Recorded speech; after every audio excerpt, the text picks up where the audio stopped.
Upon learning that my sworn younger brother's girlfriend was the girl next door from my childhood, you decide to repay them in their own coin. Just because in the 2 years since getting married, you and your sweet, naive CEO wife are deeply in love. Until he took on a sworn younger brother, everything was ruined. Not only did he make her his personal assistant, but he also had to reply to her messages late at night at home. Even on your birthday, they outright abandoned you to throw a celebratory banquet for him. And so, when your sworn younger brother flirts with your wife again in the office, you've completely dropped the act. Xiaoya, come on in. When I saw that beautiful figure walking in, their expressions suddenly changed. Bai Ningbing pressed her lips together tightly. What on earth is the background of this woman and her husband? Bai Yuntao looked as if he had seen a ghost, his lips trembling uncontrollably. Then they asked, how did you end up here? Shen Yuchu smiled sweetly, of course, I'm here to work. Brother Mu wants me to be his assistant secretary for him. Bai Yuntao forcibly suppressed the anger in his heart and asked, Mr. Mu, are you close with my girlfriend? You leaned against the corner of the table and smiled gently. Xiao Chu is my closest neighbor's little sister. She happens to be in need of an internship. As her brother, how could I not lend a hand? Bai Ningbing frowned slightly. Isn't this a bit inappropriate? What does a grown man like you need a female secretary for? You glance at him sideways, a hint of mockery curling at the corner of your lips. Then why would a female CEO need a male assistant? This is required for my job. Bai Ningbing retorted indignantly. I'm just doing my job. I'm not a permanent resident supervisor at the company. Just let Xiao Chu be my secretary. Take me to exercise supervisory authority. Alright, it's settled then. You smiled at Bai Yuntao and said, Yuntao, take Xiao Chu for a walk around the company. Get familiar with the surroundings. Bai Yuntao snorted coldly. General Manager Mu, thank you for your kindness. But I think Xiao Chu is not suitable to be your secretary. You should take back your order. You shrugged casually. It's fine. You can learn if you don't know how. I'll teach you personally, and you'll quickly get familiar with the supervision process. Shen Yuchu also nodded, her tone tinged with dissatisfaction. Yuntao, what's wrong with you today? Brother Mu gave me such a great opportunity. Don't mess it up for me. Upon hearing this, Bai Yuntao immediately became anxious. Xiao Chu, that's not what I meant. I'm just afraid you might get scammed. Shen Yuchu's face immediately fell. Brother Mu isn't just my good neighbor next door. He is also the great benefactor who led the entire village to prosperity. Bai Yunto, how dare you doubt Brother Mu's character? At this thought, her delicate brows furrowed tightly. Brother Mu is not an outsider at all, he's my own brother. Bai Yuntao's gaze suddenly turned sharp. You're not even biological siblings. Is there such a thing as a purely platonic relationship between a man and a woman? As soon as these words were spoken, Bai Ningbing stared at him in astonishment. There's no such thing as a purely platonic relationship between men and women? So was getting close to her also part of some ulterior motive? And Shen Yuchu, upon hearing it, sneered and retorted. There is no purely platonic relationship between men and women? Then you became my sister-in-law's secretary and even acknowledged each other as sworn siblings. Do you have ulterior motives too? Bai Yuntao found himself at a loss for words. In the end, he could only manage to say, that's not what I meant. Shen Yuchu couldn't be bothered to deal with him any longer and turned to look at Bai Ningbing. She smiled gently and said, hello, sister-in-law. My name is Shen Yuchu, and I am Brother Mu's sister. Even though Bai Ningbing was unhappy inside, could only respond faintly with a single word, hello. After finishing up, you took Shen Yuchu's delicate little hand in yours at once. Come on, your boyfriend didn't show you around the company. Let your good brother here take you around for a look. Shen Yuchu's delicate face flushed slightly as she nodded gently. Under the astonished gaze of that pair of sworn siblings, the two walked out of the CEO's office holding hands. Bai Yunto gritted his teeth so hard they nearly shattered, barely suppressing his rage, putting on a pitiful look. Ningbing, look how excessive President Mu is being. Yet before the words had fully left his mouth, Bai Ningbing's icy gaze swept over like a sharp knife. Get out! Call me President Bai during work hours. Bai Yuntao was immediately startled into a tremble. Nodding repeatedly, he exited the office. At this moment, his heart sank to the bottom. I thought the plan was flawless. Who knew it would end in such a crushing defeat? Not only was the corner not dug up, even the goddess he had been desperately pursuing for 2 years, she turned out to be the sworn sister of my love rival. But even if reality keeps slapping me in the face, Bai Yuntao had no intention of letting it go at that. We must find a way to completely expose the most despicable side of Brother Mu. Only then would Bai Ningbing and Shen Yuchu completely despise him. By that time, Bai Yunto could then assume the posture of a savior, provide warmth and care to Bai Ningbing in just the right measure. By then, isn't the position of the head of the Xingyue group already within easy reach? At this thought, Bai Yuntao was in high spirits, with a confident smile that said victory was assured. Then he turned and left. On the other side, in the office area, you curiously teased, by the way, Xiao Chu. Your boyfriend seems to mind this a lot. I'm afraid it might affect your relationship. How about I treat you to a meal another day? Should I explain it to him in passing? Shen Yuchu pursed her lips and let out a soft hum. Brother Mu, you don't need to explain to him. He didn't think before he spoke. How could I let you spend money on me? I'll cook in person in a few days. Please come to our house for a meal with your sister-in-law. How about it? Then I won't stand on ceremony. A golden light flashed in your eyes as you smiled and said, this young brother Yuntao is a bit lacking in social graces. It's a good thing I have such a sensible girlfriend like you. Otherwise, you'll suffer big losses in your professional career later on. Shen Yuchu nodded in agreement. Brother Mu. You're right, I'll have a good talk with him when I have time. Speaking of this, she realized that Brother Mu had become even more handsome, gentle, and considerate compared to when he returned to the village a few years ago. Comparing these two individuals, Bai Yuntao was simply an unreasonable, troublemaking scoundrel. You affectionately patted her head. It's your first day at work. The work badge has been expedited by the HR department. Once the information is recorded, I'll take you out for a big meal. Shen Yuchu gave a sweet smile. In that case, little sister won't stand on ceremony. And this touching scene of sibling affection. He happened to bump right into Bai Yuntao who was passing by. Anger instantly surged to the top of my head. He dashed forward in one swift motion, clutching Shen Yuchu's wrist roughly, roaring, what are you two doing? The force was so great that it made Shen Yuchu gasp in pain from the sharp ache. Tears instantly welled up in her eyes. With a frown, you stepped forward and slapped Bai Yuntao's hand away. Bai Yuntao, what the hell is wrong with you? Can't you see you're hurting her? Stop pretending to be sympathetic, it's just crocodile tears. Who knows what dirty things you've been doing behind my back? Shen Yuchu, both angry and anxious, retorted loudly. Bai Yuntao, can you calm down? Mu Go and I are completely innocent, stop yelling here. Bai Yuntao couldn't hear any of it and kept screaming. Completely innocent? I can see the two of you making eyes at each other. It's obvious there's something going on between them. You sneered, you have a dirty mind. Everything looks dirty. If you dare to lay a finger on me again, don't blame me for being impolite to you. Bai Yuntao was immediately infuriated by these words. He swung his fist and came smashing over. On the surface, you remain expressionless, but inside, you're screaming with wild joy. Come on. Hit me, you fool, better give it everything you've got. At this moment, Bai Ningbing hurried over from the office. Stop this. Making such a scene in the company, what kind of behavior is this? Only then did Bai Yuntao reluctantly lower his fist, glared at you fiercely. Su Xiaowen looked at Shen Mo and Lin Xinya, frowning as she exclaimed, what's going on? Shen Mo looked a bit aggrieved. Honey, Shan has suddenly started having a seizure out of nowhere. He even pinched Xiaoya's hand until it turned red. Sigh, I'm wasting my talent not being an Oscar-winning actor. Lin Xinya nodded, tears finally spilling from her eyes. Such a sight of a beauty weeping was heartbreaking. Su Xiaowen froze, her gaze turning scrutinizing as she fixed it on Zhao Shanhe. Is that really what happened?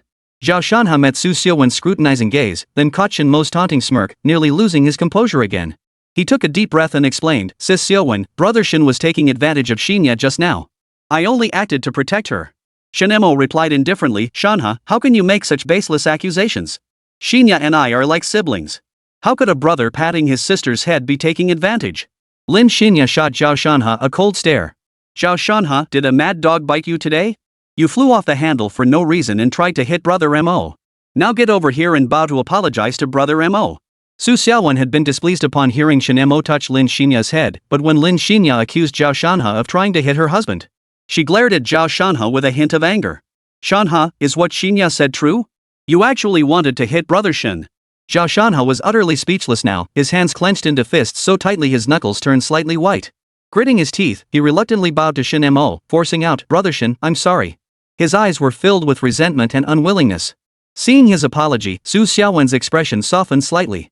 She said sternly, watch your words and actions at the company from now on. Don't be so impulsive. She then turned to Shen Mo and Lin Xinya. Don't let it get to you.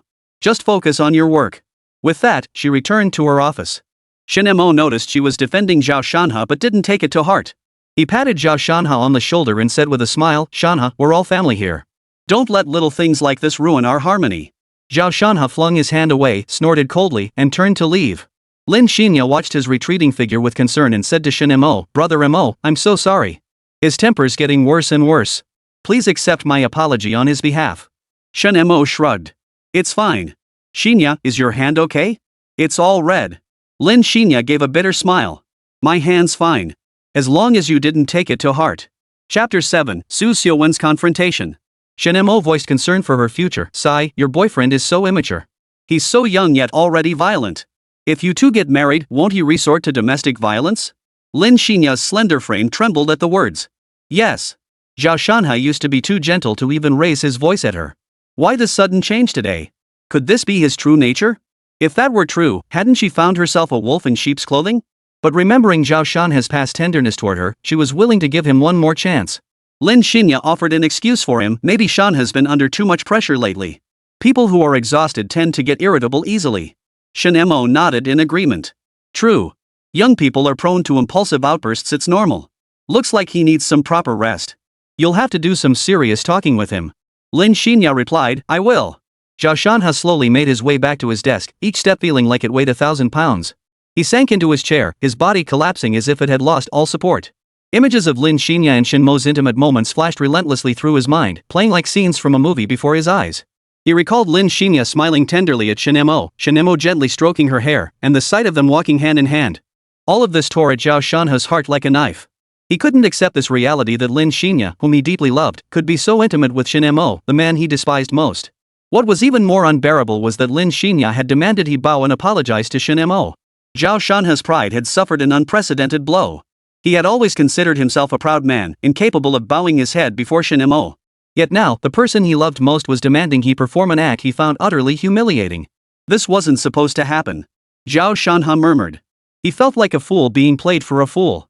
He had thought himself the hunter, in control of everything, only to discover he had become the prey, manipulated at someone else's whim. Zhao Shanhe took a deep breath, trying to steady his emotions.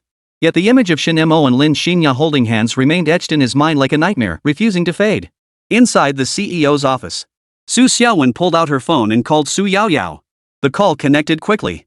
Sis, what's wrong? Su Xiaowen suppressed her anger. Yao, what's going on with that Lin Xinye?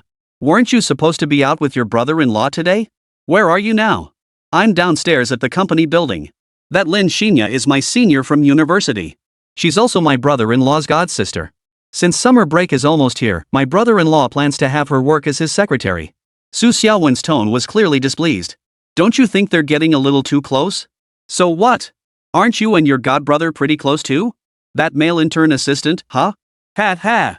Su Xiaowen couldn't stand Su Yaoyao's flippant attitude and snapped, what nonsense are you spouting? I hired Shanhe as my assistant because he's competent. Why else would I take on an intern? Su Yaoyao scoffed dismissively. Sis, that kind of talk might fool ghosts, but my husband specializes in this exact kind of thing. I've already investigated Zhao Shanhe thoroughly. He's the younger brother of the White Moonlight.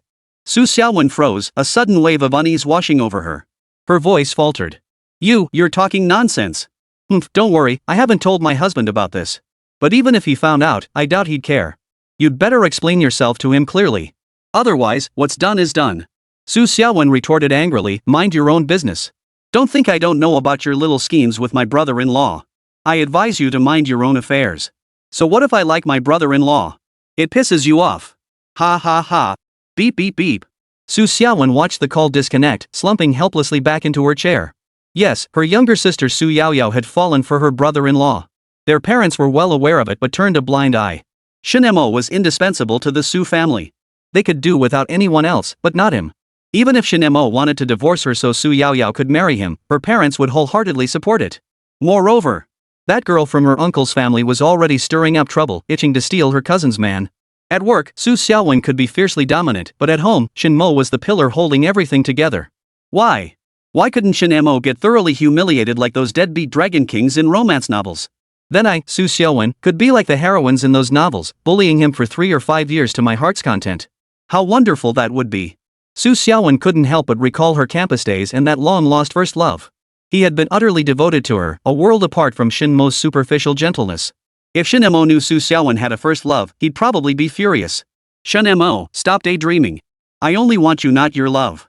Su Xiaowen slowly pulled a photo from the drawer. The man in it wore a radiant smile, sunlight streaming across his face, making him look even more handsome and captivating. She gently traced the contours of his face in the photograph as memories flooded back, each moment vividly etched in her mind. Xingyue Group parking lot. Su Yaoyao sat in the Apollo sun god's seat.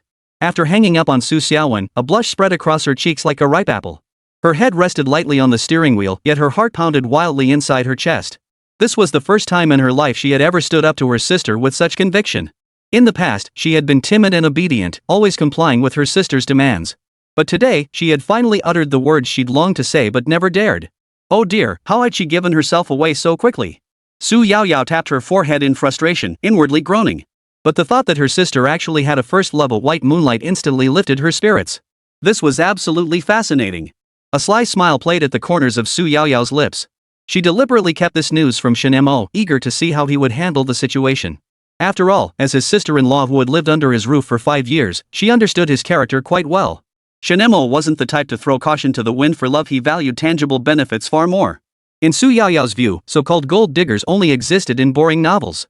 While Shen Mo did have feelings for Su Xiaowen, they were limited. As long as the money was secure, even if Su Xiaowen cheated, he would never divorce her. After all, for Shen Mo, marriage was nothing more than an exchange of interests.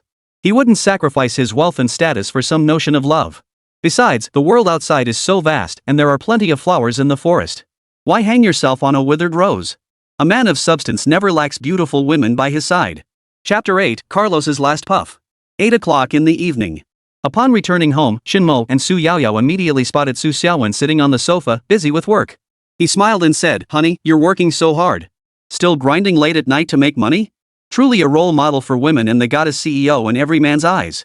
Su Xiaowen looked up and pouted, "Not at all. You're the head of this household. I'm just your ATM." Shen Mo patted Su Yaoyao on the head. "Go back to your room and play games. I need to talk to your sister." "Okay." Having spent the whole day playing with Shen Mo, Su Yaoyao happily headed back to her room to take a shower.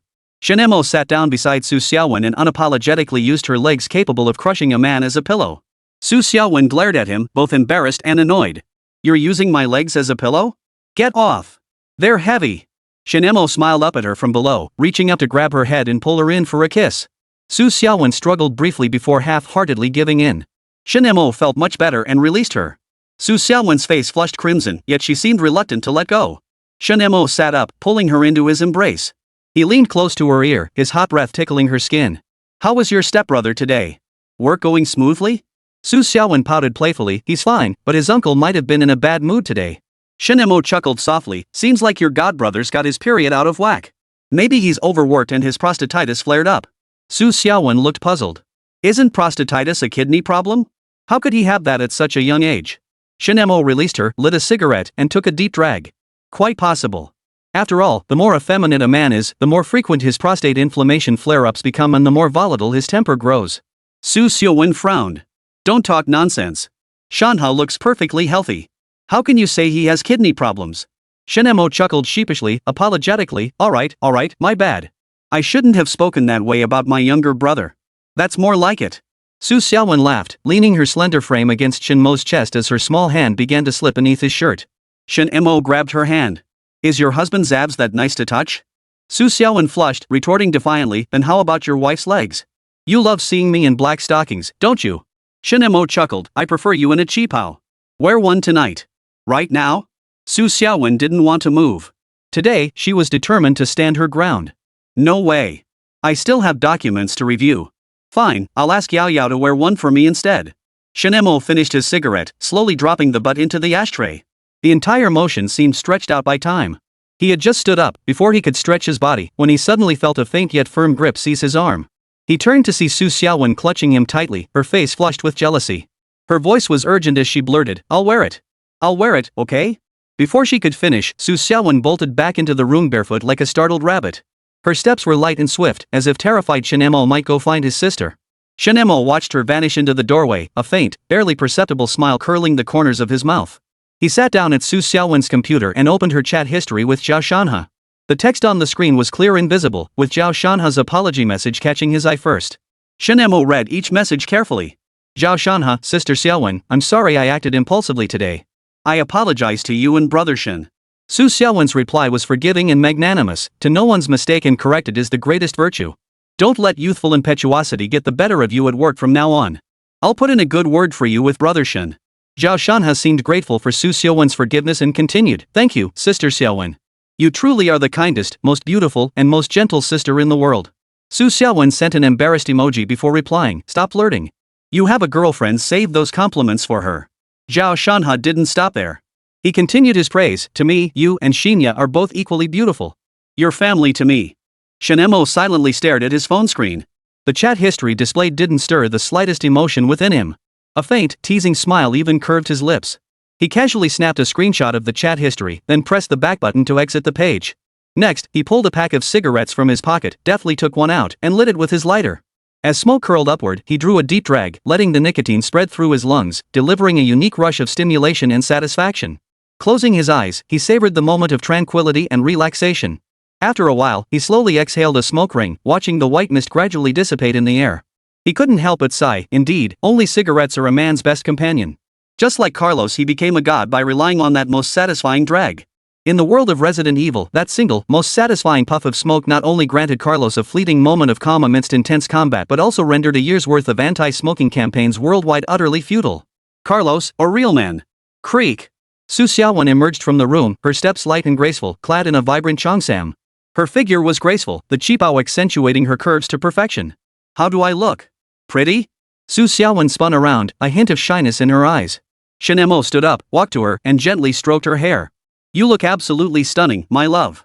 Su Xiaowen lowered her head shyly, her cheeks flushing like evening clouds. She murmured softly, how come you've gotten so good at complimenting people lately? Shen Mo's lips curved into a gentle smile. Well, it's because I have such a beautiful and capable wife. But it's a shame she always works late, leaving me few chances to tell her sweet nothings. With that, Shen Mo gently lifted Su Xiaowen's chin, drawing her gaze to meet his.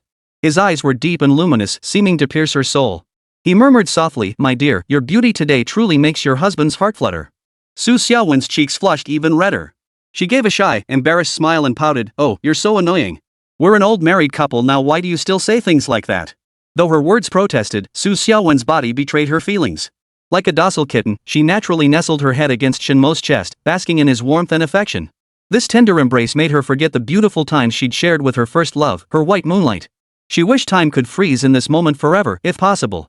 Su Yaoyao emerged from her room, witnessed the scene, and huffed with a pout before retreating back inside.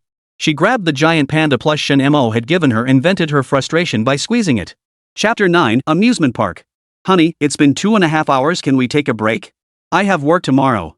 In the romantically lit room, Su Xiaowen lay on the plush bed, her face flushed with both shyness and pain as she gazed at Shen Mo. Shen Mo smiled gently, his eyes soft as he gazed at her. Xiaowen, he asked softly, don't you want a child? A blush instantly spread across Su Xiaowen's cheeks. She nodded slightly and replied softly, I do want one, but... Seeing this, Shen Mo swiftly covered her mouth with his hand, gently interrupting her.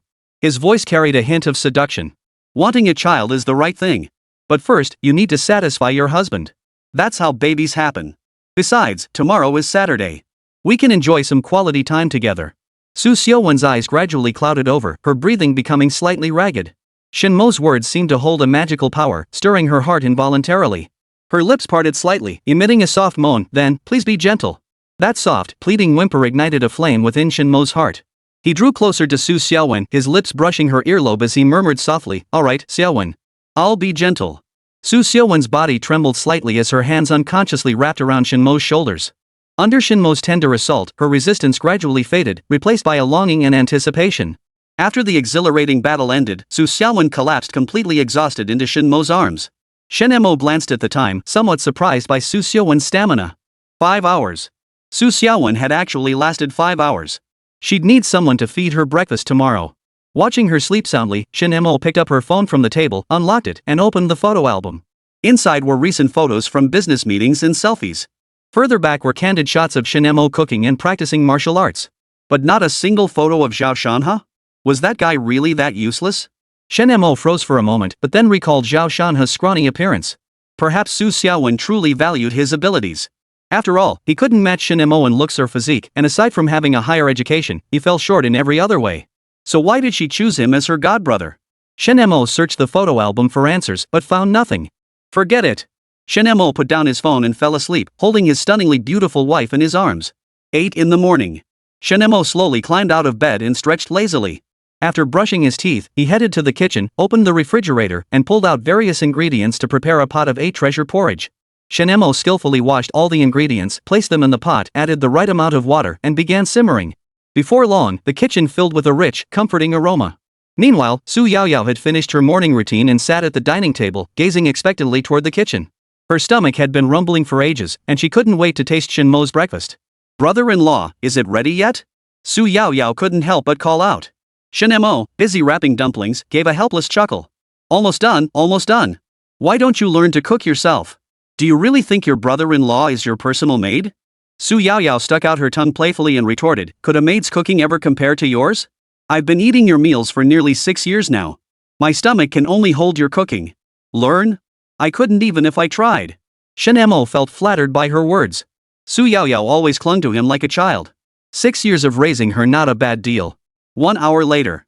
At the dining table, Shen Mo first brought out the steaming hot treasure porridge and served her a bowl. Then he ladled another bowl, setting it on the table to cool slightly. Just as Shen Mo was about to sit down to enjoy his breakfast, Su Yaoyao, who was drinking her porridge, suddenly looked up. Her gaze fixed on him as she asked, "Brother-in-law, you and sister didn't have a fight last night, did you?" Shen Mo was taken aback by the question. He couldn't help but think, do I look like the type to pick fights? He considered himself no saint, but he certainly wasn't the hot-tempered sort either. In Shen Mo's view, only weak and incompetent turtlemen flew off the handle at the slightest provocation. A capable man like himself wouldn't lose his temper so easily. After all, cultivation was about mastering one's state of mind. A hot temper was merely a manifestation of inner cowardice, a refusal to face reality. If Shen Mo had a bad temper, he would have gone mad long ago. At this thought, Shen Mo's lips curved upward in a confident smile as he replied, "Your brother-in-law here is quite magnanimous. As long as you don't cross my fundamental principles, everything else is just a passing cloud." Su Yaoyao's eyes twinkled at his words, a sly smile playing on her lips as she pressed, "What if my sister were to give the Star Moon group to Zhao Shanhe?" She wouldn't dare. Shen Mo's voice shot up an octave, like a cat whose tail had been stepped on. If such a thing truly happened, Shen Mo knew he would strike down Zhao Shanhe and Su Xiaowen with his thunder technique without a second thought. Xingyue group was his empire, how could it be given away so casually? It was nothing short of an insult. Don't even think about it. Shen Mo gritted his teeth. I'd rather send him to meet the king of hell. You're getting worked up. Su Yaoyao burst into laughter, clutching her sides. Shen Mo shoved a steamed bun into her mouth. You can't even keep your mouth shut while eating. He downed his bowl of kanji in one go, then carried the slightly cool portion from the table to the master bedroom. After waking Su Xiaowen, he tenderly fed her the porridge. After all, workers can't skip breakfast. He was counting on Su Xiaowen to secure more projects and bring in more money. Suddenly, this heartwarming scene was interrupted by a ringing phone. It was Su Xiaowen's phone. Shen Mo picked up the phone and glanced at it. Oh my! Brother Zhao Shanhe.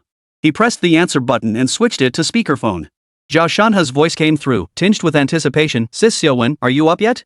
I bought breakfast and wanted to bring you some. Su Xiaowen felt touched. This little brother hadn't been taken in for nothing. Shen Mo chuckled, oh, little bro, you haven't had breakfast yet? Your big bro Shen cooked a huge pot of kanji today. Hurry up and bring Xiaoya over to breakfast is on me. Zhao Shanhe fell silent. He hadn't expected Shen Mo to answer the call and now he was inviting his girlfriend over for breakfast? Wasn't that like sending a lamb to the slaughter? Zhao Shanhe forced a smile. Brother Shen, I was being immature about that earlier incident. I sincerely apologize again. As for breakfast, maybe next time? Xiaoya is moving today, and after we finish, we're heading to the amusement park. Shen Mo chuckled, amusement park? Sounds great.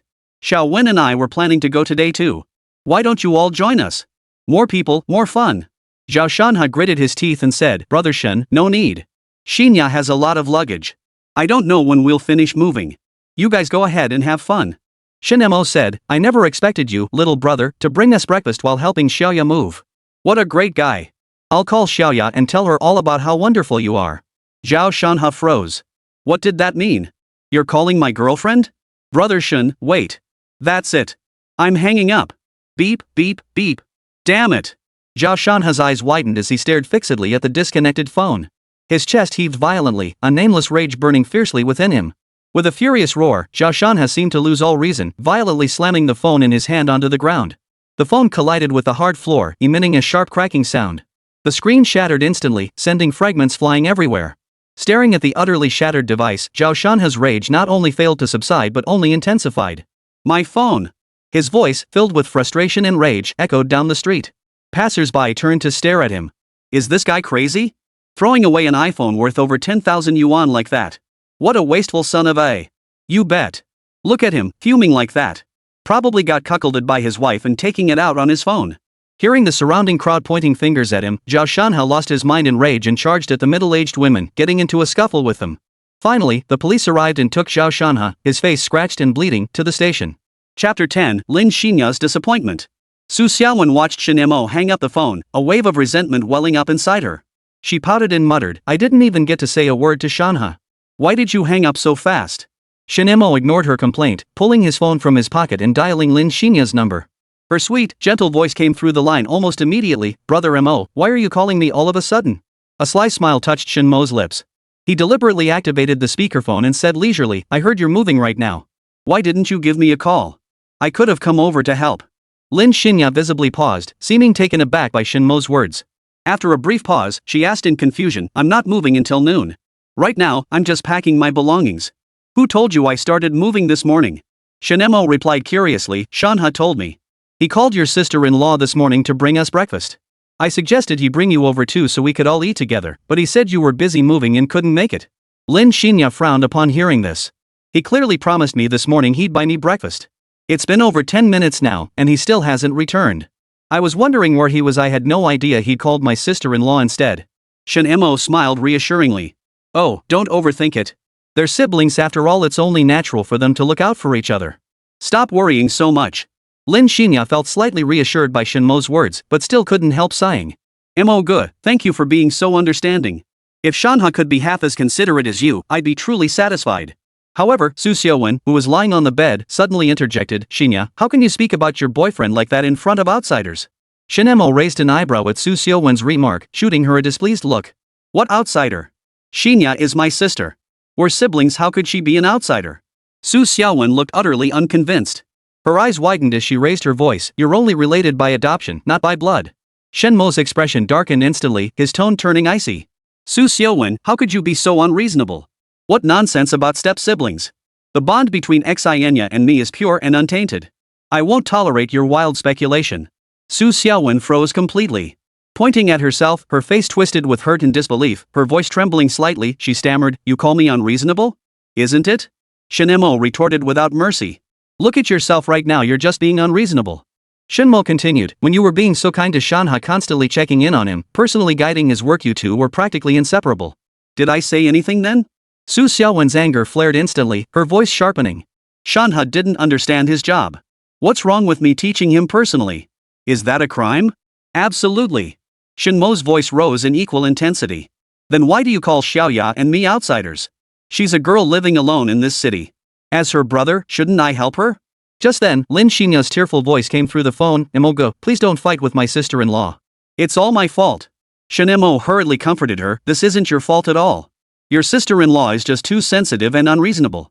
Xiaowen's eyes flickered, tears pooling in her beautiful eyes. She never imagined her husband would defend a stranger by calling her sensitive and unreasonable. How could he do that? After offering a few words of comfort, Shen Mo said, I'll help you move this afternoon. Come over for lunch at my place. Isn't that a bit much? Lin Xinya asked timidly. Shen Mo was very generous. What's wrong with that? It's settled then. Okay. After hanging up, Shen Mo turned to Xiaowen with a displeased tone. What's gotten into you today? You're being downright unreasonable. As Shen Mo sternly reprimanded her, the pent-up frustration in Xiaowen's heart burst forth like a dam breaking, impossible to contain.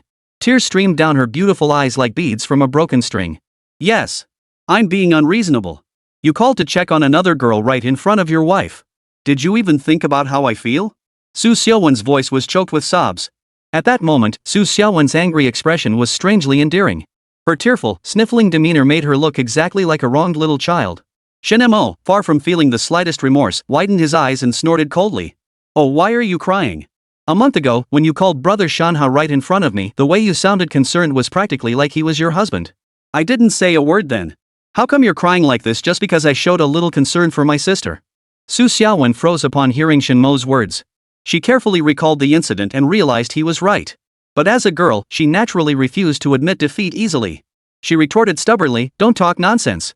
That was just normal sisterly concern for her brother. Can't you be a little more magnanimous? Shen Mo wasn't about to back down either. He shot back immediately, this is just a brother showing concern for his sister. What the hell are you jealous about? Can't you be a little more reasonable? You. Xiaowen glared at him through gritted teeth before turning away, refusing to acknowledge him further. That insensitive jerk. Oomph. Shen Mo knew when to back off. Couples fight in bed but make up by bedtime. Nothing couldn't be solved with a quick fix. He lay down on the bed and pulled her close, his voice tinged with apology. All right. I was wrong today. I shouldn't have been so harsh with you. Oomph. Xiaowen gave a coy snort, but a smile played at the corners of her mouth. Shen Mo turned her face toward him and pressed her head into the pillow. 1 hour later. Shen Mo leaned against the bed, smoking a cigarette. Su Xiaowen curled up in his arms, her voice lazy as she asked, "Husband, tomorrow is our wedding anniversary. How do you plan to spend it with me?" Shen Mo thought for a moment. "Let's just stay home. I'll cook you a big meal. I promise to fatten you up." "Oh, come off it. You're the one who's fat." Su Xiaowen clung tightly to him and gradually drifted off to sleep. Inside the Guangming police station, Lin Xinya glared at Zhao Shanhe, who was being lectured by the police. "You really take the cake. A grown man goes out to buy breakfast and ends up fighting a bunch of old ladies, huh?" Zhao Shanhe hung his head in silence. He too had been provoked by Shen Mo, his blood boiling. He'd done something foolish. "I was just so angry." "Who angered you? Even if you're angry, you can't hit people." Lin Xinya scolded. "It's all because of your beloved brother Shen Mo. Otherwise, why would I have hit anyone?" Zhao Shanhe couldn't stand the unusual harshness from the usually gentle Lin Xinya and retorted. Lin Xinya laughed bitterly. "What does this have to do with brother Mo? You hit someone and now you're trying to shift the blame? How did you become like this?" Zhao Shanhe sneered coldly. "Brother Mo this, brother Mo that, you sure do call him that affectionately." Lin Xinya felt utterly disappointed in him. She sneered with contempt. "I'm nothing like someone else." "Sister Xiaowen, have you had breakfast yet?" Zhao Shanhe froze. Had Lin Xinya really just said that? How could that gentle Lin Xinya have turned so sarcastic? "Damn you, Shen Mo. You're a complete asshole." Lin Xinya ignored him completely, signed the guarantee form, paid the compensation, and walked away on her own. She was utterly disillusioned with Zhao Shanhe. Chapter 11, The Unlucky Charm. After leaving the Guangming police station, Lin Xinya's emotions remained turbulent. Back in her dorm, she continued packing her belongings, her mind constantly flashing back to Zhao Shanhe's unrepentant expression, making her grind her teeth in anger. The Zhao Shanhe she once knew had been a man of exceptional temperament. Gentle and sunny, diligent and ambitious, he always radiated warmth. Yet since entering the workforce, he seemed like a completely different person, bearing no resemblance to his former self.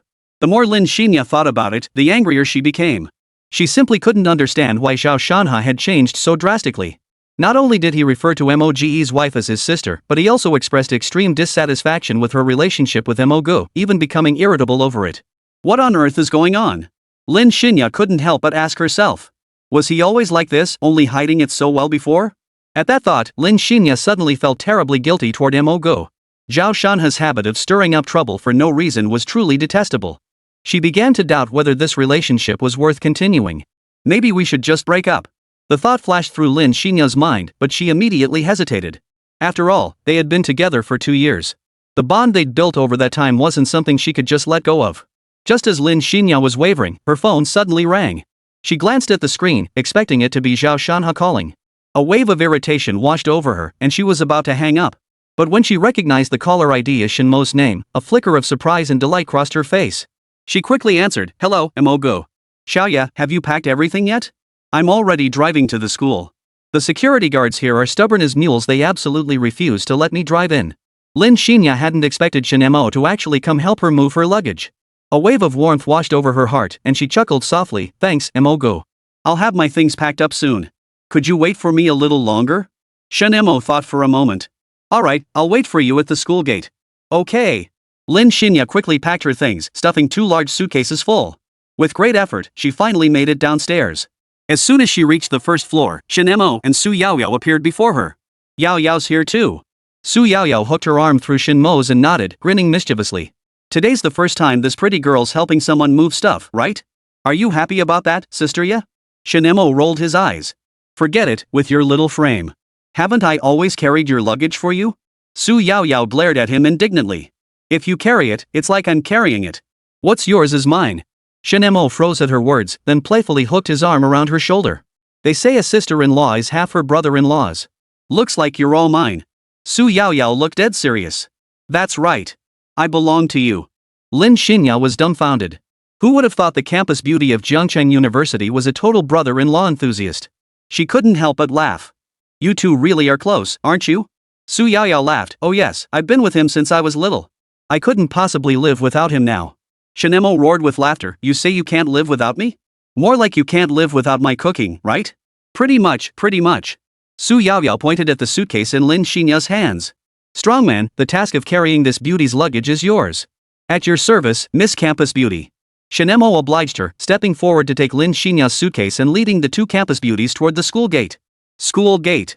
A brand new Audi A8 was parked steadily by the roadside. Shen Mo slowly opened the trunk and placed Lin Xinya's suitcase inside. Just as he closed the trunk, his gaze inadvertently fell upon a figure standing not far away. The figure stood frozen in place, fists clenched tightly, teeth gritted, radiating intense resentment toward Shen Mo. Shen Mo's lips curved into a faint smile. He deliberately pretended not to notice the person, instead turning his gaze toward the two campus beauties already seated in the back seat. Then, his gaze slowly shifted back to the figure gritting its teeth in the distance. The smile on his lips grew more pronounced, even carrying a hint of provocation. Shen Mo's lips moved silently, forming the words, "Your girlfriend? I'll take her with me." This scene was witnessed by Zhao Shanhe, who instantly understood Shen Mo's silent words. Zhao Shanhe's face flushed crimson, veins bulging on his forehead. His eyes widened as he glared at Shen Mo, as if fire might erupt from his gaze. His fists clenched tighter. He started to lunge forward, ready to yank Lin Xinya out of the car. But Shen Mo wouldn't give him the chance. He slammed his foot on the accelerator, and the Audi A8 roared forward like a ferocious beast. Zhao Shanhe was left eating the exhaust fumes of the luxury car. Zhao Shanhe stood rooted to the spot, his eyes fixed on the Audi that had vanished without a trace, his heart filled with despair and resentment. He felt as if the entire world had turned against him, as if every person and event was conspiring to betray him. His chest felt as though an invisible force had clamped down on it, leaving him nearly unable to breathe. He wanted to roar, to vent the rage burning within him, but found his throat blocked as if by something solid, unable to make a sound. Just then, an unexpected opportunity presented itself. A glob of white bird droppings plummeted from the sky like a cannonball, landing squarely on Zhao Shanhe's crown. Zhao Shanhe felt a warm sensation on his head. He instinctively reached up to touch it. The moment his fingers touched the sticky bird droppings, his rage ignited instantly. Ah! Zhao Shanhe let out a shrill scream, stomping his foot in fury as his face flushed crimson.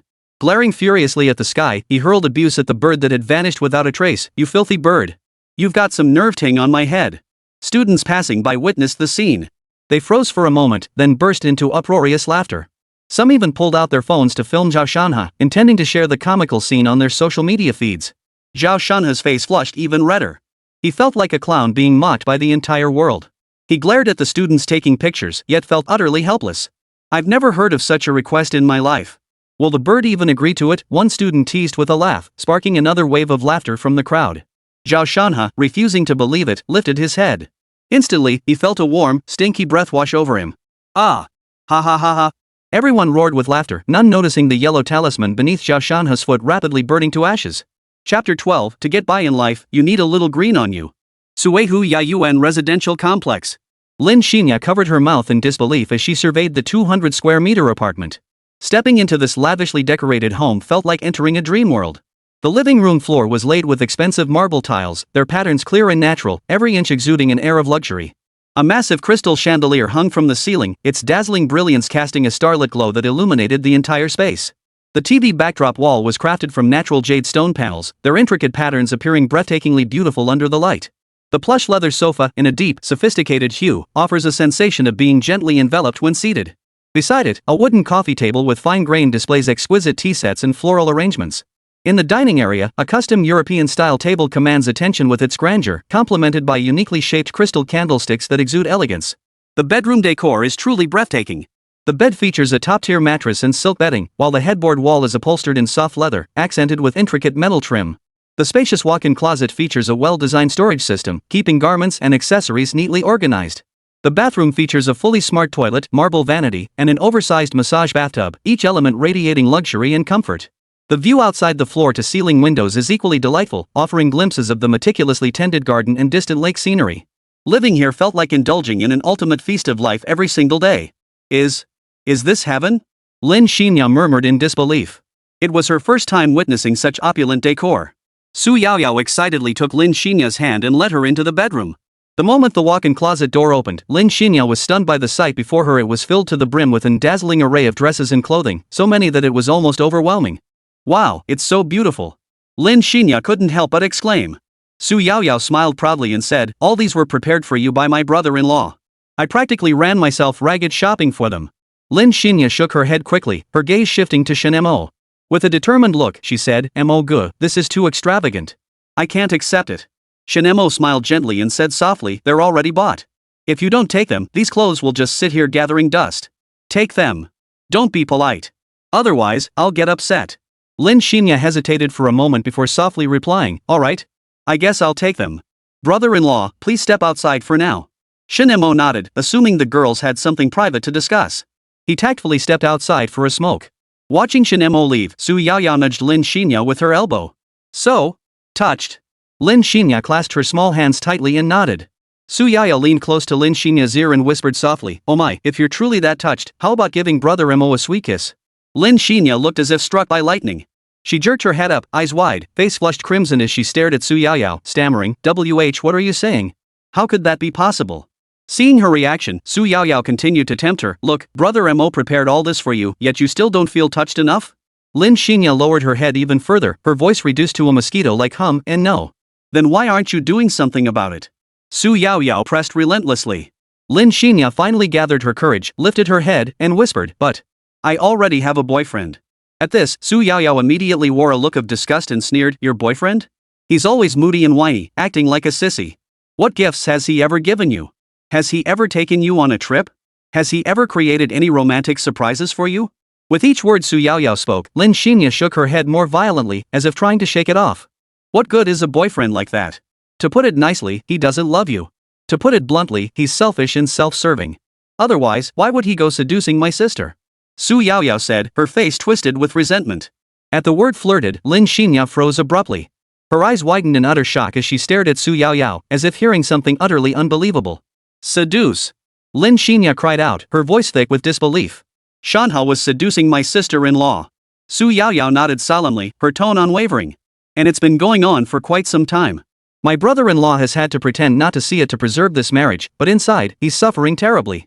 Lin Xinya's mind instantly conjured Su Xiaowen's image, her breathtaking beauty, elegant demeanor, and enviable status. And Zhao Shanhe? How could his character and virtue possibly compare to Su Xiaowen's? Lin Xinya couldn't fathom it. What possible charm could a man like Zhao Shanhe possess to earn the favor of a major CEO, who even took him as a godson? It was nothing short of a fairy tale. Why would my sister-in-law take him as her godbrother? Su Yaoyao glanced toward the doorway before whispering, "Because his deceased older brother was my sister's first love, her white moonlight." This. Lin Xinya understood. The deceased first love, the white moonlight. A plot straight out of a novel. The male lead framed by his godbrother, the female lead's distrust, heartbroken divorce, and her later regret chasing after him. Anger flared in Lin Xinya's eyes as she gritted her teeth. "Well done, Zhao Shanhe. I really was blind." She wouldn't believe Su Yaoyao was deceiving him. Just what Shen Mo had done for her, for everyone in the village. She could never repay him in a lifetime. Shen Mo sensed something and snapped his fingers in calculation. Did my romantic prospects just increase by 2? As he turned, a beautiful face suddenly leaned in close. Sweet. Chapter 13, The Incompetence of My Stepbrother. Shen Mo slumped lazily on the sofa, leaning back slightly with his right hand casually resting on the armrest. His gaze fell upon the two campus beauties beside him, Lin Xinya, flushed crimson with overwhelming shyness, and Su Yaoyao, a mischievous grin playing at the corners of her mouth. The scene of his earlier assault involuntarily flashed through Shen Mo's mind, leaving him feeling awkward. Even though he considered himself a handsome older man, such a situation still made him feel a bit embarrassed. Shen Mo's gaze finally settled on Su Yaoyao. A faint, ambiguous smile touched his lips as he asked, "Was this your idea?"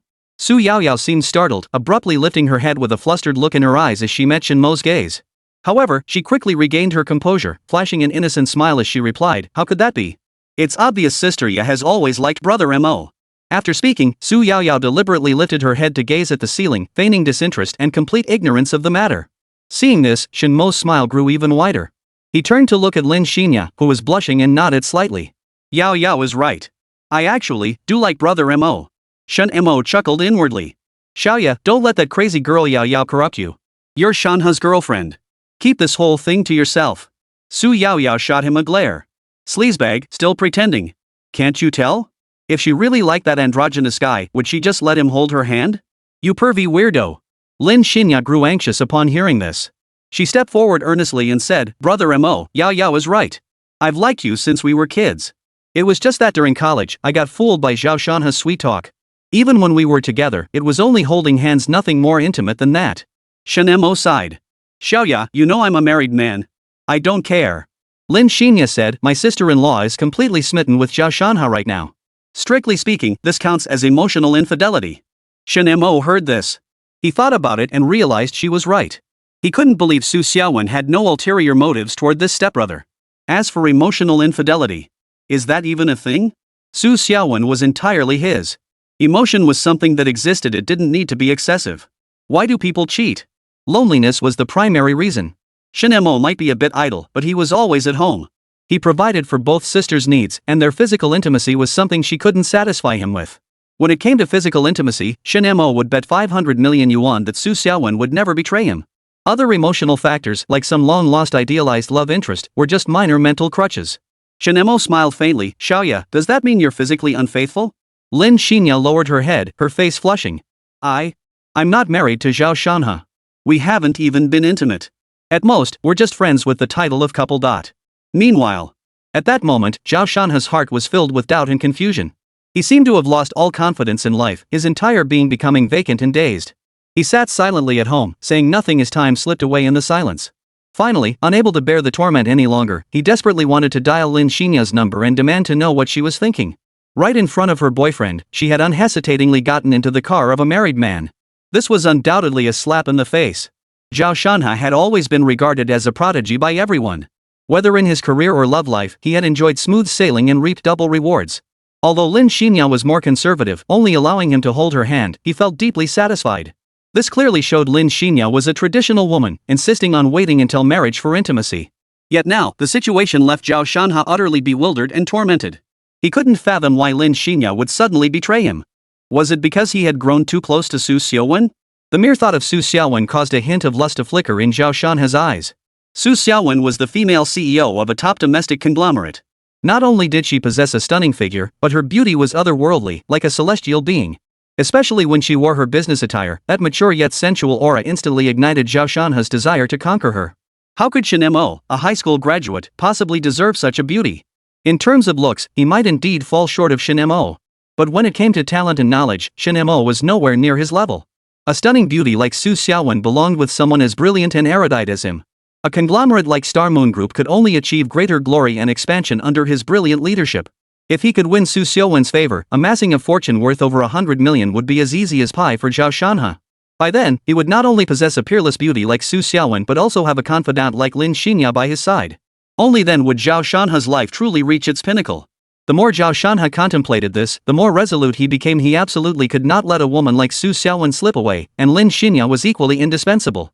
If Lin Xinya could recognize her mistakes and proactively apologize to him, he might reluctantly forgive her. Zhao Shanhe took a deep breath, picked up his phone, and dialed Su Xiaowen's number. He intended to take the initiative with this call and seize the upper hand. Yet, as the seconds ticked by, Su Xiaowen's phone remained unanswered. Zhao Shanhe's heart began to race, and he couldn't help but feel anxious. He couldn't understand why Su Xiaowen wasn't answering his call. Was she busy? Or was she deliberately ignoring him? Refusing to give up so easily, Zhao Shanhe pressed redial. The ringing tone echoed through the phone, each beat feeling like a hammer blow to his heart. But the result remained the same. Su Xiaowen's phone still went unanswered. He dialed 5 times in a row, each call more anxious than the last, but all he heard was that irritating beep. His mood grew heavier and heavier. He began to wonder if he had done something wrong, or if Su Xiaowen simply didn't want to talk to him. Impossible. Su Xiaowen was a distinguished female CEO. How could she not answer her phone? That was completely out of character for her. If something truly important had happened, shouldn't she have responded promptly? Chapter 14, Little Brother, Xinya's taking a shower. Shen Mo stared at the missed call from Zhao Shanhe on his phone and couldn't help but sneer coldly. That damn green tea's getting desperate. He'd taken Su Xiaowen's phone with him when he left home. After all, his wife had been working too hard and needed proper rest. How could trivial matters like this jeopardize her health? He could handle the minor matters himself. Shen Mo yawned. Lately, sleep had been chasing him relentlessly. He felt drowsy after sitting down for just a moment. He glanced at the time. It was still early. If she overslept, he'd have his sister-in-law bring her over for dinner. This place was home too, after all it was all family. He glanced at the 2 goddesses trying on clothes in the bedroom and felt life couldn't get any better. He was practically living a life even more fantastical than the male leads in those feel-good novels. But Yao Yao, that little minx, had such a peculiar mind. Her kindness toward him as her brother-in-law was beyond reproach. Outside, she was the aloof campus beauty. With him, she was the warm, caring little cotton jacket. Even Su Xiaowen felt a touch of jealousy, yet could do nothing about it. This feeling was utterly exhilarating. Shen Mo closed his eyes and drifted into a deep sleep on the sofa. In the bedroom, Lin Xinya's gaze held a hint of meaning as she looked at Su Yao Yao. Yao Yao, do you like Brother Mo too? Su Yao Yao paused for a moment before smiling brightly. Of course I do. My brother-in-law saved my life. I'm sticking with him for good. Then why did you want me to confess to Brother Mo? Lin Xinya asked hesitantly. Su Yaoyao replied with unabashed candor, an outstanding man like him is never short of beautiful women. I just think you're a good match. But how could the law allow a second marriage? Lin Xinya countered. Su Yaoyao patted her head. My dear ya, we're not marrying my brother-in-law. We'll just live with him as his sisters. Besides, he'd never divorce my sister, he'd never give up the Su family fortune. But won't people gossip about us? Lin Xinya remained concerned. Su Yaoyao replied, in the face of absolute power and wealth, gossip holds no meaning whatsoever. They're just jealous. Having 3 top-tier beauties at once? That's emperor-level treatment. They'll die of envy, Su Yaoyao giggled, covering her mouth. Lin Xinya couldn't help but admire Su Yaoyao's way of thinking. Who raised her like this? Su Yaoyao changed the subject. Quick, tell me how the two-faced guy Zhao Shanhe managed to win over a beauty like you? I want to learn from your experience. Lin Xinya sighed helplessly and recounted their entire journey from their first meeting to Zhao Shanhe's 6-month-long, relentless pursuit of her affection. Su Yaoyao's mouth twitched. So that bastard was a sucker too? And a greedy one at that, never satisfied. Good thing you didn't give yourself to him. Lin Xinya nodded and sighed. Once a guy gets a girl, no matter how beautiful she is, he'll still be tempted by other roses. I knew that, which is why I never gave myself to him. Time ticked by second. Shen Mo felt an itch in his nose. The moment he opened his eyes, he was met with 2 stunningly beautiful faces. Su Yaoyao teased Shen Mo with her silky hair. Seeing him awake, she smiled. Well, doesn't my hair smell lovely? Shen Mo reached out to touch it. The pure, natural scent of a fairy, utterly intoxicating. Su Yaoyao blushed. Stop it, am I really that good? You're absolutely amazing. Shen Mo sat up and stretched lazily. I'm feeling a bit sluggish today. Yaoyao, why don't you bring your sister over for dinner? Xianya and I will cook together and let you taste the top-notch culinary skills from our village. Lin Xinya chimed in, yeah, bring your sister-in-law over to try our village's home cooking. Su Yaoyao's eyes lit up. Great idea. I'll go right now. She grabbed her Audi keys and dashed toward the door when something suddenly felt off. In this tech-driven age, what couldn't be solved with a phone call? She pulled out her phone and dialed Su Xiaowen directly. Watching the sun rise and moon set with you, witnessing the sea's transformations with you, sharing word by word with you, composing poems of memories.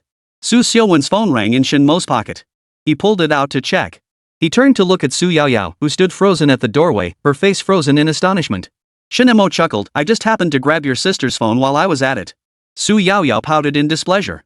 Why didn't you say so earlier? You wasted my phone credit. Thud. Shen Mo burst out laughing. You silly girl. Lin Xinya smiled softly too. Yaoyao was so lively and adorable. Oh, right. We seem to be out of groceries. I'll go buy some. You sleep a little longer, Mo Gu. Shen Mo nodded and lay back on the sofa, drifting off to dreamland. What? You let Lin Xinya stay in the house your brother-in-law gave you? Su Xiaowen exclaimed loudly. Su Yaoyao nodded. Yeah, that place was just sitting empty anyway. Might as well let sister ya live there. Su Xiaowen sneered coldly. Oh? Calling her sister ya so affectionately? Are you even my real sister anymore? How dare you take sides like this? Su Yaoyao stepped forward, adopting a coquettish tone. We're all family, aren't we? Didn't you find me a brother? Come on, let's go. Brother-in-law is waiting for us to eat. Su Xiaowen's expression froze at the words. Su Yaoyao grabbed her arm and pulled her toward the door. Wait. I haven't put on makeup yet. Your bare face is stunning. You don't need makeup. Meanwhile, Shen Mo, still asleep, was jolted awake by the commotion. Damn it! Who dares disturb this Daoist master while slaying zombies in his dreams? Shen Mo cursed under his breath. Some unknown ringtone had rudely interrupted his long-awaited dream. At first, Shen Mo thought it was that damn green tea calling again. But after glancing at Su Xiaowen's phone, he realized it wasn't her. Then there was only one explanation. Shen Mo rose from the sofa and paced into the bedroom. Standing beside the bed, his gaze fell on the pink iPhone. The name displayed on the caller ID made the corners of his mouth curl into a faint smile. Shen Mo chuckled softly, then swiftly picked up the phone and pressed the answer button without hesitation.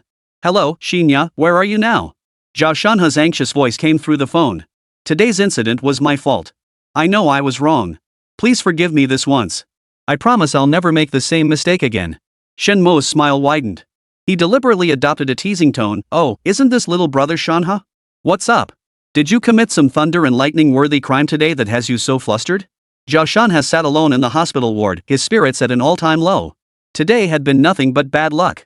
He'd stumbled and fallen the moment he stepped outside, landing hard enough to fracture a bone. He'd intended to call Lin Xinya for some comfort, but to his surprise, Shen Mo answered instead. Gritting his teeth against the pain, Zhao Shanhe barked into the phone, Shen Mo, where did you take Xinya? Shen Mo chuckled mockingly. Bro, you're really not cutting it as a boyfriend. Didn't you know Xinya was moving off campus today?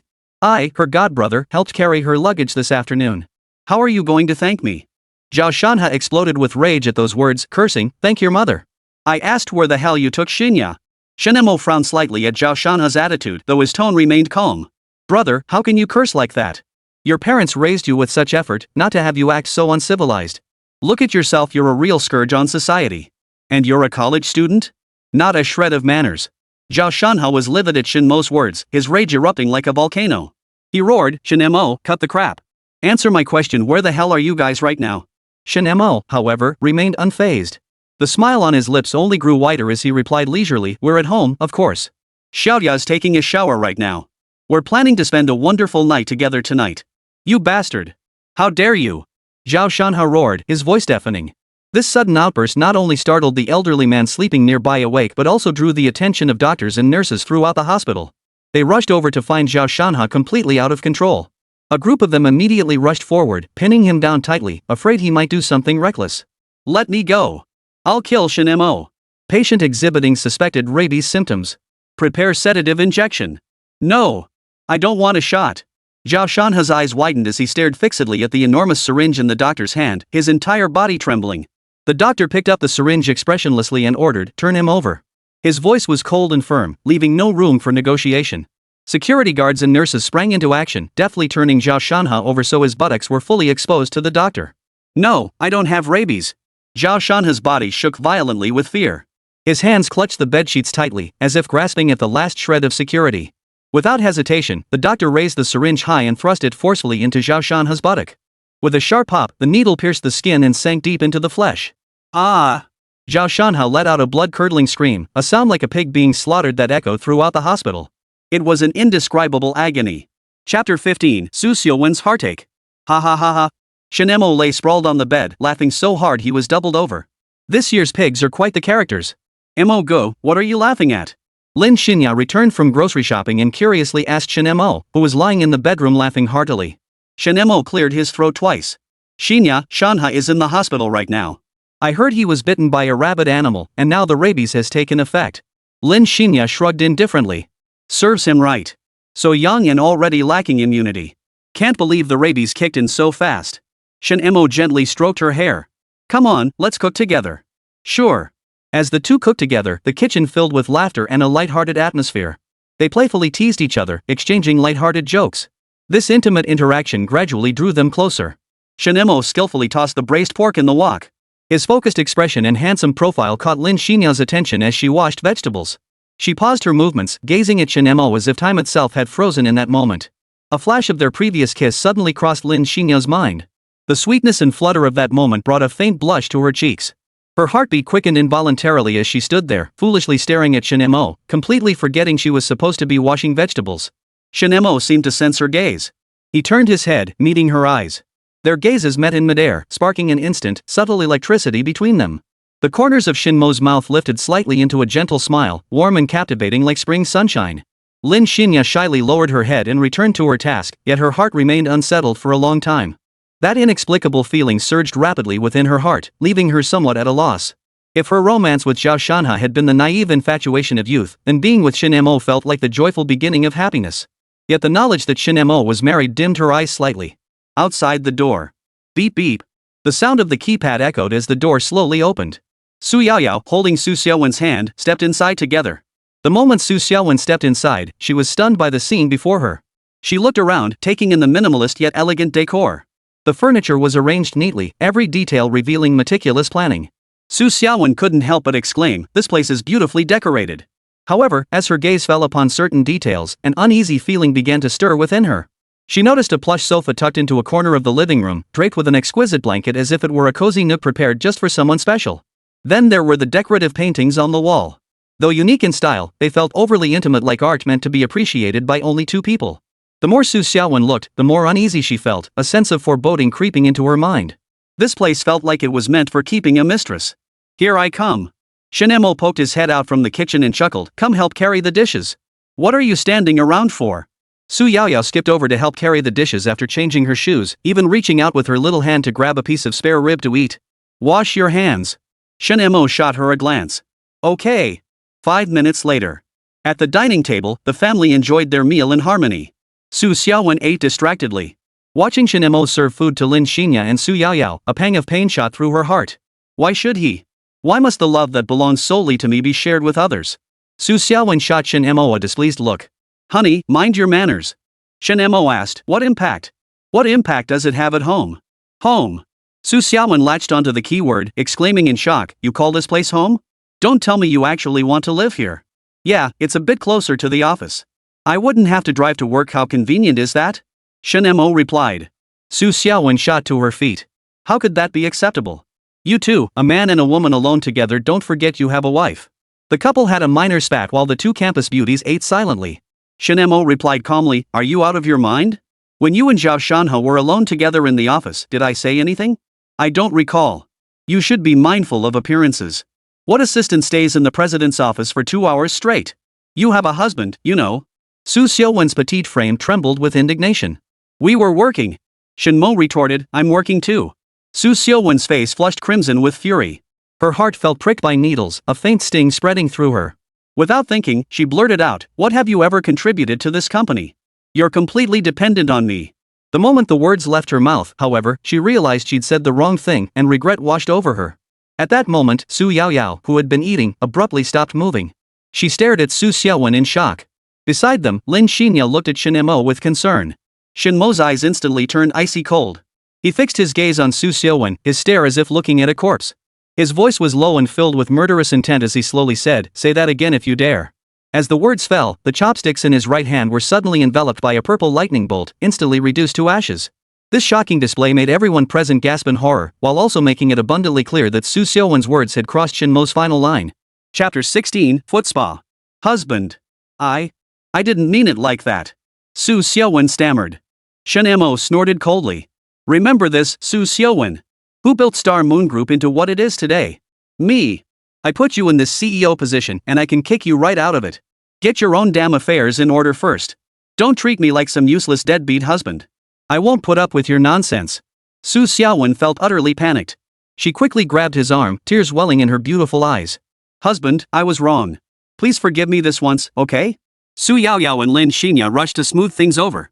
Brother-in-law, don't be angry. Sister's a pig in the zodiac, she's not the sharpest tool in the shed. Don't take her seriously. Mo Gu, today's a special day. Don't let this ruin our appetite for the feast. Exactly. Let's eat. Good food can wash away all unpleasantness. Shen Mo suppressed his anger and sighed softly. Alright, let's put today's incident behind us for now.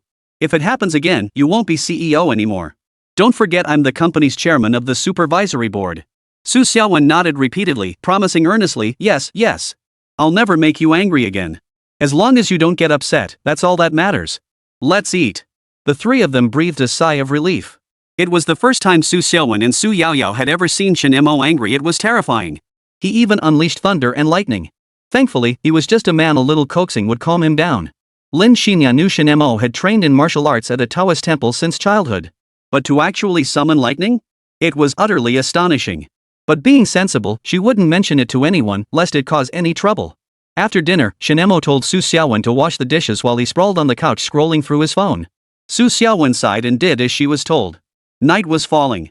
Shen Mo drove expressionlessly, while Su Xiaowen sat in the passenger seat, feeling a bit uneasy.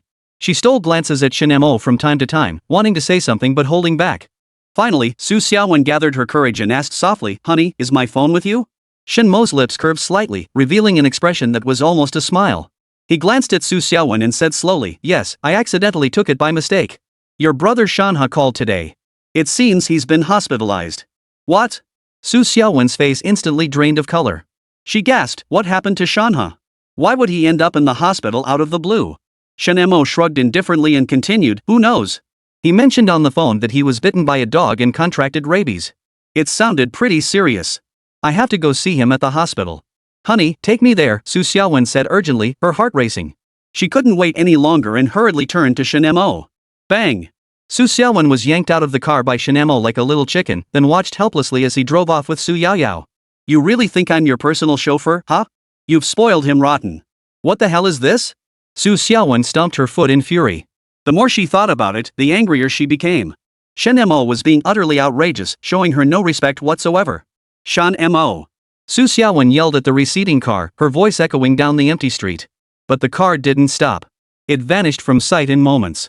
Her face flushed crimson with fury. She pulled out her backup phone from her bag, dialed a string of numbers with practiced ease, and called Zhao Shanhe. "Sorry, the number you have dialed is busy. Please try again later." The automated message only fueled Su Xiaowen's fury. Jiancheng was so big, with so many hospitals. How could she possibly know which one Zhao Shanhe had gone to? "Hey, beautiful, what's up? Need some help?" Two yellow-haired guys chuckled at Su Xiaowen, who was seething with suppressed anger. The sight of Su Xiaowen's stunning beauty and voluptuous figure. They nearly lost control. Su Xiaowen replied expressionlessly, "Get lost."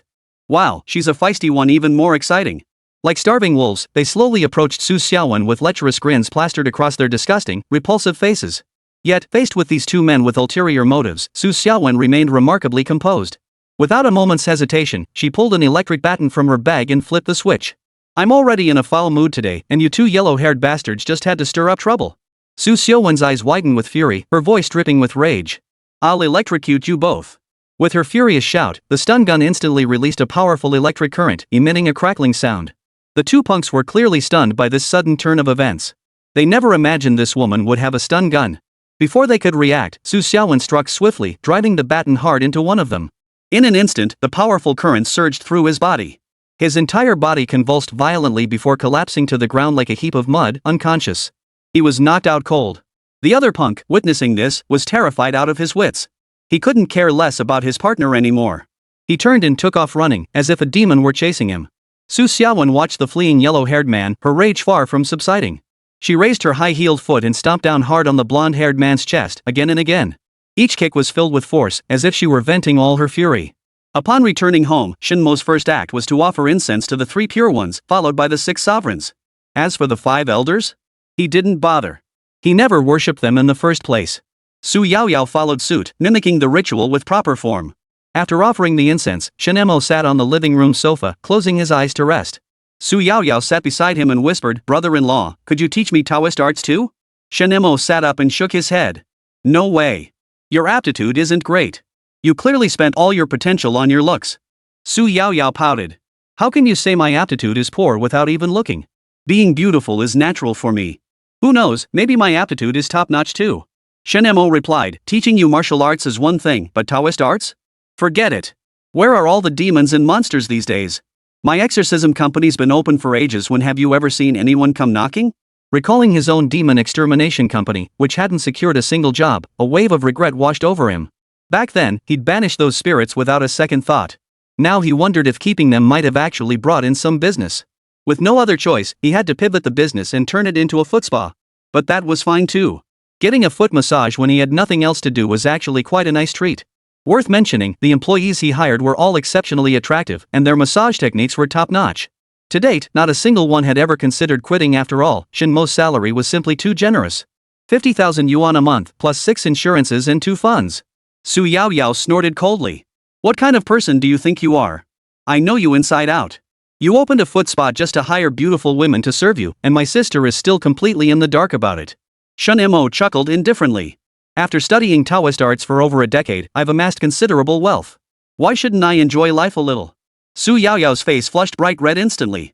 She pouted and said, "If you want a massage, I can learn how to do it too. You're too young." Su Yaoyao stood up indignantly at this, thrusting out her ample chest and declaring, "I'm an adult now. I'm all grown up." Shen Mo looked up from below and admired, "You really have grown up, haven't you?" "Pervert," Su Yaoyao said, her face flushed with embarrassment. "Come on, let your brother-in-law take you for a massage." Shen Mo stood up, taking Su Yaoyao's hand as he prepared to head to the foot spa he owned. "Fine, let's go. I'll see just how many temptresses are lurking in your foot spa." Chapter 17, The Stepbrothers Call. Su Xiaowen had just returned home and was about to unlock the door when she saw her husband holding her sister's hand, seemingly ready to leave. "Honey, where are you two going?" Su Xiaowen's voice betrayed a hint of confusion and unease. Before Shen Mo could speak, Su Yaoyao seemed eager to answer the question herself. She blurted out, "My brother-in-law is taking me to the foot spa to get my feet washed." Shen Mo shot Su Yaoyao a sharp glare, sighing helplessly, "You little traitor. Why did you spill our plans so quickly?" At the words foot spa, Su Xiaowen's expression darkened instantly. She clenched her jaw tightly and demanded, "You're taking your sister-in-law to a foot spa? What on earth are you thinking?" Seeing her reaction, Shen Mo quickly explained, "Hey, honey, don't misunderstand. That foot spa is ranked #1 in Jiangcheng. The service is top-notch. You can trust me on this. You mean that place where the beauties are plentiful, the wine is top-notch, the massage techniques are legendary, and the minimum charge is 30 grand per session, the demon-slaying footbath city? Su Xiaowen's tone dripped with skepticism. Yes, exactly that one. How did you know? Shen Mo looked at Su Xiaowen with genuine curiosity. Su Xiaowen's face suddenly flushed bright red. She stammered, I've actually been there too. I have to admit, their techniques are truly top-notch. Wait. Demon slaying. What kind of foot spa has a name like that? Su Xiaowen eyed Shen Mo suspiciously. Honey, you didn't happen to open that foot spa, did you? He owns it. He goes there every single day. Su Yaoyao blurted out. Oomph. You're something else. Your wife is working herself to death at the company, and you, the chairman of the supervisory board, not only skip work but also open a foot spa behind my back. Su Xiaowen said coldly. Did I fail to serve you well? Or is it that Yao Yao and I aren't as attractive as those girls? Su Xiaowen's anger flared. Shen Mo immediately protested with feigned hurt. It's all because a certain wife focuses her energy on work and her stepbrother. Doesn't a husband deserve some relaxation when left to live like a widower at home? Su Xiaowen pursed her lips. But you couldn't have opened a shop without telling me? I work hard too, I deserve to unwind sometimes. Come on, let's go unwind together. Shen Mo's eyes lit up. Sure enough, Su Xiaowen fell for it. He grabbed her hand and headed toward the elevator. Su Xiaowen. I just wanted you to show me some care. How did this turn into me passively getting a massage? Demon-slaying foot spa. The three changed into loose, comfortable massage robes, then stretched out like lazy cats, lying quietly on the massage beds to enjoy the service. The masseuse's technique was skilled and precise. Each knead and press hit the spot perfectly, as if she could penetrate their skin to directly touch the fatigue and tension deep within their bodies. Wow, this feels amazing. Su Yaoyao couldn't help but exclaim. Yeah, I feel like my whole body is relaxing, like it's being reactivated, Su Xiaowen agreed. Just then, the masseuse working on Shen Mo's feet suddenly smiled and said, Mr. Shen, you finally made it today. Business has been incredibly busy lately, we've even exceeded our targets. Would you consider giving us little employees a small perk? Exactly. We've been working so hard lately, so many wealthy clients are signing up for membership cards, chimed in the beautiful woman massaging his shoulders. You've all worked hard. In a few days, we'll organize an event, the entire staff will go to the beach for a team-building retreat, Shen Mo said. Yes. Bring us a bottle of Lafite. The boss's wife is here today too. Yes, sir. Su Yaoyao chuckled. Brother-in-law, you sure know how to enjoy life. What do you think? Not bad, huh, the people I picked? So relaxing. All that study stress just melted away, Su Yaoyao chuckled. Watching the beautiful masseuse working diligently on his shoulders, he couldn't shake the feeling she looked familiar. Why do I feel like I've seen you somewhere before? The masseuse lowered her head. You must have mistaken me for someone else. This is our first meeting. Su Yaoyao narrowed her eyes, studying her closely. The more she looked, the more familiar she seemed. Unsure, she asked, aren't you Li Qing from the acting department at Jiangcheng University? I'm not. Never mind then. Su Yaoyao didn't press the issue, closing her eyes to enjoy the massage. Shen Mo and Su Xiaowen sipped their Lafite, emptying half the bottle in no time. Su Xiaowen nestled into Shen Mo's embrace, smiling foolishly. Husband, I'm so jealous of you. Why don't you just become the company president? I'll stay home as your little wife and cook for you. Shen Mo shook his head with a smile and waved for the massage girls to leave. Shen Mo chuckled, I never went to college. I don't know how to run a company. Handing it over to me would probably bankrupt Star Moon Group, wouldn't it? But I'm so tired. Su Xiaowen whined. What does your vice president do? Just hand over the partnership negotiations to him. Wouldn't that be a bit awkward? Business is war. That Lu Fu has taken plenty of liberties. It's time to pile more on his plate, preferably until he collapses from exhaustion. Su Xiaowen looked up. You know he embezzled and you didn't deal with him?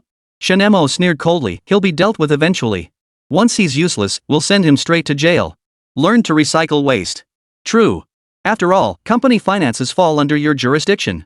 Even I need your approval to access them. Su Yaoyao chuckled softly, brother-in-law, as the chairman of the supervisory board, holds even more authority than you, the CEO. Exactly. Even dad has to defer to him on these matters, Su Xiaowen added softly. Just then, Su Xiaowen's phone rang.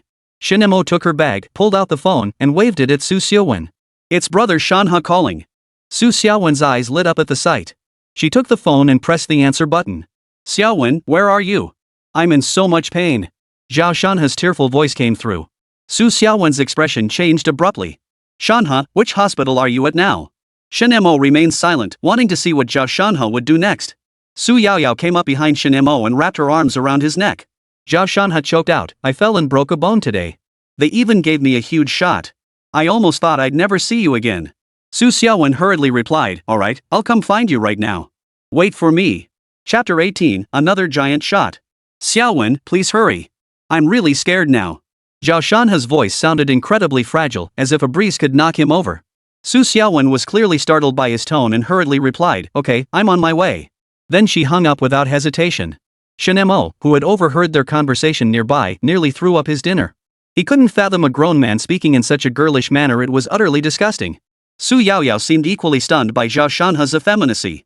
She leaned close to Shen Mo's ear and whispered, brother-in-law, look at this sissy. He's such a freak. Is he the last eunuch from the 21st century or something? Shen Mo nearly burst out laughing at Su Yaoyao's remark. He quickly hushed his voice and replied, could be. But even the most handsome Chinese men have a fierceness in their bones unless he's the sweetest candy type. Su Yaoyao couldn't help but burst out laughing at Shen Mo's remark, then retorted, nonsense. It's clearly eat peaches and feel cool. Ha ha ha. The two couldn't hold it in any longer and burst out laughing. Su Xiaowen stared at them in utter shock, her mind filled with confusion and bewilderment. Her gaze darted between them, finally settling on their unusually close proximity. Why are you standing so close together? Su Yaoyao's lips curved into a playful smile as she replied leisurely, whispering secrets. Your little brother is still waiting for you. Hurry to the hospital and comfort him. Otherwise, once he's better, you won't be able to charm him anymore. Su Xiaowen's blood boiled at the words. Her eyes widened as she glared at Su Yaoyao, her voice sharp with fury. Don't be so sarcastic. No matter what, he's still your brother. However, Su Yaoyao wasn't the least bit intimidated by Su Xiaowen's anger. Instead, she raised her chin defiantly and sneered, don't. She even made a pause gesture before continuing without mercy, I don't need a sissy brother. My brother-in-law is enough for me. Only someone with your IQ, sis, deserves a sissy like that. Su Xiaowen trembled with rage, her finger quivering as she pointed at Su Yaoyao. Just as she was about to unleash a torrent of abuse, Shen Mo's words cut her off. Shen Mo stared expressionlessly at Su Xiaowen and said flatly, Yaoyao's right. Go on now. Once your brother gets better, you won't be so easy to placate. Su Xiaowen couldn't believe her ears. Staring at Shen Mo as if he were a stranger, she roared, husband. How could you take her side? Because I'm my brother-in-law's little cotton jacket, after all. Su Yaoyao clung to Shen Mo's neck like a koala, giggling softly. Su Xiaowen's gaze fixed intently on Shen Mo, suppressing her anger. She said softly, honey, I'm going to the hospital to check on Shanhe. Shen Mo acted magnanimously, replying with a smile, go ahead, go ahead. You don't even have to come back tomorrow. Su Xiaowen's face instantly turned panicked. She hurriedly protested, but that's impossible. Tomorrow is our wedding anniversary. Yet Shen Mo seemed unconcerned about this significant date.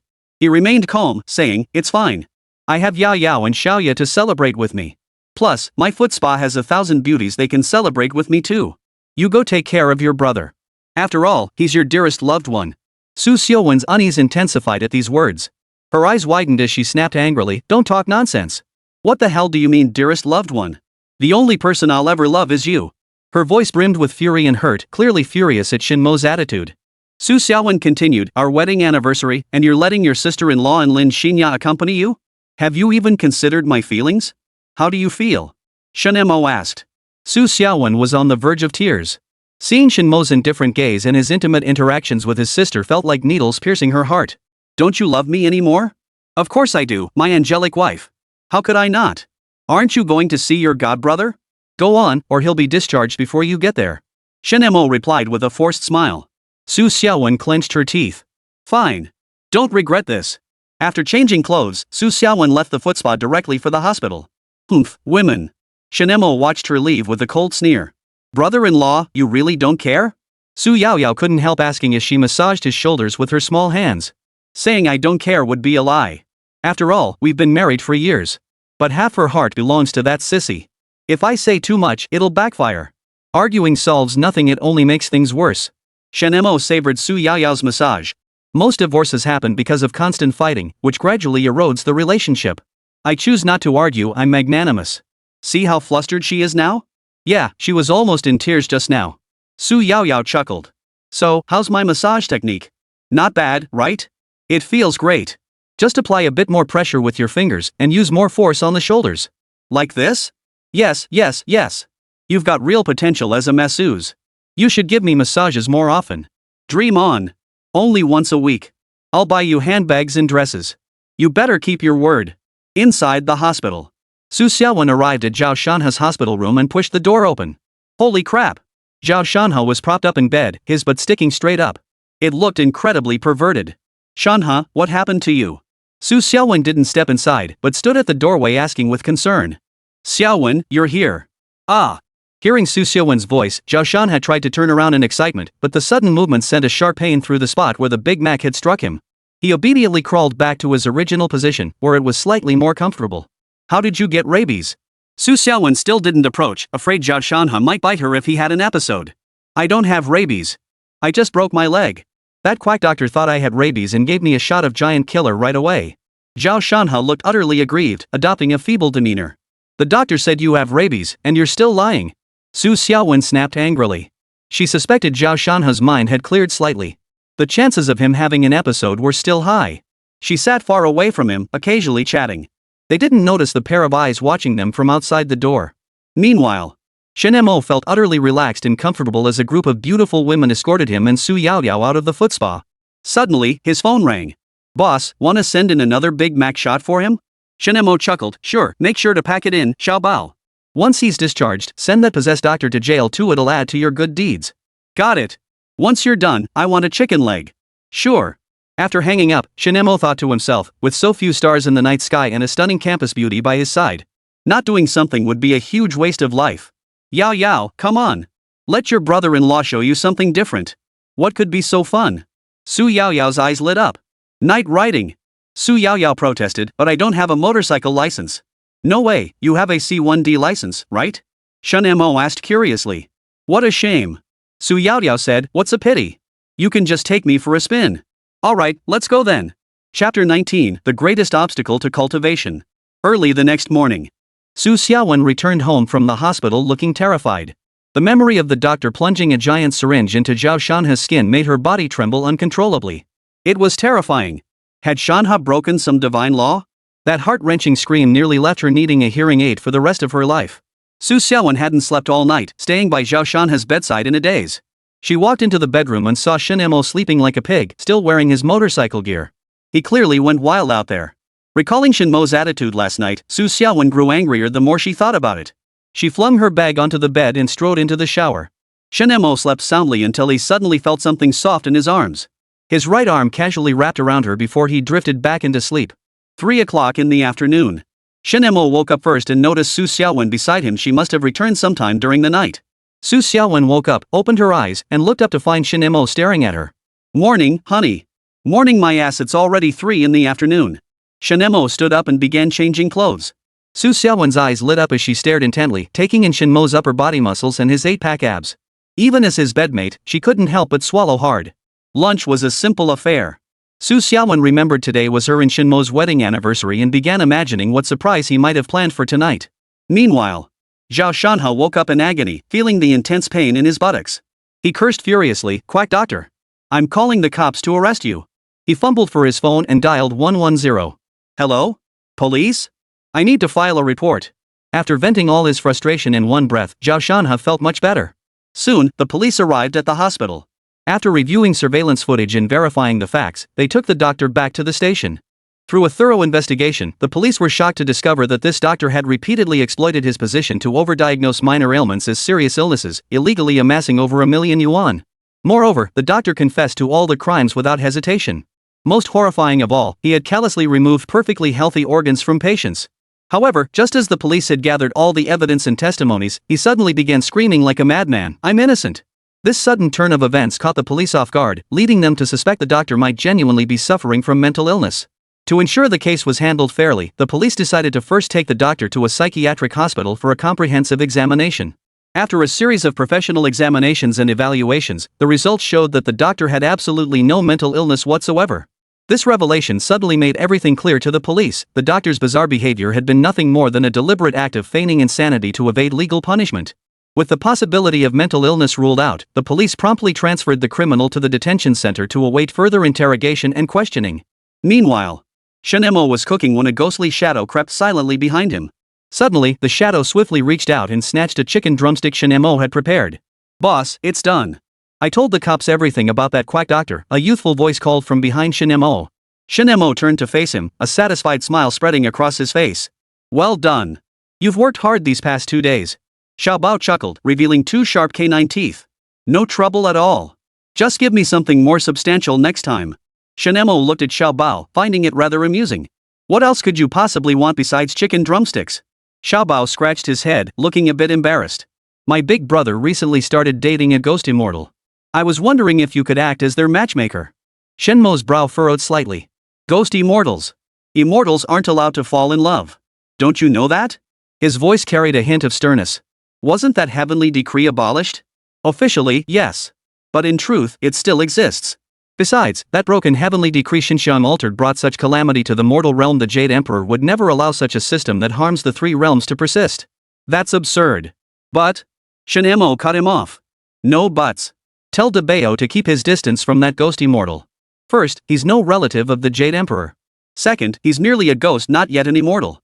This could severely jeopardize his future path to becoming a ghost immortal.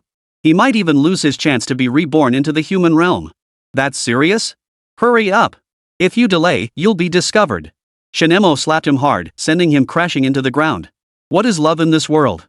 It makes men and women swear to each other life and death. Shen Mo couldn't help but marvel at the profound meaning within these lines. Even the most maddened fiend will forsake everything for love, from tearing out hearts to leaving no trace of the body behind. These words seem to encapsulate the helplessness and sorrow of all those ensnared by love in this world. They deserve it. Shen Mo cursed angrily. He recalled some of the harrowing stories he'd read, where the female protagonists were often the clingy, desperate types. No matter how the male leads treated them, they loved them unconditionally, even sacrificing everything. Such plots left Shen Mo utterly incapable of feeling the slightest sympathy. Instead, he felt these heroines truly deserved their torment.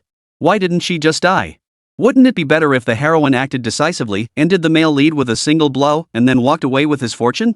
At least that way, she could gain some tangible benefits instead of ending up with her heart and kidneys ripped out.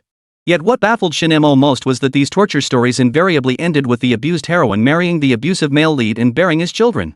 This was utterly beyond his comprehension. Come on, he's your enemy. Shen Mo shook his head helplessly, his heart filled with contempt for such plotlines. Chapter 20, Wedding Anniversary. 8 o'clock in the evening. Shen Mo had prepared a lavish dinner spread. Su Xiaowen carefully dressed in her room, admiring her reflection in the mirror. She wore a black strapless dress and the hair clip Shen Mo had given her. Her heart felt utterly sweet. Today was an important day. Even if there were business matters at the company, she had instructed her deputy general manager to handle them. If they messed up, she'd send them to jail. Su Yaoyao, meanwhile, sulked in her room playing video games. It was awkward for her, the younger sister-in-law, to intrude on the couple's anniversary. But the more she thought about it, the angrier she got. Mina, what the hell are you doing? Yueshan across the lane just activated his ultimate. He's barely hanging on, you can't even finish him off? Oh, my dear lady, Yueshan's super is making him super tanky. Don't my charged attacks need time to build up? Xiaoran, go distract Yueshan. We'll take down the fire mage. Why me? My ultimate isn't even ready yet. Su Yaoyao snapped, we're both girls, you know. You're a big guy playing a game and you're all whiny about it. No wonder you're only gold rank. Mina chimed in, exactly. 2 gorgeous ladies need a knight in shining armor and you're still hesitating? No wonder you're single. Xiaoran felt like crying, hey, ladies, cut the personal attacks. Fine. I'll take on Yueshan solo, okay? Now we're talking. Su Yaoyao and Mina controlled Gu Qinghan and Walnut respectively to attack the fire mage, who still had half his health left. After a flurry of intense moves, Su Yaoyao was counter-killed by the fire mage. Mina, fighting with her last shred of armor, managed to take down the fire mage, who was down to half health. Mina, save me. I never thought this fire mage would be tougher than my brother-in-law. Su Yaoyao whined. Haha, that'll teach you to be so cocky. Stop messing around and save me. Xiaoran is about to be killed by Yueshan. Su Yaoyao gritted her teeth, watching Hu Tao circle around instead of rescuing her. Hey, you 2 beauties. Hurry up and help. Yueshan's attack power is maxed out, I'm about to get killed. Xiaoran's voice was filled with despair. Wait for us. 2 beautiful girls are coming to save you. Shen Mo stood silently on the balcony, a cigarette held between his right fingers. Smoke curled upward slowly, blending with his pensive expression. His left hand held a phone as he spoke with Lin Xinya on the other end. Mo Gu, did you know? Zhao Shanhe actually did something good today. Lin Xinya's voice carried a hint of surprise and delight. A faint smile touched Shen Mo's lips. Oh? What good deed could he possibly do? He sent a quack doctor to jail. Lin Xinya exclaimed excitedly. Shen Mo chuckled softly. That wasn't his doing. I arranged it. Ah? So it was you. Lin Xinya realized, but then added with concern, isn't that a bit much? Did you use Daoist magic to trick him? Couldn't that affect your merit? Shen Mo exhaled a smoke ring, watching it slowly dissipate in the air as he replied calmly, how could the actions of a minor spirit be attributed to me? Even if I wanted to teach him a lesson, he'd have to endure it. His words carried an air of resolute confidence. Oh, right. Shen Mo abruptly changed the subject. Why haven't you broken up with Zhao Shanhe yet? Could it be you still harbor other feelings? Lin Xinya's expression darkened instantly. She retorted indignantly, humph. That Zhao Shanhe is a complete fraud. Not only did he deceive my feelings, but he also tried to seduce my sister-in-law. I absolutely won't let him off easily. That's why I decided to isolate him without breaking up so he can taste what it's like to have his girlfriend pursued by someone else. Shen Mo's lips curved into a faint smile as he teased, oh? Well then, Miss Lin Xinya, would you be willing to let me make a move on you? Lin Xinya's face flushed bright red. She lay back on the bed, a shy smile playing on her lips. Hee, I'd be delighted. Just then, soft footsteps echoed through the room, followed by a gentle voice asking, honey, who are you talking to on the phone? Shen Mo turned to see Su Xiaowen approaching. She glided behind him and wrapped her arms gently around his waist. Shen Mo looked at her and smiled tenderly. Of course it's Xiaoya. She called especially to wish us a happy wedding anniversary. Su Xiaowen, who had been beaming moments before, suddenly stiffened. Her expression froze as if someone had doused her with a bucket of ice water. Her eyes widened in disbelief as she stared at Shen Mo. Then, with a sudden jerk, she reached out and snatched the phone from his hand. Lin Xinya, what exactly do you want? Su Xiaowen's voice brimmed with fury and accusation. Are you only satisfied once you've stolen my husband away? On the other end, Lin Xinya clearly hadn't anticipated Su Xiaowen's sudden outburst. She stammered in panic, sis-in-law, don't misunderstand. Mo and I are really just like brother and sister. I only called to wish you both a happy anniversary. But Su Xiaowen refused to listen to her explanations, her emotions boiling over. Brother and sister? What step-siblings call each other every day and pry into each other's lives? You call that innocence?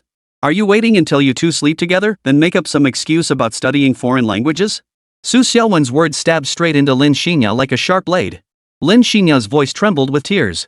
How could you slander me like this? Sister-in-law, you should speak with a clear conscience. Ever since my boyfriend Zhao Shanhe became your assistant, he's grown distant toward me. He even said you cared deeply about him, calling daily to check on him. He claims marrying you would make the Zhao family ancestors rise from their graves in joy. Boom! Su Xiaowen froze as if struck by lightning. Did Zhao Shanhe really say that? She couldn't believe her godbrother would utter such words. They maintained a pure sister-brother relationship. Shen Mo watched her disbelieving expression and snatched the phone back. Oh! Marrying his godsister would make the Zhao family's ancestral graves smoke with joy. Husband, it's not like that. Su Xiaowen was clearly startled by Shen Mo's words. Her face instantly turned pale as she hurriedly protested, her voice tinged with desperation, we really are just siblings. I've never done anything to betray you. However, Shen Mo paid no heed to her explanation. A cold smile curled at the corner of his mouth as he continued his mockery, oh, right. Of course you've never done anything to betray me. You were just being kind enough to cook a meal for your godbrother when he was sick, weren't you? And then, when your godbrother called over the weekend, you went to be with him without a second thought, right? Lin Xinya deliberately exaggerated her words, sis-in-law, my boyfriend got sick, and instead of calling me, he called you? You're the esteemed CEO, swamped with work every day, yet you still found time to cook for him. What does that prove? It proves Shanhe sees you as his girlfriend. Even I, his official girlfriend, can't hold a candle to you. Su Xiaowen's face instantly drained of color. She hurriedly explained, honey, you have to believe me.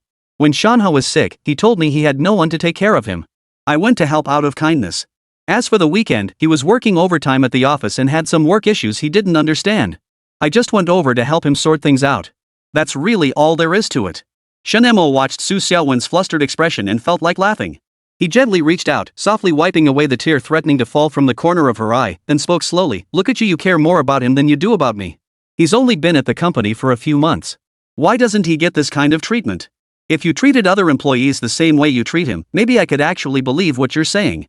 Su Xiaowen shook her head. It's not like that. I genuinely care for him like a younger brother. You're the only one I love. Shen Mo listened, expressionless. I only care for Xiaoya like a sister. She's a young woman, new to this city, unfamiliar with everyone. What's wrong with me caring for her? Don't you think you're getting too close to her? Shen Mo shot back, don't you think you're getting too close to Zhao Shanhe? You didn't come home all night last night, did you? What do you think two people alone together in a hospital would do? Su Xiaowen's face drained of color. Husband, how could you think that of me? Shen Mo sneered coldly, who knows?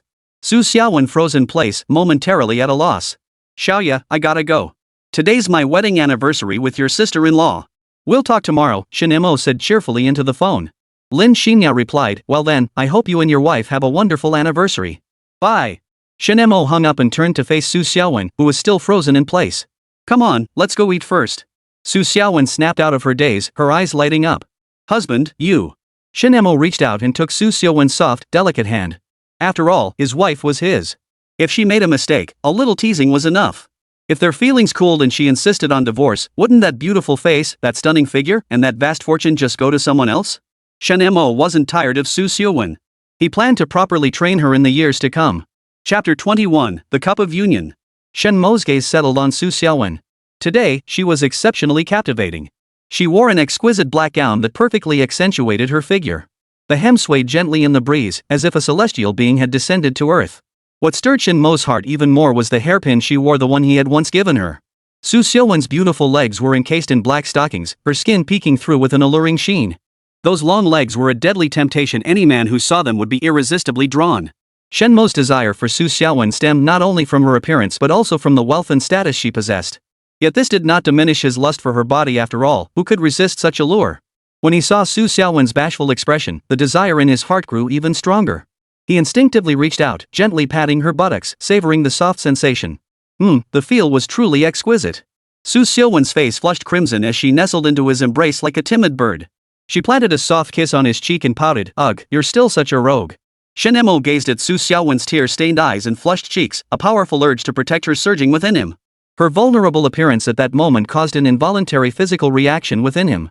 Su Xiaowen, clinging to Shen Mo, felt the contact below and grew even redder, her body responding as well. Unable to hold back any longer, Shen Mo wrapped his arms around her legs and carried her to the sofa. "You little vixen, you really make a man lose control."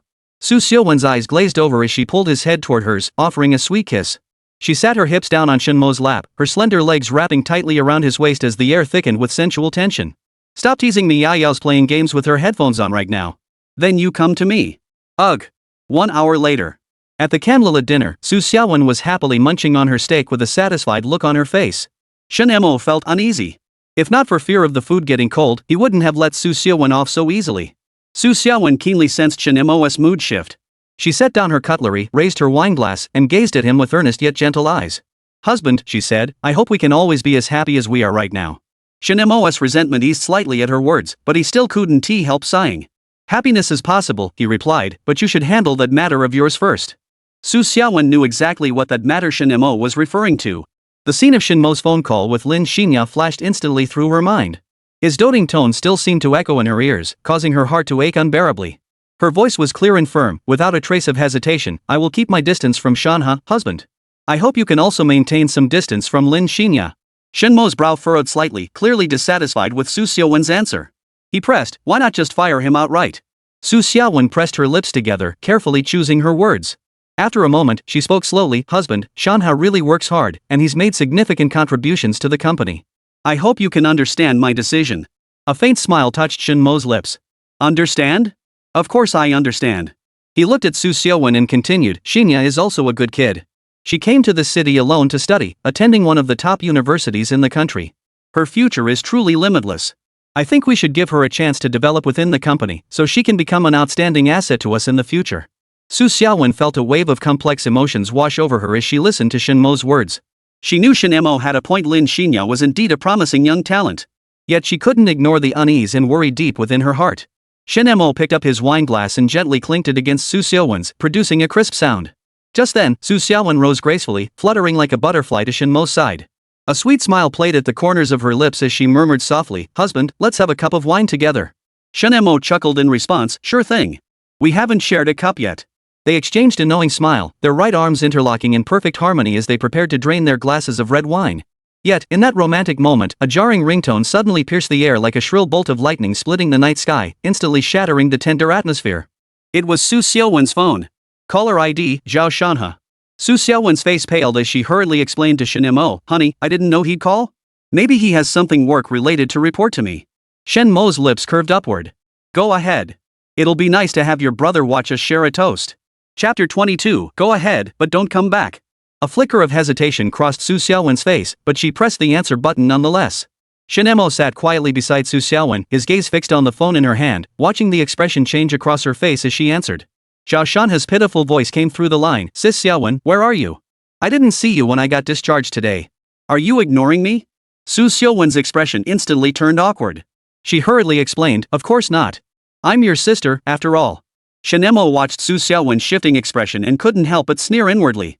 A leopard can't change its spots. And here was a grown man resorting to such whiny, tearful tactics to win a woman's sympathy and attention, utterly ridiculous. What on earth is wrong with this world? Upon hearing Su Xiaowen's words, Zhao Shanhe quickly asked, then, Sister Xiaowen, could you come to my place today and keep me company?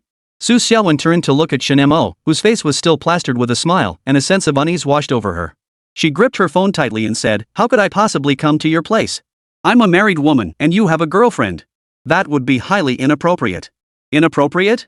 Shen Mo gained a whole new perspective on Su Xiaowen's tactics. Then what is appropriate? He listened quietly, wondering just how absurd things could get in modern society. What's inappropriate about it? We're like siblings. Isn't it natural for an older sister to look after her younger brother? Zhao Shanhe insisted stubbornly. Su Xiaowen furrowed her brow slightly, pressed her lips together, then said, today is a very important day for both me and your brother Shen. You still have a long vacation ahead. Use this time to focus on getting yourself back on track. I'll come visit you when I have the chance. However, before she could finish her sentence, Zhao Shanhe seemed about to say something when he was abruptly interrupted by a deafening crash. It was an incredibly violent collision, as if something had slammed together with tremendous force, producing a deafening roar. Immediately following was the shattering of glass, a sharp, piercing sound. Then, as if it had lost its support, the phone plummeted from a height, crashing heavily onto the ground with a dull thud. Finally, only a persistent busy tone remained, as if echoing the chaos and suddenness of that very moment. Shanhe! Shanhe! What happened? Su Xiaowen shouted in alarm. Seeing the call had been disconnected, she hurriedly redialed. Sorry, the number you dialed is turned off. Su Xiaowen's face paled, but she stubbornly kept dialing. Each cold, metallic tone from the phone felt like a bolt of lightning splitting the calm waters of Su Xiaowen's heart, instantly engulfing her in unease. Clutching her phone tightly, she murmured, something must have happened to Shanhe. I can't stand it, I have to go find him. Su Xiaowen's anxious gaze fell on Shen Mo. Her voice trembled slightly. Honey, I'm so sorry. I really wanted to spend our anniversary properly with you today, but Shanhe. Her words brimmed with guilt and helplessness. Shen Mo watched her silently, a faint, ambiguous smile playing on his lips. Su Xiaowen's frantic expression at that moment was quite amusing. Her stunningly beautiful face shifted endlessly, like a stage actress. Yet, when he thought of the tiny bit he had invested in this relationship, an indescribable sense of loss welled up in his heart. Your conversation doesn't sound like that of an older sister and younger brother, does it? Shen Mo said with a hint of teasing, more like a sneaky couple. Su Xiaowen's face instantly darkened. She glared at Shen Mo, her voice brimming with fury. What do you mean by that? Are you accusing me of being unfaithful to you? Shanhe is my brother, and our relationship is completely innocent. Stop talking nonsense and imagining things. Her voice rose an octave without her noticing, clearly enraged and hurt by Shen Mo's words. Oh? Shen Mo retorted with a sarcastic edge, I wonder who it was earlier. When I called my sister to check in, someone blew up like they'd swallowed gunpowder. But when I do it, suddenly it's me overthinking things? How can you be so hypocritical? Su Xiaowen's face paled, but she stubbornly refused to back down. You're completely unreasonable. Enough. Now get lost. Go flirt with your sweet little brother. Shen Mo snapped, his voice dripping with impatience, tinged with faint disgust and irritation. Su Xiaowen stared at Shen Mo in disbelief, her lips trembling. She was clearly deeply hurt by his words. How could you say that? Su Xiaowen hissed through gritted teeth. Shanhe is in mortal danger right now. Didn't you hear that bone-chilling crash on the phone? It was clearly a serious car accident. Her voice brimmed with panic and fear, tears welling in her eyes, threatening to spill over at any moment. Yet Shen Mo showed no reaction to her emotional outburst. He merely waved his hand impatiently, his tone cold and dismissive. Enough, enough. Stop acting like a bloody shrew. If you want to leave, get out. And don't come back. Su Xiaowen's body jerked violently.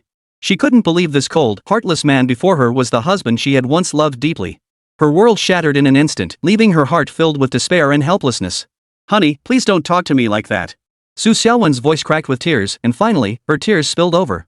This is our home. We shared so many beautiful moments here. How could you treat me like this? I swear, you're the only one I love. Shanhe, I truly only see him as a younger brother. Her words were filled with pleading, hoping Shen Mo would believe her and understand her feelings. Shen Mo gave a cold laugh, picking up his chopsticks to eat the crispy pork belly he prepared. Delicious. Seeing Shen Mo ignore her completely, Xiaowen felt a surge of anger, her teeth clenched tightly. Without another word, she grabbed her Hermes bag, swiftly slipped on her shoes, and dashed out the door like a whirlwind. But the moment she sat in the driver's seat and started the engine, Shen Mo's cold, handsome face involuntarily flashed through her mind. She couldn't help but regret her impulsive outburst, but quickly consoled herself. My husband will understand. He's a spiritual practitioner. His character is far nobler than ordinary people's. We're husband and wife. A little spat now and then is no big deal. Once he cools off and comes home, I'll just coax him back to bed, and everything will be fine. After all, he craves my body so much, he wouldn't bear to see me hurt or upset. With this thought, Xiaowen's previously flustered mood gradually calmed. Suddenly, the memory of Zhao Shanhe's car accident flooded her mind like a tidal wave of worry. She quickly grabbed her phone, opened the Inlang platform, and checked if any accident reports had been posted in the city within the last few minutes. With so many netizens nowadays, major incidents like this were bound to be widely shared online. Sure enough, it wasn't long before Xiaowen found a related video on the platform. When she clicked on the video and saw Zhao Shanhe lying in a pool of blood, her panic instantly gave way to terror. Oh my god! What should I do? Xiaowen's hands trembled uncontrollably, and a thin layer of sweat broke out on her forehead. She dared not dwell on it any longer. She slammed her foot on the gas pedal, and the car shot forward like an arrow released from a bow, racing straight toward the accident scene. Chapter 23, Shinya comes to spend your brother's wedding anniversary. Shen Mo slowly walked to the window and gazed out. His gaze fell upon the Porsche slowly pulling out of the residential compound, Xiaowen at the wheel, growing smaller and smaller in the distance. Shen Mo let out a bitter smile. He stood silently by the window until the car vanished from sight, then let out a soft sigh. He pulled his phone from his pocket and dialed Lin Shinya's number. The call connected quickly.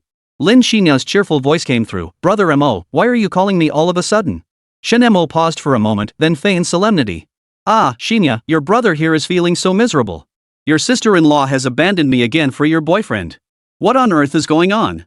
Lin Shinya sounded surprised. She hurriedly asked, Huh? How could my sister-in-law do that? Brother Mo, don't be too upset. Maybe she just had an emergency. Shen Mo gave a bitter laugh and continued, I'm so heartbroken, Xiaoya. How could your sister-in-law treat me like this? I'm her husband. She just casually left me behind to go hang out with your boyfriend. Lin Shinya comforted him over the phone. Brother Mo, don't be sad. Your sister-in-law probably just isn't the brightest. Don't overthink it. When she gets back, you can talk it out with her. What can I say? It seems like I don't even exist in her heart as her husband. Xiaoya, what should I do? Shen Mo nearly laughed at his own tone, but he forced himself to continue his aggrieved complaint. Our wedding anniversary meant nothing to her. One call from Zhao Shanhe, and she rushed off to meet him, leaving me home alone to mourn. Mo, good, don't worry. Send me your address, I'll come keep you company. Lin Shinya's anxious voice brimmed with concern and urgency. Hearing her words, Shen Mo felt a surge of surprise and delight. He quickly replied, You're willing to spend our wedding anniversary with your brother? His tone brimmed with anticipation. Lin Shinya answered without hesitation, I'd love to. I'll change clothes right away, wait for me. With that, she scrambled off the bed, flung open the walk-in closet door, and began selecting an outfit. Hearing her answer on the other end, Shen Mo felt an immense warmth in his heart. He smiled and said, Great. I'll wait for you. Then he hung up. After hanging up, Shen Mo immediately sent Lin Shinya a location message, then headed off to dinner, feeling perfectly satisfied. However, the instant he turned around, a stunningly beautiful figure suddenly appeared before him. Shen Mo stared in shock, his voice catching in surprise. Yao Yao? What are you doing here? Standing before him was none other than Su Yao Yao. She wore a white spaghetti strap dress, its fabric slightly sheer and translucent, hinting at her voluptuous figure and sparking the imagination. Especially those stunning legs, even more devastating than Su Xiaowen's. Su Yao Yao skipped forward with her hands behind her back, landing lightly before Shen Mo. Her lightly made-up face seemed to radiate a faint ethereal aura, like a fairy descended from heaven. Leaning forward slightly, she brought her exquisite face close to Shen Mo's and said with a hint of a smile, I came to celebrate our wedding anniversary with you, but I never expected you'd invite someone else, huh? Su Yao Yao pouted her lips in mock complaint, her hands busily kneading Shen Mo's cheeks like clay, as if punishing his playful behavior. One gorgeous woman wasn't enough, you wanted another one? You big pervert, how can you be so lustful? Su Yao Yao's tone carried a hint of playful scolding, but it was mostly tinged with affectionate teasing. Seeing this, Shen Mo flashed a doting smile. He swiftly reached out, clasping Su Yao Yao's soft, boneless hands tightly. Oh dear, he murmured gently, who knew you, the gaming addict, would suddenly give me such a huge surprise today? Oomph. Su Yao Yao heard Shen Mo's words. Though she still closed her eyes with a touch of stubborn pride and gave a light snort, her heart felt as sweet as honey. After a moment, Su Yao Yao slowly opened her eyes, looked at Shen Mo, and continued, This lady is in a terrible mood today. That jerk Yushan beat me badly, so I came here specifically to have you cheer me up. If you can make me happy, I'll spend this wedding anniversary with you. Alright. After dinner, I'll play games with you. How about we specifically target Yushan? Shen Mo chuckled. Deal. Su Yaoyao, her heart brimming with joy, linked arms with Shen Mo and walked to the dining table, where they slowly sat down. Her gaze fell upon the wine glass Su Xiaowen had used. Without hesitation, she picked it up and walked toward the trash can, pouring out the remaining wine. Next, she retrieved a brand new wine glass from the cabinet and placed it on the table. After completing these actions, Su Yaoyao didn't pause. Her gaze shifted to the wine glass in front of Shen Mo, and the corners of her mouth lifted slightly, revealing a faint smile. She picked up Shen Mo's glass, emptied its contents as well, and then refilled it for him. Here. Since she won't share a toast with you, I'll do it instead. Su Yaoyao's voice was crisp and pleasant as she spoke, her face flushed with a hint of shyness. As she spoke, she stood up, holding the glass brimming with fine wine, her face radiating anticipation. Seeing this, Shen Mo offered a gentle smile. He naturally wouldn't refuse Su Yaoyao's kind offer, so he stood up as well, facing her across the table. Their arms gently intertwined as they tilted their heads back and drained the cups in one swift gulp. After drinking, Su Yaoyao's rosy cheeks flushed even deeper, like a ripe apple tempting one to take a bite. She shyly lowered her head, her long lashes fluttering like butterfly wings. With a hint of petulance in her voice, she asked, "Mo Gu, can you feed me some food?" Shen Mo felt his heart melt at Su Yaoyao's adorable expression. He promptly picked up a piece of her favorite dish, carefully placing it near her lips as he said softly, "Of course, Yaoyao. Eat up." Su Yaoyao eagerly opened her little mouth and took a bite. Ding dong.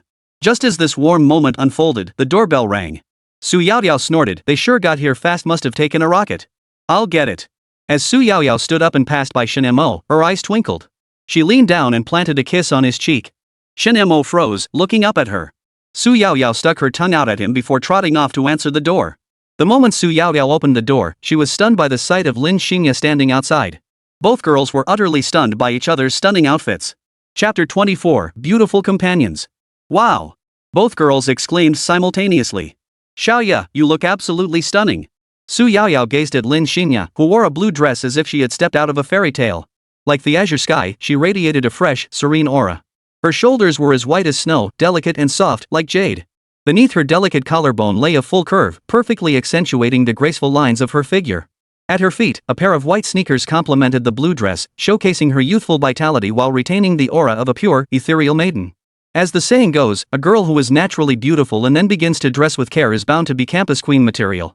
And at this very moment, Lin Xingya was undoubtedly such an example. Though her looks were slightly less striking than Su Yaoyao and Su Xiaowen's, after this careful styling, her beauty now rivaled that of the Su sisters. Lin Xingya chuckled, "Yaoyao, you look stunning too. You're absolutely breathtaking. If any guys outside saw you, they'd be lining up to get your autograph and ask for your number. Heh, what's so great about those stinky men out there? The one right here is the best." Su Yaoyao linked arms with Lin Xingya and slowly walked into the house. Wow! The moment they entered, Shen Mo's gaze was instantly drawn to the two stunning girls. His Adam's apple involuntarily bobbed. They looked like celestial beings, ethereal and otherworldly. His gaze wandered over them from their silky smooth hair, to their exquisite features, to their slender figures, every inch radiating irresistible charm. Damn, they were tempting. Shen Mo's previously rock-solid resolve began to stir with unease. Their beauty was utterly irresistible. He even wondered if they were celestial beings reincarnated, banished to the mortal realm for some transgression. Look at him, he's practically drooling. Su Yaoyao noticed Shen Mo's loss of composure and playfully scolded Lin Xingya, covering her mouth with a soft giggle. Lin Xingya also observed Shen Mo, who was staring blankly at them, his lips tightly pursed. She couldn't help but smile too, and that smile blossomed like spring flowers, breathtakingly beautiful. The two girls beamed at Shen Mo's expression. Ahem! Shen Mo cleared his throat, adjusted his clothes slightly, then adopted the posture of a proper gentleman. With a smile, he said, "Xiaoya, since you're here, let's begin our meal." As soon as the words left his mouth, Shen Mo casually waved his right hand toward the kitchen. To everyone's surprise, a brand new wineglass appeared as if by magic, defying all scientific explanation as it flew out of the kitchen and landed securely in Shen Mo's hand. A faint smile touched Shen Mo's lips as he gently placed the glass on the table. He then picked up the wine bottle and poured a glass for Lin Xingya. He handed her the glass and said gently, "Xingya, thank you for coming to spend this rather unpleasant anniversary with me. Here's to you, little sister." Lin Xingya accepted the glass with a touch of shyness, her cheeks flushing instantly. She murmured softly, "Brother Mo, it's actually me who should be thanking you. I'm apologizing on behalf of that shameless jerk Zhao Shanhe. Later, I'll give him a good scolding and make him come bow to you personally to apologize." With that, Lin Xingya raised her glass and gently clinked it against Shen Mo's, producing a crisp, clear sound. The sound echoed in the air, like a silent resonance between them. Shen Mo drank his wine in one swift gulp without hesitation. Lin Xinya, however, appeared somewhat reserved, taking only an elegant sip. After all, this was her first time drinking, and such an expensive wine at that. She didn't want to appear too unrefined. Suddenly struck by inspiration, Su Yaoyao came up with a slightly mischievous idea. Grinning, she turned to Shen Mo and said, "Brother-in-law, how about sharing a toast with Sister Xiaoya?" Ah! Shen Mo and Lin Xinya both turned their surprised gazes toward Su Yaoyao. Shen Mo thought his sister-in-law was utterly adorable. He decided he'd have to reward her handsomely after tonight. He mused that 2 million yuan as pocket money should be about right. Meanwhile, Lin Xinya felt as if a little deer were wildly pounding in her chest, making it thump thump thump without pause. Her face flushed with embarrassment as she glared at Su Yaoyao and pouted. How could that be? The wedding cup is only for husband and wife to share. Su Yaoyao laughed dismissively and explained, "Before you arrived, your sister and I already shared the wedding cup. Besides, today is our wedding anniversary. Our relationship isn't just sisterly anymore." Hearing Su Yaoyao's words, Lin Xinya was momentarily at a loss for how to respond. Though she felt something was off, upon reflection, Su Yaoyao's reasoning seemed sound. Su Xiaowen abandoning her husband to seek out Zhao Shanhe on their anniversary was irresponsible behavior in itself. Besides, since Su Yaoyao had already shared the ceremonial wine, she could do the same. On a day like today, she wasn't here as a sister anyway. Shen Mo was hopeful that Lin Xinya would agree. True to his expectations, Lin Xinya did agree. Lin Xinya gently parted her lips, pursing them slightly. Her cherry-like, rosy lips appeared even more moist. She rose shyly, her steps light as she approached Shen Mo and thoughtfully poured him wine. The transparent liquid rippled in the glass, releasing a faint fragrance of wine. "Mo gu, I think we should have a drink too." Lin Xinya's voice faltered slightly, as if each word required a deep well of courage to utter. Her gaze shifted nervously, unable to meet Shen Mo's eyes directly, yet her bashful demeanor made her appear exceptionally endearing. Shen Mo gazed at the bashful Lin Xinya before him, and even his usually stoic face flushed red once more. Their eyes met, and a current seemed to flow between them. Shen Mo slowly extended his arm, intertwining it with hers. Their movements felt awkward, yet the air thickened with undeniable chemistry. Under Su Yaoyao's watchful gaze, they both tilted their heads back and drained their glasses in one gulp. Su Yaoyao quickly captured the moment on her phone, her heart racing with excitement. At that moment, Su Xiaowen was driving closely behind the ambulance. Shen Mo silently gave Su Yaoyao a mental thumbs up. He must add another 2 million to Su Yaoyao's allowance. After drinking, Lin Xinya's gaze drifted involuntarily to her right hand, tightly intertwined with Shen Mo's. In that instant, a scene from a traditional Chinese wedding suddenly flashed through her mind. In that ceremony, Shen Mo wore a vibrant red wedding robe, radiating dashing good looks and elegant charm. His gaze was tender and deeply affectionate. She, clad in a crimson wedding gown and wearing a red veil, resembled a blossoming flower, radiant and captivating. "I want a drink too." Su Yaoyao joined them, having poured the wine for both. With a faint smile, she said, "Here, let's all drink this cup of wedding wine together. May we live happily ever after." She raised her wine glass with her right hand while holding her phone in her left, ready to take a photo. Shen Mo felt utterly blissful. Add another 2 million. He said it, not even the god of wealth could stop him. Lin Xinya was much braver this time, nodding. "All right, the three of us will live happily together." Their hands intertwined as they drank together. At the same time, Su Xiaowen was still driving, tailing the ambulance closely. 5 minutes later, Zhangcheng First People's Hospital. Su Xiaowen, her heart pounding with anxiety, got out of the car and hurried to the back of the ambulance. Her steps seemed rushed and flustered. When she saw the stretcher being carried out of the ambulance by medical staff, her unease intensified. On the stretcher lay Zhao Shanhe, his face as pale as paper, blood trickling from the corner of his mouth, eyes tightly shut, barely clinging to life. Su Xiaowen's heartbeat instantly quickened. Her eyes widened in disbelief as she stared at the scene before her mind overwhelmed by fear and worry. "Shanhe!" Su Xiaowen cried out, her voice filled with terror and anguish. "What happened? Who did this to you?" The medical staff didn't pause.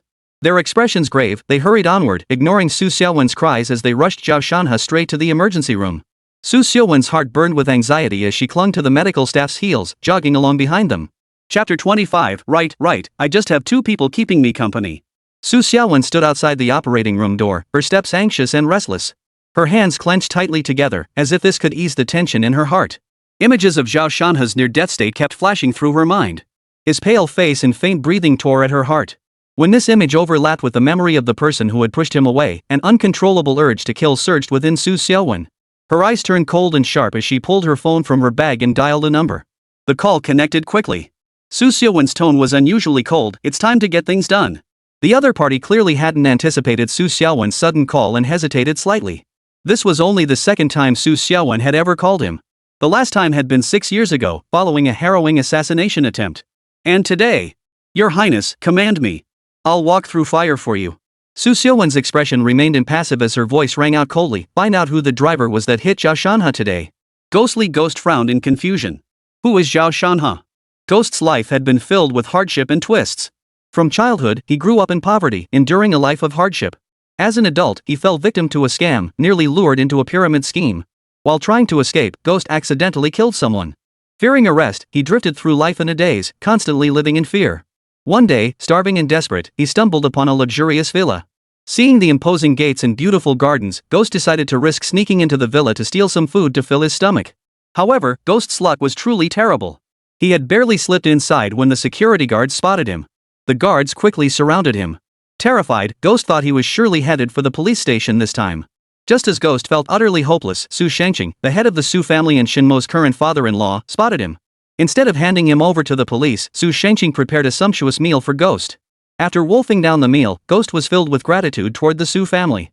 Impressed by Ghost's courage and circumstances, Su Shangqing intended to train him as the Su family's loyal servant, offering terms so generous Ghost couldn't refuse. Thus, Ghost became the Su family's loyal retainer. However, his very first mission nearly ended in failure. Su Xiaowen nearly died. Had a man not pushed her out of harm's way, the consequences would have been unimaginable. Su Xiaowen's voice turned cold. The younger brother of that man from 6 years ago. You remember him, don't you? Ghost's voice trembled slightly upon hearing this. I remember. Rest assured, Miss Su. I'll investigate immediately. I've already sent you his files. I want good news by tomorrow. After transmitting Zhao Shanhe's records, Su Xiaowen commanded in a tone brooking no argument. Yes.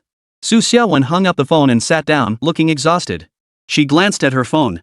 Shen Mo hadn't called or texted her. A dull ache settled in her chest. The next day at noon. Inside the hospital room, Zhao Shanhe lay still on the bed, his body tangled in a web of tubes, resembling a mummy. The ventilator mask pressed tightly over his nose and mouth, sustaining his faint breaths. Su Xiaowen sat by the bedside, her face etched with worry and concern. Her voice trembled slightly as she said, Shanhe, you have to get better. I've already lost your brother. I truly can't lose you too. Time ticked by second. Su Xiaowen remained by Zhao Shanhe's side, silently praying for his swift recovery. Finally, in a fleeting moment, Zhao Shanhe's finger twitched ever so slightly. This tiny movement did not escape Su Xiaowen's keen eyes. Her heart raced as she leaned close to his ear and whispered, Shanhe, can you hear me? The moment of miracle arrived. Zhao Shanhe, struck by the truck yet not quite gone, slowly opened his eyes. His gaze was initially unfocused, but it quickly settled on Su Xiaowen's face. It was a face he knew all too well, beautiful and filled with concern as it gazed at him. Xiaowen. Zhao Shanhe's voice was barely audible, like the buzzing of a mosquito. Hearing his voice, a huge weight lifted from Su Xiaowen's heart. She gripped Zhao Shanhe's hand excitedly and exclaimed, Shanhe, you're finally awake. I knew you'd be okay. Last night really scared me to death. She called out toward the ward in trance, Doctor, the patient's awake. The doctor rushed in and quickly performed a brief examination on Zhao Shanhe. Seeing Zhao Shanhe's recovery, he was pleasantly surprised the patient's condition was far better than he'd anticipated. The patient just needs quiet rest now, avoiding any stress. He should be able to be discharged in about 2 weeks, the doctor said with a sigh of relief. Hearing this, Su Xiaowen felt a huge weight lift from her shoulders. She immediately stood up and thanked the doctor. Thank you, doctor. I can't thank you enough. The doctor smiled and nodded before turning to leave the ward. Once the doctor was gone, a faint smile of relief appeared on Su Xiaowen's face. However, that smile was quickly replaced by a reproachful gaze as she fixed her eyes on Zhao Shanhe. What were you thinking? She scolded. Why weren't you walking properly on the sidewalk late at night? Why did you wander into the middle of the road? And then you got hit by a big truck. If you weren't so lucky, you'd have gone to meet the king of hell by now. Zhao Shanhe's lips curved into a faint smile as he murmured softly, Thanks for your concern, Sister Xiaowen. Su Xiaowen shot him a glare and snapped, Stop being so smooth-talking. Don't think about anything else right now. Focus on getting better. With that, she picked up her bag, intending to go outside the hospital to buy Zhao Shanhe some kanji. After all, his body couldn't have endured such a long period without food. Zhao Shanhe watched Su Xiaowen leave the ward, his gaze fixed intently on her retreating figure. His eyes betrayed a hint of unmistakable lust. Shen Mo, I've finally beaten you. Zhao Shanhe gloated inwardly. Your wife spent the entire night with me, while you were ruthlessly abandoned on your wedding anniversary. Serves you right. Shen Mo, oh yeah, I deserve it. I only had my sister-in-law and your girlfriend to spend my wedding anniversary with.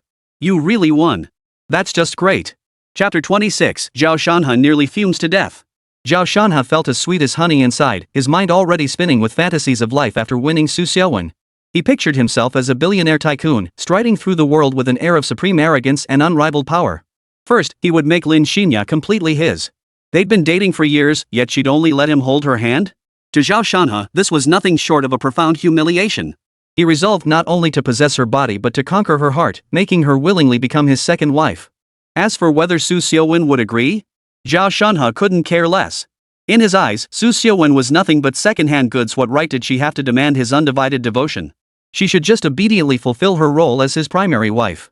The thought of soon having two stunning beauties at his disposal, along with endless riches, brought a sickening grin to Zhao Shanhe's face. Ha ha ha.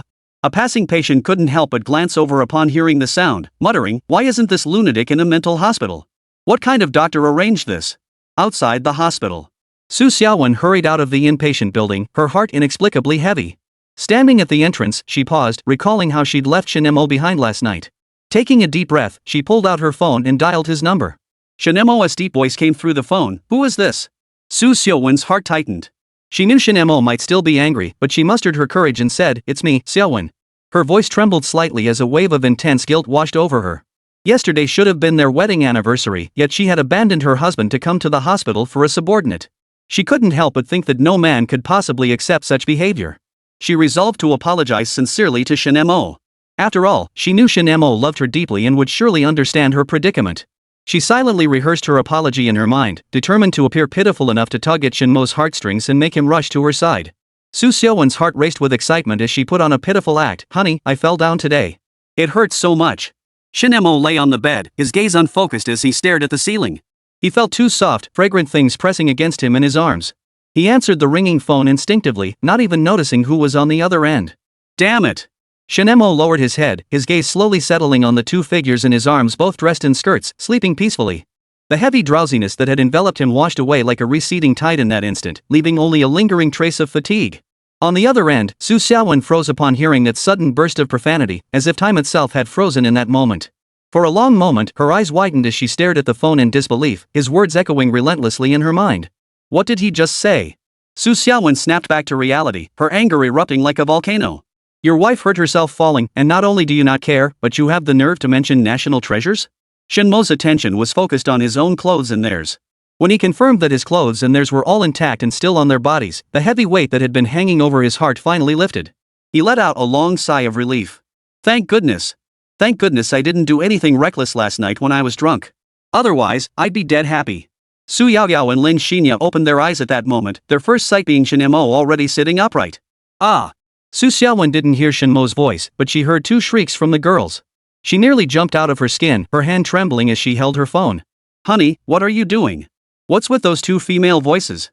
Su Xiaowen demanded urgently. Nothing. Shen Mo replied flatly, glancing at the two beauties who had already wrapped themselves tightly in their blankets. He raised his index finger, shushing them. Su Yaoyao and Lin Xinya shot him a glare, then glanced down at their dresses, relieved to find them intact. A wave of disappointment washed over them as relief faded. Shen Mo walked to the living room with his phone and sat down. What's up? How's your wonderful little brother doing? Still breathing? Su Xiaowen's anger flared at this. Shen Mo, I told you I fell at the hospital and it hurt like hell. Shen Mo scratched his ear. And then? And this is your attitude. Su Xiaowen snapped. What attitude do you want from me? At the very least, show some concern for me. How should I show concern? Just say some sweet nothings. Shen Mo was at a loss for words. He casually replied, Good morning. Have you eaten yet? Is that sweet talk? Su Xiaowen was so exasperated she laughed. When did her husband become such a clueless guy? If you don't want to hear it, fine. Go spend Xingning Festival in the hospital with your stepbrother. WH what? Beep dot. Su Xiaowen stared at the disconnected call, furious beyond words. That gasp she heard earlier was definitely not normal. No way. She had to go back and see. She absolutely had to see who Shen Mo was with right now. Su Xiaowen headed to the parking lot, starting her Ferrari and driving toward home. Completely forgetting Zhao Shanhe's empty stomach, Shen Mo hung up the phone and returned to his room. Seeing the two beautiful girls already awake, he recalled sharing a bed with them. The thought filled him with indescribable delight. Lin Xinya flushed crimson, unable to meet Shen Mo's gaze. Su Yaoyao, her face flushed crimson, glared at him. Brother-in-law, how could you do this to me and sister Xiaoya? You have to take responsibility. Shen Mo chuckled. Alright, how exactly do you want me to take responsibility? Su Yaoyao thought for a moment. Since Shen Mo had slept with her, she wasn't about to let him slip through her fingers. Come shopping with us for clothes. Su Yaoyao declared with a grin. The smile vanished from Shen Mo's face. Accompanying girls shopping for clothes? That was practically a death sentence. Once, Shen Mo had made Su Yaoyao cry, and to make it up to her, he took her shopping for clothes and jewelry. Little did he know the trip would drag on from morning till night, nearly exhausting him to death. And Su Yaoyao returned to the room full of energy to try on clothes. Her shopping stamina was off the charts. No way. Don't even think about making me carry your bags again. Shen Mo pulled out his phone and transferred 6 million yuan to Su Yaoyao. Here's your spending money. Go have a good time.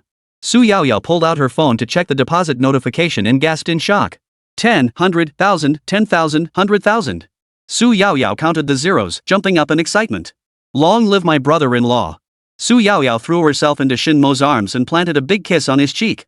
Lin Xinya stood nearby, deeply envious of their affection. Feeling the warmth on his face, Shen Mo instinctively wrapped his arms around Su Yaoyao's waist and began spinning her around.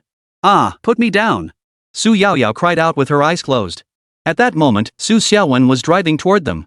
Shen Mo stopped spinning and set Su Yaoyao down. He glanced at Lin Xinya and offered her an incredibly tender smile. You must be hungry too. I'll start cooking right away. Lin Xinya said softly, Go, I'll help you. I can't cook, Su Yaoyao sighed. Then learn. Shen Mo and Lin Xinya exchanged a knowing smile, then pulled Su Yaoyao toward the kitchen. At that moment, Su Xiaowen was still driving on her way there. Inside the hospital. Zhao Shanhe could move his body now, but he lay in the hospital bed, staring blankly at the ceiling. After a long while, he couldn't help but complain, why isn't Su Xiaowen back yet? I'm starving to death. Wow, bro, your body is seriously amazing. I'm kinda impressed. Look at all those injuries so severe, yet you're almost fully recovered already. A young man with dyed blue hair stared at Zhao Shanhe in astonishment. His left leg was still in a cast, making movement difficult, but that didn't dampen his amazement at Zhao Shanhe's recovery. Zhao Shanhe forced a smile, suppressing the gnawing hunger in his stomach. Ha, it's all down to good fortune. Maybe even the heavens are smiling on me, letting me recover so quickly. His voice still carried a hint of weakness. A sly grin spread across the young man's face as he whispered, Hey, that stunning beauty who just walked out, she's gotta be your girlfriend, right? Wow, her looks and figure are absolutely perfect. You could never get tired of her, even after 20 years. I'm seriously jealous of you. Zhao Shanhe couldn't help but curve his lips upward at the remark, replying with a touch of pride, you've got pretty good taste. She is indeed my girlfriend. And you know what? She's not just gorgeous, she's also incredibly obedient. I've trained her to be completely submissive. As for that other stuff, her skills are seriously impressive. She blows my mind every single time. The blue-haired youth listened to Zhao Shanhe's words, his face contorting into a lecherous grin. He licked his lips eagerly and blurted out, Bro, how about this? Name your price. Let me have a few days with this woman. I'll pay whatever it takes. Zhao Shanhe immediately refused without hesitation. No way. Who would ever let go of a woman this perfect? Stop dreaming and just stick to envying me. With that, he burst into a triumphant laugh. Zhao Shanhe's heart swelled with a sense of satisfaction, a feeling that made him feel incredibly comfortable. But the blue-haired youth wasn't about to give up. He snorted coldly, pulled his phone from his pocket, and quickly found a video. He then thrust the screen toward Zhao Shanhe and declared, Check this out. This guy is the real winner in life. Look, he's got two stunning beauties by his side, sharing a cup of wine with him. Zhao Shanhe peered curiously at the screen, squinting to get a clear look at the man in the video. His face instantly turned as dark as liver, and an uncontrollable rage flared up inside him. Shen Mo, you actually. Zhao Shanhe's blood surged violently, causing him to spit out a mouthful of blood before collapsing unconscious. Chapter 27, Su Xiaowen's Apology. Shen Mo remained utterly oblivious to Zhao Shanhe's life-threatening crisis, completely absorbed in teaching Su Yaoyao how to cook. His sole objective was to impart all 108 of his signature dishes to Su Yaoyao without holding back. Su Yaoyao studied with intense focus, her eyes fixed on every movement Shen Mo made, afraid to miss a single detail. Under the watchful eyes of the two masters, she finally mastered her first dish, braised crucian carp. When Su Yaoyao saw the braised crucian carp she had made with her own hands, she nearly jumped for joy. Grasping Shen Mo's hand, she exclaimed excitedly, Wow! So I'm not a kitchen disaster after all, I'm a genius too. Su Yaoyao's face beamed with pride and joy, her stunning features radiating even more beauty in that moment. What are you doing? However, just then, an angry voice suddenly echoed from outside the kitchen, shattering the joyful atmosphere. Hearing the voice behind them, the three turned around in unison. Su Xiaowen appeared disheveled, her hair slightly messy, dark circles ringing her eyes, and her entire demeanor radiating exhaustion. Shen Mo, seeing this, let out a cold sneer. Well, if it isn't Su Xiaowen. What brings you back? What happened? Did your precious little brother Shanhe finally kick the bucket? However, Xiaowen completely ignored Shen Mo's sarcastic taunts. Her gaze was as sharp as a hawk's, fixed intently on Lin Xinya. A cold, icy aura emanated from her as she demanded sharply, "How did she end up in our house?" Lin Xinya was visibly shaken by Xiaowen's intensity. Like a frightened rabbit, she darted behind Shen Mo, adopting a pitifully helpless expression as she pleaded in a soft voice, "Sis, I just came to see Brother Mo. I didn't mean anything by it. My husband needs your attention." Xiaowen's rage ignited instantly. She roared furiously, "You shameless seductress! How dare you come to my house to lure my husband? Have you no shame? Do you even know Shanhe is still lying in the hospital, nearly dead?" Lin Xinya's face drained of color in an instant. Her eyes widened in disbelief as she stared at Xiaowen, stammering, What did you say? Shanhe was hit by a car? He nearly died? Why didn't I know about this? And how did you find out, Sister Xiaowen?" A cold smile curled Xiaowen's lips as she sneered, "How did I find out? Do you really need to ask? It's because you're such an incompetent girlfriend. Otherwise, why would Shanhe only call me for help?" Lin Xinya snapped her head up, staring at Xiaowen in utter shock. She stammered out an explanation, I never got any calls from him? Ever since that time he tried to hit Imogu, I haven't spoken to him in ages." Her voice grew softer and softer until it was barely audible, like a frightened little rabbit, looking utterly pitiful. Seeing this, Shen Mo immediately stepped forward to defend Lin Xinya. He glared at Xiaowen and snapped, "Xiaowen, stop making unreasonable accusations. Xinya kindly came to visit me on my wedding anniversary after my wife abandoned me. She patiently urged me to understand you. Is this how you treat her?" Xiaowen turned pale with anger at Shen Mo's words. Pointing at herself, she cried out in hurt, "I already explained. Last night was an emergency I couldn't get back in time. You're the unreasonable one, refusing to hear my side. Why should I apologize? You're completely out of your mind. You've disappointed me beyond belief." Shen Mo stared at her with utter disillusionment. Chapter 28, The Coronation of Zhao Shanhe. What did you say?" Xiaowen's voice trembled as if her entire world had collapsed before her. Her flawless face wore an expression of utter disbelief, as though she'd been slapped hard across the face. Shen Mo stared at her expressionless, then repeated each word deliberately, "You have disappointed me so much." Each word felt like a heavy hammer, striking Xiaowen's heart with brutal force. Her lips trembled slightly as she clenched her teeth, as if she wanted to say something, but in the end, no words came out. After a moment, as if summoning immense resolve, she abruptly lifted her head and glared at Shen Mo, "Don't push me too far. If that's truly how you see me, then let's get a divorce." Fine. Su Yaoyao suddenly exclaimed excitedly, her eyes sparkling with delight. "Gak!" All three people present froze, their eyes turning to Su Yaoyao in unison.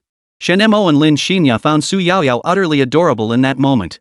However, Xiaowen's reaction was entirely different. Her anger flared to its peak in an instant.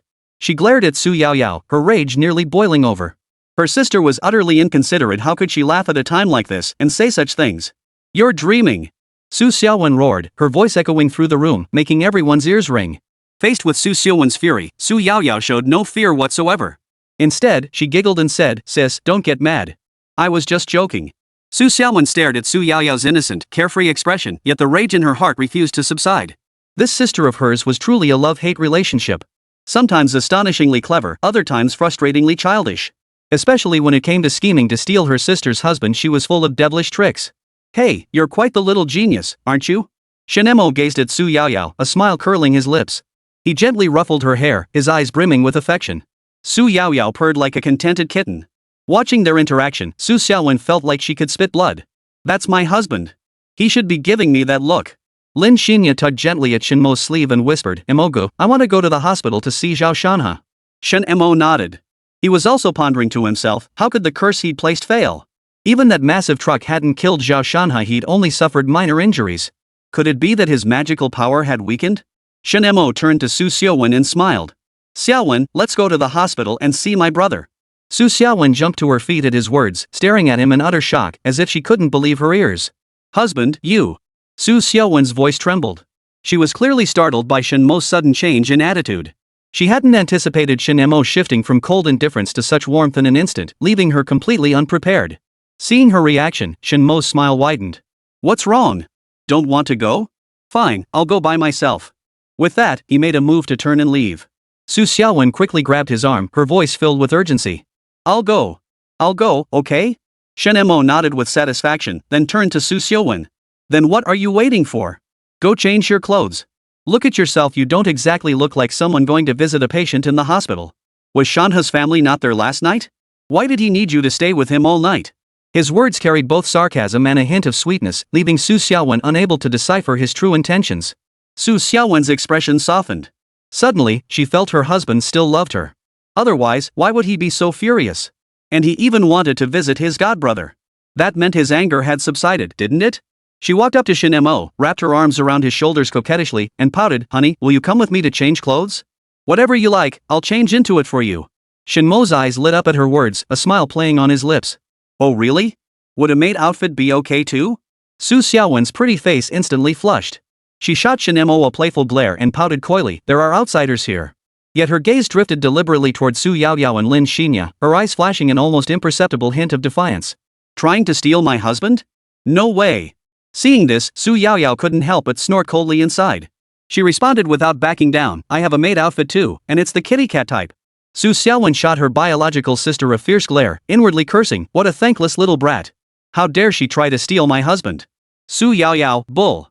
You skimped on my allowance and can't even cook. Without my brother-in-law, I'd be living off takeout." Shen Mo yanked Su Xiaowen into the room, eager to have her change into the maid outfit. He wanted to feast his eyes first and also check if her body had been touched by anyone else. If Su Xiaowen had truly been touched by someone else, he would never divorce her, but he would never touch her again either. He would only use her as an ATM. As Su Xiaowen undressed, Shen Mo peered intently at her body.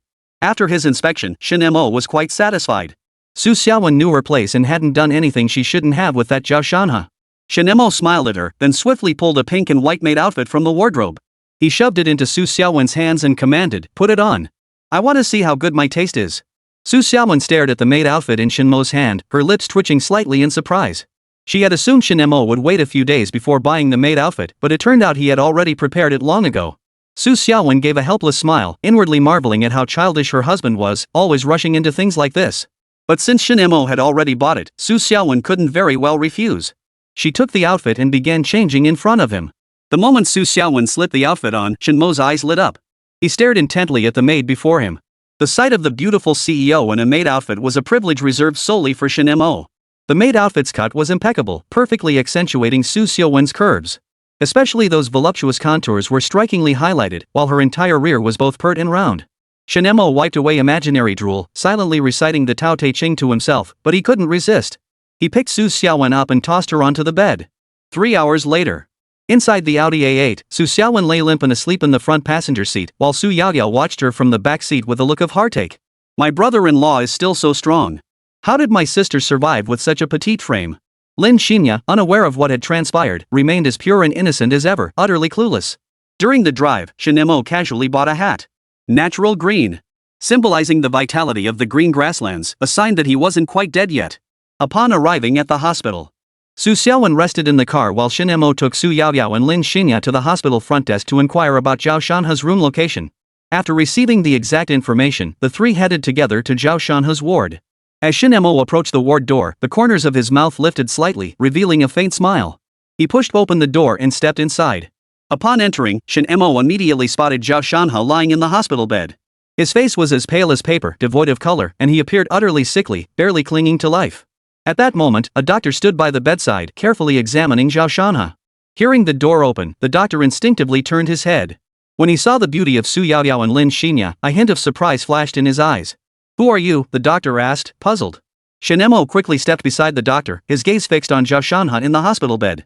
He then placed a bag of fruit he was carrying onto the table. The fruits were all green and looked exceptionally fresh. Shen Mo looked at the doctor and replied politely, "I'm Zhao Shanhe's brother-in-law.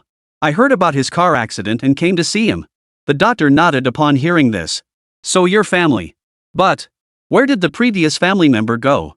The patient recently suffered a sudden surge of blood pressure to the heart, leading to uncontrollable vomiting of blood. His condition is quite serious. Now that you're here, remember to avoid causing him any further distress. Shen Mo nodded quickly, acknowledging the doctor's instructions. He said gratefully, "Thank you, doctor. We'll be careful." The doctor nodded and turned to leave the ward. Just as he was about to return to his office, his footsteps halted. He instinctively turned back, his gaze settling on two young women inside the ward. They stood by the bed, their backs to the doctor. Their silhouettes appeared exceptionally graceful in the afternoon sunlight. Good heavens!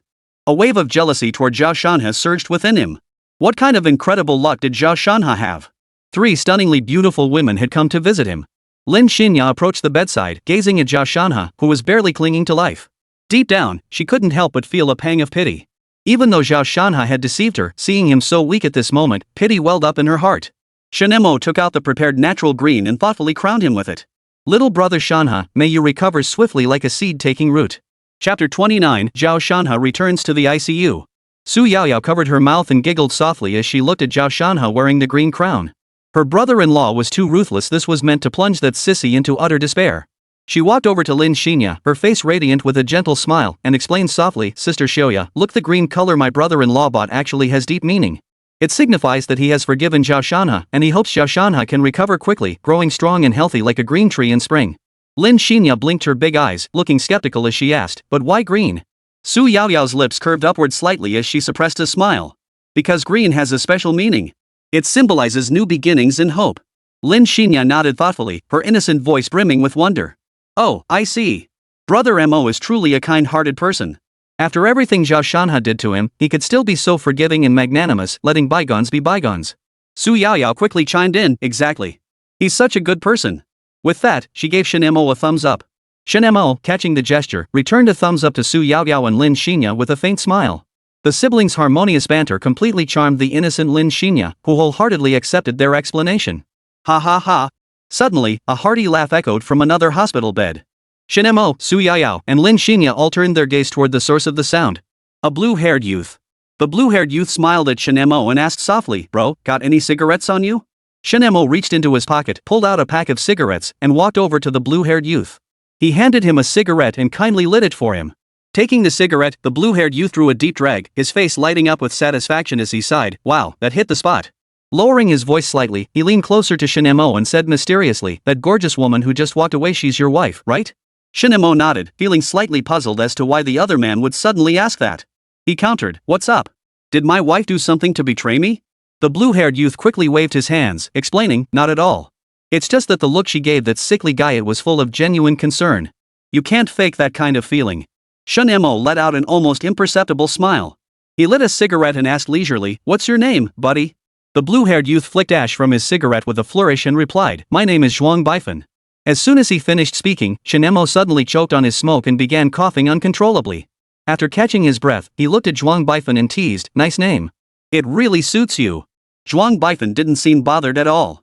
He laughed heartily, waved his hand dismissively, and said, I've always liked to show off, so I picked this name myself. And so, the two chatted casually, their conversation flowing back and forth, the distance between them gradually closing without either noticing. After a while, Zhuang Baifan seemed to recall something important, his expression turning serious. He recounted his earlier conversation with Zhao Shanhe to Shen Mo in full detail. After listening, Shen Mo showed little reaction, merely replying flatly, thanks, bro. Zhuang Baifan looked at Shen Mo, a hint of admiration flashing in his eyes. He spoke slowly, I like what I see in you, brother. That's why I want to be your friend. As for that sickly little punk? Ha! He's got no clue how high the sky is or how deep the earth is. He really thinks he's hot stuff. Does he seriously believe I can't tell who that woman is? Zhuang Baifan's tone dripped with contempt and disdain as he continued, a Fortune 500 CEO? How could he possibly fancy that kind of trash? All he can do is spout sweet nothings. That sort of guy is utterly beneath contempt. Give him a date, and he'd worship it like a god. Shen Mo listened quietly to Zhuang Baifan's words, a spark of curiosity about his identity flickering in his mind. He asked, brother, where do you hold such a high position?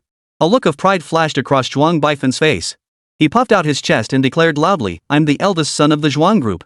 Just because you're Su Xiaowen's husband, you're entitled to know my status. Shen Mo didn't show much surprise, merely nodding slightly. So this Zhuang Baifan was also part of Jiangqing's elite circles. Though not as powerful as the Xingyue group, he was certainly no one to be underestimated. Brother, your leg. Shen Mo's gaze lingered on Zhuang Baifan's leg, his words catching in his throat. Don't even mention it. It's all because of that damn Yi Chen. A lowly son-in-law of the Xiao family dared to break my legs? Zhuang Baifan spat out angrily. His fists clenched tightly. I'll make sure to get that Xiao Charan. I'll make that bastard wear the same natural green as this dead guy beside him. Shen Mo froze. Yi Chen? A son-in-law. Could it be that? Cough cough cough. A cough interrupted Shen Mo's train of thought. So Zhao Shanhe had woken up. Zhao Shanhe slowly opened his eyes, his vision gradually sharpening. His gaze fell upon Lin Xinya, who was seated beside the bed. Why are you here? Zhao Shanhe's voice was hoarse, tinged with sarcasm. Aren't you going to keep your dear brother company? Lin Xinya had been looking at Zhao Shanhe with concern, about to ask about his injuries, but upon hearing his sarcastic tone, the last trace of tenderness vanished instantly. How could I compare to you? Lin Xinya's tone turned sharp. You're the master at seducing married women, yet you dare put on this act of deep affection in front of me. Zhao Shanhe's face darkened instantly. He glared at Lin Xinya, his eyes blazing with fury. You betrayed me, shared a toast with that bastard Shen Mo, and you have the nerve to say that. Lin Xinya sneered coldly, responding without flinching, I wonder who started it first. Just then, Shen Mo suddenly approached. Standing beside Lin Xinya with an excited expression, he addressed Zhao Shanhe, oh my. Little brother Shanhe, you're finally awake. Shen Mo continued, his tone reproachful toward Zhao Shanhe, how could you spread such nonsense? Xinya and I are siblings. It's perfectly normal for siblings to share a drink, isn't it? Is a ceremonial cup of wine considered a little wine? Zhao Shanhe snapped. Shen Mo wrapped his arm around Lin Xinya's soft shoulder. See? He's getting worked up. Zhao Shanhe roared with all his might, damn it. Su Yaoyao walked over to Shen Mo, affectionately linking her arm through his. See? He's getting worked up again. Put. Zhao Shanhe's eyes widened, bloodshot and filled with fury. He coughed up a mouthful of blood and collapsed unconscious. Doctor! Quick, come here. My brother Shanhe is dying. Shen Mo shouted at the ward entrance. Ha ha ha ha. Zhuang Baifan roared with laughter. What a bloody good show, brother Shen. I admire you. When the doctor arrived and saw Zhao Shanhe, who had coughed up more blood and was now convulsing violently. Get him to the emergency room immediately. And so, brother Shanhe was admitted to the ICU once more. Chapter 30, The Lonely Ghost in the Hospital. Su Xiaowen opened her eyes in the passenger seat of the Audi. She rubbed her throbbing temples and glanced around, realizing she was alone in the car. What's wrong with my husband? He didn't even wake me up when we arrived. Su Xiaowen muttered as she unbuckled her seatbelt, pushed open the door, and stepped out. She grabbed her bag and began walking toward the hospital. Her pace was hurried, her mind preoccupied with Zhao Shanhe, who was hospitalized. But just as she reached the hallway entrance, a familiar cry of alarm pierced the air. Doctor, hurry! My brother Shanhe is dying. The voice belonged to her husband. Su Xiaowen's heart clenched violently as a sense of foreboding washed over her. Without pausing to think, she immediately quickened her pace and sprinted toward the ward. Impossible. How could Shanhe suddenly be dying? Su Xiaowen prayed silently as she ran, hoping it was just a false alarm. Finally, breathless, she reached the ward door. The moment she pushed it open, the scene before her stunned her. Zhao Shanhe lay pale as paper, blood trickling from the corner of his mouth, his body trembling uncontrollably. Doctors hurriedly pushed the hospital bed, nurses closely following behind. Their faces were grave, their steps urgent, racing against death. After all, time was life. Su Xiaowen stood aside at the doorway, watching the scene unfold with burning anxiety. Her gaze was fixed on Zhao Shanhe, who was steadily receding from her sight, as if she dared blink and he would vanish. Her hands clenched into fists, her nails digging deep into her palms, yet she felt no pain. Husband, what on earth is going on? Su Xiaowen's voice trembled slightly as she turned to Shen Mo, her face etched with anxiety. Wasn't Shanhe's surgery successful? Why did he suddenly start coughing up blood? Shen Mo's expression was equally grim. His brows furrowed as he sighed softly. Ah, Shanhe is just too kind-hearted. When the three of us arrived, we were chatting pleasantly. We'd just gotten to talking about his accident, and he actually said he wanted to forgive the driver who caused it. He said the driver didn't do it on purpose. Rather than letting him suffer mentally, it's better to forgive him so he can live his life in peace. Of course we can't agree to that. Su Xiaowen's voice rose with emotion. That driver put Shanhe through all this suffering, how could we forgive him so easily? Shen Mo shook his head and continued, I said exactly that. But I never expected Shanhe to get so upset all of a sudden. He grabbed my hand tightly and begged me not to cause trouble for the driver. His eyes were so sincere, I just couldn't bring myself to refuse him. So I agreed. Overwhelmed by emotion, Shanhe's old condition flared up. While he was still conscious, he begged me to write a letter of forgiveness for him. Only after he signed it and pressed his fingerprint did he finally close his eyes.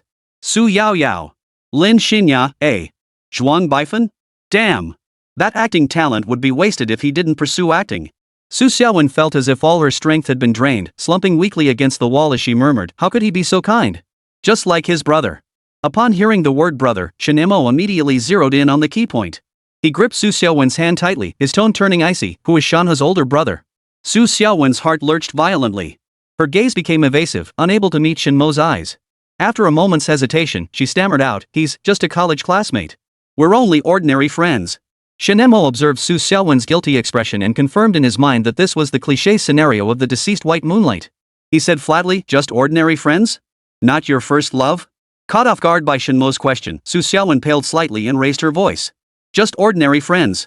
Don't you trust your own wife? You really? Just as Zhuang Baifan opened his mouth to speak, Su Yaoyao swiftly grabbed a banana and shoved it into his mouth. Shut up. Lin Xinya watched silently from the sidelines. She noticed the guilty look on Su Xiaowen's face and couldn't help but feel a pang of sympathy for Shen Mo. As Shen Mo's wife, Su Xiaowen harbored feelings for another man in her heart. How unfair this was to Shen Mo. And even after learning the truth, Shen Mo still refused to divorce Su Xiaowen. It showed just how deeply he loved her. But this isn't fair to you. Shen Mo smiled faintly. Trust you? How could I not trust you? You're my wife, after all. But you kept this from me for so long. Don't you think some compensation is in order? Su Xiaowen's eyes lit up. She pulled out her phone and transferred money to Shen Mo without hesitation. She knew Shen Mo loved money, it was his Achilles heel. Shen Mo's phone buzzed. He pulled it out to check. Holy crap! 100 million yuan. Shen Mo burst into laughter, planting a kiss on Su Xiaowen. My wife knows what's up. Alright, I trust you completely, we're all friends here. Su Xiaowen blushed and lowered her head. I'll go check on Shanhe. Go on. Shen Mo waves dismissively, his eyes glued to the string of zeros on his phone. Brother-in-law, you get a share too, okay. Su Yaoyao's eyes sparkled as she looked at Shen Mo, clinging to his arm and acting coy. Sure, Xiaoya gets a share too. Lin Xinya shook her head. I can't accept it, Mo. I've already caused you enough trouble. Zhuang Baifan scratched his head and asked, Brother Shen, how much did she send you? You're so happy about it. Take a guess. Zhuang Baifan scoffed, guess my ass. It can't possibly be more than my 50 grand monthly allowance. Shen Mo smiled faintly. The young man was quite confident. Well, let him stay that way. Shen Mo stepped out of the ward. He needed to address a potential threat. The two women followed behind Shen Mo. Su Yaoyao understood Shen Mo's state perfectly and began to feel increasingly excited. Outside a hospital room. Shen Mo approached the door and peered through the glass to observe the situation inside. Only a young boy sat inside, and 4 drip in his left hand while his right hand held a phone, seemingly viewing photos. Shen Mo looked at Su Yaoyao. Yaoyao, go buy some fruit outside and bring it back. Okay. Su Yaoyao nodded and jogged off to buy fruit. Shen Mo opened the ward door, walked over to the boy, and smiled warmly at him. Little one, where are your parents? The boy looked up at Shen Mo and replied politely, Hello, big brother. I'm all alone here. There are no adults. Shen Mo's gaze softened. I see. How about big brother and big sister come keep you company for a chat? The little boy looked at the handsome brother and sister, nodded, and said with a bright smile, Thank you, big brother and big sister. I knew it. Looks are everything. Shen Mo and Lin Xinya sat on the bedside, chatting with the little boy. When her mother was mentioned, his eyes dimmed slightly. He pressed his lips together, struggling to hold back tears. Mom, she's gone. Shen Mo looked at him with a calm expression, while Lin Xinya couldn't help but feel pity for the little boy. Lin Xinya stroked his head. Your mom would want you to grow up healthy and strong, to make something of yourself someday. The boy lowered his head, clutching his clothes tightly. I will become someone useful to my country, so I won't disappoint my mother's expectations. What ambition! Shen Mo patted his shoulder. A man of his word must follow through on his promises. Yes. The boy nodded emphatically. Shen Mo looked up at the figure beside him, shook his head slightly toward the doorway, then walked out of the hospital room. Lin Xinya stayed with the boy, comforting him. Outside the hospital. A woman in a white hospital gown, her face as pale as paper, followed closely behind Shen Mo. Her feet hovered a full 10 centimeters above the ground, suspended in midair. Shen Mo stopped walking, slowly pulling a cigarette from his pocket and placing it between his lips. A flame danced at the tip of his right index finger, lighting the cigarette. Amidst the swirling smoke, he slowly turned around, his gaze settling on the woman. You've got some nerve, don't you? Shen Mo's lips curved into a faint, ambiguous smile. You didn't run when you saw me. Aren't you afraid I'll reduce you to dust? The woman's body trembled slightly, but she didn't retreat. Instead, she shook her head firmly and whispered softly, You won't. Shen Mo felt a hint of surprise. He raised an eyebrow, asking with interest, Oh? Why do you say that? The woman lifted her head, meeting Shen Mo's gaze directly with unwavering certainty. Because you're a good person. Shen Mo froze for a moment, then couldn't help but laugh. Me? A good person? Why do you think that? The woman didn't answer, merely gazing quietly at Shen Mo, her eyes radiating an unmistakable trust that demanded attention. Seeing this, Shen Mo casually snapped his left fingers. A purple lightning orb flickered in his hand, radiating an aura of destruction. I'm not from the Maoshan or Longhu mountain lineages, Shen Mo said coldly. I don't have all those reservations. Chapter 31, I'll give you 7 days. Brother-in-law. Su Yaoyao suddenly jumped onto Shen Mo's back, shouting. I wanna see too. I wanna see too. Shen Mo sighed helplessly. Fine, I'll let you see. He pressed his middle and index fingers together, a red glow and purple mist appearing as he tapped Su Yaoyao's forehead. Su Yaoyao felt a cool sensation on her eyes, incredibly soothing. When she opened them, the first thing she saw was the woman standing directly across from them. Ah! Su Yaoyao screamed in terror, burying her head against Shen Mo's back.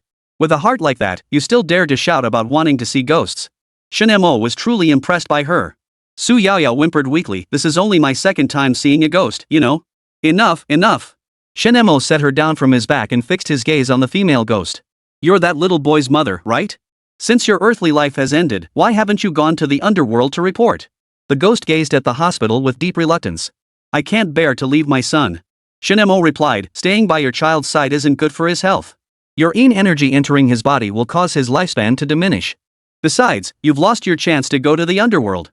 To prevent you from becoming a vengeful spirit and harming the living, I'm going to subdue you. Su Yaoyao thought Shen Mo seemed so fierce at that moment. He showed no mercy toward spirits.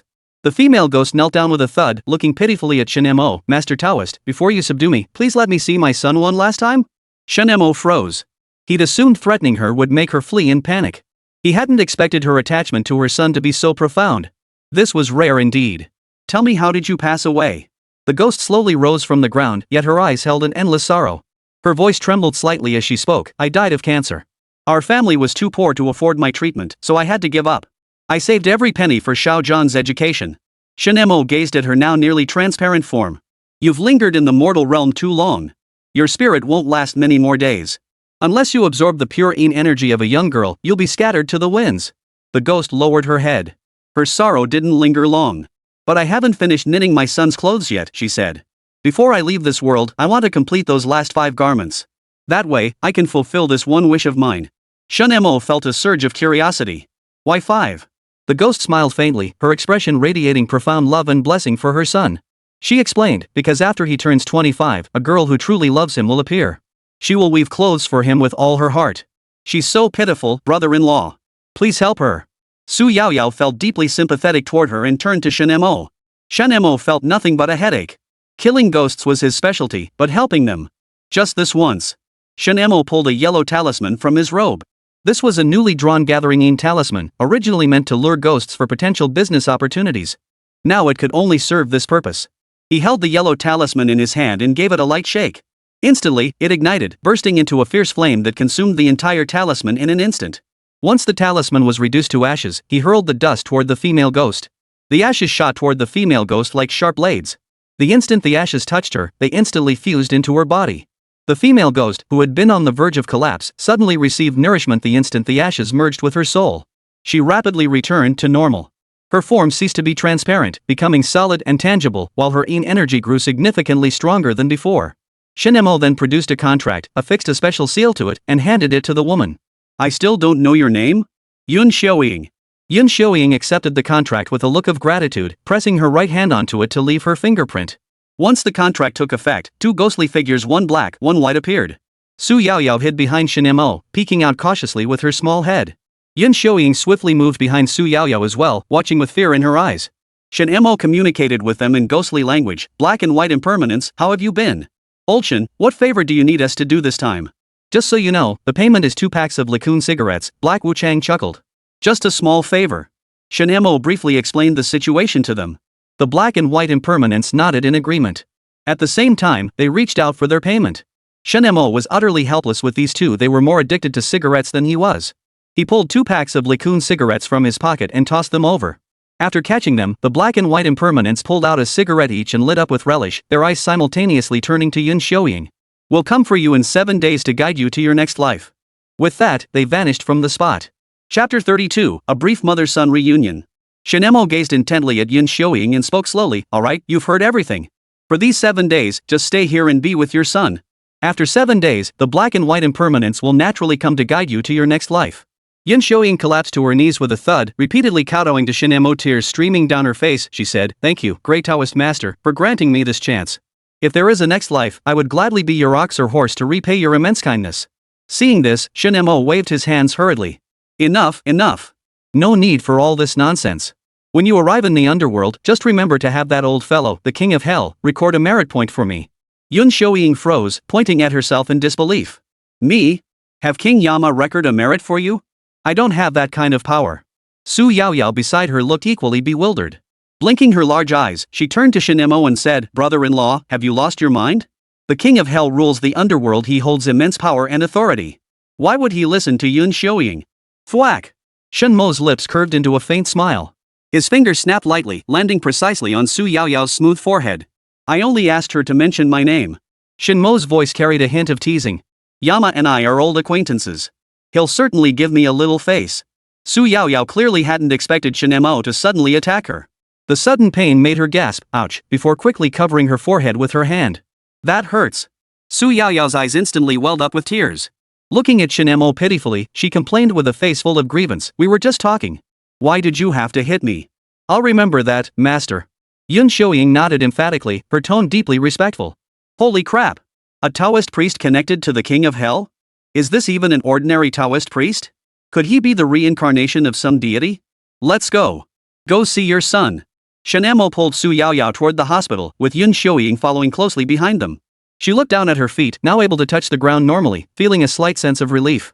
At the same time, she could distinctly feel the Yin energy that had once raged within her now sealed away by a strange power, which made her breathe a sigh of relief. Yet despite her physical improvement, Yun Xiaoying's heart remained filled with unease. She feared her sudden appearance might adversely affect her son's health, given her current extraordinary state. Upon entering the hospital, Yun Xiaoying's gaze fell upon the nurse on duty. She nervously waved at the nurse, silently praying that she would notice her. Fortunately, the nurse did see Yun Xiaoying's gesture. She smiled at her and politely asked, "Good afternoon, ma'am. How may I assist you?" A surge of elation washed over Yun Xiaoying. She hadn't expected anyone to actually see her. She quickly replied, "I'm here to see my son, Tang Jiang. He's 8 years old. Which floor is he on?" The nurse nodded with a smile, checked the computer, and replied, "3rd floor of the inpatient ward, 2nd room on the left." "Thank you." Overwhelmed with emotion, Yun Xiaoying turned and spotted Shen Mo, his face dark with displeasure. Shen Mo snorted coldly and turned to leave. "Damn it! How dare you question this Daoist master's teachings? I'd love to strike you down with a thunderbolt fist." Yun Xiaoying inwardly thought, "This is bad," and hurried after Shen Mo. Su Yaoyao walked behind Shen Mo and asked, "What's wrong, brother-in-law? Why the sudden temper?" Shen Mo grumbled, "How could I be happy when some ghost dares to question my Daoist arts? Ha ha ha." Su Yaoyao covered her mouth and giggled, "You stubborn jerk." Yun Xiaoying hurried to Shen Mo's side, her face filled with remorse. "I'm truly sorry, Master Daoist. I had no other intentions. I only wanted to confirm whether ordinary people could see me." Shen Mo rolled his eyes. "If your son can see you, why worry about others? You're still wearing your hospital gown." Yun Xiaoying nodded hastily, repeating, "Yes, yes, yes. It's all my fault. I've caused you trouble." Shen Mo waved his hand dismissively, signaling she needn't worry about it, and headed toward little Tang Zhang's hospital room. Standing outside the door, Yun Xiaoying took a deep breath, trying to calm her racing heart. Feeling she had composed herself sufficiently, she gently pushed open the door and stepped inside. At that moment, Lin Xinya sat by the bedside, carefully peeling an apple for Tang Jiang. Hearing the door open, she instinctively looked up toward the entrance. "Who are you?" Lin Xinya looked at Yun Xiaoying entering the room, a hint of confusion on her face. Before Lin Xinya could react, Tang Jiang suddenly cried out from the hospital bed, "Mom!" His gaze locked onto Yun Xiaoying, his small face brimming with excitement. But that excitement quickly gave way to endless disappointment. "Mom is gone. She's not Mom." Tang Zhang's voice grew softer and softer until it was barely more than a whisper. Tears welled up in his eyes, threatening to spill over at any moment. The moment he closed his eyes, tears burst forth like a dam breaking, streaming down his pale cheeks in a flood that tore at the heartstrings. "Xiao Jiang." Seeing this, Yun Xiaoying hurried to Tang Zhang's hospital bedside. Her trembling hand reached out to gently stroke his hair as she spoke softly, "Mommy's back. Mommy really is back." Hearing the familiar voice, Tang Zhang opened his eyes. His tear-filled gaze fixed on Yun Xiaoying as his lips trembled. "Mom, is it really you?" Yun Xiaoying's eyes reddened as she nodded. "It's me, Xiao Jiang. Mommy's back. Mom!" Tang Jiang threw himself into Yun Xiaoying's arms, sobbing, "The Buddha finally sent you back. I missed you so much. Shen Mo, oh. Buddha my ass. I hate those bald monks the most." Lin Xinya looked utterly bewildered, completely at a loss. She glanced at Shen Mo and Su Yaoyao standing by the door, silently offered Yun Xiaoying the chair, then turned and walked out. Yun Xiaoying looked at them gratefully and whispered, "Thank you." Outside the ward, Lin Xinya looked at Shen Mo, her face full of confusion. "Brother Mo, what's going on here? Didn't Xiao Zhang's mom already?" Su Yaoyao giggled beside them, chiming in with an explanation, Actually, Xiao Zhang's mom has always been by his side. It's just that because she's a ghost, it caused Xiao Jiang to absorb yin energy, weakening his resistance. That's why he caught a cold and ended up in the hospital. My brother-in-law helped her out, allowing mother and son to reunite. Oh, I see. Lin Xinya exclaimed in surprise. I never imagined Brother Mo was so powerful. That old Daoist master from back then must have been even more terrifying. But why did he pass away? Shen Mo fell silent for a moment before replying firmly, I don't know, but I believe Master is still out there. He's just watching over me silently in another form. Chapter 33, Teach Your Old Man Some Sense. Back in Zhao Shanhe's hospital room, Shen Mo and the others sat beside Zhuang Baifan as he explained how he'd become a sycophant, showering Xiao Charan with money and resources. Zhuang Baifan took a deep drag on his cigarette, exhaled smoke, and grumbled with frustration, I finally meet a woman who makes my heart race, and she's ing married. This world is so unfair, all the good women get snatched up by those toad-like men. Shen Mo couldn't help but laugh at Zhuang Baifan's words, teasing him, hey, don't talk like that, kid. Why's a toad suddenly a bad thing? You gotta remember, toads have big dreams. Otherwise, how else would they think they could eat swan meat? Zhuang Baifan dismissed Shen Mo's words with disdain, retorting, hey, Shen, what kind of twisted logic is that? A toad is so ugly, how can wanting to eat swan meat be considered lofty ambition? To me, it's just wishful thinking. Seeing this, Shen Mo chuckled. Don't underestimate the toad, you know. Frogs spend their whole lives sitting in wells, their horizons are narrow, their thinking futile, and they have no future. They end up as nothing more than a dish on people's dinner tables. But the toad is different. Though ugly, it has ambition. It strives to climb onto the altar, eventually transforming into a golden toad, revered and worshipped by people. Think about it, doesn't your old man have a golden toad displayed in his study?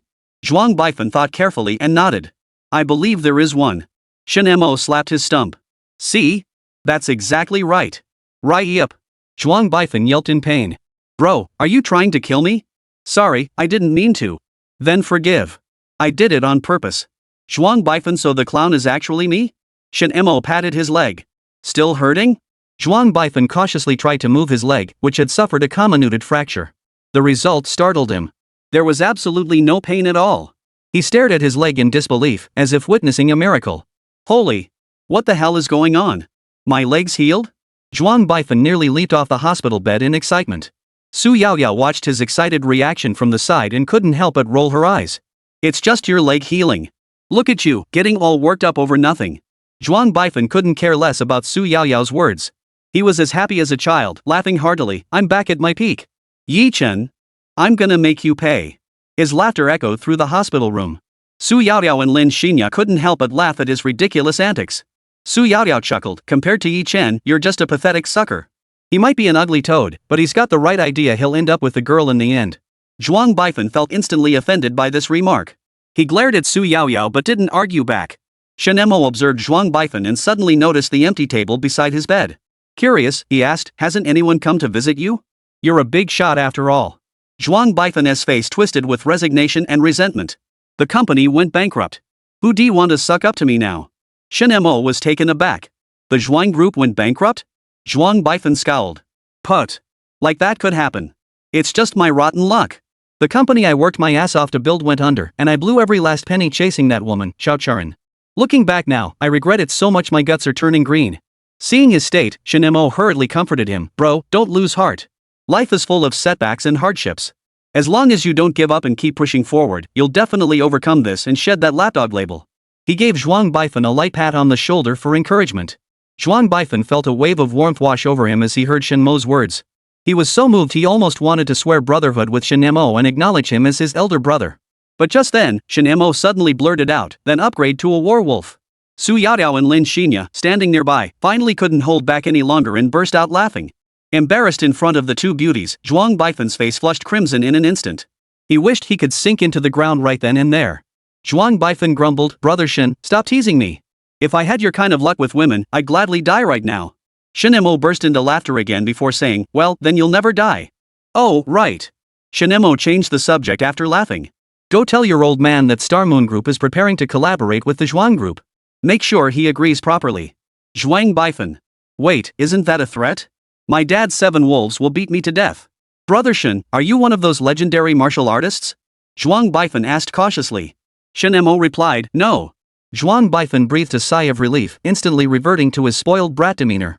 If he's not a martial artist, then he must be a master healer. What the hell? But Su Yaoyao's single sentence instantly transformed him from a tiger into a kitten. My brother-in-law may not be a martial artist, but bankrupting the Zhuang family would be as easy as pie for him. Those words poured like a bucket of icy water, mercilessly dousing the fire of arrogance burning within Zhuang Baifan. He couldn't help but recall the Su Corporation years ago. Back then, the company was on the brink of bankruptcy. The head of the Su family had run around seeking help, but no one would lend a hand. It was as if heaven and earth had turned a deaf ear to his pleas.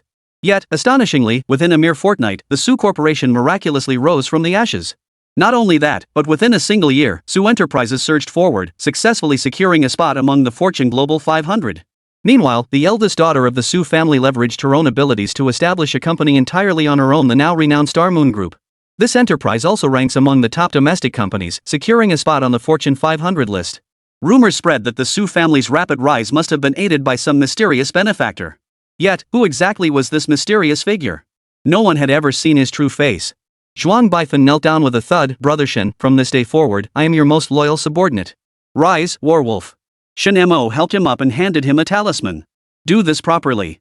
If you mess this up even with my blessing, you'll be reporting to the underworld. Mission accomplished. Zhuang Baifan carefully tucked the talisman away, then hurried home after leaving the hospital ward to warn his father to be sensible. Chapter 34, His retribution is mine. Outside the operating room, Su Xiaowen stared at the red in surgery light, her heart pounding with anxiety. She prayed Zhao Shanhe would pull through. She recalled Shen Mo's words. Should she really let that driver off the hook? But now that the forgiveness letter was written, she had to fulfill Zhao Shanhe's final wish, didn't she? Just then, her phone rang. Su Xiaowen frowned, pulling out her phone to see who was asking for a scolding. Seeing the caller was Gaimi, she answered immediately and barked, "What the hell are you doing? Why is it taking so long to handle this?" Ghostly looked slightly aggrieved. Miss Su, it's not that I'm slow. The driver involved in the accident turned himself in earlier and is still giving his statement at the police station. Su Xiaowen snapped, useless. Didn't you know to take care of him sooner? Miss Su, when you called me, the police had already taken him away. You can't expect me to handle things at the police station, can you? You failed your mission and now you're making excuses. Is it my fault I called too late? Su Xiaowen's temper flared, and she unleashed a torrent of anger at Ghost. No. It's my incompetence. Your criticism is justified. Ghost felt wronged inside but could only grovel. Su Xiaowen coldly ordered, enough. Come back. Zhao Shanhe has forgiven the driver. Deliver the statement of forgiveness to the police tomorrow. Ghost, huh? Forgiven? Is Zhao Shanhe out of his mind? Su Xiaowen frowned and snapped, watch your language. He's simply too kind-hearted to dwell on such things. Yes. He's just as kind as that other one. Your eyesight is truly excellent, Miss Su. To have spotted such a selfless, kind-hearted man. Ghost wiped sweat from his brow. Got it. Hurry back and handle this. Su Xiaowen hung up without another word. Ghost looked at the disconnected call and muttered under his breath, what a nightmare. Early the next morning. Shen Mo sat cross-legged on the hospital bed, deep in meditation. Su Yaodiao and Lin Xinya lay asleep on his lap, breathing peacefully. When Shen Mo opened his eyes, he glanced out the window. Then he looked at the two girls sleeping soundly on his lap, a smile playing at the corners of his mouth. What an unworthy older brother he was, letting his sisters sleep in the hospital room. 2 hours later, Su Yaodiao and Lin Xinya opened their eyes one after the other. The first thing they saw was Shen Mo smiling down at them. Su Yaodiao smiled, good morning, brother-in-law. Then she tilted her head, nestled tightly against Shen Mo's stomach, and drifted back to sleep. Lin Xinya sat up, rubbing her eyes. Good morning, Mo Gu. Morning. Shen Mo smiled gently, his hands massaging Su Yaoyao's head to help her sleep more comfortably. Has Sister Xiaowen not returned yet? Lin Xinya looked around the hospital room, noticing Su Xiaowen's absence. Shen Mo shrugged indifferently, who cares about her? As long as you two slept well. Lin Xinya glanced at the leg pillow from last night and flushed. Didn't your leg go numb? I didn't feel a thing. Want to try resting your head on it for a bit? Shen Mo's lips curved upward, his eyes sparkling with anticipation. No, thanks. Lin Xinya lowered her head, her voice soft and faint. Maybe next time. Though her voice was faint, Shen Mo heard every word clearly. Alright. I'll be your pillow again next time. An untimely voice drifted in from the ward entrance. Ghost, watching Shen Mo enjoying family bliss, eyes brimming with envy, still addressed him respectfully, Master, the eldest miss sent me to collect the release form. Ghostly. Shen Mo had nearly forgotten this Su family member existed.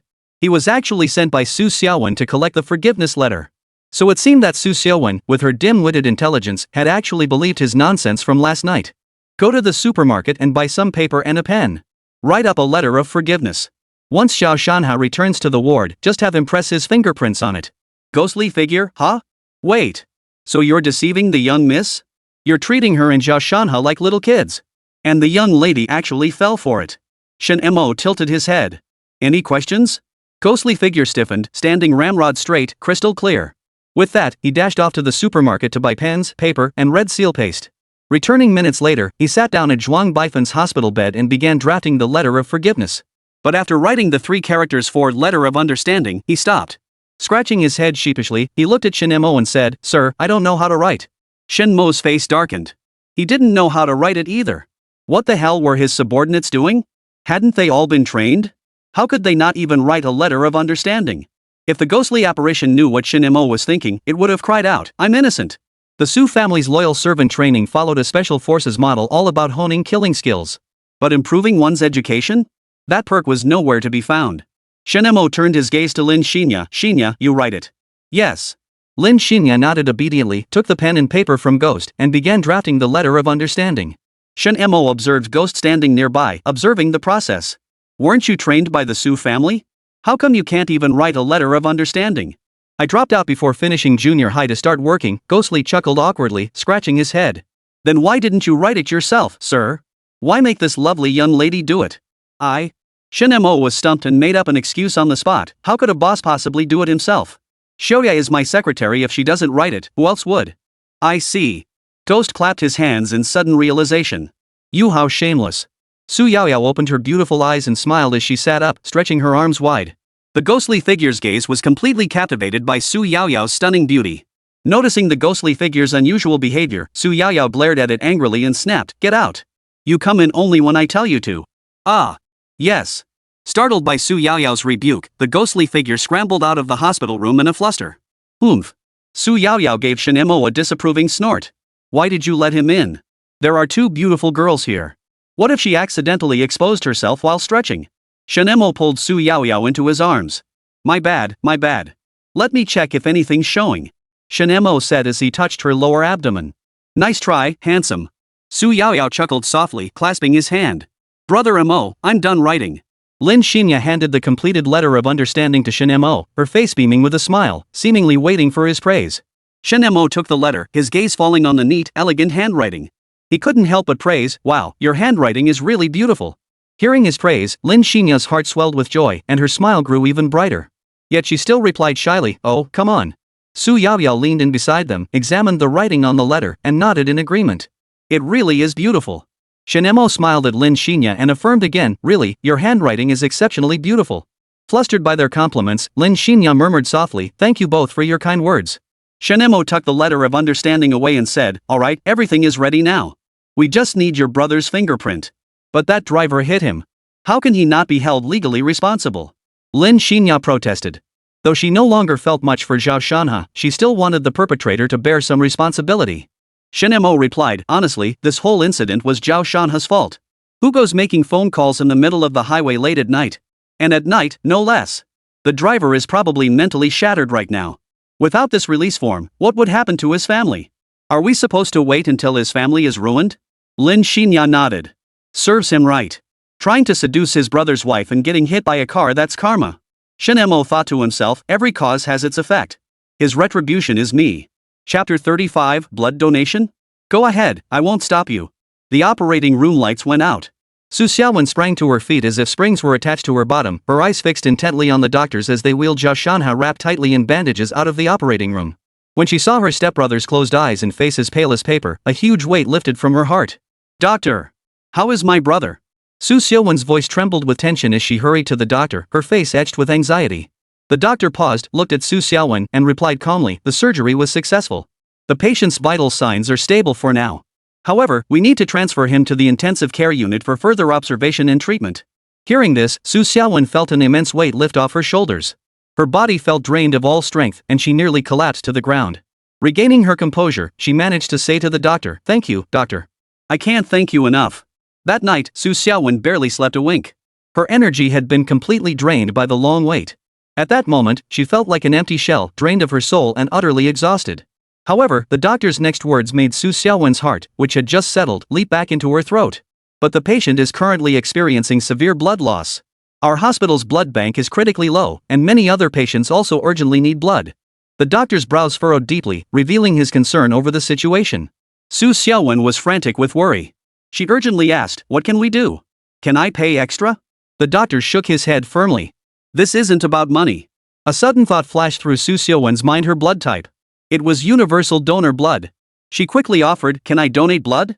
I'm not a direct relative, but I'm type O." Hearing this, the doctor's eyes lit up. "Yes. Let's draw blood right now." However, Su Xiaowen hesitated. Seeing the doctor's slightly excited expression, a hint of doubt crept into her mind. Su Xiaowen hesitated before speaking, a hint of wariness in her eyes. "Doctor, why are you so excited?" The doctor seemed to realize his overreaction and quickly composed himself. "I'm thrilled because a patient is about to be saved. As doctors, our duty is to heal the sick and save lives. Seeing patients recover and leave the hospital fills us with a profound sense of pride." Su Xiaowen paused for a moment after hearing the doctor's words, but she couldn't shake the feeling that his explanation was somewhat flimsy, as if he were hiding something from her. Her brows furrowed slightly as she warned, "Let me make this clear, I am Su Xiaowen, CEO of Star Moon Group. If you dare deceive me, I won't let you off the hook. I'll make sure you can't stay in Jiangcheng." "Doctor. What an intimidating threat. Who exactly is she trying to intimidate? I'm not your employee. I'm a public institution employee. I'm not afraid of you." The doctor smiled calmly and replied, "Ms. Su, your name is certainly well known to me. I'm also aware of your considerable influence in the country. However, this is the People's Hospital, which falls under government jurisdiction." Su Xiaowen frowned upon hearing this. She suddenly realized her earlier attitude had been somewhat inappropriate. After all, this wasn't a private hospital where she could treat people like her own employees. She quickly adjusted her approach and said, "Oh, is that so? Well, let me tell you, my cousin is Su Lai, the chief of the Jiangcheng Public Security Bureau." The doctor's smile instantly grew more obsequious. "Oh my. So you're Director Su's cousin. My apologies. Rest assured, our hospital would never deceive you. We'll only draw 400 milliliters of blood to help that patient in urgent need of a transfusion." Su Xiaowen felt somewhat satisfied with the doctor's change in attitude and gave a slight nod. Yet deep inside, she couldn't help but sigh. She hadn't expected her CEO status to carry any weight at all. She still needed her cousin's bureau chief position to exert influence. But then she remembered that her uncle's family had also reached their current positions thanks to her husband, and she felt a little more confident. "After all, without my husband's support, how could my uncle and his family have achieved what they have today? Therefore, I felt I still had some leverage to make certain demands." "What do you mean, 400 milliliters? Shen Mo suddenly appeared beside Su Xiaowen, asking curiously, "Are you donating blood for Zhao Shanhe?" Su Xiaowen panicked slightly and quickly explained, "Honey, the hospital blood bank is in critical shortage. Only my blood and Yao Yao's can save Shanhe now. I hope you understand." Su Yao Yao immediately protested, "Sis, I never said I'd donate blood. You donate if you want to. I'm still young and growing." Shen Mo shielded Su Yao Yao, saying, "Yao Yao's right. She's still young, and donating blood isn't good for her health. As for you," he said calmly, "if you want to donate, go ahead. I won't stop you." Su Xiaowen grew anxious at once. She hurriedly interjected, "Honey, just let Yao Yao donate 200 milliliters. We're saving our family here." "No way, no way." Su Yao Yao hid behind Shen Mo and stuck out her tongue at Su Xiaowen. "Sis, that's your family, not mine." Seeing this, Su Xiaowen's face turned crimson with anger. She glared at Su Yao Yao, about to retort, but Shen Mo's gaze stopped her in her tracks. The sternness in Shen Mo's eyes instantly stripped Su Xiaowen of her resolve. She swallowed the words on the tip of her tongue. Taking a deep breath to steady herself, Su Xiaowen turned her gaze to Lin Xinye, her tone softening slightly. "Xinye, are you type O or AB blood? If so, Shanhe desperately needs you right now. As his girlfriend, you can't just stand by and watch him in danger without helping, can you?" Lin Xinye hesitated upon hearing Su Xiaowen's words. She knew Zhao Shanhe was in critical condition and truly needed a blood transfusion, but was she truly willing to save him? After all, cracks had already appeared in their relationship. After a moment of silence, Lin Xinye finally made up her mind. She lifted her head and looked at Su Xiaowen, saying, "I am type O. I can save him." Shen Mo had been watching Lin Xinye's reaction. When he saw her decide to save Zhao Shanhe, his heart tightened. He quickly grabbed her hand and protested, "Xiaoya has been anemic since childhood. She's too frail to donate blood." "Husband." Su Xiaowen stomped her foot in frustration. "Does Shanhe's life mean so little to you? He's a living, breathing human being. You're willing to spend 10 billion to donate to schools and orphanages in the mountains, improving those children's lives and funding their education. Why are you opposing this small matter?" Shen Mo looked at Su Xiaowen with an innocent expression, feeling wronged. He retorted, "I didn't oppose it. I said you could donate blood. I never stopped you. Aren't you just being unreasonable?" Su Xiaowen grew even angrier at Shen Mo's words, her voice trembling slightly. "But don't you care at all if I get anemia or faint from the sight of blood?" Shen Mo muttered to himself. Why is this woman being so unreasonable? I don't care. Even a second's hesitation felt disrespectful to Su Xiaowen. He patted Su Xiaowen's shoulder encouragingly and said, besides, you're neither anemic nor prone to fainting. Donating 400 milliliters of blood won't be a problem for you at all. However, Su Xiaowen clearly wasn't satisfied with Shen Mo's answer. She tried to argue further, attempting to morally blackmail him. Shen Mo gently pressed his index finger against her lips. Now, listen. Brother Shanhe's life hangs in the balance. Every minute delayed means another minute of danger. If you really can't do it, why not talk to the doctors and nurses at the hospital? Pay them for their blood. Just remember, don't shortchange them on the price. Su Xiaowen glanced at Zhao Shanhe lying in the hospital bed, gritted her teeth, and took the plunge. Fine. I'll donate 400 milliliters of my blood to save my brother. That's right, this is the kind of good sister brother Shanhe deserves. Don't worry, even if you're anemic, your husband will make sure you recover fully, Shen Mo said with a smile. Su Xiaowen snorted coldly and left with the doctor to prepare for Zhao Shanhe's blood transfusion. Chapter 36, Whose damn car is that? Brother-in-law, my sister has truly lost her mind. She's being utterly flawless toward the Zhao Shanhe. Su Yaoyao said indignantly. What kind of love potion did Zhao Shanhe slip her? To make sister Xiaowen go this far? Lin Xinya was utterly baffled. Shen Mo sneered coldly, I already know the gist of it. Let her play if she wants to. She'll just be the one to suffer in the end. Su Yaoyao gasped, what? You know? How did you find out? I never told you. Shen Mo's hands gently kneaded her soft, plump cheeks. You little minx. So you knew all along about Su Xiaowen's deceased first love? And you didn't tell me? Su Yaoyao puffed out her lips and mumbled, well, having a high school sweetheart in college is pretty normal, right? Especially since he's dead. What's there to be scared of, brother-in-law? Shen Mo chuckled. Even if he were still alive, what difference would it make? He was nothing but a useless good-for-nothing. Only someone with your sister's IQ of 250 would fall for him. And now that your sister's out of the picture, the Su family still has you this clever, sharp little girl.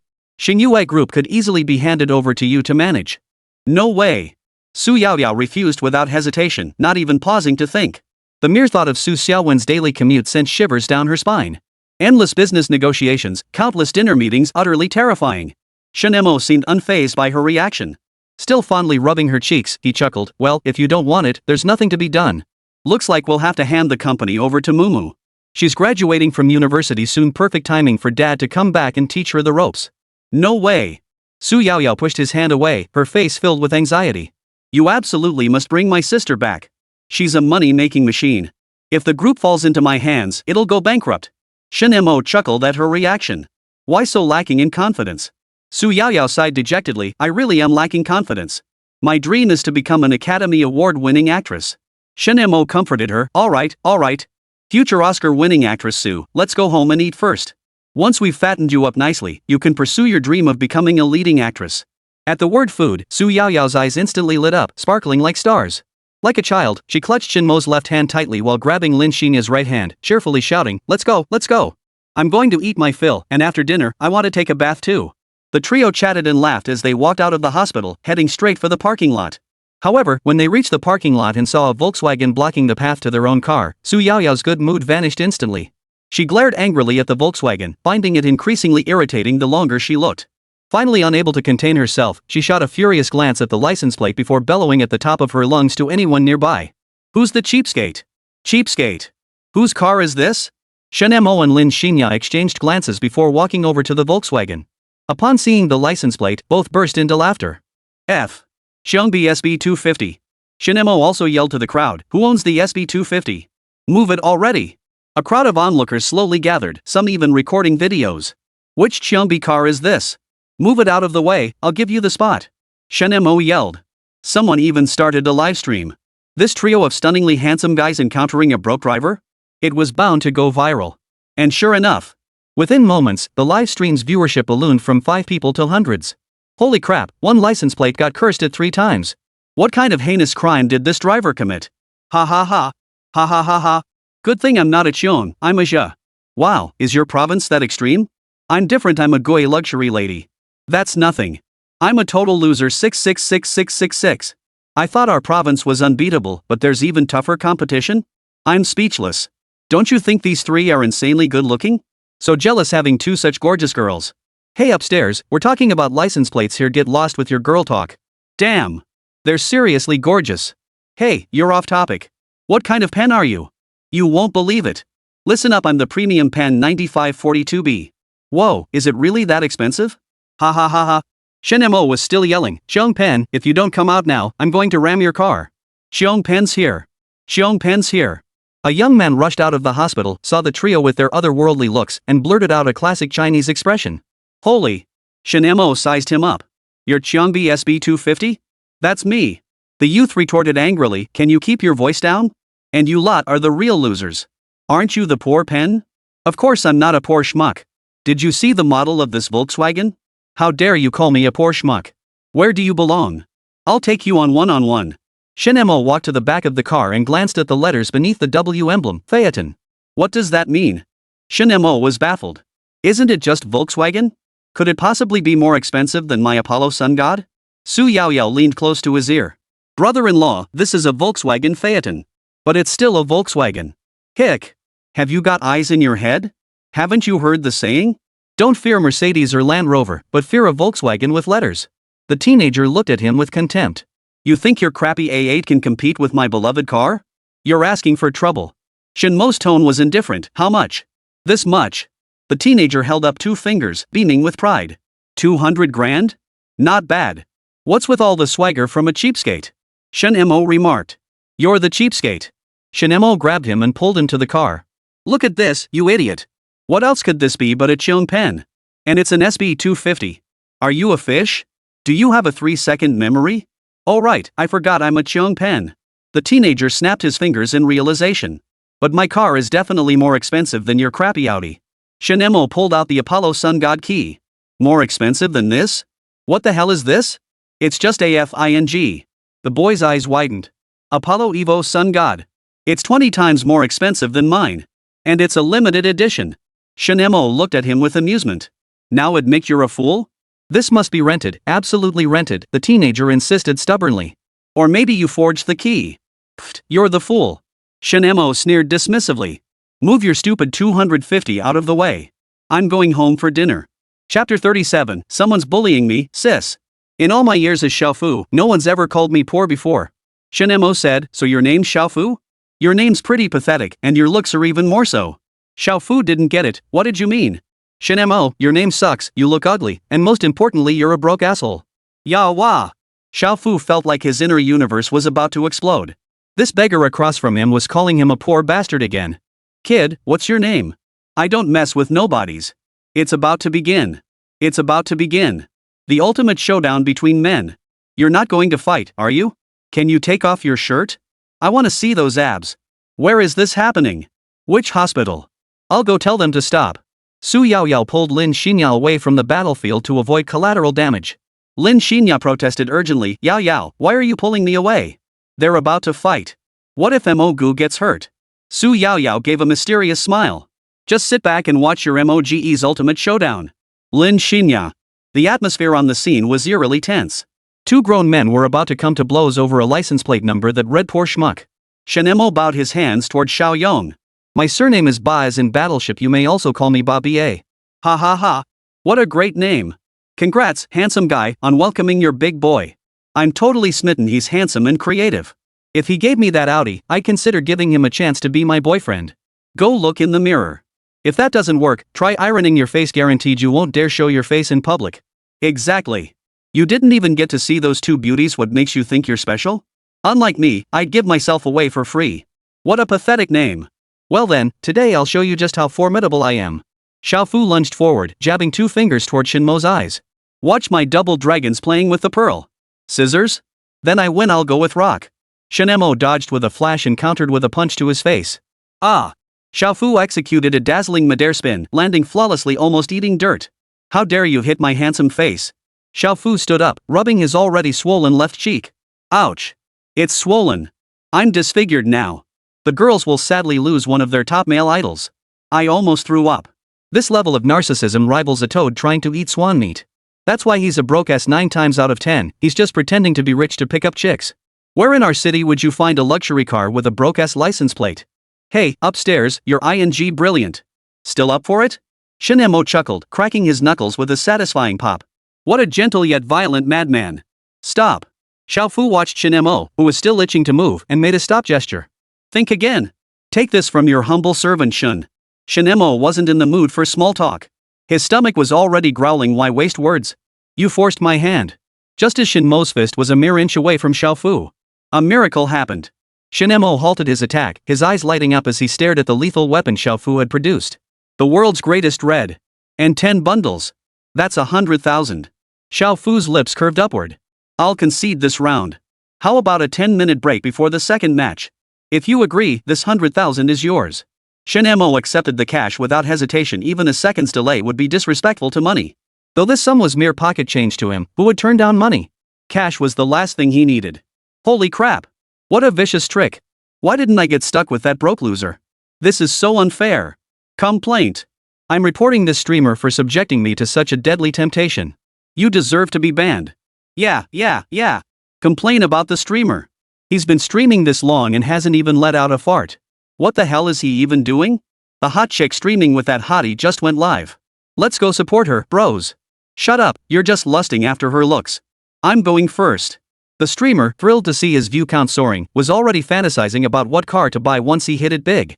But unknowingly, he'd offended his viewers. No doubt about it. With tens of thousands watching, the streamer was banned by the divine right hand. Meanwhile, Su Yaoyao was streaming for the first time.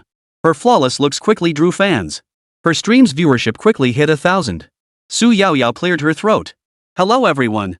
Now, please watch my man take on some loser. The goddess actually has a man? I'm heartbroken. Can you break up with him? I'll work my ass off to support you. Hey sis, are you from Jiangcheng University? You look so familiar, like my long-lost wife from childhood. Su Yaoyao chuckled, oh really? But I grew up in the municipal committee compound. Were you there too? Sorry, I know I've been acting like a lunatic this year. Please forgive me and accept these 10 sports cars as my apology. Su Yaoyao was stunned. Wait, did she just threaten people into gifting? As 10 red sports cars flashed across the livestream, the brothers followed suit. Racing to be first. Sis, come save me. That dashing younger brother of yours actually got beaten up by a beggar. I really need you right now. Xiaofu whispered into the phone while glaring warily at Shen Mo, who was counting cash nearby. His eyes seemed ready to devour the man whole.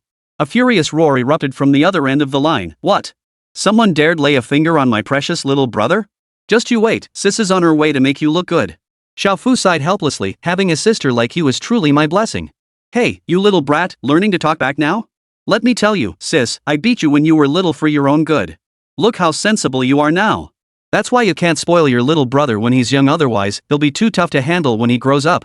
Her voice sounded triumphant over the phone. Xiaofu listened to his sister's words, feeling utterly helpless. Who the hell invented this creature called a sister? It's absolutely terrifying. 20 years. He'd been subjected to his sister's loving fists since he was 3, getting beaten right up until he turned 20, a full 17 years. Hanging up now, I'm outta here. The roar of a motorcycle echoed through the phone. Xiaofu looked at Shen Mo with smug satisfaction. When that tigress arrives, you're finished. That filthy beggar dared to slap my face. Xiaofu cursed Shen Mo silently in his mind, barely holding back from yelling it to his face. Chapter 38, The Bike's Mine. Hey, you broke ass, time's up. You wanna go down with fists or words? Shen Mo stuffed all the money into his pockets and gave them a quick pat.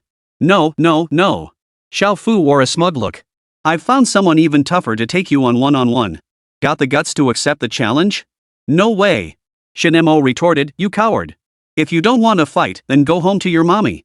I've got 2 girls to take home for dinner. You dare call me a coward? Xiaofu snapped. Oh right. You're not a coward. Now we're talking. You're just a coward.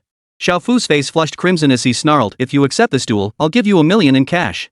Shen Mo shook his head, no. Xiaofu, don't copy me. Shen Mo grew impatient. Move your car out of the way. I don't have time to play your Barbie doll games. Ha. The onlookers all burst into laughter. Su Yaoyao's livestream exploded with reactions. Handsome enough to get chopped, so big a guy, still into Barbie dolls? Truly a big kid at heart. Little matchstick seller, this big kid. I swear I've seen him somewhere before. Can't shed pounds, where? Could it be Barbie Doll City? Ha. Sun-chasing pig rider, wasn't he some rich kid's second son? The one with that stunningly beautiful older sister. Cold Makabaka, holy crap. Not the Xiao family from South City? His eldest sister is Xiao Sun, right? Your childhood friend Peppa Pig, Xiao Suner? You've been reading too much Do Pakwan. Kindergarten big brother, don't keep eyes like that, just donate them. How could you mistake someone that tall? It's the Xiao Group, the top conglomerate in South City. Massive influence. Xiao Fu gritted his teeth. Then what exactly do you want to settle this? Shen Mo sighed helplessly. None of that matters. Xiao Fu gritted his teeth. Then what is important? Shen Mo looked up at the sky. Food, of course. Eating makes me happy and relieves my stress. Can you do that? Xiao Fu froze. Can't I just buy you food? I can't stand eating out. Then I'll have my 5-star chef cook for you right here. Xiao Fu was practically losing his mind. How did he end up with such a weirdo? Su Yaoyao yelled at Xiao Fu, broke ass. My man is 10-star. You're way too low level. Crouching by the grave to amuse ghosts, are there really 10-star chefs in this world? I'd love to try one. Drooling. Too handsome to use the bathroom, give me a break. Not only is there no such thing as a 10-star chef, but even if there were, you couldn't afford it because you're a cheapskate. Honest people don't fart in the dark. Honest people don't fart in the dark. We're all broke assholes. Ha ha ha ha ha.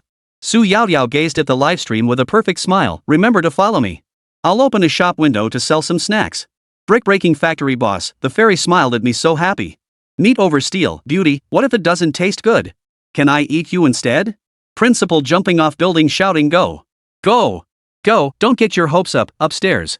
This beauty already has someone special and that's me. Su Yaoyao watched the live chat interactions, finding them utterly delightful. If the snacks aren't tasty, I'll give you a refund. But if they are, remember. Follow me, we get it. Exactly, we all get it.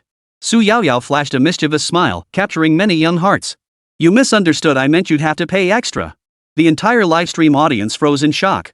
You don't want followers, you want extra cash? How amusing. If it's delicious, I'll pay extra.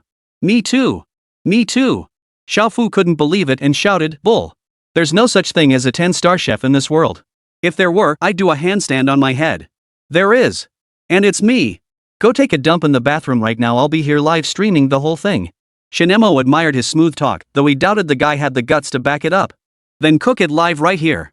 Otherwise, the masses won't believe you're anything but a fraud. Xiao Fu yelled. Shen Mo spread his hands helplessly. Why should I cook it live? Give you free food? What are you thinking? Your wallets couldn't handle that. So cocky, but so cool. Look, even the two gorgeous women watching the livestream are mesmerized. Ultimate sucker, holy crap, is that other beauty his second wife? If so, that guy's committing bigamy. My chances here. Kindergarten big brother, what makes you think they'd even notice you? Ultimate sucker, what am I? I'm the evergreen tree among suckers, the pillar of Joker, McDonald's mascot, Gotham's big boss, the highest card in poker, Batman's VIP client, the Numbo rabbit among backups, and the one with a place on the blacklist. Impressive. This is infuriating. I'll add another million, just wait 10 more minutes. Oh, okay? Xiao Fu's forehead veins bulged as he gritted his teeth. Not okay. Shen Mo delivered this with such deadpan calm. Just wait till you see how mad it makes you. Go ahead and hit me. Go ahead and hit me. Xiao Fu clenched his fists, his face turning ashen, and roared at the sky like a raging dragon. He looked like a zombie tomboy who'd lost her mind. Shen Mo shuddered, turned to the surrounding crowd, and shouted, fellow villagers. Look at this pathetic loser. He's completely out of line. Just look at his behavior. He's like a zombie straight out of an American horror movie. Keeping someone like this alive is too dangerous. Everyone, call the police immediately and have him shot. Xiao Fu nearly choked on his own blood at the remark. He was just venting his frustration, but how did Shen Mo turn it into a full-blown zombie apocalypse? He really does look the part. Could he have rabies? Rabies makes you bark like a dog? This is clearly the lion's roar technique. Wrong. He's actually roaring like a vicious dragon. Xiao Fu took a deep breath, trying to calm himself. Inhale. Exhale. He relaxed every muscle in his body, regulating his breath and restoring his energy. Gradually, Xiao Fu achieved a state of calm and tranquility. Just then, someone slowly approached him and waved. Bro, you're not actually turning into a zombie, are you? When you lose consciousness, just give me a shout. I'll make sure your departure isn't too painful. No, I'm practicing Qigong. Xiao Fu suddenly exclaimed with excitement, it's coming. It's coming. What's coming? Put. Holy. Stinky pang. You deadbeat. How dare you fart in broad daylight? He slapped Xiao Fu across the face and stormed off, cursing under his breath. I'm unclean, I'm unclean. I gotta go wash up. Xiao Fu rubbed his stinging right cheek. Psycho. I'm just expelling impurities from my chi cultivation. How dare you hit me? He was about to charge forward to retaliate. Shen Mo blocked him. Move the car now. Where do you think you're going? Xiao Fu's barely contained rage flared up again. I'm not moving it. What are you gonna do about it? Shen Mo gave a wicked grin. Then don't blame me for being rude.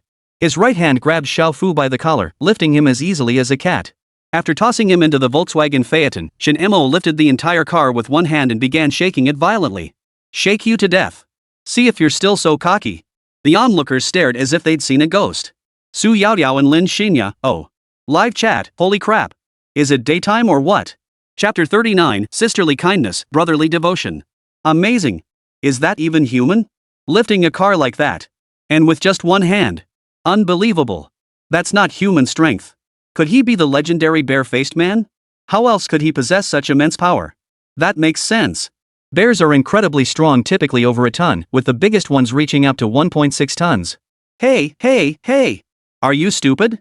That's a brown bear. Only brown bears have that kind of strength, okay? Let me down. I'll move the car right now. I'll move it this instant. Xiaofu clung desperately to the steering wheel, eyes tightly shut, wailing and screaming. Shen Mo watched this unfold, snorting coldly with disdain. I tried reason with you, but you wouldn't listen. You forced my hand. Scared now? Too late. Boss, I'm sorry, boss. Please spare me. Withdraw your divine power. I'll agree to anything you ask. Xiaofu had completely broken down, utterly disregarding his dignity as he begged for mercy. Truly anything? Shen Mo's expression turned serious. Very well. Transfer ownership of this Volkswagen Phaeton to me, and I'll let you go. How does that sound? Yes. Xiaofu couldn't care less about his beloved car, his life was at stake. I'll give you the Volkswagen for free. I'll handle the transfer tomorrow. Shen Mo was ecstatic. Not only had he scored 100 grand for free, but he was about to get a luxury car worth 2 million. Everyone, please bear witness. It's because he's broke. Xiaofu voluntarily gave it to me. There was no coercion involved. Shen Mo shouted to the crowd. Right. He gave it to you willingly. I recorded it, I can testify for you. You're absolutely right. This trip wasn't wasted at all. My grandmother, who's been paralyzed for 30 years, actually stood up to watch your show. Ha. Witnessing such a heartwarming display of father-son affection, isn't this more thrilling than Boruto? Su Yaoyao gently touched her forehead. Just as I thought. He still isn't picky about food. Lin Xinya chuckled, he grew up poor. Even though he's loaded now, every penny counts, right? In the livestream chat, gifs poured in non-stop. Student is ox and horse, so impressive. Why wasn't I there? Damn this English class. I'll make it obsolete someday. Wild leg hair, this is live. He genuinely lifted a car. Any scientists out there? Grab him for research, might just break through human strength barriers. Happy sheep in poverty, makes sense. This guy's stronger than Tyson, on par with strongman from Bear Mountain. Shen Mo set the car down. Xiaofu, his head spinning, stumbled out the door and fell. Shen Mo reached out without hesitation. Hand over the keys. Xiaofu trembled all over, he'd nearly scared himself to death. Thankfully, he'd held it in, otherwise, he'd have embarrassed himself beyond belief. After tremblingly handing the keys over with utmost deference, he turned and tried to run away. Hey buddy, I'm here.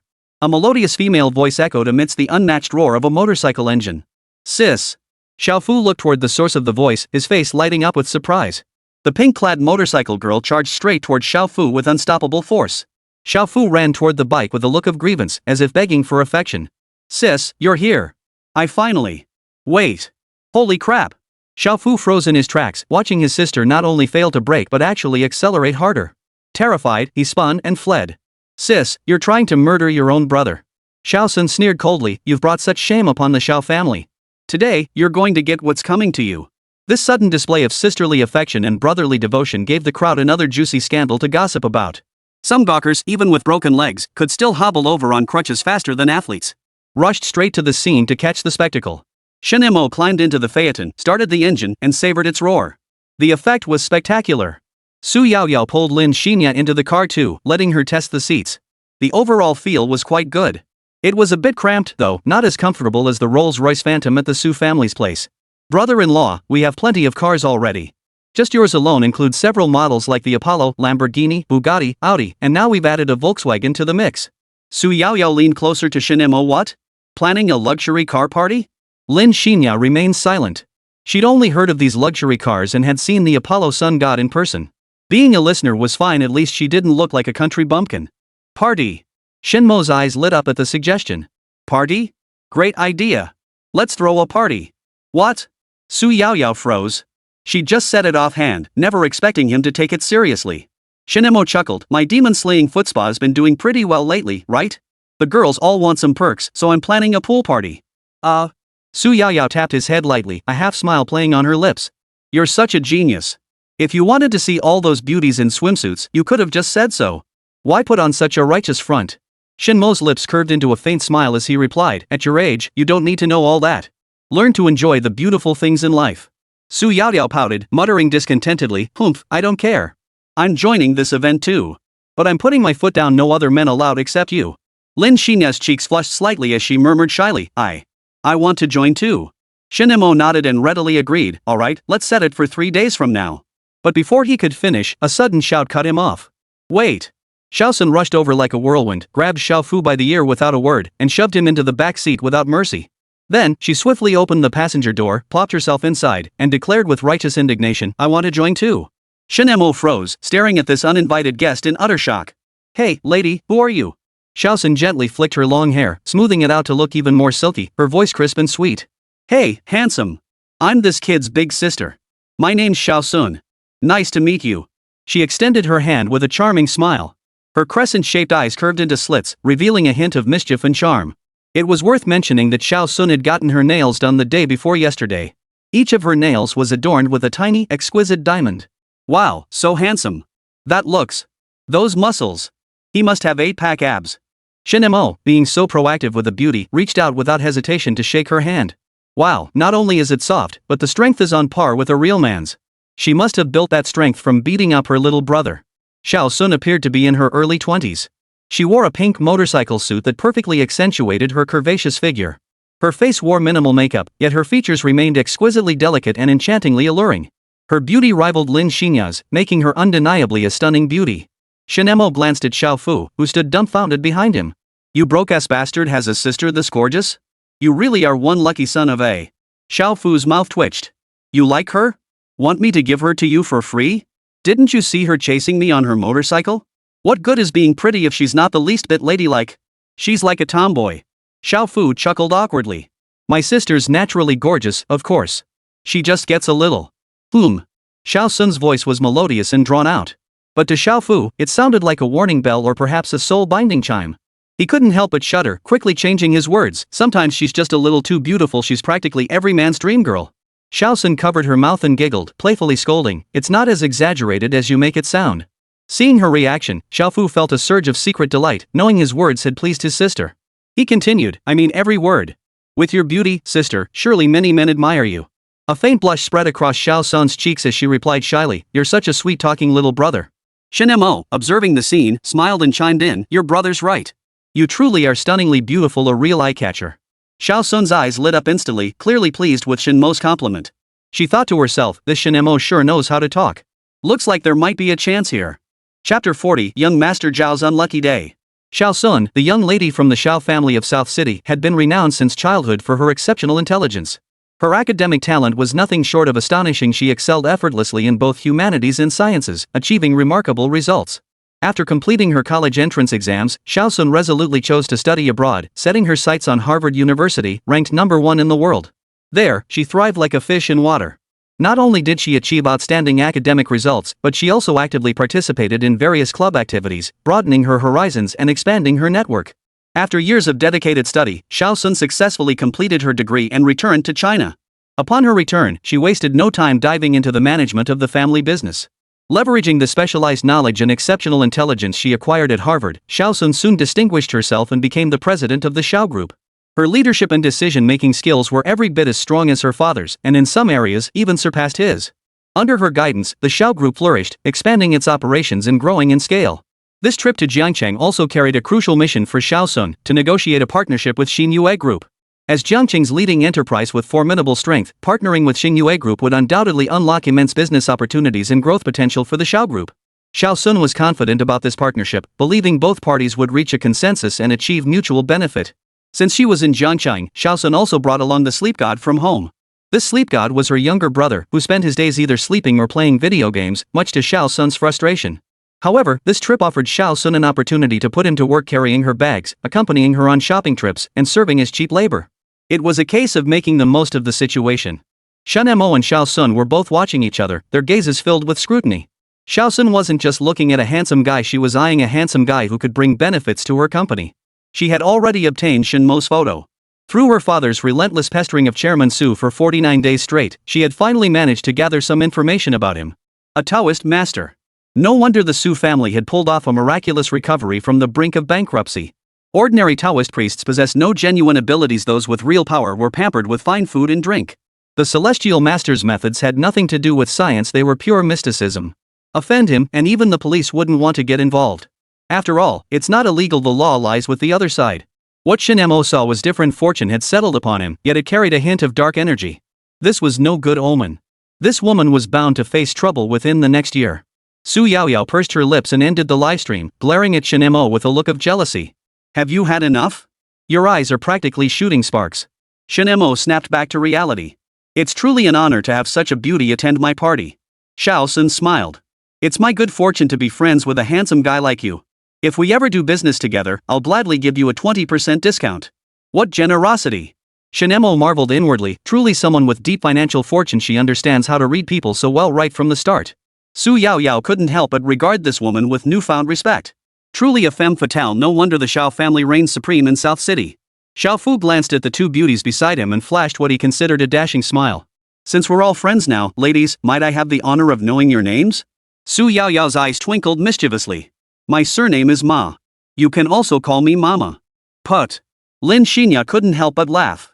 These two were truly cut from the same cloth, no wonder they were family. What a wonderful. Xiao Fu started to praise her, but suddenly realized something was off. Baba. Mom. Damn it. You're messing with me, aren't you? Xiao Fu's face darkened with anger. You're messing with me? That's going too far. Xiao Sun gave Shen Mo and the others a helpless smile. My little brother got kicked in the head by a donkey when he was little. Now his IQ is a whopping 250. The trio chimed in unison. Ah, that explains it. Sis, I'm your own flesh and blood. They're treating me like a fool, and you don't even care? Xiao Fu looked utterly aggrieved. The car was gone. And now he'd earned the title of broke ass. And my sister's acting all love-struck. Life is just too much of a failure. I want to go to the party too. Xiao Fu declared. After finally getting to go on a trip, I can't keep losing money. Bikini babes. Just thinking about it got him excited. No way, our swimsuit party is off limits to all men except the big boss. Su Yaoyao shattered his fantasy. That's not fair. Ha ha ha. It's perfectly fair. Roar. 3 vehicles roared to life simultaneously. Xiao Sun lifted the visor of his helmet. Then it's settled. See you in 3 days. Remember to get in touch. Shen Mo nodded. See you back then. Su Yaoyao drove off first in her Audi, eager to return home and snack on the treats Shen Mo had prepared. Shen Mo followed closely behind, determined to properly compensate this hungry little girl. Xiao Sun watched their retreating figures and smiled. He's actually pretty interesting. And handsome too, as long as he's not old. Oh, come on. You're just a hopeless romantic, abandoning your brother for a guy, Xiao Fu grumbled from the back seat. Isn't that what little brothers are for, to be taken advantage of? Xiao Sun chuckled softly, lowered her sunglasses, shifted into first gear, and prepared to take her dear brother for a wild ride. Chapter 41, Zhao Shanhe's Wounded World. Ah, that feels good. Su Yaoyao wolfed down her rice, then leaned back in her chair with a satisfied expression after finishing. Shen Mo was sending a group message. Heavily lorded everyone, after deep consideration by yours truly, the big boss, everyone is to attend a team building event at the Emperor Hotel in 3 days, a pool party. Number 1, huh? A pool party at the Emperor Hotel? Boss, are you okay? Renting the whole place for a day costs 5 million. Heavenly Lord, looking for a beating? Who dares ask me for money when it's my property? Number 3, the Emperor Hotel is your property? Boss, do you need a bed warmer? I think I could handle it. 5, don't you fear the boss's wife coming to beat you up? Go ahead and court disaster. But the boss is really handsome. I think I could withstand the boss's wife's attack. Number 8, you're all shameless. How could a hottie like the boss possibly notice you? I'm still a college student, young, with great skin. I'm the one who should be serving him. Store manager, boss, ignore them, they're all love-struck fools. You decide everything, we'll just follow orders. Heavenly Lord, every time I join this group, you girls tease me. What normal man could resist? Number 15, only you could resist. Every member of our foot spa is a beauty, all in our 20s. Those customers drool over us, but you just come in to check the accounts, get your massage, and leave. Number 16, so sad. The boss treats us so well, yet I haven't even gotten to give him a proper massage once. Heavenly God, plenty of chances. During parties, I'll lie on the chair and see if your massages have improved. 25th, should all of us sisters line up together? Boss, you won't be able to resist, there are 365 of us, you know. Heavenly Father, haven't any new girls joined lately? Manager, none. Besides the cleaning lady and security guard, all the masseuses and supervisors have stayed on after all. You only require 365. Shen Mo paused, slightly taken aback. This is way too enthusiastic. He only stipulated an 8-hour workday, a 1.5-hour lunch break, no overtime, and 3 meals plus snacks provided. Bonuses were paid 3 times a year, with only 2 months of annual leave. And a mere 1,000 yuan raise every 4 months. And no one quit under these conditions? Shen Mo exited the group chat and reviewed his foot spa's income. After deducting utilities and other expenses, he'd earned a whopping 150 million yuan in just half a year. Shen Mo was highly satisfied with his employees' work ethic and planned to give them a generous bonus. Just then, Su Xiaowen's call came through. Shen Mo paused for a moment. After answering, Su Xiaowen's voice sounded weak and exhausted, as if she had drained every ounce of strength from her body. She whispered softly, "Honey, where are you right now?" Shen Mo, still chewing his food, replied leisurely, "I'm having dinner at home." "What's up? Anything happen?" Hearing this, Su Xiaowen felt a pang of displeasure. She raised her voice, "I donated a full 400 milliliters of blood for my brother. Do you know that? My face is pale as a sheet right now. And you just went ahead and left. Went home to eat." Shen Mo, unaware of Su Xiaowen's displeasure, calmly explained, "Yes, you're at the hospital donating blood for your brother, and I'm home having dinner with my sister." "What's the conflict?" Su Xiaowen nearly burst out laughing at Shen Mo's words. She retorted irritably, "Sis again. Are you planning to keep her by your side forever? She's Shanhe's girlfriend, you know." Shen Mo merely chuckled unconcernedly. "Well, isn't it only natural for a brother to take care of his little sister? Besides, isn't your brother right by your side? He's Xiaoda's boyfriend, after all." Su Xiaowen's face, already pale as paper from blood loss in the hospital room, instantly flushed crimson with fury. She shouted, "How is that the same?" Shen Mo retorted, "How is it not the same? Su Xiaowen, stop being unreasonable." Su Xiaowen trembled with rage. Her face twisted in fury as she raised her hand. With a sharp slap, she struck the patient's foster brother across the face. "How am I being unreasonable? Explain it to me. How am I being unreasonable?" Su Xiaowen's voice trembled with fury, her chest heaving violently as she was clearly overcome with rage. The slap jolted Zhao Shanhe, who had been unconscious, into sudden movement. His eyelids fluttered slightly before slowly opening. Zhao Shanhe's consciousness was still hazy. Everything around him felt unfamiliar, and the air was thick with the hospital's distinctive disinfectant smell. He tried to sit up, but his body felt as though a 1,000-pound weight pressed down on it, utterly unresponsive. Just then, another sharp crack echoed through the room as another slap landed on him like lightning. The blow sent stars dancing before his eyes, instantly clearing the fog from his mind. "Ah!" Zhao Shanhe let out a low, pained groan. His body jerked violently before slowly regaining its senses. His eyes darted around, locking onto the furious figure of Su Xiaowen. Zhao Shanhe's eyes widened. The venomous glare in his gaze instantly softened into tenderness and affection the moment he saw Su Xiaowen. "Xiaowen, you came to see me again." Zhao Shanhe's voice was faint and hoarse. Su Xiaowen didn't hear a word. She was completely absorbed in arguing with her husband. "You've gone too far today. My wife's bleeding out in the hospital, and you bring your sister-in-law and mistress home for dinner. What, are you trying to start a harem?" Another slap landed on Zhao Shanhe's body. "Ugh." Since the speakerphone was on, Zhao Shanhe could hear Shen Mo's voice. "Don't make baseless accusations. What kind of nonsense are you daydreaming about all day long?" Su Xiaowen chuckled. "You're surrounded by so many beauties, have a campus queen as your sister-in-law at home, and now another campus queen. What else could you be aiming for but a harem?" Shen Mo sighed in disappointment. "Miss Su, why did you have to replace your female secretary with a male assistant? And not just any assistant, you adopted him as your godbrother. Am I not enough for you? Must you have 2 people serving you? What nonsense are you spouting?" Su Xiaowen flew into a rage. Another slap landed on Zhao Shanhe's face. "Ouch." Zhao Shanhe felt like he was dying of pain. Why did he always have to be the one getting hurt whenever they argued? The couple traded barbs back and forth. Every time Su Xiaowen was enraged by Shen Mo, she would lash out at Zhao Shanhe with a slap, yet she remained completely unaware. Shen Mo's tone remained flat as he simply endured. "Help! Help me!" Zhao Shanhe's desperate cry for help, summoning every ounce of strength, finally reached the couple's ears. "Shanhe, you're awake." Su Xiaowen looked at Zhao Shanhe with surprise and delight, only to notice blood trickling inexplicably from the corner of his mouth, as if he were about to breathe his last. "Doctor! Doctor! Hurry over! My brother is fading again." Chapter 42, Su Xiaowen's unexpected outburst. That night, Zhao Shanhe had once again escaped the clutches of death. Seeing Su Xiaowen's face filled with guilt, he gave a faint smile. "Sister Xiaowen, you mustn't feel guilty anymore. I'm fine now." Su Xiaowen pressed her lips together, her voice filled with worry. "Please don't speak. How could I not know whether you're well or not? It's all my fault. In my rage, I inexplicably struck you. Zhao Shanhe cursed inwardly, you've got some nerve saying that. Those soft, pretty hands of yours pack a punch that rivals a tigress. The tigress he referred to was his mother. Actually, she was his foster mother. He only learned the truth after his brother died. To escape that household, he had studied relentlessly to gain admission to Jiangda University, all to live a life above others. Not only did he intend to uncover the truth behind his brother's death, but also to hook up with a wealthy heiress and live off her. Though he made no progress on his brother's case, he successfully hooked up with his brother's ex-girlfriend. He had actually met Su Xiaowen long ago, the woman he fell for at first sight. Back then, he was in high school, using money he'd secretly saved in his brother's scholarship to buy his first cell phone. During a video call, Su Xiaowen's stunning face flashed across the screen. That first glimpse was etched permanently into Zhao Shanhe's mind. He was intensely jealous of his brother. How could he have found such a stunning girlfriend? At night in the dormitory, the adolescent Zhao Shanhe would hide under his blanket, staring at photos of Su Xiaowen from his brother's social media feed while secretly masturbating with his right hand. This routine lasted throughout his 3 years of high school.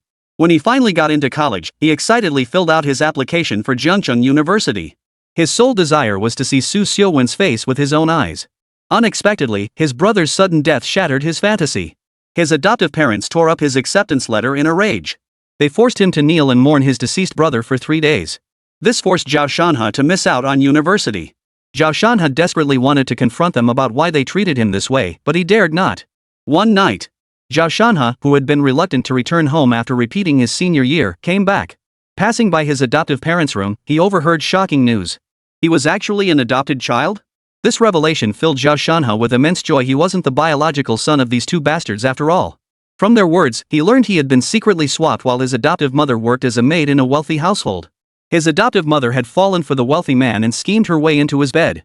The wealthy man and his adoptive mother were a perfect match, and their affair lasted for half a year. Unexpectedly, both the nanny and the wealthy man's wife became pregnant at the same time. On the day of delivery, wanting the best life for her son, she secretly swapped the babies. Holding him, she took the compensation money given by the wealthy man and returned to her rural home. Of course, every penny of that compensation went to his older brother. He didn't get a single cent. His brother attended the best county high school, while he could only go to the town high school. Fortunately, his brother treated him fairly well, which brought Zhao Shanhe some small comfort. After repeating the year, Zhao Shanhe successfully gained admission to Jiangcheng University once more. This time, he would grasp his destiny firmly.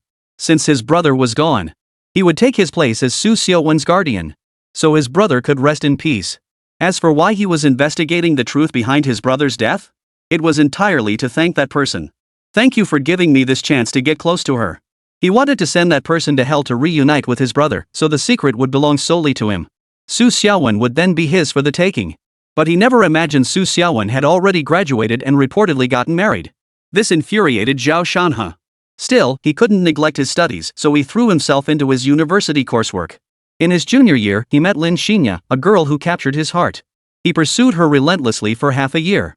For his internship, he chose Star Moon Group, a company partnered with Jiangcheng University. What he never could have imagined was that Su Xiaowen was the president of this very company. It seemed fate hadn't been unkind to him after all. As readers know, he later became a critically ill patient in the hospital, hit by a truck and nearly meeting his end. Zhao Shanhe gazed at Su Xiaowen, his eyes brimming with deep affection. "Sis Xiaowen," he said, "could you grant me one favor?" Captivated by his gaze, Su Xiaowen asked, "What is it?" "As long as it's not a matter of principle, I'll agree to anything." Zhao Shanhe hesitated, seemingly struggling to voice his request.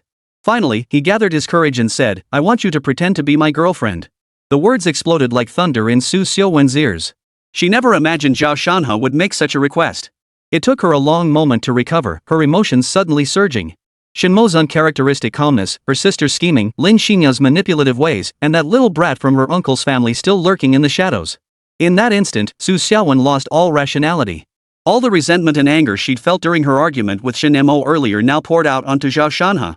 "What the hell are you thinking?" Su Xiaowen snapped. "Have I been too nice to you lately? Donating blood for you, giving you bonuses.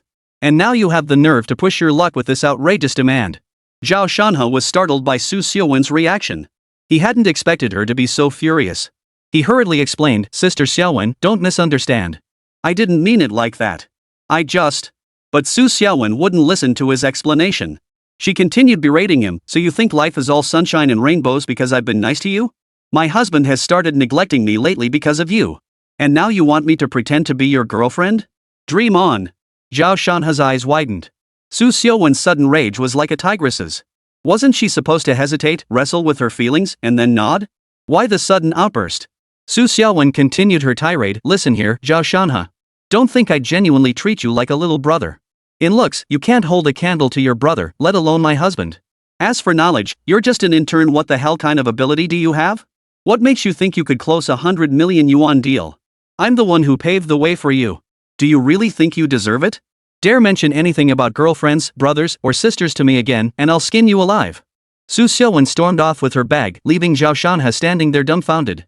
This plot feels off, right? As Su Xiaowen stepped out of the hospital, she spotted Shen Mo waiting at the intersection. Her furious demeanor instantly melted into a submissive, clingy state. She trotted over to Shen Mo, affectionately hooking her arm through his shoulder. Honey, did you come to pick me up? Shen Mo nodded and pulled her into his arms. Of course I came to pick you up. His hand reached into Su Xiaowen's bag and pulled out a talisman. Just as expected. Shen Mo smiled. Go rest in the car for a bit. I'll check on Shanhe and then we'll head home for dinner. Su Xiaowen suddenly froze in place. Hadn't she snapped at Zhao Shanhe for no apparent reason earlier? Chapter 43, Zhao Shanhe stunned. Can a cup of wine forgive that? I think I just yelled at him? Su Xiaowen said timidly. Shen Mo looked at her. Why did you yell at him? Su Xiaowen lowered her head. I don't know. He suddenly asked me to pretend to be his girlfriend. When I heard that, I instantly thought he'd lost his mind, so I couldn't help but yell at him. What? Shen Mo's mouth twitched. Zhao Shanhe really had lost his mind. He'd revealed his intentions so blatantly. What a little cutie. A little cutie, no less. We can't just let Zhao Shanhe go like this. Come on, go apologize to your little brother. He respects you so much, he'll probably kneel like a lapdog and beg for your forgiveness. Su Xiaowen pondered for a moment. Make him kneel like a lapdog and beg for my forgiveness? That sounds kind of satisfying. Right? Shen Mo chuckled darkly, continuing to lead her astray. Think about it, you're the company's second in command. As your subordinate, doesn't he deserve a scolding for speaking out of turn? Su Xiaowen retorted without hesitation, of course. But why am I the second in command? Shen Mo chuckled. Do you have a problem with me being the top boss? Su Xiaowen smiled gently. No, you're the head of the household. The company belongs to you anyway. Shen Mo was pleased with Su Xiaowen's response. Though he was a bit bothered that she'd had a first love, overall she was very obedient, just a little naive. He continued, since he made a mistake as a subordinate, we as the top management must impose appropriate consequences. You don't disagree with that, do you? Su Xiaowen shook her head. No, mistakes deserve punishment. But it shouldn't be too harsh, he's still just a kid. Shen Mo nodded. Don't worry. He's also a key contributor. How could we possibly shortchange someone who's earned it? Bonuses and such are just empty gestures. I'll give him a tangible reward. Su Xiaowen asked curiously, what kind of tangible reward? He just closed a 100 million yuan deal. Based on his commission, he should get over 3 million. Holy! That much? Shen Mo was taken aback. How could I allow that? He didn't secure this deal through his own abilities. Don't think I don't know you pulled strings behind the scenes. Su Xiaowen pouted playfully. Oh dear, I made a mistake. I've reflected deeply on it these past few days. It won't happen again. Oh, that's a different tone from your phone calls, isn't it? Shen Mo watched her act with amusement. Su Xiaowen softened her voice. Those were just words spoken in anger. Isn't it normal to vent when you're upset on the phone? When we meet in person, I'm still your good wife, right? Ha ha ha. Shen Mo chuckled. Alright, save the sweet talk for when we're alone later. Today we're here to visit our dear brother. Shen Mo took her hand and led her toward Zhao Shanhe's hospital room. He carried no gifts, fruit, or flowers. Inside the hospital room, Zhao Shanhe was still pondering where exactly things had gone wrong. Given Su Xiaowen's concern for him, could one sentence really have broken through her defenses? Or had he been too hasty? Possible. Haste makes waste. Su Xiaowen's attitude toward him was surely because she hadn't slept well while watching over him, so she'd mistakenly scolded him as if he were Shen Mo. As Zhao Shanhe realized this, his sullen face instantly brightened. In a few days, Su Xiaowen would surely come to apologize. He had to play it cool and aloof, making her even more anxious. Ideally, she'd reward him with tens of millions. Only then would he forgive her. Squeak! The sound of the hospital room door opening echoed. Zhao Shanhe's lips curled upward at the sound. Just as expected, she couldn't hold back any longer and came to apologize. Just as Su Xiaowen's figure appeared before him, he was about to put on an aloof yet aggrieved expression. Little brother Shanhe, I've come to see you again. How's your health now? Shen Mo suddenly appeared, draping an arm around Su Xiaowen's shoulder and grinning at him. Zhao Shanhe watched Shen Mo appear, his lips twitching as his green tea charm skyrocketed. Brother Shen, thanks for your concern. As long as you don't upset me, I'll recover even faster. Xiaowen frowned. Shanhe, watch your tone. Your brother Shen just spoke up for you in front of me, and this is how you talk to him? Shen Mo chuckled, we're all family here. Speaking naturally helps us grow closer. He grabbed a stool and sat down beside Zhao Shanhe. Today, I'm here to share some good news. Xiaoya has successfully joined my team as my assistant. Zhao Shanhe suppressed his inner rage and replied in a low voice, oh, really? That's wonderful. Too bad we broke up ages ago. Seeing this, Shen Mo gently patted Zhao Shanhe's shoulder and said earnestly, a man should be magnanimous. Especially when it comes to women, you need to be gentle and considerate. But look at you, you clearly weren't gentle enough with Xiaoya, and that's why you ended up parting ways. Zhao Shanhe's rage nearly erupted at these words. He glared at Shen Mo, itching to pounce and fight him right then and there. He never imagined that the man who stole his girlfriend would have the audacity to accuse him of being insensitive. Shen Mo sensed Zhao Shanhe's fury but continued calmly, since you've already broken up, part ways amicably. Stop interfering with Xiaoya's life.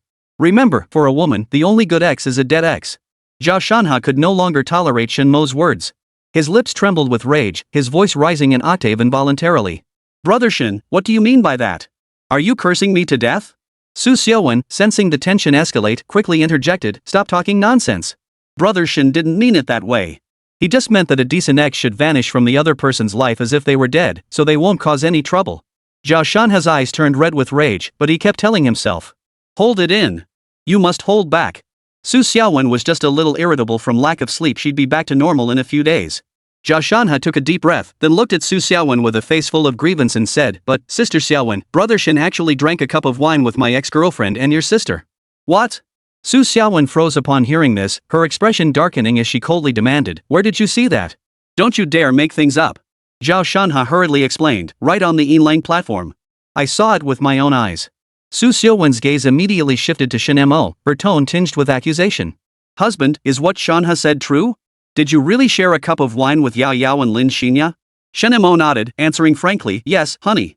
Think about it, it was our anniversary, but you rushed to the hospital to take care of your foster brother because you were worried about him, leaving me alone at home with an empty bed. When Yao and Xiaoya found out, they came over to comfort me and kept saying nice things about you. Before we knew it, the three of us got a little tipsy. That sharing a cup was just a game, really. Xiaowen's face instantly turned pale, her heart filled with guilt and self-reproach. Indeed, on such a special day as their wedding anniversary, she had abandoned her husband to seek out her stepbrother, something utterly incomprehensible. Even with extenuating circumstances, wrong was wrong, she couldn't deny that. She bit her lip, remained silent for a moment, then said jealously, but you shouldn't have played the cup-sharing game with him either. That's something only married couples should do. Zhao Shanhe had harbored a sliver of hope that Xiaowen might express some displeasure or anger toward Shen Mo's actions. But when he heard her attitude, he was completely dumbfounded. Seriously? Xiaowen, are you out of your mind? Shen Mo's already cuckolded you, and this is your reaction? Chapter 44, Deducting from your salary and bonuses. You naive little fool. Xiaowen, you're such a naive fool. Zhao Shanhe cursed inwardly. Shen Mo looked at Xiaowen and said, got it. Next time, I definitely won't drink the ceremonial wine at home. Xiaowen smiled, but that's still not enough. No. You want there to be a next time? Just kidding, Shen Mo chuckled. Watching the two of them exchange sweet nothings, Zhao Shanhe was about to lose his mind. Stop feeding us the lovey-dovey stuff in the patient ward. Shen Mo remembered the business at hand and smiled warmly at Zhao Shanhe, his good brother. Brother Shanhe, I'm not just here on behalf of the company to visit you today, I'm also here to finalize the project bonus for you. Zhao Shanhe sneered inwardly. Look at me?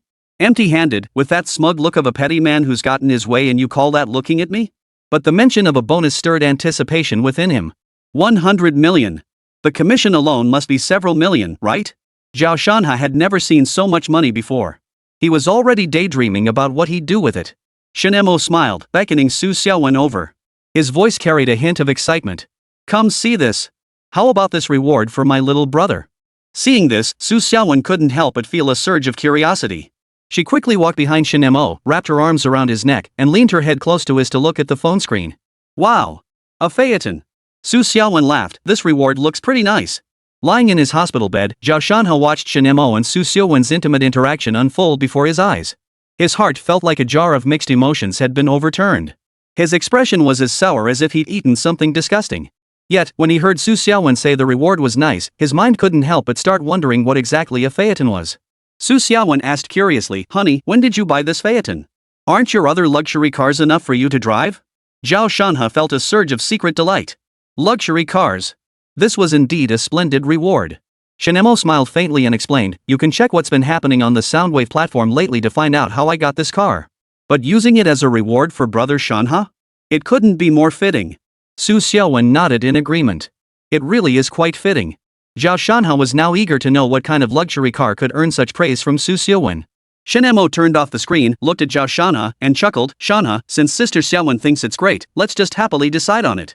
He pulled the pre-written settlement agreement from his pocket, flipping open the section Lin Xinya had already completed. Shanhe, this agreement is full of surprises. All you need to do is sign and stamp it. Zhao Shanhe inwardly cursed. Not only am I not allowed to see the reward, but now you want me to sign and stamp without even letting me read the contents? Is this a reward, or are you, Shen Mo, trying to screw me over? A dark figure darted into the ward from outside, respectfully handing Shen Mo a pen and red seal. Not bad work ethic, staying on duty all night. I'll bump up your bonus next month, Shen Mo said with a smile, looking at the visitor. Indeed, it was Ghostly who had been stationed at Su Xiaowen's bedside all day. What he'd been up to during that time remained a mystery. Su Xiaowen asked in confusion, why haven't you gone back yet? Ghostly replied respectfully, Miss Su, it was the master who instructed me to remain by your side for your protection. Su Xiaowen felt a wave of sweetness wash over her. My husband, you're so kind. Shen Mo handed the pen to Zhao Shanhe. Can you write? Or should Ghost write for you? Zhao Shanhe remained silent, staring at Shen Mo with a look that said he was an idiot. Are you some kind of monkey-bred fool? My body was smashed by a truck and I've been through 2 surgeries. How could I possibly have the strength to write? Shen Mo handed the pen and the release form to Gaimi. Ghost took them and scribbled the words Zhao Shanhe without hesitation. He then walked over to the other side, opened the red seal, pressed Zhao Shanhe's thumb into it, and roughly stamped it over the name on the release form. Sir, mission accomplished. Shen Mo nodded. Take these to the police station, then come back for your reward. Thank you, sir. Ghostly darted out of the ward with a whoosh, his efficiency top-notch. Zhao Shanhe felt like his brain was about to short-circuit. The police station? Did the reward require verification at the police station? A bad feeling settled in Zhao Shanhe's stomach. And it was only getting stronger. Zhao Shanhe gritted his teeth but still wanted to see the reward first. Brother Shen, can I take a look at the reward? I'm dying to see it. Shen Mo chuckled. Since we're almost done with the formalities, I'll let you take a good look at your future ride. But I'm warning you, don't get too excited. Zhao Shanhe, I won't get excited. I want to see it. Shen Mo showed him a photo of the Volkswagen Phaeton. Well, surprised by this luxury car? Unexpected? Happy? Zhao Shanhe's beaming face instantly darkened. Volkswagen? And this license plate number, are you serious? What a ing joke. Zhao Shanhe's mind was in turmoil, but he quickly composed his expression and looked at Shen Mo. Brother Shen, this is a Volkswagen? How can you call it a luxury car? Shen Mo retorted, why wouldn't it? This thing costs 2.5 million yuan. How could it not be a luxury car? Zhao Shanhe's lips trembled. Seriously, Shen Mo must think he's an idiot. He turned to Su Xiaowen, looking utterly aggrieved. Sis Xiaowen, Brother Shen really has a sense of humor. How could this car possibly cost 2.5 million? Su Xiaowen chuckled, Shanhe, you're new to the workforce and a bit naive. The Volkswagen Phaeton really does cost that much. Don't even try to argue. Even if the car is worth that price, but the license plate. Zhao Shanhe felt utterly miserable inside, unable to voice the truth. Shen Mo chuckled. This license plate was custom made for you. It wasn't cheap either, it just happens to match the commission from that contract. Shen Mo continued in a tone that brooked no argument, it's settled. Your wages for these past 2 months plus the commission will cover this Phaeton. If it falls short, the difference will be deducted from your wages over the next few months. What? Zhao Shanhe's head was spinning. Was Boss Li possessing him? Chapter 45, The Ultimate Cultivation Technique. Brother Shen, this isn't right, is it? Zhao Shanhe tried to struggle upright from the bed, but the excruciating pain coursing through his body forced him to abandon the attempt. Resigned, he collapsed back onto the mattress. Shen Mo had no patience for Zhao Shanhe's objections. He cut him off bluntly, what's inappropriate about it? That Phaeton is a treasure trove, especially that license plate. It's something countless people dream of but can never obtain. And you're being picky? You can't be too greedy, especially since you're just a lowly intern. Zhao Shanhe gritted his teeth in fury at Shen Mo's words and snapped back, what kind of asshole would want that insulting license plate? Su Xiaowen frowned at Zhao Shanhe's profanity and snapped sternly, watch your language. How did you become so vulgar? You're a college graduate with a higher education. Zhao Shanhe hadn't expected Su Xiaowen to reprimand him like this. Staring at her in utter shock, he stammered, Sis Xiaowen, how could you treat me like this? I'm your little brother. Su Xiaowen froze upon hearing his words, then sternly replied, even if you are my dear brother, that doesn't excuse your foul language. To maintain his image as the good little brother, Zhao Shanhe hung his head like a fool and meekly said, Sister Xiaowen, I was wrong. When you're under someone's roof, you gotta bow your head. Just you wait, Su Xiaowen. I'll conquer you sooner or later. Shen Mo grinned, gazing at Su Xiaowen as he drawled, honey, you know what? Little brothers are just asking to be disciplined. Only after a good thrashing will they learn to behave. He pointed his middle finger at Zhao Shanhe. Look at this kid, he's grown up but still spews filth. He's practically running wild. You've got to seize this chance and give him a taste of big sister's love. Zhao Shanhe stared at Shen Mo in utter disbelief. What kind of savage nonsense was this? He was clearly the patient here, in need of care and affection. How could he possibly be beaten? Terrified Su Xiaowen might actually hit him, Zhao Shanhe quickly protested, Su Xiaowen, don't listen to brother Shen's nonsense. He probably got beaten by his own sister growing up, so he's got some twisted ideas about making me taste that pain too. Besides, look at me, I'm injured right now. How could I possibly handle that kind of violence? Shen Mo retorted, see. You're cursing again. And I don't have a sister, but you do. So just take this beating like a good girl. Su Xiaowen thought Shen Mo's reasoning was dead on. After all, he was her own little brother.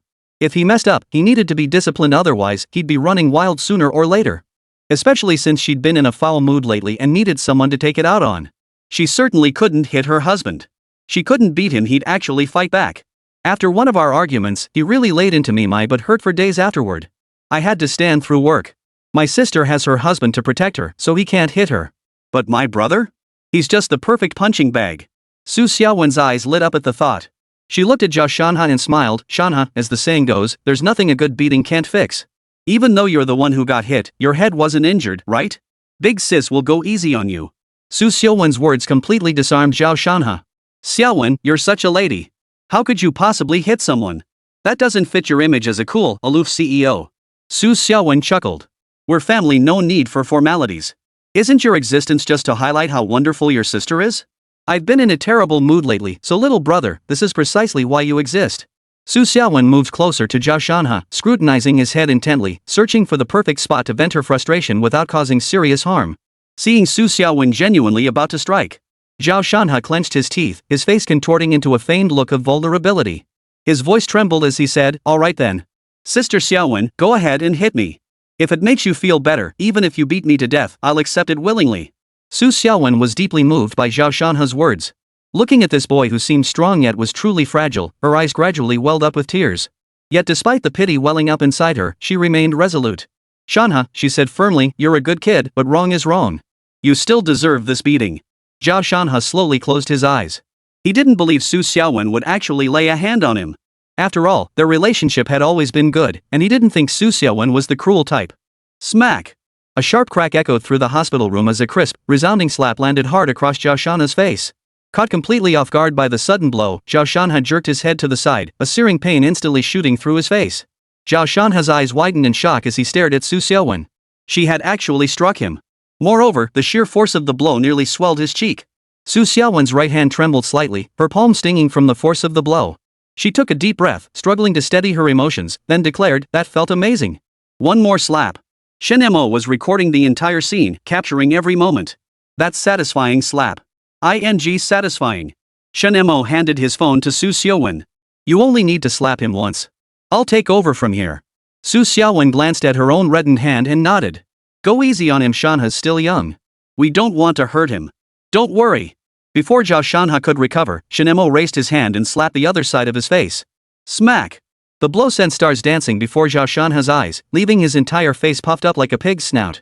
Then, his eyes closed, and he fell into a peaceful sleep. That felt good. Shen Mo couldn't help but shout. Su Xiaowen looked at the unconscious Zhao Shanhe. Honey, you hit him too hard. Shanhe's passed out. Shen Mo replied calmly, it's for his own good. Think about it, since he woke up, has he ever had a good night's sleep? Has he ever lain awake all night in pain? I did this for his sleep, nothing else. Su Xiaowen sighed. True. Look at those dark circles under his eyes, clear signs of poor sleep. We might be a bit rough, but it's all for his own good. He should be grateful. Shen Mo had a brilliant idea. He wrapped his arm around Su Xiaowen and suggested, it seems Shanhe is starting to develop a rebellious streak. Why don't we devise a plan to cultivate him? How exactly? Shen Mo gave a mysterious smile. With the ultimate cultivation technique of the martial world, the 18 dragon subduing palms. The 18 dragon subduing palms? Su Xiaowen blinked in surprise. Is there really such an ultimate cultivation technique in the martial arts world? Shen Mo pulled a book from his robe and handed it to Su Xiaowen. Su Xiaowen took it and glanced at the title. Turning dunces into genius workhorses? Exactly. Turning fools into genius workhorses. Shen Mo explained, as a man, Shanhe lacks masculine traits, he's more like someone who'd eat a peach for the cool sensation. This book transforms his yin energy into yang power, turning him into the company's Deadpool who completes projects without relying on anyone else. Su Xiaowen nodded blankly. So you mean turning Shanhe into the company's top workhorse, a jack of all trades? Shen Mo nodded. To achieve extraordinary feats, one must possess extraordinary endurance.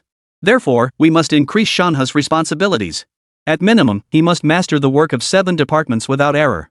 This is the best training for him, a ladder to progress. Su Xiaowen ruffled Shen Mo's hair, wondering if he had a fever. Honey, have you lost your mind over money?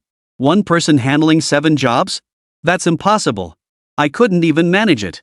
Shen Mo replied, our country isn't short on talent. Within the Yinlang platform alone, there's someone who handles 7 departments. Why can't Shanhe do it? Isn't he talented? If he is, we need to increase his responsibilities to cultivate him. Shen Mo continued, to get him to dedicate himself fully to the company, you need to prepare a contract for him, one that ignites his competitive spirit. Su Xiaowen asked, what if he plays the emotional card? Shen Mo roared with laughter, that's when the 18 dragon subduing palms and the dog beating staff technique come into play. Since ancient times, a golden palm has produced good people, and a stick has produced filial sons. A good beating will make him obedient.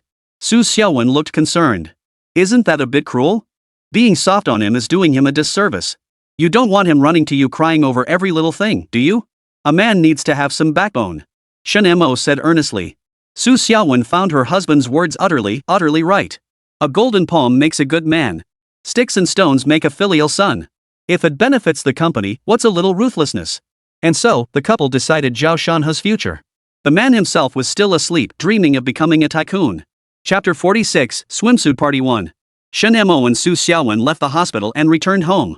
The moment they opened the door, the enticing aroma of dinner wafted toward them. Su Xiaowen looked at Shen Mo with surprise and delight, her eyes sparkling with happiness. Honey, you actually prepared dinner already. That's so thoughtful. I love you so much. With that, she stood on tiptoe and planted a quick kiss on Shen Mo's cheek, leaving a faint lip mark. Then, like an excited child, she tossed off her high heels, ran barefoot to wash her hands, and skipped happily toward the table to enjoy the sumptuous meal. When Su Xiaowen arrived at the dining table, she saw a feast of visually appealing, aromatic, and delicious dishes spread out before her, along with a bottle of red wine. Her mood grew even more cheerful. However, just as she was about to dig in, a sudden pang of guilt washed over her. She slowly lifted her head, her gaze meeting Shen Mo's. A sharp pang of pain pierced Su Xiaowen's heart. She couldn't help but recall that today was their wedding anniversary, yet she had abandoned Shen Mo for Zhao Shanhe. Su Xiaowen's lips trembled slightly as she spoke to Shen Mo in a tone tinged with apology. Husband, I'm sorry. It was wrong of me to leave you on our anniversary to go find Zhao Shanhe. I know what I did disappointed and hurt you deeply. Shen Mo chuckled. Will you do it again? Su Xiaowen shook her head vigorously like a rattle, pleading, I truly won't do it again. And please, don't share toasts with other women anymore, okay? Shen Mo sat there, silent. His silence only made Su Xiaowen feel more flustered. She rose anxiously, leaning forward until she was almost pressed against Shen Mo. Her hands fumbled with the wine bottle, first filling Shen Mo's cup to the brim, then pouring herself one. Husband, shall we finish the shared cup we left unfinished last time? Su Xiaowen's gaze locked onto Shen Mo's, her eyes brimming with anticipation. She carefully lifted her glass, wrapping her arm around Shen Mo's, waiting for his response. Shen Mo finally nodded. Su Xiaowen took a deep breath, then slowly raised the cup to her lips. Together with Shen Mo, she drank the cup of wine. The liquid slid down her throat, bringing a wave of warmth, yet a surge of tenderness filled Su Xiaowen's heart. Though it was a bit late, the ceremony was finally complete. Shen Mo said, let's eat. Shen Mo looked down at his phone while eating, suddenly noticing his bowl filling up faster than before. He glanced up to see Su Xiaowen continuously serving him more food. Honey, where's Yao Yao? Why haven't I seen her? Su Xiaowen asked as she continued serving food. Shen Mo smiled and replied, oh, she's still sleeping. That little lazy pig hasn't woken up yet. I even had to feed her lunch. Hearing this, Su Xiaowen immediately pouted, sounding a bit displeased. I'm jealous. Yao Yao is your wife, right? And you actually went to her room to feed her. Seeing this, Shen Mo picked up a piece of braised pork for Su Xiaowen and said gently, alright, honey, don't be upset. Here, let me feed you. Su Xiaowen stared at the braised pork belly, her frown instantly melting into a delighted smile. She grinned, opened her little mouth wide, and devoured the pork belly in one bite. Shen Mo took a sip of wine and said, "By the way, I'm throwing a party in a few days. Want to come along?" Xiaowen asked in confusion, "What kind of party? Who's going?" Shen Mo replied, "A swimsuit party. It'll be held at my Dihao hotel." Xiaowen snorted coldly, "Oh, really? You pervert definitely has ulterior motives. Are you planning to bring the girls from your foot massage parlors for team building?" Shen Mo chuckled. "Exactly. I promised them." "Oomph." Xiaowen said with some displeasure, "I'm not going. The company's been pretty busy lately with lots of partnerships to negotiate." Shen Mo sighed regretfully, "That's a shame. Watch yourself, don't forget you're married." Xiaowen said sternly, then paused, still uneasy. "I'll finish work early and spend the party with you." Xiaowen simply couldn't get a handle on Shen Mo. He shares his thoughts with you out of respect. Even if you oppose him, he'll still do it. Shen Mo smiled. "That's great. We'll take lots of photos for Shanhe to see. Let him get jealous. Maybe it'll even boost his adrenaline and speed up his recovery." Xiaowen nodded. "We'll do it your way." Chapter 47, Swimsuit Party 2. "You bastard." A deafening roar echoed through the Zhu family's luxurious villa. "Dad, I know you're really upset right now, but please try to calm down." Zhuang Baifen rushed to speak up, trying to ease the tense atmosphere. However, his father's fury showed no sign of abating. Instead, it seemed to be stoked into an even fiercer blaze. "You good for nothing. How dare you squander my money so recklessly? And to have your legs broken by some lowly son-in-law. This is nothing short of utter disgrace." Zhuang's father roared with uncontrollable fury, his face flushed crimson with rage, veins bulging prominently on his forehead. He yanked his seven wolves knife from his waist like a venomous snake, lashing it straight toward Zhuang Baifen. "Dodge!" Zhuang Baifen dodged relentlessly. Since his leg had healed, his agility had improved significantly. His father's current speed felt like a turtle's punch to him. "Oh ho!" Zhuang Baifan's father watched his son dodge every strike and laughed, scolding, "You little rascal. Your leg didn't break for nothing, but compared to your old man, you're still too slow." Zhuang Baifen placed his hands on his hips and roared with laughter. "I'm the chosen one. How could I possibly miss dodging your slow as a turtle punches, Dad?" "What?" Father Zhuang's face darkened as he roared, "You little brat. How dare you call your old man a turtle? I'm freezing your card right now." He reached for his phone. "No, please don't." Zhuang Baifen's face drained of color. He could live without Xiaowen, but he absolutely couldn't live without money. His chubby little legs sprinted toward his father. He slid in a tackle, clinging desperately to his pants as tears streamed down his face. "Dad! You can't do this. Without money, my life has no meaning." Father Zhuang grinned. "You little rascal, I knew I had you right where I wanted you. I'm sorry. Please don't take my card." Zhuang Baifen buried his face in his father's pants, sobbing uncontrollably. "My pants! My pants! Get up, you little brat! These are limited edition." Father Zhuang yanked his rebellious son up by one arm. "Disgusting. What kind of grown man cries like this? Zhuang Baifen, count me as a rebel." Zhuang father's mouth twitched as the seven wolves belt lashed mercilessly across his back.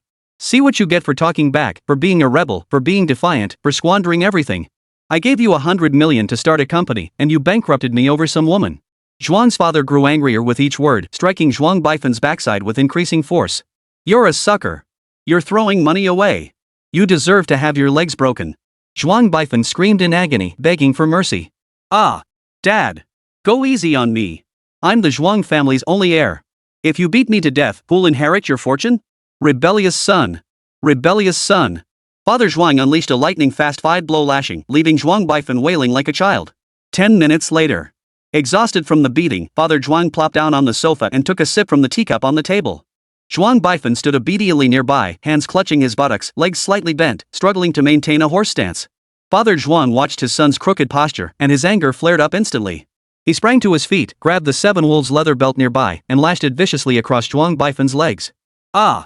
Zhuang Baifen cried out in pain, his body trembling involuntarily. "What kind of posture is that? Some kind of but backward sand-falling goose stance?" Father Zhuang roared. Gritting his teeth against the pain, Zhuang Baifen grimaced and retorted, "It's because you hit me too hard. My butt's about to split in two.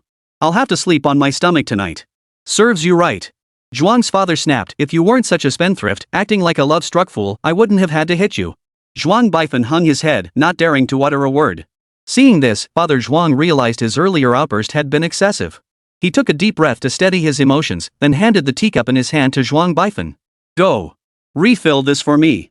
Zhuang Baifen quickly took the cup, chuckled, and said, "Yes, sir." He scurried off to fetch water, muttering to himself the whole time. "Dad, we can't afford to miss this chance."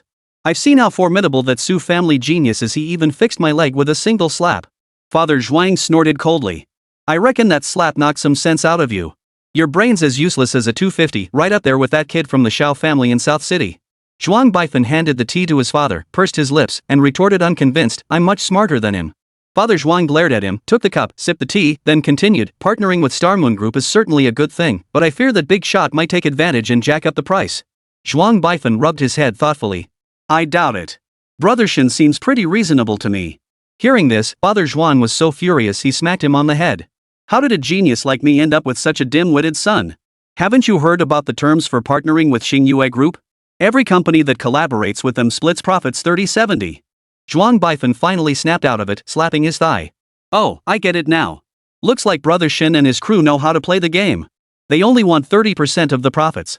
Hearing this, Father Zhuang's face instantly turned liver-colored with rage. He pointed an accusing finger at Zhuang Baifan and shouted, talking to a wall. What kind of backhanded compliment is that? Ha? Us three? Only then did Zhuang Baifan grasp the meaning. You really are a three. A mistress who can't even get a taste. Father Zhuang was so furious he had to pop a quick-acting heart pill.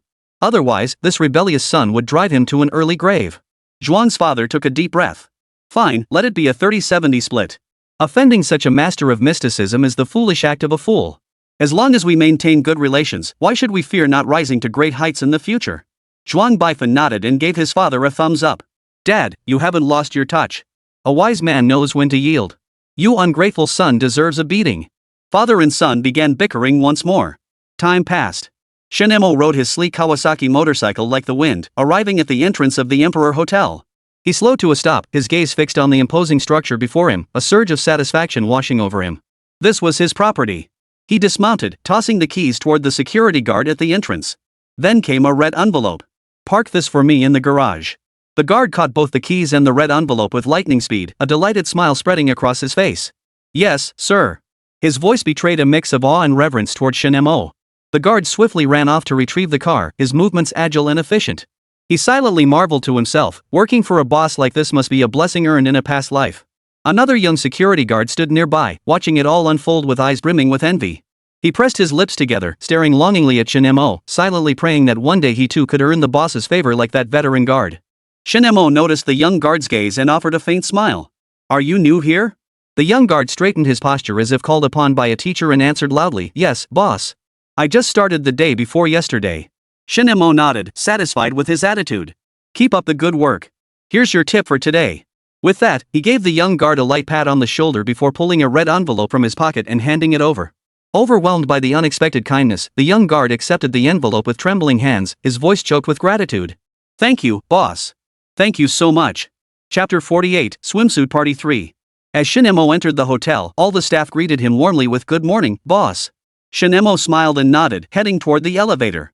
The front desk manager, seeing this, hurried to open the elevator doors and press the button for the top floor. She knew exactly where Shen Mo wanted to go most. To check the accounts. Shen Mo looked at her and asked softly, Anna, how are the preparations for the matters I previously instructed you to handle? Anna stood perfectly straight, her hands folded respectfully in front of her.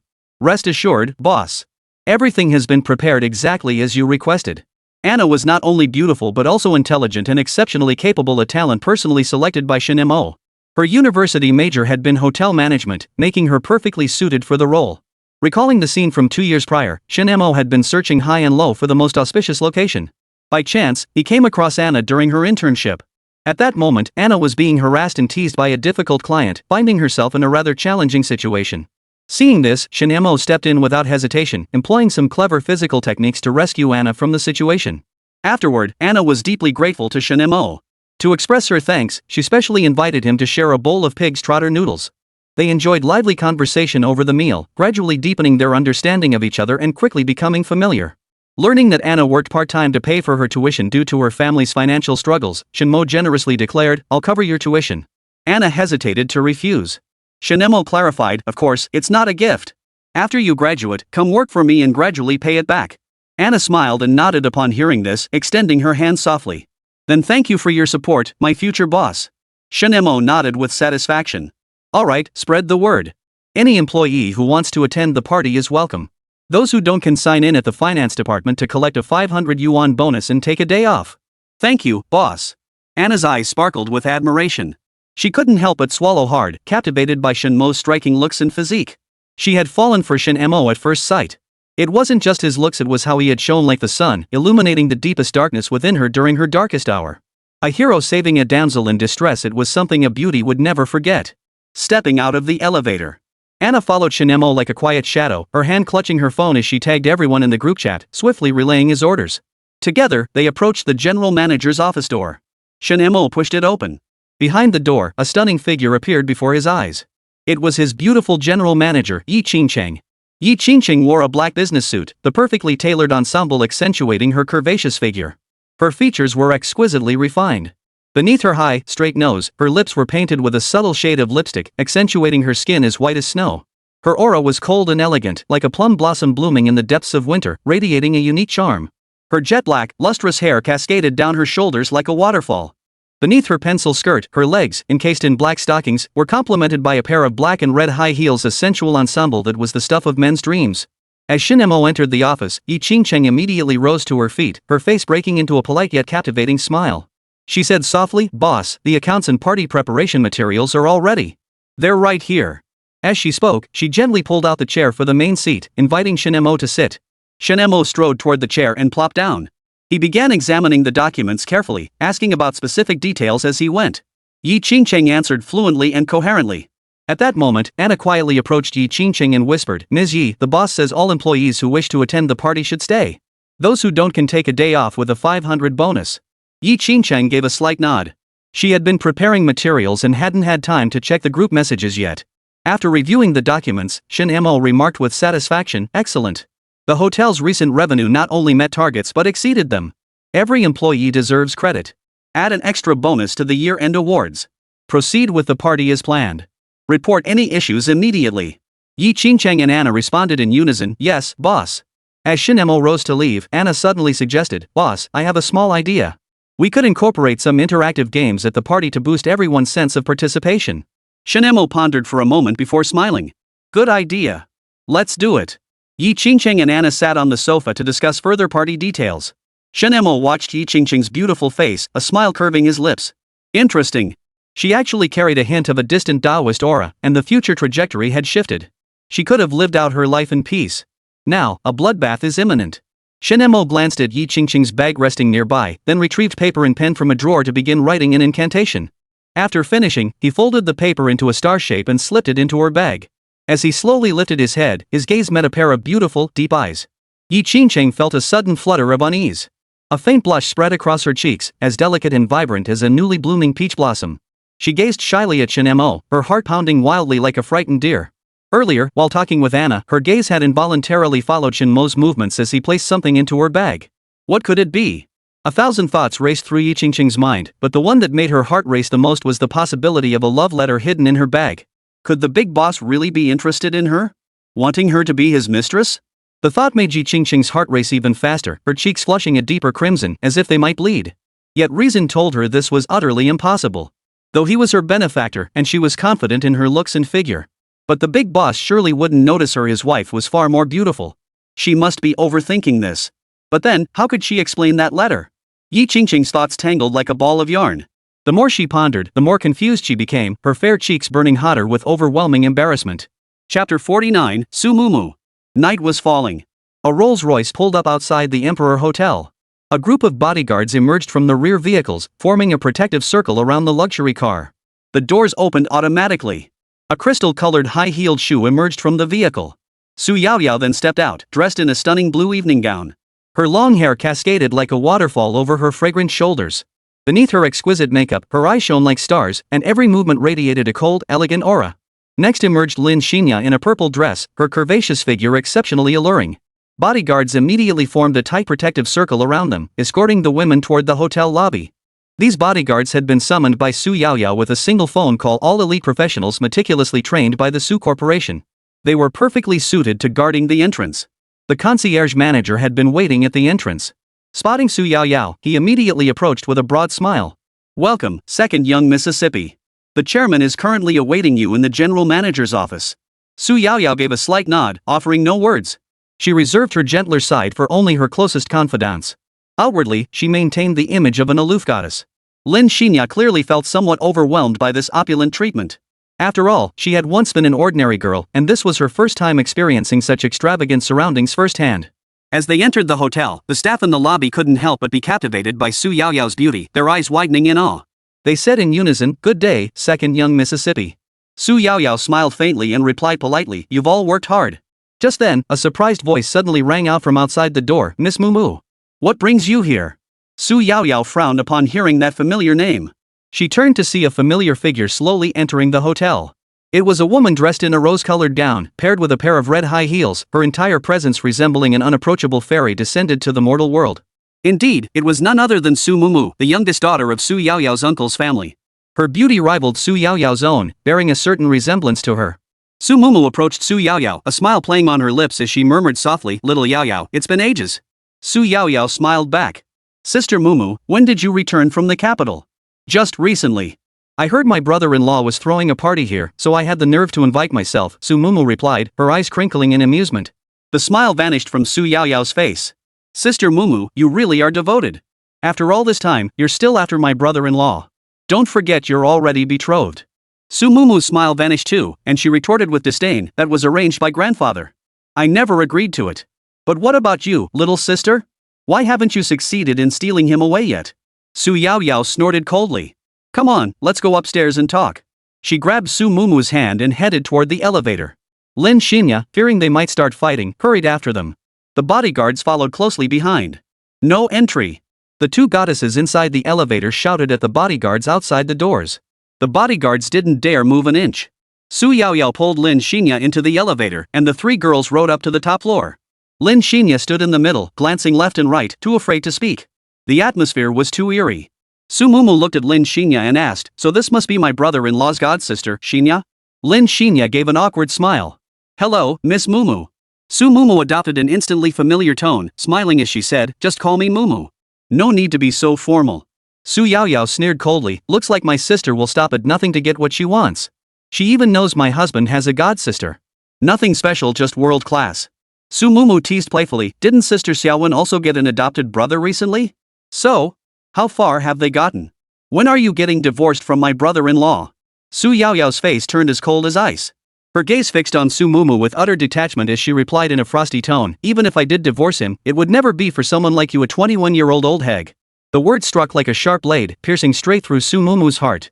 Su Mumu's face instantly turned ashen. Her eyes blazing with fury, she snapped, "Su Yaoyao. Who the hell are you calling an old woman?" Su Yaoyao stuck her tongue out defiantly at Su Mumu and continued, "I'm talking about you, you old hag." This action only poured fuel on the fire, making Su Mumu's rage burn even more fiercely. The tension between them grew thicker by the second. A fierce argument could easily escalate into a physical confrontation. Lin Xinya, watching from the sidelines, felt her heart race with anxiety. What on earth should she do? Both of them were still wearing dresses. If they really came to blows, what if their clothes got torn? Wouldn't that mean they'd be exposed? Just as Lin Xinya was filled with anxiety, the elevator doors slowly opened. A familiar figure appeared before them. "Brother-in-law." Su Yaoyao and Su Mumu cried out almost simultaneously. Seeing this, Shen Mo quickly stepped forward, reaching out with both hands to grab one of them each. He then strode toward the general manager's office. Once inside the office, Shen Mo released his grip. The two girls sat down on the sofa as if under a spell, their earlier arrogance and insolence replaced by an unusual docility and obedience. Lin Xinya couldn't help but feel amused by their current state. Indeed. Only Shen Mo could keep these two spoiled princesses in check. Shen Mo looked at Su Mumu and asked, "Mumu, why did you suddenly come back? I thought you were planning to apply for graduate school." Su Mumu shook her head gently and replied softly, "I changed my mind. I'm not going to graduate school. I want to return to Jiangcheng and work at Sister Xiaowen's company." Su Mumu's answer piqued Shen Mo's curiosity. He pressed further, "Why not consider civil service exams? Given your family background, pursuing a career in government seems like the more logical path." Su Mumu's family background was indeed extraordinary. Her mother served as Deputy Chief Prosecutor of the Supreme People's Procuratorate, her father held the positions of Deputy Secretary of the Provincial Party Committee and Secretary of the Political and Legal Affairs Committee, and her eldest brother, Su Lai, was the youngest Public Security Bureau Chief in the entire province. Such a family environment undoubtedly provided her with unparalleled advantages for entering the political arena. Su Mumu, however, answered without hesitation, "I don't want to be an official. I just want to be my brother-in-law's little cotton jacket." Su Yaoyao immediately interjected, "Sis Mumu, don't get your hopes up. You'd better just study hard for the civil service exam. Haven't you always wanted to be a police officer? Mind your own business, you little kid. Can't you see my brother-in-law and I are talking? Su Mumu shot back. Shen Mo remembered something and pulled out his phone to call Su Lai. Hey, little bro. What's up with the sudden call? Su Lai's cheerful voice came through. Shen Mo chuckled, cut the crap, kid. Was it you who told Mumu about my party at the Emperor Hotel? Su Lai chuckled, ha ha ha. Mumu just got back recently, right? Since you're throwing a party anyway, why not bring her along? She could have some fun and relax. Shen Mo looked at Su Mumu's expectant gaze and nodded. Alright, we're all family. You wanna come too? Su Lai declined, nah, I'm swamped with work lately. They're about to evaluate the top public security bureau chiefs soon, can't afford to slack off. What a shame. You don't know my party's full of beauties. What's there to regret? Just use those hands of yours to help me advance further. Beautiful women are just fleeting clouds. Shen Mo laughed and scolded, how long have you even been chief? You want to rocket to the top. Su Lai retorted, advancement is every ambitious person's dream. I'm still just a police chief, not even a deputy mayor yet. How could I not be impatient? Then take your sweet time getting impatient. Best if it kills you. Shen Mo hung up after saying that. Chapter 50, Zhao Shanhe's call. Su Lai stared at the disconnected phone, a faint smile curling his lips. He muttered to himself, that kid's arrogance knows no bounds. Just then, a middle-aged man seated on the sofa asked, so, has Mumu gone over yet? Su Lai turned to face the man. He appeared to be around 50, dressed in a black official suit, his hair neatly slicked back, glasses perched on his nose. He exuded an air of scholarly refinement. This man was none other than Su Yuliang, the father of Su Lai and Su Mumu, serving as the deputy secretary of the Provincial Party Committee and secretary of the Political and Legal Affairs Commission. Su Lai nodded and replied, Dad, Mumu has already gone over. But that kid Shen Mo sure doesn't mince words when talking to me. He keeps calling me you kid, I am his brother-in-law, after all. Su Yuliang smiled faintly upon hearing this and remarked calmly, doesn't every capable person have a bit of temper? You, just don't take it personally. Treat him well. Su Lai voiced his concern, but what about Mumu's betrothal? Su Yuliang replied calmly, that was your grandfather's promise, not mine. How could Mumu's happiness be bound by a mere marriage contract? Grandfather was truly senile to fall for that black-hearted Daoist priest's sweet talk. He even let that old priest cast a 9-clan sterility curse on the ancestral home. If not for Shen Mo, the Su family would have been wiped out long ago. Su Lai continued angrily, that damn Daoist was executed, but I still haven't found any trace of his disciple. Calm down, Su Lai. This grudge will be avenged sooner or later. The venomous snake lurking in the shadows will eventually be lured out by worldly temptations. Besides, the marital bond in that contract remains unbroken. He will come looking for us. Su Yuliang's lips curled into a smile. I understand, father.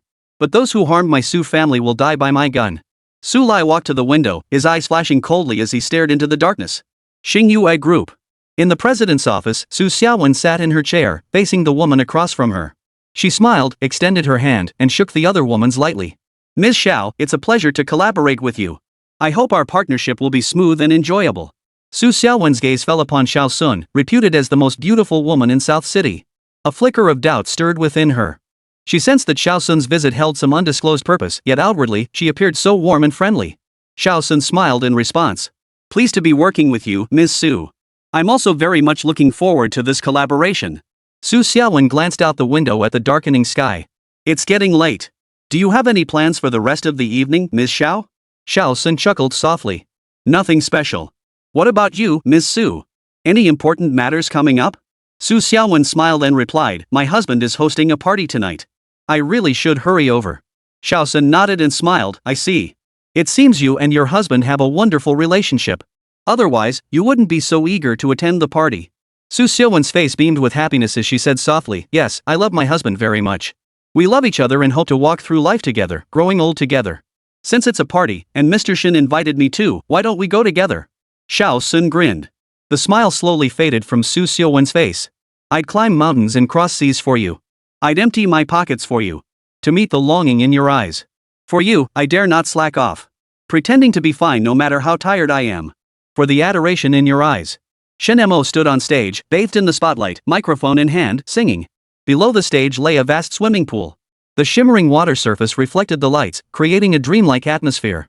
Rows of lounge chairs lined both sides of the pool, covered with soft cushions for the girls to relax on. Delicious food and fine wine were plentiful. But the most eye-catching sight was undoubtedly the beautiful women in swimwear frolicking in the pool. They wore a variety of swimwear, some in bikinis, others in halter tops, and a few even in schoolgirl outfits. Each possessed a figure that could be described as fiery hot, with curves so exquisite they were a feast for the eyes. Shen Mo had originally asked them to bring more conservative swimsuits, but clearly, these beauties hadn't taken his words to heart. They seemed determined to showcase their most alluring selves at this gathering, donning their sexiest swimwear. Such a scene was an immense temptation for any normal man. Su Yaoyao and the others lay on lounge chairs in their modest swimsuits, watching Shen Mo singing at the top of his lungs. Su Mumu chuckled, brother-in-law's really letting loose. How come he's not getting a nosebleed with all these beauties around? Su Yaoyao leaned closer and chuckled, why don't I help you change into a bikini? I guarantee he won't be able to take his eyes off you. Su Mumu blushed. If it were just us alone, I'd be all for it. Why don't you change? I feel the same way as you, there are just too many people here. Lin Xinya nibbled on a piece of cake, her gaze tenderly fixed on Shen Mo on stage. Suddenly, the phone resting on her lap began to vibrate. Curious about the caller. She picked it up, and the tenderness vanished from her face, replaced by a hint of impatience. Zhao Shanhe. Wasn't he supposed to be immobilized in the hospital? How could he recover so quickly? Who is it? Su Yaoyao and Su Mumu leaned in to see the name on the phone. He can move now? His recovery is incredible, plus. Su Mumu chuckled, that's Zhao Shanhe. He actually dares to call at a time like this. Sis, you take the call. We'll go fetch our brother-in-law. What a brilliant idea. The sisters shared a knowing smile. Lin Xinya pressed her lips together, then answered the call. Xinya, where are you now? I miss you so much. Could you come visit me at the hospital? Zhao Shanhe's voice sounded weak and breathless. It sounded like he was on his last legs. Chapter 51, Zhao Shanhe's cheesy pickup lines. Lin Xinya smiled faintly. Shanhe, I'm at a party hosted by Brother Mo right now. Anyway, you're almost fully recovered, and besides, didn't you say we're already broken up? It's probably best to keep some distance. Zhao Shanhe protested heatedly, I never said we broke up. What I told Shen Mo was just me venting, don't take it seriously. Lin Xinya sneered coldly, how many truths are spoken in jest or anger? Didn't you also say you only loved me? But then, who was the one flirting with a married woman? Zhao Shanhe retorted, flustered, I had my reasons. Lin Xinya laughed bitterly at this excuse even a ghost wouldn't believe. Right, you had your reasons. Sister Xiaowen isn't just beautiful as a flower, she's also the CEO of a conglomerate. Your reasons were all about money and women. Exposed by the woman he loved most, Zhao Shanhe felt utterly humiliated. He stammered, how could you think that of me? I only see Sister Xiaowen as a sister. Besides, who doesn't love money? Lin Xinya chuckled. Whatever floats your boat. Zhao Shanhe quickly changed the subject upon hearing this. Where did you say you were? At Shen Mo's party? Yeah, a swimsuit party. Full of gorgeous women. Lin Xinya chuckled. As an employee, you should have been invited too. But alas, fate had other plans. You're stuck lying in a hospital bed staring at the ceiling. Zhao Shanhe ignored Lin Xinya's sarcastic tone, his mind completely consumed by the 4 words, swimsuit party. Why the hell not? Why am I stuck in the hospital while Shen Mo gets to live it up? This is so unfair. How could some bumpkin with less education than him have access to these dream-worthy things? No way. He must snatch it from Shen Mo's hands. He must live a life above others. Zhao Shanhe silently pumped himself up. The first step was to win back Lin Xinya's heart. Xinya, I know I was wrong. I shouldn't have kept these shady deals from you. But for the sake of our past feelings, please forgive me this once, Zhao Shanhe said with feigned sincerity. First, retreat to advance. No girl likes a hot-tempered man. Only gentle, puppy-like men win the favor of beauties. Hearing this, Lin Xinya, whose ears had once pricked up shyly at such words, now felt goosebumps rise. It's fine. I forgive you. Does that mean we're back together? Zhao Shanhe's eyes lit up with excitement. Lin Xinya replied coolly, I forgave you because you're already a stranger to me. I have no intention of reconciling. Zhao Shanhe wasn't in a hurry. Girls needed to be coaxed, and sooner or later Lin Xinya would come back to him. That was the confidence he had in his looks. I know you're still upset, but please don't dismiss our past feelings so quickly. In the days ahead, I'll show you how I truly feel. Zhao Shanhe spoke gently, beginning to recount their shared memories. Meanwhile, Shen Mo was surrounded by beautiful women, drinking glass after glass of liquor. Big boss, your drinking tolerance is seriously impressive. We're all getting tipsy, but you're still full of energy. Your abs are so rock hard, boss, it's a total turn on for us looks-obsessed girls. A group of beauties reached out to touch the muscles on Shen Mo's body. His 8-pack abs, in particular, had them utterly captivated. Shen Mo chuckled, don't get too carried away, girls. You should know how to maintain some restraint. With a hottie like this right in front of us, who needs restraint? Sisters, let's go. Let the boss feel what it's like to be surrounded by a sea of women. Just as they were about to get up close and personal with Shen Mo, Su Yaoyao and Su Mumu yanked Shen Mo right out of the circle of affection. Su Yaoyao shot them a glance. Sorry, but your boss is mine now. Shen Mo looked puzzled. How did you two get over here? Want to learn to swim with me? Su Yaoyao flushed red. Learn your ass. That sissy called Sister Xiaoya. Hurry over there. Ha! Shen Mo couldn't help but admire Zhao Shanhe's physical resilience. He was actually able to move. How many days had it been? Not even a week. Should they send this guy to be studied for his physical prowess? Su Mumu clung to Shen Mo's arm like a koala, her small hand wandering restlessly across his abs as if exploring some hidden treasure. Wow, your husband's physique is absolutely amazing. Su Mumu's eyes sparkled with admiration as she gushed, I'm so jealous of Sister Xiaowen for having such a perfectly built husband. Seeing this, Su Yaoyao instantly flared up. She brushed Su Mumu's hand away without hesitation and snapped, Get your hands off him. Do you think this is somewhere you can just touch? Su Mumu shrugged it off, glaring back defiantly at Su Yaoyao. It's definitely not yours to touch anyway. Shen Mo watched the sisters bicker and couldn't help but find it amusing. He quickly pulled them toward Lin Xinya. As they walked, he said, All right, stop arguing. Let's go see how our good brother is doing. At that moment, Lin Xinya was engrossed in listening to Zhao Shanhe's corny pickup lines. Though they sounded a bit cliched, she still found them amusing. When she saw Shen Mo approaching, she quickly stood up, about to speak. Shen Mo suddenly extended his index finger, pressing it against her red lips, and whispered softly, Shoo. Lin Xinya's face flushed instantly, turning as red as a ripe apple.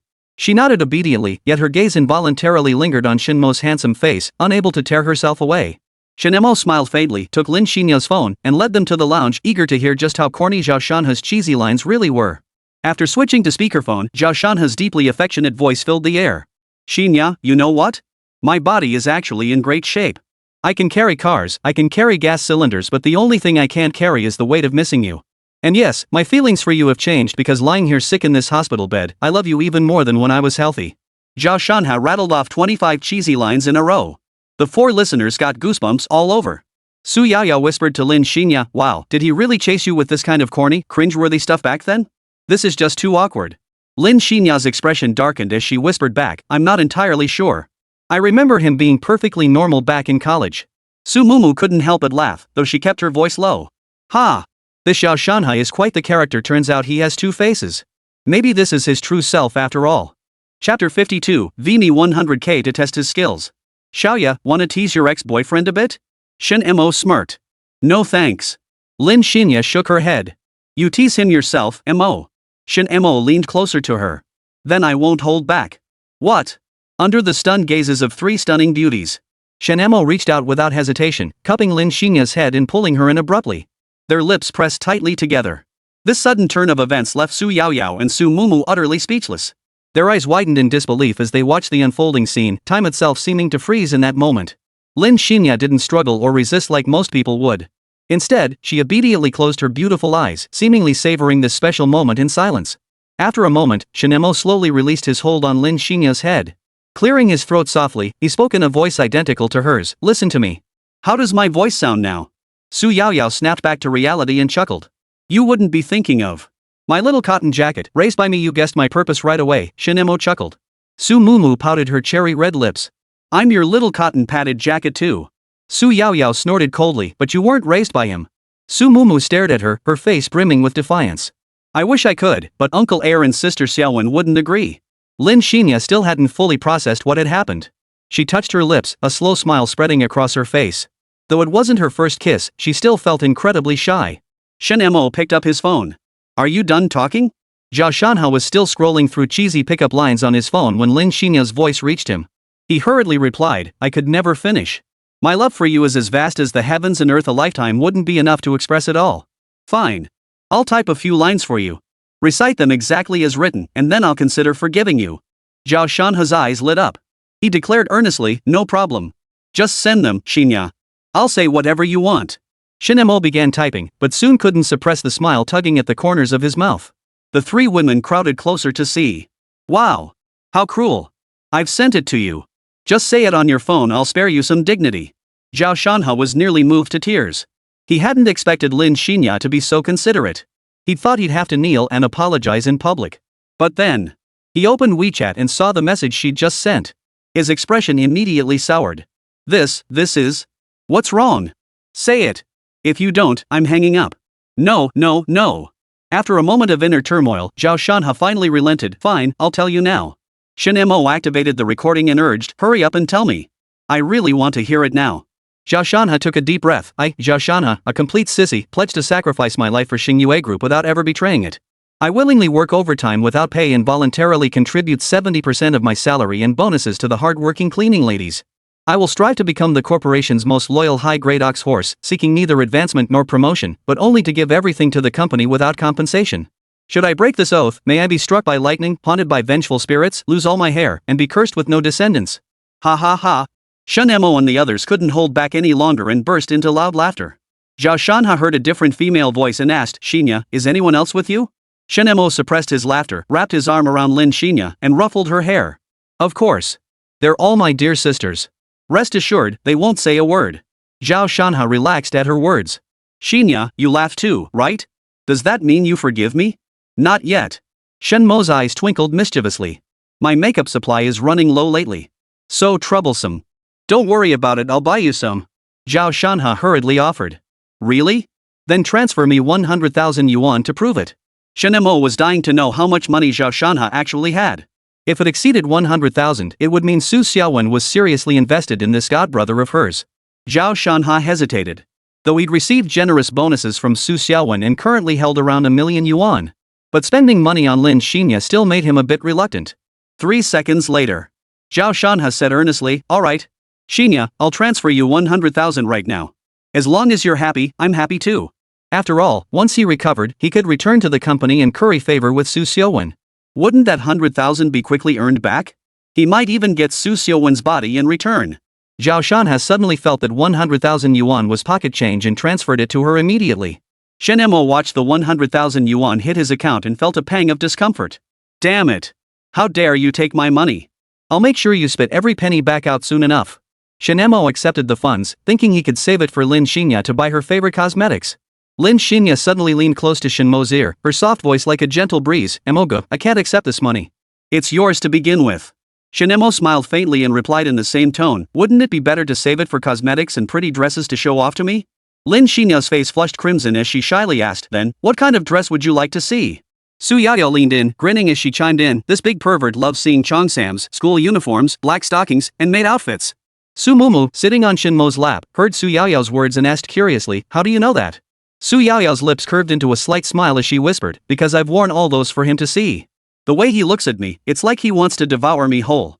What a pervert. Su Mumu blushed and whispered softly to Shen Mo, then, after the party, the three of us will wear them for you. Shen Mo's eyes lit up as he smiled and nodded, then hung up on Zhao Shanhe. I'm really looking forward to it. A hint of excitement tinged Shen Mo's voice. The three women chorused in unison, you pervert. Shen Mo retorted, what kind of man isn't a little lecherous? Besides. He lowered his gaze to the three small hands caressing his abs and chuckled, you three aren't exactly innocent yourselves. Su Yaoyao retorted boldly, don't women get lustful too? Shen Mo took a deep breath, feeling the clear air pass through his throat as his magnetic voice returned. He leaned lazily against the plush sofa, a satisfied smile playing at the corners of his mouth. On either side of him, he held the Su sisters, the school beauties. The one on his left was tall and slender, her curves captivating. The one on his right was petite and adorable, her smile sweet. And nestled in his embrace lay the gentle and lovely Lin Xinya, gazing up at him with her large, watery eyes. This scene is absolutely the pinnacle of life. He picked up his phone and handed it to Su Yaoyao beside him, grinning, come on, let's snap a pic together. Show my good brother just how dashing big bro is right now. Su Yaoyao's lips curved upward in a playful pout. Like you're so handsome. But she obediently took the phone, nestling close against Shen Mo's shoulder as they faced the camera together. With a soft click, a selfie brimming with happiness was captured on the phone screen. Chapter 53, Another Mega Dose. Su Yaoyao felt the photo wasn't quite perfect. Let's take another one. This one feels like it's missing something. Shen Mo, sure.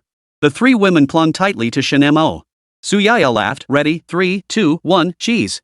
With that, her red lips pressed firmly against Shen Mo's cheek. Click. The photo froze on the phone screen. Su Yaoyao and Su Mumu's red lips landed on either side of Shen Mo's face. The victim thoroughly enjoyed the experience. Su Yaoyao looked at the photo and grumbled, seriously. Sister Mumu's still so fast. Su Mumu tilted her head with a smile. I wouldn't let such a great opportunity go to just you, dear sister. Su Yaoyao snorted coldly, leaning against Shen Mo's shoulder as her fingers flew across the keyboard. Look, how about sending this to that sissy right now? Shen Mo glanced at it and burst out laughing. Sure, send it to him just like that. In a regular hospital ward. Zhao Shanhe stared at his bank balance, now 10,000 yuan lighter, biting the edge of his blanket, feeling like crying but unable to shed a tear. This truly felt like losing a tenth of his life. He kept telling himself in his mind. Su Xiaowen and Lin Xinya would be his sooner or later, and Xingyue Group would be his sooner or later too. He'd treat this money as an advance on the dowry. If Lin Xinya wasn't happy about it, let her pay it back. His money was meant to be spent by his woman. Zhao Shanhe felt a sense of balance wash over him as he thought this, though he still harbored resentment toward Lin Xinya for hanging up on him. Just as he opened WeChat to video call Lin Xinya and see her breathtakingly beautiful face, a message notification diverted his attention. It was Shen Mo. Zhao Shanhe snorted coldly. So it was you. You couldn't wait any longer. He tapped to open it. The photos and message inside made Zhao Shanhe's eyes widen. His entire body began to tremble, his eyes filling with bloodshot veins. Hey Shanhe, look how happy Xinya is now. Since you two broke up, it's my turn to cherish her. Gotta say, Xinya is seriously smooth. The four of us are living well together. You just stick to being the company's workhorse. One more thing. You must return to work within a week or I'll dock your entire salary. Zhao Shanhe flew into a rage, leaping from his hospital bed. His adrenaline surged as he began convulsing violently, thrashing wildly around the ward. Shen Mo. You son of a. How dare you steal my woman? I'll kill you.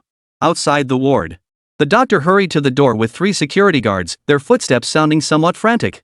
When they saw Zhao Shanhe, now completely out of control, everyone froze in place, momentarily at a loss. The doctor's expression turned grave. The situation was critical. He shouted decisively, "Nurse, prepare the tranquilizer. Security, restrain him immediately." "Ha? Us?" The 3 security guards exclaimed in unison. They exchanged bewildered glances, clearly taken aback by the doctor's demand. One of them pointed at himself, skepticism written all over his face. "Doctor, are you sure you want us to restrain him? He's a madman." Another security guard chimed in, "Yeah, we only make 3,000 a month. You're asking us to risk our lives." Hearing this, the doctor stomped his foot in anger. He roared, "This is your duty and mission. When something like this happens in the hospital, shouldn't you step up and stop him? Don't you have any sense of responsibility at all?" Facing the doctor's accusation, the security guard scoffed and retorted, "If he injures us, will the hospital treat us for free? What about workers' compensation, nutritional expenses, hospitalization fees, nursing costs, meal subsidies, rehabilitation expenses, and all that? How will those costs be covered?" The doctor was rendered speechless by the security guard's barrage of questions, momentarily at a loss for words. But he stubbornly insisted, "But the hospital has employed you all this time. If you don't take action at a critical moment, how can you justify the job the hospital has given you? Take action? That's easy." The security guard swiftly pulled his phone from his pocket and dialed the emergency number with practiced ease. After the call connected, he concisely described the situation inside the hospital to the police before hanging up without hesitation. "Well, would you say that counts as taking action?" The security guard looked at the doctor with a smug expression, pleased with his clever maneuver. The doctor shot him a glare. Though reluctant, he gritted his teeth and said, "Fine. I'll go with you. Is that acceptable?" Hearing the doctor finally agree, the security guards' faces immediately lit up with smiles. Patting the doctor on the shoulder, they said, "That's the spirit. We're all human beings, why shouldn't we solve problems as equals? So, lead the way." The doctor took a deep breath, steadied himself, then decisively lunged forward, pinning down the still thrashing Zhao Shanhe. The other 3 security guards sprang into action. 2 of them firmly pinned down both of Zhao Shanhe's arms, preventing him from breaking free. Another security guard planted his but squarely on Zhao Shanhe's thigh. This move not only successfully pinned down Zhao Shanhe's lower body but also happened to land squarely on a certain sensitive area. Ah! Zhao Shanhe felt excruciating pain, so intense that even adrenaline couldn't block it. He couldn't help but scream loudly, "Ah! It hurts like hell. Get off me. Does this hospital want me to become sterile?" His agonized shrieks echoed through the ward, making listeners instinctively clutch their groins. A nurse rushed in clutching a giant syringe, its dose of anesthetic potent enough to knock out an elephant. The doctor's eyes lit up at the sight. He shouted urgently, "Turn the patient over. I'll put an end to this." At his command, everyone sprang into action, working together to turn Zhao Shanhe over. Zhao Shanhe clutched his groin, his face now deathly pale from the agony, beads of sweat the size of peas rolling down his forehead. The doctor swiftly pulled down Zhao Shanhe's pants and gave his but a light pat. This but is surprisingly firm and bouncy." The doctor picked up a cotton ball and disinfected the area. Once everything was ready, the doctor raised the giant syringe high, preparing to administer the injection. Aim. Put. One shot, one result. Zhao Shanhe's eyes, filled with savagery, instantly cleared. Ah! A blood-curdling scream pierced the hospital, shattering the silence. The security guard and doctors nearly needed hearing aids for the rest of their lives. 1 minute later. The world fell silent. Zhao Shanhe closed his eyes and lay still on the floor, his expression suggesting he was sleeping soundly. Chapter 54, Su Mumu vs. Su Xiaowen. Su Mumu took out a Cohiba cigar, trimmed it to a flat end, and took a test puff. After lighting it, she handed the cigar to Shen Mo. Brother-in-law, try this one. Shen Mo examined the cigar and scratched his head. Is this a cigar? I've never smoked one before. Su Mumu explained with a smile, the difference between cigars and cigarettes is that cigarettes can be inhaled into your lungs, but cigars can't. Shen Mo's interest peaked, he took it and drew a puff. A rich aroma filled his senses, and the flavor was full-bodied. Su Yaoyao narrowed her eyes. Has Sister Mumu smoked cigars before? How else would she know how to serve them? Su Mumu gazed at Shen Mo puffing on his cigar, her eyes sparkling like little stars. Of course I was watching it online to serve my brother-in-law. Yao Yao, you're still young. Just be a good little sister. Su Yaoyao rolled her eyes. Yeah. You old hag. Su Mumu remained unfazed, simply watching Shen Mo savor his cigar. Lin Xinya, however, expressed concern. Imogo, please smoke less. It's bad for your health. Shen Mo blew out a smoke ring and chuckled, haven't you heard the saying? No smoke, no fire, no enlightenment, no fire, no smoke, no immortality. What I smoke isn't tobacco, it's my spiritual sustenance. Lin Xinya was confused. What does that have to do with achieving enlightenment or becoming an immortal? Shen Mo chuckled, it's called knowing the ropes. On this land, master thieves always sneak out to play. But they almost always come to me to swipe Likun and Dezhongjiu cigarettes, plus plenty of fine liquor. Once they've smoked my cigarettes and drunk my wine, they won't make excuses when I ask them to do favors. The three women listened, utterly dumbfounded. You have that much clout? Even gods come begging you for tobacco and liquor. Su Yaoyao and Su Mumu exchanged glances, then clung tightly to Shen Mo. Brother-in-law, tell us what those gods look like. Yeah. And are there really figures like the Monkey King Sun Wukong and the second Prince Yang Jian? Shen Mo nodded. They're all there. But those two are pure rebels who love to wander around. The Jade Emperor and Sakyamuni Buddha can't do a thing about them. The three girls' eyes sparkled with wonder. We want to hear Monkey King's story. Everyone online says Sakyamuni killed him and the six-eared macaque took his place on the pilgrimage. Is that true? At this, the three girls' eyes dimmed with disappointment. Sun Wukong was their childhood idol. Ever since the Primordial Chaos novels emerged, they kept seeing him die on the Yilang platform or being portrayed as some kind of pawn, which made them deeply sad. Shen Mo chuckled. Sun Wukong can't be killed. He's incredibly powerful, and his innate talent rivals the four sovereigns. He possesses the essence of the primordial qi. Su Yaoyao raised her small hand. What is primordial unity? It is the state of boundless primordial energy before the universe formed, the origin of vital energy, the source from which all things are born. But isn't Monkey King the stone Nuwa used to mend the heavens? Shen Mo chuckled. Sun Wukong has no connection to Nuwa, but he shares a deep bond with Laozi. In Journey to the West, it was Laozi who transformed into Nuwa to mend the heavens. The three girls kept asking questions, and Shen Mo answered everything he knew. After all, they were family, no need for formalities among kin. Shen Mo finished the cigar in his hand. Just as he reached for a second one, Su Yaoyao snatched it away. No way. You can't smoke too many cigars. Shen Mo felt a bit unsatisfied, but since the little housekeeper had spoken, he'd better exercise some restraint. Fine, then let's go drink and swim. That's more like it. Su Yaoyao handed the cigar to Lin Xinya. Xiaoya, let's hide these away and ration them out to him from now on. Lin Xinya nodded. For his health, he absolutely must quit smoking. Shen Mo gave a bitter smile. We're not even married yet, and you're already acting like the boss. Just then, a delighted voice rang out. Honey, how did you know I was coming? Shen Mo froze suddenly. He slowly turned around and looked closely. Oh, it was his not-so-bright wife, the one who always messed things up. Su Yaoyao and Lin Xinya covered their mouths, giggling at the scene. Su Mumu walked up beside Shen Mo, her face beaming with a bright smile. She looked warmly at Su Xiaowen and greeted her affectionately. Sister Xiaowen, it's been so long. Mumu. Su Xiaowen's smile instantly froze on her face. Her eyes widened in utter shock. How the hell did this brat suddenly show up here? Wasn't she supposed to be in Beijing preparing for her graduate school entrance exams? What a small world. But she quickly regained her composure, her face once again breaking into a fake smile. She feigned warmth, saying, Mumu, dear, when did you come back? Why didn't you call your big sister beforehand? I could have done my duty as a hostess and treated you properly. Su Mumu, still smiling sweetly as she linked arms with Shen Mo, replied in a coquettish tone, Oh dear, sister, it's my fault for not calling you ahead of time. But I know you're so busy with work, juggling a million things every day, so I just asked brother-in-law to take me out to have some fun. Su Xiaowen's eyes instantly turned icy cold. She stared fixedly at Su Mumu's arm linked with Shen Mo's, her inner rage burning fiercer by the second. This reckless little brat dared to be so intimate with her husband right in front of her. Mumu, since you know he's your brother-in-law, you should keep your distance. Su Xiaowen forced a smile, her voice strained with suppressed irritation. Su Mumu let the words go in one ear and out the other, resting her head lightly against Shen Mo's chest as her small hand traced his abs. We're all family.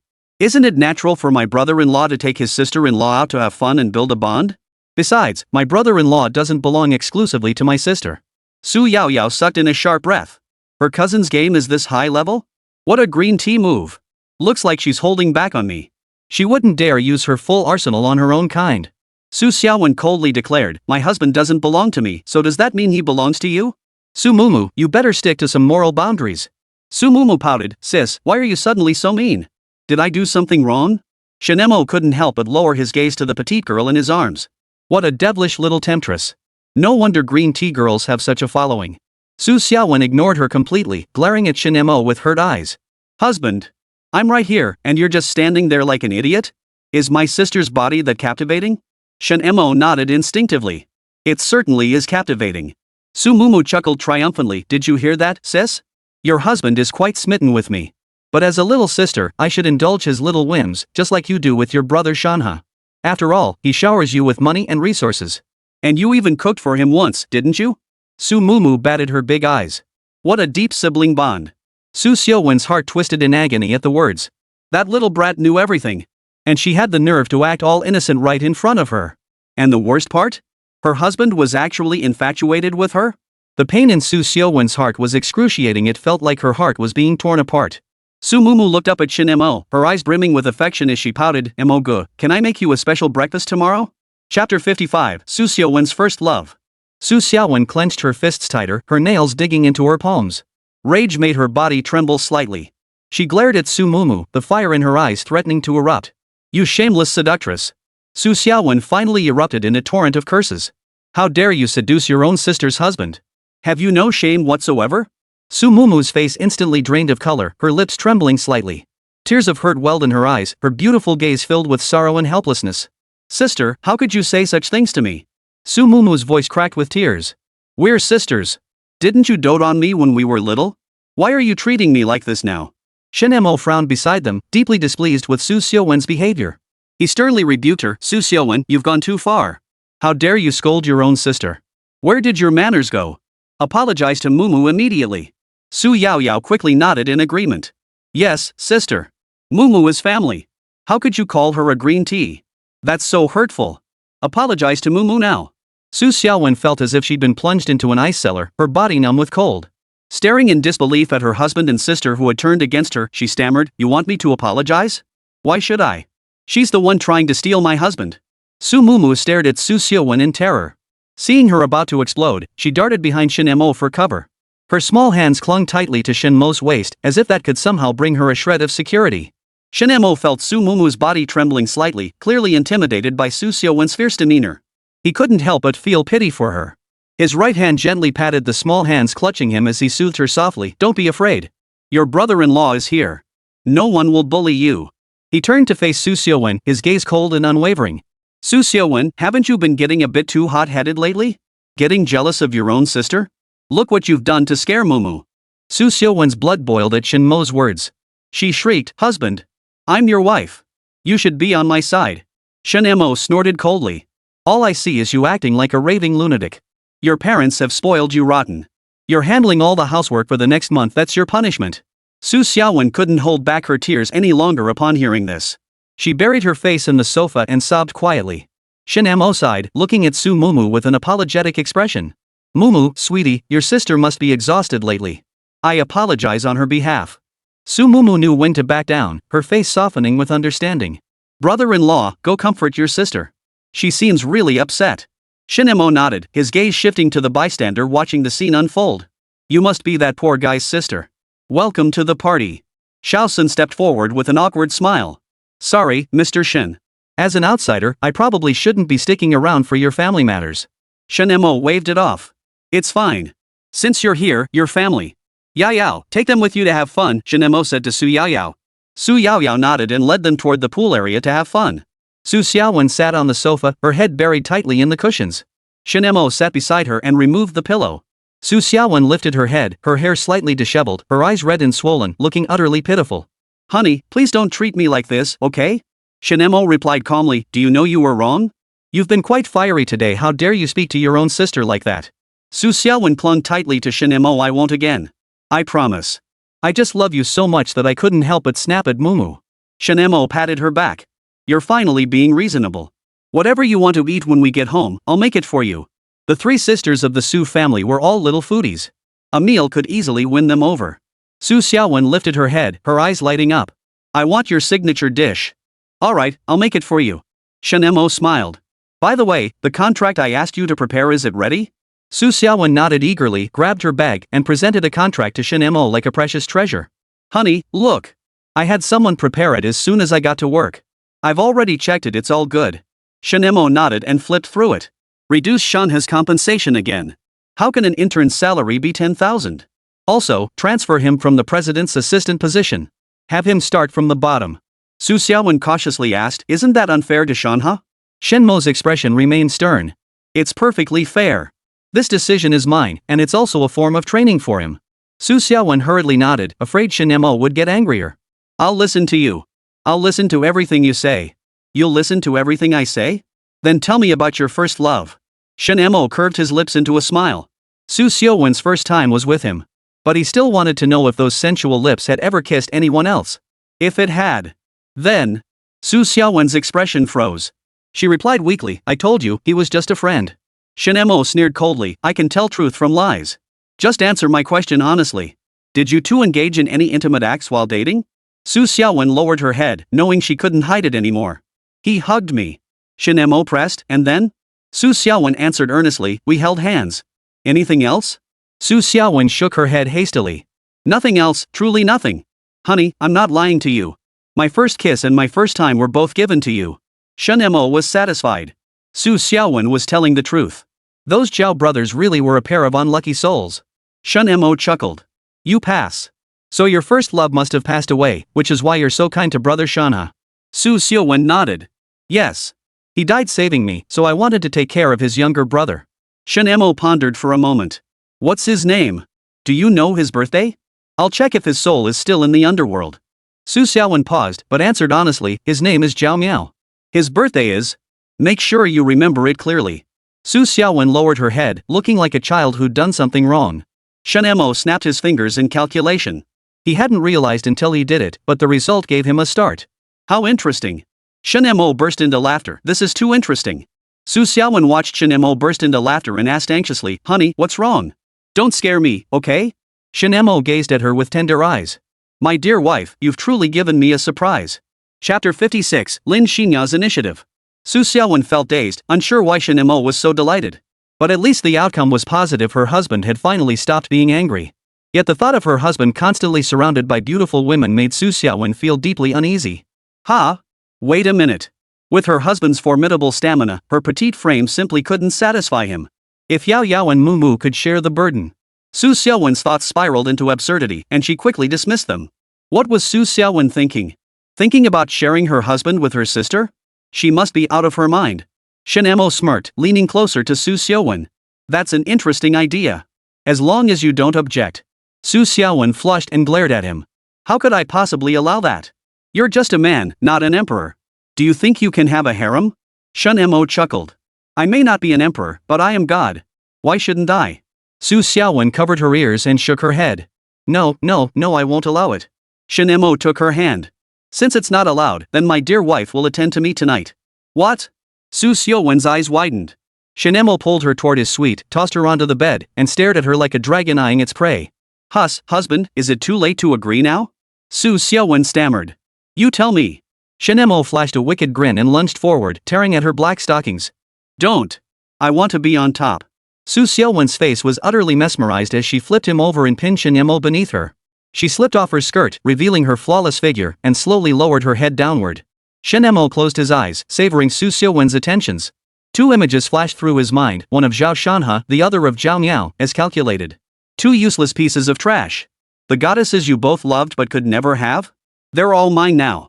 In the future, you'll only be fit to be my beasts of burden, earning money for me. Shen Mo felt it was time. He violently tore apart her black stockings, revealing her fair, delicate legs. "You're on top today." Su Xiaowen nodded gently. After the frenzy, Su Xiaowen nestled in Shen Mo's embrace, pouting playfully, 2 hours and you still haven't finished? Looks like we really need to find someone to tame this devil. Shen Mo held her tightly. Can you still move? Maybe we should grab some snacks. Su Xiaowen closed her eyes. I'm too exhausted. I don't care anymore. Go find them. Su Xiaowen drifted into a deep sleep, looking like a sleeping beauty. Shen Mo sighed, tucked the blanket around her, adjusted the air conditioner to a comfortable temperature, then slipped on his swim trunks and stepped out of the room. The moment he opened the door, an unexpected figure appeared at the doorway. She wore a school uniform, her white stockings stunningly beautiful. Shen Mo froze. Xiaoya, why are you here? Lin Xinya's stunning face flushed crimson. Yao Yao said you like this style, so I went out to buy it and wanted to show you. I wasn't eavesdropping. The last sentence was clearly uttered with nervousness. Shen Mo stared at his sister, now utterly mesmerizing, and couldn't help but swallow hard. Damn, she was gorgeous. He was nearly losing control. Lin Xinya's eyes brimmed with deep affection as she gazed at Shen Mo's face, whispering softly, "Mo go, if you still want it, I can." Shen Mo shook his head. No, I can't ruin your future happiness. Lin Xinya stepped forward and wrapped her arms tightly around Shen Mo, her voice soft and seductive. My future happiness is you. I regret ever dating Zhao Shanhe. Mo go, take me. After a moment of internal struggle, Shen Mo gently lifted Lin Xinya in a princess carry and headed toward her suite. The moment they entered, they began kissing passionately. 2 minutes later, Lin Xinya gasped for breath. Shen Mo gently kissed her soft lips. Lin Xinya closed her eyes slightly, savoring the moment as she wrapped her arms tightly around Shen Mo, responding to his movements. They kissed until the world spun around them. When they finally pulled apart, Shen Mo's eyes were filled with the sight of Lin Xinya's stunningly beautiful face. I'm going to take a shower. Lin Xinya nodded, murmuring softly, Watching Shen Mo step into the shower, Lin Xinya smiled with delight, touching her red lips. She walked over to the large bed, where dresses and kipeos all chosen to match Shen Mo's tastes lay spread out. Lin Xinya felt nothing but sweetness in her heart. Finally, she could give herself completely to brother Mo. She felt so nervous. Shen Mo was also feeling the excitement in the shower stall. He never expected his dry sister, Lin Xinya, to be the first to take the initiative. Brother Shanhe, Xinya is about to become my woman. You'd better find a bathroom to eat something and then wail your heart out. The showerhead's water continuously washed over Shen Mo's body. Shen Mo hummed happily as he washed himself. Suddenly, a soft, delicate body pressed tightly against his back. Shen Mo's lips curved upward.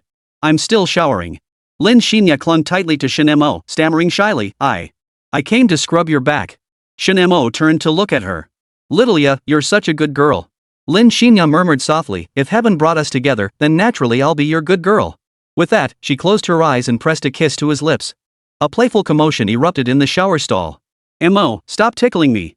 Didn't I always tease you like this when we were kids? But I'm all grown up now. Then I want to tease you even more.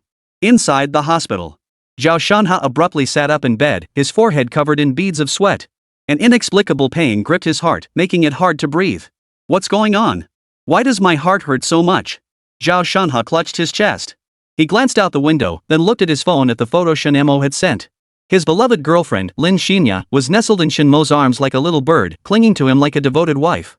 Not only that, but 2 stunningly beautiful women were kissing Shen Mo on either cheek. Damn it, Shen Mo, you bastard. Zhao Shanhe growled under his breath. After several rounds of punishment from that giant syringe, he'd learned to tread carefully.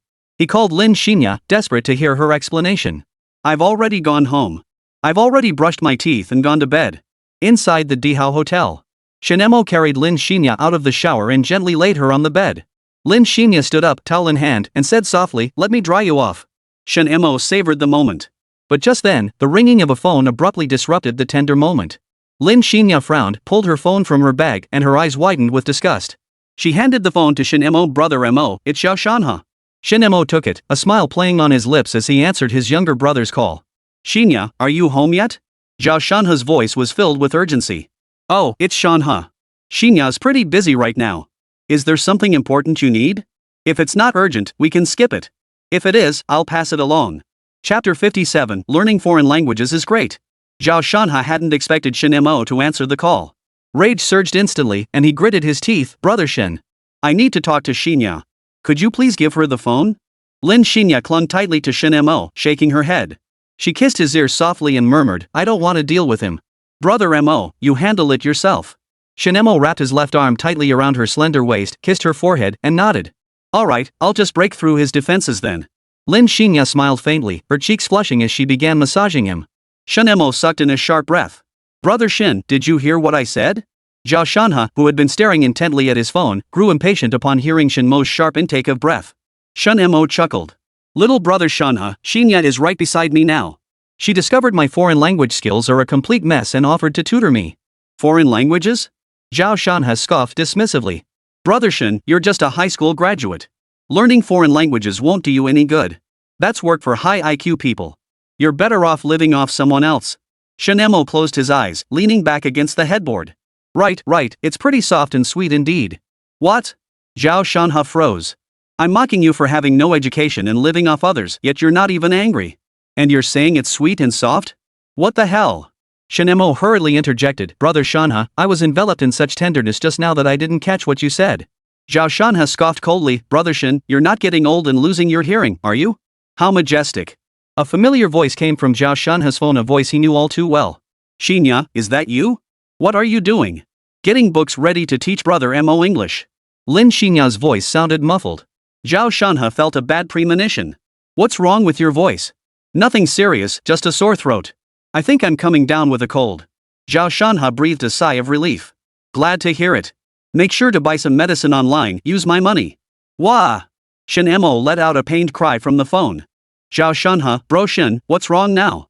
Shen Mo chuckled awkwardly. Xiaowen hit me on the head with a book. Sorry, Brother Mo, I didn't mean to. Lin Xinya's apologetic voice came through. Zhao Shanhe's smile grew more pronounced, tinged with mockery. Brother Shen, your reaction time is truly something to be desired. So young, yet so slow on the uptake? Zhao Shanhe continued smugly. Good thing my Xinya is such a gentle and kind girl.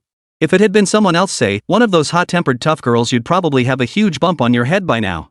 Shen Mo responded with a forced smile. Forget the muscle-bound Barbies, I've no interest in them. But you're right, Xinya is indeed a gentle girl. Hearing Shen Mo's praise of Lin Xinya, Zhao Shanhe burst into a loud, booming laugh that echoed through the room.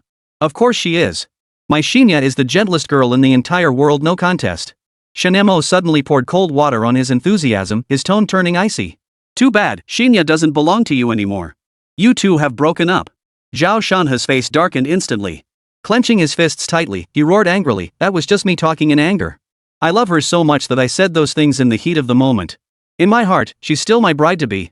Shen Mo and Lin Xinya exchanged a glance, both their eyes flashing a hint of disdain.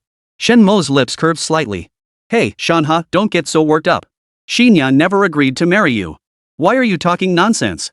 Zhao Shanhe exploded with rage. Shen Mo, don't push your luck just because I call you Brother Shen. Xinya is my girlfriend, she'll be my wife one day, no question. If you try to ruin our relationship, I'll fight you to the death. Shen Mo smiled faintly. See? Getting worked up again? Zhao Shanhe roared, I'm not getting worked up. Shen Mo teased playfully, with that temper of yours, forget Xiaoya, even a tough girl like Barbie wouldn't dare marry you. Young people need to learn to control their emotions, you know. Zhao Shanhe listened to Shen Mo's words and couldn't help but be moved, feeling that he did have a point. He took a deep breath, forcing himself to suppress the rising irritation within. Once he had calmed down, a sudden thought occurred to him. He spoke up, Brother Shen, what you say makes sense. But you know, I've heard your temper isn't exactly the best either. Sister Xiaowen mentioned to me that you can be quite hot-headed. Shen Mo snorted coldly in response. My temper? That's because my wife disobeys me, so I have to discipline her. I only assigned her a month of household chores, that's actually a pretty light punishment, right? Zhao Shanhe clearly doubted Shen Mo's explanation, completely forgetting Shen Mo's standing in the family. He scoffed, no way. Sister Xiaowen must be putting up with your temper just to avoid divorce. If you really broke her heart, you'd probably end up kicked out of the Su family. Shen Mo sneered coldly, you'd probably love to see us divorced so you could take my place. Zhao Shanhe certainly wished Su Xiaowen would divorce him. After all, he was still a virgin and longed to taste the delights of a top-tier beauty. Impossible. I'm just a good brother to my sister. I'd do anything for her lifelong happiness. Shen Mo stroked Lin Xinya's silky hair and replied, I also hope little Xinya stays by my side forever, a happy, obedient girl. You're dreaming. I'm willing. Just as Zhao Shanhe was about to roar in fury, Lin Xinya's consenting voice suddenly rang out. Zhao Shanhe stammered, Xinya, what did you say? Lin Xinya gazed at Shen Mo's face, filled with deep affection. She rested her head gently against his chest and declared loudly into the phone, I'm willing to be Brother Mo's good girl forever. And Zhao Shanhe, I absolutely don't want to marry you. No. This can't be real. Xinya, you're lying to me, right? Zhao Shanhe screamed in utter collapse. You took my betrothal money. Shen Mo and Lin Xinya froze, both exclaiming in unison, what betrothal money? Zhao Shanhe declared, that 100,000 yuan was my betrothal money. You took my money, so of course you belong to me. Lin Xinya laughed in exasperation at Zhao Shanhe's words. You think 100,000 yuan will marry me? You must be dreaming. You couldn't possibly afford my family's dowry. Zhao Shanhe declared confidently, then you're mistaken. I have the capital and the means to marry you. Xinya, name your price, I'll make it happen. Lin Xinya glanced at Shen Mo, seeking his opinion. Shen Mo's lips curved upward as he pressed a deep kiss to Xinya's red lips, sealing their silent exchange. Fine. If you can secure a 10 billion yuan deal for the company within a month without relying on Sister Xiaowen, I'll consider it. Zhao Shanhe's mouth twitched. 10 billion. Even selling him wouldn't cover 1% of that. That's impossible. Shen Mo snorted coldly. Difficult? If it's too hard, then don't do it. After a moment of internal struggle, Zhao Shanhe clenched his jaw and said, fine. I'll get it done. After all, secretly seeking Su Xiaowen's help shouldn't get me caught. We'll see how you perform. Shen Mo finished speaking and was about to hang up. Zhao Shanhe's puzzled voice came through, aren't you guys studying foreign languages? Why haven't I heard any foreign language sounds? Of course, we're studying foreign languages. How could we not study something so important? Shen Mo switched back to his own voice, forcing himself to keep it steady. Chapter 58, The Ordinary School Beauty, Li Qing. Shen Mo and Lin Xinya exchanged a knowing smile. Brother Mo, which foreign language do you want to learn? Lin Xinya asked softly. Shen Mo chuckled. Then let's learn them all. Zhao Shanhe, still haven't started after all this time? Brother Shen, are your grades that bad? Shen Mo, right. My aptitude isn't great. Xinya's still trying hard to get me to learn some vocabulary. Xinya, how do you pronounce this? Shen Mo typed it out and showed it to Lin Xinya. Lin Xinya looked up, her face flushed and her lips pouting, whispering softly, love brother. Zhao Shanhe. Shen Mo continued, what about this one? Lin Xinya's face flushed even redder. Hubby, I love you. Zhao Shanhe. Shen Mo pressed on, and this one? Lin Xinya leaned in, kissed his lips, and declared loudly, I want to be your bride? Enough. Zhao Shanhe roared in fury, do you really think I'm some illiterate bumpkin? Is this supposed to be learning a foreign language? Shen Mo retorted defiantly, why wouldn't it be a foreign language? Shanhe, calm down. Lin Xinya's gaze fixed on the phone screen as she suddenly snapped, Zhao Shanhe, if you keep acting like this, I'll never forgive you. Stop interrupting our language study. Her tone was unusually stern, leaving Zhao Shanhe momentarily stunned. Zhao Shanhe's face instantly drained of color, turning deathly pale. His lips trembled slightly as he struggled to speak. Xinya, I. Zhao Shanhe's voice caught in his throat. A blush flushed across Lin Xinya's cheeks. She shyly lowered her gaze toward Shen Mo and continued, hurry up and apologize to Brother Mo. If this happens again, don't ever come looking for me. Zhao Shanhe's face grew even paler, his facial muscles twisted with rage. Gritting his teeth, he forced out a sentence through clenched jaws, Brother Shen, I'm sorry. It was my fault. Shen Mo responded magnanimously, recognizing your mistake and correcting it is the greatest virtue. Let's leave it at that. We still have foreign language class to attend. See you at the company in a few days. There's some good news waiting for you. With that, he hung up. Shen Mo pinned Lin Xinya beneath him, his voice laced with temptation. Let's start learning the real foreign language. Lin Xinya closed her eyes and nodded. Finally, I'll be yours. Their bodies entwined as the room's temperature soared rapidly. A suppressed groan of pain echoed repeatedly. 2 hours later. Shen Mo leaned against the headboard, pulled out a cigarette, and lit it. Puff. He exhaled a smoke ring, his gaze fixed on the soundly sleeping Yi, his eyes brimming with tenderness. That alluring snow-white, flawless figure stirred a reaction in Shen Mo once more. Several rose-like stains bloomed on the sheets. After 2 rounds of passion, he finally felt calm. Shen Mo gently tapped her forehead. Purple energy surged from his fingertips into Lin Xinya's body, enhancing her constitution. Ha! Shen Mo suddenly realized his Daoist arts had undergone a qualitative leap. The magnitude of the enhancement was beyond imagination, reaching a 100-fold increase over his original power. This discovery stunned him. Closing his eyes in disbelief, he focused inward, feeling the torrential surge of cosmic energy coursing through his being. This energy was immensely powerful, as if the stars of the Big Dipper in the cosmos had converged here, ceaselessly nourishing his body and soul. As his focus turned inward, he saw that atop this stellar energy, 12 purple chi hooks had been formed. These chains resembled mystical cosmic shackles, each containing the ferocious power of the purple thunder, growing more devastating with every successive chain. Yet, to his astonishment, one of the seals had quietly broken. This signified that his mastery over this formidable power had advanced yet another step. A surge of ecstasy filled his heart. Without hesitation, he extended his right hand. A flash of purple-silver light erupted, and a mysteriously glowing sword appeared in his grasp like a shooting star. 7 stars of the Big Dipper were inlaid into its hilt, as if plucked from the heavens themselves, radiating a chilling light that sent shivers down the spine. 7-star sword. Shen Mo gasped. Only one possesses this sword. Thump! Thump! Thump! A knock sounded at the door.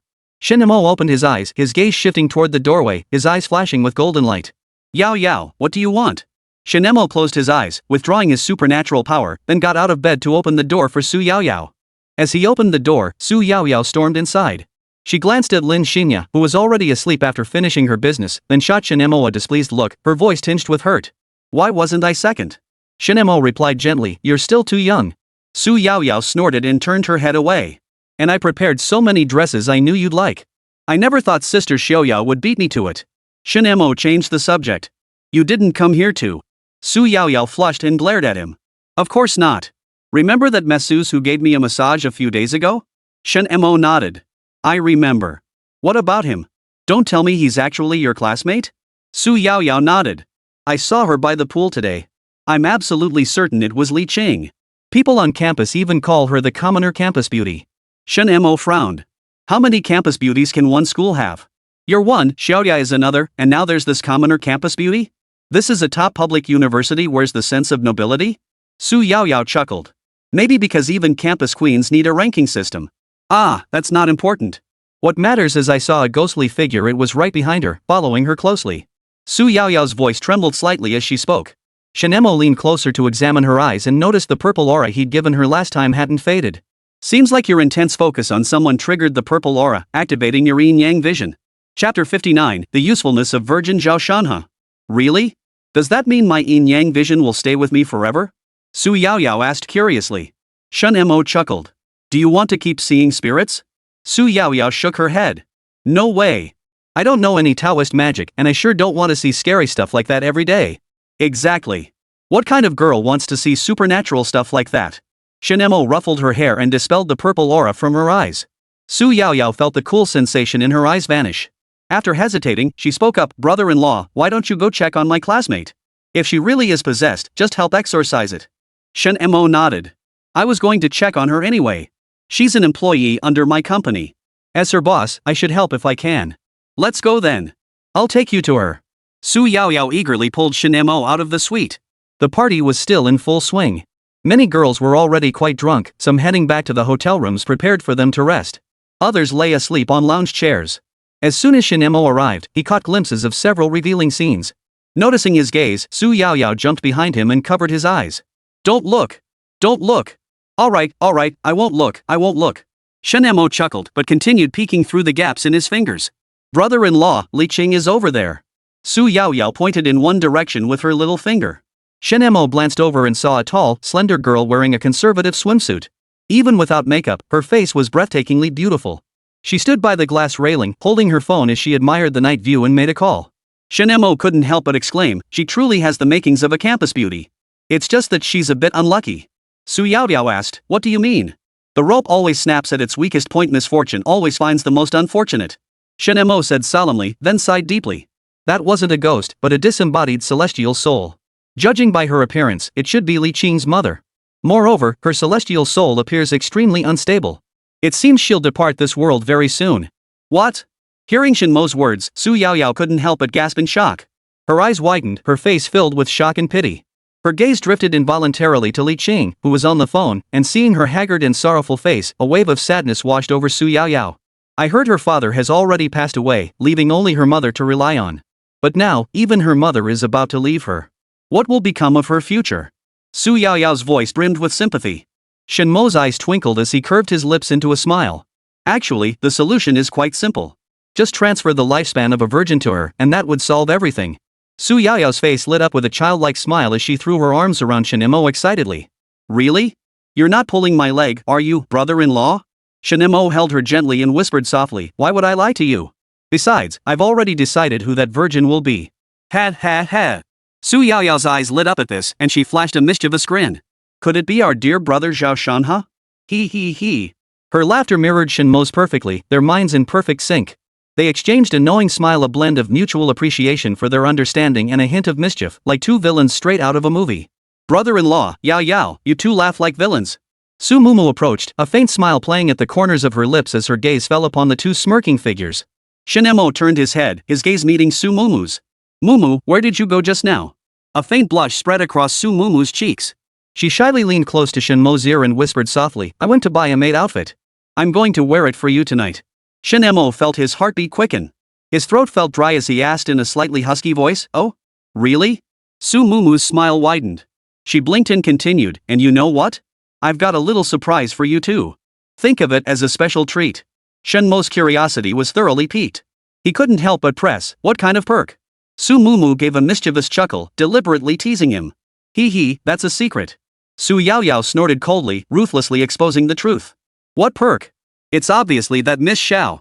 I saw you dragging her out shopping for clothes with your own eyes. Su Mumu's face instantly darkened. She glared at Su Yaoyao and snapped, I told you it was a secret. Why do you have to be so annoying and spill it? Su Yaoyao stuck her tongue out at her. I want to, and you can't stop me. Enough. Family doesn't fight, we live in peace. Shen Mo pulled them both into his arms. The two girls flushed and murmured softly, we know, family doesn't fight. Shen Mo looked up at the night sky. We have 1 hour until midnight. Let's hurry and get moving. Su Mumu asked curiously, what action? Su Yaoyao explained, brother-in-law is about to perform the great young transformation. Do you want to come see? Su Mumu's eyes lit up. I want to go. Brother-in-law, I want to go. Me too. Xiaowen walked over quickly, her face beaming with a smile, without a moment's hesitation. She boldly reached out, wrapped her arms tightly around Shen Mo's neck, and said, oh dear, that mischievous little girl Mumu tricked me into buying a maid outfit just now. Look how miserable I am, don't you think you should give me a little reward? Shen Mo looked at Xiaowen and nodded readily. Sure, Miss Xiao. Since you put it that way, let's go together. But you must remember this stays between us. No one else can find out. Xiaowen immediately raised her hand excitedly, flashing an okay sign. No problem. I promise I won't breathe a word. From now on, we're besties. Secrets between besties? I'd never spill the beans. Xiaowen added shyly, from now on, I'll call you Brother Mo, and you can just call me Sooner. This kinda feels like Yen brother and Sooner sister, huh? Su Mumu and Su Yaoyao teased with laughter. Get lost. I'd love to be the older sister, but she's only 24, Xiaowen laughed. Hurry up and change. Tonight's a big night for our good brother Zhao Shanhe to do his thing. Can't mess this up. Shen Mo adopted the air of a devoted older brother, relishing the moment. The three girls nodded. Su Mumu tugged at Shen Mo, I bought you new clothes too. Come change at my place. Chapter 60, Li Qing's Gratitude. 11:30 p.m. Zhao Shanhe was already able to get out of bed in the hospital room. His recovery speed was nothing short of superhuman. Truth be told, it was Shen Mo who had infuriated him so much that his adrenaline surge numbed the pain. Zhao Shanhe stood by the window, gazing out at the city lights. The city glowed with lights, and vehicles flowed endlessly, yet none of it could mask the darkness and malice within him.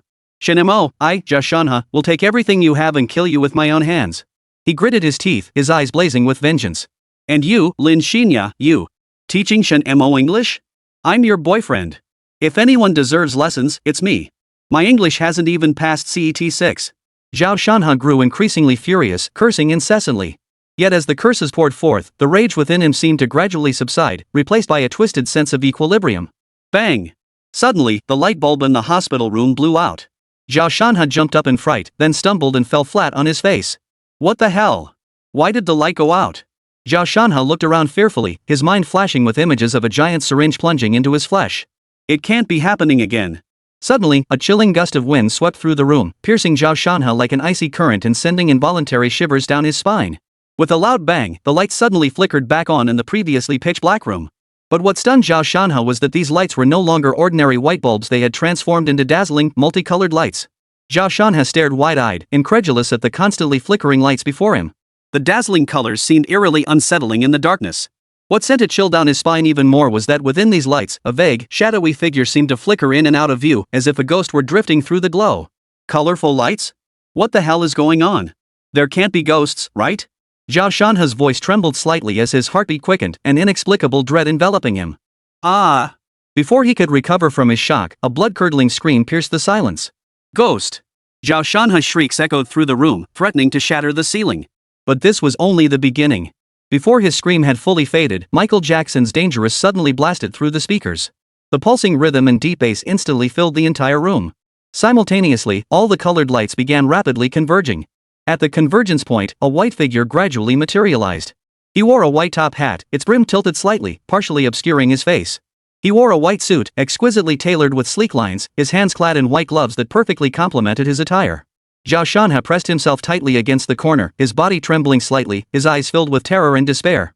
His gaze fixed intently on the white figure, as if it were a white demon from hell, poised to devour him. Suddenly, the white figure moved. Its motions were mechanical, stiff and unnatural, yet possessed an eerie rhythm. Accompanying the movement, a crisp pistol cocking sound echoed through the silent air, like the tolling of a death knell. Ah! Don't shoot! I'll talk. I'll tell you everything. Zhao Shanhe screamed in terror, closing his eyes. Ha ha ha ha. Outside the hospital room, 4 figures chuckled quietly. This coward, he's actually scared himself into wetting his pants. Your sister's got terrible taste. Hiring scum like this as an assistant? I'd make him my slave first. My brother-in-law dances so cool, I love it. Swooning fool. Zhao Shanhe was so terrified he fainted before the dance even ended. A snap of fingers echoed. The lights in the hospital room returned to normal. Shen Mo walked up to Zhao Shanhe, removed his top hat, and looked down on him with disgust as he lay soiled. Useless piece of trash. How dare you provoke me with such pathetic courage? Wow. Su Yaoyao poked her little head around Shen Mo's back, bursting into laughter. A sissy is a sissy, turns out he really is a useless piece of trash. Xiaowen nudged Shen Mo's arm. Hey, I think I should have jumped with you. Wouldn't that have made the atmosphere better? Shen Mo chuckled. Time's almost up. Let's wrap this up and head home to sleep. Auntie, are you ready? Shen Mo's voice was calm and gentle as his gaze slowly settled on Li Qing and her daughter behind him. Since Shen Mo had opened their yin-yang eyes, Su Yaoyao and the others could now see Mrs. Li's spirit. At first, Li Qing had been skeptical about all this, but when she witnessed her mother's spirit shadowing her every move with her own eyes, all doubts vanished. Standing there, Mrs. Li appeared hesitant, a trace of conflict visible on her face. She asked softly, Master, won't doing this deplete your merit? Li Qing bit her lip, remaining silent, but her gaze remained fixed on Shen Mo, her eyes filled with worry. Shen Mo shook his head reassuringly. Auntie, rest assured. This won't affect me in the slightest. Throughout the entire underworld, aside from the great Emperor Fengdu, no other ghostly immortals would dare to cause me trouble lightly. Everyone gasped, he's that formidable? Begin! Shen Mo struck his palm against Zhao Shanhe's body, pure yang energy gathering relentlessly within his palm. This strike will cost Brother Shanhe 10 years of his lifespan. Truly selfless devotion. Shen Mo turned to Li Qing with a smile. Li Qing, you should silently thank him in your heart. My brother Shanhe is a man of great love, seeking neither reward nor worldly desires. Li Qing and her mother's mouths twitched. If that's truly the case, then why did you scare him unconscious? If it's not a grudge, then it must be a grudge of epic proportions. Li Qing nodded. Thank you, boss. I'll remember this. I'll repay you in the future. Shen Mo waved it off. Just work hard. Tangible cash means more to me. After you graduate from university, come work for my company. Land more projects that'll be your way of repaying me. Li Qing paused, then replied softly, I'll work hard and live up to your trust, boss. Come on, let's go to Auntie's ward. Have Shanhe sleep on the floor to absorb the Earth's energy, it'll help his injuries. Shen Mo led them out of the ward. Everything proceeded smoothly thereafter. Once Mrs. Li's soul returned to her body, all matters began unfolding favorably. Chapter 61, Another neighbor girl, though we're enemies. Li Qing and her mother were still basking in their joy. Looking at her daughter's slightly haggard face, Mrs. Li felt a pang of sorrow. Her eyes gradually moistened as she said tenderly, Qing, you've endured so much hardship these past days to treat my illness. I've seen it all, and it pains me deeply. Li Qing quickly shook her head, reassuring her mother, Mom, don't say that. I'm your daughter. For you, I'd gladly do anything. Mrs. Li smiled faintly, her voice tinged with emotion. Still, it's fortunate you found such a kind boss. Otherwise, a pure-hearted girl like you would surely be taken advantage of out there. Hearing her mother mention Shen Mo, Li Qing's mind instantly conjured his handsome face. A faint smile touched her lips as she murmured, he really is such a kind person. He treats us employees so well. It's just what? Her mother inquired. Li Qing hesitated slightly. It's just, he seems to be a bit too popular with the ladies. Her mother understood her daughter's thoughts perfectly well, but she didn't press the issue. Instead, she smiled and said, Mom knows what you're thinking, but I won't stand in your way. Just do your best to repay Master Shen. After all, without him, neither of us would be where we are today. Li Qing's face flushed bright red. She shyly lowered her head, nodded firmly, and said earnestly, Mom, don't worry. I will definitely repay the boss for his kindness. Oh, Mom. That Zhao Shanhe, doesn't he look familiar to you? Li Qing's mind flashed with Zhao Shanhe's face. She felt like she'd seen him somewhere before, and blurted it out. Her mother pondered for a moment before nodding. Ah, I remember now. He seems to be the second son of the Zhao family from Hatao village. Hearing her mother's words, Li Qing's doubts dissipated considerably. Yes, it's him. I knew he looked familiar. But Mrs. Li's expression suddenly darkened.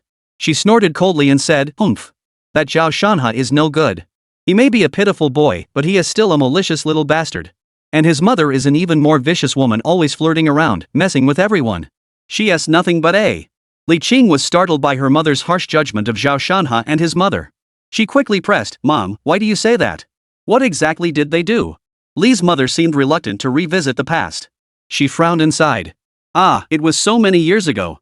Back then, our family lived next door to the Zhao family. One day, Zhao Shanhe suddenly came running to our house for help, saying his mother had passed out from gas poisoning and asking your father to go check on her. Your father was an honest man, he didn't hesitate and went with him right away. Who knew that going there would lead to trouble?" At this, anger flashed in Li Qing's eyes. She clenched her jaw and said, "I remember now. Dad died because of that Zhao Shanhe. Gas poisoning? He poisoned his own mother himself, trying to ruin her reputation." Li's mother nodded, a flicker of pain and resignation crossing her eyes. "Yes. Your father was driven to it by that cuckold Zhao Dongshan. Ah, it's all because your father couldn't resist temptation. He actually slept with that. Sure, he was drugged, but once you sleep with someone, it's done. That's the reality. And Zhao Dongshan? He's just a coward who's used to wearing that green hat. He's terrified of his wife. Guess it runs in the family, both of them trying to seduce other people's spouses." Li Qing clenched her jaw tightly, her face flushed with anger. "I'm going to beat the crap out of that Zhao Shanhe. The big boss has had it in for him for ages anyway, just waiting for a chance to take him down." Just as she was about to step out of the hospital room, Mrs. Li suddenly reached out and grabbed her arm. Her mother spoke earnestly, "Child, things are different now. You mustn't let momentary anger cloud your judgment. If you really go and hit him, you'll be the one who suffers in the end." Though still seething inside, Li Qing muttered reluctantly, "Then what exactly should I do to teach that despicable bastard a lesson?" Seeing her daughter's hurt expression, Mrs. Li gently stroked her head with a pained look. "You should discuss this with your boss," she advised. "After all, he's a Daoist master. While he wouldn't kill someone lightly, he'll surely have ways to teach that Zhao Shanhe a lesson." Li Qing nodded thoughtfully at her mother's words, then replied softly, "Okay, I understand." Outside the hospital room, Su Yaoyao exclaimed excitedly, "Wow! Brother-in-law, did you hear that? Li Qing is actually Zhao Shanhe's next-door neighbor. This is such a surprise. Even though they're enemies, isn't this a perfect opportunity?" Shen Mo looked at Su Yaoyao and teased, "Why are you so excited? Could it be that you have some special idea in mind, you little minx?" Su Yaoyao's smile grew even more mischievous. She batted her eyelashes and pouted, "Don't you know me by now? I just find this whole thing amusing. Just imagine your neighbor's little sister, who's also his ex-girlfriend, is now your woman. And his neighbor's little sister is also your woman. I'd love to see the look on that sissy's face when he finds out." "Ha! That's something." Shen Mo couldn't help but laugh at Su Yaoyao's words. Su Mumu and Xiaowen, standing nearby, were equally impressed by her twisted logic. Li Qing heard the commotion and opened the door. "Guys, what's going on?" "Shoo!" Su Yaoyao made a gesture. "Let's go deal with Zhao Shanhe." "You in?" Li Qing's eyes lit up. "Count me in. I'm in. Brother-in-law, could you spare me a talisman to use?" Su Yaoyao held out her hand with a smile. "My hands have been itching lately. I need a punching bag to practice on." Shen Mo sighed helplessly, pulling out a concealment talisman and a life-saving talisman from his robe. "Just remember to go easy on him." "Got it." Su Yaoyao took them and pulled Xiaowen and the others toward Zhao Shanhe's hospital room. "Ready?" Su Yaoyao stuck the talisman to Zhao Shanhe's forehead and grinned mischievously at the girls. "Attack him." "Ah." Shen Mo stuck a sound-dampening talisman on the door to avoid disturbing other patients' rest. "Li Qing, you're hitting way too hard. Do you want to turn him into Jianqing's last eunuch?" Chapter 62, The Birth of the Super Bull Horse. So satisfying. Su Yaoyao and the others stepped out of the ward. "This punching bag is so nice. From now on, whenever I'm in a bad mood, I'll use him as a stress reliever." Su Yaoyao wiped her sweat. Xiaowen beamed, "What a great little brother. He's perfect for venting, way better than my sleepyhead husband." Su Mumu wrapped her arm around Shen Mo's, pouting, "Brother-in-law, do you think I'm violent?" Shen Mo ruffled her hair. "Of course not. You're so pretty and adorable, Mumu. You definitely need to know some self-defense to protect yourself." "Then will you teach me some self-defense?" Su Mumu asked, her eyes sparkling with anticipation. Shen Mo smiled. "Sure. Then you can learn together with Yao Yao." Su Mumu's eyes lit up. "Then I want to move in with you. Please?" Su Yaoyao immediately objected, "No way. There's no spare room for you." Su Mumu shot her a look. "I know exactly how much space we have. Anyway, Big Sis here is putting my foot down. I'm moving in with you too, and not even Jesus could stop me." Su Yao Yao. Xiaowen chimed in, is there an extra room? Can you save one for me? No way. Su Yao Yao and Su Mumu shouted in unison, we don't let outsiders stay in our house. Xiaowen gave an awkward laugh. Fine, no room for me. Why all the unity? Let's go back. I'm really looking forward to seeing your maid outfits tonight. Shen Mo took their hands, ready to leave, and glanced back at Li Qing. Once your mother is discharged from the hospital, come join the group. Li Qing smiled gently. Thank you, boss. Early the next morning, Zhao Shanhe woke up in agony. He opened his eyes to stare at the stark white ceiling, just as he tried to sit up. Rip. The searing pain throughout his body made him suck in a sharp breath. What's going on? Why did it hurt so much? It felt like he'd been beaten by a mob. His body felt like it was about to fall apart. And what's more? How did I end up sleeping on the floor? Zhao Shanhe dared not move, staring at the ceiling as he recalled everything that happened last night. A ghostly wail echoed. Colored lights. A white figure dancing to Dangerous, and the sound of a gun being cocked. The more Zhao Shanhe thought about it, the more off it felt. Why on earth would he encounter a ghost out of the blue? He hadn't wronged anyone. And what's more? This body, falling apart at the seams, must have been ravaged by ghosts too. The pain was killing me. Doctor! Doctor! Someone's dying here, hurry and save him. The on-call doctor heard Zhao Shanhe's cries. A nurse nearby was about to go check on him when the doctor grabbed her hand. Don't go. This patient's condition is too strange. For safety's sake, we should observe first. Zhao Shanhe kept shouting in the ward, but still no doctor came in. What kind of customer service is this? Don't you know the customer is always right? I'm going to file a complaint against you. Ding dong. The phone vibrated. My phone. Zhao Shanhe's eyes lit up, but as he tried to sit up, a wave of excruciating pain instantly swept through him. Ah! What the hell are you screaming about? Did your wife get kidnapped? You're yelling like a madman all day long. The lunatics at it again. Doctors, get him to the mental hospital. Cut him some slack. Poor guy got cuckolded. It's understandable he's not quite right in the head. Exactly. I've seen this guy before. He's got a green hat on his head. You can tell he's been through some serious trauma. 3 days later. Early morning sunlight streamed through the windows of the Xingyue Group office building. It was the height of the morning rush hour as employees trickled into the company, preparing to start their day. In the chairman's office, Shen Mo sat slumped in his chair, eyes tightly shut, drifting off to dreamland. At the desk, Lin Xinya was fully focused on the task Shen Mo had assigned her. Her fingers danced swiftly across the keyboard as text and data scrolled continuously across the screen. Lin Xinya was exceptionally intelligent. She had swiftly grasped the duties of a supervisor and handled complex matters with ease. Are you asleep? Su Mumu opened the door and stepped inside. Lin Xinya smiled and nodded, murmuring softly, Brother Mo has been teaching us non-stop these past few days. He must be exhausted. Su Mumu pouted, muttering her complaints, this business attire is really uncomfortable to wear, and I'm not quite used to these high heels either.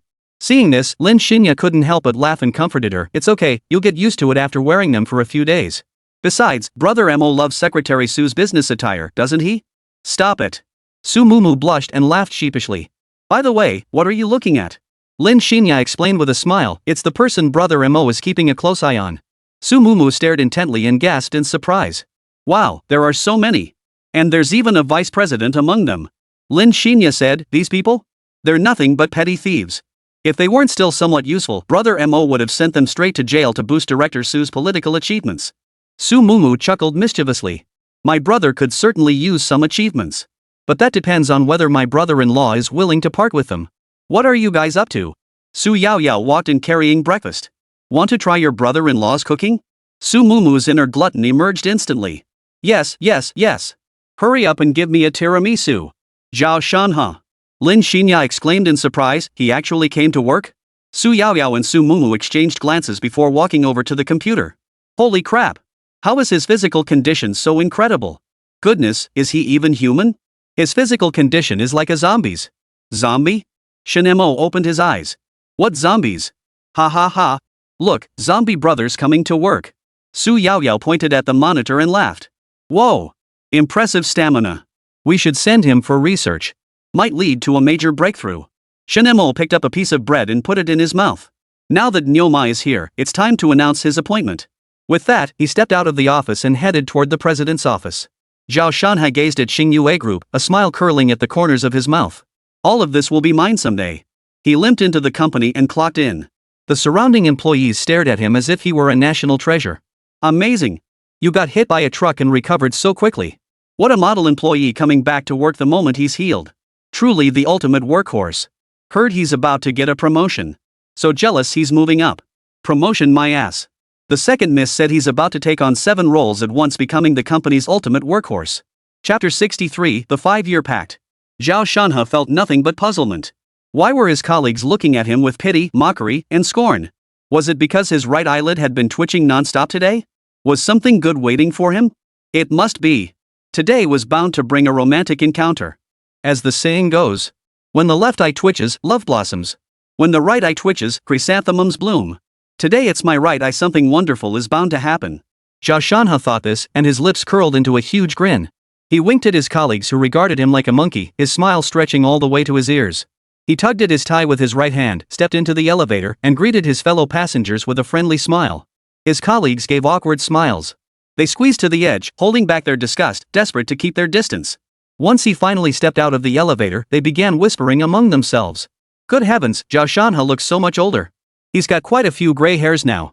He seems completely oblivious, still wearing that beaming smile. Especially that grin, his mouth stretched all the way to his ears. Is that even humanly possible? Damn it, this sucks. All the joy from getting paid today just vanished. I feel like puking. Me too. Don't bother inviting me to lunch. Inside the CEO's office, Xiaowen sat on Shen Mo's lap like a docile kitten, her large, watery eyes fixed intently on his sculpted profile, as if she could never get enough of the sight.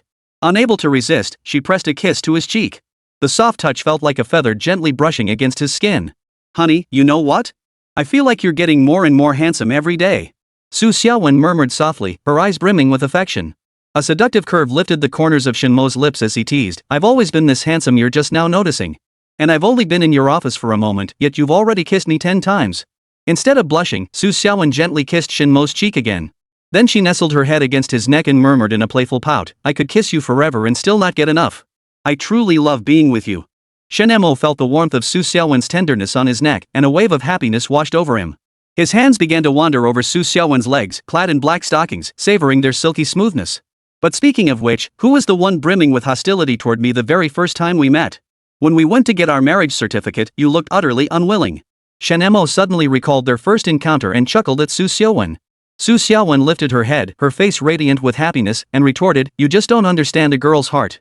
Sure, you were handsome back then, but who gets dragged to get a marriage certificate on their first meeting? Besides, I wasn't completely smitten with you yet. A cold smile touched Shen Mo's lips as he let out a dismissive chuckle. Not completely smitten? Don't be ridiculous.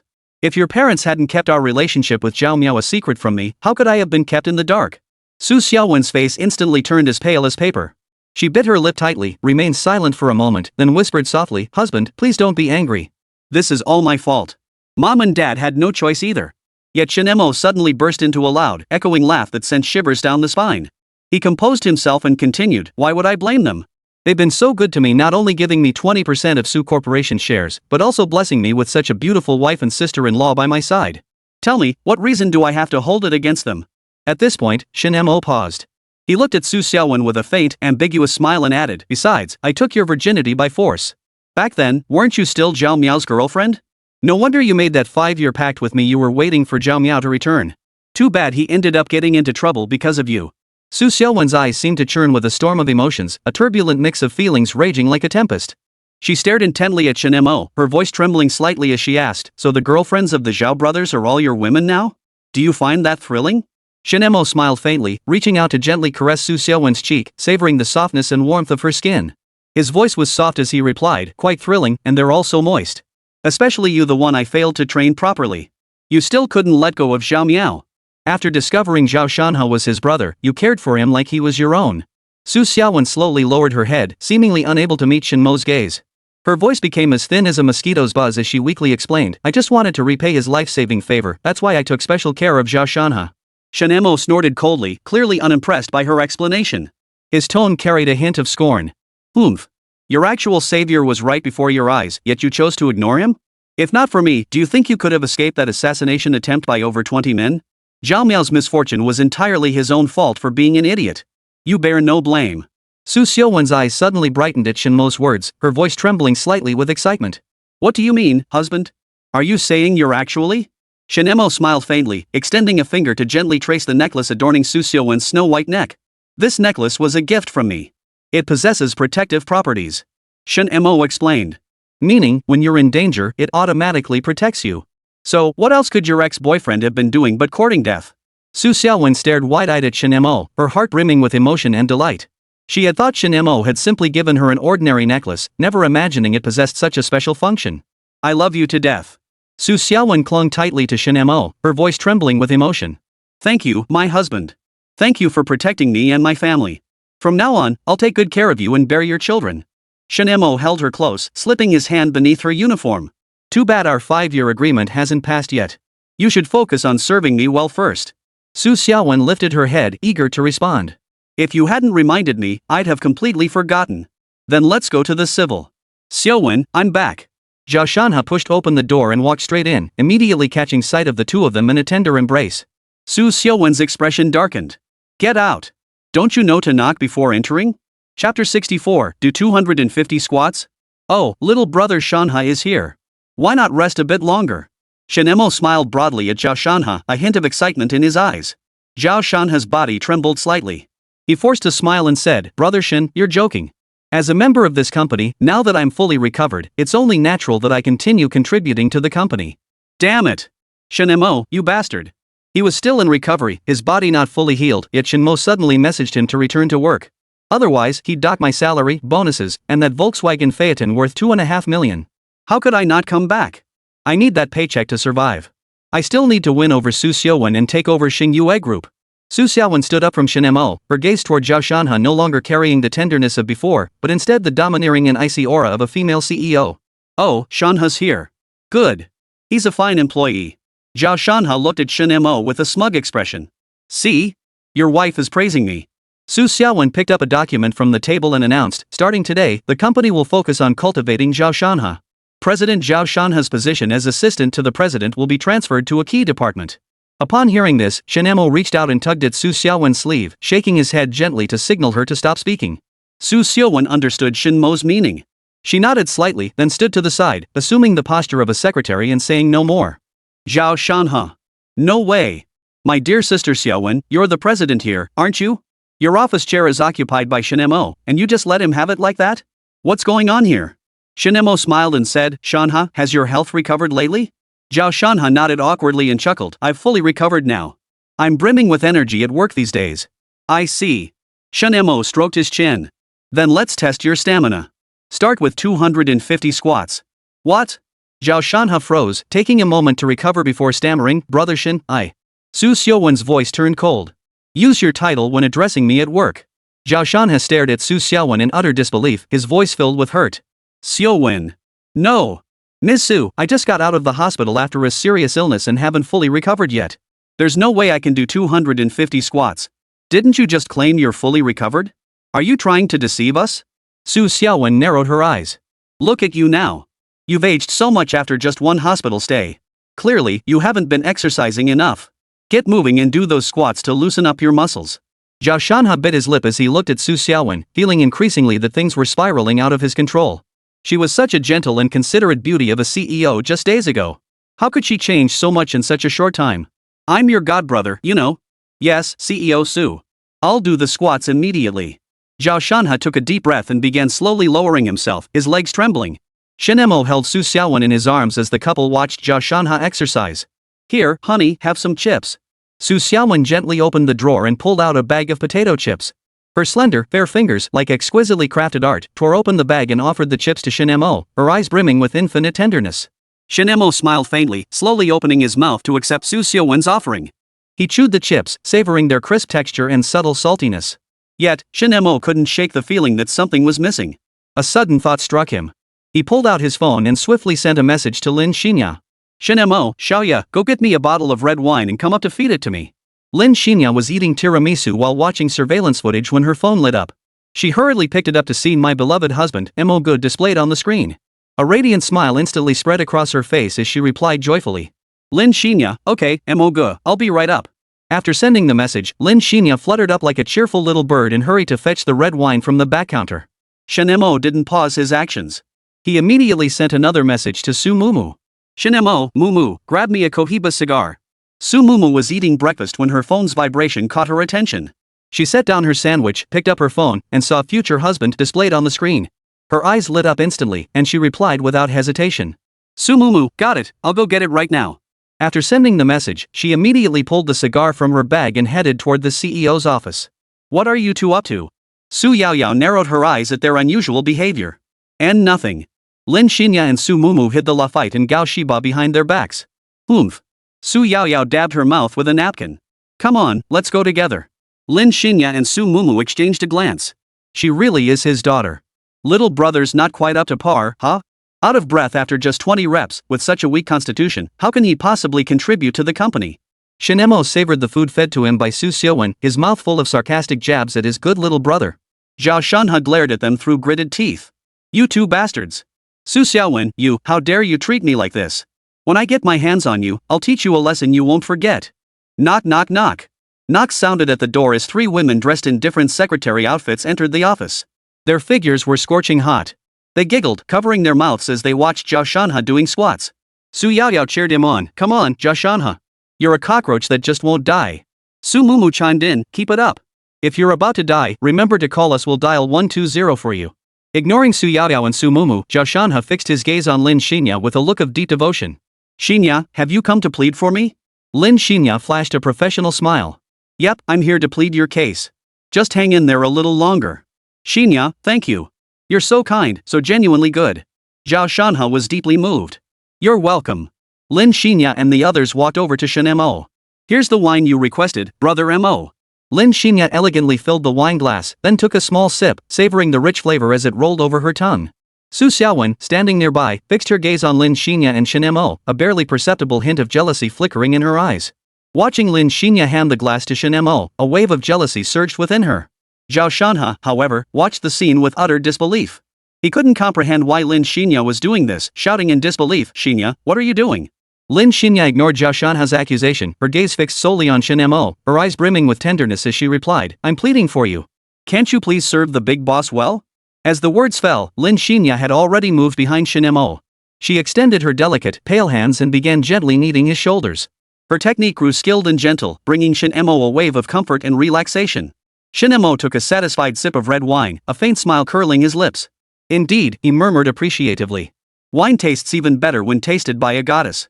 Xiaoya, your massage skills are truly improving. It's time for a raise. Lin Xinya shook her head. I don't want a raise. I just want to be with you. Brother-in-law, try this Cohiba cigar. Su Mumu joined them, holding a cigar. She took a test puff, lit it, and slowly fed the cigar into Shen Mo's mouth. Su Xiaowen's jealousy flared up another notch. Zhao Shanhe was on the verge of collapsing from sheer frustration. P.S. Thank you all, dear readers, for loving this book by Bihuan. The new book isn't performing well, so I hope you can help spread the word. Please tap those money-filled fingers to give it 5 stars. Finally, if you could spare a little bit of your fortune to tip the author, I'd be eternally grateful. Chapter 65, 18 Dragons Subduing Palms, 1 palm per person. Shen Mo stroked Su Mumu's silky hair. Mumu's such a good girl, so much more sensible than your sister Xiaowen. Su Xiaowen pressed her red lips tightly together, her eyes brimming with tears. With a mix of hurt and apology, she said, Husband, I truly know I was wrong. Recalling all the foolish things she'd done in the past. Su Xiaowen felt an excruciating pain in her heart. Why on earth did you go and adopt a godbrother? Su Xiaowen, are you an idiot? Now look at this mess. It was never a legitimate relationship to begin with, and now it's even harder to make it official. How could she have forgotten about this? Shen Mo couldn't bear to see a woman cry. He wiped the corners of her eyes. Don't cry. Crying makes you look ugly. If you made a mistake, just work hard. Go back and be good. Su Xiaowen sat on Shen Mo's lap, closing her eyes and nodding, but tears still fell uncontrollably. She clung tightly to him, feeling the warmth in his embrace. Sis, you finally evolved from a dimwit to a normal person. You finally realize how foolish your actions were, huh? Su Yaoyao also sat on Shen Mo's lap, a smirk playing on her lips. Su Xiaowen shot her a disapproving glare. You're the one who's an idiot. Shen Mo patted their pert bottoms. I'm smoking a cigar here. Get up already. Can't you see our dear brother has turned into a monster? The women turned to look at Zhao Shanhe, only to find his eyes bloodshot and his legs shaking violently. You? Zhao Shanhe's rage burned like a raging inferno, reaching its peak. His mind was filled with incomprehensible confusion and agony. He couldn't fathom why Su Xiaowen treated him like a stranger, as if they'd never shared a single moment together. What was even more unbearable was that Su Xiaowen now showed more affection toward Shen Mo, plunging Zhao Shanhe's heart into an icy abyss.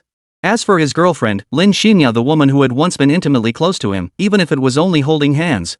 The tenderness in her eyes now belonged entirely to Shen Mo. This scene pierced Zhao Shanhe's eyes and tore at his heart. Not only that, but Shen Mo's romantic fortune seemed enviably good. He was always surrounded by stunningly beautiful women, as if he were the center of the universe, while Zhao Shanhe could only watch silently from the lowest rung. No! I refuse to accept this. I am the protagonist of this story. Yet why haven't I received the treatment befitting a lead character? Instead, I've been hit with one misfortune after another. Bad luck. Even more misfortune. Zhao Shanhe felt utterly drained. His chest heaved violently, as if an invisible force relentlessly pounded his heart, twisting it like a knife. Watching the loving scene before him, Shen Mo, Su Xiaowen, and Lin Xinya's family, Zhao Shanhe felt like a forgotten superclown. Left alone in the corner to endure his pain and loneliness. He was nothing more than a tool for Shen Mo, a man who delivered women, earned money, and was then grateful for Shen Mo docking his pay.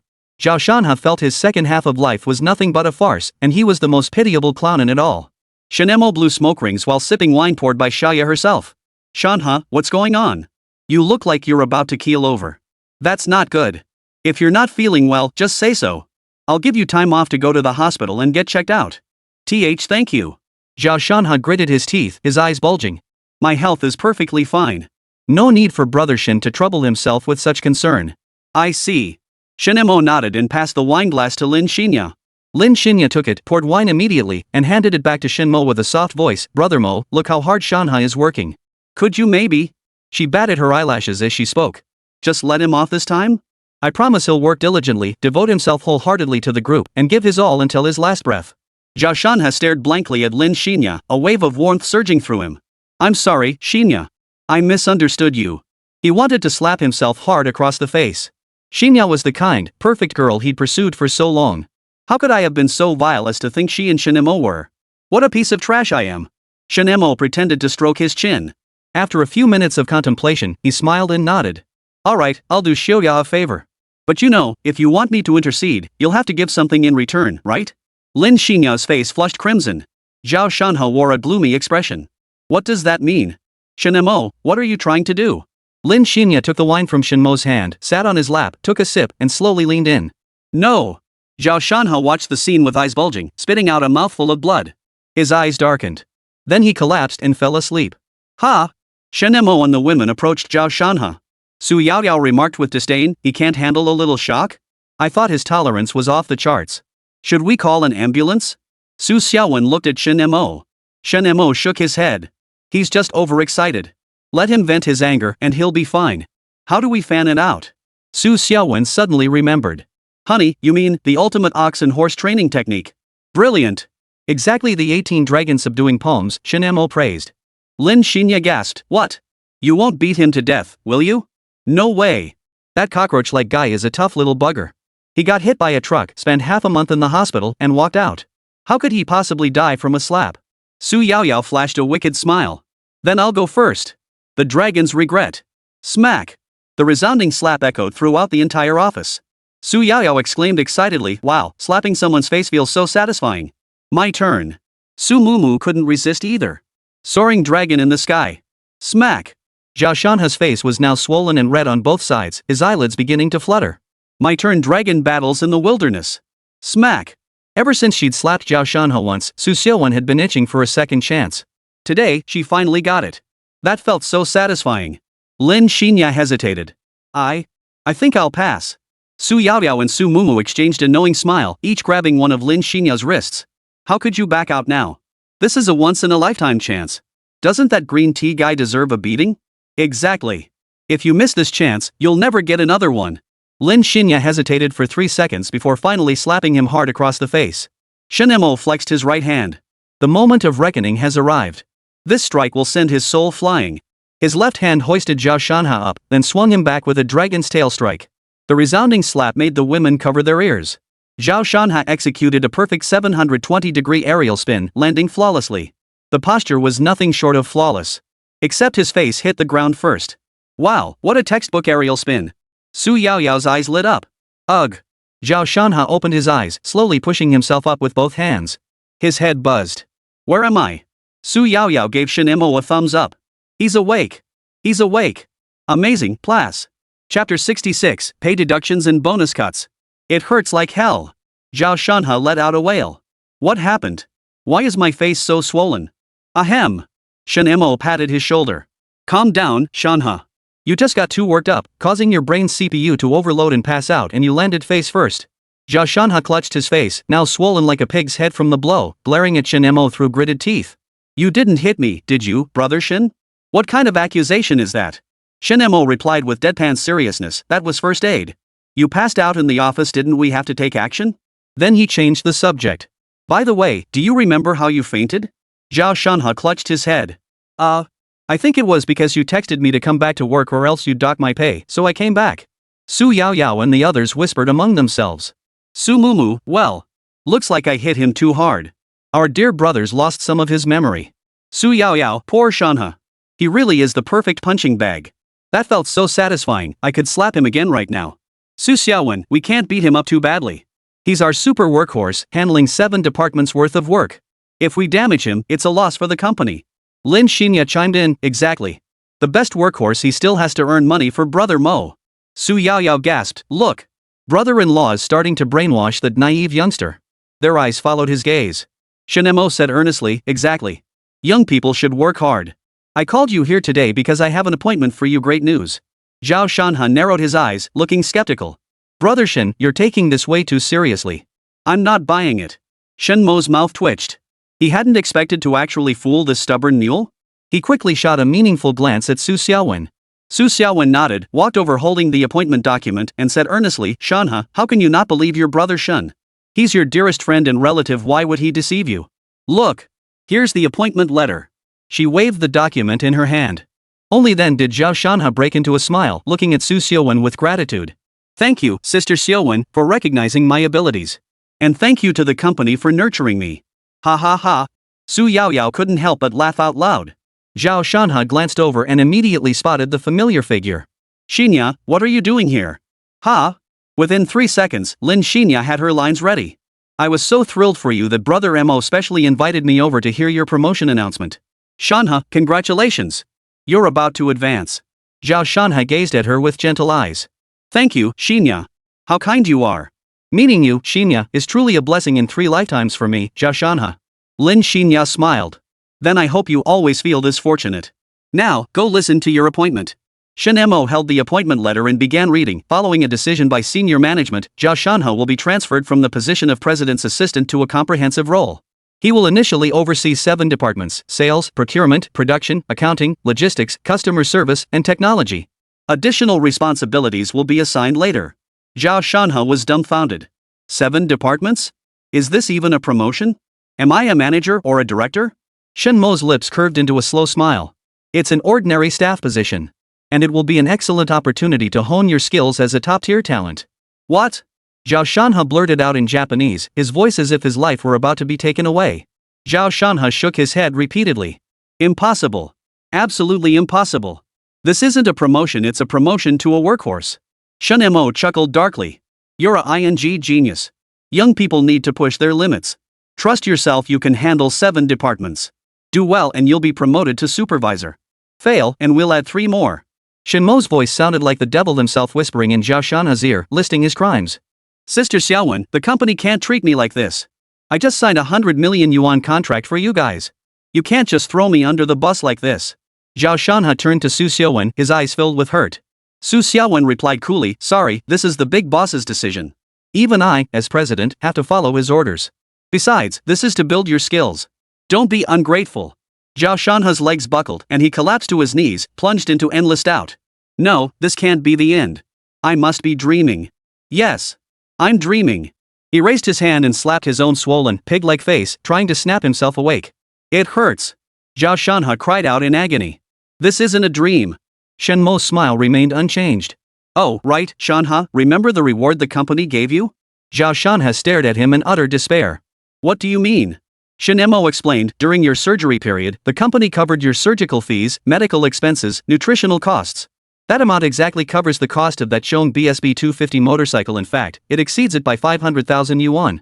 That 500,000 has been deducted from your salary and bonuses. That's how it is. Zhao Shanhe felt as if 5 bolts of lightning had struck him, his mind on the verge of collapse. I'm going to sue you. I'm going to report you to the Labor Bureau. Zhao Shanhe finally roared in fury. You're a crooked businessman.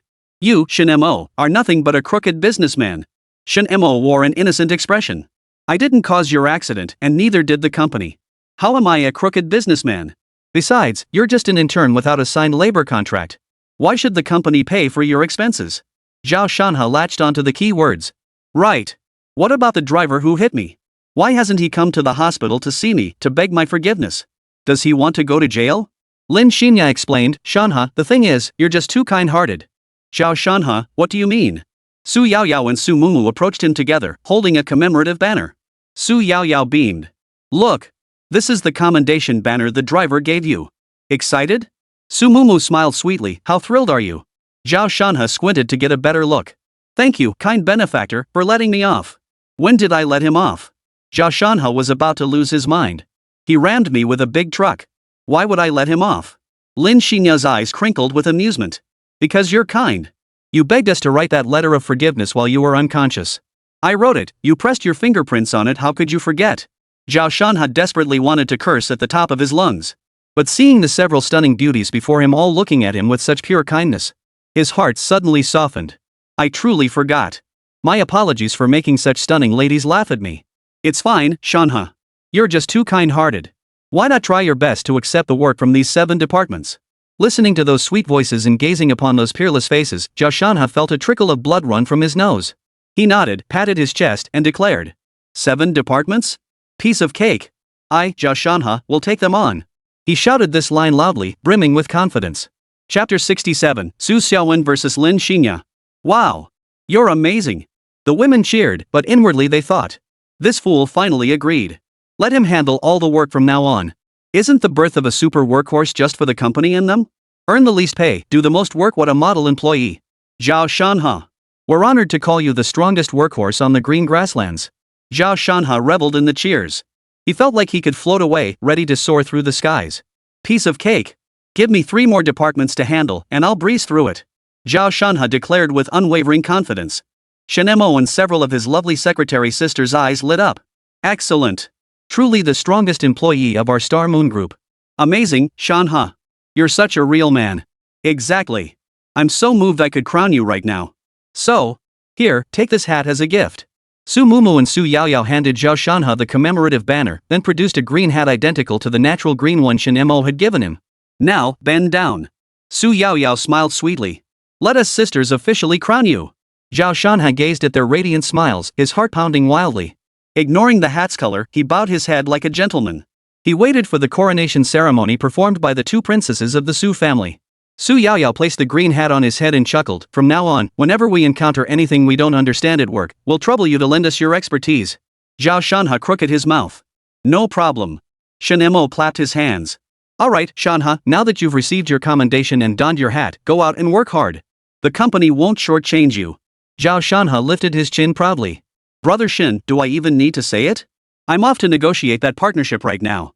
With that, he strode confidently out of the president's office, clutching the commendation banner and wearing his green hat. The smile on his face only grew wider.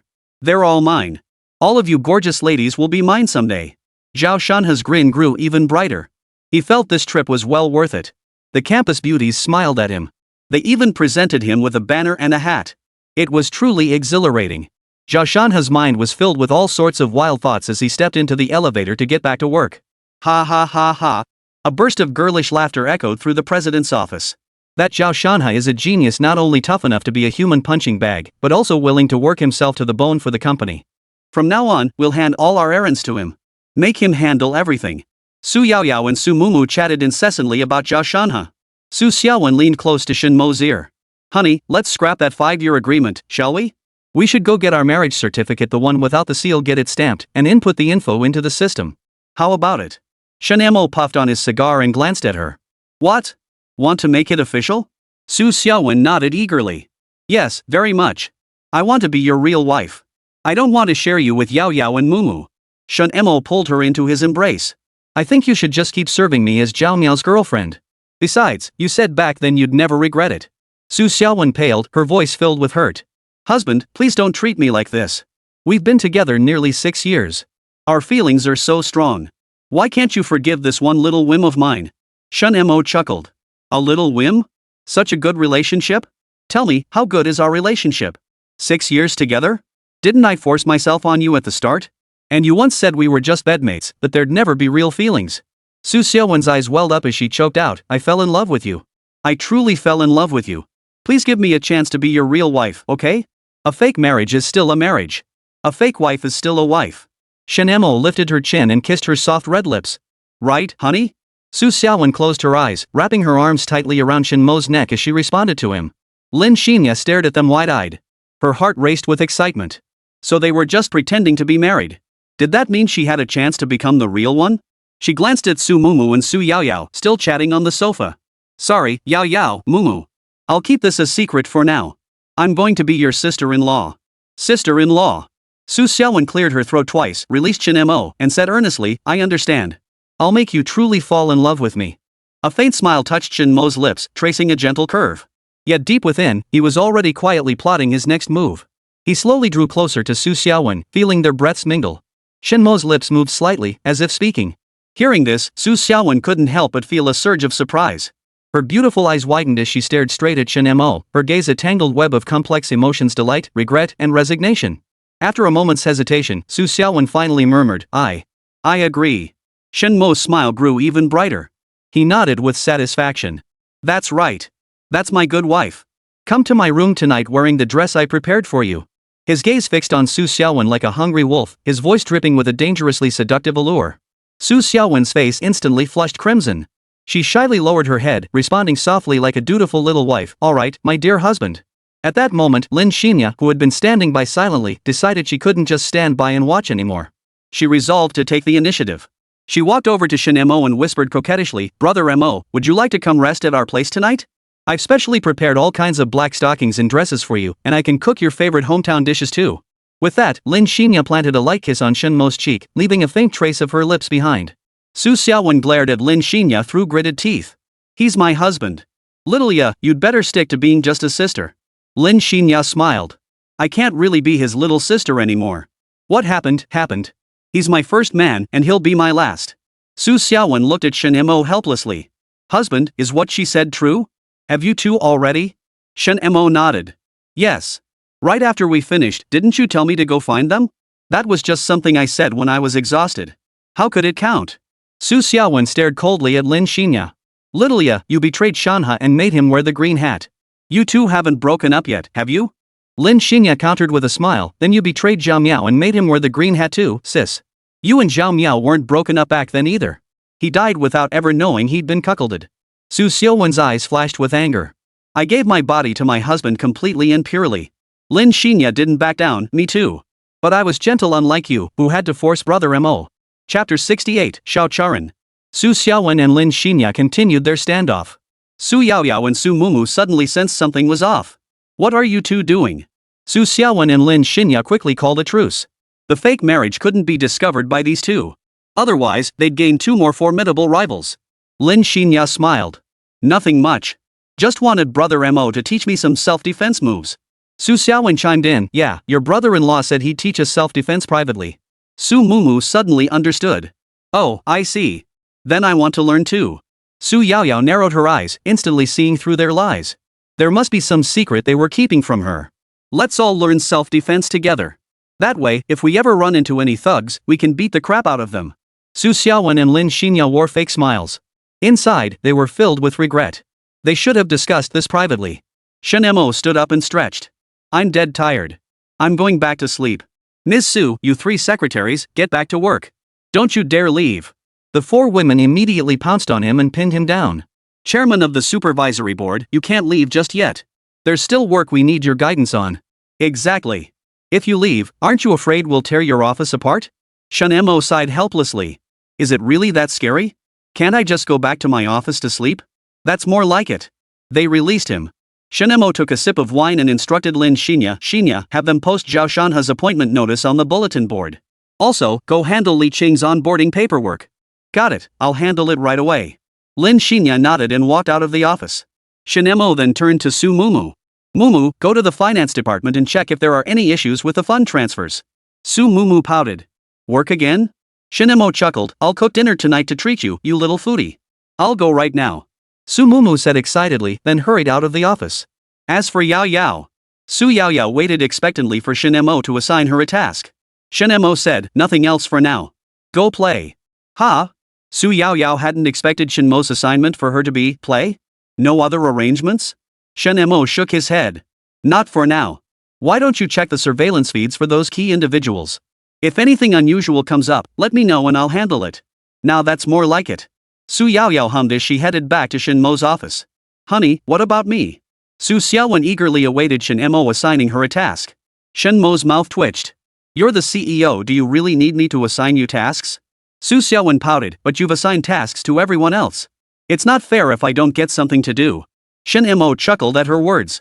They're secretaries, you're the CEO. Different positions. What kind of task do you need? Just give me a task, okay? Su Xiaowen pouted, shaking Shen Mo's arm insistently. Shen Mo relented. Fine, fine. Call the chairman of the Zhuang Corporation and have him come over to discuss a partnership. Alright, I'll set it up right away. Su Xiaowen grabbed her phone and began dialing Zhuang's number. Xingyue Group lobby. A man and a woman entered the company. The man wore a mischievous grin, the corners of his mouth turned up slightly, revealing a carefree, robe-like charm that made him seem somewhat unreliable. His hair was slightly disheveled, yet it perfectly complemented his effortlessly cool vibe. In stark contrast stood the woman beside him. Her beauty was breathtaking, skin as white as snow, smooth as silk, with a figure that was perfectly proportioned and gracefully curved. She was undeniably goddess level. The man turned to the woman, his eyes brimming with confidence. Sis, don't worry. Yao Yao and I are good friends. She'll definitely help our Xiao family. However, the woman's reaction was unexpected. Her brows furrowed slightly as she looked at him sternly. Xiaoran, you're still too naive. Su Yao Yao is Su Yao Yao, and Su Xiaowen is Su Xiaowen. Though they are sisters, their personalities and approaches to life are completely different. Besides, behind the Su Corporation and Star Moon Group looms a power we can't hope to rival. Remember how several major families in Jiancheng fell apart years ago? How their companies were absorbed into the Su Corporation? Xiaoran faltered, his confidence wavering. I remember. I'll never forget that devastating thunderbolt. Hello, how may I assist you?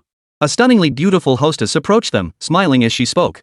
Xiaoran smoothed his hair slightly, then looked at the beauty before him with a smile and said softly, Hello, beautiful. I'm Xiaoran, the eldest son of the Xiao family. I wonder if you have a boyfriend right now. If not, would you consider me? However, before he could finish his sentence, a loud thud echoed. The woman, finally losing her temper, delivered a hard punch to this dear younger brother. She glared at Xiaoran with fury. She quickly composed herself, turned to the receptionist, flashed a polite smile, and said, My apologies. My brother can be quite the slacker sometimes. Please don't mind him. By the way, my name is Xiao Charan. I'm here to discuss a business partnership with your esteemed company. Seeing this, the receptionist immediately responded with a smile, It's no problem at all. Young Master Xiao is actually quite amusing. She then inquired, Mr. Xiao, did you make an appointment in advance? A slightly awkward smile appeared on Xiao Charan's face as he explained, Well, actually, I didn't make one.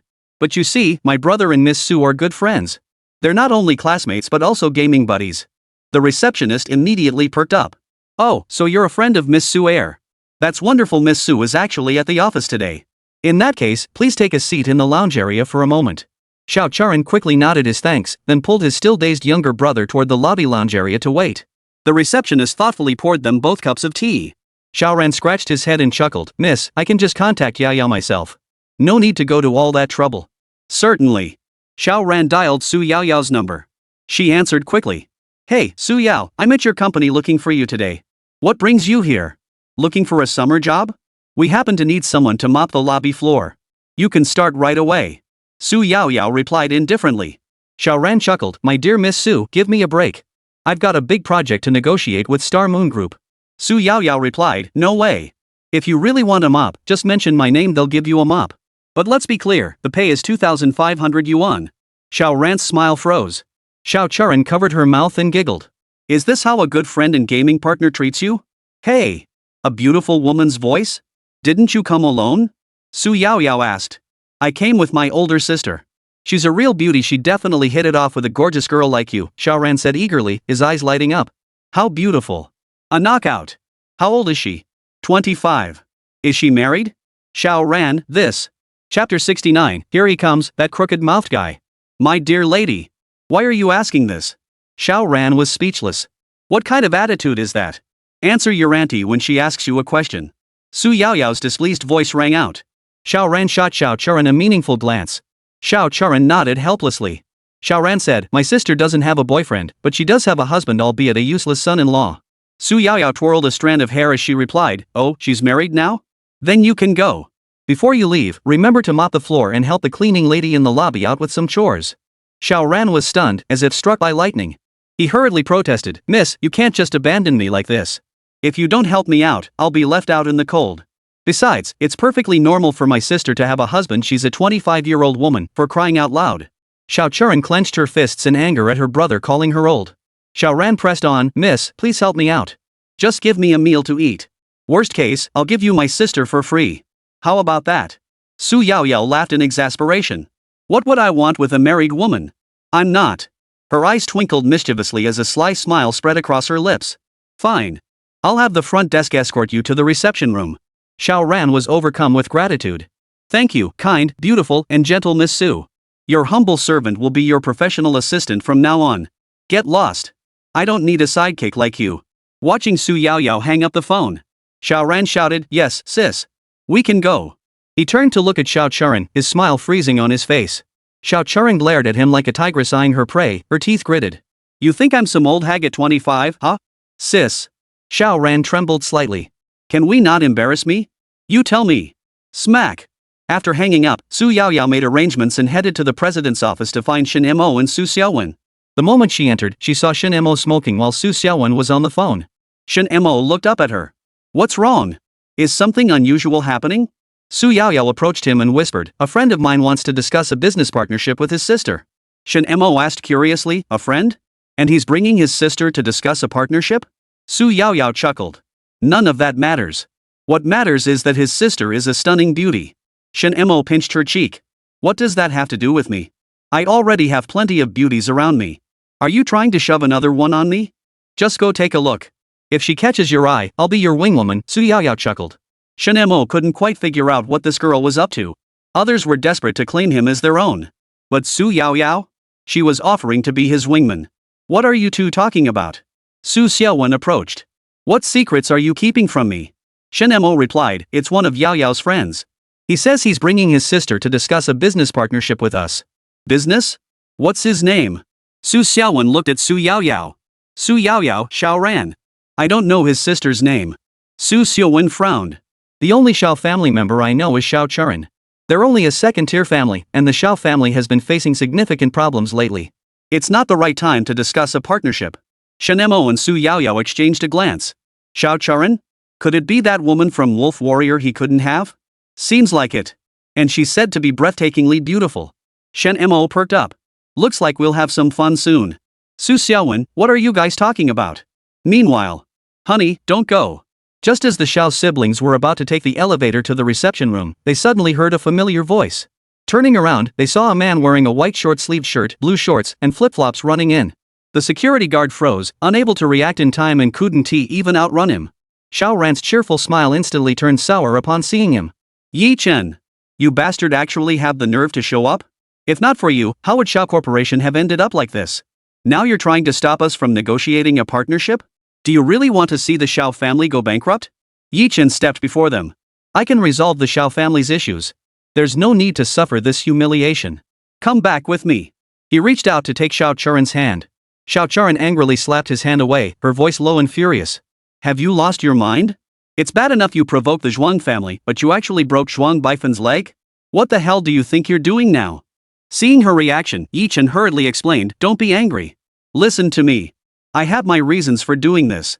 Trust me, a large sum of money will be deposited into the Xiao Corporation account very soon. Xiao Churan didn't believe a word of it. She sighed deeply, her face filled with disappointment as she looked at Yi Chen and demanded, Yi Chen, I ask you, have I ever done anything to wrong you? Yi Chen froze at her words. He shook his head hastily. No, you've been very good to me. It's just. Xiao Churan gave a bitter smile, cutting him off. But in 3 years of marriage, I never let you touch me. You must harbor resentment toward me, right? Her voice was filled with bitterness and resignation. Xiao Churan continued, so, because of this, you risked offending several major corporations led by the Zhuang family, nearly plunging the Xiao family into a financial crisis where our funding chain could snap. All our partnerships fell through, and you even resorted to violence. If you wanted revenge, take it out on me. Why harm my family? Xiao Churan couldn't help but roar at him. Yi Chen's lips trembled.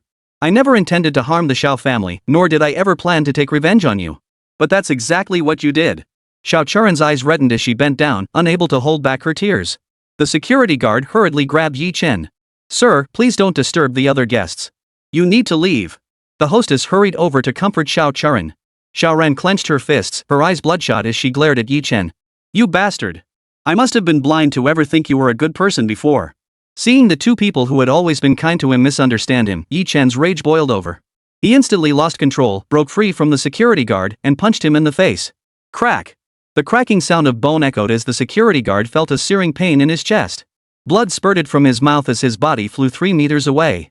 Ah! He hit someone! The hostess screamed loudly. The Xiao siblings felt as if the sky had fallen. Yi Chen had assaulted someone again, this time at a company in Jiang Province, a dominant enterprise in the region. This time, there was no way to clear their names. Yi Chen looked at the security guard, now barely clinging to life, and twisted his mouth into a sneer. This is what happens when you touch the Dragon King's body, you lowly creature. The hostess rushed to the security guard's side, pulling out her phone to dial 120. Xiao Churen collapsed to the ground. It's over. Everything's over. Chapter 70, Green Tea Zhao Shanhe vs Dragon King Yi Chen. Damn it! You actually dared to hit someone. I'm calling the cops to arrest you. Xiaoran roared angrily, pulling out his phone to dial emergency services. Yi Chen acted swiftly, snatching it away. Brother-in-law, we're family, no need for this. With that, he slammed the phone hard onto the ground. Crash! The titanium gold iPhone shattered into pieces instantly. Xiaoran felt like his world had collapsed. Unable to hold back, tears streamed down his face as he broke down. My 9527 titanium gold iPhone. It was a limited edition model.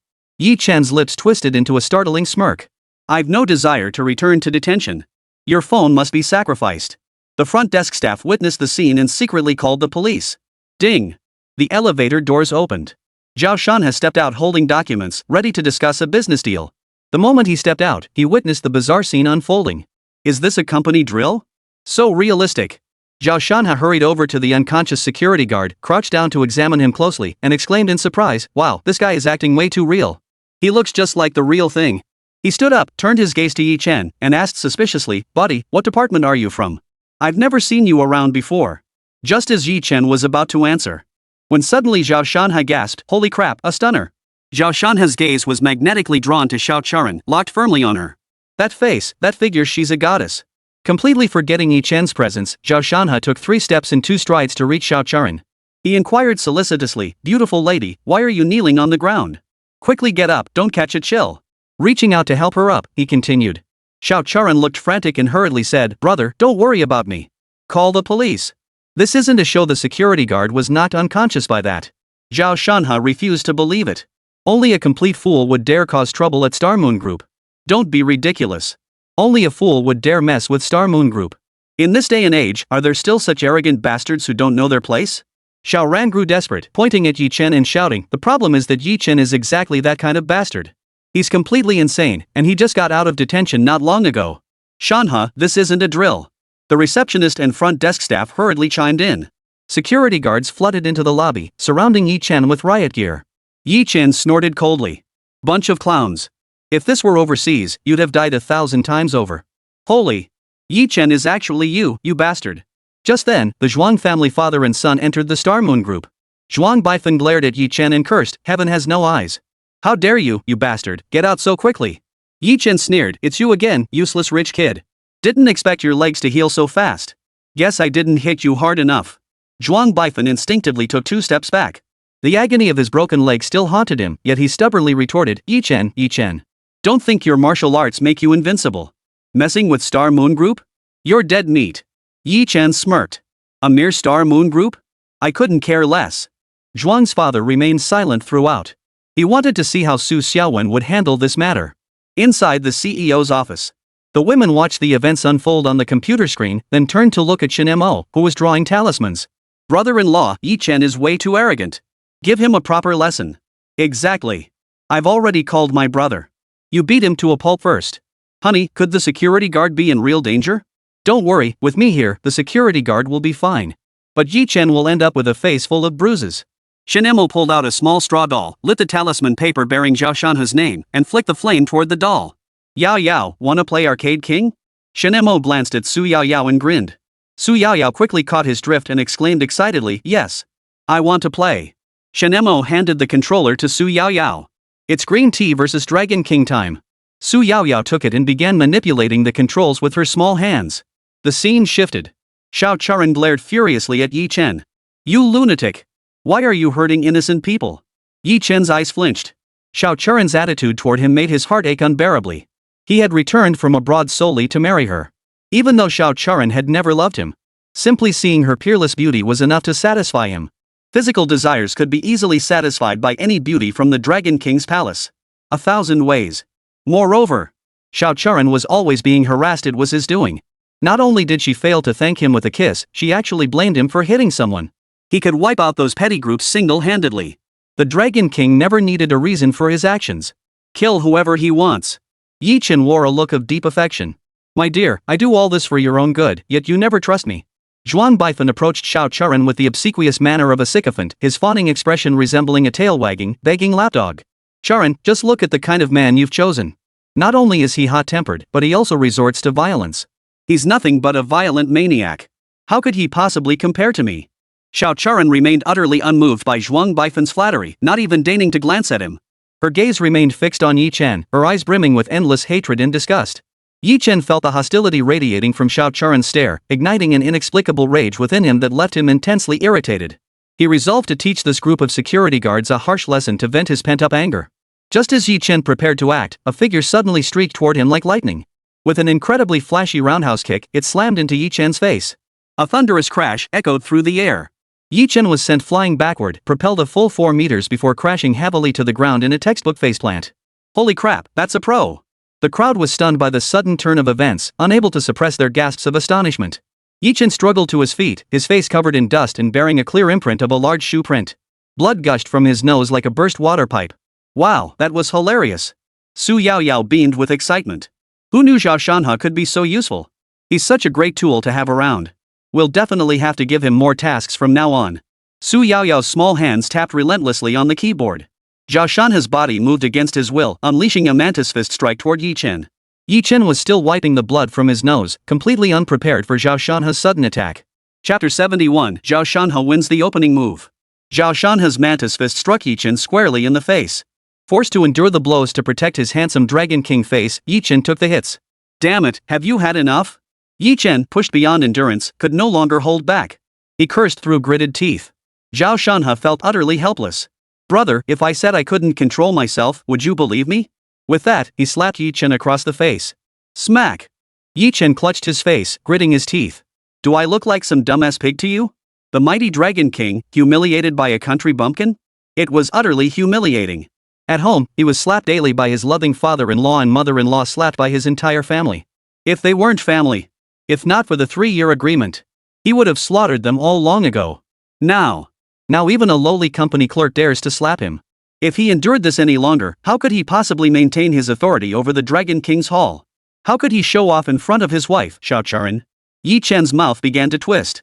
He was about to unleash his hidden strength and show everyone what he was capable of. Watching this unfold from the CEO's office, Su Yaoyao gasped, "Oh no! He's starting to twist his mouth, just wait till I tear it off." "Brother-in-law, give us a first-person perspective." Shen Mo chuckled, "No problem. I'll throw in a special move for you too." He. Yi Chen's face was as cold as ice, radiating an aura that sent shivers down the spine. His voice was as icy as death itself. "Kid, your skills show some promise, but they're nowhere near enough to impress me, Yi Chen. However, considering you do possess some skill, I'll grant you a chance. State your name." "I, Yi Chen, never kill those without a name." Zhao Shanhe's face twisted into a bitter smile as he pleaded helplessly, "Brother, I swear I was being controlled. I didn't want to do this. Why won't you believe me?" Yet Yi Chen remained utterly unmoved. Zhao Shanhe's words only fueled his rage further. His eyes blazing, he roared, "Look at that contemptuous grin on your face. It's just as handsome as mine. What else could it be but scorn? You think that'll provoke me? You're too naive." The crowd nearly gagged at the sight. What a handsome grin. Don't you have any self-awareness about how ugly you look? That mouth was twisted all the way to his temple. Is this even humanly possible? Sis, your taste in men is truly impeccable. I'm about to throw up my dinner. Xiaowen was utterly disgusted by Yi Chen. Xiaowen felt immense regret, but stubbornly insisted, "If Mom and Dad hadn't forced me to marry Zhuang Baifan, I wouldn't have settled for some random security guard. It's all your fault." Zhuang Baifan's mood soured. Charon, is marrying me really that bad? I've been completely devoted to you. Why can't you see my sincerity? Xiao Charon sneered coldly. True heart? You, Mr. Big Shot Zhuang, have the nerve to talk about devotion? Are you a virgin? Don't you have a clue how many girls you've slept with? Well. Zhuang Baifan scratched his head, utterly embarrassed. Father Zhuang silently pulled out a pack of 7 Wolves cigarettes, his gaze darkening as he glared at his wayward son. Yi Chen watched the scene, grinding his teeth. You bastard, Zhuang Baifan. You actually dare to hit on my wife? Looks like breaking your leg last time didn't teach you a lesson. This time. Yi Chen's eyes were so fixated on Zhuang Baifan that he forgot he was still in the middle of a fight. Zhao Shanhe slowly closed in on Yi Chen, extending his hand to deliver a swift slap across the face. Smack! Yi Chen's head jerked to the side, his skull buzzing. Zhuang Baifan gave him a thumbs up. Sick man, you're so cool. Tears streamed down Zhao Shanhe's face. I might actually be sick. I've been cursed, my body won't obey me anymore. Out of control. Yi Chen's eyes flashed with savage hostility. I say you're clearly descended from a warrior race. You're so itching for a fight you can't control yourself. Today, I'll give you the green-eyed monster you crave. Zhao Shanhe's face twisted in fury at Yi Chen's words. His pride was crushed, and rage ignited within him. You crooked-mouthed ugly bastard. Who the hell are you calling a cuckold? Zhao Shanhe roared, utterly enraged. Yet Yi Chen's words pierced Zhao Shanhe's heart like a sharp blade. The memory of his girlfriend's recent intimate gestures with Shen Mo made Zhao Shanhe's rage erupt like a volcano. Damn!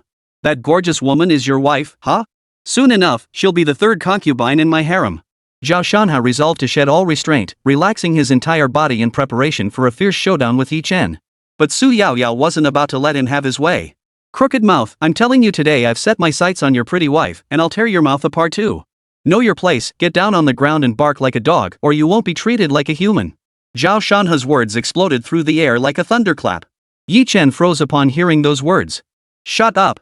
Shut up! Zhao Shanhe screamed inwardly in panic. I told you to hit him, not to blurt out your thoughts. Yi Chen clenched his fists. My wife is off limits to you too.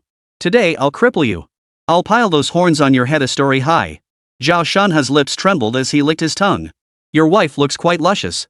I wonder how she tastes. Xiao Charon. What a pair of idiots. If you're going to fight, just fight. Why all the nonsense? Did I provoke you? How dare you attack me? Shen Mo and the other women turned to look at the excited Su Yaoyao. Yaoyao, just end this fight already. These two are disgusting. Yeah, stop messing around and just fight already. Got it, got it. Yi Chen snapped. I'll kill you. As he spoke, a surge of power erupted from his body. Those standing close were knocked back several steps. Zhao Shanhe trembled in fear, his lips quivering uncontrollably. Crooked mouth, remember this, my name is Black Tiger Afu. Prepare to die. Dragon Claw Palm. Zhao Shanhe struck first, his hands transforming into claws as he lunged toward Yi Chen's chest. So fast. Yi Chen's eyes narrowed sharply as he hurriedly blocked the attack. Lotus Float. Using his hands as leverage, Zhao Shanhe leapt high into the air. He then clasped his hands and feet together, landing squarely on Yi Chen's face with a thud. Just as Yi Chen lifted his head, Zhao Shanhe's buttocks enveloped him. Thud. A thunderous explosion echoed. It stinks. Yi Chen shoved Zhao Shanhe away, clutching his bleeding nose as he stumbled backward. Scorpion Palm. Zhao Shanhe's right hand lunged for Yi Chen's treasure. Ah! Yi Chen felt excruciating pain, rolling on the ground in agony. Kangaroo Jump. Zhao Shanhe planted his feet and leapt onto Yi Chen's body. Double peak ear piercing. Both hands relentlessly slapped Yi Chen's ears. Smash a walnut with your head. Zhao Shanhe grabbed Yi Chen's head and slammed his own skull against it. Don't! Yi Chen tried to speak, but the blow instantly made stars dance before his eyes. Zhao Shanhe, my brains are about to spill out. The mouse steals the cheese. He fished a token out of Yi Chen's clothes. Outside, police sirens and ambulance wails blared simultaneously. Soon, a group of armed police officers stormed in. Freeze! A man in a white shirt with 2 stars on his shoulders entered. Surveying the chaotic scene, he ordered, take these 2 away. And so, Green Tea Zhao Shanhe and Dragon King Yi Chen were taken into custody. Chapter 72, Desperate for Advancement. Haha, little brother, I've missed you so much. In the reception room, Su Lai grasped Shen Mo's hand warmly. Shen Mo smiled. Director Su, you've worked hard. You must come over for dinner tonight. Absolutely, absolutely. I've been craving your cooking for ages, Su Lai replied without hesitation. Leaning closer, he whispered, oh, and about that deputy mayor position, deputy mayor. Shen Mo narrowed his eyes. Deputy mayor? Executive deputy. Su Lai was stunned, his voice brimming with excitement. My dear brother-in-law. This is such a wonderful surprise. Su Mumu quickly pulled him away. Brother, calm down. There's still follow-up work to do. Su Lai nodded hastily. Ah, right. There's still follow-up work to handle. Shen Mo and Su Lai's gazes turned to the culprits, the Xiao siblings. Yao, please step aside. Su Yao nodded and left the reception room. Shen Mo sat on the sofa, observing Xiao Churan. Mr. Xiao, your family truly showed sincerity this time negotiating cooperation while subtly asserting authority? Xiao Churan squirmed uncomfortably, rising to his feet and bowing hastily. My apologies, Mr. Shen. This was our oversight. The Xiao family will cover all medical expenses for the injured security guard. Shen Mo sneered coldly, you should have covered it from the start. Don't act like you're the victim. The security guard's medical expenses, nursing fees, nutritional supplements, follow-up treatment costs, lost wages, transportation fees, mental distress compensation, and assessment fees, all of it will be covered by you. Xiao Churan nodded helplessly.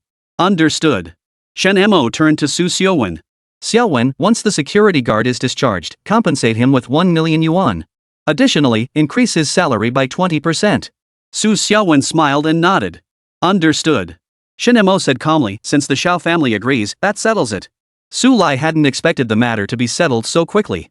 This brother-in-law was truly formidable. Xiao Churan gritted his teeth, still wanting to fight for more. Mr. Shen, I want to collaborate with your company. We're willing to cede 80% of the profits to Star Moon Group. How utterly boring. Shen Mo merely sneered dismissively before leaving the reception room with Su Lai. Xiao Churan watched the departing figures before slumping onto the sofa. She was filled with deep regret for marrying Yi Chen, that harbinger of misfortune. But there's no such thing as a regret pill. Xiaoran kept her head down the entire time, unable to face Su Yao. Zhuang Baifan watched his goddess in heartbreak, his sycophantic nature kicking in. Charan, if you divorce Yi Chen, I can help you. Father Zhuang delivered a sharp slap across his face. You ungrateful son. You're a dog, aren't you? Still trying to be a suck-up? Zhuang Baifan jumped up from the blow. Dad, weren't you a suck-up when you were chasing mom back then? This is infuriating. Zhuang's father felt this wayward son was beyond redemption. If you want to be a suck-up, go earn your own money. Don't expect me to take the fall for you. Su Xiaowen chuckled. Mr. Zhuang, your son sure is devoted. Mr. Zhuang awkwardly replied, it's all my fault for not raising him properly. Who knew he'd become such a suck-up? Let's discuss the cooperation details. Su Xiaowen cut straight to the chase. Xiao Churan watched from several meters away as the Su and Zhuang families began discussing their partnership, his heart aching terribly. She too wanted to get a piece of the pie. But the Xiao family was now truly despised by all. Before long, Mr. Zhuang, having agreed to cede 80% of the profits for this project, left the reception room with a frown, tugging his son's ear as he went. Mr. Su, Xiao Churan slowly rose from her seat. Her movements seemed hesitant, yet she took deliberate steps towards Su Xiaowen. Seeing this, Su Xiaowen waved her hand hurriedly, a faint smile touching her lips as she said, don't you understand what my husband meant? Xiao Churan halted, her lips pressed together as if deep in thought. After a moment, she finally spoke up, what if I could persuade Mr. Shen? Su Xiaowen's eyes instantly turned icy.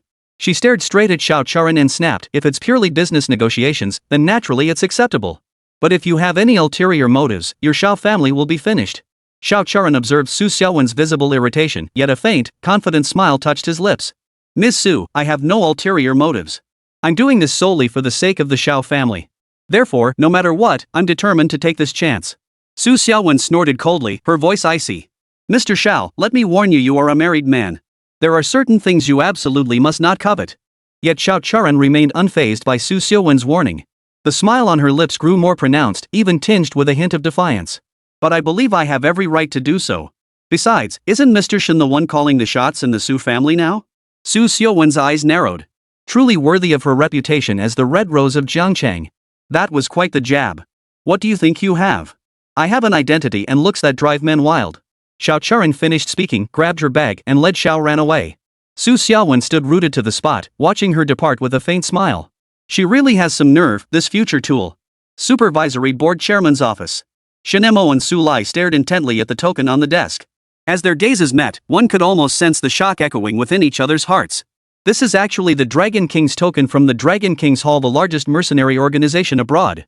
Su Lai's voice rose an octave involuntarily, a flicker of delight dancing in his eyes. Shen Mo's lips curved into a faint smile. Exactly. The Dragon King's token. With this, your position as executive director is as solid as a rock. Su Lai couldn't contain his excitement and burst into laughter. Ha, this is fantastic. My path to advancement is now as solid as a rock. Shen Mo chuckled along, patting Su Lai's shoulder. Then let me congratulate Mayor Su in advance. You're about to achieve great merit, and who knows, you might even advance further. With that, Shen Mo produced a set of documents and handed them to Su Lai. These materials might give you even more solid ground. Your position as executive director is absolutely set in stone. Su Lai eagerly snatched the documents and began flipping through them rapidly. As he delved deeper into the text, his body began to tremble slightly, and the excitement on his face grew more intense. Brother-in-law, would you like to become my actual brother-in-law? Shen Mo, what do you mean? Su Lai chuckled. I asked Director Luo from the Civil Affairs Bureau to handle something. He told me there's absolutely no record of you and Xiaowen in the system. Chapter 73, The Once Rebellious Su Xiaowen. You kept this well hidden from Uncle Heir and the others. So it was just a sham marriage? Su Lai was thrilled to hear this. He'd long wanted to make Shen Mo his brother-in-law. Wouldn't that make his future advancement path incredibly secure? The thought made Su Lai burst into laughter. Shen Mo grabbed a piece of bread and shoved it into his mouth. You're laughing like a pervert. Su Lai calmed his excitement, nibbling on a piece of bread as he asked curiously, by the way, how did you manage to tame that love-struck girl Xiaowen? Back in the day, everyone knew she was dating some guy surnamed Zhao. Shen Mo's lips curved upward. I have my ways, but it seems they failed a bit. She actually hired her first love's godbrother as her assistant. Su Lai said, that Zhao Shanhe guy, right? That stubborn girl still has such a rebellious streak. Shen Mo chuckled, just give her a few more lessons, and she'll be well behaved. Remember how she was seething with hatred toward me when we first met? Look at her now all sweet and clingy. Su Lai sighed, you really know how to handle things. Otherwise, the Su family would have become a laughingstock. He couldn't help but recall nearly 6 years ago. Back then, Su Xiaowen was still a college student, in the naive and impressionable phase of youth, full of innocence, vitality, and energy. She dated a decent-looking male student at university, but this young man possessed an arrogant heart despite his ordinary appearance. When Su Xiaowen's father, Su Shangqing, learned of this, alarm immediately struck his heart. His daughter's status was unique, her every move could impact the Su family's reputation. Therefore, he secretly sent people into the school to closely observe Su Xiaowen and that male student's every move. The goal was to separate them. Should they witness any signs of intimacy, these agents would intervene immediately. However, despite Su Shangqing's meticulous efforts, he couldn't entirely prevent Zhao Miao and Su Xiaowen from growing closer. Not only had Su Xiaowen been embraced by Zhao Miao, but they had also held hands. Whenever they attempted to kiss, the observers would intervene. This situation left Su Xiaowen feeling deeply wronged and confused. She couldn't understand why she couldn't date normally like other classmates. Her mind filled with questions. She returned home and confronted her father, Su Shangqing, face to face. Facing his daughter's questioning, Su Shangqing didn't get angry. Instead, he showed her extreme indulgence. He patiently explained, Xiaowen, you are the young lady of the Su family. Your every word and action represents the Su family's image. If you were to find a partner of equal standing, your father would certainly not stand in your way. But the problem is, this boy you're seeing, he's clearly someone trying to climb the social ladder. His tone grew heavier as he continued, I've thoroughly investigated this Zhao Miao. He's never been a child of good character. His intentions in approaching you are far from pure. Therefore, I urge you to distance yourself from him. It's for your own good. Su Xiaowen clearly refused to listen. She felt Su Shangqing look down on Zhao Miao and was trying to tear them apart. She felt like nothing more than a commodity to be exploited for a political marriage. She roared in defiance, I love Zhao Miao. He's the only one I care about. I won't accept anyone else. Seeing Su Xiaowen stubbornly refusing to budge, Su Shangqing lost his temper. I am your father. I gave you life, provided you with resources, and granted you wealth and privilege. Is this how you repay me? It was the first time Su Xiaowen had ever seen Su Shangqing lose his temper. She stood rooted to the spot, tears streaming down her face like rain. Su Shangqing's face was as still as water, his voice cold and resolute. If you truly wish to be with that Zhao Miao, he must prove his worth. If he cannot achieve anything, I will never consent to the two of you being together. Su Xiaowen bit her lip, her face as pale as paper. Her heart brimmed with grievance, yet she retorted without flinching, you said it yourself. I firmly believe Zhao Miao will make his mark. You can't go back on your word. Su Shangqing snorted coldly, his gaze sharp as a blade, piercing straight into Su Xiaowen. I, Su Shangqing, am a man of my word and will not go back on my promise. However, don't even think about using the Su family's resources to help him. Otherwise. He didn't finish his sentence, but the threat hung heavy in the air. His icy stare seemed capable of freezing Su Xiaowen solid. Su Xiaowen's slender frame trembled slightly as she sensed her father's fury and unwavering resolve. Yet her spirit was equally stubborn. She straightened her back defiantly and declared without yielding, I understand. He will succeed. With that, Su Xiaowen turned and walked away, her steps faltering slightly. The weight of the pressure she carried was clearly overwhelming her. Standing on the second floor, Su's mother and 12-year-old Su Yaoyao witnessed the entire scene. A hint of worry flashed across Su's mother's face, while Su Yaoyao looked utterly bewildered. She seemed unable to fully grasp the argument between her sister and father. Later, the Su family faced an unprecedented crisis, a storm powerful enough to plunge the entire clan into ruin. All businesses collaborating with the Su family abruptly defaulted on their contracts. This sudden turn of events caught Su Shangqing completely off guard. He worked day and night, consumed by anxiety, his once jet-black hair turning gray in a short span. Meanwhile, Su Yulian, then serving as secretary of the Municipal Political and Legal Affairs Commission, also encountered a series of troubles. He repeatedly hit walls at work and was even nearly framed in a plot, trapped in a situation with no escape. Meanwhile, the Su family's two daughters, Su Yaoyao and Su Mumu, were also subjected to terrifying events. From some unknown point in time, they became haunted by strange little ghosts. Every night, these spirits would appear in their dreams, terrifying them into wailing sobs. A dark cloud hung over the entire Su household, threatening to collapse at any moment. Amidst the family's turmoil, Zhao Miao saw the situation clearly. He realized the Su family was on the verge of bankruptcy and decisively broke up with Su Xiaowen. For Zhao Miao, dissatisfaction with this relationship had long been brewing. Su Xiaowen, who could only embrace and hold hands without progressing further, simply couldn't satisfy his needs. However, Su Xiaowen refused to accept the breakup. Unable to face this harsh reality, she insisted on continuing the relationship with Zhao Miao. Thus, the two became locked in a stalemate. Neither would yield, and their relationship grew increasingly tense. Later, not long after Shen Mo emerged from seclusion, he encountered Su Shangqing, who was desperately seeking help. Shen Mo's first words were about money. He wouldn't help without 1,000,000 yuan. Chapter 74, Adjusting the Rebellious Su Xiaowen. Su Shangqing briefly suspected Shen Mo of being a charlatan and had his bodyguards escort him out. Shen Mo showed no mercy. He raised his hand, and several bolts of thunder struck down. In an instant, thunder roared and lightning flashed. Su Shangqing and several bodyguards beside him were struck by the sudden bolts, their hair standing on end like. Had Shen Mo not merely been toying with them, Su Shangqing and his men would have met their maker. Staring in stunned disbelief at the scene unfolding before him, Su Shangqing's doubts vanished instantly. He realized that the Shen Mo before him possessed genuine power. A look of excitement immediately replaced the thunder-blackened pallor on his face. Without a word, Su Shangqing hastily pulled a check from his breast pocket and handed it to Shen Mo without hesitation. Shen Mo accepted it without a word and followed Su Shangqing back to the Su residence. Upon arriving at the Su residence, Shen Mo immediately set to work addressing the various critical issues plaguing the family. His actions were swift and decisive, without the slightest hesitation. Within a few short days, he effortlessly resolved all the Su family's problems.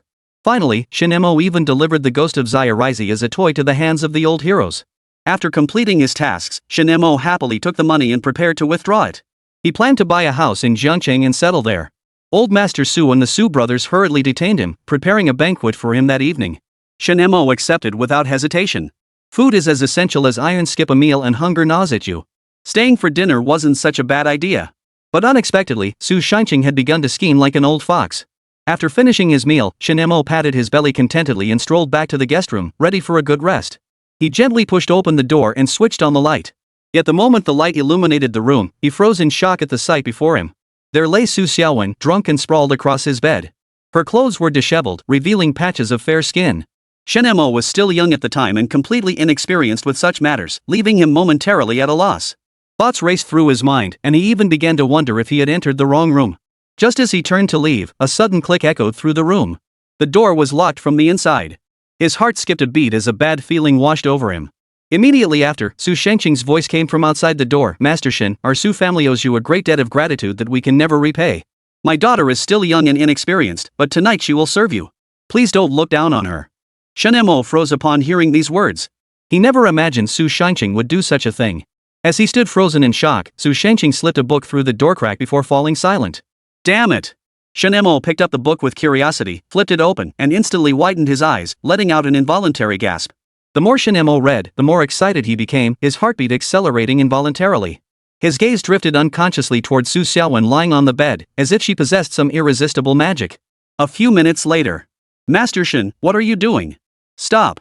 Help! The Su brothers, eavesdropping outside the door, heard Su Xiaowen's piercing scream. The two exchanged a glance. It's done! This son-in-law won't get away. Early the next morning. Beneath the plush mattress lay scattered garments of Shen Mo and Su Xiaowen's torn dress. It looked as though a fierce storm had just swept through. The scene unmistakably conveyed a deeply intimate connection. Shen Mo climbed out of bed, thoroughly satisfied. His gaze fell upon Su Xiaowen beside him, her skin as white as snow, her figure fiercely alluring. Her face streaked with tears, she slept like a sleeping beauty. Shen Mo glanced again at the vibrant red roses, a faint smile curving his lips. Seems my ties with the Su family aren't so easily severed after all. He swiftly got out of bed, changed into neat clothes, and headed downstairs. As he descended the stairs, he immediately spotted the entire Su family seated at the dining table, seemingly waiting for him to join them for breakfast. Su Shangqing wore a sly smile as he asked, Shen Tian, son-in-law, did you sleep well last night? Shen Mo's weathered face flushed instantly. He nodded awkwardly. Seeing this, the Su family elders and brothers all burst into laughter simultaneously. Shen Mo's nod clearly implied tacit acknowledgement of his relationship with Su Xiaowen. However, to ensure absolute certainty, Su Shangqing's gaze involuntarily shifted to his youngest daughter, who was quietly eating her breakfast. Su Yaoyao sensed the disapproving gaze and lifted her head. She looked at her dear father, who was smiling warmly at her. Dad, you look so lecherous when you smile like that.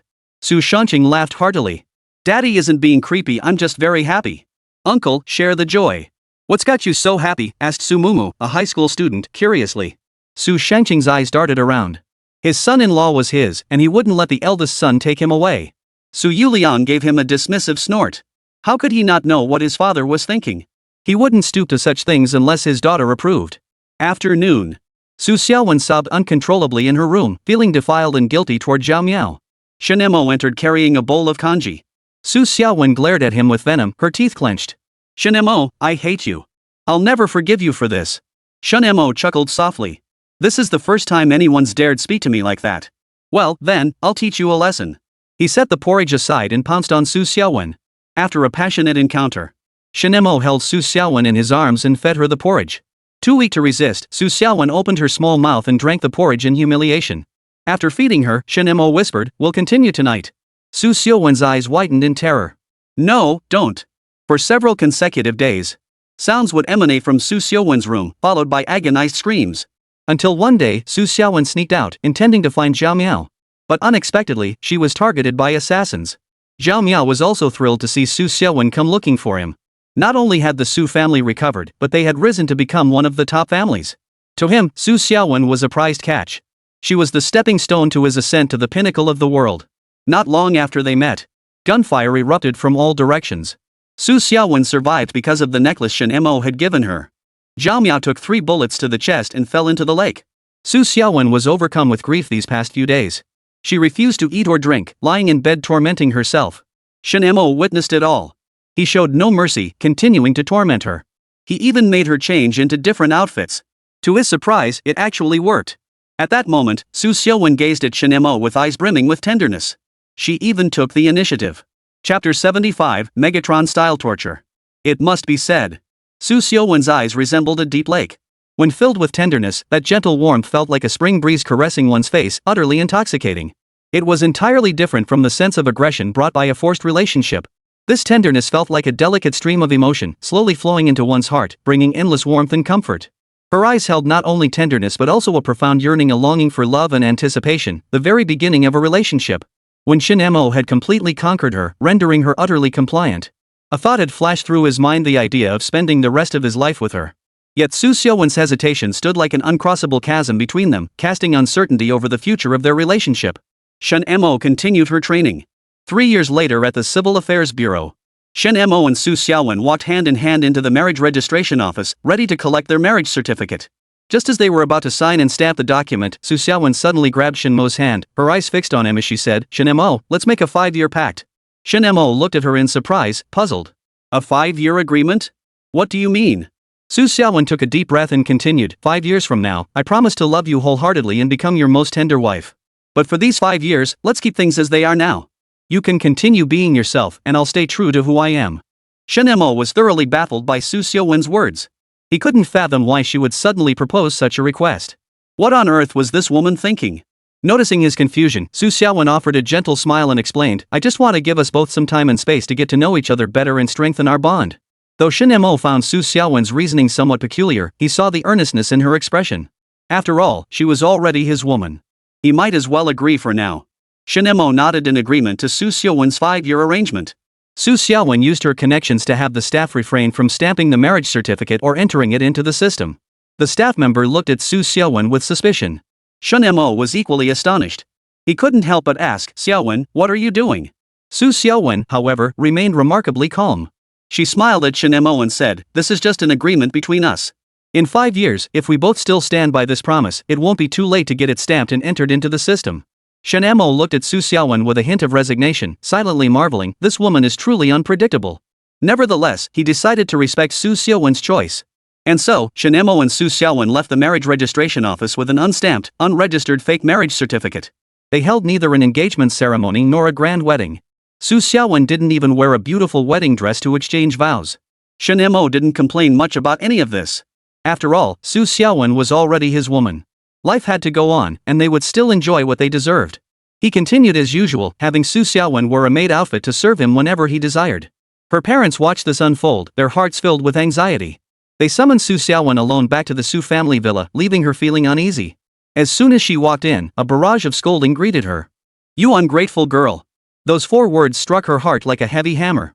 Su Shangqing's face was dark, his voice low and stern. "It seems you still can't let it go. You're still clinging to the delusion that Zhao Miao will come back alive to find you." Su Xiaowen kept her head bowed, saying nothing. Her hands clenched into fists, her fingernails digging deep into her palms. Su's mother had intended to scold Su Xiaowen further, but seeing Su Shangqing's expression, she swallowed the words on her lips. Noticing this, Su Shangqing patted Su's mother's hand inside, his tone tinged with resignation. "Never mind. You're not fit for Xiaoshan anyway. Let things take their course. Just take good care of Yao Yao." Su's mother immediately understood and quickly chimed in, "Yes, Yao Yao is living with you too now. You must love her dearly." Su Xiaowen suddenly looked up, her face filled with confusion. She had thought they'd called her back to lecture her, but how had the conversation shifted to Yao Yao? Still, she nodded solemnly. "Yao Yao is my own sister. I'll love her dearly." "Who said you get to love her?" Su Shangqing and Su's mother said in unison. "Su Xiaowen." After deep contemplation, Su Shangqing spoke slowly, "Our family business has been thriving lately, expanding steadily. It's time for you to step up and make your mark. I've decided to invest in you and let you start a new company." Su Xiaowen's eyes lit up instantly at her father's words. Her face beaming with delight, she exclaimed, "Thank you, Dad." Su Shangqing waved his hand dismissively, responding with a smile, "You're welcome." However, he shifted his tone and continued, "But there is one condition, Xiaoshan must hold 60% of the new company's shares." Su Xiaowen froze as if struck by lightning, feeling as though her entire world had collapsed before her eyes. 60%? This meant that as the future CEO, she would essentially be nothing more than an employee. She couldn't help but recall Shen Mo standing at home. Though reluctant, she gritted her teeth and agreed, "I accept. Young Shen has been taught well indeed." Su Shangqing burst into laughter at the sight, thoroughly pleased with Su Xiaowen's newfound compliance. Thus, with Su Shangqing's backing, the Su family's largest company, Star Moon Group, was officially established. Shen Mo became the company's major shareholder and concurrently served as chairman of the supervisory board, while Su Xiaowen assumed the role of president, overseeing daily operations. However, the good times didn't last long. Just as Star Moon Group was getting started, it faced suppression from some arrogant families who didn't know their place. As a disciple of Northern Taoism, Shen Mo's approach to business had always been a blend of righteousness and cunning. Faced with such a situation, he certainly wouldn't stand idly by. Block his money flow, and he'd slaughter whoever stood in his way. Since the 4 great families of Jiangqing didn't know their place, then they deserved to be wiped out, sent straight to the underworld. Shen Mo unleashed a thunderous downpour upon their homes, obliterating their family fortunes. Shen Mo entrusted General Zhao with the finest wines and delicacies. The company's personnel and capital were integrated into Su Group and Xingyue Group. The once mighty 4 great families now became assets in Shen Mo's hands. The same workforce from before remained employed. Even after eliminating the 4 major families, he couldn't let these people lose their livelihoods. This matter affected tens of thousands of families. Shen Mo refused to do such an unconscionable thing. He even improved their benefits. He declared, "I, Shen Mo, am here to enslave you. You must work a full 8 hours daily, receive 3 meals plus snacks, exercise and drink milk every morning, and take a 1.5-hour lunch break. All employees, overtime pays only triple wages. After work, mandatory 1-hour physical exercise. Only 1 counseling session per week." All employees cheered, "Father, we are your devoted oxen and horses, ready to serve you to the death." Shen Mo continued, "Now for the key cattle and horse tortures, bonuses only 3 times a year, just 2 months of annual leave, and the cruelest part. 1,000 yuan raise every 4 months. All employees shouted into the megaphone, "Dad! Dearest Dad!" Shen Mo? Shen Mo suddenly felt an endless stream of devotion power flowing into his body. His strength multiplied exponentially. This was truly an unexpected delight. Later, all companies operated normally. Shen Mo also opened a chain of foot massage parlors and hotels to accommodate team building activities, rest, and relaxation through massage. All of these were employee benefits. Chapter 76, Su Xiaowen and Lin Xinya go to pick up Zhao Shanhe. with such generous benefits available to all employees. Naturally, their enthusiasm and dedication at work were extraordinary. Every morning, they were invariably the first to arrive at the company. Some even showed up at the office hours early to prepare for the day's work. Yet when quitting time rolled around, these employees were reluctant to leave, eager to work overtime for even a little longer to earn more bonuses. The group's business partnership spanned the entire country, requiring frequent employee business trips. Surprisingly, whenever a business trip is available, employees line up to volunteer, without any prompting or coercion from management.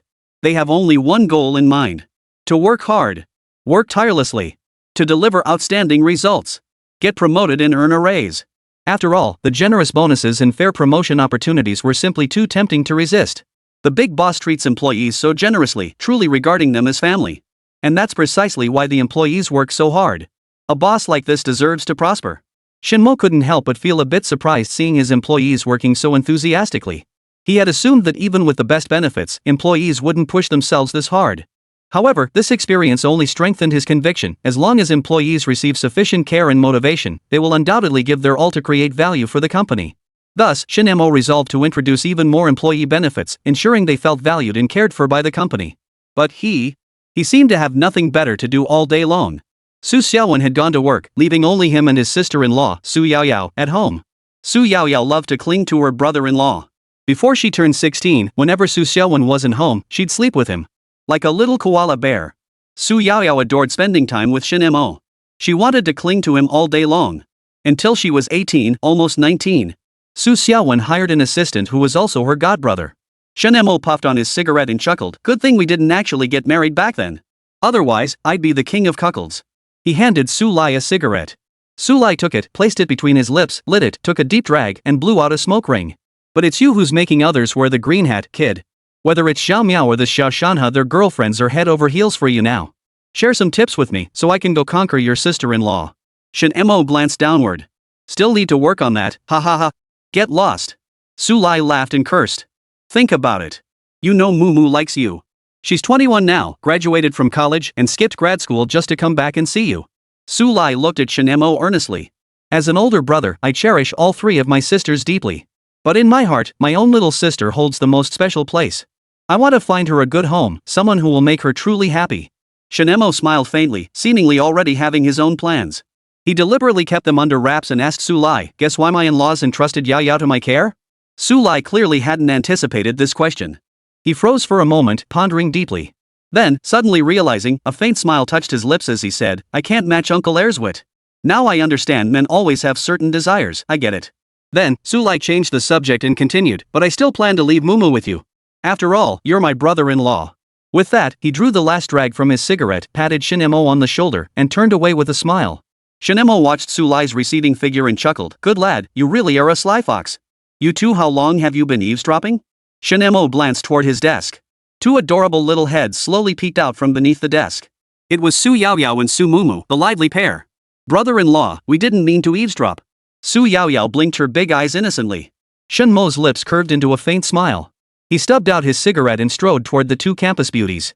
As he drew near, he spread his arms wide, wrapping one arm around each of them. So you were eavesdropping on purpose, then? Shen Mo looked at Su Yaoyao with a half-smile, teasing her. Su Yaoyao stuck out her tongue playfully, then feigned anger. On purpose, humph. I never would have guessed, brother-in-law. You hit it so well, turns out it was a fake marriage. Su Mumu looked at Shen Mo with teary eyes, pouting with hurt. Brother-in-law, do you not like me? Why won't you be with me? Seeing this, Su Yaoyao winked triumphantly at Su Mumu and pouted playfully, I'm his child bride, you know.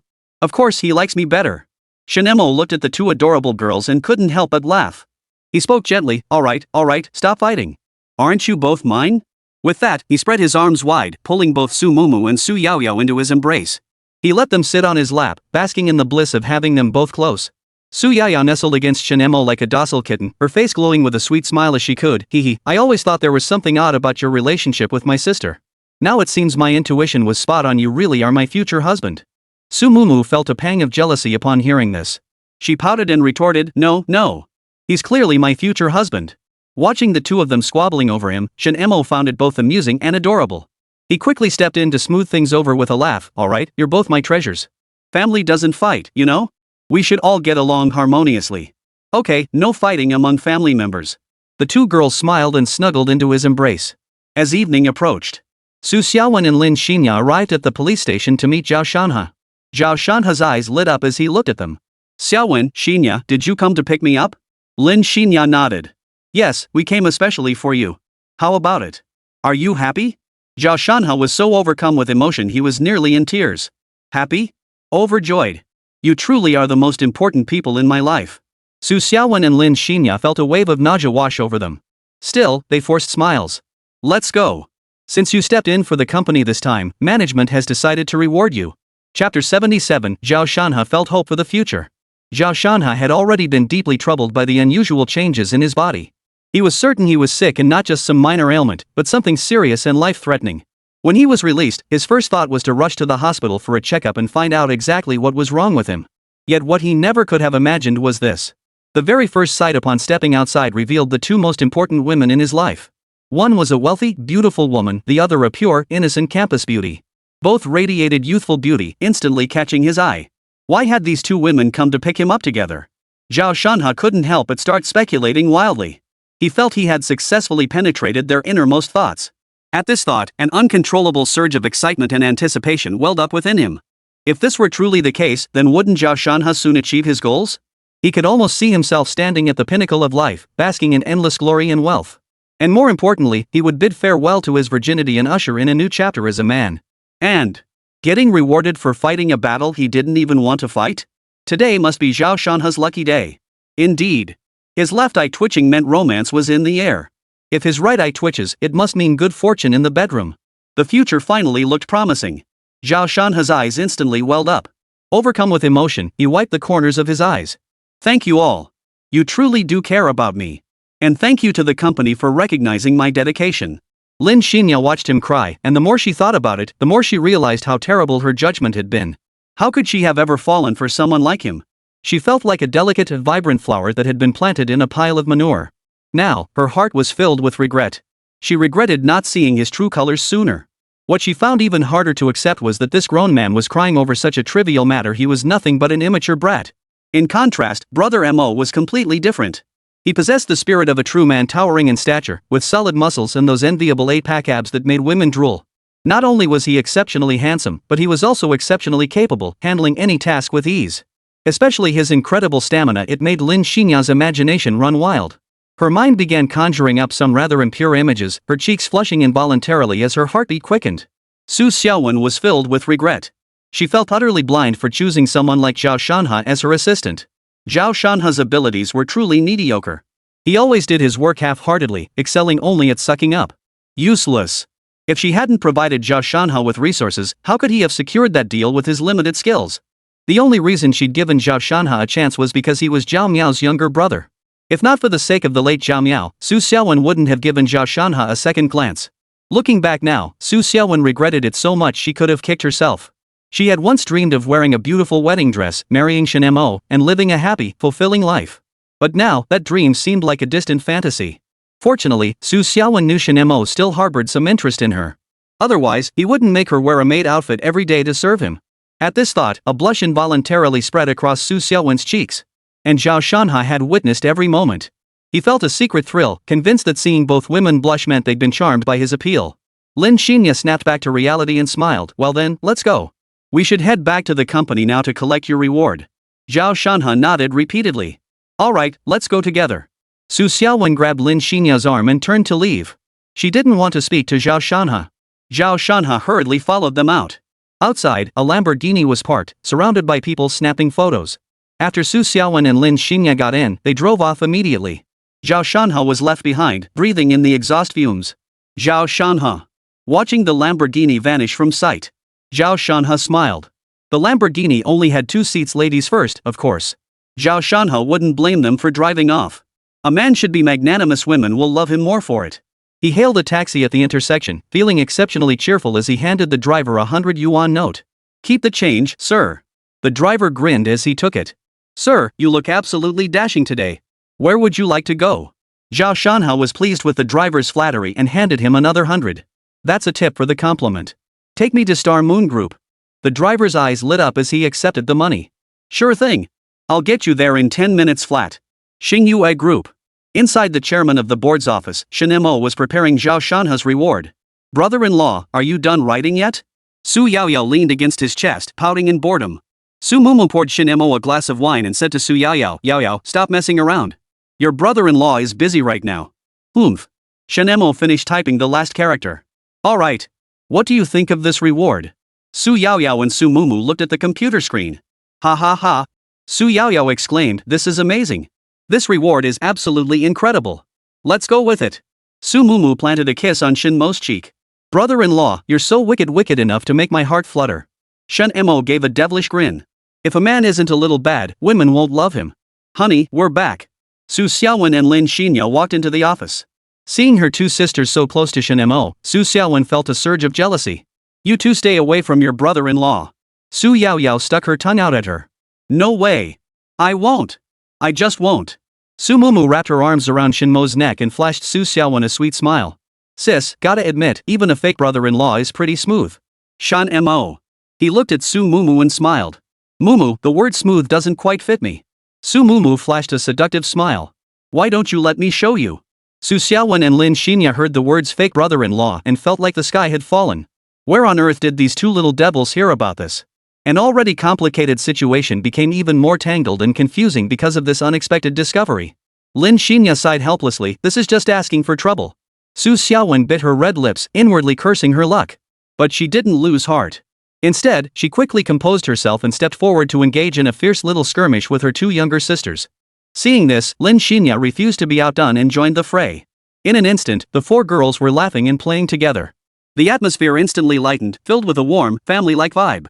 Chapter 78, Young People Should Work Harder. Zhao Shanhe arrived at the group's headquarters building.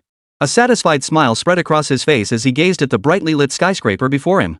The employees working late were all doing so voluntarily. Not only were late-night snacks provided, but there was also access to the gym and lounge. Zhao Shanhe handed the driver another 100 yuan and walked into the company with a beaming smile. The driver watched his retreating figure, clutching 3 red envelopes tightly in his hand. What a great guy. May Buddha bless you with promotions and raises. Upon entering the company, Zhao Shanhe smiled and greeted everyone at the front desk. Shanhe, congratulations.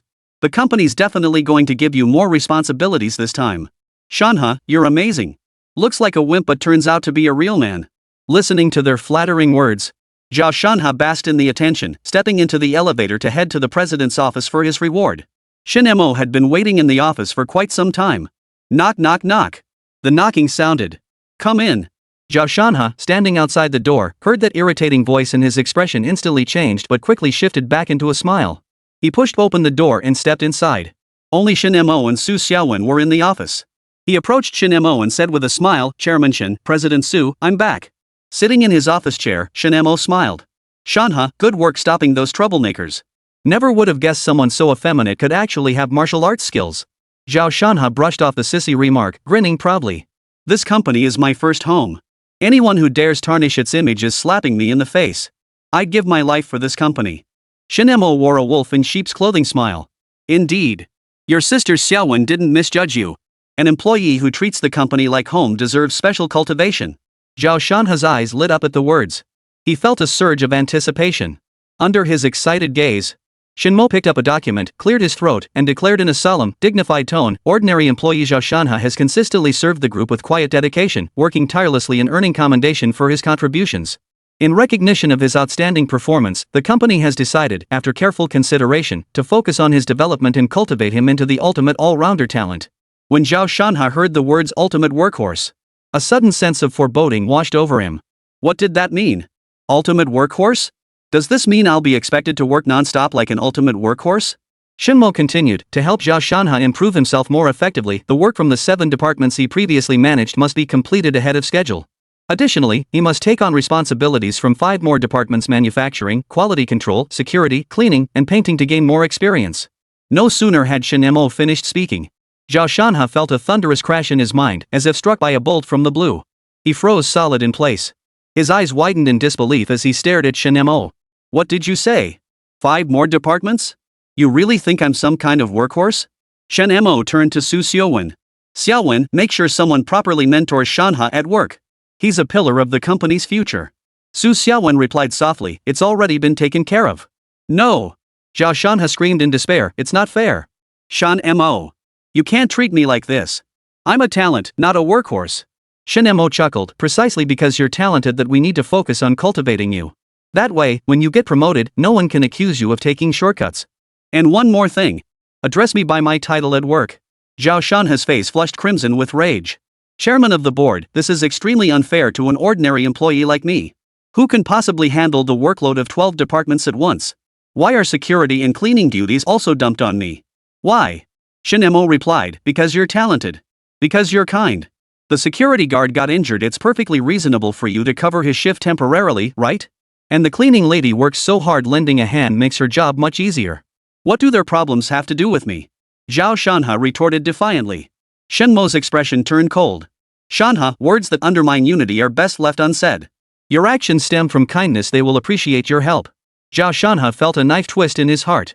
Clutching his chest, he groaned, even so, you can't pile this much work on me. Am I a supervisor or a manager?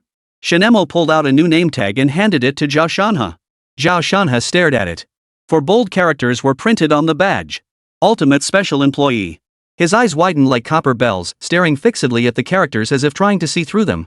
Suddenly, he erupted like a madman, bellowing at Shen Mo, I'm going to report you. This is employee abuse. Zhao Shanhe's voice echoed through the office, sounding particularly wretched.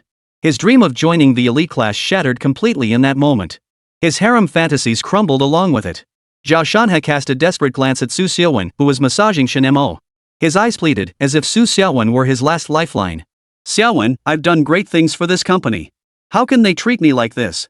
Zhao Shanhe's voice cracked with tears. Su Xiaowen sighed. Shanhe, this is the boss's decision. Besides, there are only 24 hours in a day, and 12 departments mean 12 hours of work. You're talented, you always finish tasks ahead of schedule. I believe in you. Why? Zhao Shanhe's eyes widened in fury.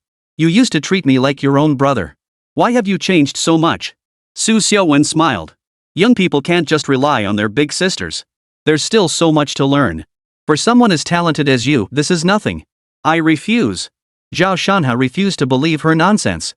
Shanhe, what's gotten into you? All this commotion. Lin Xinya glided into the room, her figure elegant in a perfectly tailored secretary's uniform. She held a glass of red wine, looking like a professional woman straight out of a fashion magazine. Her gaze fell on Zhao Shanhe, and she frowned slightly. Making such a scene in the president's office?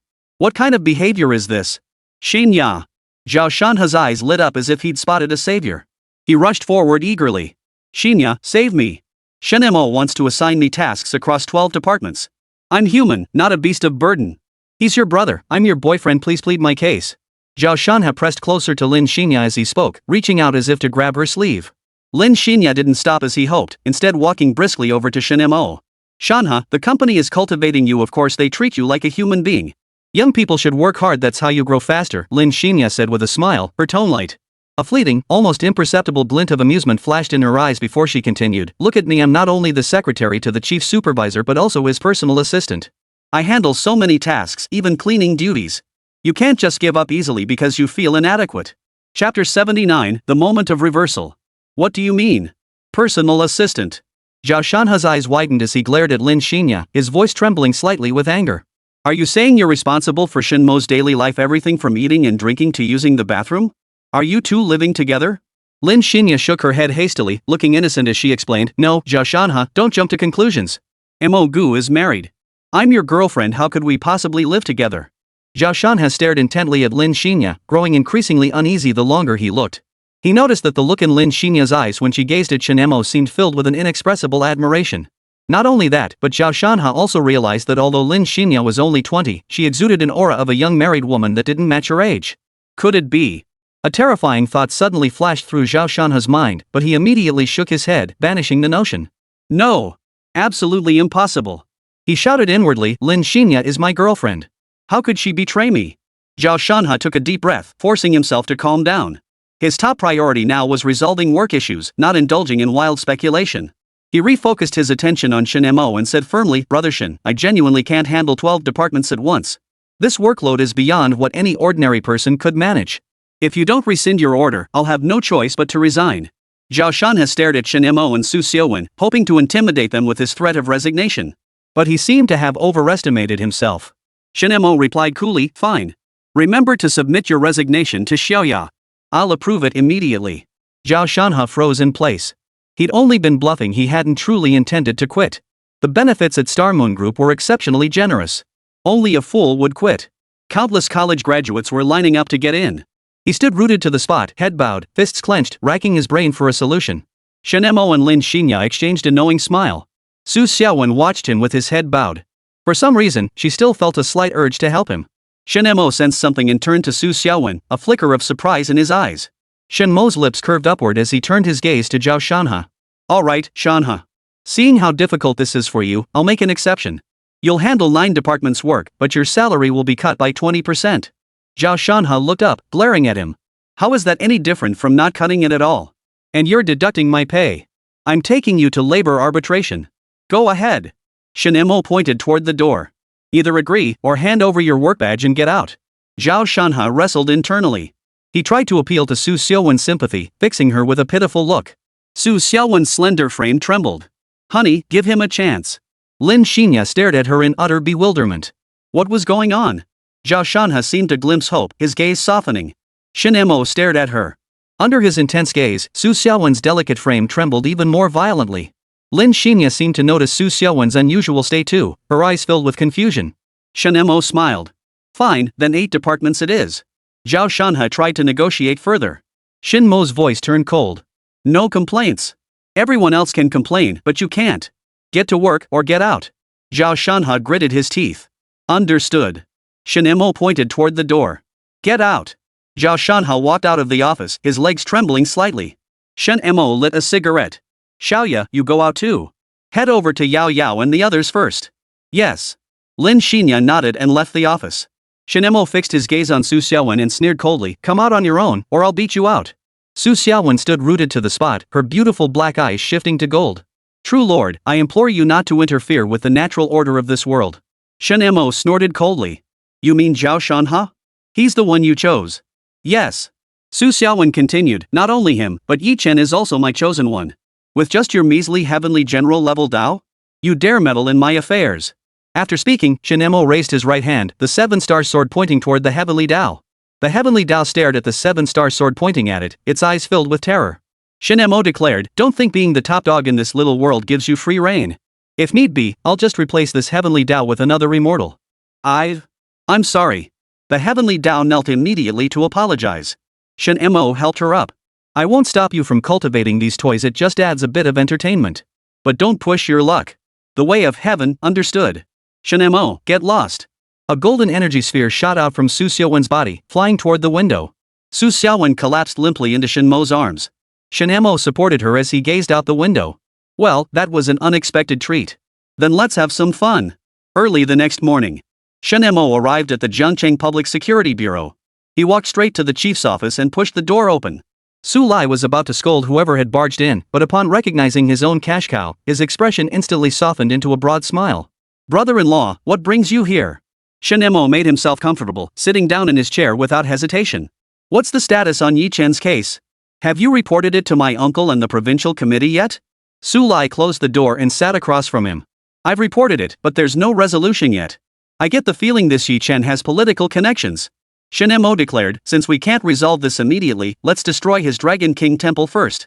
Otherwise, who knows what kind of trouble might descend upon us. Su Lai asked curiously, what kind of trouble? Shen Mo remained silent. You don't need to know. Knowing won't do you any good. He stood up and walked out of the office. Though the current situation seemed trivial, these anomalous factors still needed to be eliminated. Isn't it better to just relax and enjoy life? Xingyue Group.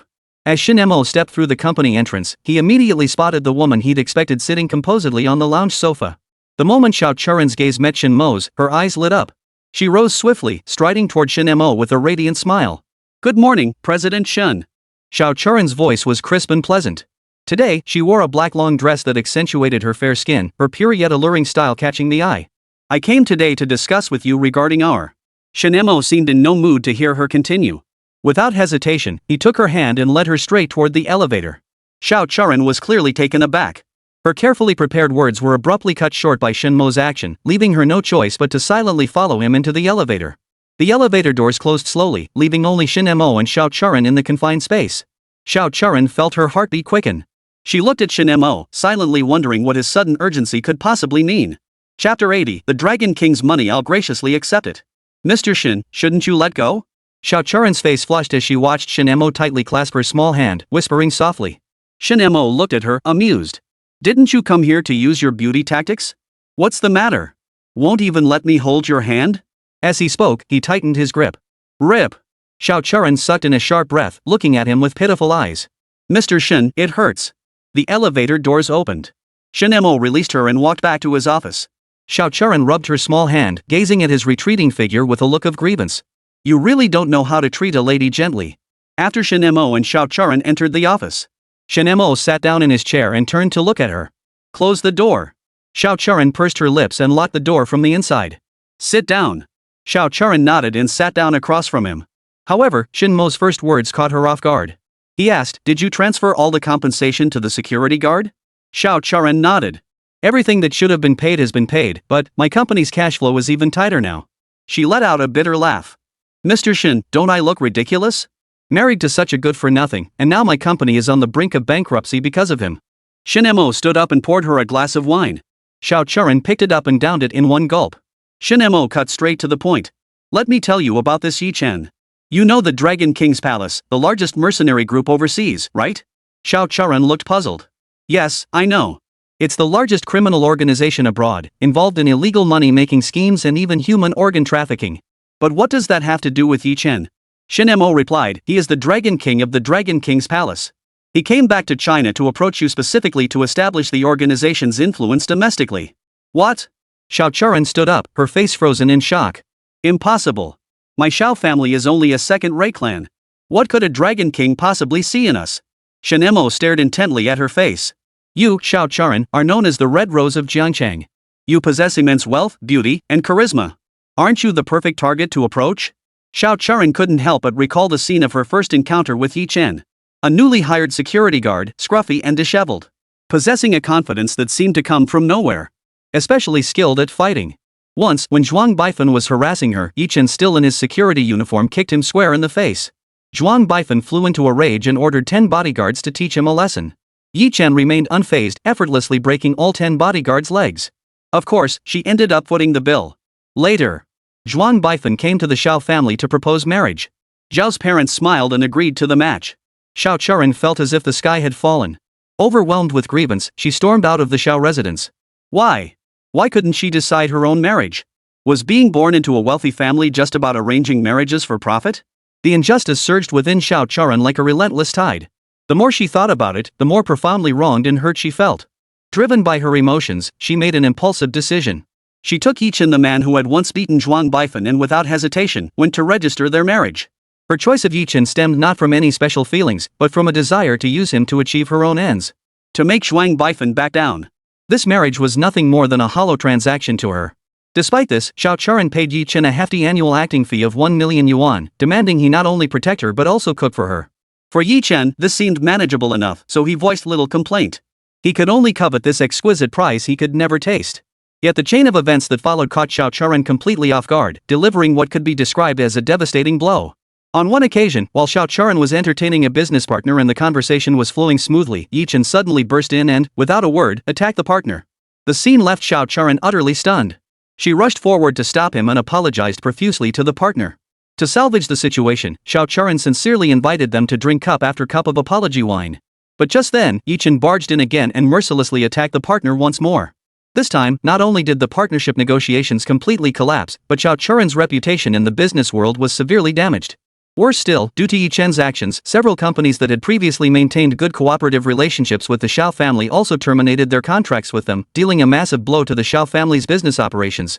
When Yi Chen broke the leg of Zhuang Baifan, the heir of a first-rate family, the Xiao family plunged into unprecedented hardship, teetering on the brink of bankruptcy. Xiaocharen was filled with regret. Why had he ever trusted this man who knew nothing but violence? Seeing Yi Chen show no remorse and remain confident he could resolve the Xiao family's troubles, Xiaocharen felt like dying. Father Xiao and Mother Xiao expelled her from the Xiao household. Her former sisters avoided her like the plague. But thankfully, her good younger brother stayed by her side. Otherwise, she truly would have jumped off a building. Her younger brother, Xiaoran, also brought some good news. He was friends with Su Yaoyao from the Su family and played games with her. This undoubtedly gave Xiaocharen a glimmer of hope. As the dominant enterprise in Jiang province, the Su family subsidiaries were spread across the nation. The achievements of countless officials in Jiancheng were largely facilitated by the Su Group. Xingyue Group, the most prominent conglomerate under the Su umbrella, was led by the eldest daughter of the Su family. With the Su family's backing, the Xiao family's issues would naturally be resolved with ease. But Yi Chan, that ill-omened star, had once again offended someone. That day was Xiao Churen's most helpless moment. Fortunately, she had met the Su family's powerful backer. This time, she wouldn't slip up again. Xiao Churen flashed a charming smile. "Do you find me beautiful, Mr. Shen?" Shen Mo nodded. "Absolutely stunning." Flattered by Shen Mo's praise, Xiao Churen blushed. "As long as Mr. Shen can help my Xiao family, I'm willing to do anything." "Very good." Shen Mo smiled. "Then let's see how sincere Miss Xiao is." Xiao Churen propped her face up, her expression seductive. "What would you like me to do, Mr. Shen?" As she spoke, her hand reached out to touch Shen Mo's. "Hand over your phone." "Ha!" Xiao Churen. "That's it?" She pulled her phone from her bag, unlocked it, and handed it over. Shen Mo leaned back in his chair, staring at the phone. "Oh, taking selfies in a bathrobe, huh?" Xiao Churen flushed. Don't look at those photos." A few minutes passed. Shen Mo got what he wanted. "Holy!" Shen Mo grew agitated, his fingers flying across the phone screen. Then his phone emitted a notification sound. Shen Mo returned the phone to Xiao Churen with a smile. "Added you on WeChat and transferred some of your sexy photos. You won't be upset, right?" Xiao Churen smiled gently. "No, I won't." "So, about our collaboration." "Done." Shen Mo slammed his hand on the table, startling Xiao Churen. "You go to the president's office to discuss the collaboration with Su Xiaowen. I have other matters to attend to." "Alright, got it." Xiao Churen stepped out of the office, feeling a sense of relief. She had been prepared to offer herself, but it turned out Shen Mo only wanted a few photos of her in a bathrobe. In the end, she'd come out ahead. Her mood lifted as she walked toward the president's office. "Holy!" Shen Mo stared at the countless zeros on his phone. "The Dragon King's palace has a lot of money. It'll all be mine from now on." Chapter 81, Happy Valley. "Shanhe, hurry up. This document is urgent." "Shanhe. The client is waiting for you, hurry up and meet them." "Shanhe, we're out of snacks. Go buy some more." "Shanhe, customer service reply took leave. Come cover for her immediately." "Shanhe, there's an issue at the factory. Go check it out immediately." Zhao Shanhe slumped over his desk like a pile of mud, his ears filled with a cacophony of voices urging him to get to work. These voices felt like a tightening spell, making his head feel like it was about to explode. "I really wish I were dead." Zhao Shanhe silently lamented in his heart. That bastard Shen Mo was no human being. He was being treated like some kind of ultimate workhorse, squeezing every last drop of labor out of him. Zhao Shanhe couldn't take it anymore. Gritting his teeth, he decided to just take a leave of absence. After all, the work was never ending. Might as well take a break first and reset his state of mind. To his surprise, when he requested leave from the manager, the request was approved without hesitation. This was truly unexpected. Zhao Shanhe nearly jumped for joy. He immediately grabbed his phone and sent a message to Lin Xinya. "Xinya, tomorrow's Saturday. How about we spend the day at the amusement park? We haven't gone out to have fun in ages." At that moment, Lin Xinya was giving Shen Mo a massage when she suddenly heard her phone vibrate. She pulled her phone from her bag and saw it was a message from Zhao Shanhe. "Mo go, Zhao Shanhe wants to invite me to the amusement park tomorrow. What do you think, should I go?" Lin Xinya asked Shen Mo in a playful, pouty voice before handing him the phone. Shen Mo took it with a smile. "Go. How could you refuse an invitation from your boyfriend?" He typed his reply, "Sounds great. Happy Valley tomorrow at noon. See you there." Zhao Shanhe's eyes lit up the moment he saw the reply. He quickly replied, "Great. See you tomorrow at noon, no excuses." After sending the message, Zhao Shanhe paused briefly, seemingly deep in thought. Then he sent another message to Su Xiaowen. "Sis Xiaowen, are you free tomorrow morning? I'd like to invite you to the amusement park." Zhao Shanhe felt secretly pleased with himself, convinced his arrangement was absolutely brilliant. A date in the morning, another at noon. He'd get to spend time with both Su Xiaowen and Lin Xinya in a single day. He couldn't help but marvel at his own genius. At that moment, Su Xiaowen was locked in a tense standoff with Xiao Churen. Suddenly, the screen of the phone on the table lit up, drawing Su Xiaowen's attention. Her heart leapt with joy, thinking it might be a message from Shen Mo. She smiled as she picked up the phone. However, when she saw Zhao Shanhe's name displayed on the screen, her previously smiling face instantly turned expressionless. Su Xiaowen's brows furrowed tightly as anger flared within her. She typed an angry reply, "Have you finished your work? Did you clean up? Did you buy the snacks? None of that is done, and you're thinking about going out to play? You're an intern, don't you want the company to stamp your internship certificate?" Zhao Shanhe waited eagerly for Su Xiaowen's reply. When the phone screen lit up, his expression shifted to one of "I knew it." It seemed he had anticipated Su Xiaowen's response all along. He excitedly opened the message, only to turn pale instantly, as if someone had doused him head to toe with a bucket of ice water. How could this be? She was pleading for me yesterday. Do women change their minds this quickly? Zhao Shanhe quickly replied, Sister Xiaowen, I've already asked my supervisor for time off. Since tomorrow is Saturday, I wanted to invite you out to relax and have some fun. Please don't be upset. Su Xiaowen, no time. Su Xiaowen placed her phone on the table and continued her conversation with Xiao Churen. Mr. Xiao, since my husband has agreed to the partnership, I naturally follow his lead. Xingyue Group can invest in Xiao Corporation, but I have one condition. Xiao Churen smiled faintly. Ms. Su, please state it. As long as it's within my power, I'll do everything in my capacity. Su Xiaowen said earnestly, stay away from my husband. Xiao Churen was taken aback by Su Xiaowen's demand. This request didn't seem particularly difficult to fulfill. After all, Shen Mo was undeniably handsome and easily captivated women. However, Xiao Churen understood that looks alone were far from sufficient. Shen Mo possessed not only an outstanding appearance but, more importantly, extraordinary abilities. A man so irresistible to women would still be worth pursuing, even if he was already married. Besides, didn't most men these days have a thing for married women? Especially those who are beautiful. Though Xiao Churen was still a virgin, she was married after all. In a sense, she too could be considered a married woman. At this thought, Xiao Churen flashed a composed smile. She looked at Su Xiaowen and said slowly, well, that depends on whether Mr. Shen is willing to let me go. But, Miss Su, I have to say, Mr. Shen is incredibly handsome, truly the pinnacle of masculinity. I wonder if he tastes as smooth as he looks. Shen Mo? Su Xiaowen's face turned ashen. Miss Xiao, you're a married woman. Seducing a married man will earn you a reputation for being a homewrecker. Xiao Churen shrugged it off. After weathering so many blows, her backbone had long since hardened into steel. Even the most outstanding men can't resist a married woman. Maybe he's just my type. Su Xiaowen, looks like you're challenging me, Miss Xiao. Xiao Churen, Miss Su is an intriguing opponent. I relish a high-stakes challenge. Xiao Churen smiled, picked up her bag, and left the CEO's office. Su Xiaowen watched her go, a faint smile playing on her lips. A free worker, huh? Let her enjoy herself a little longer. Her face beaming with self-satisfaction, she dialed Shen Mo's number. Honey, I've completed the task you assigned. Excellent.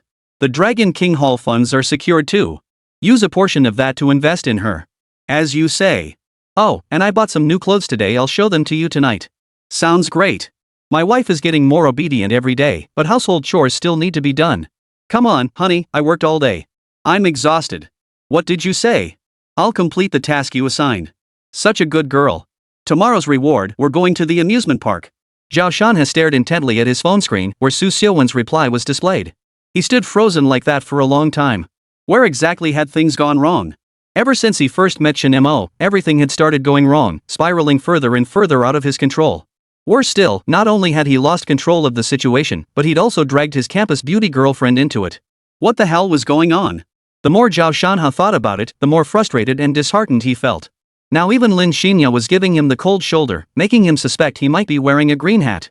Like a lush green meadow. No, he absolutely couldn't just sit back and wait for disaster anymore. Zhao Shanhe silently resolved that tomorrow, when he went to the amusement park with Lin Xinya, he would take the initiative and propose to her. Only by solidifying their relationship first could other matters be gradually resolved. As for Su Xiaowen, he'd find another opportunity to pursue her later. After all, winning back Lin Xinya's heart was the absolute priority right now. Chapter 82, Shanhe, get down on your knees and apologize. Noon at Happy Valley. The scorching sun beat down as laughter filled the air. Countless couples held hands as they entered the amusement park. Except, our dear little brother Zhao Shanhe stood alone in the sunlight, his gaze fixed on the doorway, filled with anticipation. Poor guy, coming to the amusement park all by himself. What a model man. Looks like he's in his late 30s, yet no one's here with him. He's such a super single guy. So pitiful, like a lovesick puppy longing for unrequited love, waiting for his goddess to appear and save him. Could it be he has a girlfriend who's just playing him? That makes sense. Zhao Shanhe listened as the couples around him chatted about him. His face flushed with rage. Damn it. I hope your significant others crown you kings, the kind who rule over lush green pastures. Or let go of your girlfriends. Let me have them. Zhao Shanhe's lecherous gaze fixed intently on the girlfriends of those gossiping about him. His eyes brimmed with lechery and ill intent, making others recoil in disgust. Those under his gaze suddenly felt a chill run through them, goosebumps rising all over their bodies. They hurriedly grabbed their partners and rushed into Happy Valley, fleeing Zhao Shanhe's terrifying, petty gaze. Zhao Shanhe stood rooted to the spot, seething with resentment. He'd waited this long, yet Lin Xinya still hadn't shown up. He couldn't help but grumble, where the hell is she? I'm about to dry up in the sun. His frustration grew as he glanced at his watch. It was already 12:30. Was Lin Xinya standing him up? Zhao Shanhe's anger flared instantly. He was about to call Lin Xinya to demand an explanation. Hey, Shanhe, sorry to keep you waiting. Just as he reached for his phone, a voice he detested most suddenly rang out beside him. Zhao Shanhe looked up at the sound. When he recognized the person approaching, his eyes instantly turned bloodshot, as if they might burst into flames. Shen Mo stood before him in a short-sleeved shirt and trousers, his hair neatly combed, looking exceptionally handsome. What infuriated Zhao Shanhe even more was this. Shen Mo's left arm was wrapped around Su Xiaowen, while his right arm held Lin Xinya.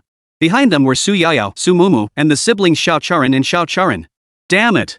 Zhao Shanhe let out a string of expletives, unable to hold back. Shen Mo. What the hell are your hands doing? Shen Mo looked utterly innocent. Nothing much. Just embracing one on each side. Zhao Shanhe was furious beyond words. He roared, Xinya is my girlfriend. You shameless bastard, hugging my girlfriend right in front of me and acting all innocent? You're a complete and utter green tea. Lin Xinya's brows furrowed tightly as she spoke with some displeasure. Shanhe, could you watch your tone? Mare and I are perfectly innocent. I tripped when I came over just now, and Mare kindly helped me up. How can you accuse him without hearing both sides? Apologize to Mare right now. Zhao Shanhe felt a surge of pent-up anger rising within him.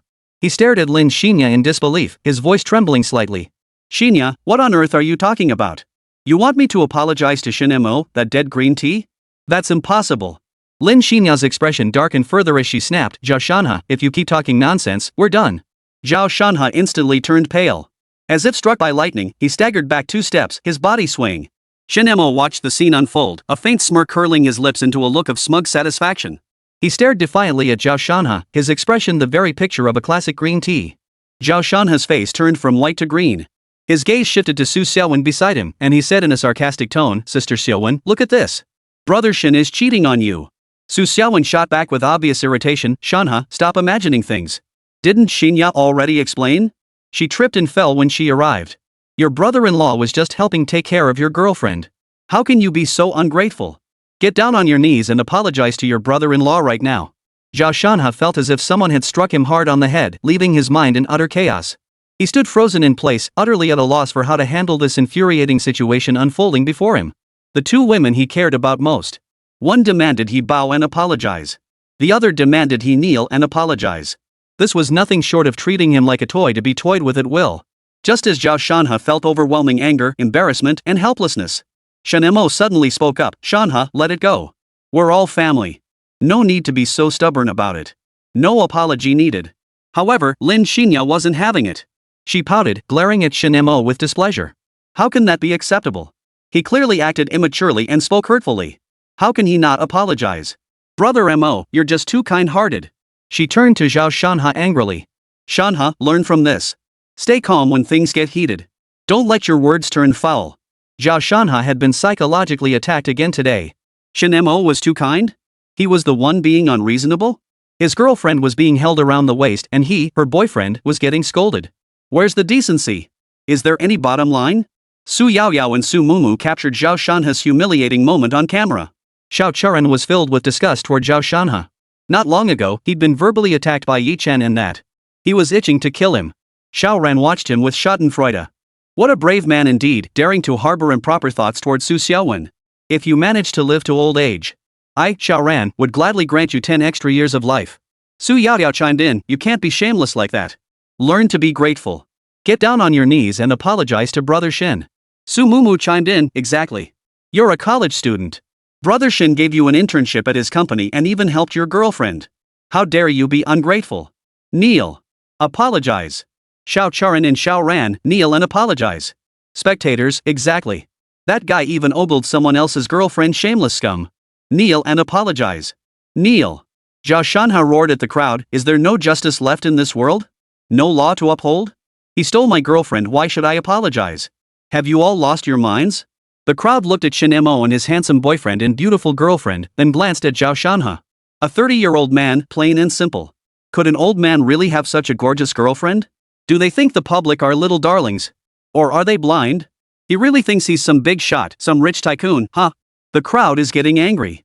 Chapter 83, the unloved one is the other woman. You lunatic. Why don't you look in the mirror and see how old you look? How could such a beautiful girl possibly be with an old man like you? Exactly. These beauties are clearly college students, maybe even campus queens. How dare you claim they're your girlfriends? How dare you? Look at your outfit. That greasy pompadour, pretending to be some respectable gentleman. How dare you? Even if she really is your girlfriend, you deserve it, you creepy old pervert. Serves you right to be cuckolded. What nonsense. A guy this handsome couldn't possibly be the other man. The one not being loved is the other man. The crowd chimed in one after another. In short, 3 words, you don't deserve her. Shen Mo smiled and smoothed things over. Thanks for your support, everyone. This guy works for my company. He's been chasing the dream of becoming a millionaire day and night, and it's started to get him down. Please don't push him any further. The crowd suddenly understood. They quickly moved away from Zhao Shanhe. So it's depression? Better keep our distance or we'll be the ones unlucky. What a jinx. Shen Mo and the others approached Shanhe's younger brother. He patted the shoulder of his younger brother, whose anger had reached its peak. Shanhe, let me teach you something. No matter what happens, stay calm. After speaking, Shen Mo gave a wicked smile. He wrapped his arms around Lin Xinya's neck and pressed a possessive kiss upon her lips.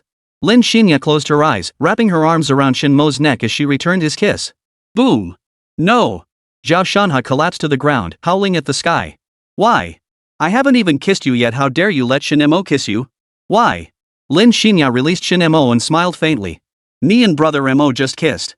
But you held my hand, you got the better end of the deal. Shen Mo wrapped his arms around her, grinning triumphantly. Exactly, Shanhe. Don't take your blessings for granted. You've already gotten off easy, don't push your luck. Ah! Zhao Shanhe lost his mind in rage. I'll kill you. He sprang to his feet, fists raised, charging at Shen Mo. Shen Mo smiled faintly, casually slapping his hand out and sending his soul flying out of his body. Zhao Shanhe's body collapsed into a deep sleep right where he stood. Zhao Shanhe, now in spirit form, gazed down at his sleeping body. Completely dumbfounded. Wow! Old men have it good, they fall asleep instantly. Shen Mo chuckled, he's exhausted. Call an ambulance for him. Let's go inside and have some fun. Lin Xinya nodded. After dialing the emergency number, she nestled into Shen Mo's embrace like a little bird and walked into Happy Valley. Xinya, don't! Zhao Shanhe, trapped in his disembodied state, screamed in despair, don't leave me behind. He followed Shen Mo and the others into Happy Valley. As Shen Mo and the others rode the Ferris wheel, Zhao Shanhe watched them intimately, his face twisted in utter despair. During the roller coaster ride, Shen Mo bound Zhao Shanhe's soul. He made him experience a taste of speed and excitement. It nearly scared the living daylights out of him. They found an artist who painted a family portrait for them. Shen Mo stood embraced by women on both sides, his face beaming with happiness. The women all beamed with happiness. Zhao Shanhe's breakdown intensified with each successive blow. His soul had grown noticeably transparent from sheer rage. Shen Mo and his companions spent the entire afternoon in laughter and merriment. Zhao Shanhe's body lay in the hospital as doctors continued investigating the cause of his illness. 5 o'clock in the afternoon. Zhao Shanhe's soul returned to his body, causing him to rise like a zombie and scare the nurse administering his for unconscious. Shen Mo, I'll kill you. The doctor entered with nurses and security guards. The patient's awake. Prepare the same anesthetic as last time, I need to understand all this again. The doctor charged forward, tackling Zhao Shanhe to the ground with a crushing force. Security guards tightly restrained his arms and legs. Zhao Shanhe thrashed wildly, screaming, let me go. I'll kill Shen Mo and Lin Xinya. Security guard, damn. When did this cuckold get so strong? He's harder to subdue than a pig at slaughter. Yeah. Feels like he could take on a wild boar. Nurse, hurry up. I can't hold him any longer. Coming. The nurse appeared with a giant syringe, like a goddess descending to save the day. The doctor's eyes lit up. Hold him down. I'll deliver the final blow. The nurse pinned Zhao Shanhe's head down with all her strength. The doctor picked up the giant syringe. Long time no see, my old friend. Flip him over. The nurse and security guard worked together like ancient executioners, violently flipping him over. Zhao Shanhe saw his nemesis. His eyes instantly cleared, and he screamed in terror, no, no. I don't want the shot. The doctor aimed and delivered a forceful jab. Put. Ah. The hospital echoed once more with a scream that rivaled the wail of a slaughtered pig. Oh dear, that cuckold's back. Another sleepless night for me. What a nightmare. I've been hospitalized for a week and he's been hovering around like a plague, coming and going all the time. Just send him to a mental hospital. I need some rest. Evening. Shen Mo returned home, selected a photo of himself and Lin Xinya, and sent it to Zhao Shanhe. Message sent, Brother Shanhe, he who seeks to be betrayed shall be betrayed. Just watch Xinya wrapped in happiness. I'll take good care of her. You can work with peace of mind, work diligently, work hard. When Zhao Shanhe woke up, he replied furiously. Zhao Shanhe, Shen Mo, you'll get what's coming to you. You'll regret everything you've done. Furious. Shen Mo chuckled and replied. Shen Mo, every cause has its effect. Your retribution is me.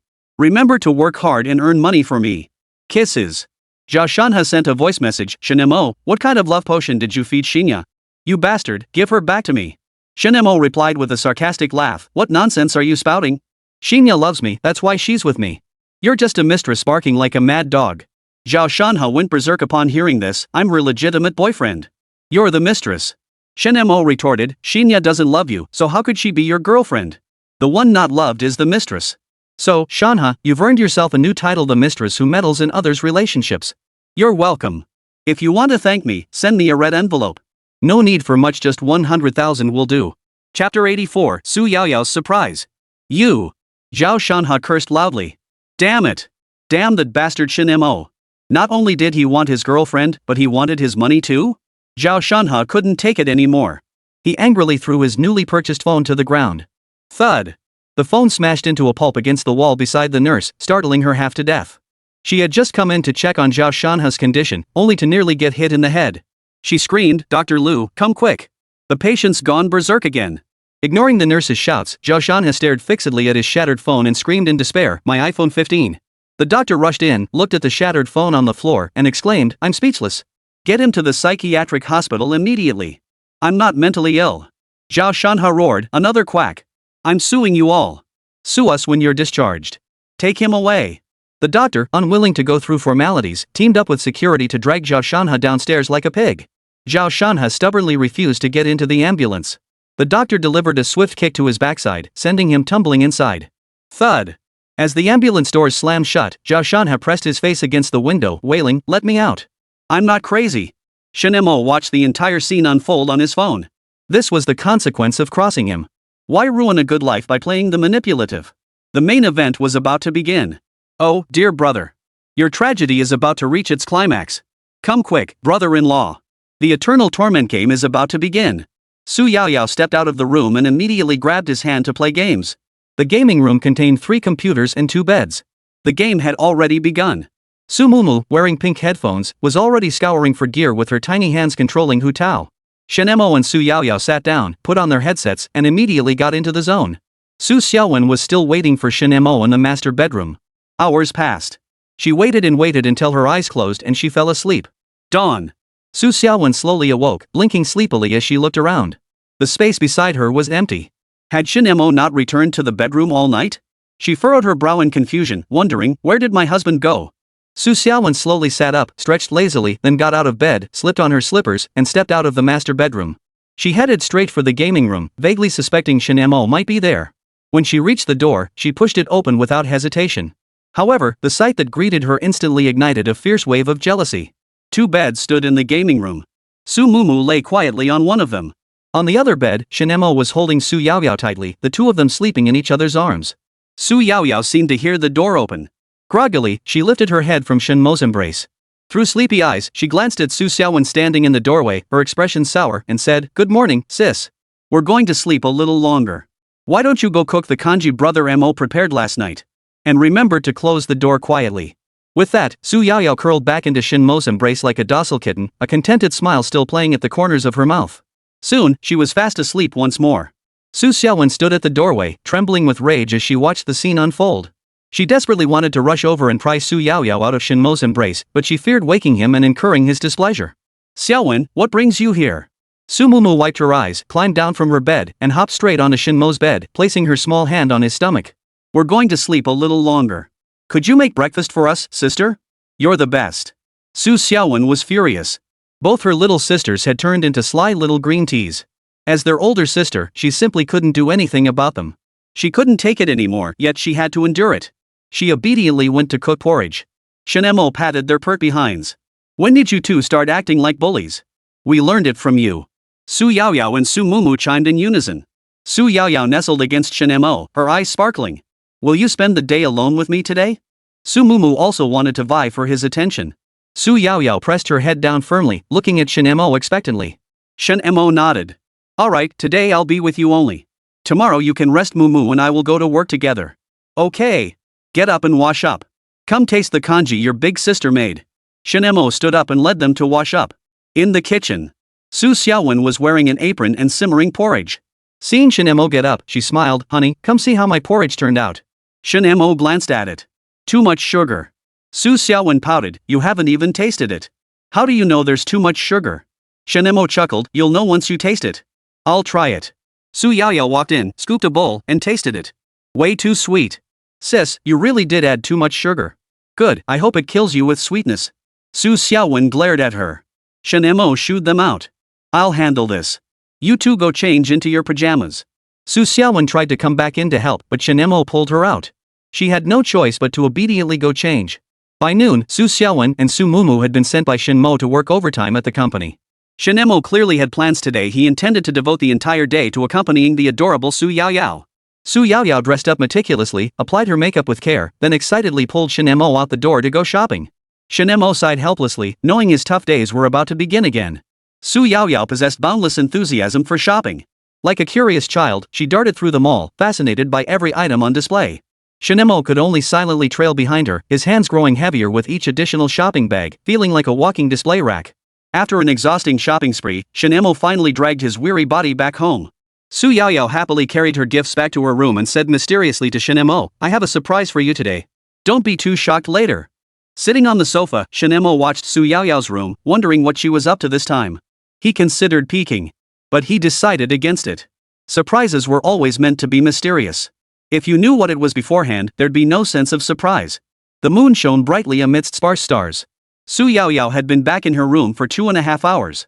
Shen Mo was bored to the point of falling asleep when Su Xiaowen and Su Mumu returned from work. He glanced at the time. Exactly 10 o'clock. Su Xiaowen frowned. What on earth is that girl doing? It can't possibly take 2 hours to put on makeup. Su Mumu said nothing, only casting an envious glance toward Su Yaoyao's room. She already knew Su Yaoyao's intentions. Chapter 85, The Bride, Su Yaoyao. Mo gu. Hurry in. Su Yaoyao called out from inside her room. Shen Mo stood up and walked straight over. Su Xiaowen also wanted to see what this girl was up to. Sis, don't come in. Shen Mo paused, blocking Su Xiaowen at the doorway. Go back to your room and rest. I'll see what this girl is up to. Shen Mo opened the door and stepped inside, then locked it behind him. He turned around. He was stunned by the decorations in Su Yaoyao's room. The entire room was awash in a rich, festive atmosphere, vibrant red filling every corner. Large double happiness characters adorned the walls, particularly eye-catching. The gentle breeze outside the window stirred them, making them seem to dance joyfully, celebrating this special moment. The floor was covered with flowers and colorful balloons. The flowers exuded an enchanting fragrance, filling the air with a refreshing and uplifting scent. The bedding had been replaced with a magnificent wedding set. The vibrant red hue of the bedding harmonized with the room's overall color scheme, adorned with intricate embroidered patterns that evoked a warm and romantic newlywed ambience. Su Yaoyao stood gracefully in a snow-white wedding gown, resembling a fairy descended from heaven. A sheer white veil draped over her head, softly veiling her beautiful, captivating face. Su Yaoyao held a bouquet of vibrant, dewy flowers in both hands, her head slightly bowed as if quietly awaiting the arrival of her new husband. The moment Shen Mo stepped into the room, his eyes were struck by the breathtaking beauty before him, filled with surprise and emotion. He moved toward Su Yaoyao slowly, his footsteps light. When he reached her, he paused, gazing at her with unmistakable joy in his eyes. Yao Yao, he murmured softly, is this the surprise you prepared for me? Su Yaoyao lifted her head, and through the sheer veil, her tender gaze met Shen Mo's. A gentle smile touched her lips as she softly replied, do you like it? Shen Mo nodded, replying without hesitation, I love it. I absolutely adore how my Yao Yao looks in this wedding dress. You're breathtakingly beautiful. After speaking, Shen Mo slowly sat beside Su Yaoyao, carefully lifting her veil to reveal her beautiful face fully before his eyes. His gaze lingered on Su Yaoyao's face, as if he wanted to etch this moment forever into his heart. Aren't you going to kiss your bride? Su Yaoyao flushed, whispering the gentle reminder. Shen Mo gently caressed her cheek, then slowly leaned down, softly kissing her soft, red lips. Su Yaoyao closed her beautiful eyes, wrapping her arms tightly around his neck as she responded to him. Time seemed to stand still in that moment, filled only with the intertwining sounds of their breaths. After a long while, their lips parted. Shen Mo gazed at her exquisite face, his eyes brimming with love and tenderness. He asked softly, did you prepare this wedding dress a long time ago? Su Yaoyao nodded softly, her voice gentle. Yes. I started preparing it when I came of age. I've always hoped for this day to wear it, stand before you, and let you see me at my most beautiful. Her voice was like a spring breeze, gently caressing Shen Mo's heart and filling it with a warm surge of happiness. Shen Mo's lips curved into a faint smile as he murmured, you've always been my wife, even before we were married. Hearing the words she longed to hear, happiness rippled through Su Yaoyao's heart like waves spreading outward. Leaning into Shen Mo's embrace, she felt the warmth of his arms, yet tears of joy slipped uncontrollably down her cheeks. Truthfully, I had already guessed the nature of your relationship with my sister. Su Yaoyao's voice caught slightly. No engagement, no wedding ceremony, and she never wore a wedding dress to exchange vows. All of this showed she didn't want to marry you. Dad was utterly disappointed by what my sister did back then. Yet he refused to give up on you, his golden son-in-law. Left with no choice, he pinned all his hopes on me. But here's the problem, I'm far too young to even register for marriage, let alone hold a wedding ceremony. She paused before continuing, but even though I'm still some years away from the legal marriage age, I simply can't contain this urge inside me. I long so much to wear that beautiful wedding dress, to marry you, to become your bride. But the thought that your relationship with my sister might be real makes me afraid. I worry this is all just wishful thinking on my part. So I've been enduring, waiting for an answer. Shen Mo listened quietly to her confession before picking up the thread. So when you finally heard the answer you'd been longing for a few days ago, you immediately started quietly preparing everything on your own? You truly want to give yourself completely to me, right? Yes. Su Yaoyao gently kissed his Adam's apple, then lifted her head. With eyes as clear as water, she gazed at him and said softly, I was 100% certain of the answer, so of course I couldn't wait to get everything ready. Shen Mo hesitated upon hearing her words. He took a deep breath and spoke slowly, but Yaoyao, I feel unworthy of you. After all, I've been intimate with both your sister and Xiaoya. Before he could finish, Su Yaoyao gently shook her head, covering his mouth with her small hand to cut him off. I don't care. Su Yaoyao's voice was gentle yet firm. It's true I won't be your first woman, and that does make me feel a little regretful. But you can't be blamed for that. If anyone is to blame, it's that I was too young back then. Men will always have desires, that's one of the reasons my sister exists. Shen Mo gazed at Su Yaoyao, a wave of emotion surging within him. He hadn't expected her to be so open-minded and forgiving. But I'm grateful that I am your first bride. Su Yaoyao continued, a blissful smile playing at the corners of her lips. That alone is enough for me. Shen Mo's eyelashes fluttered slightly. He studied Su Yaoyao, searching her eyes for a trace of hesitation or reluctance, but found only sincerity and affection. You truly don't mind? Shen Mo couldn't help asking again. Su Yaoyao smiled softly. Do you really think I alone could ever fully satisfy you? Of course we'll need a few sisters to share the load. But mark my words, I'll only let women I approve of get close to you. As for those scheming ones? They can forget it. 1,000 words surged in Shen Mo's throat, but in the end, he simply held her tightly. I love you, Yaoyao. Su Yaoyao closed her eyes and smiled faintly. I know you love me. Your feelings for sister and sister Xiaoya are only lust, but for me, it's truly only love. Husband, let me be your true wife. Chapter 86, Recognition by the Three Purities and Six Sovereigns. Shen Mo nodded. Let the three pure ones and the six sovereigns acknowledge our relationship. He lifted Su Yaoyao and a princess carry, stepping out of the room to the altar. Su Xiaowen and Su Mumu watched Su Yaoyao, dressed in a wedding gown, trembling in Shen Mo's arms. Su Xiaowen trembled the most. Husband, what is this? Su Yaoyao looked at Su Xiaowen and said softly, Sis, you didn't want to marry brother Mo back then. Now, I will be his true bride. No, don't. Su Xiaowen tried to step forward to stop her. Shen Mo cast a binding spell, immobilizing her. After offering incense to the three purities and six sovereigns, Shen Mo pulled Su Yaoyao to kneel before them. We humbly request the three pure ones and the six sovereigns to approve our marriage. Within the portraits of the three purities, the image of the Supreme Lord Lao Jun suddenly began to shimmer with Daoist radiance. This radiance flowed like a clear spring, slowly spreading across the portrait. Soon after, the portraits of Primordial Lord and Divine Treasure Lord also began to shimmer. A wondrous resonance formed. Among the six sovereigns' portraits, the image of the purple microcosm emperor lit up first. Then, the portraits of the Jade Emperor and the Earth Goddess were illuminated one after another. The intertwining Daoist aura radiated, illuminating the entire space. Finally, the portraits of the Heavenly Emperor of the Southern Pole, the Azure Emperor of the East Pole, and the Eternal Emperor of the South Pole were illuminated. The radiance of the six sovereigns converged, resembling the most brilliant stars in the night sky. Su Xiaowen and Su Yaoyao watched the scene unfold, utterly astonished. Was this an admission? Time itself froze across the entire world. Everything except Shen Mo and Su Yaoyao came to a standstill. Kneeling before the 9 great heavenly lords, Shen Mo watched them acknowledge this bond one by one, an indescribable surge of emotion welling up within him. Su Yaoyao was equally moved.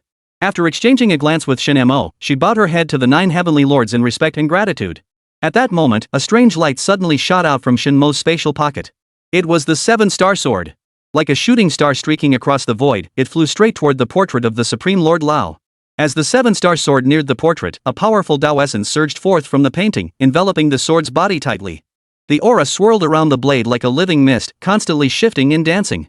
Simultaneously, a violet starlight shot forth from the portrait of the purple microcosm emperor, piercing straight into Shen Mo's forehead. Shen Mo felt a wave of warm energy instantly spread throughout his body. The power that had been sealed within him surged forth like a flood breaking through a dam. He could distinctly feel 3 seals that had long bound him gradually loosening and dissolving. As the seals dissolved, Shen Mo's body underwent remarkable transformations. His aura grew more powerful, and his strength continued to rise. The instant the seals were fully released, 2 objects suddenly appeared in Shen Mo's hands. A long ruler and a divine bow.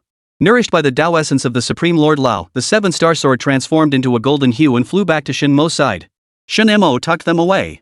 My deepest gratitude to the 3 pure ones and the 6 sovereigns. Take care. An aged voice echoed in Shen Mo's ears. All the portraits returned to normal, and time resumed its flow. Shen Mo stood up and helped Su Yaoyao to her feet. From now on, you're my real wife. Su Yaoyao nodded shyly. Su Xiaowen stared blankly at Shen Mo and Su Yaoyao. Why? Su Yaoyao whispered softly, Sister, Mom and Dad actually betrothed me to Brother Mo. Su Xiaowen roared, I don't believe it. I refuse to believe Mom and Dad would do this. I should be his wife. Su Yaoyao sneered with disdain, with your impure heart, do you even deserve him? Does it feel good to be his stepbrother? You wanted to make Brother Mo jealous, but you never expected the tables to turn. Don't pretend you love Brother Mo, you're just physically dependent on him. In truth, you're nothing more than his cup. Of course. Brother Mo might have some feelings for you after all, you've shared a bed for nearly 6 years but they're not deep. You still hold some value. Su Xiaowen's face drained of color. I didn't I love him. Su Yaoyao pressed on, you only love him physically. Mentally, you're fickle. Crash. Su Xiaowen collapsed to the floor, utterly drained of strength, as if all support had vanished beneath her. Her own sister had ruthlessly exposed her true thoughts, causing a wave of heartache that felt like a knife twisting inside her. I'm a fickle woman? Su Xiaowen murmured to herself, her voice thick with disbelief and anguish. Tears streamed down her cheeks like a burst dam, mingling with the smile she'd forced onto her face to create a heartbreaking sight. Yes, I am a fickle woman. Su Xiaowen's tone carried a mix of resignation and self-mockery. My body belongs to Mo, but deep down, Zhao Miao's image lingers in my heart, impossible to shake. She took a deep breath, trying to steady her emotions before continuing. Truthfully, I've been waiting for Zhao Miao to return. I believed he would come back to me. Yet at the same time, I've grown so dependent on Mo. He's given me so much care and attention. I'm such a contradictory person longing for Zhao Miao yet unable to leave Mo. I truly am a fickle woman. Su Xiaowen collapsed, covering her face with her hands as tears streamed down her cheeks. Su Yaoyao walked over and gently embraced her. Sis, being fickle isn't scary. What girl these days isn't fickle? Who doesn't fall for one guy after another? Before meeting Mo, I liked those celebrities too. But after he saved me, my heart belongs only to him now. No man is more handsome than him, nor more dependable. Your heart isn't pure enough. You've been entangled with Zhao Miao for too long, so his shadow lingers in your heart. If Zhao Miao were still alive and both Brother Mo and Zhao Miao faced danger, who would you save? Su Xiaowen answered without hesitation, Brother Mo. Su Yaoyao smiled gently, Sister, time is a great healer. Your heart has already begun to lean toward Brother Mo. We're sisters, what's mine is yours, and it's also Sister Mumu's. She glanced at Su Mumu, who was already tear-stained. Su Mumu clung tightly to them. We are family. I won't let you leave my side, nor will I let you grieve. Chapter 87, the plot begins. Stop crying. Shen Mo gently pulled all 3 women into his embrace, as if trying to mold them into his very being, whispering soothing words to them. Su Xiaowen slowly lifted her tear-filled eyes to meet Shen Mo's gaze. Her lips trembled slightly as she said, I'm sorry, husband. I've finally realized the terrible things I've done these past days. I truly understand my mistakes now. Please forgive me, okay? Shen Mo smiled at her, gently stroking her hair as he replied softly, I should be thanking you. All this time, you and Yaoyao have been by my side, giving me so much love and encouragement. Seeing this, Su Mumu quickly wiped the tears from her eyes and forced a smile. Xiaowen, today is a joyous occasion. We wouldn't want to delay the newlyweds from entering the bridal chamber, would we? Su Xiaowen nodded slightly, a faint smile touching her lips as she replied softly, alright, I won't disturb the newlyweds entering the bridal chamber. Su Yaoyao's pretty face suddenly flushed. She said shyly, I've already claimed his first bride. As for the second one, well, that depends on your own skills. With that, she turned to Su Xiaowen and winked mischievously. Finally. Su Yaoyao wrapped her delicate arms around Shen Mo's neck and said softly, Husband, carry me back to our new home. Shen Mo's lips curved into a doting smile as he gazed at his beautiful bride with eyes full of love, nodding slowly. He gently lifted Su Yaoyao into his arms and stepped into their bridal chamber. As the door closed softly behind them, the entire room was enveloped in a romantic atmosphere. However, it hurt so much. Sister, hurry in and help me share the pain. Amidst this romantic atmosphere, Su Yaoyao's sudden cry pierced the air. Su Xiaowen, hearing her sister's cry, hesitated where she stood, unsure whether to enter. Su Mumu grabbed her hand and said, Xiaowen, looks like we need you after all. She pulled Su Xiaowen toward the bridal chamber. The moment the door opened, 2 hands yanked them inside. Wait. No way. No wedding night is like this. The dawnlight was just beginning to break, the golden sun slowly rising, its rosy glow spreading across the land. Shen Mo had risen early. He tiptoed into the kitchen and began preparing breakfast. In the bridal chamber, the 3 women were still immersed in sweet dreams. Yet the scene on the bed was rather messy. The quilt had been kicked aside, and the pillows lay askew. Su Xiaowen was the first to wake. Blinking to adjust to the light, her gaze fell upon Su Yaoyao beside her. Su Yaoyao's sleeping face was serene, her long eyelashes fluttering like butterfly wings, a faint, almost imperceptible smile lingering at the corners of her mouth. Su Xiaowen gently touched her cheek and murmured softly, I really envy you, Yaoyao. He's always so tender with you. As if hearing Su Xiaowen's words, Su Yaoyao slowly opened her beautiful eyes. Her eyes, like autumn water, held a trace of lingering sleepiness. She reached out her small hand and clasped Su Xiaowen's hand resting on her face, speaking softly, that's because you haven't been sensible enough, sister. Otherwise, how could your husband treat you like that? But honestly, sister, you've managed to endure all these years. You really do have an iron constitution. A faint blush spread across Su Xiaowen's cheeks. She lowered her head, slightly embarrassed, and murmured softly, I'm just used to it. Just then, a pained groan suddenly echoed through the room. Su Mumu woke up, looking pitifully at Su Xiaowen and Su Yaoyao as she complained, that hurt like hell. My husband's stamina is no joke. From now on, Sister Xiaowen has to be the main force. Su Yaoyao chimed in, exactly. Sis, you absolutely have to be the main force from now on. Su Xiaowen embraced them both, saying, whatever you say. Creak. The door creaked open as Shen Mo entered. The 3 girls immediately went on guard. Shen Mo chuckled, you 3 lazybones, get up and eat breakfast. We still have work today. Su Yaoyao and Su Mumu chimed in unison, no way. Su Xiaowen, however, got up and dressed. Let them sleep a little longer. Alright, I'll feed them. Shen Mo walked out, brought in breakfast, and cradled them in his arms to feed them. Su Yaoyao ate her breakfast with a pouty expression. Next time you want something, go ask sister or Sister Xiaoya first. Ha ha ha. After feeding them, Shen Mo turned and walked out of the room. When he entered the living room, he found Su Xiaowen had already laid out a suit for him, standing there smiling as she waited. Shen Mo walked over. Su Xiaowen picked up the suit and helped him put it on, then skillfully took the tie and carefully knotted it for him. During this process, Shen Mo couldn't resist teasing her, they just told me that if I ever need anything in the future, I should come to you and Xiaoya first. Su Xiaowen responded with a charming smile, murmuring softly, well then, you should go to Xiaoya first. After all, she is your dear little sister. Shen Mo looked at Su Xiaowen before him and couldn't help but feel a bit surprised. Today, she seemed to have undergone a subtle transformation compared to before. Her cheeks held a faint blush, and her eyes radiated a newfound confidence and allure, as if her entire being had been infused with fresh vitality. Off to work. Shen Mo picked up the Apollo Sun God key and stepped out the door. Seeing this, Su Xiaowen grabbed her bag and hurried after him. In the car. Su Xiaowen turned her head, her eyes fixed on Shen Mo, and whispered softly, husband, Li Qing has already been assigned to work as my secretary. Whatever you want to do next, I'll follow your lead. Shen Mo paused slightly upon hearing this, a sudden thought flashing through his mind. He turned to look at Su Xiaowen and asked, I recall Yao Yao mentioning that Li Qing studied acting at Jiangqing University, right? Su Xiaowen nodded. That's correct. I reviewed her resume. Not only is she from the acting department, but she's also participated in similar competitions and won first prize. Shen Mo murmured a thoughtful oh, then continued, I have a script I'd like to give Li Qing. However, this script might put her at a slight disadvantage, so I want to ask her opinion first, see if she's willing to take it on. Su Xiaowen covered her mouth and giggled, teasing, with a big shot like you asking, she'd definitely say yes. After all, you're her benefactor. I bet if you liked her, she'd throw herself at you without hesitation. Shen Mo, it's not that serious. We already have 4 at home. If we have another, we'll need to buy a new house. Su Xiaowen said, I have several villas under my name that Dad gifted me. If you want, we can move into one. For work, we can just take the helicopter. Shen Mo, right. My company has 2 helicopters on the rooftop that haven't been used in months. Su Xiaowen said, I always have them serviced. I wouldn't let your assets go to waste. Well done. You'll get a reward tonight. Chapter 88, Neighbor Siblings Reunite. After arriving at the company, Shen Mo returned to his office. Today he had to deal with some rabble. He needed to deliver some political achievements to his brother-in-law. Upon hearing this, Su Lai promptly dispatched officers to apprehend those troublemakers. The embezzled funds were originally intended to be returned to Shen Mo. Shen Mo flatly refused without hesitation. He firmly stated his wish to use the funds to improve the compensation for auxiliary police officers. Although Jiangcheng, as a sub-provincial city, boasted a high level of economic development, the compensation for auxiliary police officers fell far short of covering their daily living expenses. These auxiliary police officers worked tirelessly every day, undertaking various arduous tasks, yet the income they received was negligible. Shen Mo fully understands that these frontline comrades have made tremendous efforts to safeguard social security and stability, and their work is of paramount importance.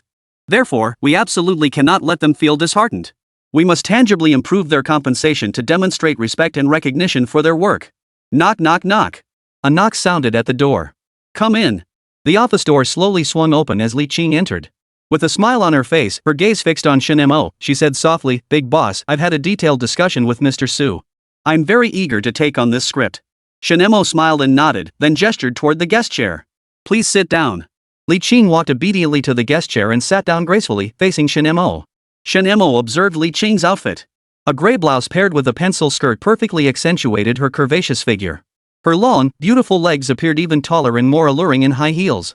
This ensemble carried an aura of innocence yet hinted at a touch of sensual allure, utterly irresistible. Shen Mo felt a pang of regret. Such a stunning beauty was being wasted in this kind of role. Li Qing noticed Shen Mo staring at her and instantly felt a bit embarrassed. Her cheeks flushed like ripe apples.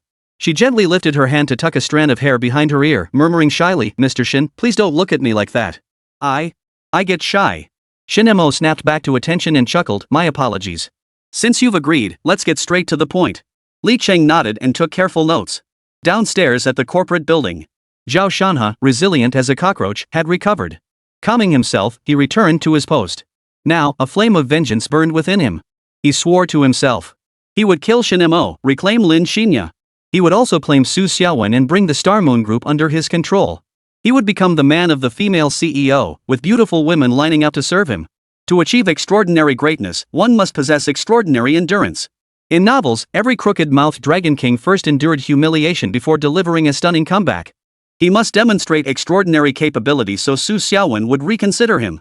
The 10 billion yuan project he promised Lin Xinya, he must see it through. Must be completed. This would be the first step on his path to revenge. Zhao Shanhe set to work. His colleagues watched him with schadenfreude. Zhao Shanhe pretended not to see or hear them. Endure. Endure.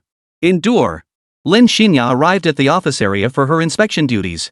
Seeing Zhao Shanhe back at work caught her off guard. "Shanhe, how's your health now? Feeling better?" Lin Xinya approached Zhao Shanhe, feigning concern. Zhao Shanhe looked at her, his heart still trembling involuntarily. He imagined the scene. Lin Xinya had been forced into it all because of him. Lin Xinya whispered a warning, "Shanhe, you must protect yourself." After speaking, she resumed her surveillance duties. Zhao Shanhe's heart trembled violently. He understood. Lin Xinya had indeed been coerced by the capitalists. That warning was both concern for him and a plea for help. "My Xinya still cares about me after all, risking her life in the lion's den to warn me." Zhao Shanhe clenched his fists tightly, vowing silently, "Xinya, hold on a little longer. I will save you." Lin Xinya turned to look at him, her red lips curving into a faint smile. Lunchtime. Zhao Shanhe was the only one left working in the office area. He gritted his teeth as he furiously tapped the keyboard, cursing Shen Mo under his breath. "Hey, you, are you brother Shanhe?" A melodious voice sounded beside Zhao Shanhe. Zhao Shanhe turned his head and saw an excessively beautiful face. His eyes lit up. "I'm Zhao Shanhe. And you are? It really is you, brother Shanhe. You haven't changed much since childhood. I'm Li Qing, your neighbor." Li Qing smiled. "Li Qing?" Zhao Shanhe remembered and exclaimed excitedly, "Your little sister Li Qing." "Yes." Li Qing's eyes crinkled with a smile. "Brother Shanhe, it's been so long since we last saw each other. I never imagined you'd be working at Star Moon Group too." Zhao Shanhe gazed at the little neighbor girl who used to play with him, now transformed into a graceful beauty. His eyes filled with lust. He wanted her. Li Qing saw the disgusting look in his eyes and felt repulsed, but she forced a smile anyway. "Brother Shanhe." Zhao Shanhe snapped out of it and chuckled, sorry, little sister Li Qing. "You're just so stunning, I couldn't help but stare." Li Qing replied, "Brother Shanhe, you're quite handsome too. Are you free this afternoon? Let's grab a bite and catch up on old times." Zhao Shanhe nodded eagerly. "Sure. It's been so long since we last met. I'll treat you to the best restaurant in Jiangcheng. Let's exchange WeChat contacts and connect after work?" "Sure." Zhao Shanhe added Li Qing on WeChat, his heart racing with excitement. "By the way, Li Qing, which department are you in now?" Li Qing replied, "Thanks to Mr. Su's trust, I'm now his personal secretary." Hearing this, Zhao Shanhe breathed a sigh of relief. As long as she wasn't Shen Mo's secretary. Who would have thought Su Xiaowen would hire a female secretary, and it's my neighbor's younger sister. This is divine intervention. Shen Mo, you think being Xinya's neighbor gives you free rein to do as you please? Now I have a neighbor sister too, and she's the CEO's secretary. I'll make sure you lose everything. Zhao Shanhe couldn't help but smirk. He could already envision the scene where he and Li Qing teamed up to humiliate Shen Mo. Li Qing stared at his crooked smile with utter disgust before turning and walking away. She feared another glance would make her want to vomit. Inside the elevator. Lin Xinya faced Li Qing across the elevator, and the two women exchanged a knowing smile. Lin Xinya handed her a bottle of water. Feeling sick? Drink some water. Li Qing took it and took a sip. What a nightmare.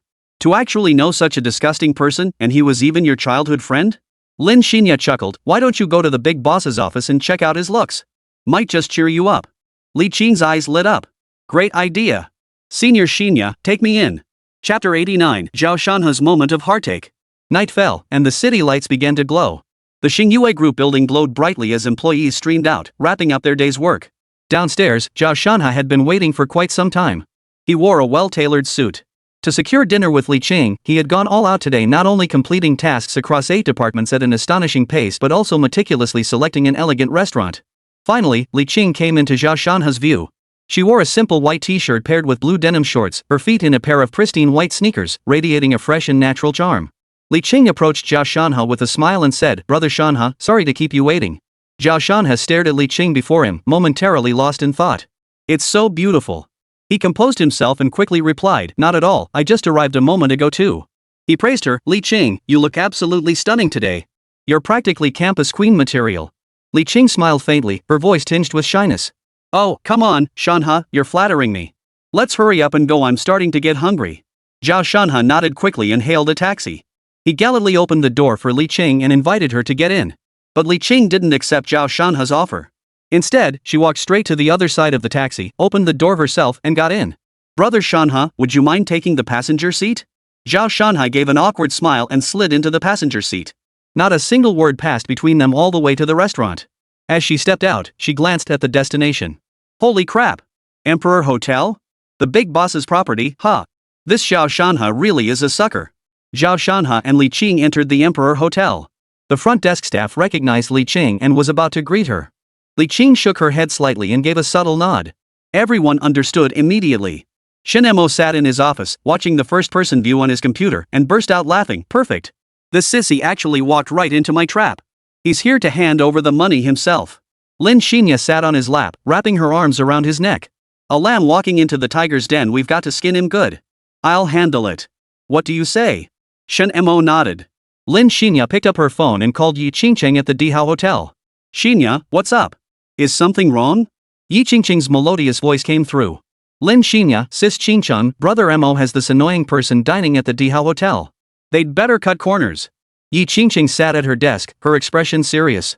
Got it. I'll handle it. Shen Mo took the phone. I'll be staying at the hotel tonight. The full price for my exclusive presidential suite will still be covered by Zhao Shanhe. Hearing Shen Mo's voice, Yi Qingcheng stood up and replied softly, Yes, boss. Thank you for your hard work. After hanging up, Shen Mo returned the phone to Lin Xinya. Lin Xinya looked puzzled. Brother Mo, why are you staying at the hotel tonight? Shen Mo chuckled. To visit my godbrother, of course. Emperor Hotel Chinese restaurant. Zhao Shanhe stared at the table laden with subpar dishes and roared, Waiter! Get in here! The waiter sauntered into the private room. Zhao Shanhe's anger flared at the waiter's attitude. Is this how your restaurant does business? Li Qing was startled and spoke with a hint of hurt. Brother Shanhe, please don't get angry. I'm scared. Hearing this, Zhao Shanhe quickly composed himself. I'm sorry, little Li Qing. It's my fault. Li Qing gave the waiter a wink. The waiter grinned and walked out of the private room. Li Qing picked up a glass of red wine. Brother Shanhe, don't be angry. Let's have a drink. Zhao Shanhe nodded, stood up, and clinked glasses with Li Qing. Pop. Zhao Shanhe raised his glass and downed it in one gulp. But the moment the liquid touched his tongue, his head jerked back. A sharp, sour taste surged up his throat, forcing him to spit the wine out in a torrent. Damn it! How could this be vinegar? Zhao Shanhe's eyes widened in shock as he stared at the liquid in the glass. Li Qing took a small sip of red wine and said, That can't be. This is clearly red wine. Brother Shanhe, is something wrong with your sense of taste? Seeing no unusual reaction from Li Qing after she drank the wine, Zhao Shanhe began to doubt his own sense of taste. Could it really be him? He hesitated, then decided to take another sip. But the moment the wine touched his lips, that unbearable sourness hit him again. He couldn't help but spit it out with a pft. This is clearly vinegar. Zhao Shanhe frowned, his face twisted in a grimace. Seeing this, Li Qing offered a faint smile and said softly, "Brother Shanhe, have you been working too hard? Maybe your taste buds are all messed up?" Zhao Shanhe nodded helplessly. He thought to himself, maybe Li Qing is right. Work has been incredibly busy lately, and perhaps my body is already seriously ill. Then let's just eat, Li Qing said gently. Zhao Shanhe nodded, set down his wineglass, picked up his chopsticks, and took a bite of the dish. Half an hour later. After finishing her meal, Li Qing wiped her mouth with a napkin. Zhao Shanhe went to settle the bill and saw the amount on the receipt. He was stunned. Zhao Shanhe shouted, 15,000. Just for one meal? 15,000. What kind of hotel is this? The front desk explained, "Sir, our Dihao hotel is on par with the Glow Hotel, so our prices are naturally comparable." Zhao Shanhe froze. He had dined at the Glow Hotel before, and the prices there were indeed outrageously expensive. But comparing the two was like comparing heaven and earth. Li Qing emerged, her voice sweet and soft. "Brother Shanhe, we should go now." Zhao Shanhe shot the front desk clerk a glare before reluctantly leaving the Chinese restaurant with Li Qing. Once inside the elevator. Ha ha ha ha. Zhao Shanhe thought he heard mocking laughter. Li Qing briskly walked to the lobby front desk, smiling as she addressed the staff. "Hello, I'd like to check in." Zhao Shanhe, standing beside her, looked puzzled and asked, "Little Li Qing, aren't you going home?" Li Qing turned her head, flashing a sweet smile as she explained, "The apartment I rent is too far from the office. Commuting takes forever every day, so I thought I'd stay at the hotel tonight. That way, I can hit the ground running tomorrow." Zhao Shanhe nodded in understanding upon hearing this. Without hesitation, he pulled out a bank card from his wallet, handed it to the front desk staff, and said, "Charge it to my card." Seeing this, Li Qing looked at Zhao Shanhe with admiration and exclaimed in surprise, "Brother Shanhe, I had no idea you were this wealthy?" Zhao Shanhe felt incredibly pleased with himself at her praise. A proud smile spread across his lips as he replied, "Nothing special, just the third richest in the world." However, after entering the PIN and seeing the amount displayed on the bill, he froze in shock. Presidential suite. 50,000 a night. Zhao Shanhe stared wide-eyed at the bill, utterly incredulous. Chapter 90, Zhao Shanhe fumes and complains. Brother Shanhe, I had no idea the presidential suite was so expensive. Should I cancel it? Li Qing hung her head, looking pitifully guilty. Zhao Shanhe saw this and immediately declared generously, 50,000? That's pocket change. We're staying in this presidential suite. Wow, Brother Shanhe, you're so cool. Li Qing looked innocent as she praised Zhao Shanhe. Suddenly, Zhao Shanhe felt as towering as a mountain peak. He puffed out his chest, gave it a hearty thump, and declared to Li Qing with unbridled generosity, "My money is yours to use freely. If it's not enough, just give me a call." But how could I? Before Li Qing could finish her protest, the front desk had already handed her the room key. Without hesitation, Li Qing took the card and slipped it into her bag. "How embarrassing," she said. "Well, I'll head back to my room now," Li Qing said cheerfully, turning to leave. Zhao Shanhe watched the entire scene unfold, his heart stabbing with pain. After spending all that money, this was the response he got? Zhao Shanhe refused to let Li Qing slip away so easily. He still wanted something in return. So he hurried after Li Qing, his face plastered with flattery. "Little sister Li Qing, could I possibly?" However, Li Qing gave him no chance. She sped toward the elevator, saying as she walked, "Brother Shanhe, I'm heading back to my room to rest. Good night." Zhao Shanhe watched helplessly as Li Qing stepped into the elevator. The doors slowly closed, and a surge of frustration ignited within him. He'd spent all that money. And he hadn't even gotten a single advantage. She could have at least given me a kiss before leaving. The more he thought about it, the more frustrated he felt, his mood sinking to its lowest point. Finally, he could only walk out of the hotel slowly, head bowed in defeat. Just as he passed a man and a woman, something suddenly felt off. That silhouette. He spun around, his eyes blazing with fury. Shen Mo. Shen Mo, who had his arm around Lin Xinya, turned with a look of surprise. "Oh, Brother Shanhe. What are you doing here?" Zhao Shanhe roared, "What the hell are you doing bringing my girlfriend to a hotel?" "Ha?" Shen Mo grinned. "Didn't you break up with Xinya? What nonsense are you talking about? We're here to discuss business. Don't read too much into it." Lin Xinya chimed in, "That's right, Shanhe. The big boss brought me here to discuss business. Don't be ridiculous." Zhao Shanhe's face turned icy cold, his voice dripping with contempt. "Think I'm some kind of fool? Who does business in a hotel? You two didn't come here to get a room, did you?" Hearing this, Lin Xinya's face flushed with anger as she snapped, "Zhao Shanhe, what nonsense are you spouting? You're completely out of your mind. Get down on your knees and apologize to Brother Mo right now." Kneel and apologize? Zhao Shanhe's heart clenched painfully at Lin Xinya's words.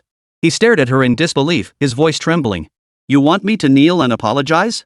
You reminded me today that you still have feelings for me. Why did you suddenly change like this? Lin Xinya snorted coldly, her eyes brimming with contempt and disdain. What are you doing here? Company staff said you left the office with the president's secretary, Li Qing. You being here means. Zhao Shanhe's face instantly drained of color. He hurriedly explained, Xinya, listen to me. It's not what you think. Li Qing and I are just ordinary friends. We were out discussing some work matters. Lin Xinya didn't believe a word of it. She sneered coldly, explain? Explain what? Well done, Zhao Shanhe. Failed to seduce my sister-in-law, so now you're targeting her secretary. Shen Mo also spoke angrily, Shanhe, as a man, you shouldn't act like this. This is cheating. Apologize to Xinya right now, better yet, do it on your knees. Zhao Shanhe was so furious he felt lightheaded. Shen Mo. Don't play the victim. You're the one who's actually cheating. Shen Mo looked innocently at Lin Xinya. Did I cheat? No, you didn't. Lin Xinya blinked innocently. It's a relationship acknowledged by the legitimate wife. How could that be cheating? Zhao Shanhe, have you lost your mind? Shen Mo and Lin Xinya declared in unison, you're nothing but a sneaky little rat. Zhao Shanhe involuntarily took 2 steps back. His patience was reaching its limit, as if his blood pressure was about to burst through his chest, nearly causing him to spit out a mouthful of blood. Brother Shanhe, why haven't you left yet? Li Qing suddenly appeared behind him, her gaze shifting to Shen Mo and Lin Xinya.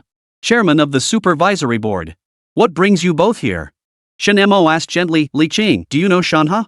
Li Qing nodded excitedly. Of course. He was my neighbor when I was little. We were really close. I was the one who recognized him first. Lin Xinya shot Zhao Shanhe a sarcastic look. Oh, the neighbor's sister? Shanhe, why haven't you ever mentioned her? Aren't you just ordinary friends? Xinya, I. Zhao Shanhe looked pale as he tried to explain. Li Qing looked at Lin Xinya and asked curiously, Hey, Secretary Lin, what's your relationship with Brother Shanhe? Lin Xinya replied coldly, boyfriend and girlfriend. What? Li Qing's expression froze. She looked at Zhao Shanhe, who was still pale, in disbelief. Brother Shanhe, is that true? Zhao Shanhe nodded. It's true.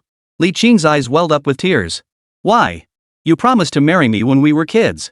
And now you have a girlfriend? Li Qing, let me explain. Zhao Shanhe grew flustered. How had things spiraled into this unmanageable mess? Li Qing raised her hand to cut him off. No explanations needed. You big liar. I was just wondering if bringing me to this hotel meant you were going to keep that childhood promise. Looks like I was just being overly sentimental. I shouldn't have come to dinner with you. Tears streamed down Li Qing's face as she turned and ran back into the hotel. Li Qing. Zhao Shanhe wanted to chase after her, but Lin Xinya was still watching. Shen Mo scolded, Shanhe, you've disappointed me. You have a childhood betrothal, yet you still deceive Xiaoya? You're not human, your thoughts are utterly vile. Zhao Shanhe gritted his teeth. Shen Mo. Don't slander me. Shanhe, you're truly disgusting. Lin Xinya said coldly. Me, filthy?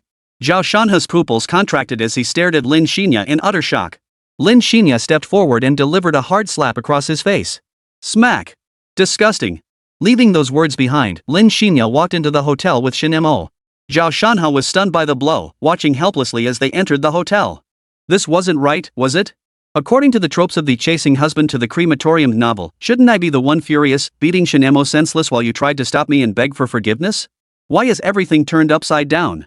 Shen Mo turned back and shot him a defiant glance, his right arm wrapped around Lin Xinya's soft waist. His lips moved. Zhao Shanhe, well versed in colloquial speech, instantly understood. Shen Mo meant, Shanhe, we're in for a wonderful night tonight. You better get ready to wear that green hat. This infuriates me. Zhao Shanhe spat out a mouthful of blood, his chest heaving violently.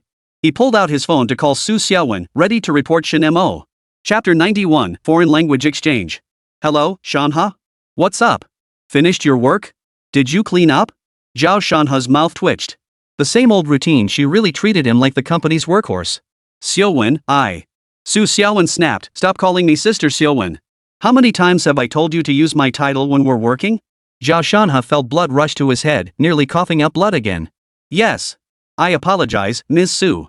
Today at the Dihao Hotel, I saw Supervisor Shen walking into the hotel with my girlfriend. He's cheating on me. Su Xiaowen chuckled. Oh, that. Don't read too much into it. We had a foreign client visit today. My husband took Xiaoya to meet her just to facilitate communication. Zhao Shanhe snapped, do you need to be arm in arm to meet a client? Su Xiaowen replied, isn't it perfectly normal for a brother to hold his sister? You're just too petty. No wonder Xiaoya wants to break up with you. You really need to work on your own issues. Zhao Shanhe fumed, they're doing it. Doing it. They're not real siblings. Su Xiaowen snapped coldly, what's your tone? You dare raise your voice at me? I'm docking your pay this month. One more time, and you pack your things and get out. Beep. Damn it. Zhao Shanhe watched Su Xiaowen hang up, then angrily smashed his new phone. Ah. My phone. Phone, damn it, I regret ever being born when I was bought by you, you jinx. You've ruined 3 generations of mine. Zhao Shanhe took a deep breath, his face twisted with fury as he glared around the hotel room. No way. He had to go inside and see. He couldn't let Shen Mo succeed. He had to rescue his girlfriend from the clutches of evil. As soon as he entered, Zhao Shanhe didn't see Shen Mo or Lin Xinya anywhere. He rushed to the front desk and demanded urgently, which room did that man and woman just go to? The front desk attendant looked apologetic. I'm sorry, sir, but we must protect our guests' privacy. I can't disclose that information. Zhao Shanhe composed himself. Please, help me out, sweetheart. I can tip you. The receptionist's eyes lit up, and her colleague beside her eyed Zhao Shanhe greedily. The receptionist pursed her lips, hesitated, then said earnestly, how much can you offer? There are several of us here. Zhao Shanhe's mouth twitched. These people were really pragmatic. He tipped each of them 500. The front desk clerk grinned. They're in the presidential suite. Zhao Shanhe, presidential suite? The front desk replied, of course not the one you booked. Our hotel has 2 presidential suites, just on the same floor. Zhao Shanhe snorted coldly. Charge it to my card. I'm afraid that's not possible, sir. We have rules. I'll pay extra. Alright, I'll arrange it immediately. Inside the presidential suite. Li Qing grinned at Shen Mo. Big boss, how'd my acting look? Shen Mo gave her a thumbs up. Very nice. Lin Xinya and Li Qing sat together, laughing. Little Li Qing, you truly live up to being a top student in the acting department. That crying scene was flawless. Senior Xinya, you flatter me. Li Qing replied shyly, without the big boss's help, I wouldn't have achieved what I have today. Shen Mo asked curiously, I don't recall helping you much, though? Li Qing walked behind Shen Mo and began massaging his shoulders with her small hands, her voice soft. Of course you wouldn't remember, big boss. I'm just one of the many students you've sponsored. Ha? Li Qing gazed at Shen Mo with deep emotion. My father passed away when I was young, and my mother's health was poor. The Zhao family even drove us out of the village. Our financial situation was dire. If not for the government's assistance, my mother and I would still be wandering the streets. Big boss, do you remember? I still recall when you came to our county's junior high school. Standing at the podium, you announced that every impoverished student present would receive your sponsorship. My eyes were filled with your figure. Li Qing's eyes sparkled with admiration. Thanks to your support, our family's financial situation improved. Mom could afford medicine. Then when I got to university, Mom needed a large sum for surgery. So I came to work at one of your companies and quickly saved up the money. Later, you even helped my mother regain her health. I don't know how I can ever repay you. Shen Mo chuckled, that's fate for you. Lin Xinya chuckled, what else could Junior Li Qing possibly do to repay you? Just pledge herself to you, that's all. Li Qing blushed, lowered her head, and massaged Shen Mo diligently. I'm not worthy of the big boss. Shen Mo smiled, patting her hand gently. Don't listen to Xiaoya's nonsense. Just focus on doing your job well. Lin Xinya, however, wasn't convinced. She pouted, letting out a disapproving snort and muttered, all talk and no action. You clearly want it deep down. Men. Li Qing's cheeks instantly flushed crimson. She lowered her head shyly and whispered softly, big boss, if you truly have that thought. I'm willing. Seeing this, Lin Xinya quickly pulled Li Qing up, laughing as she said, oh my, what are you thinking? The main wife already called and told me she gave her approval. Come on, let's go change clothes together. About 10 minutes later, Lin Xinya and Li Qing glided over dressed in secretary outfits. Their upper bodies were clad in crisp white blouses, while their lower halves were adorned with form-fitting pencil skirts that perfectly accentuated their graceful curves. Their long, shapely legs, encased in black stockings, looked especially sexy and alluring. Honey, time to learn a foreign language. Lin Xinya purred with a seductive smile. Meanwhile, Zhao Shanhe stood outside the presidential suite door, his head pressed against the wall, listening intently. Why is it so quiet? Could it be that the presidential suite is just too big? Zhao Shanhe refused to believe it and kept listening. Shen Mo embraced Lin Xinya, his gaze drifting toward the nearby door as he murmured softly, look, your ex-boyfriend is eavesdropping. Lin Xinya's lips curved into a seductive smile. She responded coquettishly, but we still need to practice our foreign language, right? Little sister Li Qing, play along with me, okay? Li Qing glanced shyly at Shen Mo, noticing his arm wrapped around her waist. A blush instantly spread across her cheeks. Facing Lin Xinya's request, she mustered her courage and nodded, whispering softly, "All right, sister." Lin Xinya's actions made Li Qing's heart race. She slowly leaned toward Shen Mo, gently kissing his neck while speaking fluent English. "Honey, I want to kiss you." Li Qing's heart pounded wildly inside her chest. Taking a deep breath, she resolved to be as brave as Lin Xinya. So she too moved closer to Shen Mo, her lips gently touching his neck as she echoed in English, "Honey, I want to kiss you too." Shen Mo didn't understand. Zhao Shanhe. No. Music suddenly filled the hallway. Snowflakes drifted down, the north wind howled, and the world lay vast and desolate. Chapter 92. Zhao Shanhe pursues Li Qing. Morning rush hour. Shen Mo rose from bed with satisfaction, finished his morning routine, and stepped out of his apartment to head to the office. As he waited by the elevator, Zhao Shanhe charged at him like a madman. Without a word, he raised his fist and unleashed a torrent of punches like a sudden storm. Yet, this seemingly fierce attack was effortlessly caught by Shen Mo. A smug smile touched his lips as he looked at Zhao Shanhe and teased, "Well, Shanhe, what's with all this energy so early in the morning? But your punch is pretty weak, isn't it? Not a bit of power behind it." Zhao Shanhe, seeing this, was instantly overcome with rage.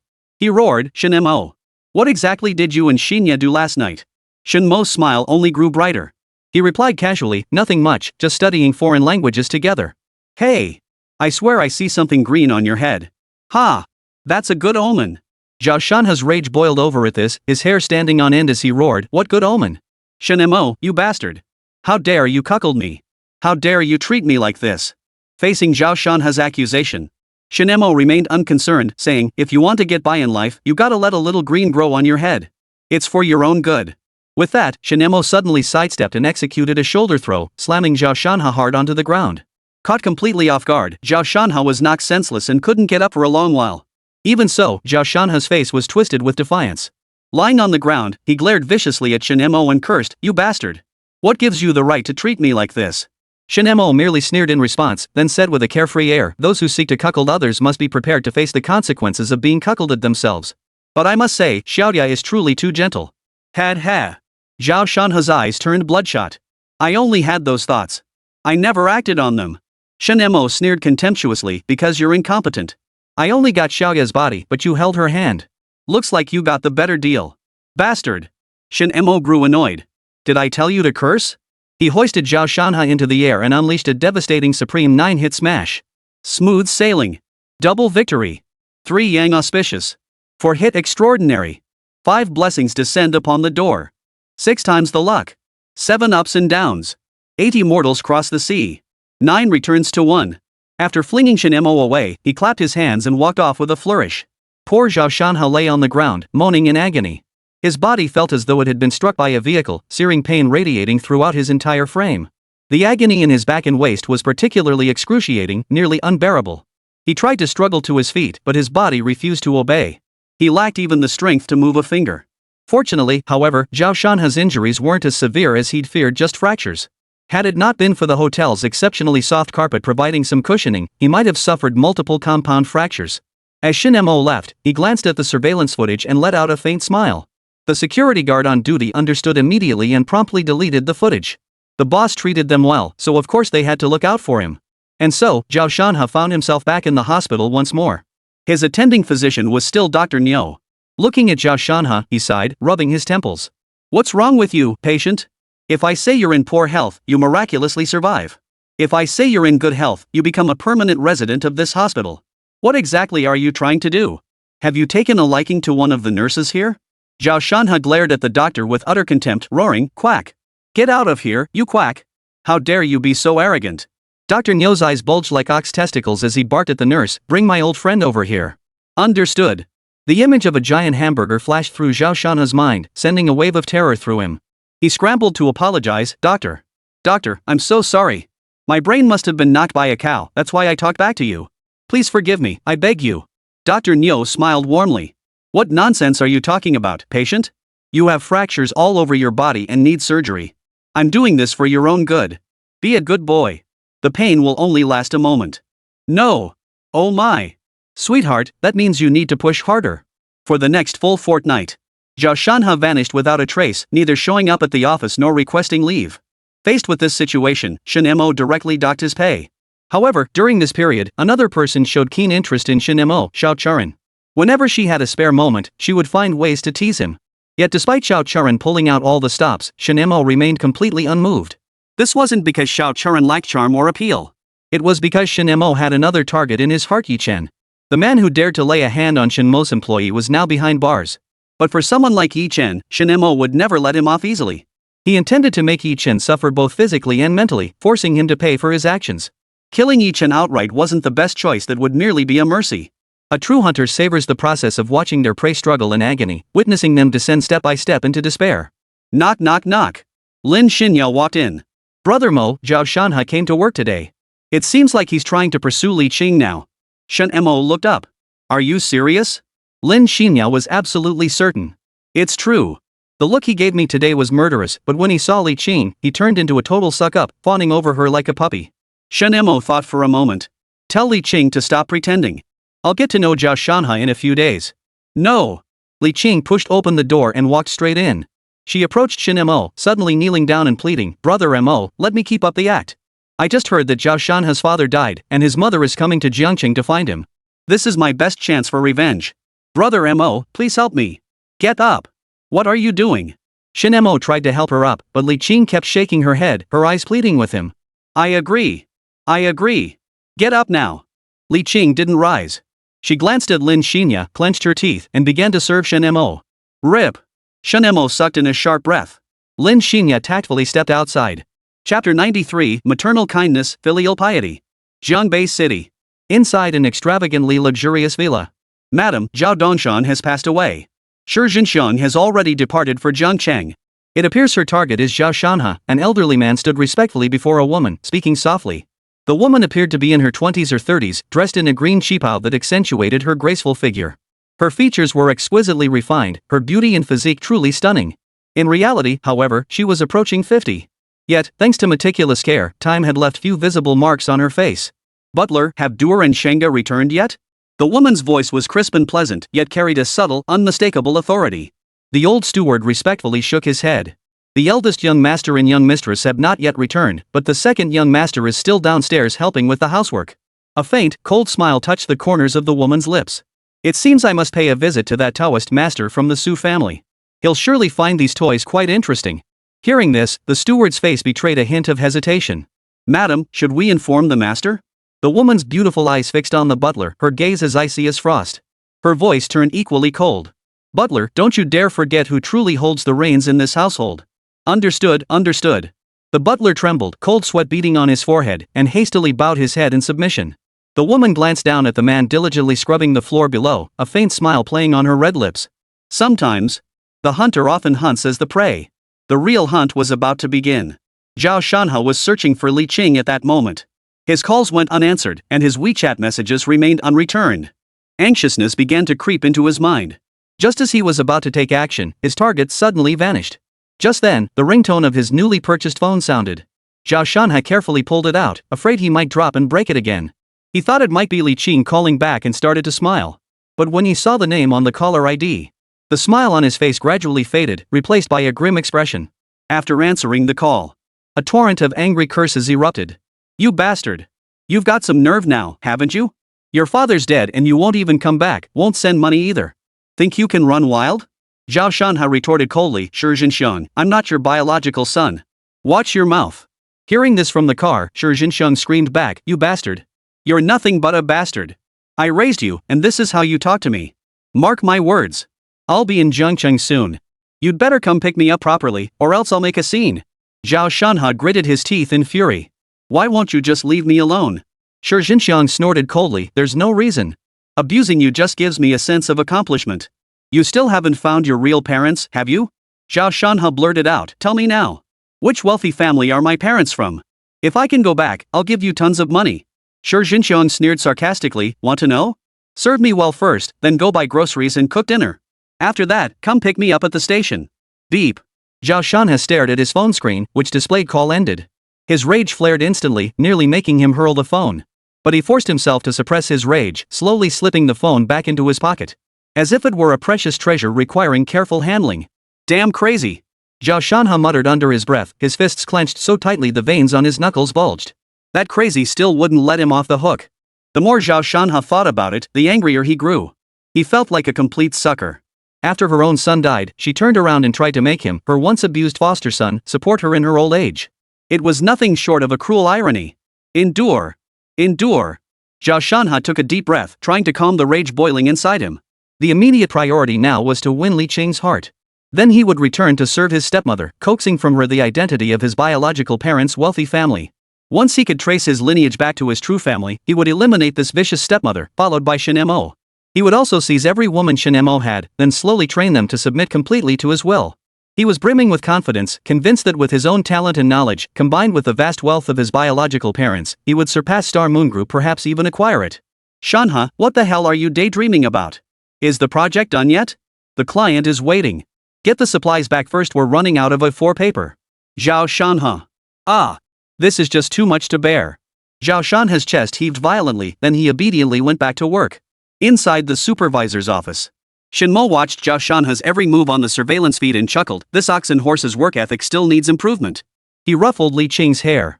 I really don't want you getting close to Zhao Shanhe. Li Qing lifted her head. Mo good, don't worry about me. I'm a professional actress.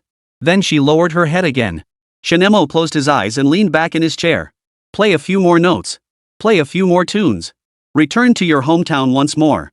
Wait until your name is inscribed on the golden list. 3 or 5 strokes on the inkstone, as the ink falls, the partridge cries. Who understands the meaning in the melody? Broken strings await your repair. Oh, my dear, do not grieve. A progressive folk song suddenly plays. It was Shen Mo's phone.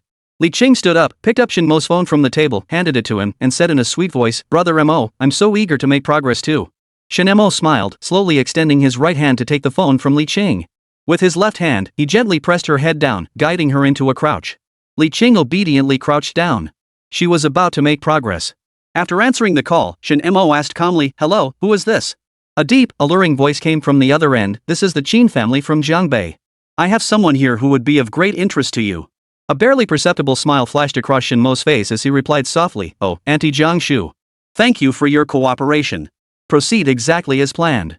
I hope this collaboration will be mutually beneficial. The voice on the other end sounded visibly surprised. After a moment of silence, it replied, Truly befitting the unrestrained celestial master.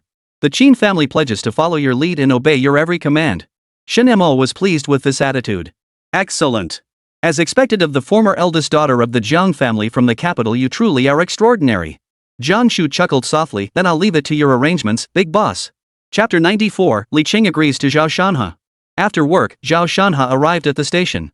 A woman dressed in luxurious attire approached him, her brown hair styled in dramatic waves, sunglasses shielding her eyes, exuding the air of a wealthy matron. Zhao Shanhe shot her a look of disgust and reluctantly called out, Mom, I'm here to pick you up. Shi Jinxiang handed her suitcase to Zhao Shanhe. Seeing him after so many years, she paused, startled. How strikingly similar. Shi Jinxiang quickly regained her composure. You, my dear son, let's go home.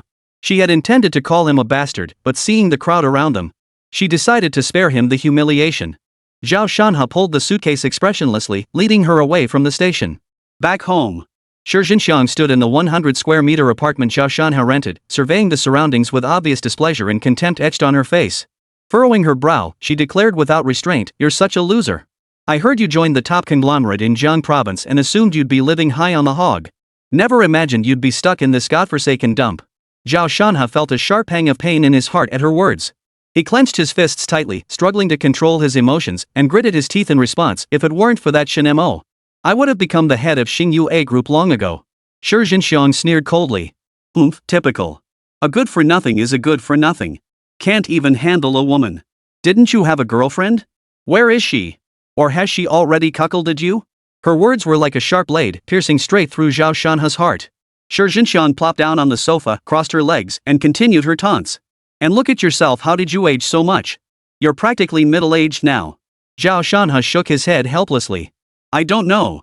Maybe it's just the exhaustion from work lately. Shi Jinxiang clearly dismissed his excuse. How tired could you possibly be? Stop making excuses. Now, transfer some money to me. Zhao Shanhe finally snapped. Give you money? You probably just want to take my cash and find some bad event on, right? Didn't Xiao Dongshan die a miserable death because of your messing around? Shi Jinxiang leapt to her feet in fury. You bastard. What business is it of yours what I do? If you don't give me money, I'll go cause a scene at your company tomorrow and call you a disgraceful son. Zhao Shanhe snapped, You've got no shame left. You're shameless.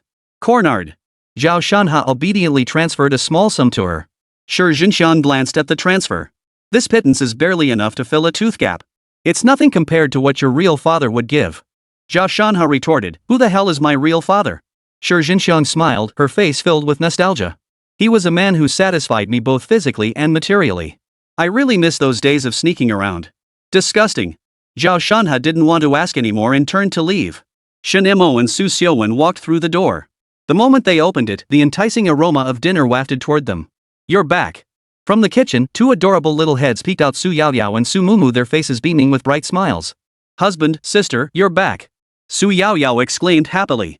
Su Mumu chimed in, welcome home. Su Yaoyao and Su Mumu hurried over to Shen Mo, deftly helping him take off his coat and hanging it up carefully. Su Yaoyao said softly to Shen Mo, dinner's just finished cooking. It'll be ready in a moment. Shen Mo looked at the two thoughtful and capable wives before him, his heart filled with warmth. He smiled, ruffled Su Yaoyao's hair, then gave her cheek a light kiss. My Yaoyao is becoming more capable every day, he praised. What about me? What about me? Su Mumu made an adorable face, begging for praise. Shen Mo smiled and kissed her too. Mumu's been such a good girl too. He. At the dinner table, Su Yaoyao and the other two girls kept serving food onto Shen Mo's plate. Honey, eat more. Honey, try some braised pork. Honey, have some oysters. Shen Mo looked at his bowl piled high with food. All right. If you keep serving, I won't be able to fit another bite. Su Yaoyao snorted coldly. You've been working so hard lately. You really need to nourish your body properly. Shen Mo served Su Yaoyao some food and chuckled. Isn't this what the main wife agreed to? Su Yaoyao stuck out her tongue. You lucky pervert. She changed the subject. By the way, why haven't you taken Xiaowen yet? That kid Xiaowen is practically begging to send his sister here. He even knelt before me, the legitimate wife, pleading for me to take her in. Shen Mo glanced at his little cotton-padded jacket of a wife, a faint, helpless smile touching his lips.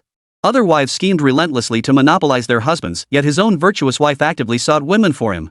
Su Yaoyao seemed to sense Shen Mo's thoughts. She gave a soft snort, a flash of pride in her eyes, then said, my man deserves the very best the world has to offer, be it beauty, wealth, or status. He deserves the finest of everything. But there's one condition, it all has to pass my approval. Then Su Yaoyao brought up Xiaowen. She said, Xiaowen is indeed quite impressive, beautiful, with a great figure, and a female CEO to boot. I've already told her that if she wants to be your woman, she must present the Xiao group as her dowry to you. Shen Mo was taken aback by this demand, never expecting Su Yaoyao to make such a request. What surprised him even more was what came next. Su Yaoyao continued, but I never imagined this woman would agree without hesitation. And her parents have given their consent too. Su Xiaowen, listening nearby, felt a measure of admiration for Xiaowen's decision. She remarked, this Xiaowen is so much like us back then. After going through something that nearly destroyed her family, people change profoundly. That's why she craves love so deeply now and wants to join our family. Su Mumu interjected, but she's a married woman with a legal marriage certificate now. Su Xiaowen chuckled, maybe her husband enjoys this kind of thrill. Didn't I used to be someone else's girlfriend? He ended up claiming me anyway. Su Yaoyao scoffed, sis, you're shameless. You were clearly seduced by him. We're family, there are no secrets between us. Su Xiaowen shot her a glare. So what if that's who I am? So what if I'm a materialistic woman? I was won over by his bed, and that's why I fell for him. So what? Awesome. Su Yaoyao and Su Mumu gave her a thumbs up. Su Yaoyao, but I'm the main wife. Su Xiaowen? Su Mumu, I'm the second wife. Su Xiaowen, why the heck should I be? Su Mumu, with the main wife's approval, of course. Su Xiaowen glared at her dear little sister, teeth gritted. You ungrateful brat. I'm your own sister. Sisters are meant to look out for each other, so we go first. Su Yaoyao tilted her head with a charming smile. Shen Mo watched them, his eyes filled with an indescribable tenderness. Life like this was truly wonderful. Ding. Suddenly, his phone vibrated. It was a message from Li Qing. Li Qing, Emogo, Zhao Shanhe just confessed to me, and I said yes. Shen Mo replied, he didn't get any advantage, did he? Li Qing, he's my enemy, how could I let him get away with anything? Plus his mother Shi Jinxiang is already here. Chapter 95, The Green Tea. Shen Mo makes an appearance. Wow, that name's so cool. Su Yaoyao and the others gathered around. Ha ha ha. Who knew that online nickname would come true? There really is someone named Shi Jinxiang. Su Yaoyao burst out laughing. Wonder if there's someone named Xiang Tiago. One piece of news spreads 1,000 miles. Yao Yao. A girl should be more reserved. Su Xiaowen pulled her back. Shen Mo couldn't help but laugh too. Right, listen to your sister. Be a lady. He replied to Li Qing, glad you're here. The real show is about to begin. Xinxiang's fate is in your hands. I have other plans for Zhao Shanhe. Li Qing understood. I won't let Xinxiang die too easily. I'll make her suffer. Shen Mo, that's how a girl should be. Revenge is a must. Don't emulate those extreme martial arts lords from torture novels who just turn and walk away, never loving again. True gentlemen seek retribution. Li Qing, then I'm a lady who only loves you. Ha! How cheesy. Shen Mo smiled at the three women. My wives, now comes the part where the husband turns into a green tea. Ha ha ha. He. The next day, Zhao Shanhe started his day with a sunny disposition. He greeted every colleague he encountered with a friendly hello. His co-workers eyed him suspiciously, as if he were suffering from some strange affliction. Is the work of 8 departments really worth being this happy about? Li Qing had just entered the company when Zhao Shanhe came trotting over. Li Qing, my dear. Li Qing hurriedly cut him off. Don't forget our relationship is confidential. Zhao Shanhe nodded and handed her the breakfast he was holding. I brought you breakfast. Don't refuse me. Li Qing smiled as she accepted it. Thanks, brother Shanhe. You're so kind. Zhao Shanhe chuckled. Glad you like it. I'm off to work. With that, he headed toward the elevator. After watching the elevator doors close, Li Qing's smiling face instantly turned into one of disgust. She considered tossing the breakfast she held, but felt it was too wasteful. So she gave the breakfast to the ladies at the front desk. Shen Mo arrived at the office just then.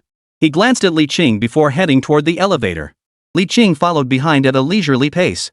Once inside the elevator, Li Qing gazed at Shen Mo with a tender expression. Big boss, just looking at you makes me feel better. Shen Mo murmured softly, if you want to see me, just come to my office. I'll give you access to enter without knocking. Li Qing blushed, clasping his hand. Today, I want to be your personal secretary for a day. Shen Mo interlaced his fingers with hers. Sure. Yao and the others are here today too. You and Xiaoya can come to my office. They'll learn from Xiaowen how to be a president, and of course, you'll learn later too. Li Qing looked surprised. Am I allowed? Shen Mo ruffled her hair. Why wouldn't you? With me here, what is there to fear? Li Qing hugged Shen Mo tightly. You're so good to me. I absolutely adore you. Ding. The elevator doors opened. Zhao Shanhe walked in holding documents. His gaze turned icy at the scene inside. Good morning, Chairman of the Supervisory Board. Shen Mo and Li Qing instinctively kept their distance. Shen Mo replied with a smile, Shanhe, where are you headed? Zhao Shanhe replied indifferently, I'm here to see Secretary Li. I have some materials to hand over to her, to be passed on to President Su for review. His gaze shifted to Li Qing, filled with affection. Li Qing gave a professional nod. Certainly. I'll ensure it reaches Mr. Su. Shen Mo took the documents directly. I'm heading to the president's office anyway. No need to trouble you.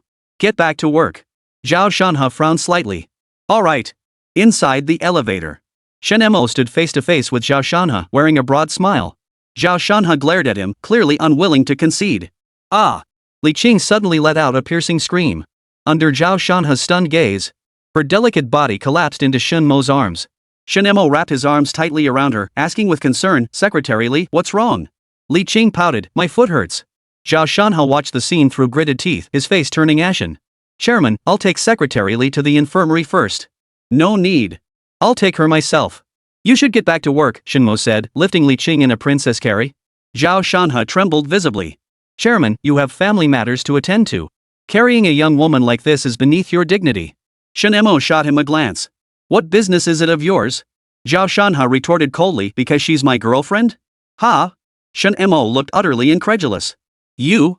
Li Qing glared at Zhao Shanhe, fuming, didn't I tell you not to say that? Why did you blurt it out in front of the chairman? Seeing her anger, Zhao Shanhe hurriedly explained, you're my girlfriend. Of course I should take you to the infirmary. Shen Mo looked at Li Qing. Is it true, Li Qing? Lying in his arms, Li Qing nudged her head against him slightly, her voice full of hurt. Yes. I'm sorry, boss. I didn't mean to hide it. Shen Mo's face remained stern. You haven't forgotten company policy, have you? Secretaries have heavy workloads during their probationary period. Having a boyfriend could interfere with your duties. Li Qing's eyes flickered. It's my fault. I'm willing to accept any punishment. Zhao Shanhe erupted at once. Does the company have such a rule? Why can't employees date? Because I'm the boss. Shen Mo said contemptuously. When the elevator doors opened, he carried Li Qing out. Zhao Shanhe tried to follow, but Li Qing shot him a glare. That piercing stare from her beautiful eyes sent a wave of pain through Zhao Shanhe's heart. How could this be? Shen Mo glanced back at him and mouthed silently, I'm taking your new girlfriend. Thanks for the gift, good brother. Zhao Shanhe understood once more, stomping his feet in fury. Shen Mo, you bastard. He's nothing but a male green tea. He wanted to charge forward, but remembering how Supreme had thrown him around like a ragdoll at the Emperor Hotel, he instinctively stopped in his tracks. He watched helplessly as his new girlfriend was swept away by Shen Mo. He, Zhao Shanhe, must be the most pathetic man alive. His ex-girlfriend was stolen away. Now his current girlfriend was being carried away by the man who had stolen his ex. He could only cower in shame, lacking the courage to intervene. Chapter 96, Li Qing's Lies, Zhao Shanhe's Raging Fury. Back in the office. Shen Mo set Li Qing down and chuckled. Look at Zhao Shanhe's turtle-faced expression. He's practically a born turtle, a real soft-shelled one at that. He sure can hold his breath. Li Qing beamed with pride. Brother Mo, was my acting decent? Perfect. Shen Mo settled into his office chair with a satisfied smile. Nothing felt better than watching his prey suffer both physical and mental agony, trapped helplessly in an abyss. He could have ended Zhao Shanhe with a single move. But instant death was actually a mercy. Only excruciating pain torturing his 3 souls, 7 spirits, and physical body could truly make life worse than death. He would squeeze every last drop of value from him. Daoists always followed the principle of better my fellow Taoist die than me. Provoke them, and you'd reap the corresponding karmic consequences. As for complaints? I have connections in heaven and earth. If you have the guts, go ahead and complain. Even if you reported Sun Wukong, it wouldn't help. If he actually came, we'd treat him to peaches and fine wine and send him on his way. Lin Xinya entered, carrying fine wine and cigars. Shen Mo basked in the top-tier service from the 2 campus beauties. As both her ex-boyfriend and current boyfriend, Zhao Shanhe could only dutifully earn money for him. Lin Xinya said, Honey, Xiao Charan and her brother, along with Xiao Sun and her brother, have arrived. Shen Mo sighed regretfully. I understand why those 2 beauties from the north and south came, but why did those 2 useless brothers tag along too? Lin Xinya chuckled. Xiao Ran already considers you her brother-in-law. As for Xiao Fu, he seems to want that Volkswagen back. Volkswagen? How could Brother Mo own a Volkswagen with his net worth? Li Qing asked curiously. Lin Xinya explained, it's a Volkswagen Phaeton. Worth over 2 million. Shen Mo puffed on his cigar. Have them wait at the Emperador Hotel. Brother Shanhe needs to meet a client later. Ha! Got it. I'll make the arrangements. Lin Xinya planted a kiss on him before heading off to make the arrangements. Meanwhile, Zhao Shanhe sat at his desk, lips tightly pressed together, fists clenched as he stared at the computer screen. Damn it! Zhao Shanhe cursed his own body for failing him at the crucial moment, letting his new girlfriend be swept away by Shen Mo. What a loser. Thud. A stack of documents slammed onto his desk. Zhao Shanhe glared at them, his eyes suddenly lighting up. It was the Su family's campus beauty sisters. Su Yaoyao declared haughtily, Shanhe, we've got some work to hand over to you. Don't let us down. Su Mumu curved her lips into a smile. A talent like yours wouldn't refuse, right? Zhao Shanhe instinctively patted his chest. I guarantee I'll complete the task. Thanks for your hard work. The 2 walked away with smug expressions. Chirp chirp chirp chirp. The surrounding colleagues watched with schadenfreude. Zhao Shanhe must have pissed off the boss, serves him right. The boss hasn't treated them badly, yet they still dare to provoke him. What a ing sucker. Zhao Shanhe ignored the contemptuous stares from his coworkers as he stared at the thick stack of documents on the desk. The sky is falling. Zhao Shanhe walked out of the company like a deflated balloon, dragging his heavy feet listlessly as he prepared to head out for business calls. His mood matched the gloomy weather, heavy and oppressive, as if the entire world had lost its color. As he walked absent-mindedly, a luxurious Rolls-Royce suddenly sped past him, creating a gust of wind. Zhao Shanhe couldn't help but startle at this unexpected scene. He looked closely. The driver appeared to be Li Qing. And the person sitting in the passenger seat was Shen Mo. Zhao Shanhe's heart clenched violently as an ominous foreboding surged through him. His eyes widened as he stared intently at the Rolls-Royce. Shen Mo leaned out and glanced at him, his brows arching slightly as he flashed a meaningful smile. Damn it! Zhao Shanhe cursed under his breath, his unease intensifying. Without pausing to think, he scrambled onto his electric scooter and tailed the Rolls-Royce closely. Fortunately, the Rolls-Royce wasn't moving very fast, and Zhao Shanhe's scooter could barely keep up. He rode nervously, keeping a close watch as he went. Finally, the Rolls-Royce reached its destination. Emperor Hotel. Zhao Shanhe's heart sank to the bottom of the ocean. It felt like his entire world had collapsed in that instant. He stared fixedly at the Rolls-Royce parked at the hotel entrance, silently praying that Li Qing wouldn't get out. But things didn't go as he hoped. The door opened. Li Qing's flawless figure emerged from the driver's seat. She then walked to the passenger door and thoughtfully opened it for Shen Mo, as if it were the most natural thing in the world. Yet to Zhao Shanhe, it felt like a dagger plunging straight into his heart. What pained him even more was that when his gaze shifted to the back seat, another flawless figure came into view. It was a woman dressed in the same secretary uniform as Li Qing, tall and slender with features as delicate as a painting. Her blouse was slightly open, revealing a snow-white neck, with what lay beneath teasingly visible. Zhao Shanhe stared wide-eyed, utterly incredulous at the sight of this woman. For she was none other than his ex-girlfriend. Lin Xinya. Shen Mo stepped out from the passenger seat, conversing with Lin Xinya and Li Qing. The women giggled softly, covering their mouths, seemingly amused by Shen Mo's words. Zhao Shanhe's heart was filled with pain and jealousy. He glared at Shen Mo as if he wanted to devour him alive. Finally, under Zhao Shanhe's gaze, which was almost murderous, Lin Xinya and Li Qing simultaneously hooked their arms through Shen Mo's, smiling broadly as they walked into the hotel. Zhao Shanhe's heart twisted in agony. Why? Why would sister Li Qing betray me? She had just agreed to my advances yesterday. His ex-girlfriend and current girlfriend walked into the hotel with Shen Mo at the same time. Their intimate gestures stabbed painfully into his eyes. Trembling, he fumbled for his phone and hurriedly called Li Qing. The call connected quickly. What's wrong, brother Shanhe? Zhao Shanhe suppressed his anger. Little Li Qing, where are you right now? Li Qing replied, at work, of course. Zhao Shanhe gritted his teeth. Really? I have a feeling you're at a hotel. Li Qing fell silent for a few seconds before coldly asking, are you following me?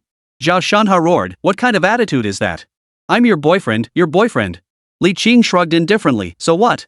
Zhao Shanhe retorted, don't you owe me an explanation? Li Qing laughed. Cut it out, Shanhe. We were just meeting a client. Don't read too much into it. Zhao Shanhe jumped up in fury. Meeting clients requires going to a hotel? And you're even putting your arm around Shen Mo's shoulder? It is.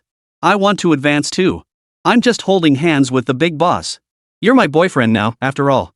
Looks like you're getting the better end of the deal. Don't be ungrateful. Zhao Shanhe froze. That line sounded all too familiar. Isn't that just the seductive words Lin Xinya fed her? Zhao Shanhe, got any shame left? You're cheating on me. Li Qing snapped back, you bastard, Zhao Shanhe. You show your true colors the moment you get what you want? Break up with you, scumbag. Deep. Chapter 97, Imperial Treatment. This infuriates me.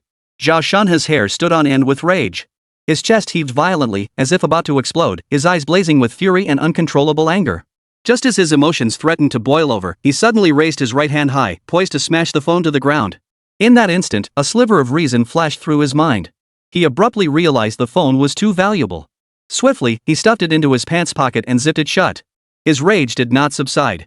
Instead, like a suppressed volcano, it simmered deep within him, brewing for an even more violent eruption. Zhao Shanhe's gaze swept around the room, finally settling on his battered little electric scooter. A faint, vicious grin spread across his lips as if he'd found a new outlet for his fury. He strode over to the scooter, gripped the handlebars tightly with both hands, and strained with all his might to lift it and hurl it away. Instead, the scooter crashed heavily onto him. Ah! Zhao Shanhe let out a piercing scream. He felt as if a mountain had crushed him, leaving him utterly immobilized. The bones in his hands snapped with a sharp crack under the crushing weight. The excruciating pain washed over him, nearly knocking him unconscious. Help! Passers-by merely glanced at him before pulling out their phones to take photos. Young people these days, they've even learned how to stage accidents. A judge once said, if you didn't hit them, why should you help? I'm not getting involved. Exactly. Don't even call the cops if they pin it on you, you're done for. Ha ha ha. If you didn't hit him, why call? Is that it? A young girl pulled out her phone to dial 120. People nearby rushed to stop her. Sweetie, you absolutely can't make that call. You'll be the one in trouble. Exactly. The best way to protect yourself is to mind your own business. What if he extorts you after you make that call? We've been through this before. Listen to us. It's for your own good. Zhao Shanhe watched the entire crowd stand by as spectators, refusing to help. Anyone who dared to intervene would be fleeced until they were penniless. Inside the Imperial Hotel's presidential suite, Xiao Churan and her brother faced off against Xiao Sun and her sister on the sofa. Xiao Churan wore meticulous makeup today, a red dress and high heels, her figure stunning and radiant. Xiao Sun, however, looked completely different. Her fiery figure was paired with a blue cat print t-shirt, a white skirt, and sneakers, giving her a sweet and innocent appearance. Oh, my brother-in-law's here. Come, come. Sit down. Upon seeing Shen Mo arrive, Xiao Ran's eyes lit up as if suddenly illuminated. She hurriedly stood up, strode over to Shen Mo, and enthusiastically pulled him to sit beside Xiao Churan. Xiao Churan's face flushed instantly. She lowered her head shyly, secretly giving Xiao Ran a thumbs up. What a thoughtful little brother. I'll have to give him a raise in his allowance. Xiao Sun, however, sat down on Shen Mo's other side without missing a beat. She flashed a sly smile and cooed, Brother Mo, it's been ages. Want to come to my room tonight? I've specially prepared an absolutely adorable maid outfit just to wear for you. Xiaowen's heart skipped a beat upon hearing this. This woman was truly a formidable opponent. But she wasn't about to be outdone. She quickly retorted, "Come to my room. Not only do I have a maid outfit, but I also have an even sexier bunny girl costume." Xiaofu and Xiaoran stared dumbfounded at their older sister vying for a man, as if witnessing a whole new world. They exchanged a glance before simultaneously pulling out their phones. They snapped away at the scene before them, clicking away non-stop. This was truly a once-in-a-lifetime opportunity. These photos would become their ultimate leverage to extort pocket money from their sister. If she refused, they could threaten to spill the beans to their brother-in-law, revealing her true colors. Xiaofu rubbed his hands together, his face plastered with flattery as he addressed Shen Mo. Brother-in-law, could you possibly give me back that Volkswagen Phaeton? You have no idea, ever since Mom and Dad found out you took the car, they were furious. They whacked me with that 7 wolves belt. Ow, that hurt like hell." Shen Mo heard this, and instead of feeling the slightest sympathy, he burst out laughing. "Haha. Serves you right. Who told you to be so arrogant all the time? You deserved a good lesson." However, Shen Mo didn't actually intend to make things difficult for Xiaofu. He pulled out the keys and tossed them to Xiaofu, grinning. "Alright, I was planning to give this car as a reward to one of my employees anyway. Since you want it, take it. I'll just give the outstanding employee a bigger bonus instead." Xiaofu gazed at the keys as if they were a precious treasure. Xiaoran listened nearby, his heart suddenly sinking. Oh no. Shen Mo had just acknowledged that Xiaofu was his brother-in-law. What was he to do now? Xiaosun, beaming with pride, hooked her arm through Shen Mo's and shot Xiaocharan a defiant look, her eyes practically screaming, "See? I told you so."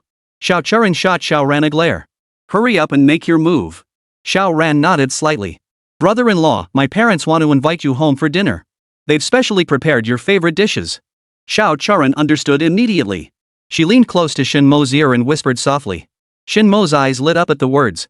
"Really? A room made of cash?" Xiaocharan nodded vigorously. "More real than pearls. And I've prepared quite a few outfits I want to show you." Xiaosun scolded her, "You fox spirit." Xiaocharan looked up, beaming. "It's a guarantee of love. Our Xiao family is now part of the Su Corporation." Yao Yao agreed to it. "Why Yao Yao? Shouldn't it be Su Xiaowen?" Xiaosun frowned.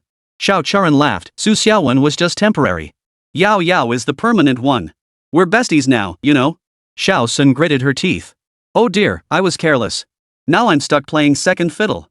Li Cheng and Lin Xinya watched the two beautiful CEOs vying for the same man with amusement. It was utterly entertaining. Only the strong can truly command female CEOs. Xiaocharan turned his gaze to Lin Xinya and Li Cheng, affectionately linking arms with them. "My dear sisters, why not come visit my Xiao family estate today?" Lin Xinya and Li Cheng exchanged an awkward smile. "Aren't you older than us? Calling us sisters?" Xiaosun watched this unfold, her beautiful eyes widening in shock. "Damn it! Su Yaoyao, Su Mumu, Su Xiaowen, Lin Xinya, Li Cheng, Xiaocharan. 6 already. How long has it even been? Does this man's kidneys turn to gold? How could Su Yaoyao possibly allow her man to have so many women at once? She wants to be the empress, huh? Managing 3,000 beauties in the harem?" Xiaosun suddenly recalled that Xiaocharan was supposedly a married woman. Her eyes curved into crescent moons. "Brother Mo, I seem to recall that CEO Xiao is married, right?" Xiaocharan's dark past exposed, she stormed to her feet. "That was because my parents wanted to marry me off to Zhuang Baifan, so I had to find someone to fake marry me." Xiaosun narrowed her eyes. "That doesn't change the fact you're a married woman. At least the marriage certificate is real, right?" Xiaocharan, enraged, retorted, "Isn't that the same for you, Xiao? You have an engagement." Xiaosun bristled. "I refuse to acknowledge that engagement. My grandfather was senile when he arranged it. I'll never accept it." Shen Mo asked curiously, "Who's your betrothed?" Xiaosun pouted and muttered, "I heard it's some guy named Han Feng, apparently from the mountains."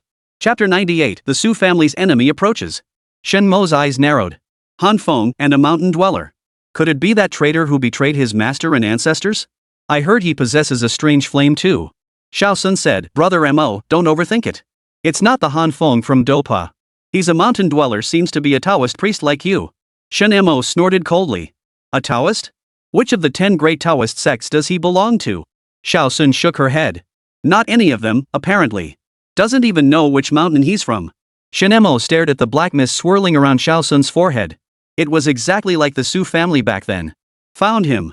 This bastard was finally coming to deliver his achievements to his brother-in-law. Shen Mo pulled out a paper star and handed it to Xiaosun. "I see your forehead covered in dark energy. Disaster will soon befall the Xiao family. Keep this safe." Xiaosun and her sibling were stunned. They'd never believe it if anyone else said it, but coming from Shen Mo's mouth, it must be true. Xiaowen clung tightly to Shen Mo, pleading pitifully, "Brother Mo, you must help me. I don't want my family destroyed." Shen Mo ruffled her hair. "It's just some superstitious nonsense. This Han Feng seems to have activated the array the old Daoist left behind in the Xiao family. Place this star on the altar and worship the purple micro-emperor. All your troubles will be perfectly resolved." Purple micro-emperor? Everyone looked utterly confused. They had no idea who the purple micro-emperor was. They only knew the Jade Emperor, and that was from watching Journey to the West. Shen Mo saw the pure yet foolish expressions in their eyes and slapped his forehead. What a disaster. You don't even know the 6 sovereigns of Taoism? If you were asked about the 3 Buddhas of Buddhism, you'd probably know them inside out. Shen Mo patiently explained, the purple microcosm emperor of the Northern Pole, equal in renown to the Jade Emperor, is one of the 6 sovereigns of Taoism. He wields the black law that restrains all malevolent spirits across the 3 realms. As the supreme ruler of the Northern Pole Exorcism Academy, he is the lord of 10,000 stars. He commands the most powerful guardian deities of the celestial court, the great Marshal Tianpeng, the deputy Marshal Tianyu, the guardian of virtue Yisheng, and the great Emperor Zhenwu, collectively known as the 4 holy ones of the North Pole. He commands the 11 great luminaries, the 7 stars of the Northern Dipper, the 6 offices of the Southern Dipper, the 28 constellations, the 36 heavenly stars, the 72 earthly fiends, the 60 Jiazi deities, and the 500 spirit officials. Sounds pretty impressive. Xiaowen asked, Marshal Tianpeng? Isn't that just Zhu Beiji from Journey to the West? Ah. Shen Mo kicked him flying with one foot, cursing, "Who do you think you're insulting?" Xiaowen pouted, "But that's how they portray him on TV." Xiao Fu shot him a schadenfreude-filled glance. "This is Taoism, buddy. How could it possibly be the same as what's on TV?" Shen Mo sighed with relief, "At least you poor bastard have some self-awareness." Xiao Sun's eyes lit up. "So if I worship the purple micro-emperor, will that save my Xiao family?" Xiao Charan sneered, "You idiot. What kind of being is the purple microcosm emperor? Only someone who wants to die would dare offend him." Xiao Sun carefully tucked away the paper star. "Could this be the 9-character mantra?" Shen Mo shook his head. "No, that's the guardian deity mantra. You need to perform the hand seals to unleash its full power. What I gave you is the Daoist supreme mantra. You shouldn't recite it, just keep it safe." "What happens if I recite it?" "First, it drains your vital energy to the point of death." "That's brutal." Shen Mo casually gave one each to Lin Xinya and Li Qing. Xiaoran and Xiao Fu, the 2 jokers, wanted some too. Shen Mo spread his hands helplessly. "I'm out. Brother-in-law, don't be so stingy. We're your future brothers-in-law, you know." Shen Mo kicked them both out. Xiaoran and Xiao Fu felt like their butts were splitting open. Oh no. Their sister already had a temper, and now they had a brother-in-law with an even worse one. Life was going to be rough from now on. Xiao Fu stood up, took the elevator downstairs, and planned to hail a cab to Star Moon Group to retrieve his beloved car. Xiaoran, meanwhile, headed to flirt with the receptionist, determined to shed his single status. Inside the room, Shen Mo yawned, glancing at the 4 women. "You 4 make a perfect mahjong table. I'm going to bed." He walked to the bedside, noticing it looked different from before. Just as he was about to lift the covers, surprise! Su Yaoyao and Su Mumu, their heads tucked under the covers, pulled Shen Mo into the bed with them. "What are you 2 doing here?" "We handed our work over to Super Cow and Horse. Today, you're spending the whole day playing with us sisters." "Where's Xiaowen?" "Sis is a workhorse too." "What are your hands doing?" Xiao Charan and Xiao Sun blushed like apples upon hearing the playful commotion inside. Lin Xinran and Li Qing joined in too. "I'm not getting involved anymore." Xiao Sun stood up and walked over too. Xiao Charan gritted her teeth and followed inside. "We're all sisters, what's there to be afraid of?" In the bathroom. "Mumu, call your brother and tell him everything's ready. Yao, call your in-laws and tell them to head back to the ancestral home." Shen Mo, currently bathing together, gave the instructions. Su Yaoyao nodded. "Okay, I'll call mom and dad as soon as I get out." Su Mumu suggested, "Should we notify my dad? He's the top official in the political and legal department. Getting things done would be twice as effective with him involved." Shen Mo nodded. "It's good to notify your uncle too." Su Mumu frowned. "What do you mean, uncle?" "Call him dad. Jiangcheng Public Security Bureau." Su Lai was handling official business when the phone on his desk suddenly rang. He glanced at it was his little cotton-padded jacket. "Mumu, why are you calling your brother? Did Shen Mo bully you?" "Brother, my husband told me to let you know you can start preparing." "Prepare? Prepare what?" Before Su Lai could finish his sentence, his eyes flashed with a fierce glare. "Got it. I understand." Su Lai hung up the phone and stared out the window with a dark expression. The Su family's sworn enemy is finally about to make an appearance. Chapter 99, The Beauty Pageant. "It's so unfair. He's already got so many women, yet he just won't touch me. Xiao sat on the sofa, throwing a tantrum like a child, her face twisted with resentment. Xiao Churen's gaze drifted toward the bathroom, a surge of intense jealousy welling up within him. Why should a man like this stay with the Su family? If he were my man, staying with our Xiao family, we'd probably already have a second child by now. There wouldn't be any room for that guy Yi Chen. Xiao Sun continued tumbling on the sofa while turning her gaze toward Lin Xinya and Li Qing sitting on the bed. She snapped irritably, aren't you too worried? Don't you want to claim Mo Ge for yourselves? They shook their heads. Lin Xinya said, as long as Mo Ge likes it, that's all that matters. Besides, you're not one of us sisters, why are you getting so worked up? Am I getting worked up? Xiao Sun retorted defiantly, I'm definitely going to join this family. I should have never read those novels and learned their primness, now I'm stuck playing the little sister. Xiao Churen glared at her, incredulous. You actually took those novels as reality? A man like Brother Mo? Women line up for him. And you tried to learn restraint from the heroines in those stories? I say, you deserve to be the mistress. She paused, then added, and another thing. Brother Mo doesn't seem like a henpecked husband at all. From what I've observed, he'd never actively pursue a woman. He only likes the clingy, submissive type that comes to him. Xiao Sun listened and went, tsk, no wonder you're a married woman, you sure know a lot. Xiao Churen immediately bristled. Enough with the married woman thing already. Let me tell you, I'm a genuine virgin. Xiao Sun didn't seem impressed. Instead, she burst out laughing. Doesn't that make you even more appealing? Isn't that what all men crave? Plus, you're a female CEO. Conquering you would be incredibly satisfying. How thrilling would that be? Xiao Churen was rendered speechless by her words. Just then, the bathroom door swung open. Shen Mo emerged wrapped in a bathrobe. His hair was still dripping wet, droplets falling from the ends and soaking the collar of his robe. His muscles were clearly defined, especially his solid abs, which were incredibly appealing to women. Xiao Churen's face flushed instantly. Her gaze involuntarily fixated on Shen Mo's body, especially his abdomen, unable to look away. Xiao Sun made no attempt to hide her excitement, eagerly reaching out to touch him while exclaiming, wow. I've been dying to feel these abs in person, they're incredible. Shen Mo gently captured Xiao Sun's soft, boneless little hand and said, had enough touching? Since you don't want to go back, why not slip back into that maid outfit you wore earlier? Xiao Sun responded cheerfully, sure. I'm not holding back today, consider this a special treat for you. It should be about time now. No sooner had she spoken. A crisp knock suddenly sounded at the door. Xiao Sun's lips curved upward as she flashed Shen Mo a mischievous smile before hurrying to the door and opening it.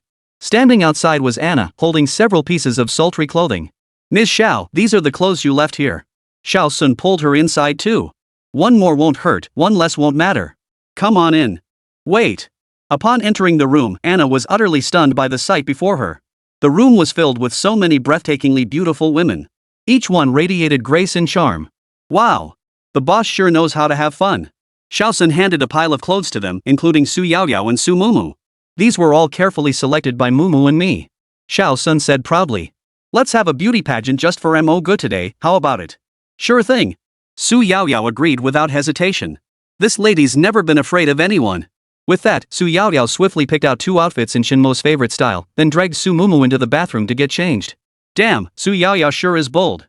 Xiao Sun watched Su Yaoyao's retreating figure and couldn't help but exclaim, she truly lives up to her title as the main wife. In contrast, Xiao Churen seemed somewhat reserved. Staring at the sexy, revealing outfits, she felt momentarily at a loss. Seeing this, Xiao Sun wasted no time, stepping forward to grab Xiao Churen. Stop dawdling. Get changed already. Shen Mo, meanwhile, lay back on the bed with an air of leisurely contentment, watching the scene unfold with keen interest. These women, usually so unapproachable, were now revealing such an extraordinary side of themselves for him. That was the perk of having real power. Everyone was fawning over him everywhere he went. 10 minutes later. All the lights in the presidential suite went out. Darkness spread like a tide, swiftly engulfing every corner. Yet within this pitch-black void, a faint beam of light quietly ignited. It was the light from a projector. As the projector activated, the walls instantly illuminated, flickering with a dazzling array of mesmerizing landscapes. Just as Shen Mo was still immersed in this breathtaking visual feast, the song right now began to play softly. Immediately after, 7 alluring silhouettes appeared. Their forms flickered in and out of view, seeming to merge with the landscapes on the wall. The 7 shadows moved, dancing with remarkable liveliness. Then, as if honed through countless repetitions, each dance step synchronized with perfect precision. Their figures were graceful, their skirts swaying. Shen Mo was completely mesmerized, his eyes fixed on the 7 shadows. This was exactly the shadow dance he had seen on the Soundwave platform. The unique dance style, the captivating movements, and the enchanting music, everything was identical to what he had witnessed. Standing front and center was his Yao Yao. This was all a surprise Yao Yao had meticulously prepared. A wave of emotion surged through Shen Mo. He couldn't help but feel overwhelmingly happy at Yao Yao's thoughtful gesture. His child bride truly cherished him above all else. She was even willing to give everything. As the dance and music concluded, the lights came back on. Under the bright lights, 7 women as beautiful as celestial beings descended from heaven appeared before them. Each radiated an enchanting charm. At that moment, all 7 beauties wore smiles, their eyes fixed intently upon him. Their attire was truly eye-catching, with a variety of sultry outfits showcasing their figures to perfection. Sexy, alluring, innocent, or icy beautiful, each style found its perfect embodiment in them. Su Yaoyao glanced around at her sisters, a faint smile curving her lips. Who would have thought you all learned this dance? Truly worthy of being campus queens. No way. It's just that our looks are so outstanding, we accidentally became the school's sole dancers.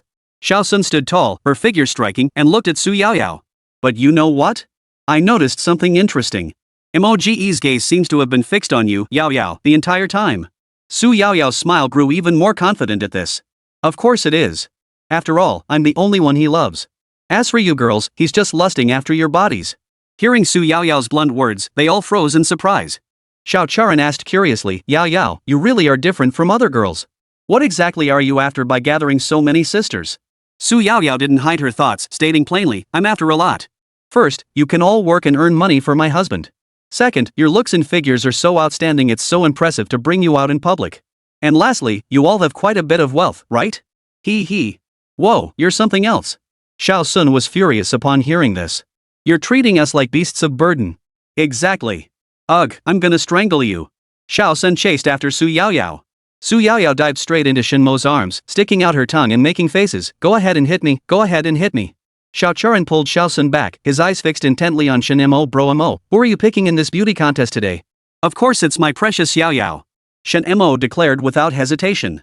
Chapter 100, A United Company. We sisters aren't satisfied with that answer. Su Mumu and the others surrounded Shen Mo and Su Yaoyao. They pounced on him. As for restraint? To hell with it. Anna stood there awkwardly, staring blankly at the playful chaos. Not even noticing the wardrobe malfunction. Honey, Yao Yao, open the door.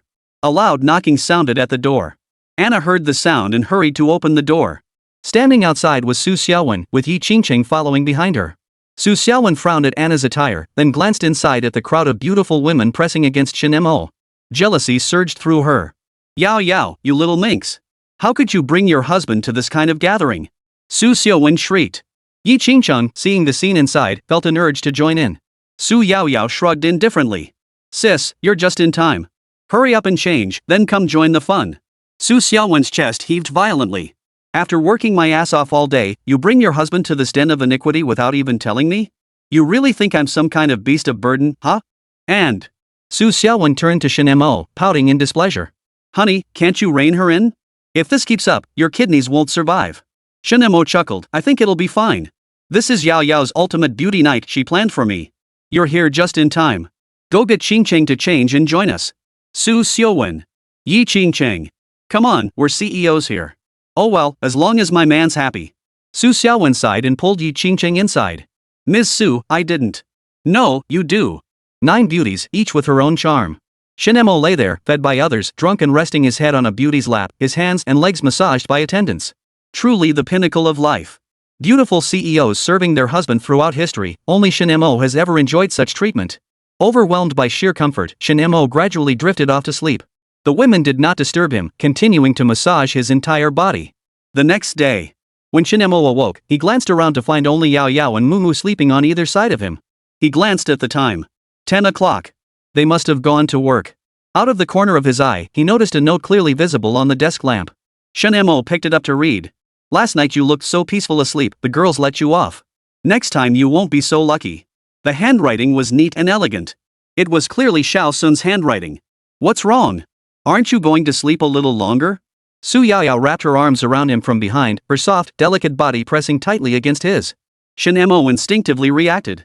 We're not going anywhere today. We'll just stay at the hotel for a few nights. Shen Mo lay back down, pulling Su Yaoyao into his embrace. Su Yaoyao gave him a mischievous grin. Like I don't know you? Just you wait. She buried her face in the pillow. Inside Xing Yue group. Zhao Shanhe, his left arm encased in thick plaster, limped along behind Li Qing like a forlorn lapdog. His face twisted with fury as he shouted at Li Qing's retreating back, "Don't you owe me an explanation?" But Li Qing seemed completely oblivious, continuing to walk briskly ahead with an expressionless face, never looking back. Zhao Shanhe nearly leapt up in fury at the sight. He quickened his pace, caught up to Li Qing, blocked her path, and roared, "Are you deaf? I'm talking to you. You just walk off like that without giving me an explanation." Only then did Li Qing halt, turning to face Zhao Shanhe coldly. "Explanation? What explanation? You won't listen to what I say, you won't believe what you hear, you doubt what you accept, and you lack evidence for your suspicions. What's left for me to explain?" Zhao Shanhe was momentarily speechless at Li Qing's retort, but he quickly regained his composure and pressed, "But I understand Shen Mo bringing Lin Xinya to the meeting. Why did he have to bring you too?" A cold smile touched Li Qing's lips as she retorted sarcastically, "I'm both General Manager Su's secretary and the chairman of the Supervisory Board's personal assistant. Why shouldn't I go?" "What?" Zhao Shanhe's eyes widened in disbelief as he stared at Li Qing. It felt like a heavy hammer had struck his heart. His voice trembled as he stammered, "Since when? Why are you the secretary to two people? And the personal secretary? Doesn't that mean you're serving Shen Mo?" Li Qing's expression darkened. She glared at Zhao Shanhe and snapped, "Why do you have so many questions? This is the company's arrangement. What business is it of yours? And by the way, we're already broken up." Zhao Shanhe froze, as if struck by lightning. He never imagined that after being together for just 2 days, asking her why she went to the hotel would lead her to break up with him. Li Qing adopted a businesslike demeanor. "I already told you I went with the chairman of the supervisory board to meet foreign clients. Why are you being so aggressive? You big man with no sense whatsoever. Serves you right for being abused by your mother when you were little." Zhao Shanhe felt as if 10,000 arrows had pierced his heart, each striking the deepest, most excruciating wound. The pain of his childhood was something he could never escape. Li Qing was actually pouring salt into his wounds. It was heartbreaking. A sneer curled at the corner of Li Qing's lips as she continued her taunt. "Oomph. Look at yourself. Senior Xinya breaking up with you was the wisest choice she could have made. A man like you doesn't deserve anyone's love. Thank goodness Senior Xinya has the chairman looking out for her now. Otherwise, who knows how you'd have tormented her in the future." Put. Zhao Shanhe's heart ached even more, this time as if pierced by 1,000 swords. His body jerked violently, his face contorting in agony. This blow was undoubtedly adding insult to injury, the pain nearly suffocating him. Li Qing watched, her cold smile growing wider at his reaction. She walked past Zhao Shanhe and headed straight for the office. Zhao Shanhe turned slowly, like a soulless robot, a guttural roar escaping his throat, a sound of utter despair and unwilling resignation. "I was wrong. Please, give me another chance?" Hearing his cry, Li Qing halted and turned back. Zhao Shanhe's eyes locked onto hers, filled with pleading and hope. Li Qing looked at Zhao Shanhe, paused for a moment, then softly said, "Okay." Those two words reached Zhao Shanhe's ears like a ray of hope, instantly kindling a glimmer of light within his heart. But Li Qing's next words poured a bucket of ice water over him, mercilessly dousing the flame of hope that had just begun to burn. "But you must create value for the company. Otherwise, don't bother coming to see me." Li Qing's tone was cold, leaving no room for negotiation. With that, she turned, opened the office door, and walked inside without looking back. Zhao Shanhe was left standing alone, feeling as though he'd been plunged into an ice cellar. Zhao Shanhe clenched his teeth tightly, his fists balled so hard his knuckles turned white. He was being driven to the brink of depression by Shen Mo and his women. Why did all the women adore Shen Mo? What was so great about Shen Mo anyway? He's just a high school dropout, right? What gives him the right to be loved by so many beautiful women? Especially those people at the company. They clearly knew what kind of person Shen Mo was, yet they still fawned over him and treated him with utmost respect. Zhao Shanhe only broke his wrist, his leg was perfectly fine. But just because he said at the company meeting, Shen Mo is a womanizer who doesn't deserve to be the company's chairman of the board. All the employees stared at him like he was their enemy, surrounded him, and then beat the crap out of his legs. Not only that, they hurled vile insults at him. Their curses were utterly vile. "You piece of. How dare you insult the man who feeds us? We'll beat you to death. You uncultured piece of trash, how dare you spout nonsense? How dare your filthy mouth speak such things? The chairman is a man, isn't it normal for him to like beautiful women? You should send your own mother over to serve him, you ungrateful son. We'll beat you to death for insulting our idol. We'll beat you so badly your own mother won't recognize you." Chapter 101, Shi Zhenxiang's Scheme. Zhao Shanhe was terrified. He was truly terrified. If this kept up, he feared he might truly be driven to the brink of insanity. Looking back, it seemed as though he had once possessed the protagonist's aura. Everything seemed to go smoothly in school and when he first joined Star Moon Group. But now? That aura seemed to have expired, and his life had turned into a complete mess. Why had he suddenly become so unlucky? Not only had he become a regular at the hospital. Everyone at the company treated him with extreme hostility, as if he were a rat everyone despised. He believed he hadn't done anything wrong. He just wanted to win over the married CEO, to become the boss of Star Moon Group. Why do some people get born into wealth and privilege? Why must he live such a miserable existence? Comparing oneself to others was truly soul-crushing. Zhao Shanhe felt utterly hopeless, no longer daring to dream of winning the favor of Su Xiaowen or Lin Xinya. All he wanted now was to survive safely. To achieve this wish, he knew there was only one way. To beg Shen Mo to spare him. Standing before Shen Mo's office door, Zhao Shanhe's heart churned like a storm-tossed sea. He didn't know if he had the courage to step inside and face Shen Mo, the man who filled him with fear and loathing. Finally, reluctantly, he knocked on the door. "Come in." Zhao Shanhe opened the door and stepped inside. Shen Mo was slumped over the desk. He lifted his head to look at him and asked lazily, "Shanhe, what brings you here?" Thud. Zhao Shanhe dropped to his knees. "Chairman of the Supervisory Board, I know I was wrong. Please spare me." Shen Mo took a drag on his cigarette. "Forgive you? Sure, why not?" Zhao Shanhe's eyes lit up at the words. "But," Shen Mo said casually, "you'll have to work for me for 50 years without pay." "Spare you? Think again. Super cattle and horses are valuable assets." "What? 50 years for free?" Zhao Shanhe trembled violently. "Chairman of the board, are you sure your surname isn't Li?" Shen Mo snorted. "Do it or not, it's up to you. But don't forget you still owe the company a fortune. This isn't fair. You did this on purpose." Zhao Shanhe collapsed to the ground, sobbing uncontrollably. "Cut the nonsense. Get back to work, or I'll send you to drink free porridge." Shen Mo snapped impatiently. Zhao Shanhe felt his nerves teetering on the brink of collapse. He didn't even know how he managed to walk out of that office. His legs felt as heavy as if they were filled with lead, each step a grueling struggle. He stood blankly in the hallway, staring vacantly at the luxurious decor, yet feeling utterly numb inside. These decorations, once objects of awe and envy, now appeared to him as nothing more than a blur of meaningless colors. His ex-girlfriend's betrayal, his current girlfriend's rejection. Zhao Shanhe was devastated. No! He recalled glimpsing a pair of high heels beneath Shen Mo's desk when he had knelt earlier. The style and color of those shoes appeared identical to the pair Li Qing wore today. How could that be? Zhao Shanhe's heartbeat suddenly accelerated as various images flashed through his mind. He had clearly seen Li Qing enter the secretary's office. There was no way she could have been in Shen Mo's office. Had he misseen it? The more Zhao Shanhe thought about it, the more unsettled he felt. Absurd notions swirled in his mind, making it nearly impossible to think clearly. But he quickly shook his head, telling himself he was overthinking it. How could Li Qing possibly be in Shen Mo's office? It must have been a blur. It had to be. He took a deep breath, forcing himself to calm down. Glancing once more at the tightly shut office door, anger surged within him, threatening to erupt. But now was not the time to vent. He had to endure. Since Shen Mo refused to let him off the hook, he had no choice but to endure. Swallow his pride. Bear the humiliation. Only by doing so could he survive in this ruthless workplace.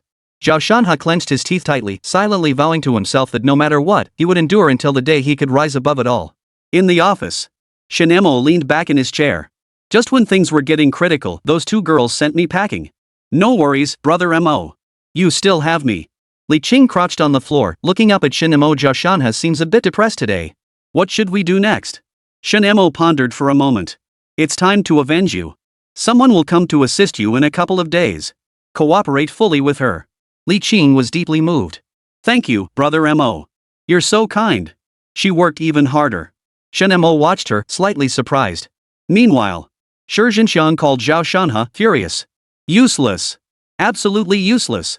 Looks like I'll have to handle this myself. Give me that Shen Mo's contact information." Upon hearing this, Zhao Shanhe realized. Right. This old hag might be but she takes good care of herself. Maybe she could actually seduce Shen Mo. He swiftly sent Shen Mo's contact information to Shi Jinxiang. Shi Jinxiang hung up immediately after receiving it. A rich, young hunk. She couldn't wait any longer. Shi Jinxiang was supremely confident, having played the field extensively, she had never failed. Chapter 102, the worker delivered right to her doorstep. Shen Mo observed the entire scene from a god's eye view as this biological mother and son exchanged words. A cheap actually trying to seduce him? Ridiculous. Shen Mo admitted he was a lecher himself, but for a trashy like this to think she could seduce him with her looks? If I don't make her pay, I'll consider myself defeated. Lin Xinya walked in, saw the scene inside, and sighed helplessly. "Brother Mo, this is the company." "Mind your image." Shen Mo grimaced. "What can I do? Yao Yao and Moo Moo kicked me back here." Lin Xinya chuckled softly. "Men really need to exercise some restraint. Otherwise, they'll burn out sooner or later." She handed him the documents. "These are all the company pests we've dealt with. Vice President Liu has been taken care of too. Sister Xiaowen asked me to check with you. Do you have any good candidates for the vice president position? Shen Mo flipped through the papers. My brother-in-law should be qualified by now. As for the vice president role, I already have a woman in mind. She should be arriving any minute. Who? Lin Xinya and Li Qing asked in unison. Secret. Tell us. Lin Xinya and Li Qing pouted, their slender bodies pressing close to Shen Mo. How could I reveal a secret? Are you two secretaries bored? Fine, I'll take care of it. Shen Mo hoisted them onto his shoulders, one on each, and headed toward the bedroom within the office. Locked from the inside. 4 p.m. Human Resources Department. You're interviewing for the secretary to the chairman of the supervisory board? The three interviewers couldn't help but twitch their lips at the sight of this stunningly beautiful woman before them, alluring in demeanor and dressed provocatively. The chairman of the supervisory board really is blessed with good fortune. Another top-tier catch delivered right to his doorstep. And a PhD returnee from overseas, no less. If she gets hired, won't she make life difficult for me? And what if the chairman takes a liking to her? The interviewer had no idea how to satisfy both the boss and the chairman. The woman watched the interviewer's expression shift like shifting clouds, her crimson lips curling into a breathtaking smile. Interviewer, I know what you're hesitating about. May I ask who is the real big boss of Xinyue Group? Who truly calls the shots? Who is the actual head of the company? The interviewer was stunned into silence, his gaze shifting to the woman with a hint of admiration. Damn, she's good. Not only was she stunningly beautiful, but she also had a knack for pinpointing the crucial issues. The chairman of the board would definitely like her. If the chairman takes a liking to her, a promotion and raise would be just around the corner. What's your name? Zhu Xin. The female interviewer began asking tricky questions, as she was reluctant to let this woman become the chairman of the board's secretary. In the end, Zhu Xin answered every question flawlessly and successfully joined Star Moon Group. Upon learning of this, Su Xiaowen's anger flared instantly. Without hesitation, she grabbed her phone and dialed the HR director's number. The moment the call connected, Su Xiaowen unleashed a fierce tirade of criticism on the HR director without mercy. Clearly startled by Su Xiaowen's intensity, the director stammered, Ms. Su, this really wasn't my idea. It was the chairman of the board's directive. We were merely following orders from the highest authority. Hearing the director's explanation, Su Xiaowen's anger did not subside. Instead, it flared even brighter, unleashing another torrent of scolding. After the tirade, she paused for a moment before speaking in an icy tone, bring that woman to my office. I want to see her personally. With that, Su Xiaowen hung up the phone. Even after hanging up, Su Xiaowen's emotions remained turbulent. Her arms crossed tightly across her chest, her brows furrowed deeply as she sank into deep thought. Why would her husband suddenly want to hire a secretary? There were already 4 secretaries, wasn't that enough? And he wanted to hire another woman. The more Su Xiaowen thought about it, the more suspicious it seemed. There was definitely something fishy going on. After a moment, a soft knock sounded at the office door. Su Xiaowen's train of thought was interrupted. She lifted her head, glanced toward the door, and said indifferently, come in. The door slowly opened, revealing a stunningly attractive woman in a tailored business suit and pencil skirt. Her beauty was undeniably top tier, her almond-shaped eyes radiating an irresistible charm. Su Xiaowen stared at her. Damn! This woman was even more alluring than Xiaoya and Li Qing, almost as captivating as Su Xiaowen herself. Zhu Xin was also stunned by Su Xiaowen's beauty. For a moment, the atmosphere froze. Su Xiaowen snapped out of it and called out, please sit down. Thank you, Ms. Su. Zhu Xin smiled, murmured her thanks softly to Su Xiaowen, then sat elegantly across from her. Without hesitation, Su Xiaowen cut straight to the point, asking bluntly, you're here for the interview to be the secretary to the chairman of the supervisory board? How come I know nothing about this? Zhu Xin maintained her polite smile as she replied calmly, actually, my elders at home arranged this for me. They hope I can gain more work experience in this position. Your elders? Su Xiaowen's pupils suddenly contracted. Her sharp mind instantly grasped the situation. This woman was clearly a tool sent right to her doorstep. Su Xiaowen chuckled inwardly, yet her expression remained serene as she said gently, I see. Well then, I'll show you to the chairman of the supervisory board's office right away. Zhu Xin couldn't help but feel a bit surprised. She had expected Su Xiaowen to press further with questions, but the conversation ended so abruptly. Zhu Xin murmured inwardly, this is way too easy, isn't it? Unaware of Zhu Xin's unease, Su Xiaowen stood up and led her toward Shen Mo's office. As she followed Su Xiaowen, Zhu Xin curiously surveyed her surroundings. The decor here was more luxurious than any place she had ever seen before, catching her eye. Inside the office, Shen Mo sat quietly on the sofa, his hands folded across his chest, eyes slightly closed, as if he had been waiting for quite some time. With a click, the office door slowly swung open as Su Xiaowen and Zhu Xin entered. The moment they stepped inside, the door slammed shut without warning, echoing with a dull thud. Startled by the sudden occurrence, Zhu Xin's body jerked violently. Her right hand instinctively reached toward her right thigh. As if something important was hidden there, perhaps a weapon. However, when her hand touched the skirt hugging her hips, she found it was empty, nothing at all. Zhu Xian felt a bit embarrassed. Professional habit. Careless of me. Honey, your tool guy is here. Su Xiaowen walked over to Shen Mo, plopped down on his lap, her face beaming with happiness, her eyes brimming with affection. Shen Mo gently stroked Su Xiaowen's hair, the corners of his mouth lifting slightly as he murmured softly, "You're so clever." Zhu Xian witnessed this scene and instantly grasped her predicament. This can't be. The Dragon King clearly sent me. The smile on Shen Mo's lips faded slightly as he slowly pulled a token from his robe and placed it on the table. Zhu Xian stared at it. The token was none other than the Dragon King's command. "Here. I sent you," Shen Mo said calmly. Zhu Xian's beautiful eyes widened further as she stared fixedly at the Dragon King's token on the table. Her mind was filled with confusion and shock. How could the Dragon King's token be in Shen Mo's possession? Moreover, the Dragon King's order was absolutely never separated from its owner. Only the Dragon King knew the organization's code unless. Exactly as you think. Shen Mo continued, Yi Chen is dead. He entrusted the Dragon King's seal to me, designating me as the supreme leader of the Dragon King's Hall. Chapter 103, Left Wing Vermilion Bird. This subordinate greets the new Dragon King. Zhu Xian knelt on one knee, bowing with utmost reverence. Regardless of how the Dragon King's edict reached Shen Mo's hands or how the password was discovered, she trusted only Yi Chen. The Dragon King could only be Yi Chen. Her immediate priority was self-preservation. Shen Mo regarded Zhu Xian with a faint, ambiguous smile before slowly raising his hand and beckoning her gently. Zhu Xian obediently walked over to Shen Mo's side. Shen Mo gazed intently at Zhu Xian, his eyes burning like flames, causing her to lower her head shyly. So handsome. Her heartbeat quickened. As an assassin, she possessed countless skills. Even the most handsome man would only meet his end at her gun. But why? Shen Mo reached out, gently lifting Zhu Xian's chin to force her gaze upon his own. Her eyes were as clear as autumn water, her lips curving into a faint, sweet smile. Shen Mo's fingers slowly traced her cheek, finally resting upon her rose-petal soft, crimson lips. Shen Mo gently caressed Zhu Xian's lips, savoring their softness as if admiring a precious work of art. He murmured, truly exquisite. Too bad I can't be bothered to train you. The words barely left his lips when Shen Mo suddenly raised his hand. With lightning speed, he delivered a vicious slap across Zhu Xian's face. The force of the blow was immense, sending Zhu Xian reeling with dizziness, her body swaying precariously. But the blow's impact extended far beyond the physical. Within Zhu Xian's mind, the memory she had of Yi Chen shattered as if struck by a powerful force, vanishing into nothingness in an instant. In their place surged fragments of memories connected to Shen Mo. Like a tidal wave, they flooded her mind, overwhelming her entire consciousness. Shen Mo caught her hand to prevent her from falling. Zhu Xian shook her head gently, her gaze steady as a calm lake, fixed firmly on Shen Mo. Then, with grace and solemnity, she slowly knelt on one knee. Your servant greets you, master. Zhu Xian's voice was clear and pleasant, yet tinged with reverence. Shen Mo looked at Zhu Xian and said softly, rise. From now on, within the company, you may address me as chairman of the supervisory board.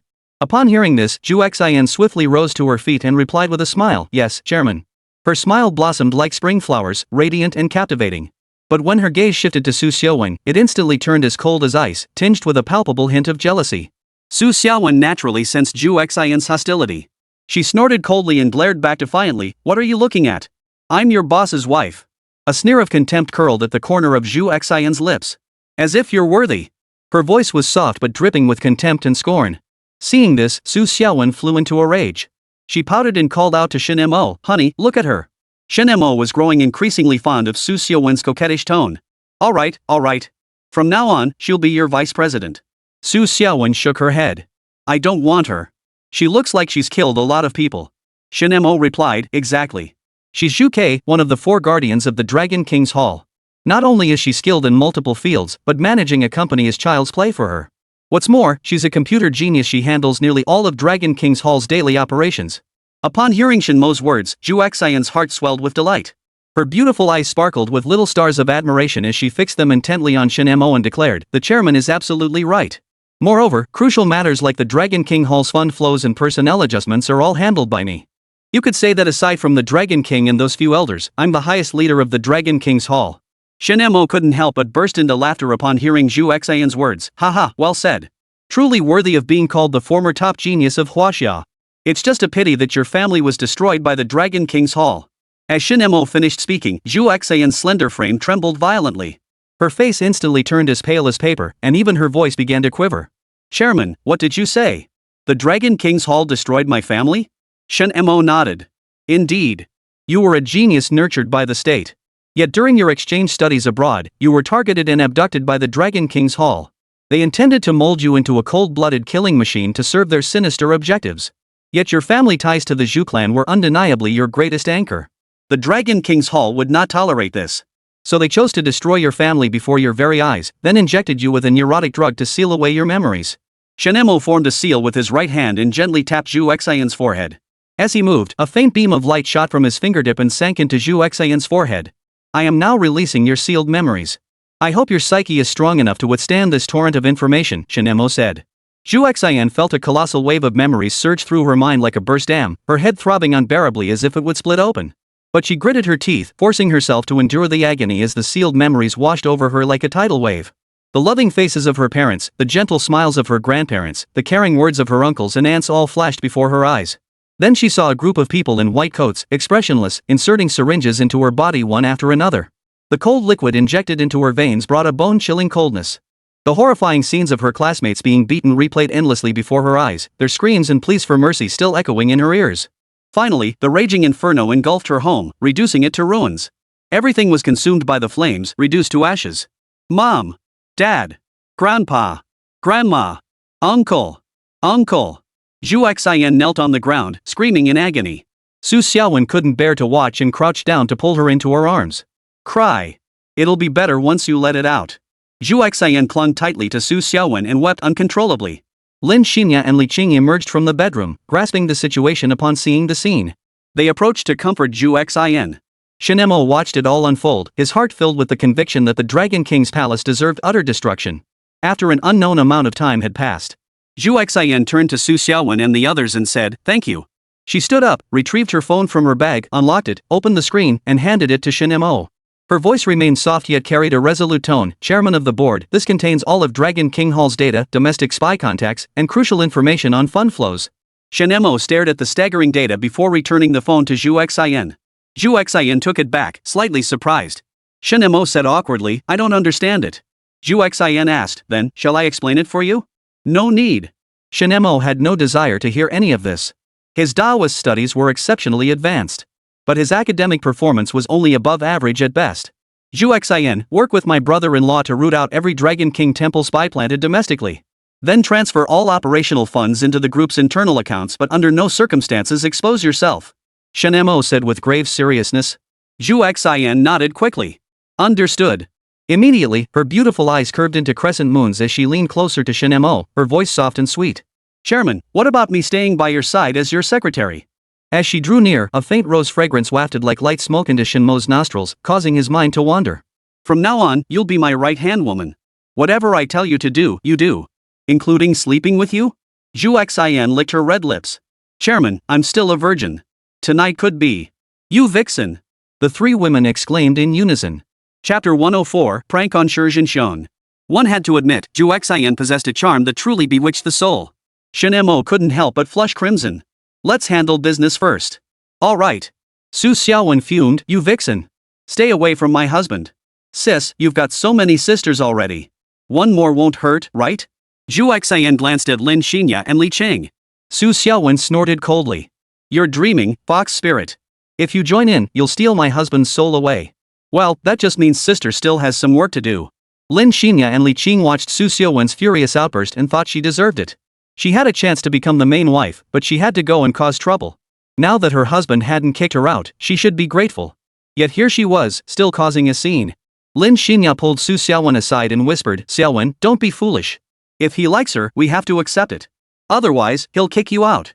Su Xiaowen looked utterly aggrieved. "He was clearly my husband once." "Well, you brought it on yourself. You insisted on waiting for your ex-boyfriend to come back and miss this chance at marriage," Lin Xinya retorted. "Stop acting up. Don't upset your husband." "Okay." Su Xiaowen obediently sat down, then pulled Zhu Xian to sit on Shen Mo's lap with her. "Husband, if you like us, we won't mind." Shen Mo wrapped his arms tightly around their slender waists and grinned mischievously. "If I like it, what say do you have?" Su Xiaowen planted a light kiss on Shen Mo's cheek and pouted playfully, "I wouldn't dare object. After all, a wife should always listen to her husband." Shen Mo was pleased. "My, you're becoming more obedient by the day. What an enchanting little vixen you are." Seeing this, Zhu Xian leaned into Shen Mo's embrace, pouting, "Chairman, I'm very obedient too, you know." Li Qing whispered, "That makes 10 already. Brother Mo, you really are a wild man." Lin Xinya laughed and said, "You're no different." Li Qing's face flushed instantly. She recalled the intense battle just 2 hours ago, blushing as she lowered her head and hurriedly said, "Senior Xinya, we should get back to work." She took Lin Xinya's hand and walked out of the office. Inside the office, Su Xiaowen and Zhu Xian weren't about to let it go. They continued squabbling over him, neither willing to back down. Shen Mo, fearing a palace scandal, promptly assigned Su Xiaowen to work elsewhere. Su Xiaowen returned to the president's office, feeling resentful. Shen Mo and Zhu Xian waited in the office for the brother-in-law who had already made progress. Zhu Xian went to prepare red wine, fruit, and cigars. She intended to attend to the big boss's every need. When Su Lai entered the office, he couldn't help but envy Shen Mo's comfortable life. "My brother-in-law, you're living it up, aren't you?" Su Lai sat down in the guest chair, his gaze falling on Zhu Xian. At first glance, he sensed this woman was no ordinary person. Shen Mo introduced Zhu Xian to him. Upon hearing she was the vermilion bird of the Dragon King's Hall, Su Lai eyed her warily. Shen Mo said, "Don't make such a fuss. She's my person now." Zhu Xian greeted him politely, "Hello, Director Su.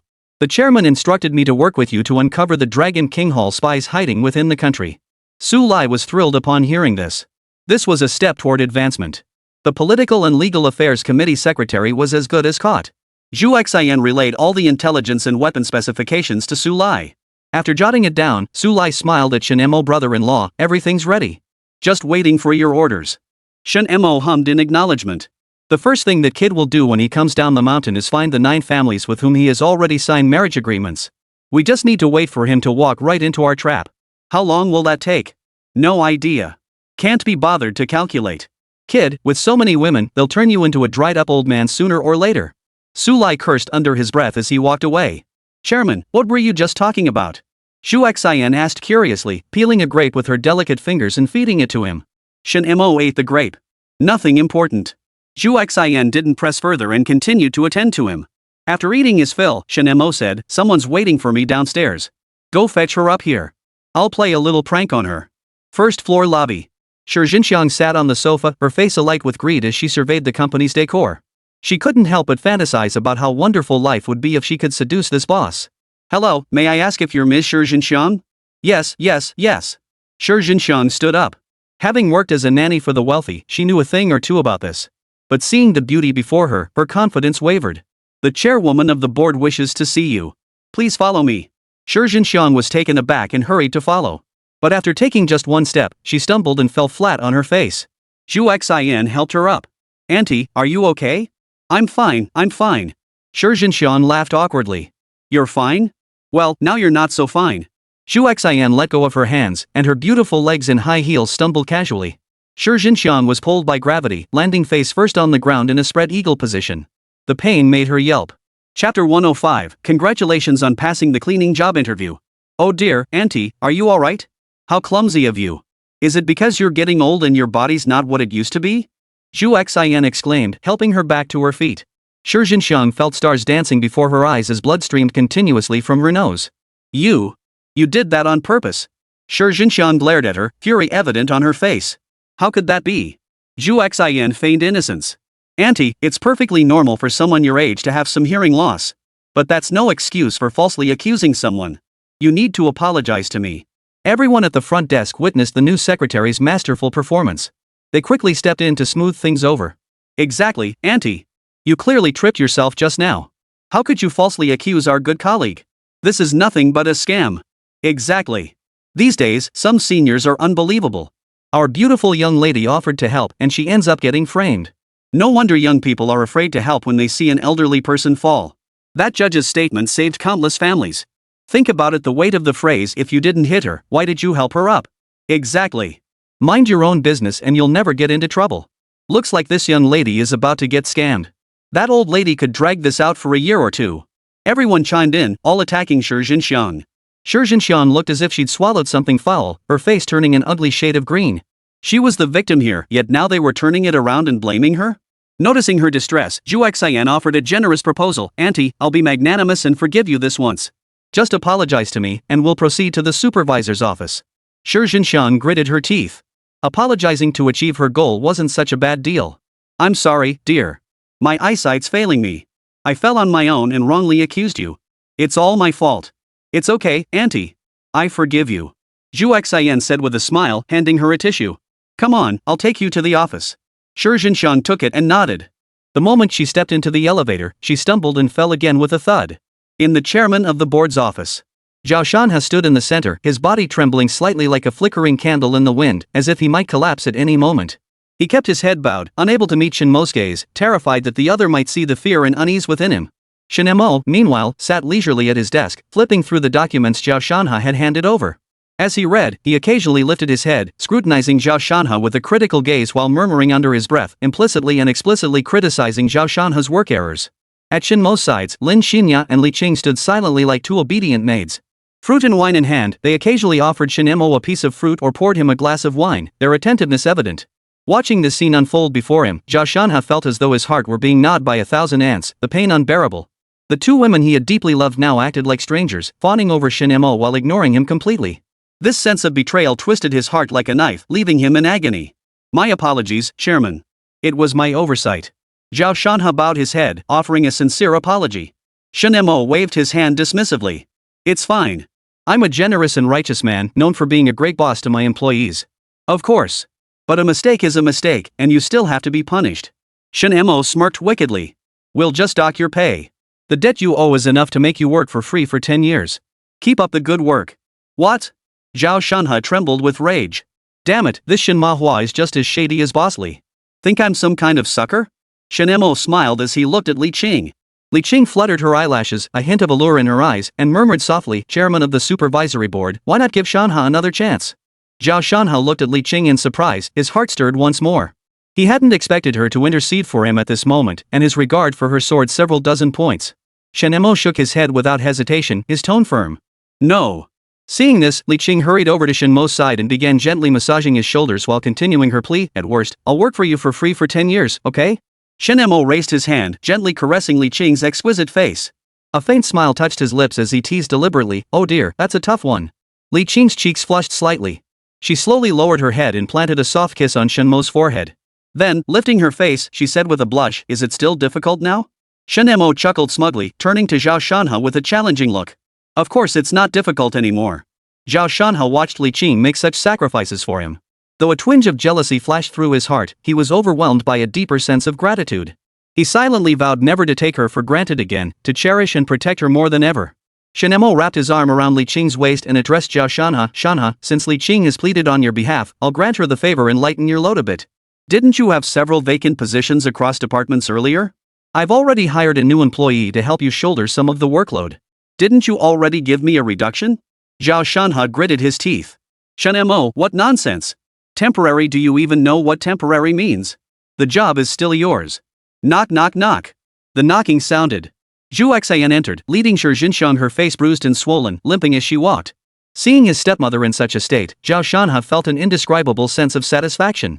But his gaze immediately shifted to Zhu Xian, a stunning beauty, and he was instantly mesmerized. Zhu Xian approached Shen Mo respectfully and said, Chairman, I brought Aunt Shi up. Shi Zhenxiang was unlucky. She fell 3 times just getting into the elevator, 3 times getting out, and then 3 more times in the hallway. She'd even knocked out a few teeth. Li Qing watched it all unfold, feeling incredibly satisfied inside.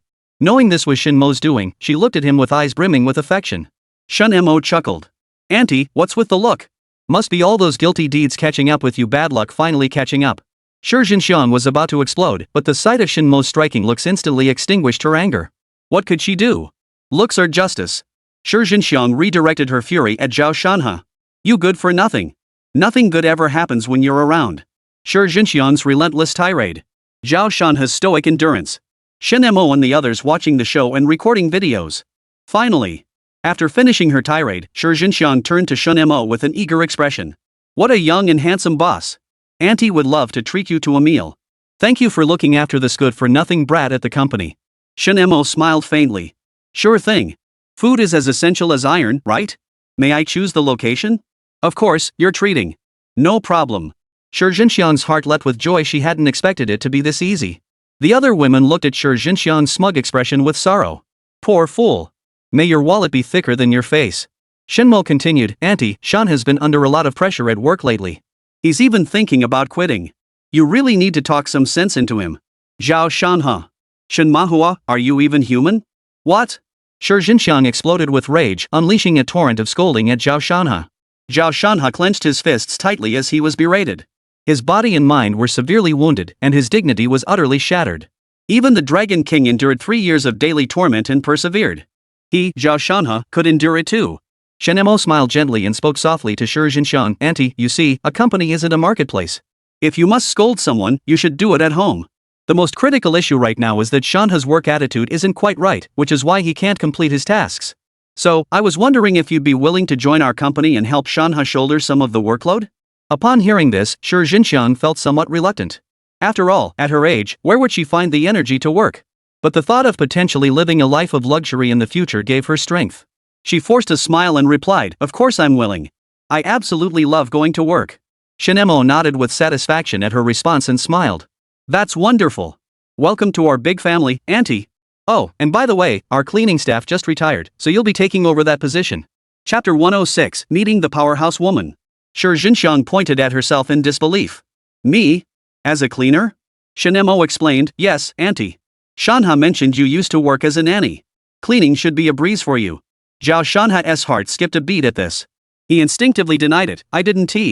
Seeing this, Shi Jinxiang nearly exploded with rage on the spot. She glared at Zhao Shanhe so fiercely, it looked like she wanted to devour him alive. Besides that bastard knowing her past as a maid, only her dead cuckold husband had taken that secret to the grave. Finally, Shi Jinxiang agreed to take the cleaning job. But the days ahead would be anything but easy. After Shi Jinxiang and Zhao Shanhe left the office, mother and son started throwing punches and kicks. Zhao Shanhe was beaten until he was wailing. His mother's fighting prowess was no joke. He'd even been to the police station before for losing a fight with an older woman. Shi Jinxiang dragged Zhao Shanhe by the ear into the elevator. The moment they stepped inside, both of them fell flat on their faces. Zhao Shanhe was pinned down by Shi Jinxiang, nearly choking to death. Zhu Xian lit a cigar for Shen Mo, testing the flame with her red lips before lighting it and feeding it to him. After Shen Mo took a puff, she sensibly withdrew the cigar and held it in her hand, waiting for him to take another drag. Lin Xinya watched Zhu Xian's technique, even more skilled than Su Mumu's, and felt a pang of anxiety. How come every single one of these women had skills? The competition among concubines was intensifying. Zhu Xian glanced at Lin Xinya's anxious expression, flashed a smug smile, then continued attending to Shen Mo. "Chairman, would you like to head to the demon-slaying foot spa for a foot massage next?" Shen Mo closed his eyes and leaned back in his chair. "All right, you handle it. Oh, and call Jiangshu meet her tonight in the Imperial Suite at the foot spa." Understood. As the vermilion bird of the Dragon King's Hall, Zhu Xian possessed top-tier intelligence capabilities. She had memorized the faces of every wealthy tycoon in China.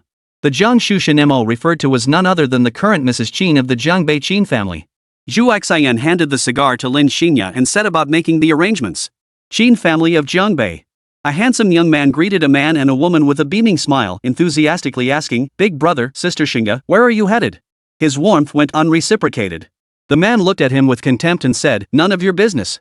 The youth seemed unfazed by the man's attitude. Still smiling, he persisted, "Big brother, I'm just concerned about you too." The woman shook her head with a hint of disappointment, speaking earnestly to the youth, "Qin Miao, you should be focusing your mind on your studies right now, not spending all day trying to curry favor with us." The boy named Qin Miao's eyes darkened slightly at her words. But he quickly regained his smile and said, "All right, Sister Xinga, I understand." Just then, a man descended the stairs. Seeing Qin Miao's pitiful expression, he frowned and scolded the siblings, "Qin Du, Xinga. You two are picking on Qin Miao again. How many times have I told you? Your family, you should love and care for each other. Dad, he's your family. We're not," Qin Du retorted sarcastically. Father Qin's face hardened. "You ungrateful son. Is that how you speak to your father?" "Not at all. After all, you are the chairman," Qin Du replied coolly. Qin Xinga also disliked this father. "Dad, mind your own business, or you'll regret it."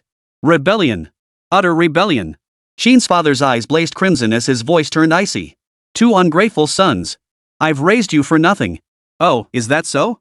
Jiang Shu appeared beside Qin Du and Qin Xinga, wrapping her arms around their shoulders as she faced Qin's father. "You, a freeloader, dare to insult my son and daughter?" "Madam, I." Qin's father looked at Jiang Shu, momentarily speechless. After a long pause, he finally managed, "They show no respect for their father. Don't I have the right to discipline them?" "Respect? You don't deserve it." Jiang Shu's voice turned icy.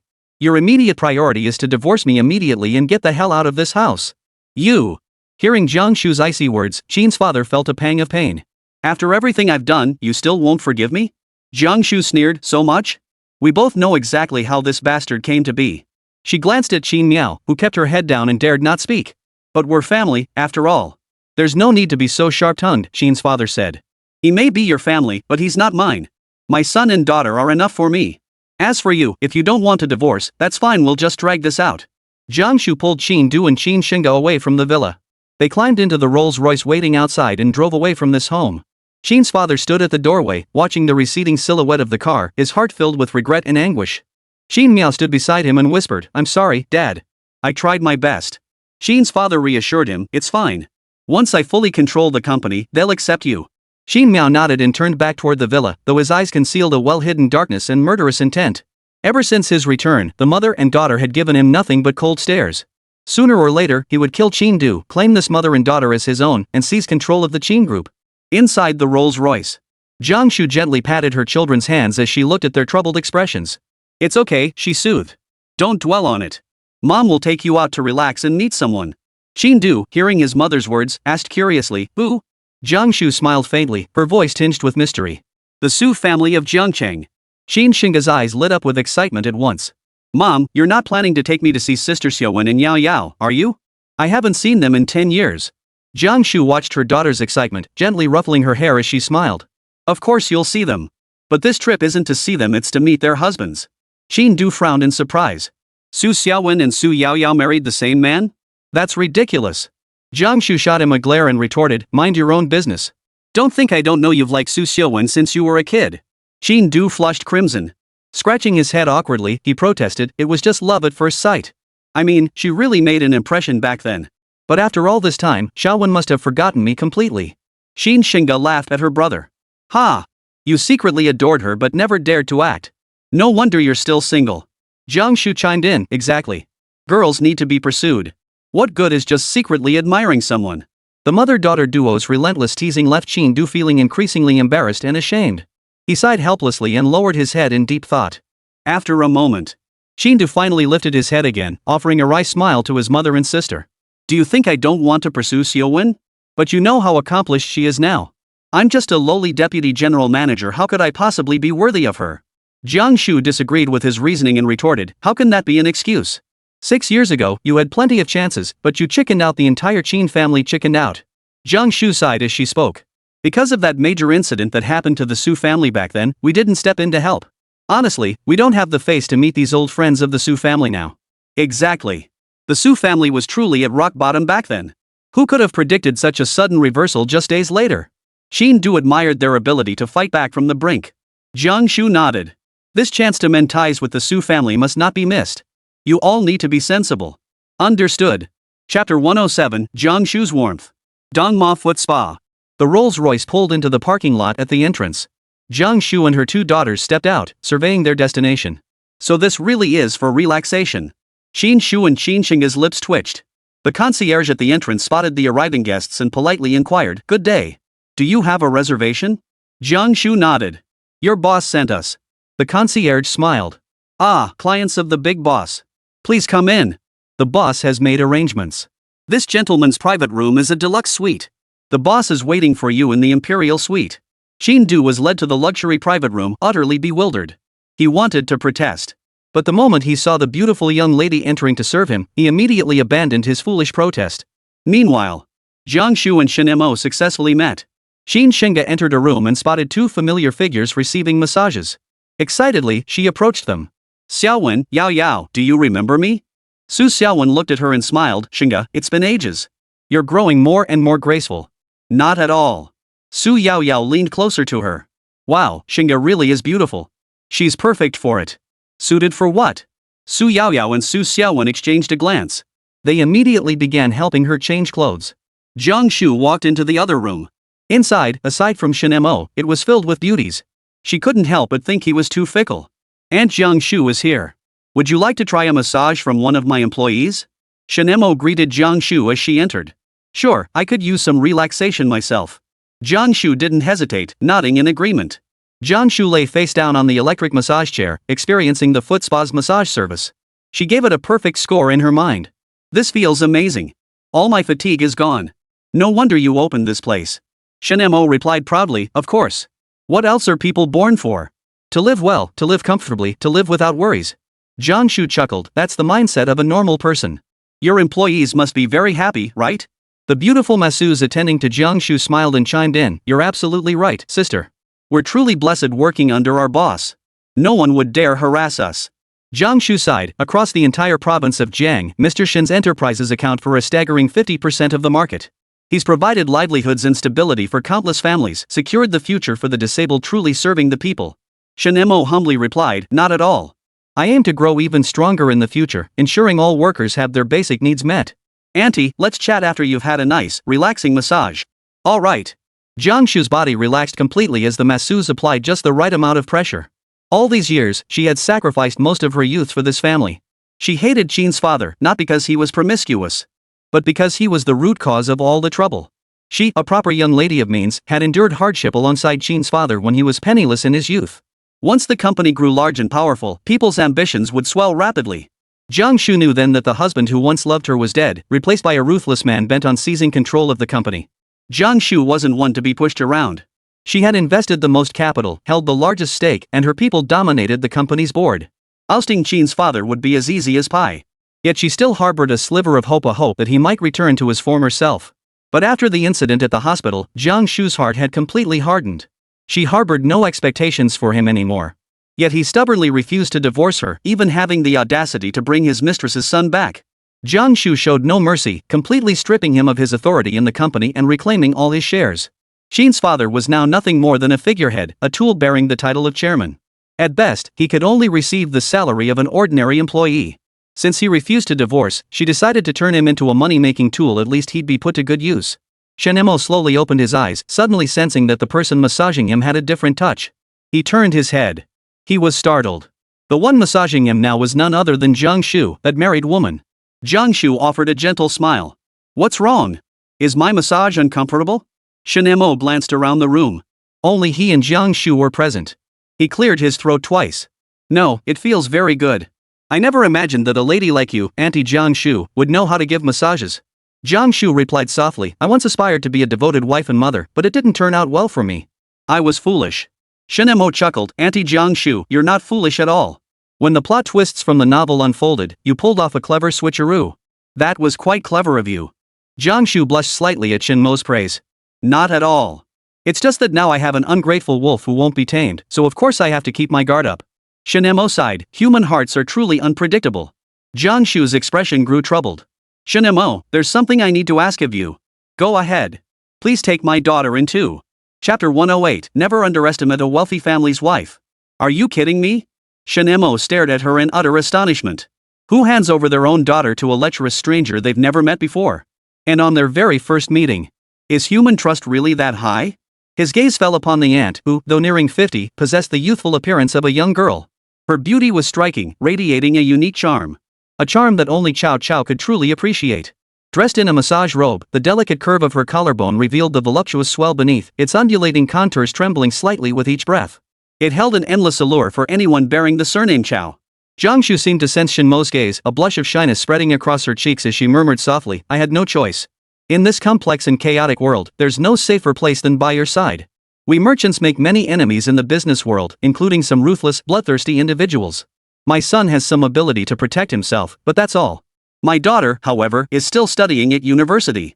She's innocent and naive, with no experience in the ways of the world. That's why I thought to entrust her to you, hoping we could forge this bond of goodwill. Shen Mo furrowed his brow slightly, his expression troubled. Aren't you worried she might not be happy with me? I'm not exactly the faithful type, you know. Any woman who catches my eye, I want her. Jiang Shuhuang's lips curved into a soft smile. Unfazed by his words, she replied, aren't all men like that? I've heard it said time and again, a man's lust is the essence of heroism. Only true heroes deserve to be surrounded by so many beauties. With that, Jiang Shuhuang's hand gently rested on Shen Mo's waist, caressing it tenderly. She continued, since ancient times, only the strong have earned the right to possess the finest things. And you not only are you the nation's officially recognized guardian Daoist master, but you also bear the weighty responsibility of warding off evil cults and foreign demonic invasions. A flicker of admiration crossed Jiang Shu's eyes. You care deeply for the people, sacrificing your time and energy to protect their safety. Such qualities are truly rare. Aside from that minor flaw of being lustful, do you have any other shortcomings? Greed. Shen Mo declared with solemn earnestness, I'm a man greedy for both wealth and women, what can I say? So you're the quintessential hero, right? Haven't your desires just been more apparent lately? Jiang Shu's eyes flashed with insight. Didn't Su Xiaowen's situation just magnify that desire? If she'd been more obedient, you wouldn't have ended up with so many women. Am I wrong? Shen Mo fell silent. What a formidable socialite. It felt like she'd seen right through him. Damn right she was. If it weren't for that damn business of Su Xiaowen taking on a godbrother, which had left him feeling uneasy, he never would have started building his harem. For nearly 6 years, Shen Mo had never strayed except for Yao Yao. Jiang Shu's lips curved upward as she gazed at Shen Mo, lost in thought, her eyes brimming with admiration. Her gaze radiated confidence. In her youth, Jiang Shu might have been a love-struck fool, easily swept away by passion. But that didn't mean she lacked intelligence or wisdom. On the contrary, she understood how to carve out a safety net for herself amidst the whirlpool of romance. As a prominent family in the capital, the Jiang clan provided Jiang Shu with ample confidence and resources. This lineage not only conferred noble status but also cultivated her independence and mastery over her own destiny. Young ladies emerging from such families often possessed extraordinary insight and resourcefulness. Jiang Shu was no exception. She had long grown accustomed to firmly grasping her destiny in her own hands, refusing to be easily manipulated by others. Her husband's betrayal was merely a minor bump in the road of her life. Far from crushing her, this setback ignited a fierce determination deep within her, making her grow ever stronger. Qin's father had long since lost his former power and influence, now completely sidelined. He was now nothing more than a salaried employee. The household's financial reins, however, were firmly in Jiang Shu's grasp. Jiang Shu understood the importance of power. She knew that once someone lost their usefulness, she could discard them without a second thought. When that time came, she would not hesitate to sacrifice family ties for the greater good, throwing her full support behind Qin Du's rise to power. Auntie, honestly, a smart woman like you is truly tempting. That old man actually has the nerve to cheat on you? He really doesn't know what he's missing. Shen Mo turned to look at her. But I don't go out of my way to be nice to beautiful women. I just enjoy when they're nice to me. Xingde is very obedient, unlike Su Xiaowen, who can't even cook. Jiang Shu said earnestly, and the entire Qin group can be given to you as a dowry. All the shares I hold can be transferred to your name. Plus, I'll throw in a little toy you're sure to love.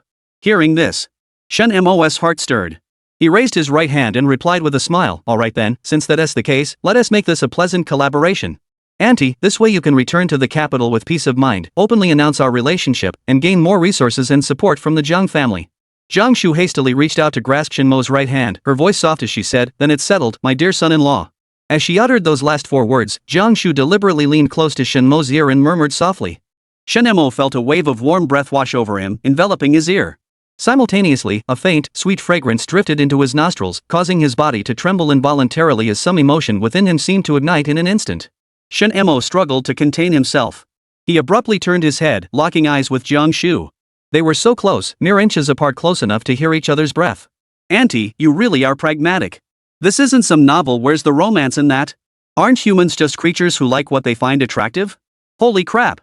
Outside the door, the 3 eavesdroppers exchanged glances, their eyes filled with shock. Su Xiaowen's voice trembled with disbelief. No way. You mean my husband wants Aunt Jiang too? Su Yaoyao nodded uncertainly. It's possible. Aunt Jiang is quite charming, doubly lethal to men. Xin Xinga bit her lip. No way am I having that. I don't like players. Mom's got some nerve flirting at her age. She pushed the door open and walked straight in. Su Xiaowen and Su Yaoyao followed her inside. Chapter 109, The Dragon King's Release and the Divine Healer's Descent. You. The 3 women stood at the doorway, their expressions shifting to surprise upon seeing the scene inside. Shen Mo and Jiang Shu were seated around a hotpot, devouring the steaming meal with gusto. Several bottles of fine wine adorned the table. The pair chatted and laughed, the atmosphere warm and harmonious, as if they were genuinely discussing business matters. You're here. Come on in, don't just stand there at the door. Join us for dinner. Shen Mo noticed the commotion at the door and called out warmly. The 3 women exchanged glances before finally joining the gathering. Once they were seated at the table, Shen Mo ladled a bowl of soup for Su Yaoyao, then said to Qin Xinga, don't be shy. Treat this place like your own home. Help yourself to whatever you like. Su Xiaowen watched Shen Mo lavishing attention on Su Yaoyao throughout the meal and retorted sourly, I want that too. During the meal, Qin Xinga shot Jiang Shu a pouty look and grumbled, Mom, how could you do this? You want to give me away to Brother Shen without even asking my opinion first? Jiang Shu smiled, served Qin Xinga a piece of beef, and explained, if I told you beforehand, would you have agreed? That's why I wanted you to meet him in person first, then decide whether you wanted to be with him. Shen Shinga snorted lightly, clearly unimpressed with the explanation. Her gaze began to wander over Shen Mo, sizing him up from head to toe. After a long moment, she finally said, he is quite handsome, but that alone doesn't make me want to be with him. Jiang Shu's expression darkened. Wasn't this girl a total looks-obsessed person? Why did that suddenly stop working? Su Yaoyao chewed her meat while fixing her gaze on Jiang Shu. Blinking, she offered a faint, ambiguous smile. Well, if you're unwilling, there's nothing to be done. I suppose Auntie will have to step in then. Who knows? Maybe my husband actually prefers charming, mature women like Auntie Jiang. Jiang Shu's lips curled slightly as she sighed. Well, I suppose that's the only option. Shen Shinga abruptly stood up, her voice trembling with emotion. No. Her face flushed with anger as she glared at Su Yaoyao and continued, my mom isn't even divorced yet. How could she go chasing after some young guy? Absolutely not. Seeing this, Su Yaoyao gave a sly smile. Then wait until she's divorced and we can be sisters. After all, you can already call me auntie now. Yaoyao, you're being too much. Shen Shinga's face flushed crimson with anger. Stomping her foot, she scurried over to Su Yaoyao like a fluffed-up kitten, looking ready to pounce. Su Yaoyao grabbed her hand and shoved her into Shen Mo's arms, then wrapped her arms tightly around his waist, sandwiching herself between them like a sandwich cookie. Yikes! Let go of me. Shen Shinga struggled fiercely, her face flushed. Su Yaoyao rested her head on Shen Shinga's shoulder. After all this time, you're still so clumsy. No wonder Aunt Jiang was in such a hurry to give you away. Yaoyao. At that moment, Shen Du was so comfortable he had fallen asleep. At first light, Jiang Shu departed Jiangcheng with Shen Shinga and Shen Du. In the car, Shen Shinga was a bit upset. Mom, how could you just give me away like this? To Sister Xiaowen and Yao Yao's husband?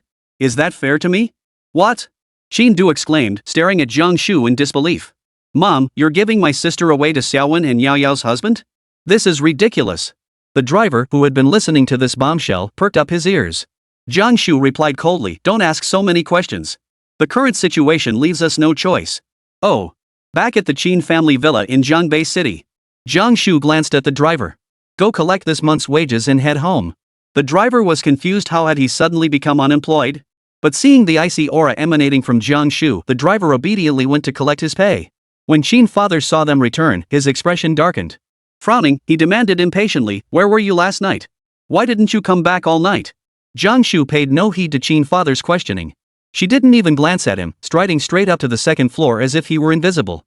Seeing this, Shen Du and Shen Shinga silently returned to their own rooms.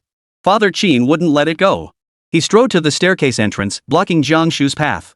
His voice was low and menacing. What exactly were you doing in Jiangcheng yesterday? Were you off seeing some other man? And you took your son and daughter with you. Shen's father's eyes were bloodshot with rage, his face contorted into a hideous grimace from sheer fury. Did you put a tracking device in my car? Jiang Shu remained uncharacteristically calm. Leaning lazily against the stair railing, she replied in measured tones, if I said I went to meet a man, what could you do about it? If I said I didn't, what could you do then? Shen's father trembled with rage at her words, his voice quivering. Why? Why are you doing this to me? Jiang Shu laughed mockingly. Didn't I learn it from you? Don't you often go out looking for women? But honestly, my young guy is really quite something. Smooth skin, great figure. As she spoke, a look of pure delight lingered on her face. Shen's heart clenched. Jiang Shu pressed her advantage. He who makes others wear the horns will himself be cuckolded. Your mistresses only see you as an ATM. They have plenty of men. I stick with just one.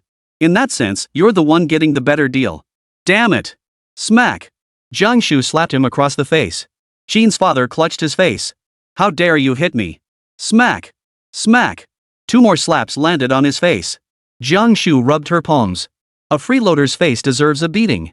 I'm disgusted even hitting you. Who knows if you've got AIDS? Shen's father froze in place. Jiang Shu brushed past him. I'm heading to Jiangcheng to discuss a partnership with Su Xiaowen. Is that answer satisfactory? Bang! The sound of the door slamming shook Shen's father to his core. His mood instantly lifted, and he found himself looking forward to the collaboration with Su Xiaowen. In the shadows, Shen Miao's body trembled at the mention of Su Xiaowen's name. He pulled a photograph from his pocket, gazing at the sweet smile of the stunning woman within. His heart ached unbearably. After Shen Miao left, Jiang Shu stood where he had been. The game begins. Jiangcheng Prison. Yichen slung a backpack over his shoulder as sunlight fell across his crooked smile. Oomph. Black Tiger Afu, huh? I, Yichen, acknowledge you as my worthy opponent. A bus pulled up, and Yichen hurried aboard. The driver glanced at the empty seat behind Yichen and muttered under his breath, damn it, bad luck. Yichen boarded the bus, rummaging through his pockets until he finally found some coins in his rear pocket. He dropped them into the fare box. He sat down next to a man wearing a white t-shirt with a clean-cut appearance. Yi Chen's heart raced with excitement. It had been so long since he'd seen his beloved wife he wondered if Xiaowen even missed him at all. His body stirred with desire. Once he got back, he'd contact the Dragon King's palace to arrange for a few beauties to help him blow off some steam, preferably foreign girls. The man beside him glanced at Yi Chen. Yi Chen sensed the probing gaze. A master. Yi Chen turned his head and studied the youth, who was even more handsome than himself and appeared to be around 20. Friend, where are you from? Wild Mountain. This is my first time coming down. My name is Han Feng. And you? Yi Chen. Both men curved their lips into smiles, as if they were lifelong friends reunited. Chapter 110, Dragon King's Lapdog. Xiao Group. Xiaowen propped his head up with one hand while twirling a pen with the other. Her mood was decidedly irritable. Her mind was entirely occupied with schemes to seduce Shen Mo. She'd already bought quite a few incredibly alluring outfits.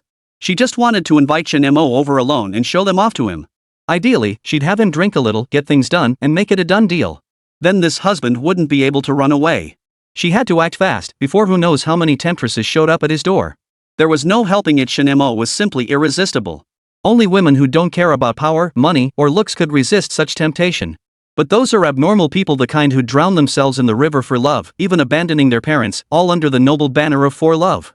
Clearly, Xiaowen, a distinguished female CEO, was a perfectly normal woman. Honey, I'm home. Yi Chen burst through the door, his eyes locking onto Xiaowen's breathtakingly beautiful face. He was so overcome with emotion he nearly cried. Xiaowen? How did this disaster magnet come back? Did you finish your porridge that fast? Yi Chen tried to approach her. Xiaowen flicked the pen she was twirling toward him. Black shark. Golden headshot. Yi Chen took the hit and grinned like an idiot. Hitting is affection, scolding is love. Hit me a few more times, honey, let me feel the intensity of your love. Xiaowen was disgusted. I'll give you what you want. Her strength surged, and she hurled the chair straight at Yi Chen. Yi Chen? Crash. Yi Chen was knocked flat on his back, stars dancing before his eyes. He slowly stood up, shook his head, and adopted a fawning expression. Well done. Xiaowen shook her head. You're hopeless. How did you even get back? Yi Chen smirked triumphantly, because I've got people. Who? Xiaowen was curious. Kiss me and I'll tell you, Yi Chen chuckled. Xiaowen stomped her high heel down on his flip-flop, pressing her heel down harder and harder. Ow. Ow ow ow, honey, I'm sorry. Yi Chen screamed in agony, begging for mercy. Talk. Yi Chen blurted out, it's Tian Fu, a provincial-level official. Tian Fu? Xiaowen's heart skipped a beat as he rushed to the computer to look up Tian Fu's background. He's at the same level as Su Yuliang, Secretary Su Mumu's father. Yi Chen rubbed his feet, sat down on the sofa, and poured himself some tea. Honey, the Xiao family's issues are all resolved now, right? Isn't that all thanks to me? Xiaowen snorted coldly. What does it have to do with you? Where's the money you promised? I haven't seen a single cent. Impossible. Absolutely impossible. Yi Chen stood up, his face filled with disbelief. Had the money he arranged simply vanished into thin air? He pulled out his flip phone and made a call. Once connected, Yi Chen asked softly, what's going on, Zhu Xian? Where's the money I arranged for the Xiao family? Zhu Xian, who was currently pinning Shen Mo's head down, replied, Dragon King, the money was snatched by Black Tiger Afu. I'm no match for him. Yi Chen asked with concern, you fought? Are you hurt? Seeing this pathetic sycophant's expression, Xiaowen felt nothing but disgust. She grabbed her bag and left the office. No, but getting the money back now is nearly impossible. Only you, Dragon King, can complete this mission. Yi Chen pondered for a moment. Alright, I understand. By the way, when did you return to the country? Zhu Xian explained, it was when you went missing. I came back specifically to find you. Yi Chen was deeply moved. Thank you, Zhu Xian. Once we return to the Dragon King's palace, I'll give you a proper title. Zhu Xian's eyes darted nervously. Glancing at Shen Mo sprawled across her legs in black stockings, she whispered, Master, there's nothing between us. He's just delusional. Shen Mo stroked her cheek. I know. Zhu Xian's hand rested on Shen Mo's large palm as she held her phone. Dragon King, we're not that kind of relationship. If you truly want to pursue me, you'll need to offer a sky-high pursuit fee. Yi Chen was puzzled by her attitude. Why was she acting so differently now? No problem. I, the Dragon King, have everything and money is no exception. Name your price, and I guarantee I can deliver. $1 trillion. Yi Chen was stunned by the figure. It took him a long while to recover. Zhu Xian, however, looked at Shen Mo with an expression begging for praise. Shen Mo mouthed, well done. Zhu Xian understood and replied, not enough. She lowered her head and kissed Shen Mo on the forehead, finally breaking into a sweet smile. Little devil. Shen Mo touched his forehead. Could you give me a discount? Yi Chen stammered. Zhu Xian replied with a troubled expression, don't I deserve this price? This is merely the courtship fee. The dowry, wedding dress, villa, luxury car, and fees for getting in and out of the car, plus the call me husband fee, none of those can be skipped. Yi Chen was stunned again. Just the courtship fee alone was 1 trillion in US dollars. The rest must be even higher? Shen Mo silently smiled as he watched Zhu Xian rake in the cash for him, running his fingers over her beautiful legs encased in black stockings. Her face flushed crimson as she watched his mischievous expression, her heart brimming with sweetness. As my guardian, you should at least consider the Dragon King's financial situation. How could you possibly afford any of this? Yi Chen retorted. Zhu Xian snorted coldly, no money? If you have no money, you can marry me and spend your life with your Barbie doll. Yi Chen had never heard Zhu Xian angry before. He hurriedly soothed her, fine, I'll pay. I'll pay, okay? Zhu Xian softened her tone. Now that's my good Dragon King. I want to see the money in my account in 7 days. Yi Chen felt his heart ache so much he could have killed Zhu Xian, but he couldn't bring himself to do it. She was a stunning beauty with high status, one of the core figures in the Dragon King's palace. She knew more secrets of the Dragon King's palace than he did, the Dragon King himself. Fine. I'll give you the money in 7 days. Beep. Hearing the answer she wanted, Zhu Xian quickly hung up the phone and took Shen Mo's hand. Big boss, I've sacrificed so much for you. Don't you think I deserve a little reward? What reward do you want? Zhu Xian licked her lips. You tell me. She closed her eyes and slowly lowered her head. Shen Mo grabbed her head and claimed her with a possessive kiss. This little mouth of yours is truly irresistible. No wonder Crooked Mouth craved you but could never have you, what a pathetic sucker. Chapter 111, Yi Chen and Yi Qingcheng. He was always a sucker, and back at the Dragon King's palace, he even liked group stuff. Recalling Yi Chen's behavior, Zhu Xian's slender frame trembled. I thought he was so devoted. He didn't even touch Xiao Charan after marrying her. Turns out he's just another horny dog too, Shen Mo chuckled. Zhu Xian pouted. That word lecherous doesn't quite fit him.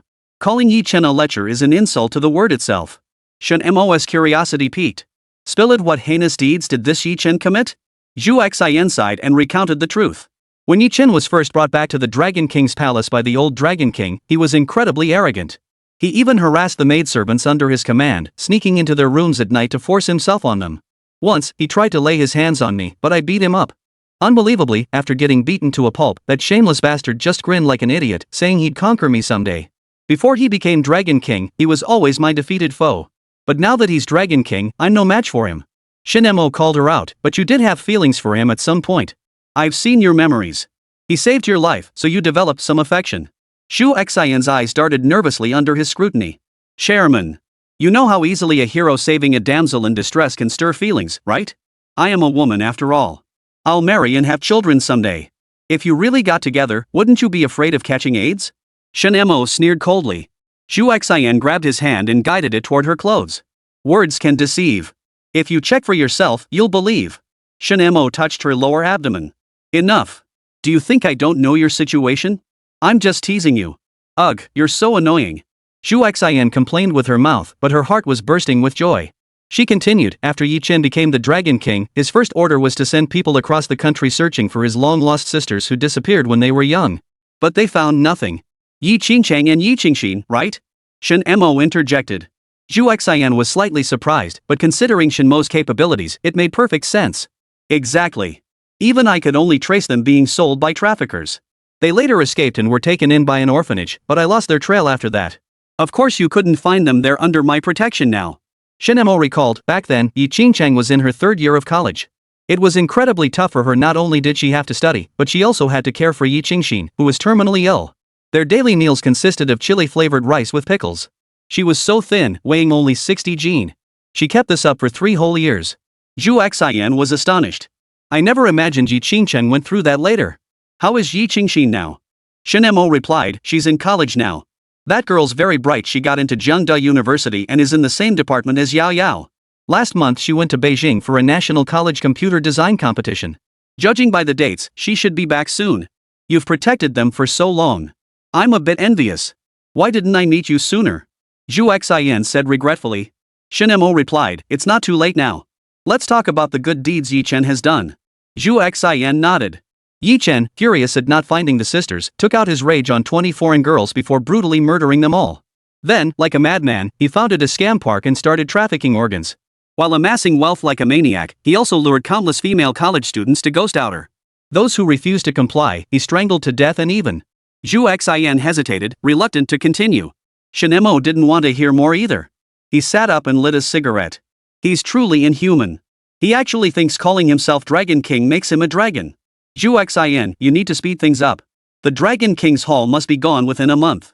Zhu Xin was preparing a cigar for Shen Mo. Hearing this, she nodded. Rest assured, Chairman. Half of the Dragon King hall's funds have already been transferred. I guarantee the entire amount will be moved within half a month. Shen Mo, is Yi Chen's money personal or Dragon King halls? How could he agree to give you $1 trillion? In US dollars? Zhu Xin replied, he inherited the late Dragon King's estate. Get it all back to me. Give all my employees a bonus. At least Yi Chen didn't die in vain. Shen Mo commanded. Yes, sir. Zhu Xin placed the cigarette from Shen Mo's mouth into the ashtray and put a new cigar in his mouth. Meanwhile, Yi Chen walked out of the Xiao Group headquarters with a heavy heart, his gaze fixed on the Ferrari pulling out of the parking lot. Xiao Charan, seated in the driver's seat, spotted Yi Chen and floored the accelerator, speeding away. As if Yi Chen were a plague god. An indescribable ache surged through Yi Chen's heart. My wife is ignoring me again. This feeling of being ignored made him feel terribly miserable. Yi Chen's stomach growled involuntarily. He reached into his pants pocket, finding only a single, lonely coin, his last bit of cash. The money that old man had left him was all overseas, far from being able to solve his immediate problem. As for Xiao Charan, Yi Chen knew full well she'd never give him any money. Asking his in-laws. The thought flashed through Yi Chen's mind. He hesitated for a moment but quickly resolved himself. It might work. Worst case, I'll just have to endure a few more slaps to the face. With that thought, Yi Chen took a deep breath and resolutely set off toward his in-laws' house. 3 hours later. Inside the Xiao family villa. Smack! The resounding slap echoed through the villa like thunder, deafeningly loud. You bringer of misfortune! How dare you come back? Zhao's father had been happily sipping tea, savoring the peaceful moment, when Yi Chen's sudden climb through the window startled him so badly he nearly suffered a heart attack. The moment he recognized the intruder's face, rage surged through him. Without hesitation, he raised his hand and delivered a vicious slap across Yi Chen's face. The blow landed with brutal force, snapping Yi Chen's head to the side. A vivid, crimson handprint instantly bloomed across his cheek, starkly visible. Yet, unexpectedly, Yi Chen showed no sign of anger or resentment. Instead, he grinned cheerfully and said, Father-in-law, that slap is worth $100. Pay up. Father Zhao's expression darkened instantly. He never imagined Yi Chen could be so brazen as to demand payment. Furious beyond control, he swung his hand again, slapping Yi Chen's face so hard it jerked to the other side. Gritting his teeth, he roared, I'll give you 2,000. Just so I can slap you 20 more times. With that, Zhao's father mercilessly delivered 20 consecutive slaps to Yi Chen's face, each strike delivered with full force as he vented his fury. After 20 slaps, Yi Chen's face was swollen like a pig's head, a trickle of blood spilling from the corner of his mouth. Yet he merely covered his face silently, clutching the 2,000 yuan tightly in his hand before walking out of the villa without a word. As he reached the doorway, Yi Chen suddenly halted, turning his head to stare intently at Zhao's father inside the villa. A resolute and unwavering glint flashed in his eyes. He silently vowed to himself that no matter how much humiliation and suffering he endured, he would endure it all. One day, he would make these people look at him with new respect and earn their recognition. Chapter 112, The Wealthy Families Bringing Their Daughters. Xiao Charan drove to Star Moon Group. As Shen Mo's person, she could enter the company premises without hindrance. As she stepped into the elevator, a figure suddenly burst into her vision. It was someone who made her grind her teeth in hatred. Zhao Shanhe. It's you again, you effeminate bastard. Xiao Charan snapped angrily. Zhao Shanhe never expected to run into the stunning beauty Xiao Charan here. He stared blankly at her outfit today. A sophisticated, mature chic suit accentuated her curves, accentuating her figure with a perfect hourglass shape, complemented by her long, shapely legs in black stockings. Absolutely stunning. Zhao Shanhe found himself momentarily mesmerized. Xiao Charan felt nothing but disgust. Without a word, she raised her hand and delivered a sharp slap across Zhao Shanhe's face. Ah! Caught completely off guard, Zhao Shanhe let out a piercing cry from the sudden blow. The elevator doors slowly opened. Xiao Charan stormed out of the elevator, leaving Zhao Shanhe sprawled face first on the floor. Why does bad luck always find me? Zhao Shanhe lay on the floor, clutching his face, his heart brimming with grievance. Xiao Charan approached Shen Mo's office and knocked on the door. Come in. Hearing Shen Mo's voice, Xiao Charan rushed in with wild excitement. The moment she entered, she froze in shock. Inside sat 8 middle-aged men in suits, with 8 stunningly beautiful women standing behind them. One of them was very familiar to her. Xiao Sun. Spotting Xiao Charan standing in the doorway, Xiao Sun asked, What brings you here? Xiao Charan replied in a low voice, You tell me. Here to seduce Brother Mo again? Too bad you won't get the chance. My sisters are lining up, Xiao Sun chuckled smugly. Xiao Charing glanced at the other 7 beauties, each as stunning as her and Xiao Sun. Damn it! Xiao Sun must be out of her mind. The competition was already fierce enough, and now she was throwing herself at him? Shen Mo sat in the seat of honor, observing the heads of these 7 families. He sighed helplessly, don't listen to Suner's nonsense. I'm just a charlatan, I don't possess any divine powers. Mr. Shen, your reputation in our circles is no secret. There's no need to make excuses. The Wen family head chuckled. Exactly. We were once close friends with your father-in-law, Su Shangqing. It only makes sense we should stay in touch, the head of the Xiao family chimed in. Shen Mo sneered coldly, you said once. Back then, I don't recall any of you lifting a finger to help. With that, all 8 family heads fell silent. Seeing her father silent, Xiao Sun approached Shen Mo and pouted, Brother Mo, my dad was in the wrong back then. Whatever compensation you want, just ask. Even if it meant giving you the entire Xiao family, I wouldn't complain. Shen Mo was speechless. This woman really did whatever she pleased. 7 girlfriends all offered themselves without hesitation, and none acted like spoiled princesses. Shen Mo glanced at the 7 women, each with her own unique charm. You've come to me for nothing more than that marriage contract and the old Daoist's contingency plan. Why should I help you? Father Xiao stood up and bowed deeply. Our 8 families pledged to honor you as our leader. The others rose as well, bowing deeply. Shen Mo shook his head. I can't decide this matter. My father-in-law has returned recently. Go see him. Please save us, Celestial Master. All but Zhao's father knelt before him. Seeing this scene, Xiao Sun and Xiao Charan were stunned. When had they ever witnessed such a scene? I must say, you old codgers have some nerve. Not daring to come to me yourselves, you only dare approach my son-in-law. Su Shangqing strode into the office, his gaze sweeping over the shameless elders as he gave a cold snort. Old Su, we really had no choice, Zhao's father chuckled awkwardly. No other way? Then find one. Why pester my son-in-law? And you brought your daughter along too? What? Trying to seduce him? Su Shangqing's face turned ashen. Chairman Shu said, if it solves the problem, then giving away our daughter is fine. At least it means finding a good family for Yu Yao. Shu Yuyao looked at her father with a heavy heart. She never imagined her father, who had always doted on her, would simply give her away like this. Su Shangqing snapped, get lost. Your daughter is already betrothed. Chairman Xia retorted, isn't Secretary Su's daughter in the same situation? For a moment, Shen Mo's office became a battleground for the elderly quarrel.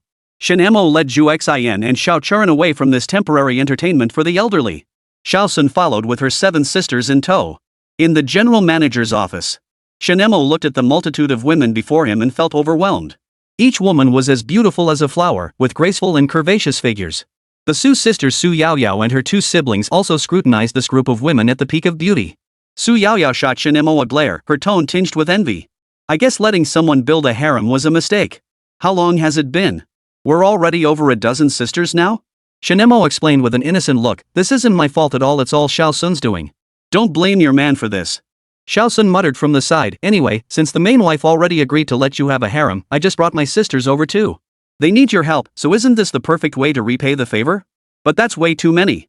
Nearly 20 of them. How could my husband possibly handle that? Su Mumu exclaimed in surprise. Su Xiaowen tapped her forehead and smiled at Su Mumu. Why is your focus always so strange? What are you two discussing? These 7 beauties haven't said a word. They must be unwilling, their fathers must have forced them here, Shen Mo interjected. Could it be they came willingly? Xiao Sun murmured softly. Shen Mo's mouth twitched. You really are a genius. How did you come up with that? Chu Yuyao suddenly spoke up, Brother Shen, Sister Suner is right. We really are all here voluntarily. Impossible. Absolutely impossible. Shen Mo waved his hands vehemently, his face brimming with disbelief. But before Shen Mo could finish his sentence, Wen Ruotang, the eldest daughter of the Wen family beside Chu Yuyao, chimed in immediately, it's true, Brother Shen. We were all drawn to your looks and abilities after seeing the videos on Sister Suner's phone and hearing her describe you. We genuinely fell for you. We wouldn't give ordinary guys the time of day, our standards are pretty high, you know. Not like Sister Su Xiaowen. Su Xiaowen. Great. How dare you take a dig at me like that? It's infuriating. I haven't even said anything about you two yet, and here you are, pouring fuel on the fire. Su Xiaowen's temper flared instantly. Her eyes widened as she glared at Wen Ruotang, snapping, Wen Ruotang, are you deliberately provoking me? Fine. Since you enjoy being so sarcastic, I'll show you what I'm made of. Mark my words, I'm going to buy out your family's company right now. Let's see how arrogant you'll be then. Wen Ruotang seemed startled by Su Xiaowen's intensity. She suddenly adopted a pitiful expression, her eyes brimming with tears. She turned to Shen Mo, her voice suddenly sweet and delicate. Brother Shen, look at sister Xiaowen, she's so fierce. I heard that back in college, she was incredibly gentle with her first love. She'd bring him breakfast every single day and practically be dying to feed him herself. Shen Mo. Su Xiaowen? Su Yao Yao? Omega? Oh, so she's a green tea girl.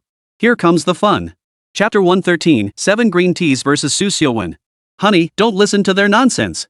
My love for you is genuine, not a single bit of it is fake. Su Xiaowen explained anxiously, terrified that Shen Mo might harbor resentment over these words.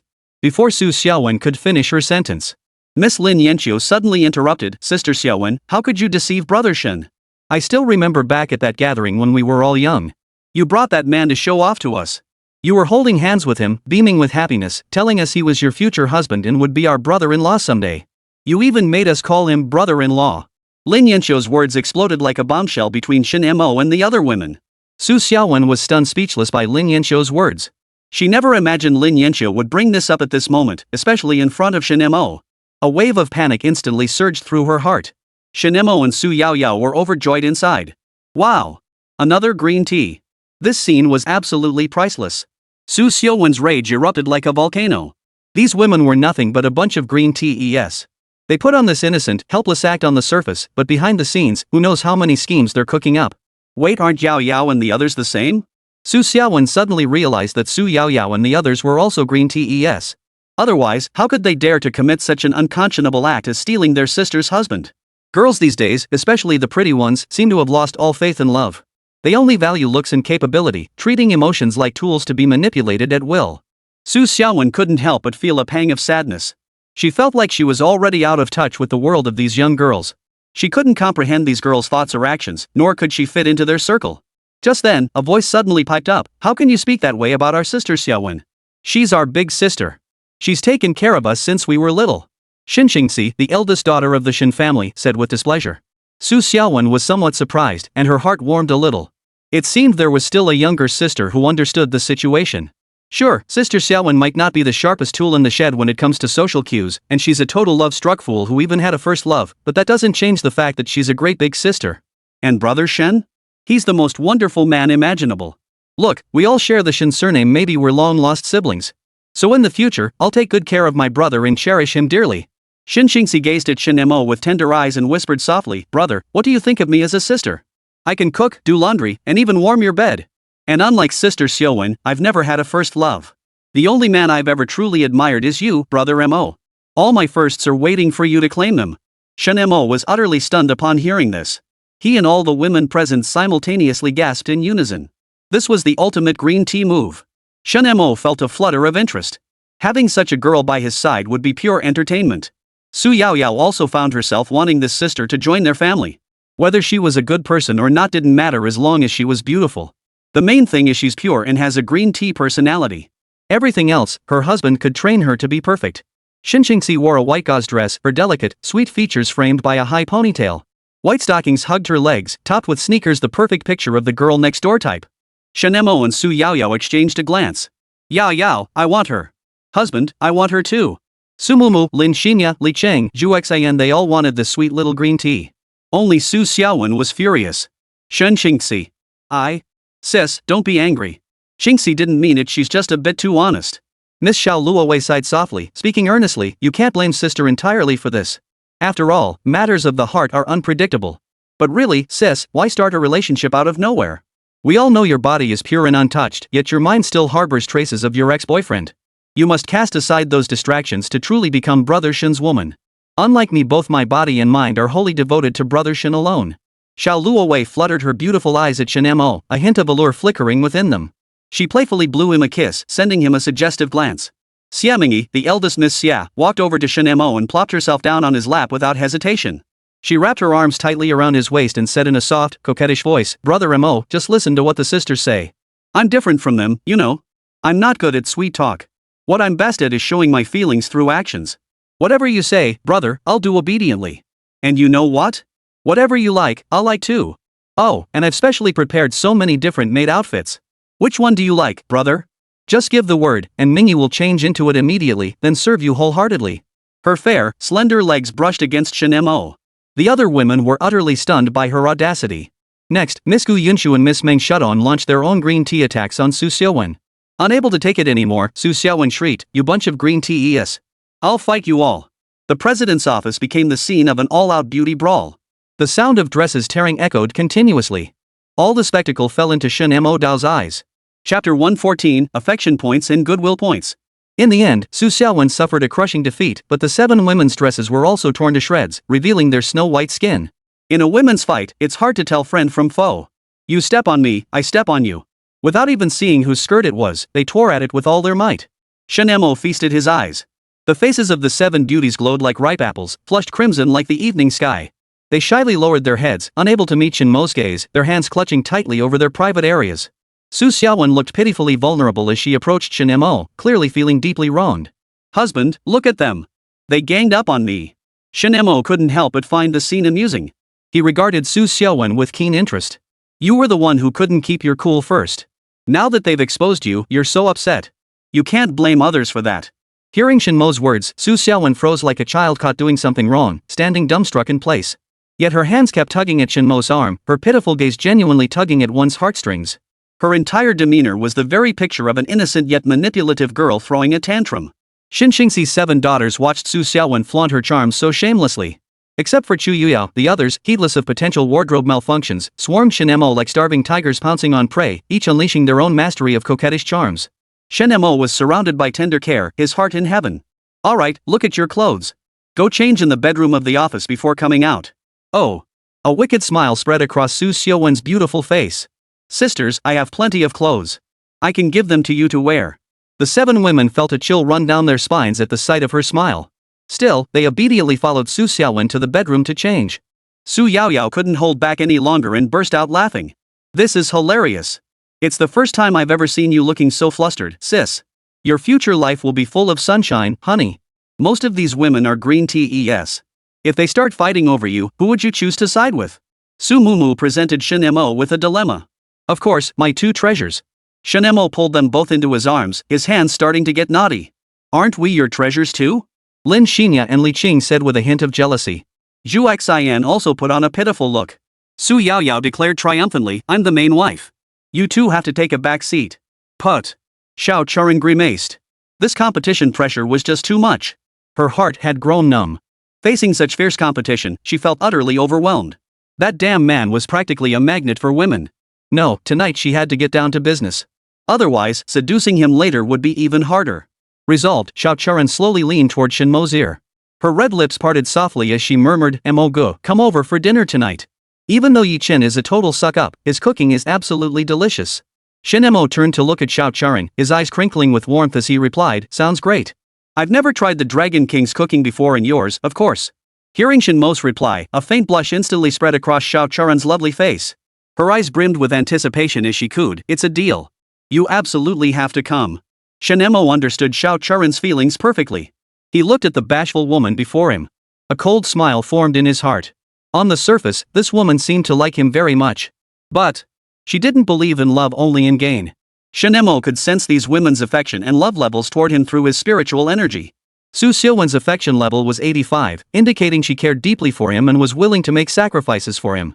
Honestly, Su Xiaowen's affection rating reaching 85 truly exceeded Shen Mo's expectations. That such a level could be achieved through physical intimacy brought him peace of mind. Su Mumu's affection level was also 85. The hero rescues the damsel trope, combined with the love hidden deep within her heart, made her utterly unable to resist wanting to be with Shen Mo. Even if it meant being a concubine, she would accept it willingly. Shen Mo's gaze shifted to his neighbor and good sister, Lin Xinya.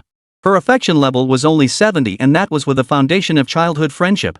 Shen Mo had always made time to play with her when he could, but as they grew older, their interactions dwindled. She simply didn't understand love, which was why she'd foolishly agreed to Zhao Shanhe's advances. After becoming intimate with Shen Mo, Lin Xinya's eyes saw only him. She longed to be glued to him daily, revolving her world around him and obeying his every word. Li Qing's affection level was 55 below passing grade, requiring further cultivation. As for Xiao Charan, she didn't count as loving him. Her affection for him reached 90%, an exceptionally high level, indicating a profound fondness. But this wasn't the same as love. It might be mixed with ulterior motives and other factors. For this affection to truly blossom into deep love, it would require time and proper nurturing. Zhu Xian's affection level is relatively low at only 30. Her feelings for him were primarily born from being captivated by his formidable strength. Generally speaking, the more powerful a woman is, the more likely she is to develop genuine affection only for men who surpass her in strength. For now, Zhu Xian appears reasonably compliant, but winning her complete devotion requires further cultivation and nurturing. Xiao Sun's affection level is also 90, though unlike Xiao Churin, her feelings are relatively simpler, possibly mixed with some self-interest. This affection might not be entirely pure, but it couldn't be ignored either. Additionally, the 7 other beauties excluding Chu Yuyao all showed affection ratings of 60 toward Shen Mo. This indicates they genuinely harbored noticeable affection for Shen Mo, though this affection likely stemmed more from opportunistic motives. Chu Yuyao, however, stood apart with an affection rating of only 40. The reason is that she already has someone she likes, hence her relatively lower affection for Shen Mo. However, this doesn't mean she couldn't develop deeper feelings for Shen Mo, it would just require some special approach. Shen Mo's gaze finally settled on his beloved little cotton jacket, Su Yaoyao. When he truly saw the depth of Yaoyao's affection, he was startled. Time seemed to freeze. Her affection for him had reached a staggering 100. This number left Shen Mo utterly stunned, yet it also deeply stirred his heart. 100. This seemingly simple number held Yaoyao's boundless affection and devotion for him. It represented Yaoyao's willingness to sacrifice everything for him, even her own life. Shen Mo couldn't help but recall every moment spent with Yaoyao, those warm, joyful times, and her meticulous care for him. Each detail flashed through his mind, deepening his understanding of Yaoyao's love. Such pure, sincere affection made Shen Mo feel profoundly fortunate to have such a beloved woman in his life. Chapter 115. Yi Chen's frustration. This girl, once she knew what he liked, would do everything in her power for him even if it meant swallowing her jealousy. Shen Mo tightened his arms around Su Yaoyao. Su Yaoyao gazed at him tenderly. What? Feeling greedy? No, I just want to hold my little cotton jacket, Shen Mo murmured softly. He. Su Yaoyao covered his hand with her soft little palm. Aren't we going to Xiao Churin's place tonight? I agree, but you have to give me the video of you slapping Yi Chen's face. No problem, my little princess. The other girls watched their interaction without saying a word. Su Yaoyao was Shen Mo's Achilles heel. Anyone who dared mention her was practically asking for trouble. Honey, come see the special treat I prepared for you. Su Xiaowen poked her head out from the bedroom, beaming with a smile. Shen Mo and the others stepped inside. Wow!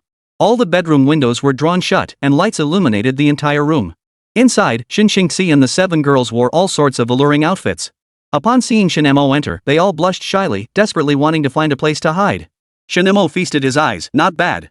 That's it? The women stared at Shen Mo in astonishment. So many tempting beauties, and that's your reaction? Shouldn't you be reacting? Shen Mo relished the astonishment on their faces. In time, he would gradually break through their defenses and bring all 7 groups under his control.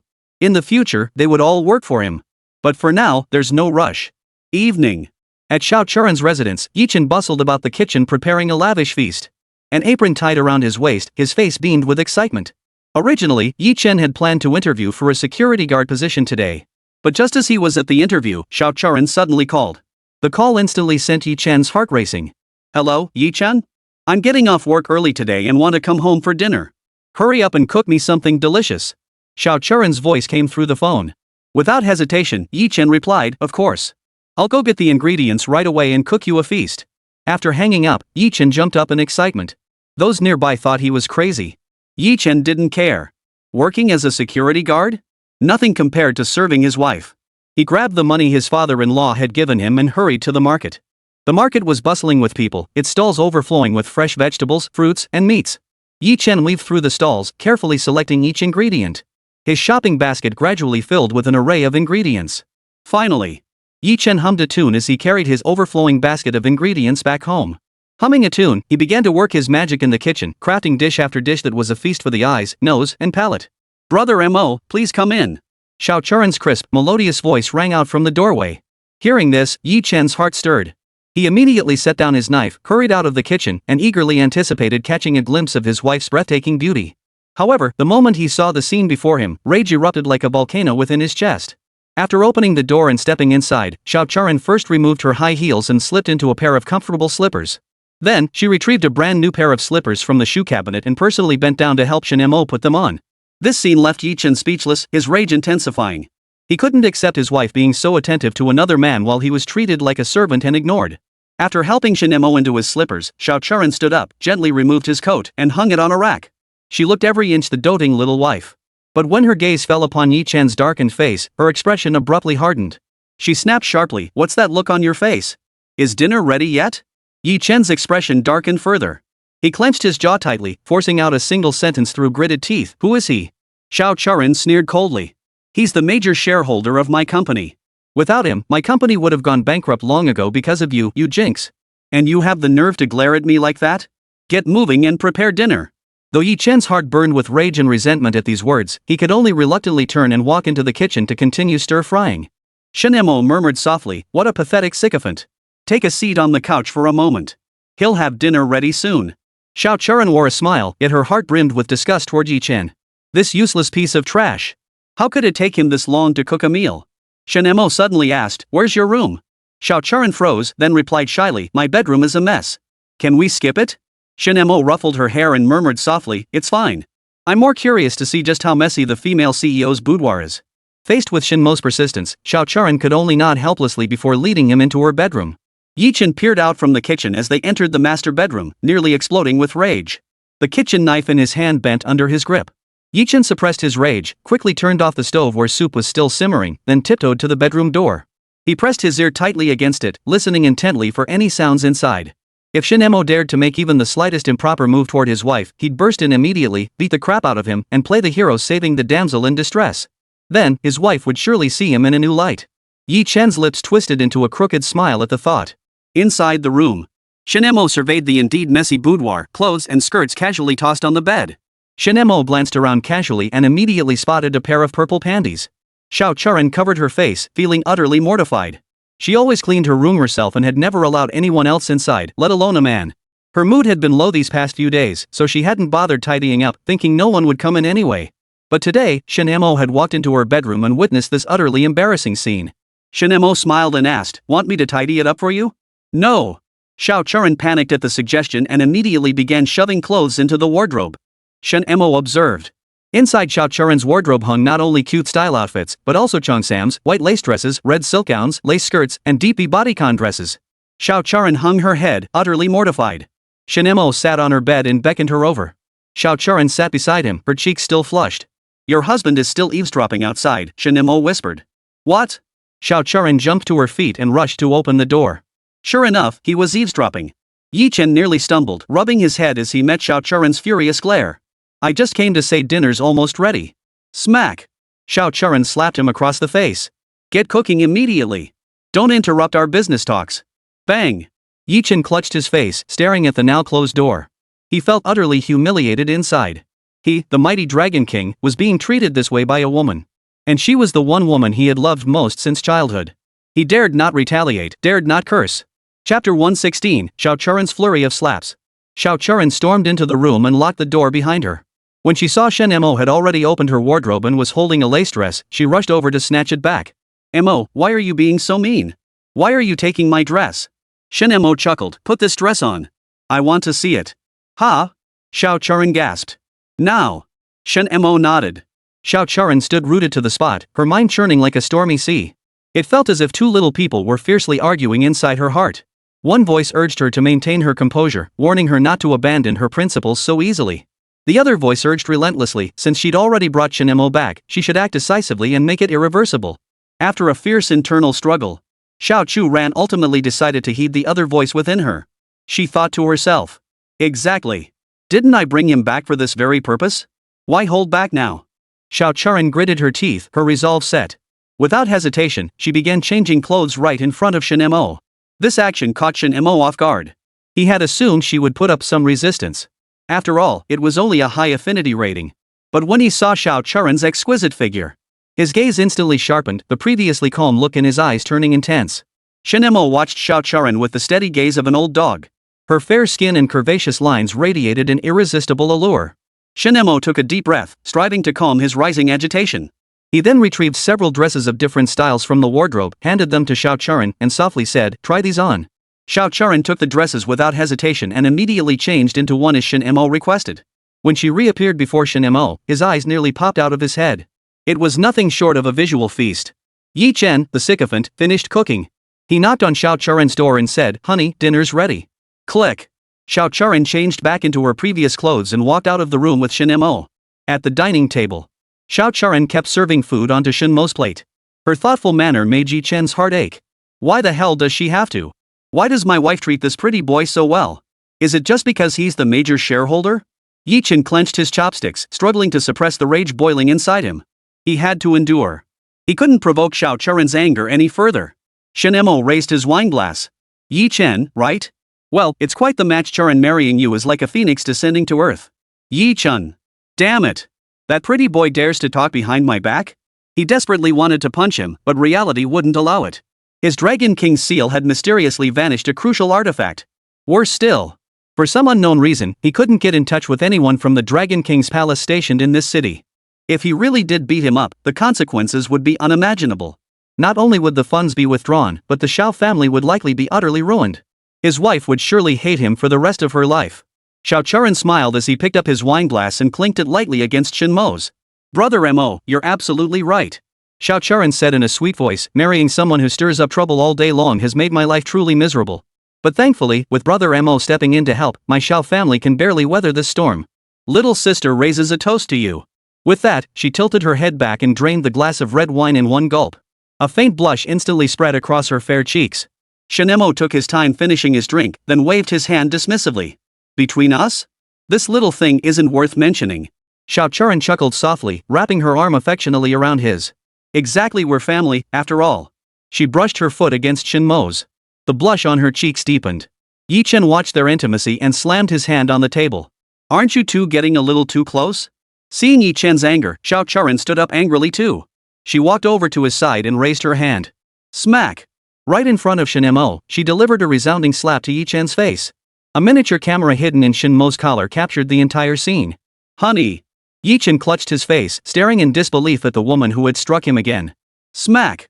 But all he got in return was another resounding slap. Xiao Churan rubbed her hand, fuming. Yi Chen, let me tell you this, I'm done putting up with you. I treated you so well, provided for your every need, and this is how you repay me by sabotaging my company's partnerships. Now that I finally have backing, you want to ruin that too, huh? Honey, I didn't. Yi Chen tried to explain. Smack! Smack! Xiao Churan slapped him twice more. Shen Mo thought, that's satisfying. Yi Chen's face was flushed crimson, 5 distinct fingerprints etched across his cheeks. You have nothing. Do you dare claim someone with the same name as you is slandering you for all the despicable things you've done? Xiao Churan roared. Yi Chen looked at her with a face full of regret. My intention was to protect you. Smack! Xiao Churan's hand went numb from the force of the slap. Protect me? Your idea of protection has truly opened my eyes, ruining my reputation in Jiangqing's elite circles, forcing me to bear immense pressure alone, turning me into a laughingstock. Tears welled up in her eyes as she spoke, overcome with sorrow. Do you know how that feels? I went begging for help everywhere, begging shamelessly, even kneeling down, only to be met with cold rejection and kicked out. At that moment, I truly didn't want to live anymore. Smack! Another slap landed on Yi Chen's face. Yi Chen didn't get angry. He felt immense remorse for everything he'd done before, never imagining his wife had endured such profound humiliation. And that money you promised? I haven't seen a single coin. All you're good for is talking big. You bastard. Shen Mo's gaze drifted out the window. The weather was nice today.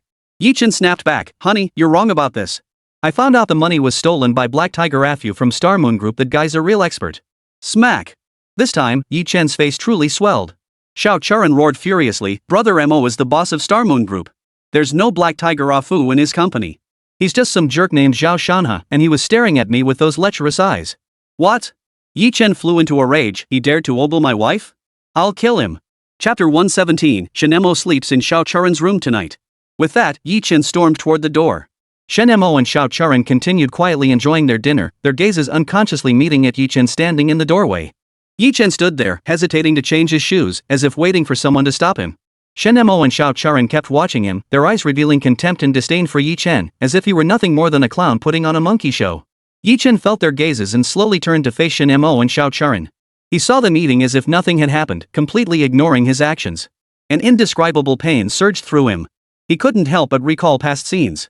Whenever he was about to go out and teach those wealthy tycoons a lesson, Xiao Churan would always stop him at all costs, pleading desperately for him not to act impulsively. Yet now, the situation was utterly different. Xiao Churan was now treating him with such cold indifference, even resorting to sarcastic remarks. What? Why are you standing at the door? Weren't you going to kill someone? Go on then. Xiao Churan's voice was icy cold, tinged with a hint of mockery. Yi Chen's face darkened. His eyes widened as he stared at Xiao Churan in disbelief. He couldn't understand. He couldn't fathom why Xiaowen would treat him this way. Did she truly believe he was nothing but a violent, incompetent loser? Xiaowen felt even more contempt for Yi Chen's expression. Dragon King loser. And he calls himself the leader of a foreign criminal organization. Is that all? If it weren't for me pleading for you back then, you'd have been rotting in jail long ago. Killing someone? You'd dare? Honey, aren't you going to stop me? Yi Chen felt a surge of panic welling up inside him. He couldn't maintain his usual composure anymore. An indescribable unease spread through his heart, making him doubt whether Xiaowen had changed. Xiaowen wore a smile, yet it sent a chill down Yi Chen's spine. She stared intently at Yi Chen, as if trying to see into every corner of his soul. Then, with a hint of mockery in her voice, she said, "Stop you? Why would I stop you? Haven't I stopped you before? But what was the result? You still hit him anyway." Her words pierced Yi Chen's heart like a sharp blade. Yi Chen couldn't help but recall the past, all the mistakes he'd made in moments of impulsiveness. "You've become quite ruthless now, haven't you? Actually wanting to kill someone. Fine, go ahead. I won't stop you. I'd love to see you rot in prison, eating prison food for the rest of your life." Xiaowen's voice grew sharper, each word hammering against Yi Chen's eardrums like a heavy blow. Hearing his wife's icy indifference, Yi Chen's anguish intensified. He knew he'd gone too far this time, but he never imagined Xiaowen would speak to him with such utter cruelty. Killing someone back home? That was nothing short of courting death. Not only would it completely expose his true identity, but he could also face the death penalty, getting shot. Moreover, he had now lost the Dragon King's edict, leaving him with only the hollow title of Dragon King and no real power. It could be said he was now practically useless. It's like being a Grand Marshal without the Tiger Seal. What kind of marshal are you? Without the Dragon King's edict, Yi Chen could no longer command the forces of the Dragon King's Hall. He was now merely an ordinary man with abilities surpassing those of common folk. Xiaowen watched Yi Chen cower and snorted coldly, but when his gaze fell upon Shen Mo, a flicker of light danced in his eyes. She kept serving him food. She reserved all her tenderness and consideration for Shen Mo. Shen Mo ate his food, watching Yi Chen hesitate by the doorway. He felt nothing but boredom. He'd thought the guy was some big shot, but now he just looked like a useless fool. Just as expected. Never place too much hope in these so-called protagonists. They're always the ones groveling, only to keep groveling after being rejected. Unlike him. Stunning beauties come crawling to him on their own, and they're all female CEOs. Yi Chen walked back over, plopped down, and ate in silence. "I thought you had some real guts." Xiaowen sneered at him. Yi Chen lowered his head even further. In his mind, he was already planning to drag Shen Mo to a surveillance-free zone after dinner to beat him up. To vent his pent-up anger. After the meal, Yi Chen went to clear the table as usual, then entered the kitchen to wash the dishes. Meanwhile, Shen Mo sat on the living room sofa, chatting cheerfully with Xiaowen. The two sat very close together, an ambiguous atmosphere seeming to linger between them. After a while, Xiaowen suddenly whispered softly, "Why don't you stay tonight?" Shen Mo glanced toward Yi Chen in the kitchen. He saw Yi Chen pressing his face tightly against the glass, his teeth clenched in frustration, a sight that made one want to laugh. A faint smile touched Shen Mo's lips as he replied to Xiaowen, "Sure. No way." Yi Chen, with his keen hearing, caught Shen Mo's reply instantly. His hackles rose, and he burst out of the kitchen, rushing to stand before Shen Mo and Xiaowen. His face twisted with fury as he demanded. Yi Chen glared at Shen Mo, his eyes brimming with hostility. Then he turned to Xiaowen, his voice urgent. "Honey, it's getting late. Brother Shen must want to go home too. How about I take him to the parking lot first?" Xiaowen, however, paid no heed to Yi Chen's suggestion. She merely gave him a dismissive glance before stating, "Brother Mo is staying at my place tonight. What business is it of yours?" Hearing this, Yi Chen grew even more anxious. He shouted, "Of course it matters. We're husband and wife." Xiaowen scoffed coldly in response, "Do you even deserve it?" She stood up, took Shen Mo's hand, and walked toward her room. "Hurry up and wash the dishes, then mop the floor." Bang! Xiaowen didn't look back as she finished speaking, slamming the door shut behind her. Yi Chen clenched his fists tightly. He couldn't stand his wife neglecting him for another man. The way things were going, they might end up sharing a bed tonight. He had to stop Xiaowen from making him wear the horns. Inside the room, Xiaowen, her face flushed with embarrassment, slowly handed Shen Mo the new pajamas and whispered, "I just bought these." Shen Mo smiled as he took the nightgown, teasing, "Looks like you've come fully prepared." Xiaowen's cheeks flushed instantly. She nodded softly, unable to meet Shen Mo's gaze. The room had a separate bathroom. Shen Mo began undressing immediately, taking the pajamas with him as he stepped inside. Xiaowen's gaze followed Shen Mo's figure intently. When she saw Shen Mo's muscular upper body, her heart pounded like a drum, as if it might leap out of her chest. Holy crap! He's practically a colossus. How did Xiaowen manage to hold out this long? How on earth did she manage it? Xiaowen's mind began racing uncontrollably, filled with wild thoughts. Images of what might happen next flashed relentlessly through her mind. She realized she was about to become a true woman, a realization that filled her with both excitement and nervousness. Xiaowen clutched her chest tightly, trying to calm the wild, surging rhythm of her heartbeat. She took deep breaths repeatedly, hoping to steady herself. The sound of rushing water filled the bathroom, though the door remained slightly ajar. Xiaowen hesitated for a moment before cautiously making her way toward the bathroom. She intended to help Shen Mo close the bathroom door. As she reached the doorway, a strong hand suddenly grabbed her wrist and yanked her forcefully into the bathroom, catching her completely off guard. Chapter 118, Treating Yi-Chen like a good little brother. Yi-Chen crouched low, like a mouse, pressed against the door, ears pricked to eavesdrop on the sounds inside. Why isn't there a single sound? Yi-Chen muttered under his breath, this room's soundproofing is way too good. Just as he was about to force his way in. Creak. The door opened. Hey, Yi-Chen, what are you doing here? Shen Mo eyed Yi-Chen suspiciously, a faint, almost imperceptible smile playing at the corners of his mouth. Startled, Yi-Chen glanced at Xiaowen standing behind Shen Mo with a cold stare. He stammered out an explanation, I was just cleaning the door. It was a bit dirty. Shen Mo couldn't help but laugh at Yi-Chen's flustered expression. What a good man. You'd better treat Xiaowen well from now on, okay? No more troublemaking. After saying this, Shen Mo glanced back at Xiaowen, then waved his hand and said, Hey, sis, I'm off then. Xiaowen smiled gently and said softly, Brother Mo, be careful on your way home. Yi-Chen, you see Brother Mo off, okay? Yi-Chen perked up like a monkey at the request, nodding eagerly. Sure thing. I'll make sure Brother Mo gets safely to the parking lot. Yi-Chen skipped ahead, leading him out of the apartment complex. But instead of taking the usual route, Yi-Chen led him through a series of twists and turns, eventually arriving at a dark, gloomy place. Shen Mo asked curiously, Yi-Chen, this isn't the way to the parking lot. Where are you taking me? Yi-Chen turned back, his eyes flashing with a menacing glint as he glared at him. To hell with you, you bastard. A powerful force erupted from Yi-Chen's body, unleashing his peak dark energy prowess. My Dragon King's wife is no one for a pretty boy like you to touch. Pretty boy, I'll break your limbs and beat you into a little darling. That way, my wife won't count against me anymore. Ha ha ha ha. Yi-Chen finished speaking and twisted his mouth into a grin, the corners stretching all the way to his temple. His fist shot forward with blinding speed, closing the distance to Shen Mo in an instant. The punch slammed viciously toward Shen Mo's head. Thud. The force of the punch sent shockwaves rippling outward, leaving spiderweb-like cracks in the ground. Is that all you've got? Shen Mo caught his fist. Is this feeble attack the full extent of the Dragon King's power? Impossible. Yi-Chen looked utterly incredulous. Even a master like the old man couldn't do it so effortlessly. You're a grandmaster. Shen Mo chuckled darkly. Bingo. Congratulations. Wrong answer. Shen Mo's eyes turned cold as he executed a shoulder throw, sending Yi-Chen flying with fluid precision. Yi-Chen flew through the air like a discarded ragdoll, utterly defenseless, crashing straight into the second floor wall. Thud. The thunderous impact sent Yi-Chen's body crashing into the wall, where he remained plastered like a human-shaped painting. His body seemed fused with the wall. The slightest movement sent waves of excruciating pain radiating through his entire being, nearly unbearable. Hey, Dragon King, got any more of your childish tricks up your sleeve? Bring 'em on, show me what you've got. Shen Mo wore a hint of a playful smile. He lit a cigarette, took a deep drag, and exhaled a cloud of smoke. Yi-Chen felt excruciating pain surge through his entire body like a tidal wave, as if it were tearing him apart. If it were anyone else, they would have met the king of hell long ago. Yi-Chen refused to give up. Gritting his teeth, he forced himself to endure the excruciating pain, first pulling his hand free from the wall, then his leg. Finally, summoning every ounce of strength, he leapt directly from the second floor. I underestimated you. After landing, Yi-Chen staggered a few times before finally steadying himself. Clutching his legs, he lifted his head and fixed Shen Mo with a gaze filled with boundless fighting spirit. Even though your cultivation is higher than mine, I absolutely won't give up easily. I'm going to become the strongest man in the world. Before Yi-Chen could finish, Shen Mo flicked the cigarette butt from his hand. The butt transformed into a burning meteor, streaking through the air at astonishing speed, hurtling straight toward Yi-Chen. Before Yi-Chen could react, the ember struck his abdomen like lightning. A dull thud echoed as Yi-Chen's body jerked violently, then collapsed limply as if all his strength had been drained.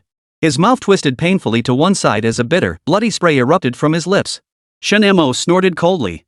Blabbering away. Villains really do die from talking too much. He strode over to Yi-Chen, towering over him.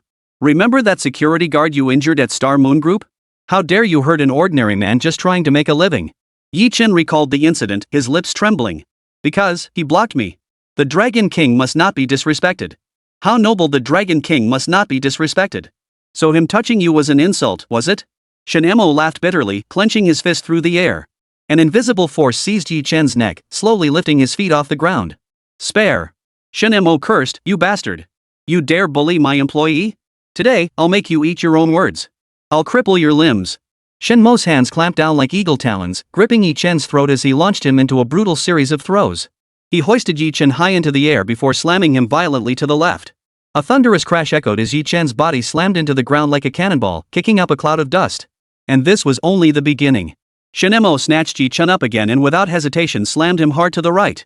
Another dull thud echoed as Yi Chen's body made intimate contact with the hard ground once more, this impact even more brutal than the last. Thud, thud, thud. The relentless flinging continued, each throw accompanied by a crisp thud and Yi Chen's agonized screams. After 15 consecutive strikes, Yi Chen lay sprawled, utterly disoriented, his body covered in wounds, every bone and tendon shattered. His head lolled to the side as he passed out. Youth is truly wonderful, just fall asleep like that. Shen Mo chuckled, his body transforming into a yellow talisman that burned to ashes. The pitiful Dragon King slept soundly in this godforsaken place. At Xiao Charen's residence, Shen Mo lay leisurely in the bathtub, suddenly letting out a soft chuckle. Splash! Xiao Charen emerged from the bathwater like a mermaid. Her wet, long hair cascaded like a waterfall over her fair skin, droplets sliding down her strands, making her skin appear as smooth and delicate as congealed cream. What a vision of beauty emerging from the bath! Xiao Charen drew closer to Shen Mo and asked softly, "What were you laughing about just now?" Shen Mo reached out, gently tracing the curve of Xiao Charen's cherry red lips with a faint, ambiguous smile. "Your husband Yi Chen.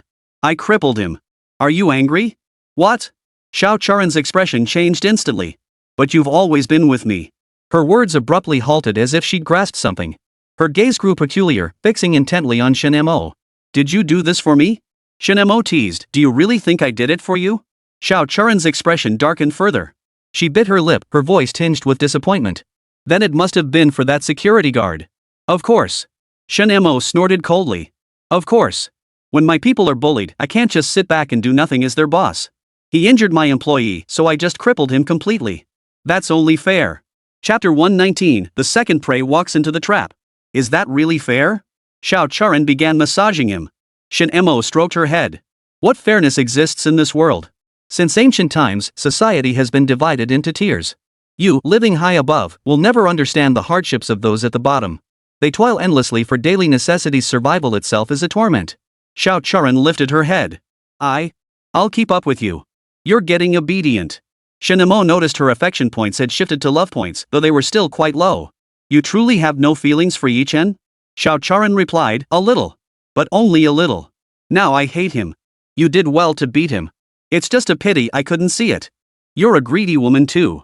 Everyone has desires and passions. I'm not some female lead in a novel who'd throw caution to the wind for love." Xiao Charen gazed into Shen Mo's eyes and asked, "Love exists in this world. But, would you give it to me?" Shen Mo remained silent. "I understand." Xiao Charen gave a bitter smile. "Of course. Men like you do have love, but you've given it all to Su Yaoyao. We women who rely on you are just tools for you to vent and make money, aren't we? Even Su Xiaowen is. But I won't give up on you. I'll make sure there comes a day when you actively need me." Shen Mo was somewhat surprised by her sudden change. Her affection value increased by 30. Xiao Charen stood up, stepping out of the bathroom in her bathrobe. By the time Shen Mo emerged, Xiao Charen had already changed into a strappy maid outfit, adorned with a cute headpiece, her beautiful legs clad in stockings. She knelt on the bed, gazing at Shen Mo with tender eyes. Shen Mo approached. This tempting little vixen was his for the taking. The Xiao family was now his as well. The tension in the room surged dramatically. The sound of delicate kicks began to play like a melody. Yi Chen lay in the godforsaken place, coughing up another mouthful of blood. Early the next morning, Shen Mo awoke from his slumber. Glancing beside him, Xiao Charen was nowhere to be seen. He sat up and glanced at the red rose left on the bed. "Is this woman that strong? You're awake? I made breakfast. Come try it." Xiao Charen limped through the door, a smile playing on her pale face. Shen Mo walked from the bed to stand before her, gently tapping her forehead with his index finger. Xiao Charen suddenly felt the tearing pain in her body slowly fade away, and her legs regained their ability to walk normally. "Thank you, husband." Xiao Charen smiled gently and began dressing him. At the dining table, Shen Mo sipped the congee Xiao Charen had cooked. "You taught yourself how to make this, right?" Xiao Charen nodded. "Sometimes when that time of the month comes, I have to learn things online. I picked up how to make 8 treasure porridge while I was at it. How's it taste?" Shen Mo nodded. "It's decent. I'll write down the recipe for you later. Just follow the steps from now on." Xiao Charen propped her head up with both hands, gazing at him dreamily. "I always listen to my husband. Your husband is still Yi Chen for now. As soon as he gets back, I'm going to file for divorce.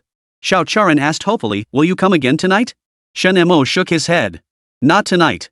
I need to return to the Su family's ancestral home. Another prey is coming to me. I want to go too. Xiao Charan pouted. Focus on your work. Oomph. The Su family's ancestral home. A young man now stood outside the iron gate, his face brimming with excitement at the sight of such an imposing mansion. This person was none other than Han Feng. Han Feng glanced at the interior layout and frowned. He hadn't expected it to actually be broken. How had the Su family managed this? No. He must re-enter and rearrange things, then put on a display of masterful skill. As Han Feng pondered how to slip back in undetected. Who are you? The melodious voice made Han Feng's sturdy frame tremble. He turned to face the newcomer and found himself unable to look away. It was indeed the Su family's three sisters. You, hello? I'm Han Feng. I came today to see my fiancé. Han Feng stammered. Fiancé? Su Yaoyao and the others exchanged glances. Holy crap. He delivered himself right to our doorstep. Who's your fiancé? Let me see if I know her. Su Mumu tilted her head with a smile. Han Feng replied, her name is Su Mumu. Su Mumu pointed at herself, looking utterly bewildered. Me? I don't even know you. How could I possibly be your fiancé? Your Mumu? Han Feng couldn't believe such a stunning beauty was actually his fiancée. Heaven must have eyes after all. We truly are betrothed. See for yourself. He pulled out the old marriage contract and handed it to Su Mumu. Su Mumu didn't take it. Han Feng grew impatient and opened it for her to see. I'm not lying. That's your name, right? Su Mumu glanced at the document and nodded. It is my name. But I'm already married. What? Han Feng jolted in shock, scrutinizing Su Mumu intently. She really wasn't a virgin. Rage flared within Han Feng. This was nothing short of cuckolding him. Did the Su family want to ruin their lives? He glanced again at Su Xiaowen and Su Yaoyao, who was playing with her phone. She wasn't a virgin either. At that moment, Han Feng had already sentenced the Su family to death. Since you're here, please come in and have a seat. Su Mumu said with a smile. Han Feng forced a smile and nodded. Forget it. These three are prime specimens. Better keep them as cauldrons. As for their men, he'd kill them to vent his hatred. They entered the Su family compound. Grandfather Su, Grandmother Su, and the Su brothers had been waiting for quite some time. Chapter 120, The Clown. Han Feng's heart surged with astonishment at the scene before him. He scanned the surroundings, an inexplicable sense of foreboding rising within him, stirring unease. Grandpa, Grandma, we're back. Su Yaoyao and Su Mumu spotted the elderly couple and excitedly scampered over to Grandpa Su and Grandma Su, calling out to them. Grandma Su beamed at them, her eyes brimming with affection. My darlings are back. How wonderful. Grandma Su's gaze lingered on Su Yaoyao's face, finding the child more adorable with each passing day. She gently stroked Su Yaoyao's slightly chubby cheeks and said with a smile, my grandson-in-law is taking such good care of you. Look at those adorable little dimples on your cheeks, so endearing. Hearing this, Su Yaoyao pouted her little lips and pouted, what can I do? My husband's cooking is just too delicious. I can't control my appetite at all. The more I eat, the more I want to eat. Husband? The elders of the Su family froze simultaneously upon hearing Su Yaoyao's reference to Shen Mo. They exchanged glances, feeling somewhat surprised. Then, their gazes all landed on Su Yaoyao at the same time, carefully observing the changes in her. After a moment of observation, they realized Su Yaoyao truly seemed different from before, her words and actions now carrying a hint of mature grace. They then looked at Su Mumu, who seemed to have undergone a similar transformation. Well, all three blossoms of the Su family had fallen for that kid. Now he's truly tied down tight, no chance of escaping. They were overjoyed inside. Su Xiaowen felt uneasy, for she was merely the bonus. Su Yuliang chuckled, so which one of you is going to marry him? Go get the marriage certificate first. Of course it's me. I even wore a wedding dress for him to see. Su Yaoyao chuckled. Su Yuliang looked at Su Mumu, noticing her expression remained unchanged. Seems like they've all planned this out. Very well, then. I'll take care of the arrangements. Thank you, uncle. I say. Han Feng could no longer bear being treated as if he were invisible. Finally unable to contain his frustration, he spoke up, don't you think you should acknowledge my presence? His voice wasn't loud, but it still drew the attention of the Su family members. All eyes turned toward Han Feng. Old Master Su frowned, finding Han Feng vaguely familiar. He asked, Yaoyao, is this a friend of yours? Su Yaoyao shook her head and replied softly, his name is Han Feng. He said he came to find his fiancée. Fiancé. Old Master Su's expression instantly turned grave. His eyes widened as he fixed Han Feng with a piercing stare. Su Yuliang's previously refined and gentle demeanor shifted in that instant. Abandoning his scholarly air, he fixed Han Feng with a hostile glare.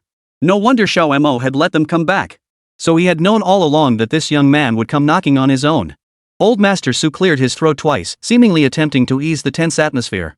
He spoke thoughtfully, "Oh, so it's the beloved disciple of the old Taoist master who has arrived." Han Feng wore a faint, haughty expression as he replied, "Not at all, not at all. But I truly never imagined that those my master aided in the past would turn out to be such faithless traitors. Even more unexpected is that my fiancé has already married, while I, her fiancé, knew nothing of it." Su Shangqing snorted coldly, his face darkening with anger as he retorted, "Traitors? You've got some nerve. Don't you know what kind of demonic arts that old wizard cast in my home? That Taoist was shot dead by my nephew years ago. I never imagined you'd come crawling back on your own." Han Feng's eyes widened at the words. His previous arrogance instantly gave way to solemnity. He had descended the mountain specifically to find his master and claim all 9 of his betrothed, thereby inheriting their family's fortunes. He never imagined his master had already passed away, and his plans had been exposed. Han Feng realized that only by wiping the Su family from existence could he finally put an end to everything. With his resolve set, Han Feng struck without hesitation.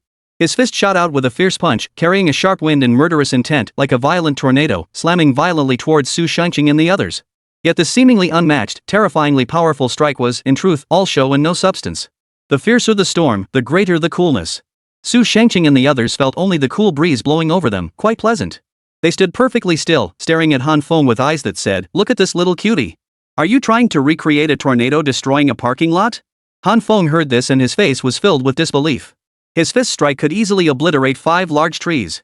An ordinary person struck by that punch would likely have been killed instantly. But why? Why were Su Shangqing and the others unharmed? Han Feng had absolute confidence in his own strength. He simply couldn't believe Su Shangqing and the others could withstand his punch. He must have been off his game, a mistake. Han Feng resolved to strike again. Swiftly drawing a talisman from his robe, he murmured incantations, chanting a spell. As Han Feng's incantation echoed, the talisman seemed to come alive, instantly transforming into a blue bolt of lightning. It whirled rapidly through the air, crackling with an astonishingly formidable force. Seeing this, Han Feng felt a flicker of relief. He was certain this thunder technique would crush Su Shangqing in one fell swoop. But just as he was fully focused on casting the spell, a deafening boom erupted. The blue lightning bolt suddenly exploded violently in midair. Completely caught off guard, Han Feng had no time to dodge. The explosive shockwave instantly engulfed him. When the dust finally settled, Han Feng's appearance was utterly pitiful. His face was charred black and his hair stood on end like a hedgehog's quills. His clothes were torn to shreds. At that moment, Han Feng resembled nothing so much as a weathered old beggar, worn down by years of hardship and exposure. Yes. That's exactly how he looked. Old Master Su clapped his hands.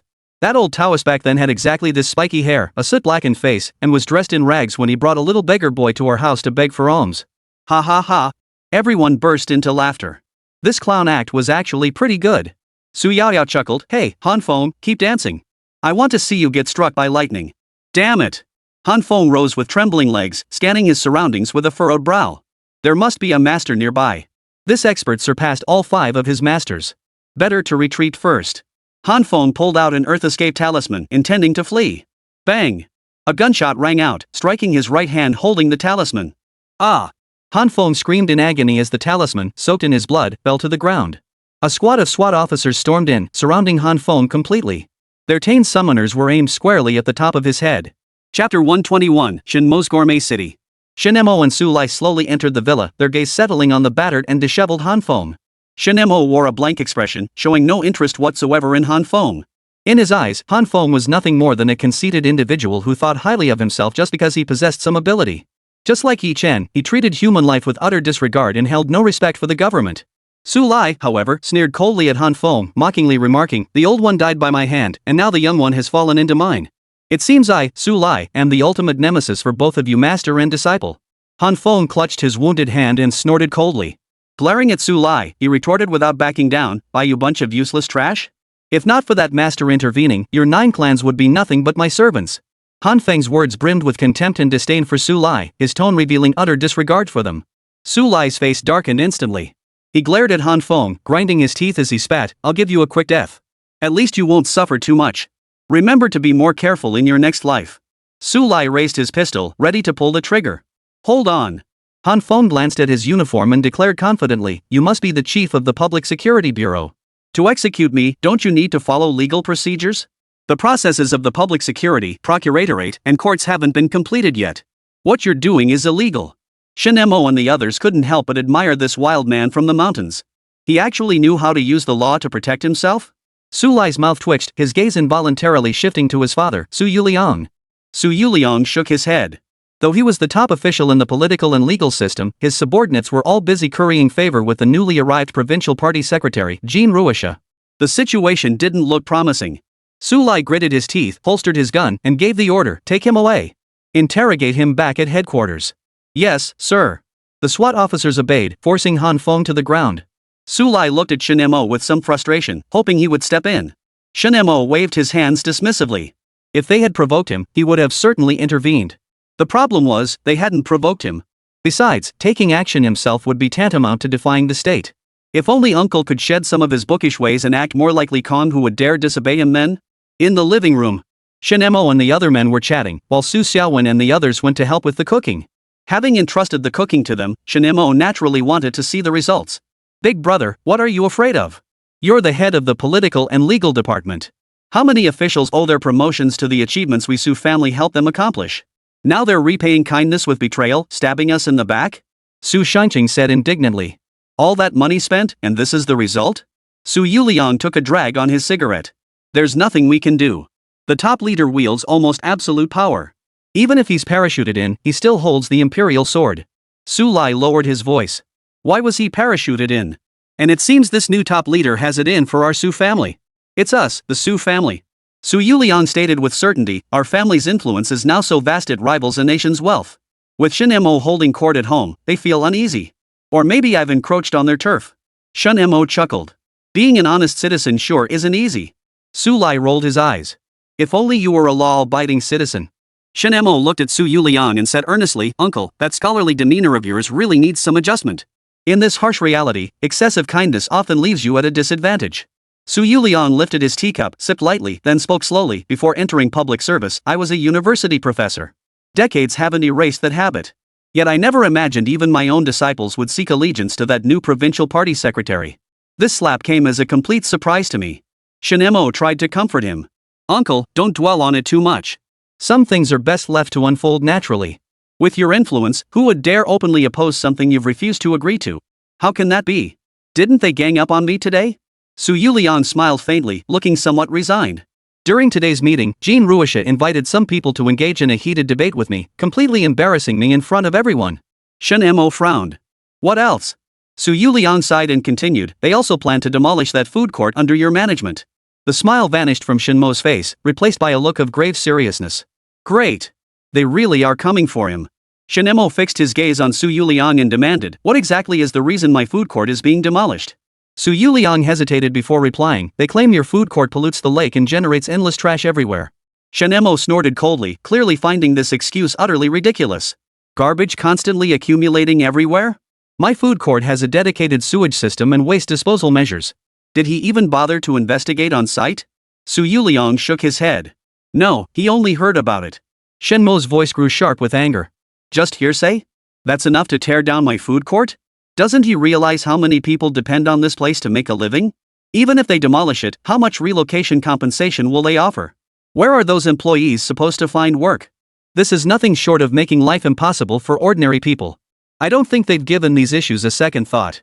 I'm done with this. Let's suspend all cooperation with the city and withdraw all our funds." Su Shanhe was absolutely furious. Shen Mo said expressionlessly, "Let them try to move it. Even if I don't lift a finger, the public's outrage alone will drown them. Dinner's ready." Su Yaoyao skipped up behind Shen Mo and wrapped her arms tightly around his neck. "Come try the braised pork I made." "Sure." Shen Mo smiled. At the dinner table, the three women kept serving food onto Shen Mo's plate.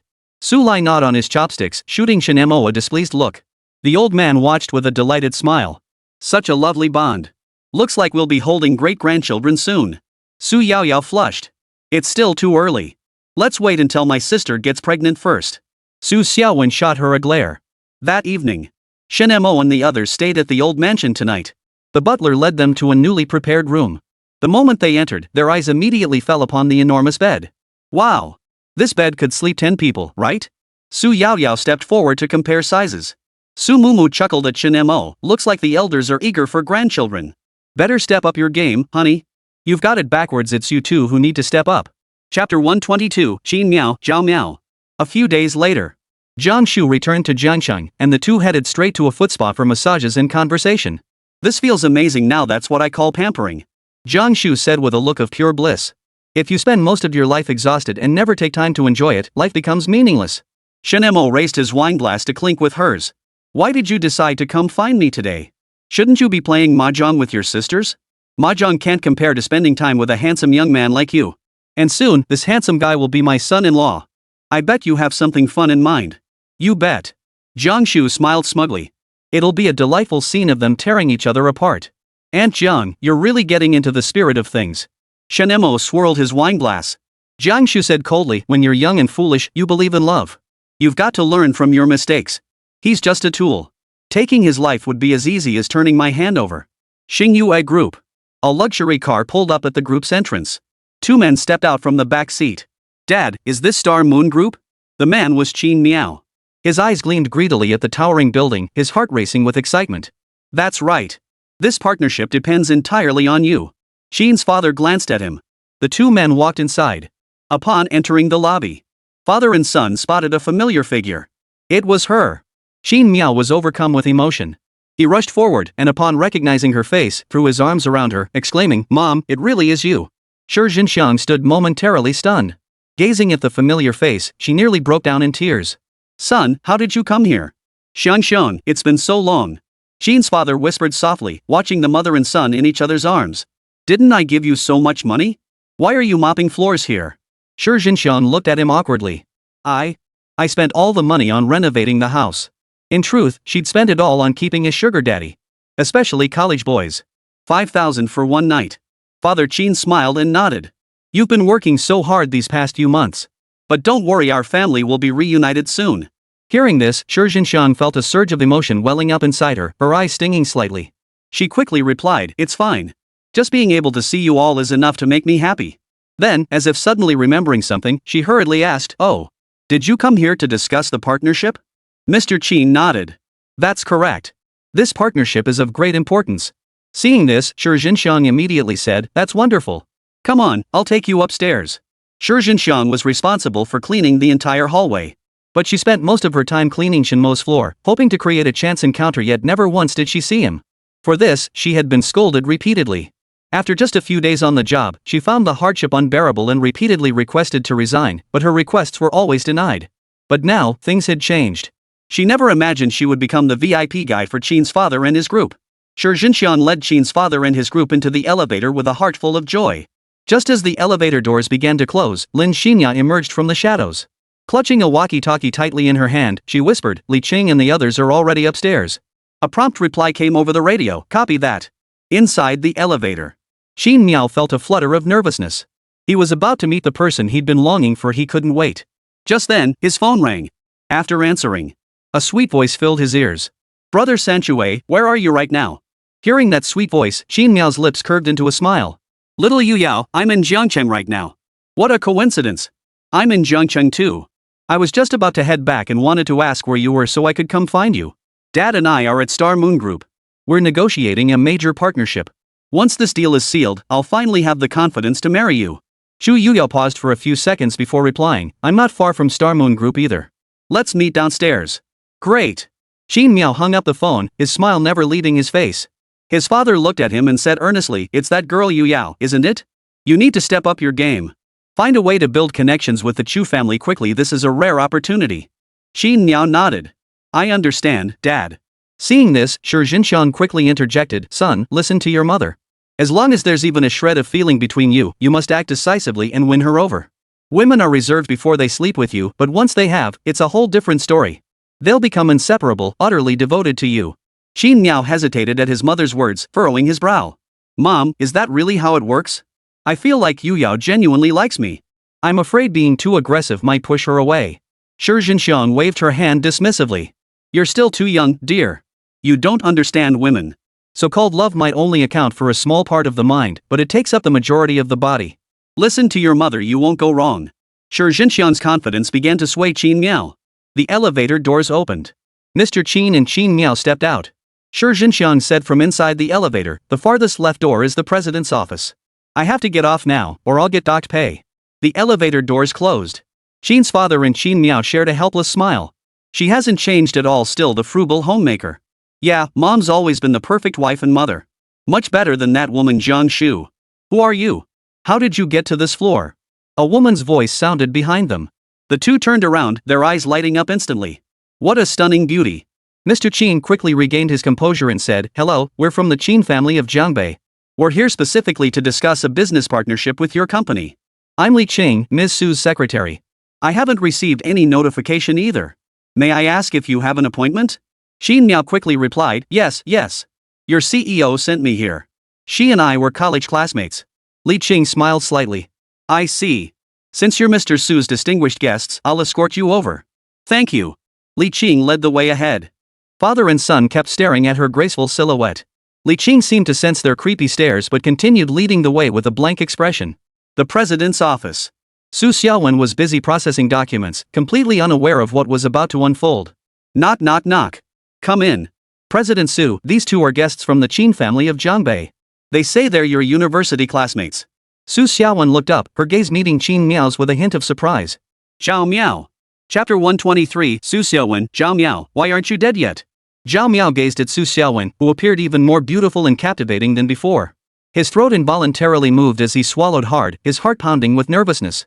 He took a deep breath, steadied himself, and then spoke softly, Xiaowen, it's me. I'm back. A flicker of surprise crossed Su Xiaowen's previously composed face, but it vanished in an instant. Her gaze quickly turned to Li Qing, standing beside Zhao Miao, piercing like a knife and carrying an unmistakable scrutiny. Li Qing seemed to sense Su Xiaowen's gaze. She shifted her eyes slightly uncomfortably, looking up at the ceiling and adopting an expression of indifference. Seeing this, Su Xiaowen's anger flared up instantly.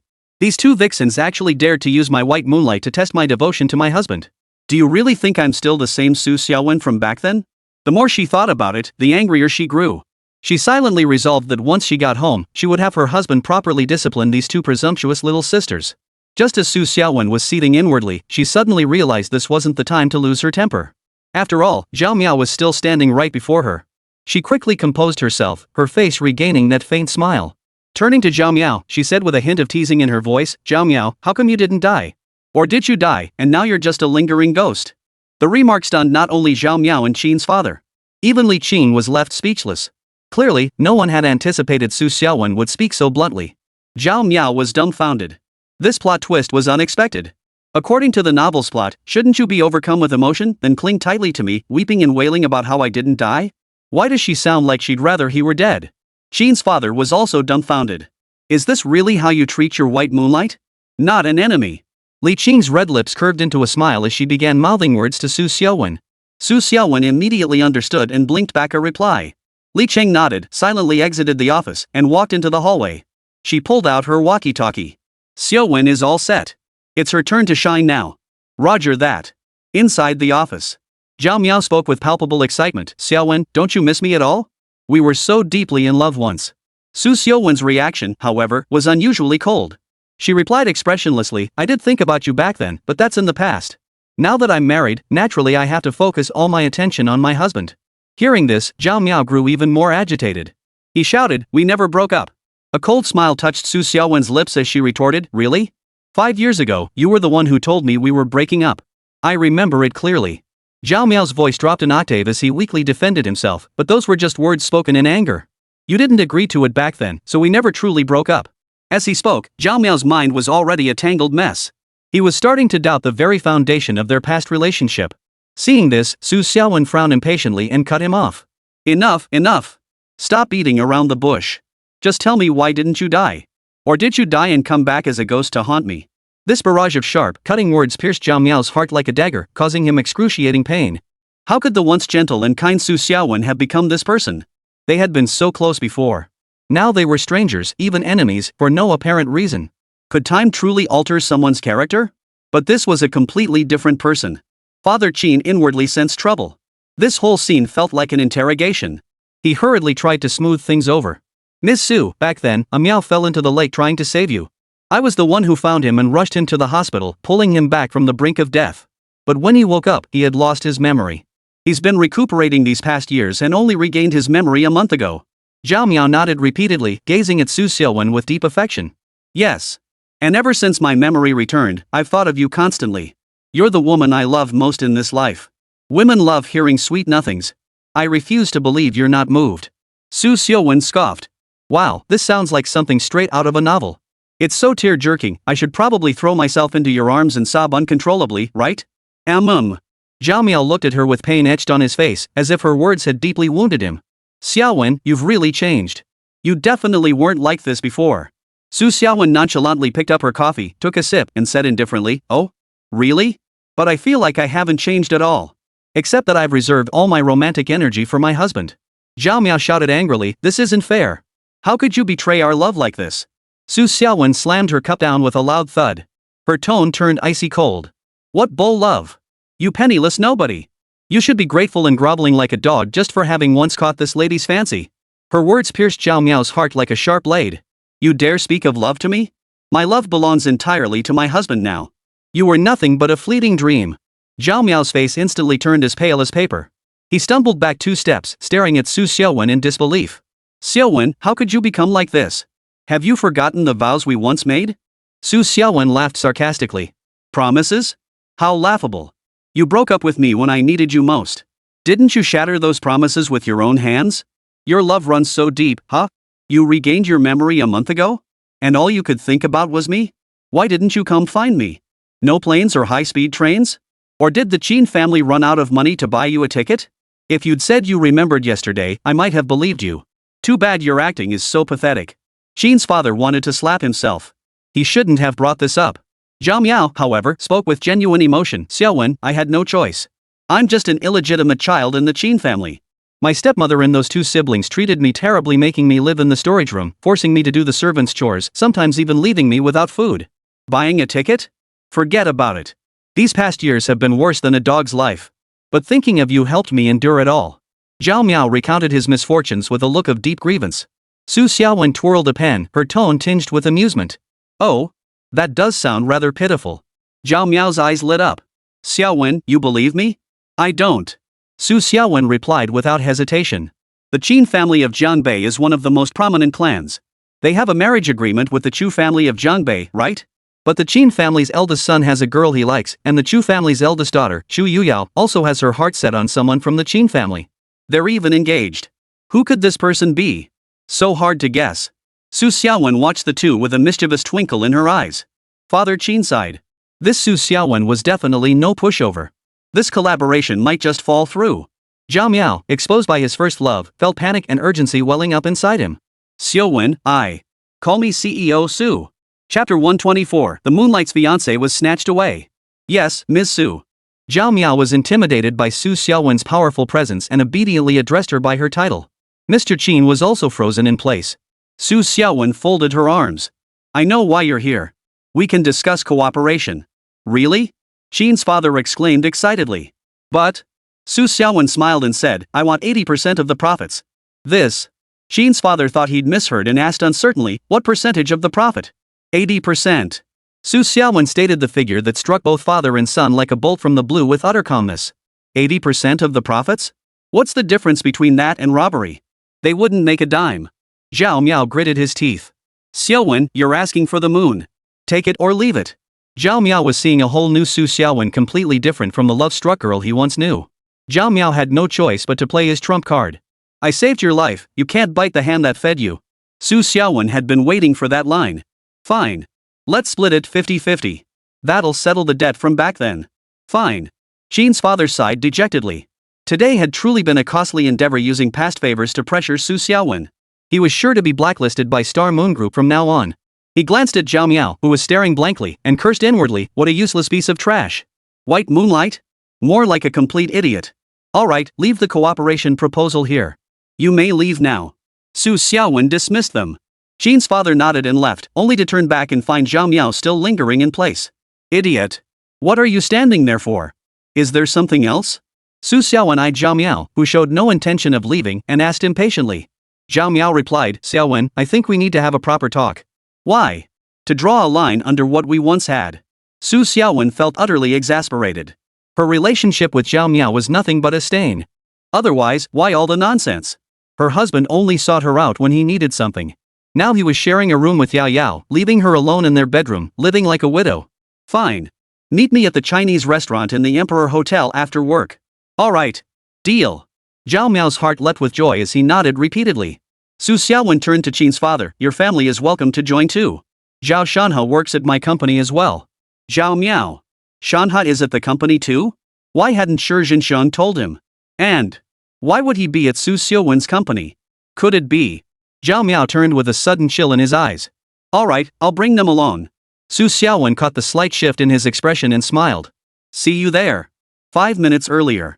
Chu Yuyao pulled up in a Ferrari outside the Xingyue Group building. She had already packed her bags, preparing to leave Jiangcheng with her father and return to Jiangbei. But then she received a call from Zhao Miao. Just before departure, Chu Yuyao suddenly changed her mind. She told her father she wanted to take one last look at Star Moon Group, perhaps even bumping into Shen Mo by chance. Father Chu's face lit up at the suggestion, readily agreeing to her request without hesitation.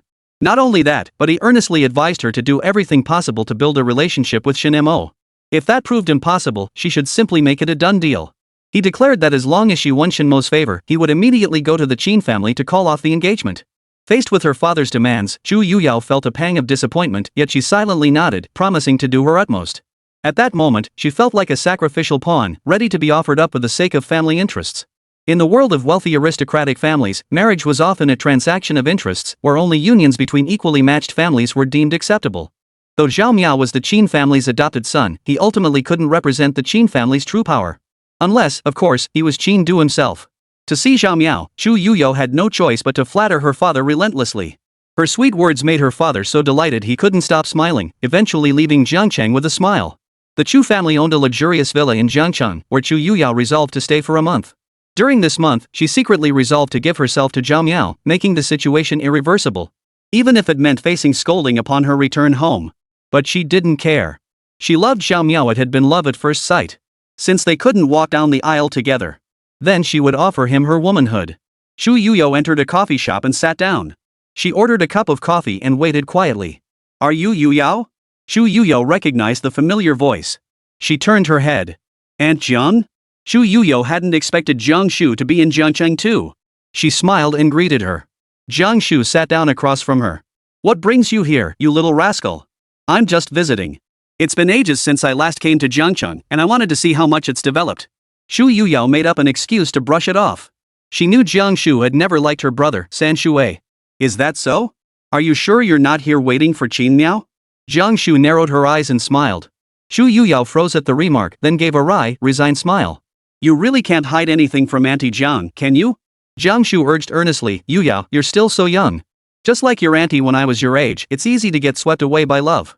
I've been there, so take my advice. Qin Mao really isn't the right match for you. Auntie. Chu Yuyao interrupted Jiang Shu sternly. I know what I want, and I know exactly what kind of person Qin Miao is. So please, don't interfere in matters between us young people. Jiang Shu's eyes narrowed slightly at this, but she quickly regained her smile, waving her hand dismissively. Alright. Auntie won't meddle. After all, you young people have your own ideas. Auntie shouldn't say much more. Changing the subject, Jiang Shu continued, but I do want to tell you something. Qin Miao came to Jiangcheng today to see his first love. His first love? Chu Yuyao's heart jolted violently, her face contorting with disbelief. She couldn't help but recall what Qin Miao had once told her. He claimed he'd always been a virgin, never having been in a relationship. But now Jiang Shu was telling her Qin Miao had come to Jiangcheng to meet his first love, leaving Chu Yuyao deeply skeptical. Jiang Shu sensed Chu Yuyao's thoughts and continued to fan the flames. You probably never guessed who his first love is, right? Who? Chu Yuyao asked anxiously, her heartbeat accelerating involuntarily. Jiang Shu paused for dramatic effect before slowly revealing, it's Su Xiaowen. How could that be? Chu Yuyao exclaimed, how could a woman like Su Xiaowen be brother San Shui's first love? Chu Yuyao looked utterly incredulous, finding the statement absurd. Even you, the eldest daughter of the Chu family, fell for him. Why wouldn't Su Xiaowen have fallen for Qin Miao back then? They were university classmates, after all. Jiang Shu pulled out a photo and handed it to her. Chu Yuyao glanced at it and instantly lost her composure. It really was her uncle San Shui. And Su Xiaowen's face was still full of that innocent, naive smile. Chu Yuyao felt an icy chill run through her entire body. She never imagined her San Shui brother would deceive her. Her heart ached terribly, unbearably so. Tears welled up in Chu Yuyao's beautiful eyes as she buried her face in her desk and began to sob quietly. Jiang Shu, seeing her goal achieved, sat beside her and patted her fair shoulder, offering gentle words of comfort. Not long after. Chu Yuyao lifted her head and looked at her. I want Brother Sanchuei to give me an explanation. I want him to tell me himself. Jiang Shu sneered inwardly. What a love-struck fool. Alright. They have a dinner gathering tonight and I've been invited too. I'll take you along then. Thank you, Auntie. Chapter 125. The entire family of 4 was stunned. Zhao Miao had also met up with Zhao Shanhe by then. The brothers stared at each other, their faces frozen in disbelief, as if they'd seen a ghost. Zhao Shanhe's eyes widened in shock as he exclaimed, Brother, you're not dead? How is this possible? Zhao Miao was equally stunned. Staring at Zhao Shanhe, he noticed patches of gray hair and asked in confusion, Are you really Shanhe? What happened to you? You look like a middle-aged man you've put on weight? Zhao Shanhe looked helplessly at him and said, I don't know what happened either. I woke up in the hospital and found myself like this. Zhao Miao's eyes turned icy as he demanded, Why are you working at Xiaowen's company? Could it be you still harbor feelings for her? Zhao Shanhe remained calm, replying indifferently, As your younger brother, it's only natural I should shoulder some of your responsibilities. Unfortunately, I failed. Zhao Miao's rage boiled over instantly. His body trembled with fury as he clenched his fists, desperate to punch Zhao Shanhe right then and there. He had long suspected this younger brother harbored improper intentions towards Su Xiaowen. But he never imagined.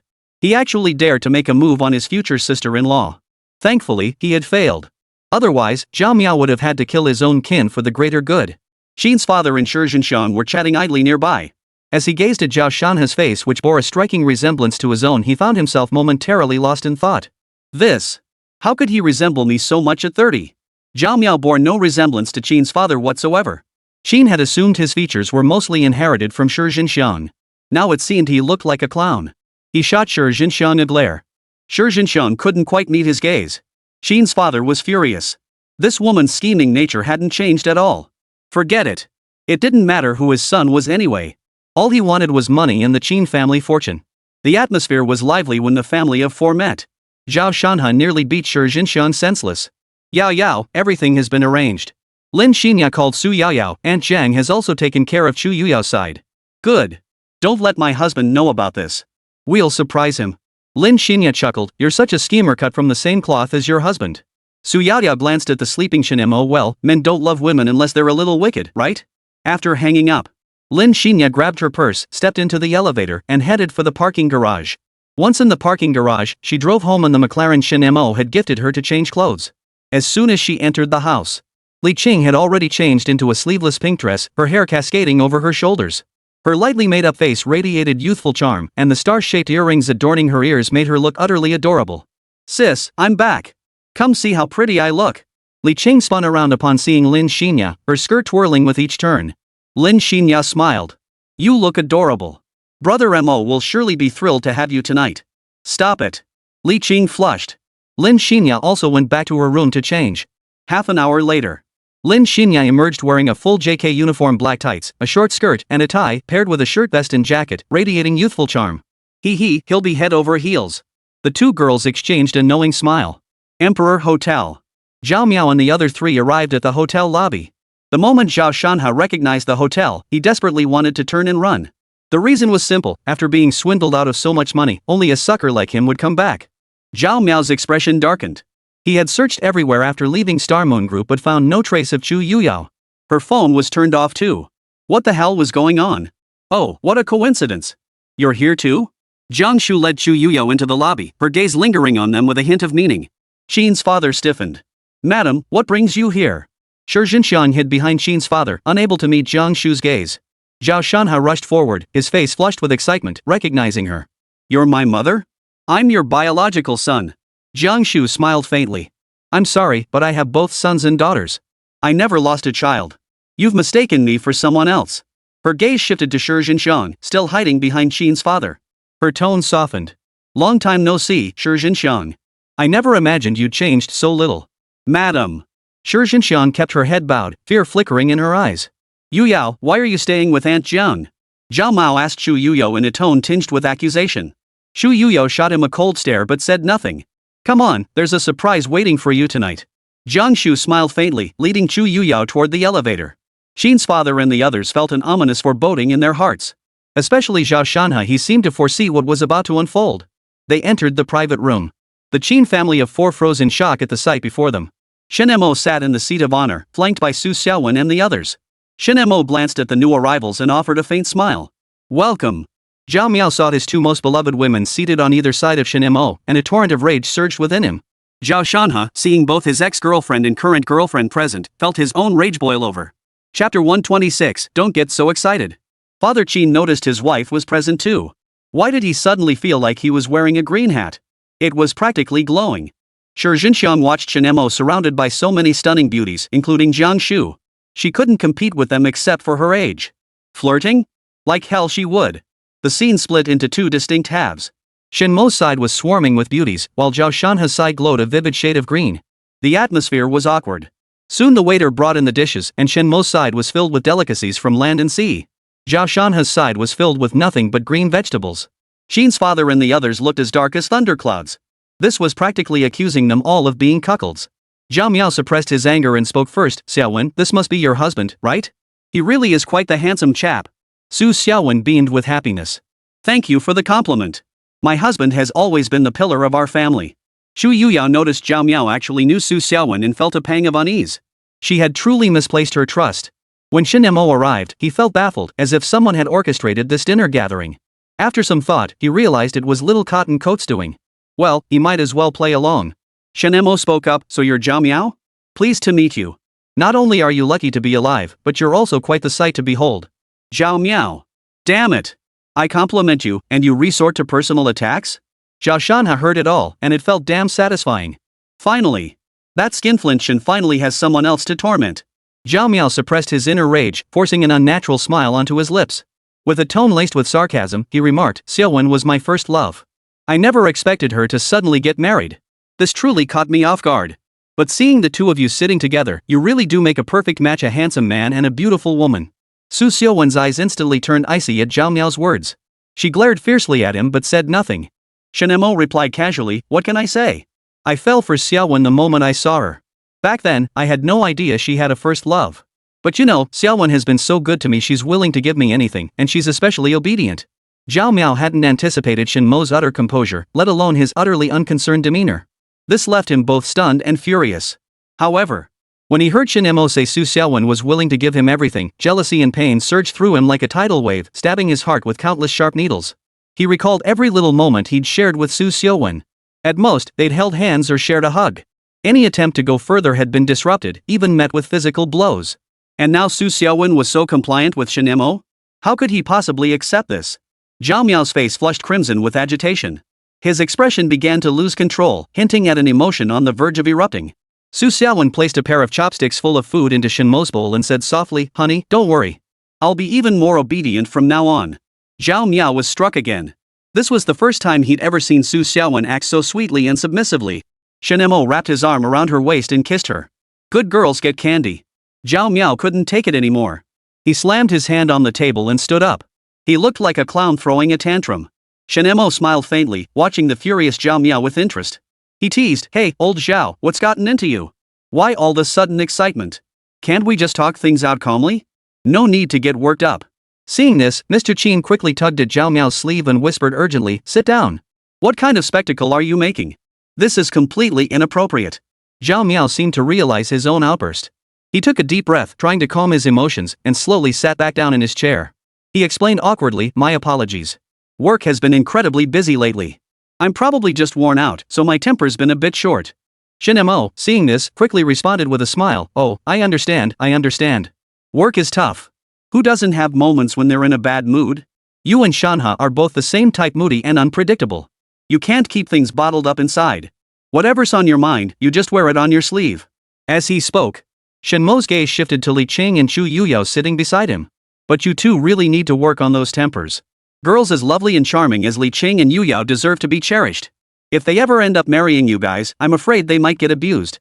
Zhao Shanhe and Zhao Miao heard this and instantly looked furious. This Shen Mo was such a sly bastard. He was actually trying to stir up trouble. Li Qing nodded thoughtfully, then looked at Zhao Shanhe with earnestness. Brother Mo is right. Shanhe, I think it's best we just go back to being ordinary neighbors and siblings. It's better for everyone. After all, I need to consider my own future happiness, don't you agree? Shu Yuyao chimed in immediately, Brother Sanshui, I think we should call off our engagement too. I need to protect my own future happiness. I don't want to be treated like some cute little thing and end up deceived. Upon hearing these words, Zhao Miao and Zhao Shanhe instantly turned pale. How did things turn out like this? Zhao Miao hurriedly interjected, Yu Yao, don't listen to Shen Mo's nonsense. My feelings for you are genuine. Nothing like that would ever happen. Zhao Shanhe added, Sister Li Qing, brother Shen likes to joke around. I don't have a temper, it's all just playful banter. They seethed with resentment toward Shen Mo, branding him a shameless scoundrel for escalating matters to this point. Father Qin could no longer sit still. He had pinned most of his hopes on the Chu family. If Chu Yuyao truly called off the engagement, he would surely be ousted by the board. Then, forget about regaining control of the group, he might lose everything he currently possessed. Yuyao, you and Miao are so deeply in love. Don't let others' nonsense ruin this marriage, Qin's father pleaded anxiously. Chu Yuyao merely gave him a faint glance and replied, Uncle Qin, my mind is made up. And this is also my father's wish. Li Qing also looked at Zhao Shanhe. Brother Shanhe, you're a good person. A straightforward compliment. Qin father suddenly felt all his strength drain away. He turned his gaze to Jiang Shu. Madam, please persuade Yuyao. Canceling this marriage will affect both companies. Jiang Shu shrugged indifferently. It's not that dramatic. It's just canceling the engagement. We'll issue an announcement explaining it. As for the business partnership, we'll continue as usual. It won't damage the relationship between our two families. Chu Yuyao nodded. Auntie is right. Our relationship will remain unchanged. Father Qin felt his heart condition threatening to flare up. It's over. He needed emergency heart medicine. Chapter 127, Shi Jinshan goes mad. Zhao Miao, you mentioned earlier that you needed to discuss something with me. Now's the time. My husband and I are both here, ready to listen. Su Xiaowen smiled broadly at Zhao Miao, cutting straight to the chase. Shen Mo pulled a cigarette from his pocket, flicked his lighter with a click, and lit it. He then leaned back in his chair with an air of leisure, crossed his legs, and wore a faint, almost imperceptible smile. He watched Zhao Miao, eager to see what tricks he might pull. Beside him, Lin Xinya and Li Qing acted like two devoted little helpers, one busily feeding him dishes, the other pouring him wine. The scene was pure bliss. Zhao Shan ate his cabbage with utter despair, his face green with envy. Shi Jinshan glared at Shen Mo with such fury, her eyes practically shooting flames. If only she were 20 years younger, she could have charmed Shen Mo into a state of utter infatuation, making him willingly surrender his entire fortune to her. Alas, time spares no one. Though she maintained herself well, she was well past 50 now. Compared to Jiang Shu, who was the same age, she was worlds apart. Jiang Shu picked up her wineglass and said to Shen Mo, Mr. Shen, come, let's have a drink. Shen Mo smiled and clinked glasses with her. As their glasses touched, Jiang Shu's elegant thumb brushed against Shen Mo's hand. There was no deliberate concealment. Her gesture carried an unmistakable hint of flirtation. Father Qin's face flushed crimson. Jiang Shu, what are you doing? Jiang Shu took a sip of wine. Having a drink, old Qin. Why are you so worked up? Father Qin snapped, I asked what your hand was doing. Holding the glass. Ignoring his impotent barking, Jiang Shu smiled at Shen Mo. Fancy something a little different? Shen Mo chuckled, sure, I'd be delighted to oblige Aunt Jiang. Under Qin's father's murderous glare, their hands intertwined. They began drinking from the paired cups. Zhao Miao and the others were stunned. Su Xiaowen and the others were also stunned. Qin's father trembled with rage, his right hand shaking as he pointed at Jiang Shu. You! Do you know what you're doing? Ah! I'm sharing a cup of wine with my little husband. Your mistress is right beside you, you two can drink together too. I don't mind. Jiang Shu set down her cup, wrapped her arm around Shen Mo's shoulder, and leaned in intimately. It looked perfectly genuine. Shen Mo, naturally, wouldn't dampen her spirits. He wrapped his arm around the young woman's slender waist, his face wearing a smug, green tea-like expression as he looked at Qin's father. Uncle Qin, love is a mysterious thing. Aunt Jiang Shu and I understand each other perfectly. You shouldn't have stopped us. Qin's father's forehead veins bulged. You two disgusting bastards. How dare you make me a cuckold? Smack! At that moment, the sudden crack of a slap echoed throughout the private room. All eyes instinctively turned toward Zhao Shanhe, who stood there striking a dramatic pose with his hand raised, looking utterly unbelievable to everyone except Shen Mo. Shi Jinshan shrieked, Zhao Shanhe, have you lost your mind? You little brat! How dare you hit me for no reason? Have you had enough of living? Qin's father flew into a rage, lashing out at Zhao Shanhe with a slap. Zhao Shanhe tried to explain, but his body instinctively dodged the blow. Instead, his hand snapped back, landing a sharp slap across Zhao's father's face. Zhao's father staggered, his head spinning from the blow. Zhao Miao and the others rushed to intervene, only to be slapped twice themselves. Zhao Shanhe's strength was astonishingly immense, slapping the entire family's faces until they swelled up like African pigs. Shen Mo remarked, look at that, the mindset of a top student. Hearing his boss insulted, he sacrifices family ties to strike his wicked father. That's true righteousness. We should give Shanhe 100 yuan raise. That's a good suggestion. I approve. The Jiang family will cover that 100 yuan. Jiang Shu covered her mouth and giggled softly, feeling immensely satisfied as she watched the beaten Qin father and Shi Zhenxiang. Su Xiaowen and the others couldn't help but giggle too. Meanwhile, Su Yaoyao, wearing headphones, watched Zhao Shanhe's first-person perspective on the screen and excitedly pounded the keyboard. You dare insult my husband? I'll beat you to a pulp, you shameless old hag. Su Mumu stood behind her, her voice tinged with impatience. Yao Yao, I want to play too. No way. Qin's father and the others were beaten black and blue. Zhao Shanhe regained control of his body. He stared blankly at the chaotic scene before him, a wave of despair washing over him. He had actually struck his own father. What was he to do now? Possible consequences flashed through Zhao Shanhe's mind at lightning speed, each one sending a chill down his spine. The only way out now seemed to be seeking help from his biological mother. Zhao Shanhe hurriedly turned his gaze toward Jiang Shu, his eyes filled with hope. Mom, I just couldn't stand Dad yelling at you like that. I lost my temper and hit him. Zhao Shanhe hastily explained. Jiang Shu merely smiled faintly before replying calmly, Li Qing was right.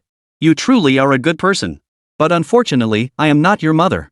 Your mother was just slapped hard by you. Impossible. Zhao Shanhe's face instantly drained of color. He'd considered one possibility, but wasn't that probability low in novels? Even if it were true, he couldn't accept this reality. I really am your son. Right after I was born, that despicable woman Shi Zhenxiang swapped me out. I found out long ago when I overheard their conversation. You are my biological mother. Shi Zhenxiang's face flushed crimson as she covered her eyes and slowly rose from the floor. Her eyes widened as she stared fixedly at Jiang Shu, then burst into a maniacal laugh. Ha ha ha. So what if you know now? Jiang Shu, I should thank you. If not for you, how could my son Qin Du have been cared for so meticulously? So to repay you, I took good care of your son. From the time he was little, I constantly abused him, making him taste the misery of being bullied and treated like a servant. Shi Zhenxiang grew more and more agitated as she spoke, her voice rising until it was almost a roar.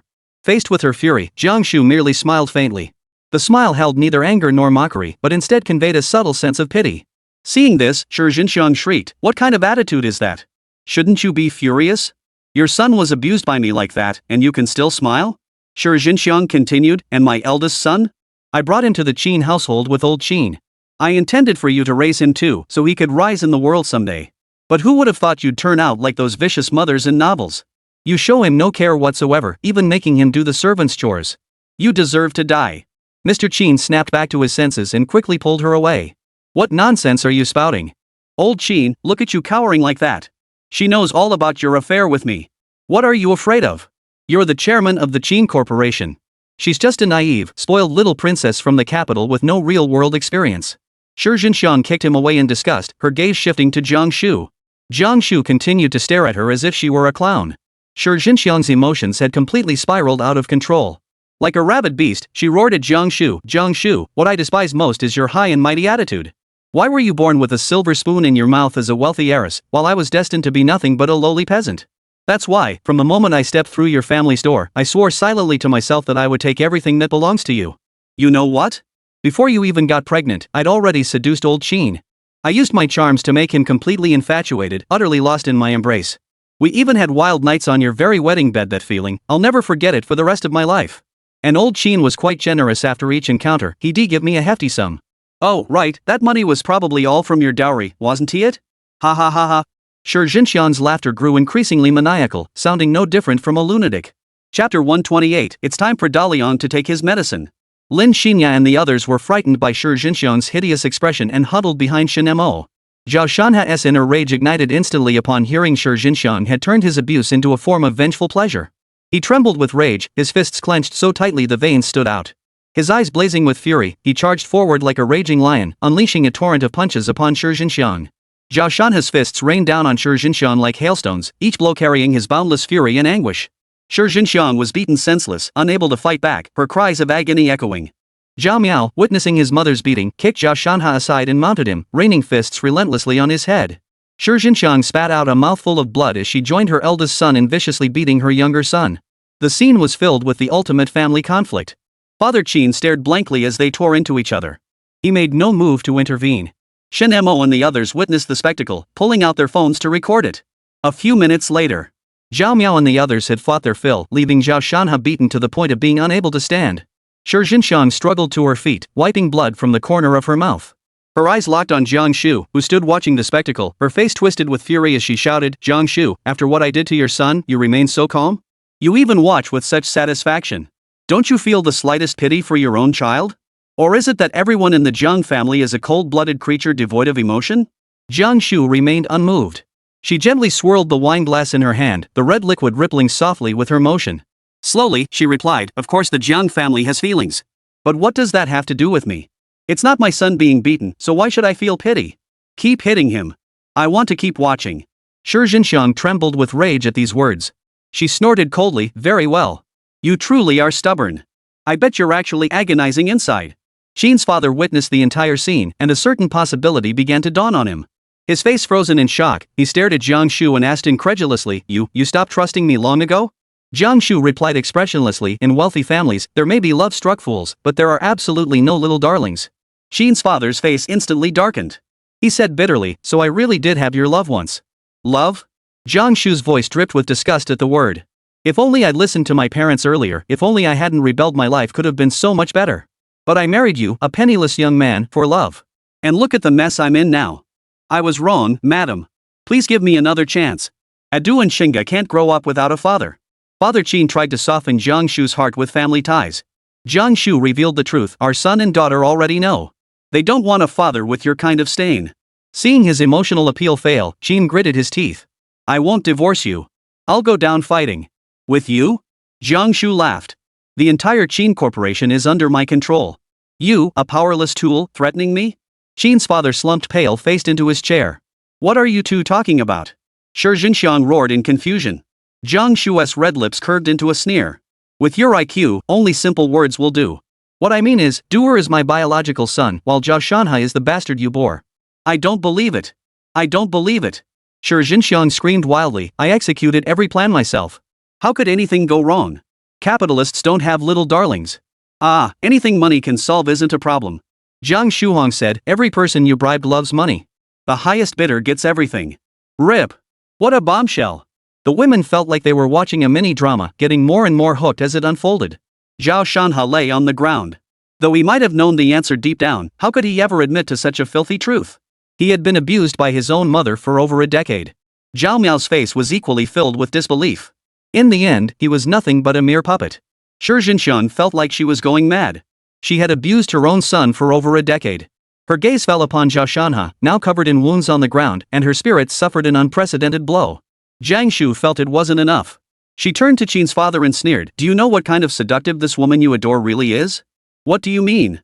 Qin's father froze. Jiang Shu pulled out her phone and sent him several messages and videos. See for yourself. Qin's father trembled as he opened the phone. The scenes and intimate moments on the screen stung his eyes.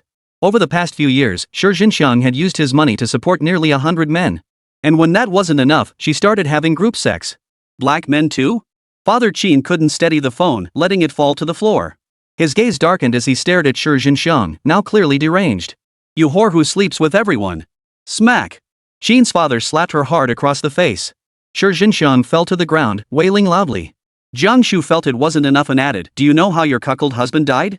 Shi Jinxiang turned to her in terror, trembling as she stammered, didn't old Zhao die from being driven mad by me? Congratulations on experiencing what it feels like to be Pan Jinlian. Though you didn't know it, that poison was missing only the perfect line, it's time for Daliang to take his medicine. Jiang Shu smiled. It was a beautiful smile, yet her lovely face was etched with the sweet satisfaction of vengeance. Ah! Shi Jinxiang completely lost her mind. Though she had been promiscuous, she truly loved Zhao Dongshan. Her infidelity stemmed from his inability to satisfy her. As long as her heart remained with him, she didn't consider herself unfaithful. Chapter 129, Shi Jinxiang gets hit by a car. Jiang Shu, how could you be so cruel? Shi Jinxiang roared. Jiang Shu spread her hands helplessly. How am I vicious? I'm a philanthropic entrepreneur unlike you. Abusing your own son, cuckolding your husband with a skyscraper tall affair, then drugging him. She turned to Qin's father. You bought that medicine, didn't you? You shouldn't be surnamed Qin, you should be surnamed Shiman. Ha ha ha. Shen Mo and the others burst out laughing at Jiang Shu's antics. You're going too far. Zhao Miao couldn't take it anymore and flipped the table. The dishes on the table scattered toward Shen Mo and the others. Shen Mo reacted swiftly, kicking the table back toward their side. Zhao Miao and the others were covered in green vegetables, their heads dripping with oil, looking utterly disheveled. Waiters and security guards burst into the room. They witnessed the chaotic scene inside the private room. How should the boss handle this? Shen Mo replied calmly, 10 times the compensation. After speaking, he led Lin Xinya and the others out of the private room. Li Qing brought up the rear. As Shi Jinxiang scrambled to her feet in disarray, Li Qing delivered a swift kick. She tossed an inconspicuous paper star onto Shi Jinxiang's body before leaving the hotel with Shen Mo and the others, her face twisted in a cold sneer. Zhao Miao and the others emerged from the hotel looking utterly disheveled. Zhao Miao went to get the car. Xin's father lit a cigarette, knowing the days ahead would be tough. As long as he didn't divorce Jiang Shu, he'd just keep collecting his meager salary. He believed Jiang Shu still harbored a shred of affection for him, otherwise, why hadn't she filed for divorce all these years? As long as he kept his head down from now on, Jiang Shu would surely forgive him someday. Wasn't that how it always played out in novels? Even when the heroine had her heart and kidneys ripped out, didn't she forgive him in the end and even bear his child? He and Jiang Shu had been married for decades. Sure, he'd cheated and fathered an illegitimate child, but that was infinitely better than having one's heart and kidneys ripped out. Zhao Shanhe walked out immediately. He didn't want to see Shi Jinxiang and Zhao Miao anymore. Having endured abuse since childhood, now that the truth was finally revealed, his heart felt not pain, but only a hollow emptiness. He had lost everything. His ex-girlfriend Lin Xinya had been snatched away, and it seemed his current girlfriend Li Qing was being taken by Shen Mo too. At that moment, a phrase came to mind. He was merely a clown in a circus, not the Joker in a deck of cards. He stood before the traffic lights. Passers-by glanced at Zhao Shanhe, disheveled and bedraggled, instinctively keeping their distance while feeling a twinge of pity. Either his wife was stolen, or his career went south and his wife left him. Pitiful. Zhao Shanhe could almost feel the pitying stares of those around him. These gazes weighed on him like a heavy burden, deepening his despair. Despair surged like a tidal wave into his mind, drowning the last shred of his sanity. Even before the red light had turned on, he seemed to lose control of his body, suddenly charging straight ahead. His steps faltered, as if the entire world was slipping away from him in that instant. And he no longer cared about any of it. Fate seemed to delight in playing cruel tricks on people. Just as Zhao Shanhe recklessly dashed across the street, a massive pillar of steel hurtled toward him at astonishing speed. The vehicle charged like a raging beast out of control, hurtling at 60 miles per hour with no sign of slowing down. Crash! A deafening crash, accompanied by the screeching of tires, instantly plunged the scene into utter chaos. Pedestrians screamed in terror, frozen in shock by the sudden horror. Zhao Shanhe's body flew through the air like a slamming into the ground several meters away. For that instant, time seemed to freeze. A series of strange images flashed before Zhao Shanhe's eyes. He seemed to see the Buddha smiling as he approached, as if to guide him to the Pure Land. Immediately after, he saw Shen Mo's smug face staring coldly at him. What terrified him even more was that Shen Mo's image suddenly distorted, transforming into a monstrous creature with 3 heads, 6 arms, a green face, sharp fangs, and hair standing on end in rage. This monster lunged at the Buddha with claws and fangs bared, then proceeded to beat the Buddha soundly with overwhelming power. Zhao Shanhe lay limp on the cold ground like a pile of mud, his consciousness fading.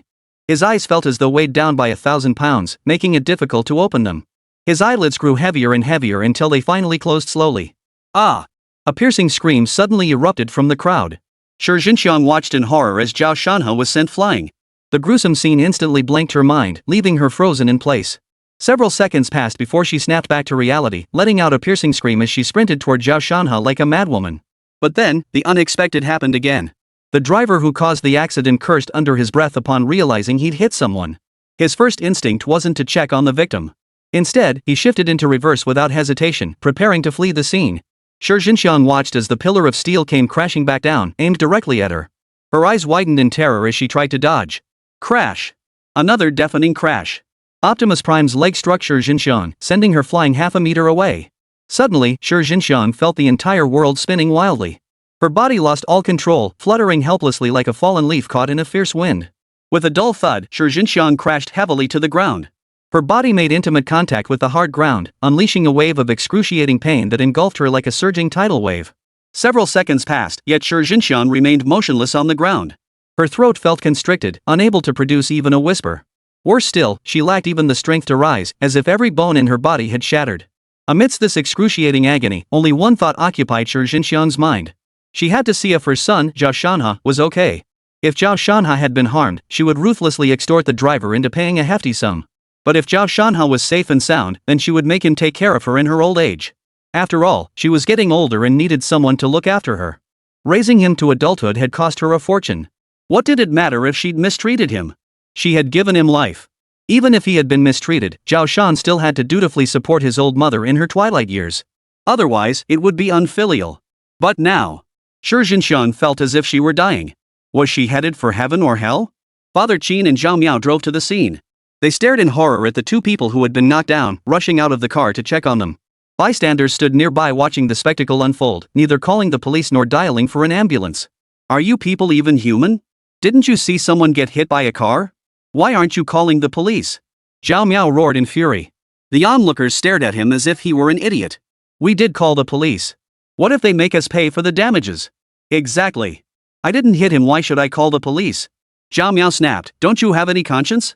Failing to help someone in danger is a crime too. At worst, you just pay some money, think of it as a charitable donation. The crowd erupted in anger. Damn it! Thankfully, they hadn't pulled out their phones to call the police. With that attitude and tone, he really thought he could take advantage of them. Judge Wang really is a saint, saving countless people's property and lives. You, Chao. You legal moron, I'm just a bystander, not the driver who caused the accident. Go ahead and sue me. Go ahead and sue me if you've got the guts. I'll see how you win.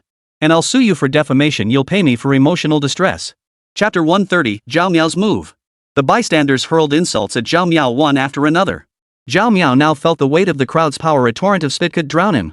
Qin's father watched Zhao Miao still arguing with the crowd and snapped, what are you standing there for? Get them to the hospital now.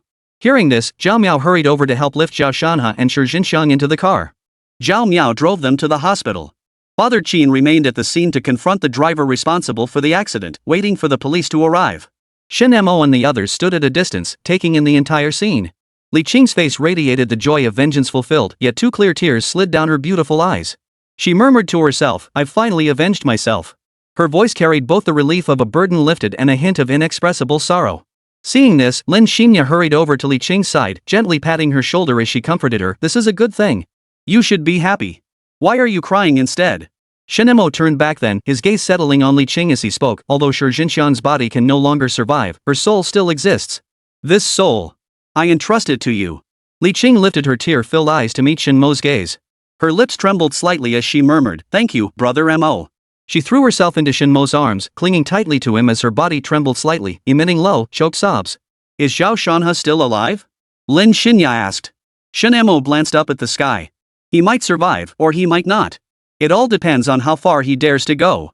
Lin Xinya and the others also looked up at the sky.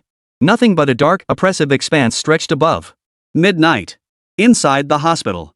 The same familiar hospital room, the same familiar doctor.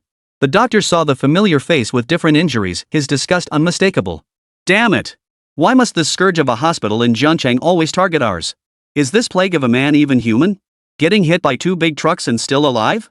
That's just not scientific. Outside the operating room. Father Qin and Zhao Miao were still waiting.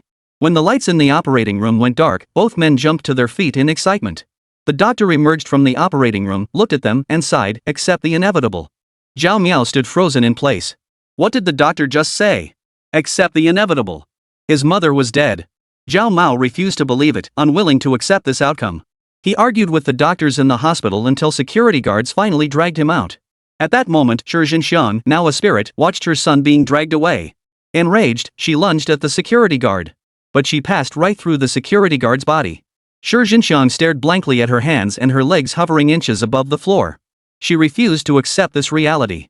So many male college students and wealthy men were still waiting for her to nurture them. She hadn't finished enjoying her blessings yet. How could she possibly die? Shi Jinxiang returned to the operating room, where only Qin's father now stood, staring blankly at her body.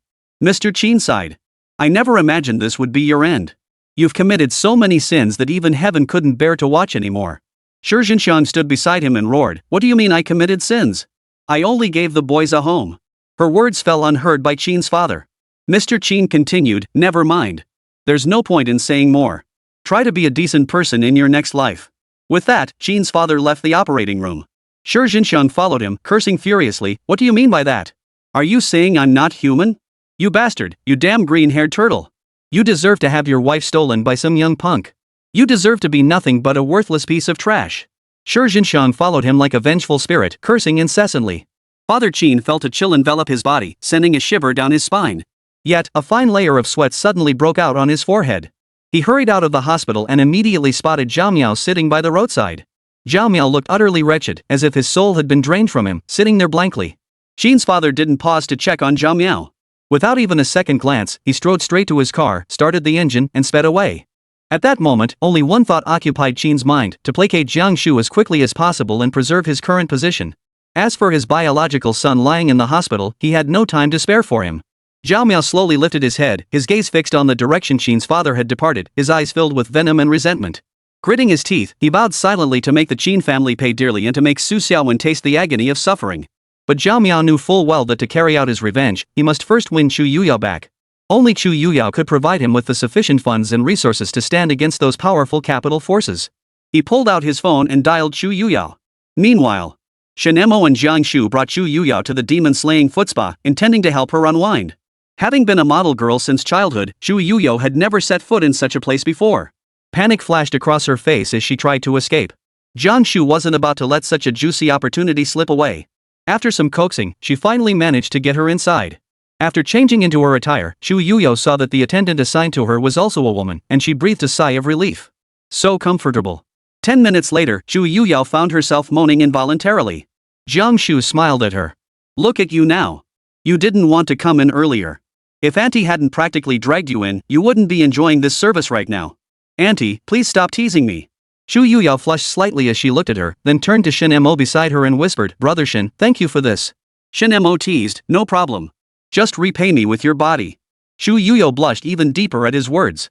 Just then, her phone rang. It happened to be charging on Shen Mo's side.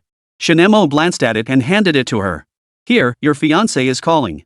Chu Yuyao shot him a fierce glare before decisively refusing the call. I'm about to break off the engagement. He's not my fiancé. Shen Mo reached out and gently traced the bridge of Chu Yuyao's high, delicate nose, teasing, then who am I? Your father is practically begging to give you to me. Chu Yuyao froze at this intimate gesture. But she didn't show any disgust or anger.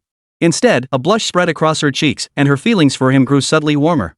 After a moment's hesitation, Chu Yuyao stammered, I wouldn't agree either. I want to control my own happiness. Besides, Brother Shen, you have so many women around you. You probably don't need me either.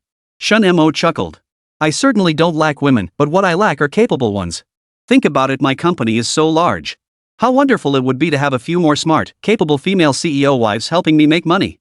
Chu Yuyao retorted with a hint of annoyance, Brother Shen, don't you think you're being a bit overbearing? All these women have to be CEOs? Are you trying to build a harem of female executives? Exactly. Shen Mo nodded.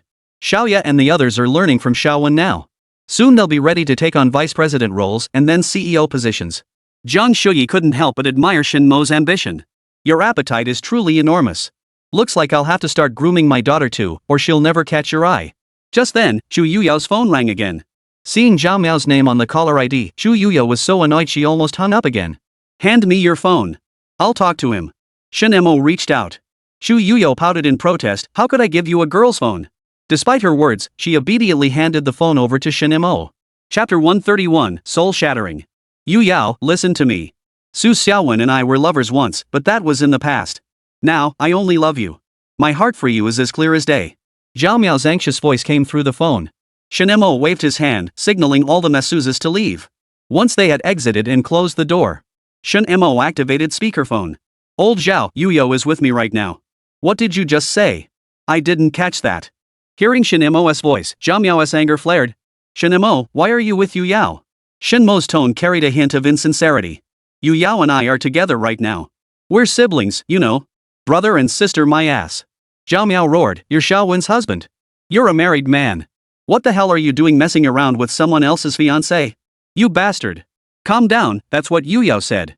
Besides, you two are breaking off the engagement anyway. Why care? Former fiancé, bro. Shen Mo sneered. Zhao Mao refused to believe it. Impossible. Yu Yao and I were so close. She was just saying that in anger. Yu Yao, tell me, am I a good big brother to you? Shen Mo sat beside Chu Yuyao. Chu Yuyao shot him a glare before picking up her phone and confirming, that's right. I've officially recognized Brother Mo as my brother. And yes, I'm serious about ending our engagement. Stop overthinking things. Such a good girl. Shen Mo gently stroked her cheek. Chu Yuyao felt a flutter of unease but didn't pull away. Yu Yao, you must be joking. We swore an oath to be together forever. You said the same thing to Su Xiaowen, didn't you? Isn't this dinner with her just another attempt to get back with her? Don't treat me like some love-struck little girl. I only invited Su Xiaowen to discuss business. How could you think that of me? Cut the crap. Go tell those lies to someone else. Shen Mo took the phone and said with a laugh, "Alright, old Zhao, you know what Yu means. You two just aren't meant for each other." "Shen Mo, where are you guys now? What are you planning to do?" Zhao Miao demanded urgently. Shen Mo simply wrapped his arm around Chu Yuyao's slender waist and replied, "We're preparing to spend a wonderful night together. You'll wish us well, won't you?" "Damn it." Beep. Shen Mo hung up the phone, feeling utterly thrilled. Chu Yuyao's cheeks flushed like ripe apples. Her beautiful eyes glared at Shen Mo in displeasure as she pouted, "Brother Mo, how much longer are you going to hold me like this? And what exactly did you mean by wonderful night just now?" Shen Mo flashed a mischievous grin, not only refusing to let go but tightening his embrace around Chu Yuyao. His voice was deep and magnetic as he replied, "Why don't we find out?" "Rogue." At those words, Chu Yuyao's face instantly flushed scarlet. As she spoke, she began struggling fiercely, trying to break free from Shen Mo's embrace. Shen Mo's strength clearly far surpassed hers, and he easily suppressed her resistance. In the process, her collar was torn open slightly, revealing a large expanse of snow-white skin, as smooth as jade, glistening alluringly before Shen Mo's eyes. Seeing this, Chu Yuyao grew even more flustered. She hurriedly warned, "Stop it. I'll scream." At that moment, Chu Yuyao resembled a helpless little white rabbit. Shen Mo stopped teasing her, got up from her body, poured himself a cup of wine, and downed it in one gulp. Jiang Shu chuckled, "I'm still here. Are you sure you want to do this in front of me?" Shen Mo looked at her teasingly, "Aren't I your little husband?" Jiang Shu blushed at his words. "You take lies as truth? I'll be your mother-in-law someday, you know. A greedy person like me would never settle for just one thing," Shen Mo said, his eyes narrowing like a tiger's as he stared at her. "Jiang Shu, what do you mean?" "Shen Mo, I want it all." Jiang Shu. Chu Yuyao. At the hospital. Shi Jinshan couldn't leave the hospital. Her soul drifted through the halls, searching for an exit. Outside, thunder roared and lightning flashed as a heavy rain poured down. Now a ghost, Shi Jinshan felt inexplicably uneasy. She continued searching for a way out, refusing to believe she couldn't escape this hospital. As she reached the hallway entrance, the lights around her suddenly went out, and an eerie white cloud appeared throughout the entire hallway. Within it stood a figure holding a ruler engraved with mystical patterns that emitted a purple glow. Flanking her were two ghostly figures, one white, one black. Shi Jinshan froze in terror. You're Li Qing, the one with Shen Mo. Could these two be the black and white impermanents?" The black and white impermanents stared at Shi Jinshan with sinister expressions, but when their gaze fell upon the ruler in Li Qing's hand, fear was impossible to hide. "Young miss, could you put the ruler away? We could reduce this little ghost to ashes ourselves," White Wuchang chuckled. Li Qing smiled softly. "Thank you, but I must avenge myself. I'll leave the rest to you two." "No problem at all." The black and white impermanents promptly sprang into action, snatching Shi Jinshan back with their soul-devouring hooks as she tried to flee. Li Qing wasted no time either. She picked up the disciplinary ruler and stared at Shi Jinshan, who had been hooked back, with a face as cold as ice. Crack! Purple lightning crackled along the ruler as she swung it down with force. Ah! Shi Jinshan was struck, her spirit instantly enveloped by the thunder before vanishing into thin air. The entire sequence unfolded in an instant. Seeing Shi Jinshan's soul vanish, the black and white impermanents immediately embraced each other. Holy crap, that was terrifying. Old Shen's strength recovered this quickly? Li Qing, her vengeance finally fulfilled, beamed at the black and white impermanents. Just as she was about to approach them to express her gratitude. "Miss, don't move. That ruler isn't something to be trifled with."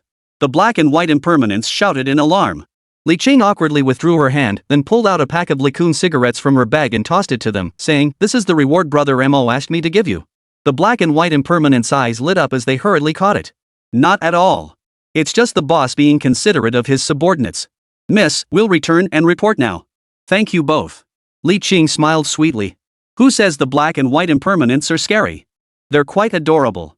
Chapter 132, Provoking Zhao Miao. Upon receiving Li Qing's message, Shen Mo couldn't help but curve his lips into a smile. He quickly replied to Li Qing before continuing to tease Chu Yuyao. Chu Yuyao looked at Shen Mo with pitiful eyes, her gaze seemingly glistening with tears. "Brother Mo, why don't we just be brother and sister? Look at all the women around you. You don't need me, do you?" Shen Mo shook his head without hesitation. No. How could I not need you? You're special to me." His words carried a hint of shamelessness. Hearing this, Chu Yuyao felt like bursting into tears. How had she ended up with such a shameless man? He already had so many women, yet he still wouldn't leave her, an innocent young woman, alone. You're nothing but a lecher." Chu Yuyao finally snapped. Shen Mo watched her on the verge of tears and knew that if he teased her any further, she might truly break down. He decided to stop. Alright, I won't tease you anymore. Go on, leave. Don't stand here and annoy me." With that, Shen Mo issued his order for her departure. Jiang Shu watched the scene unfold and shook her head softly. This girl from the Chu family was truly something else. With her gone, future chances were now slim indeed. After all, there were 6 other women, each as beautiful as her, eagerly awaiting Shen Mo's call. What on earth are you holding back for? Xu Yuyo herself hadn't anticipated Shen Mo would let her go so easily. She stood there, hesitating slightly, before finally deciding to go change. Just as she reached the doorway, about to reach out and open the door to the changing room, Xu Yuyo suddenly recalled the words her father had spoken. If she couldn't successfully seduce Shen Mo, then she would most likely still be treated as a pawn in a political marriage, forced to marry some other man, perhaps even an old geezer. The thought made Xu Yuyo press her lips tightly together, a mix of resignation and reluctance welling up inside her. She stood frozen at the doorway for a moment, then slowly turned away as if accepting her fate. But who could have imagined that the very instant she turned away, Jiang Shu had already swiftly taken action. There she sat beside Shen Mo, her expression tender as she massaged his shoulders. Xu Yuyo was stunned. She never imagined these two would actually dare to do this. And Jiang Shu was, after all, a prominent figure. Why would she fawn over someone like Shen Mo?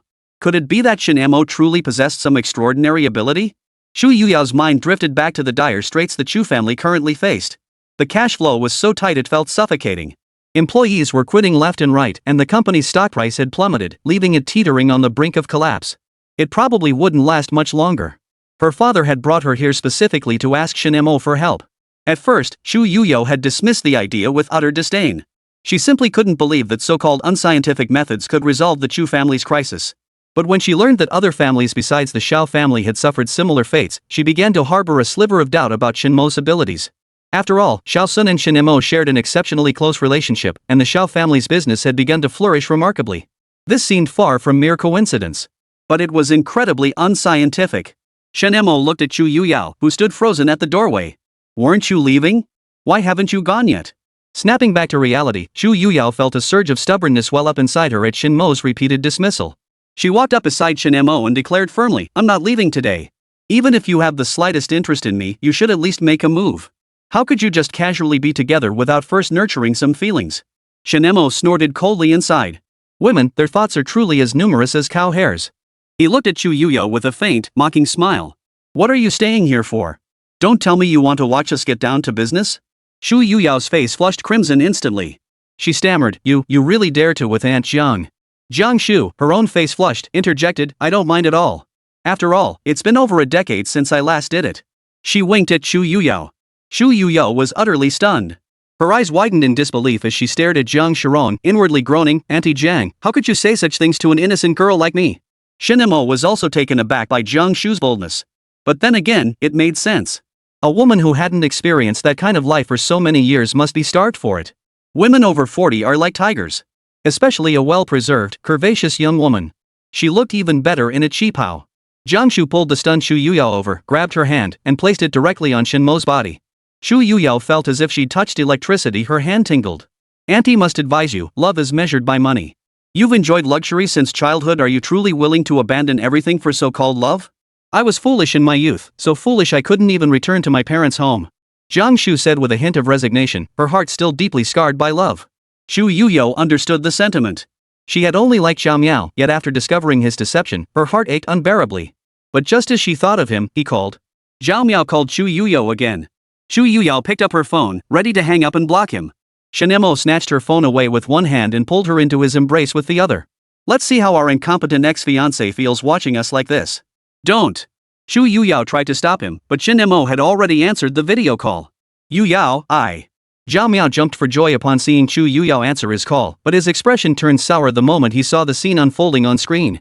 Shen Mo and his fiancée were actually hugging? "Hello, old Zhao? What's up? Interrupting our business like this? You're out of your mind. Xu Yuyo, you dare betray me?" Zhao Miao roared. Xu Yuyo had been about to pull away from Shen Mo's embrace, but upon hearing Zhao Miao's accusation, she wrapped her delicate arms tightly around Shen Mo's neck and sneered coldly, "Betrayal? What does it matter to you what I do when we're about to call off the engagement? Interrupting my intimate moment with brother Mo? You're a heartless bastard." "Ah!" Zhao Miao roared in fury, flinging his phone to the ground. Shen Mo watched the video call disconnect and remarked with a sigh, true to form for Zhao Shanhe's brother. They all share the same temper, loving to smash phones. "Brother Mo, if you truly want me, could you at least go through the proper steps? A girl needs to be pursued." Xu Yuyo murmured softly. "Pursue?" Shen Mo laughed at the absurdity. "Pursue my ass. I'll connect directly to your soul and see if you still want to go through the motions." Shen Mo scooped her up in a princess carry. Let me give you a taste of what Xiaowen used to get. This private room belonged exclusively to Shen Mo, complete with a separate bedroom. He carried Chu Yuyo into the bedroom, where she struggled relentlessly, even threatening to call the police. Shen Mo couldn't care less. His long-lost love's fiancée was about to be claimed. Jiang Shu watched Shen Mo about to force himself on her, ready to slam the door shut. Unexpectedly, a hand pulled her into the bedroom too. Chapter 133, Zhao Miaoqing the Eunuch. 8 o'clock in the morning. In the president's office of Xingyue Group, Su Xiaowen received a phone call. She lifted her coffee cup, took a small sip, and let the rich aroma fill her mouth. Setting the cup down, she said expressionlessly, "Bring him up." Not long after. The door opened quietly as Li Qing led Zhao Miao inside. His face bore the marks of hardship. Zhao Miao's dark circles were strikingly pronounced, as if he hadn't slept at all last night or perhaps had partied wildly all night long. His steps were unsteady, his expression dazed. Li Qing, clearly aware of the situation, suppressed a smile as she guided Zhao Miao to Su Xiaowen. Acting as if nothing had happened, Su Xiaowen sat down on the office sofa, picked up the book Su Xiaowen had prepared for her, and buried her head in studying. The moment Zhao Miao saw Su Xiaowen, he clung to her like a lifeline, shouting excitedly, "Xiaowen, did you know? Your husband cheated on you with my fiancé. You've been cuckolded." Su Xiaowen's hand paused slightly at the words, but she quickly resumed her normal rhythm. Her expression remained impassive as she continued processing the documents, seemingly unconcerned by Zhao Miao's words. She responded coolly, "Oh. And then?" Zhao Miao hadn't anticipated such a reaction from Su Xiaowen. His eyes widened in disbelief as he stared at her, raising his voice, "Xiaowen, how can you be so calm? We've both been cuckolded. Chu Yuyo wants to call off the engagement, right? Once it's off, it doesn't count as being cuckolded. What's the big deal?" Su Xiaowen snapped, her face flushed with anger. "And one more thing. Don't make a scene in my office. Or I'll throw you out myself." Zhao Miao turned pale at Su Xiaowen's fierce demeanor, involuntarily taking 2 steps back. Staring at Su Xiaowen in disbelief, he stammered, "Xiaowen, you're forgiving your husband for cheating with my fiancé?" Su Xiaowen snorted coldly. "What else? My husband only got your fiancé. Why are you so worked up?" Zhao Miao's emotions flared even more, his voice hoarse. "How could I not be upset? Yuyo is my true love. The love of my life?" A mocking smile touched Su Xiaowen's lips. "More like an asset of love, right?" She ruthlessly exposed Zhao Miao's words. "I've seen too many men like you. What bull love? It's nothing but the barking of the impotent." Zhao Miao's face darkened further. He opened his mouth, only to find himself unable to refute Su Xiaowen's words. "And you? Do you love Shen Mo?" After a moment of silence, Zhao Miao suddenly countered Su Xiaowen. "Love? Of course I do. And I bet even your fiancé has fallen for him too." Su Xiaowen smiled foolishly, thinking of Shen Mo. "You're out of your mind." Zhao Miao couldn't believe his former first love goddess had turned into this. "Xiaowen, have you been bewitched?" "No, I haven't." Su Xiaowen smiled calmly. "My husband is so outstanding, he naturally deserves an exceptional woman by his side. Now, not only has he gained a beauty like Chu Yuyao, but the entire Chu family of Jiangbei is about to belong to him. Isn't this a win-win situation for everyone?" Zhao Miao was struck dumb by these words. His legs buckled, and he collapsed to his knees, muttering, "How could this be? How did things turn out like this? How could you become so materialistic?" Li Qing slowly raised her head, fixing the nearly broken Zhao Miao with a gaze that seemed to regard him as a fool. She sneered coldly, "Zhao Miao, you are truly too naive." Zhao Miao snapped his head around, his gaze locking onto Li Qing. The longer he looked, the more familiar she seemed. Seeing this, Li Qing flashed a teasing smile. She closed the book in her hands and calmly fixed her gaze on Zhao Miao, saying softly, "Brother Zhao Miao, it's me, Li Qing, the Li Qing from next door in your hometown." Zhao Miao felt as if struck by lightning. His body jerked violently, his lips trembling uncontrollably. In disbelief, he stammered, your Uncle Li's daughter, little sister Li Cheng? Do you think you're worthy of calling me sister?" Li Qing's smile held a hint of coldness in her eyes. Zhao Miao knew exactly why Li Qing looked at him that way. He, too, was one of the killers responsible for Li Qing's father's death. You're not also." Zhao Miao hesitated, unable to finish the thought. It was too terrifying. The Zhao family was nothing but prey, already 2 dead and 1 crippled. "Congratulations, you got it right." Li Qing chuckled darkly. "I'm MOGE's woman too. Congratulations, Zhao Miao, you've earned yourself a green hat." Boom! Zhao Miao's mind exploded. How brutal was this reality? His neighbor's sister was his enemy's woman, his first love was too, and now his fiancée had been snatched away as well. Zhao Miao had been handed a green hat, left utterly alone. He had lost everything. "Don't you fear the public's condemnation?" Zhao Miao uttered his final cry like a cornered beast. Su Xiaowen responded with the cold, triumphant laugh of a hunter who'd secured her prey. "Why don't you go ask around? What standing does my Xingyue group hold in this country? You really are useless. You deserve to have your fiancé stolen by my husband. Xiaowen. You, the one wearing the green hat, have the nerve to talk to me like this? Zhao Miao pointed at her angrily. Sorry, he is my husband, but we never registered our marriage. Xiaowen said nonchalantly. Zhao Miao's eyes lit up at this revelation, as if he discovered a new continent. He exclaimed excitedly, What? You mean you're just Shen Mo's mistress? Xiaowen, with your status and qualifications, how could you stoop to such a disgraceful role? You should come back to me. Together, we'll find a way to bring Shen Mo down and make him pay for his actions. Xiaowen scoffed coldly, letting out two disapproving tsks before sneering, Zhao Miao, you've truly lost your mind. Let me put it another way, I was originally your girlfriend when my husband took me. Now even your fiancé has been taken by my husband. Do you understand? You're nothing but a complete cuckold. Zhao Miao clutched his head, sobbing uncontrollably, unable to believe it. This can't be real. Why did you betray me? Because of love, unlike you. The one not loved is the mistress, right, little sister Li Qing? Xiaowen smiled broadly at Li Qing. Li Qing nodded, delivering the final blow. That's right, Zhao Miao. You really are the other woman. And you know what? Qin Shinga from the Qin family is our sister too. You've lost everything, your wife, your money, your parents are buried in their graves. I'll kill you all. Zhao Miao suddenly lost all reason. His eyes bulged wide, his face contorted into a hideous grimace, and a low, guttural growl escaped his throat. Like a rabid beast, he lunged at Xiaowen, clawing wildly as he lunged toward her, clearly intending to strangle her. Faced with Zhao Miao's frenzied attack, Xiaowen remained unervingly calm. A faint trace of disdain even flickered in her beautiful eyes. Without haste, she pulled a stun baton from her pocket and gently pressed the switch. Instantly, a dazzling arc of electricity flashed from the tip, accompanied by a crackling hum of static. Completely irrational, Zhao Miao ignored the stun baton entirely. Like a mad bull, he charged straight towards Xiaowen. In the blink of an eye, just as Zhao Miao was about to collide with Xiaowen, she thrust the stun gun forward with lightning speed, driving it precisely into the palm of his hand. ZZZZT. A piercing crackle of electricity filled the air as a powerful current instantly surged through Zhao Miao's entire body. His body jerked violently, then froze rigid in place, utterly immobilized. Immediately, Zhao Miao's body began shaking uncontrollably. His legs buckled, and he collapsed to his knees with a thud. The continuous electrical stimulation quickly threw his body off balance. Finally, like a pile of mud, he collapsed limply onto the ground, unconscious. Xiaowen didn't let up. After the electric shock, she stomped on him with the heel of her high-heeled shoe. Li Qing joined in, punching and kicking Zhao Miao. One kick even landed squarely on that sensitive area, followed by the sudden crack of something shattering like an egg. 15 minutes later. The ambulance arrived and transported Zhao Miao to the hospital. Chapter 134, The Silent Mountain Villa. Li Qing, you hit him too hard. But you were the one who kicked him. How can you blame me?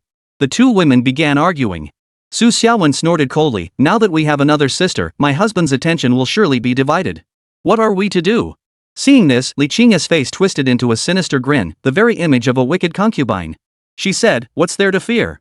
He doesn't love her. With just a little effort on our part, we can banish Chu Yuyao to the Cold Palace for good. Brilliant idea. Xiaowen's eyes lit up at the suggestion, as if she could already see the dawn of victory. Just as they gloated triumphantly, a sudden voice startled them both. Banish who to the Cold Palace? The voice echoed like a ghostly apparition, shattering the silence of the office and sending a chill down their spines. Xiaowen and Li Qing shuddered, whirling around in alarm. They found Shen Mo had silently taken his seat at the president's desk, watching them with a faint, ambiguous smile. Xiaowen and Li Qing's expressions changed abruptly. They hadn't noticed Shen Mo's arrival at all, much less imagined he'd overheard their conversation. Xiaowen quickly regained her composure. Her eyes lit up as she hurried over to Shen Mo, pouting playfully, honey, you're back. I was just talking nonsense earlier, don't take it seriously, okay? I've been doing pretty well lately, haven't I?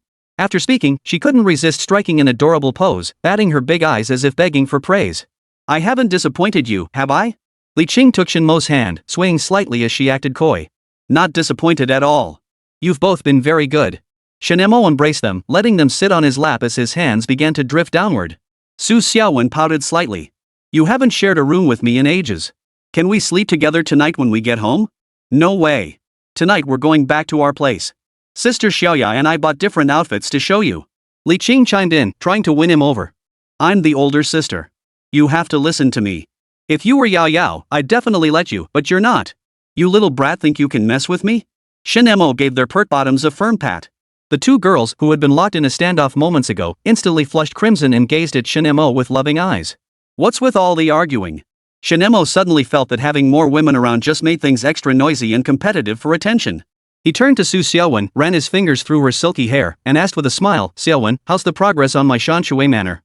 Upon hearing his question, Xiaowen quickly pulled her phone from her bag, opened the photo gallery, and showed him pictures of the already renovated Mountain Water Manor. She swiped through the screens while explaining in detail, "Honey, look. Our estate covers a full 400 acres. Besides the imperial-style purple gold villa, it features all kinds of sports fields, soccer, basketball, tennis, and more, plus a shooting range, gym, swimming pool, and a whole suite of entertainment facilities. All the permits are sorted too." As Shen Mo listened to Xiaowen's description, his eyes widened in astonishment, his face lighting up with delight. Gazing at the photos of the magnificent architecture and lush greenery, he couldn't help but feel filled with anticipation for this mountain water estate. Xiaowen continued, "And you know what? I've already arranged for Su's security company to select their most elite personnel to handle security here, ensuring the estate's safety. All the facilities are fully operational, just waiting for you to come and inspect them." At this point, Xiaowen suddenly gave a mysterious smile and added, "Oh, and I've specially built a new foot spa center just for you inside. I even selected your favorite masseuse from your flagship store to provide exclusive service just for you." Wow! Li Qing was stunned by Xiaowen's efficiency. No wonder she was Moge's first woman besides Yao Yao, she was undoubtedly the one who understood him best. "Shen Mo, honey, it's only been 2 years, and you've managed to pull this off so well?" Xiaowen couldn't hide her smile when Shen Mo called her wife, feeling utterly delighted inside. "As your devoted partner, isn't it only natural to give my all for you?" She planted a kiss on Shen Mo. "My husband deserves only the best." Shen Mo chuckled, "That's thoughtful. Since everything's ready, let's move in next. We'll sell those 2 apartments to use the proceeds for the company sports meet prizes." "Whatever you say." Xiaowen pressed herself tightly against Shen Mo's neck. "Will you stay with me tonight?" "Sure. Yao Yao loves playing games late into the night, so I'll sleep with you tonight." Chapter 135, The Hospital VIP Trio. Upon hearing this, Xiaowen whispered softly, "I'll wear the cheongsam you like tonight." "Sounds good. It's been a while since I saw you in one. I'd really like to see it." Shen Mo chuckled, his gaze returning to the pictures of Shanshui Manor on his phone. "I could wear one too," Li Qing murmured softly. Xiaowen nearly lost her temper again. "That damn girl, can you handle his wild outbursts? I'm protecting you, you know. Don't be so ungrateful." She pulled Li Qing aside and whispered, "Sis is protecting you here. Are you sure your little frame can handle your husband's fighting power?" Li Qing's delicate frame trembled. Right. All she'd been focused on was vying for his attention, forgetting that her petite frame could never truly satisfy Shen Mo. Last time, Lin Xinya had to help share the burden. Alone? Besides Xiaowen, that would be courting death. But Li Qing still didn't want to give up the chance to be with Shen Mo. She whispered pleadingly, "Xiaowen's sister, how about I sleep with you tonight too?" Xiaowen. Damn it, I wasted my breath. "If you want me to be the main attacker, you better be ready. Dream on. Dream on." Xiaowen declared triumphantly, "Only I can satisfy my husband. You girls still have a lot to learn. Wonder how Chu Yuyao's doing now she got the same treatment as you." Li Qing suddenly changed the subject. Probably crying her eyes out and sleeping terribly by now. Xiaowen couldn't help but recall the tragic image of Chu Yuyao. Meanwhile, Chu Yuyao lay on her bed staring at the ceiling with utter despair, the excruciating pain draining her of all strength. Damn it! Pervert! Rapist! Not only did he refuse to pursue her, but he also showed no interest in dating or developing a relationship. Her innocence had been so easily taken from her, and in such a brutally violent manner. Chu Yuyao tilted her head slightly, gazing intently at Jiang Shu. Her expression was one of intense agony, yet her complexion was unusually rosy. No wonder. She'd just weathered an intense emotional storm. But she seemed quite satisfied. Impressive. Chu Yuyao couldn't help but exclaim. This word seemed to be the only adjective she could think of at that moment. Jiang Shu slowly came to, a contented smile spreading across her face. Her gaze drifted toward Chu Yuyao as she murmured softly, "Congratulations, Yuyao. You finally succeeded in becoming a true woman. But remember, the journey ahead is long. Don't let little things like this upset you." Hearing Jiang Shu's words, Chu Yuyao's anger only flared higher. She retorted indignantly, "But Mo went too far. How could he force someone like that? He didn't even ask if I was willing, let alone show any tenderness or consideration. He wasn't gentle?" Jiang Shu smiled softly. "Just look at that bowl of 8 treasure porridge beside you. Seems like he made it himself." Chu Yuyao turned her head and saw a steaming bowl of 8 treasure porridge sitting there. Her stomach growled in response. But she had no strength left. Jiang Shu wasn't much better off either. "We'll just have to rest a bit longer. Damn it! He just dumped me after getting what he wanted. How irresponsible is that?" Chu Yuyao fumed, her resentment toward Shen Mo palpable. Jiang Shu couldn't help but laugh at her flustered expression. Seems like you switch gears pretty fast. I thought you'd burst into tears. I cried myself dry last night. Chu Yuyo said fearfully, Brother Mo really is a bull, isn't he? Yeah. Zhang Shu sighed with admiration, he's so fierce. I love it. Chu Yuyo? Auntie, are you okay? Zhang Shu declared solemnly, I've made up my mind. Shen Mo is officially my little husband. The Qin group will be merged into the Star Moon group, and my 2 sons will work for him. Chu Yuyo listened and felt utterly conquered. But it seemed she was too. The Chu group might end up under his control as well. What a bad man. But it seemed she was falling for him too. Hospital. In the hospital room, Zhao Shanhe slowly opened his eyes. As consciousness returned, the pain in his body surged back. Too weak to speak, he stared blankly at the ceiling for a long while. Suddenly, he sensed a gaze fixed upon him. He turned his head and saw someone sitting on the bed next to him. The person glared at him with clenched teeth, their eyes filled with hatred and venom. Zhao Shanhe stared intently and was startled. It was none other than Crooked Mouth Yichen. What was he doing here? Why was he glaring at him with such hatred? Memories of his earlier uncontrollable clash with Yichen flashed through Zhao Shanhe's mind, sending a wave of dread washing over him. Zhao Shanhe muttered to himself, how did that pest end up in the hospital too? Judging by his state, he must have taken quite a beating as well. Serves him right who told him to be so arrogant? Just as Zhao Shanhe was lost in his thoughts, Yichen suddenly roared, damn black tiger Afu, you dare to deceive me? Is your name Zhao Shanhe? Startled by Yichen's roar, Zhao Shanhe nodded frantically. Big brother, I told you my body was out of control last time. Why won't you believe me? Yichen ignored Zhao Shanhe's explanation entirely, roaring, if I told you I was Qin Shi Huang, would you believe me? Seeing Yichen's complete disbelief, Zhao Shanhe felt a wave of helplessness wash over him. Just as he was about to explain further, a sharp crack echoed through the air. Where did that cracking sound come from? It sounded like a twisted jaw. Zhao Shanhe stared at Yichen in shock. Overcome with emotion, Yichen had abruptly sat up in bed, accidentally tearing open his wound. The cracking sound had come from Yichen's body. Ah! Yichen suddenly let out a piercing scream. His face instantly turned deathly pale, and a thin layer of sweat broke out on his forehead. Karma, indeed. Zhao Shanhe felt a moment of schadenfreude, but then, remembering his own predicament, he was overcome by a strange sense of gloom. He shouldn't have provoked Shen Mo and Su Xiaowen from the start.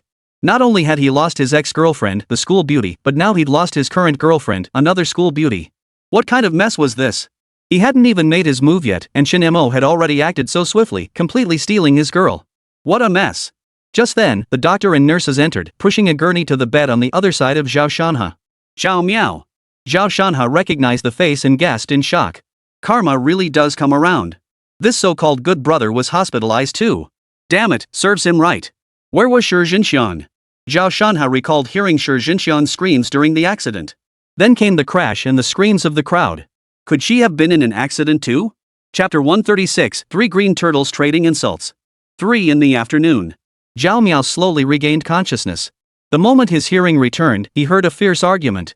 He focused his gaze. It was Zhao Shanhe and another man with an abnormally crooked mouth. Is that even human? Yichen roared, you're talking nonsense. How could my wife betray me? He refused to believe it, couldn't bring himself to accept it.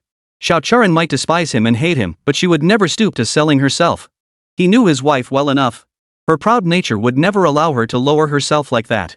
If Xiaowen knew Yichen's thoughts, she'd only sneer at him. I used to be proud, but you good for nothing, drained every last bit of it.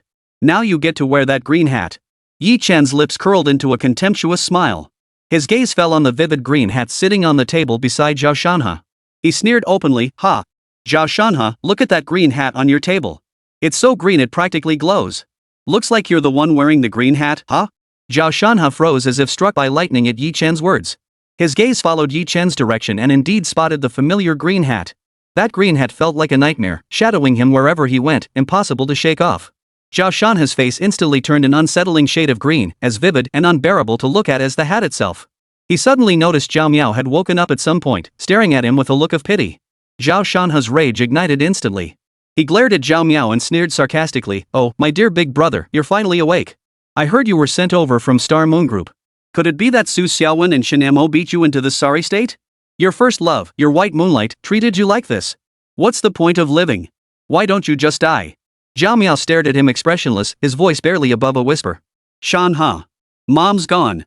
Those words struck Zhao Shanhe like a sledgehammer. His body jerked violently, freezing stiff in place. For just an instant, an expression of disbelief-tinged joy spread across Zhao Shanhe's face. What? That wicked woman is dead. Ha ha ha. Serves her right. The whore despised by all is finally dead. Heaven has eyes after all. His laughter echoed through the air, dripping with scorn and contempt. Zhao Miao stared wide-eyed at Zhao Shanhe, utterly bewildered. She couldn't comprehend why he was so overjoyed. Zhao Shanhe, that was your own mother. Zhao Miao roared, overcome with fury. Get lost. Zhao Shanhe remained utterly unmoved, his lips still curled in that vicious grin. He snarled viciously, don't you know how that abused me when I was a kid? She beat me until I was covered in bruises, starved me nearly to death. Have you forgotten all that? Raised by my own mother's cruelty, you think I'd forgive her just because she's dead? You're too naive. Zhao Miao erupted in fury. You're her son. Even if she abused you, you still had to honor her when you grew up. That's the way it is. Then why haven't you come back in all these years? When Nat ran out of money chasing men, why didn't you send her any? You ungrateful son. Enjoying the good life and forgetting your old mother, huh? How dare you lecture me? Zhao Shanhe sneered. What a touching display of brotherly love. Yi Chen chimed in, relishing the spectacle of this family feud. Shut your crooked mouth. Both brothers lashed out at Yi Chen simultaneously. A son-in-law who doesn't even know his wife's been stolen, still daydreaming. Look at that green as a cabbage face of yours. How dare you? Yi Chen's face darkened with fury at their insults, as if shrouded in a pallid green glow. Now reduced to a useless shell of his former self, he had not only lost all his martial arts prowess but was also disowned by the Dragon King's Hall. Even his in-laws had cast him aside like a worn-out shoe. Such a life had undoubtedly turned him into a complete and utter failure. At that moment, the tension in the hospital room reached a boiling point as the argument between the three grew increasingly fierce. A torrent of vile insults poured forth, filled with derogatory terms like cuckold and greenhorn turtle. Passers-by witnessed this scene, casting pitying glances at the trio as they shook their heads inside. How pitiful. So young, and all three have suffered such misfortune. What has this world come to? So tragic. Love can be deadly. A man wearing sunglasses, clutching a bouquet of vibrant green and white chrysanthemums, pushed open the door and walked straight into the hospital room. Inside, the three were still arguing, completely ignoring his presence. Yi Chen, your humble servant has come to see you. The familiar voice of a spoiled rich kid. Yi Chen's rage flared even more upon hearing it. Zhuang Baifan, you spoiled brat, you dare come looking for me? Aren't you afraid I'll break your legs again? Oh my, I'm so scared. Zhuang Baifan shook his head smugly. Look at you now, such a sorry sight. My boss crippled your martial arts, snatched Chu ran away from you. You really are a pathetic loser. What did you say? Yi Chen's eyes widened in disbelief at the latter part of the statement. How could my wife betray me? You're talking nonsense. And besides, you liked my wife too, right? How could you be so calm about this? You must be lying to me. Zhuang Baifan picked his nose. Because he's my boss, someone I can't afford to offend. Unlike you, some son-in-law who somehow snagged my goddess. Of course I'd steal her away. See? The flowers I sent you green-leaved white chrysanthemums. Do you like them? Zhuang Baifan placed the white chrysanthemums on the table beside him, his gaze shifting to Zhuang's leg encased in a cast. Without hesitation, he delivered a sharp slap. Smack! Whoa, that stung. Ah! Yi Chen let out a blood-curdling scream. Just then, the ward door swung open again as Xiaowen entered. Seeing Zhuang Baifan's smug expression and Yi Chen's pained face, Xiaowen's lips curled upward. Brother Fan, you're here too. Xiao, let's take revenge together. Alright. He. Brother-in-law, what are you doing? Yi Chen stared at Xiaowen in sheer terror. Xiaowen flashed a wicked grin.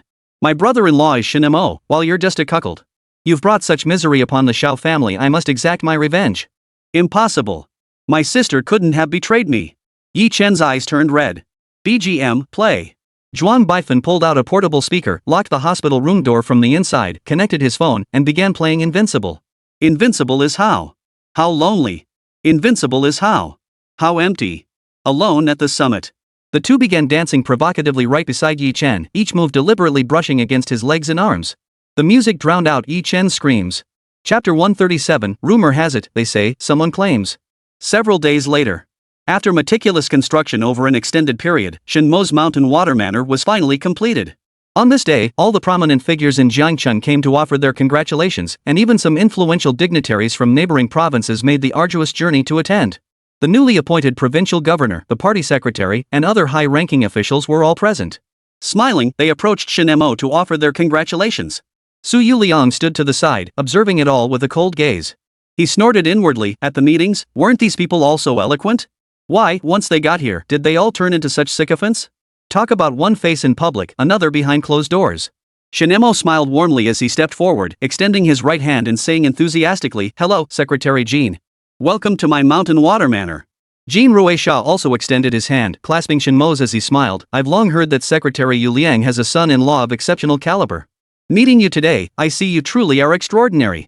Shen Mo responded with a modest smile. Secretary Jean, you flatter me. I'm just an ordinary citizen. With a capable provincial leader like you in Jiang Province, I'm sure you'll guide everyone toward a better life for the people. Would you care to tour the interior of my Shanshui manor? Certainly, it would be rude to decline. The entourage trailing behind him couldn't shake a sense of unease. This ruthless killer is actually so polite? Something's off. Something was very, very wrong. Shen Mo turned to Su Xiaowen and the others. You entertain the other guests. Su Xiaowen and the others nodded silently, saying nothing. Inside the mountain water manor, beside an artificial lake in a picturesque setting. They say Mr. Shen's assets are now enough to rival a nation's wealth. Tianfu, who headed a department, remarked with a hint of sarcasm as he surveyed the luxurious furnishings inside the estate. Shen Mo glanced at him and chuckled. Well, what can you do? I channeled all the wealth and fortune bestowed upon my ancestors by those who lived comfortably into the Su family, leaving the misfortune behind for them. Those descendants probably ended up begging on the streets by now. Tianfu's body broke out in a cold sweat at those words. Oh no. He'd forgotten this wasn't just any ordinary person. He was also a killing machine. Jean Ruisha, upon hearing this, sensed trouble brewing. Mr. Shen, you've done well. Truly a heroic youth, avenging our nation's old heroes. Secretary Jean, you flatter me. I hear this Secretary Tian has ties to the Dragon King's palace? Shen Mo's gaze shifted to Tianfu. Slander. This is blatant slander. Panic surged within Tianfu as he hastily denied the accusation. I don't even know anyone from the Dragon King Temple. How could I possibly have any connection with them? Then how was Yi Chen, the Dragon King captured by Director Su, released? Shen Mo stared at him with a sly smile. Because relying solely on a token to identify him as the Dragon King violates procedure. Investigations require a complete chain of evidence, Tianfu explained. I see. Shen Mo feigned sudden understanding. Then why was my employee, who was beaten so badly by Yi Chen that he ended up hospitalized with severe injuries, released from prison so easily? This shows utter disregard for the lives of ordinary people. Well. Tianfu glared at Shen Mo with a hint of resentment. Mr. Shen, are you questioning our investigation? If you find any irregularities, you can report them to higher authorities. I will report it. I just don't know who to approach. Shen Mo adopted a pensive expression. Su Yuliang watched his son-in-law's performance with a smile. The others grew uneasy. He wouldn't actually report this to higher-ups, would he? Given his influence, someone might actually believe him. Could it affect me? Jean Ruisha felt inexplicably uneasy, while Tianfu clenched his fists nervously. Shen Mo observed them and smiled. Gentlemen, give me your advice. As a Daoist practitioner, if I were to file a complaint, it would only be against those few individuals. Holy! Everyone froze, goosebumps rising all over their skin. What did you say? You're going to report us to the heavens? Jean Ruisha and Tianfu didn't know? Didn't they know? How the major families of Jiangcheng died out, how those who angered him met their ends, they remember it all vividly. Master Shen, you can't do this. It'll panic the common folk. Yes. The common folk don't want to see such devastation either. Master Shen, let's talk this through calmly. They turned pleading eyes towards Su Yuliang. Secretary Yu Liang, please persuade your son-in-law. This isn't something to be trifled with. Su Yuliang pondered for a moment before saying, Xiao Mo, things are different now. Shen Mo nodded. Uncle, rest assured. I'm just an ordinary citizen. How could I possibly break the law? Tianfu relaxed his body slightly. I heard that several years ago, the four major families of Jiangcheng were struck down by lightning, but their businesses fell into the hands of Mr. Shen. How did Mr. Shen acquire them? Was it through legitimate means? Jean Ruisha and Tianfu found it hard to believe Shen Mo was that extraordinary. It was all hearsay. Of course it was legitimate. I still have the transfer agreements signed by the heads of those families themselves. But I never expected them to vanish so suddenly. It truly saddens me. Shen Mo sighed. Perhaps they offended the heavenly lord of thunderous enlightenment, who struck them down with lightning. Or maybe they angered the celestial lord Tianping, the foremost of the four holy ones of the North Pole. Both wield the power of thunder. Tianfu cleared his throat twice. Mr. Shen, there's no need to discuss matters we don't understand. Word is your food court is causing severe pollution, and most residents are filing complaints. The bigwigs standing nearby were utterly speechless. Rumor has it, I heard, some say. Come on, do you even know what you're doing? You're handling cases based on hearsay? This is nothing but lazy governance and inaction. Shen Mo retorted without backing down. Secretary Tian, you should take a good look at yourself. All these years, have you ever truly dedicated yourself to serving the people? Has the number of complaint letters decreased compared to last year? His words cut like a sharp blade, striking Tianfu right where it hurt. Tianfu's face darkened instantly. With a grim expression, he retorted stubbornly, "I'll say it again, whether I've made mistakes is for higher authorities to judge. They'll investigate me if necessary. As for me, Tianfu, I've served the nation and the people with a clear conscience. I've always given my utmost." Shen Mo's lips curled slightly, revealing a barely perceptible hint of disbelief. He pressed on, "Oh? Is that so? Then may I ask, Secretary Tian, what notable achievements have you made over the years?" This question suddenly froze Tianfu in his tracks. He opened his mouth, only to realize he truly had no notable accomplishments to boast of. Does flattery count? After all, he had climbed to this position through nothing but sycophantic flattery and empty praise. Chapter 138, I don't like this third party. Shen Mo stared expressionlessly at Jean Ruisha and said, "Secretary Jean, if you believe my food city poses serious pollution issues, then please present concrete evidence. Even if the food city must be demolished, you should consider the livelihoods of my tens of thousands of employees just as you did with Dafeng Factory before." At the mention of the Dafeng Factory, Jean Ruisha's expression darkened instantly.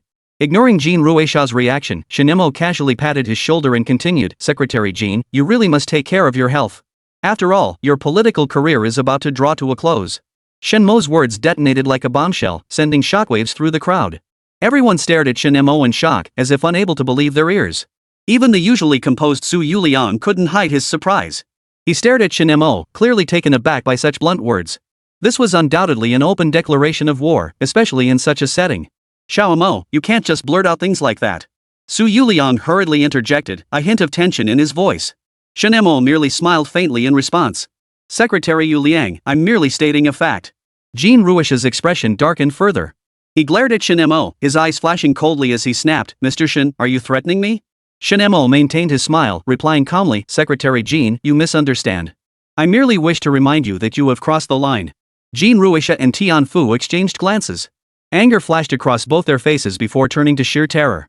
In their eyes, Shen Mo's image had completely transformed, no longer resembling a human being. Green-faced and fanged, with 3 heads and 6 arms, he resembled a demon risen from hell. The sky now rumbled with thunder and lightning. Thunderbolts of varying colors flashed across the sky. Everyone was startled by this sudden spectacle. Jean Ruisha panicked, utterly panicked. He seemed to have caused trouble. After Shen Mo and Su Yuliang saw them off, they returned to the villa. "Uncle, it seems you need to take things further." Shen Mo poured tea and spoke plainly. Su Yuliang's eyes lit up. "What do you mean, Mo?" Shen Mo merely smiled. "It's time to advance. Those elders should have received the telepathic message I sent them." Su Yuliang's smile grew even broader. He was indeed eager for advancement. "By the way, Xiaowen, what's your take on this Tianfu?" Su Yuliang suddenly asked. Shen Mo replied indifferently, "I don't care for this third secretary." Su Yuliang chuckled, "Liking or disliking isn't the standard. Get to the point." "Very well." Shen Mo began his analysis. "If it weren't for the repercussions, I'd have dealt with this third secretary already. Who does he think he's fooling with that righteous act of his? Does he take us for 3-year-olds? Su Yuliang replied, "Didn't Li Kong refute him earlier? That's precisely why I made it crystal clear, both their careers are finished." Sipping his tea, Shen Mo added, "And their patron sure will fall too. If he doesn't, I'll kindly lend a hand. The people have filed so many complaints about these incompetent freeloaders, yet they still get promoted. Once in office, they achieve nothing but form cliques. What's going on? Ah, it's sheer stubbornness." Su Yuliang shook his head. "That's just how things are now. Demolishing my food court is clearly antagonizing the people. These officials only care about their own pockets, incapable of doing anything worthwhile. They should be relegated to meaningless positions, at least then the public won't have to endure their sight," Shen Mo remarked with a smile. "Remember my conversation with Li Kong?" Su Yuliang nodded with a smile, recalling how Li Kong had stayed behind after Jean Ruisha and the others left. The scene of his conversation with Shen Mo played vividly in his mind.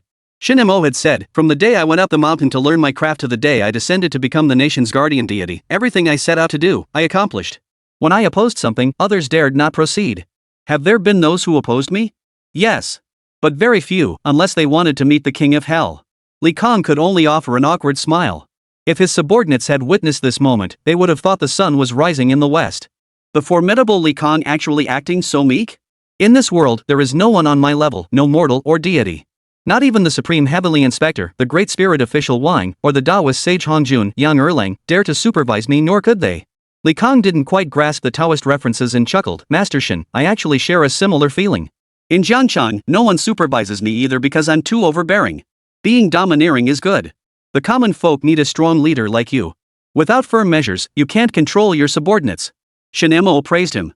The Star Moon Group will fully support your project. The people need decent jobs to support their families. Those obstructing the people's livelihood will be dealt with. As for you, your progress depends entirely on your performance. I understand. Li Kong nodded with piercing eyes, saying earnestly, I will see this project through. Now your iron-fisted approach only puts me at an advantage. I suppose I'll have to shed some of my bookish ways too. Su Yuliang took a sip of tea. Shen Mo nodded. I'll have to deal with some troublemakers too. This guy really hasn't given up his schemes. He's actually started eyeing Kunlun Mountain. What's so special about Kunlun Mountain? Su Yuliang asked curiously. Shen Mo replied, Kunlun Mountain is the progenitor of all mountains, revered as the sacred land of immortal cultivation.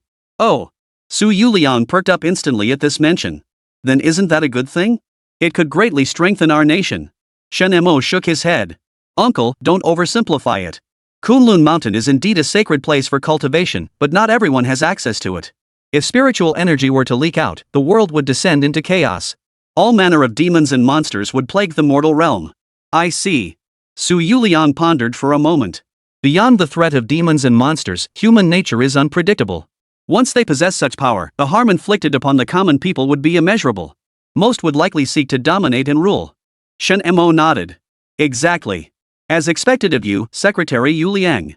Furthermore, Kunlun Mountain also serves as a major gateway connecting different worlds. If spiritual energy leaks, the passage will open, and the legendary demons and monsters will descend upon this world. Are demons still rampant in our world now? Su Yuliang asked, visibly concerned. Rest assured. Years ago, I discovered a primordial zombie still recuperating from its wounds. I sealed it within Kunlun Mountain and reinforced the barrier. Shen Mo declared proudly. You're not from this world either, are you? Su Yuliang narrowed his eyes. Shen Mo nodded without surprise. You're correct. But I've only recovered fragments of my memories. I once caused quite a stir in the Celestial Palace. Chapter 139, I am the Heavenly God End. Su Yuliang. Is this something I should be hearing?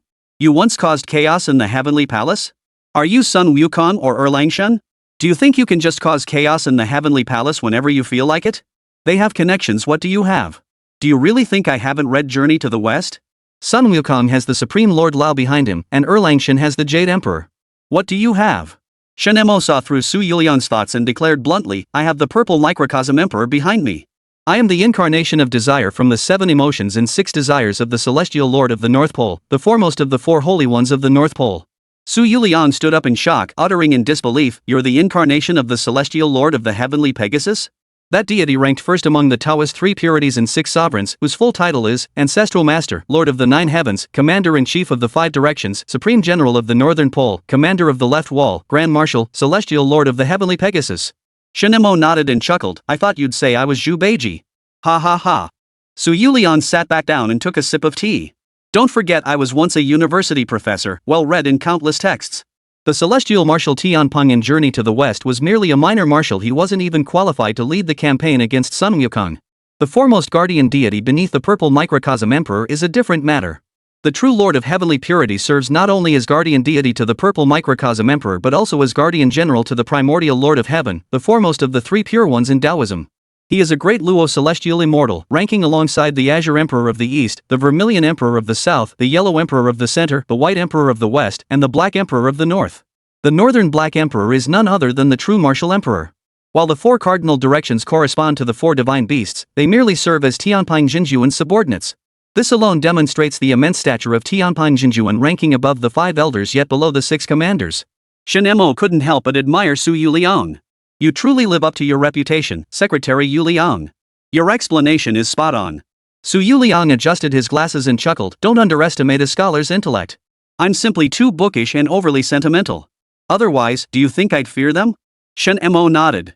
Setting that aside, Secretary Yu Liang, you truly have no equal. Ha ha ha. Did you ever think I was reading those primordial chaos novels? They're all distorted nonsense, insulting Daoist mythology, Su Yuliang remarked. Shen Mo nodded inside. It's true. Taoism has been deeply disgraced these days. Stories about the primordial ancestor Hongjun, the Jade Emperor being a celestial boy, and the Earth Goddess Hotu being an ancestral, which all these are wildly spread. Some places even worship the protagonist Zhou Qing as a deity. I know about that too. Su Yuliang said, the relationships have become far too convoluted. The so-called Hongjun Laozu is actually based on Yang Erlang. To think they'd rewrite his uncle as his celestial attendant, that's just ridiculous. And Sun Wukong has been utterly disgraced. You should know his true power well, after all, you once caused quite a stir in heaven yourself. Right. Su Yuliang hit the nail on the head. Why did you rebel against the celestial court? Shen Mo recalled, because the new heavenly decree caused all gods to develop human emotions and desires. Some worlds were destroyed due to divine inaction. The celestial lord of the North Pole, acting out of compassion to protect the world, naturally couldn't allow this to happen. The four holy ones of the North Pole and the purple microcosm emperor came to the Jade Emperor's palace to request he revoke the new decree. But unexpectedly, the Jade Emperor refused. Xinxiang protested the most fiercely. The new heavenly decree was his political achievement, so naturally he wouldn't budge. The Jade Emperor sided with his own rather than with reason, so the matter was simply swept under the rug. Su Yuliang had already anticipated the latter part. Later, affected by the 7 emotions and 6 desires, and plagued by inner demons, the celestial lord Tianpeng gave birth to you, right? Shen Mo nodded. Exactly. The moment I came into being, I took control of the celestial lord of heavenly purity. I organized the 36 divine generals, the 36 generals of the thunder department, the 36 heavenly stars, the 72 earthly stars, the 9 luminaries, the 28 constellations, and other celestial deities to oppose the new heavenly decree. It escalated to such a massive scale? Su Yuliang exclaimed in shock. You must have won, right? Shen Mo declared proudly, of course. Seeing the situation turn dire, the Jade Emperor summoned the Western Buddhas for reinforcements. The other 5 sovereigns abandoned all concern. But when the Jade Emperor intervened, the Purple Microcosm Emperor and the Hookform Emperor blocked him. My mother, the Dumu Primordial Lady, also stood by my side. In that battle, I slew Xinxiang and that fox. Langshan was gravely wounded by me. Sun Wukong, who had already ascended to the position of future Buddha, fought me to a standstill. Most of the Buddhist forces were defeated, leaving only the 3 Buddhas of the 3 ages Shakyamuni, Maitreya, and the future Buddha Sun Wukong holding out. Finally, the 3 purities intervened to stop the conflict. I separated from the true Lord Tianpeng. Originally, I was to be utterly annihilated in body and spirit, but the Lady Domu, the Purple Microcosm Emperor, and the Emperor of Hooked Form interceded on my behalf.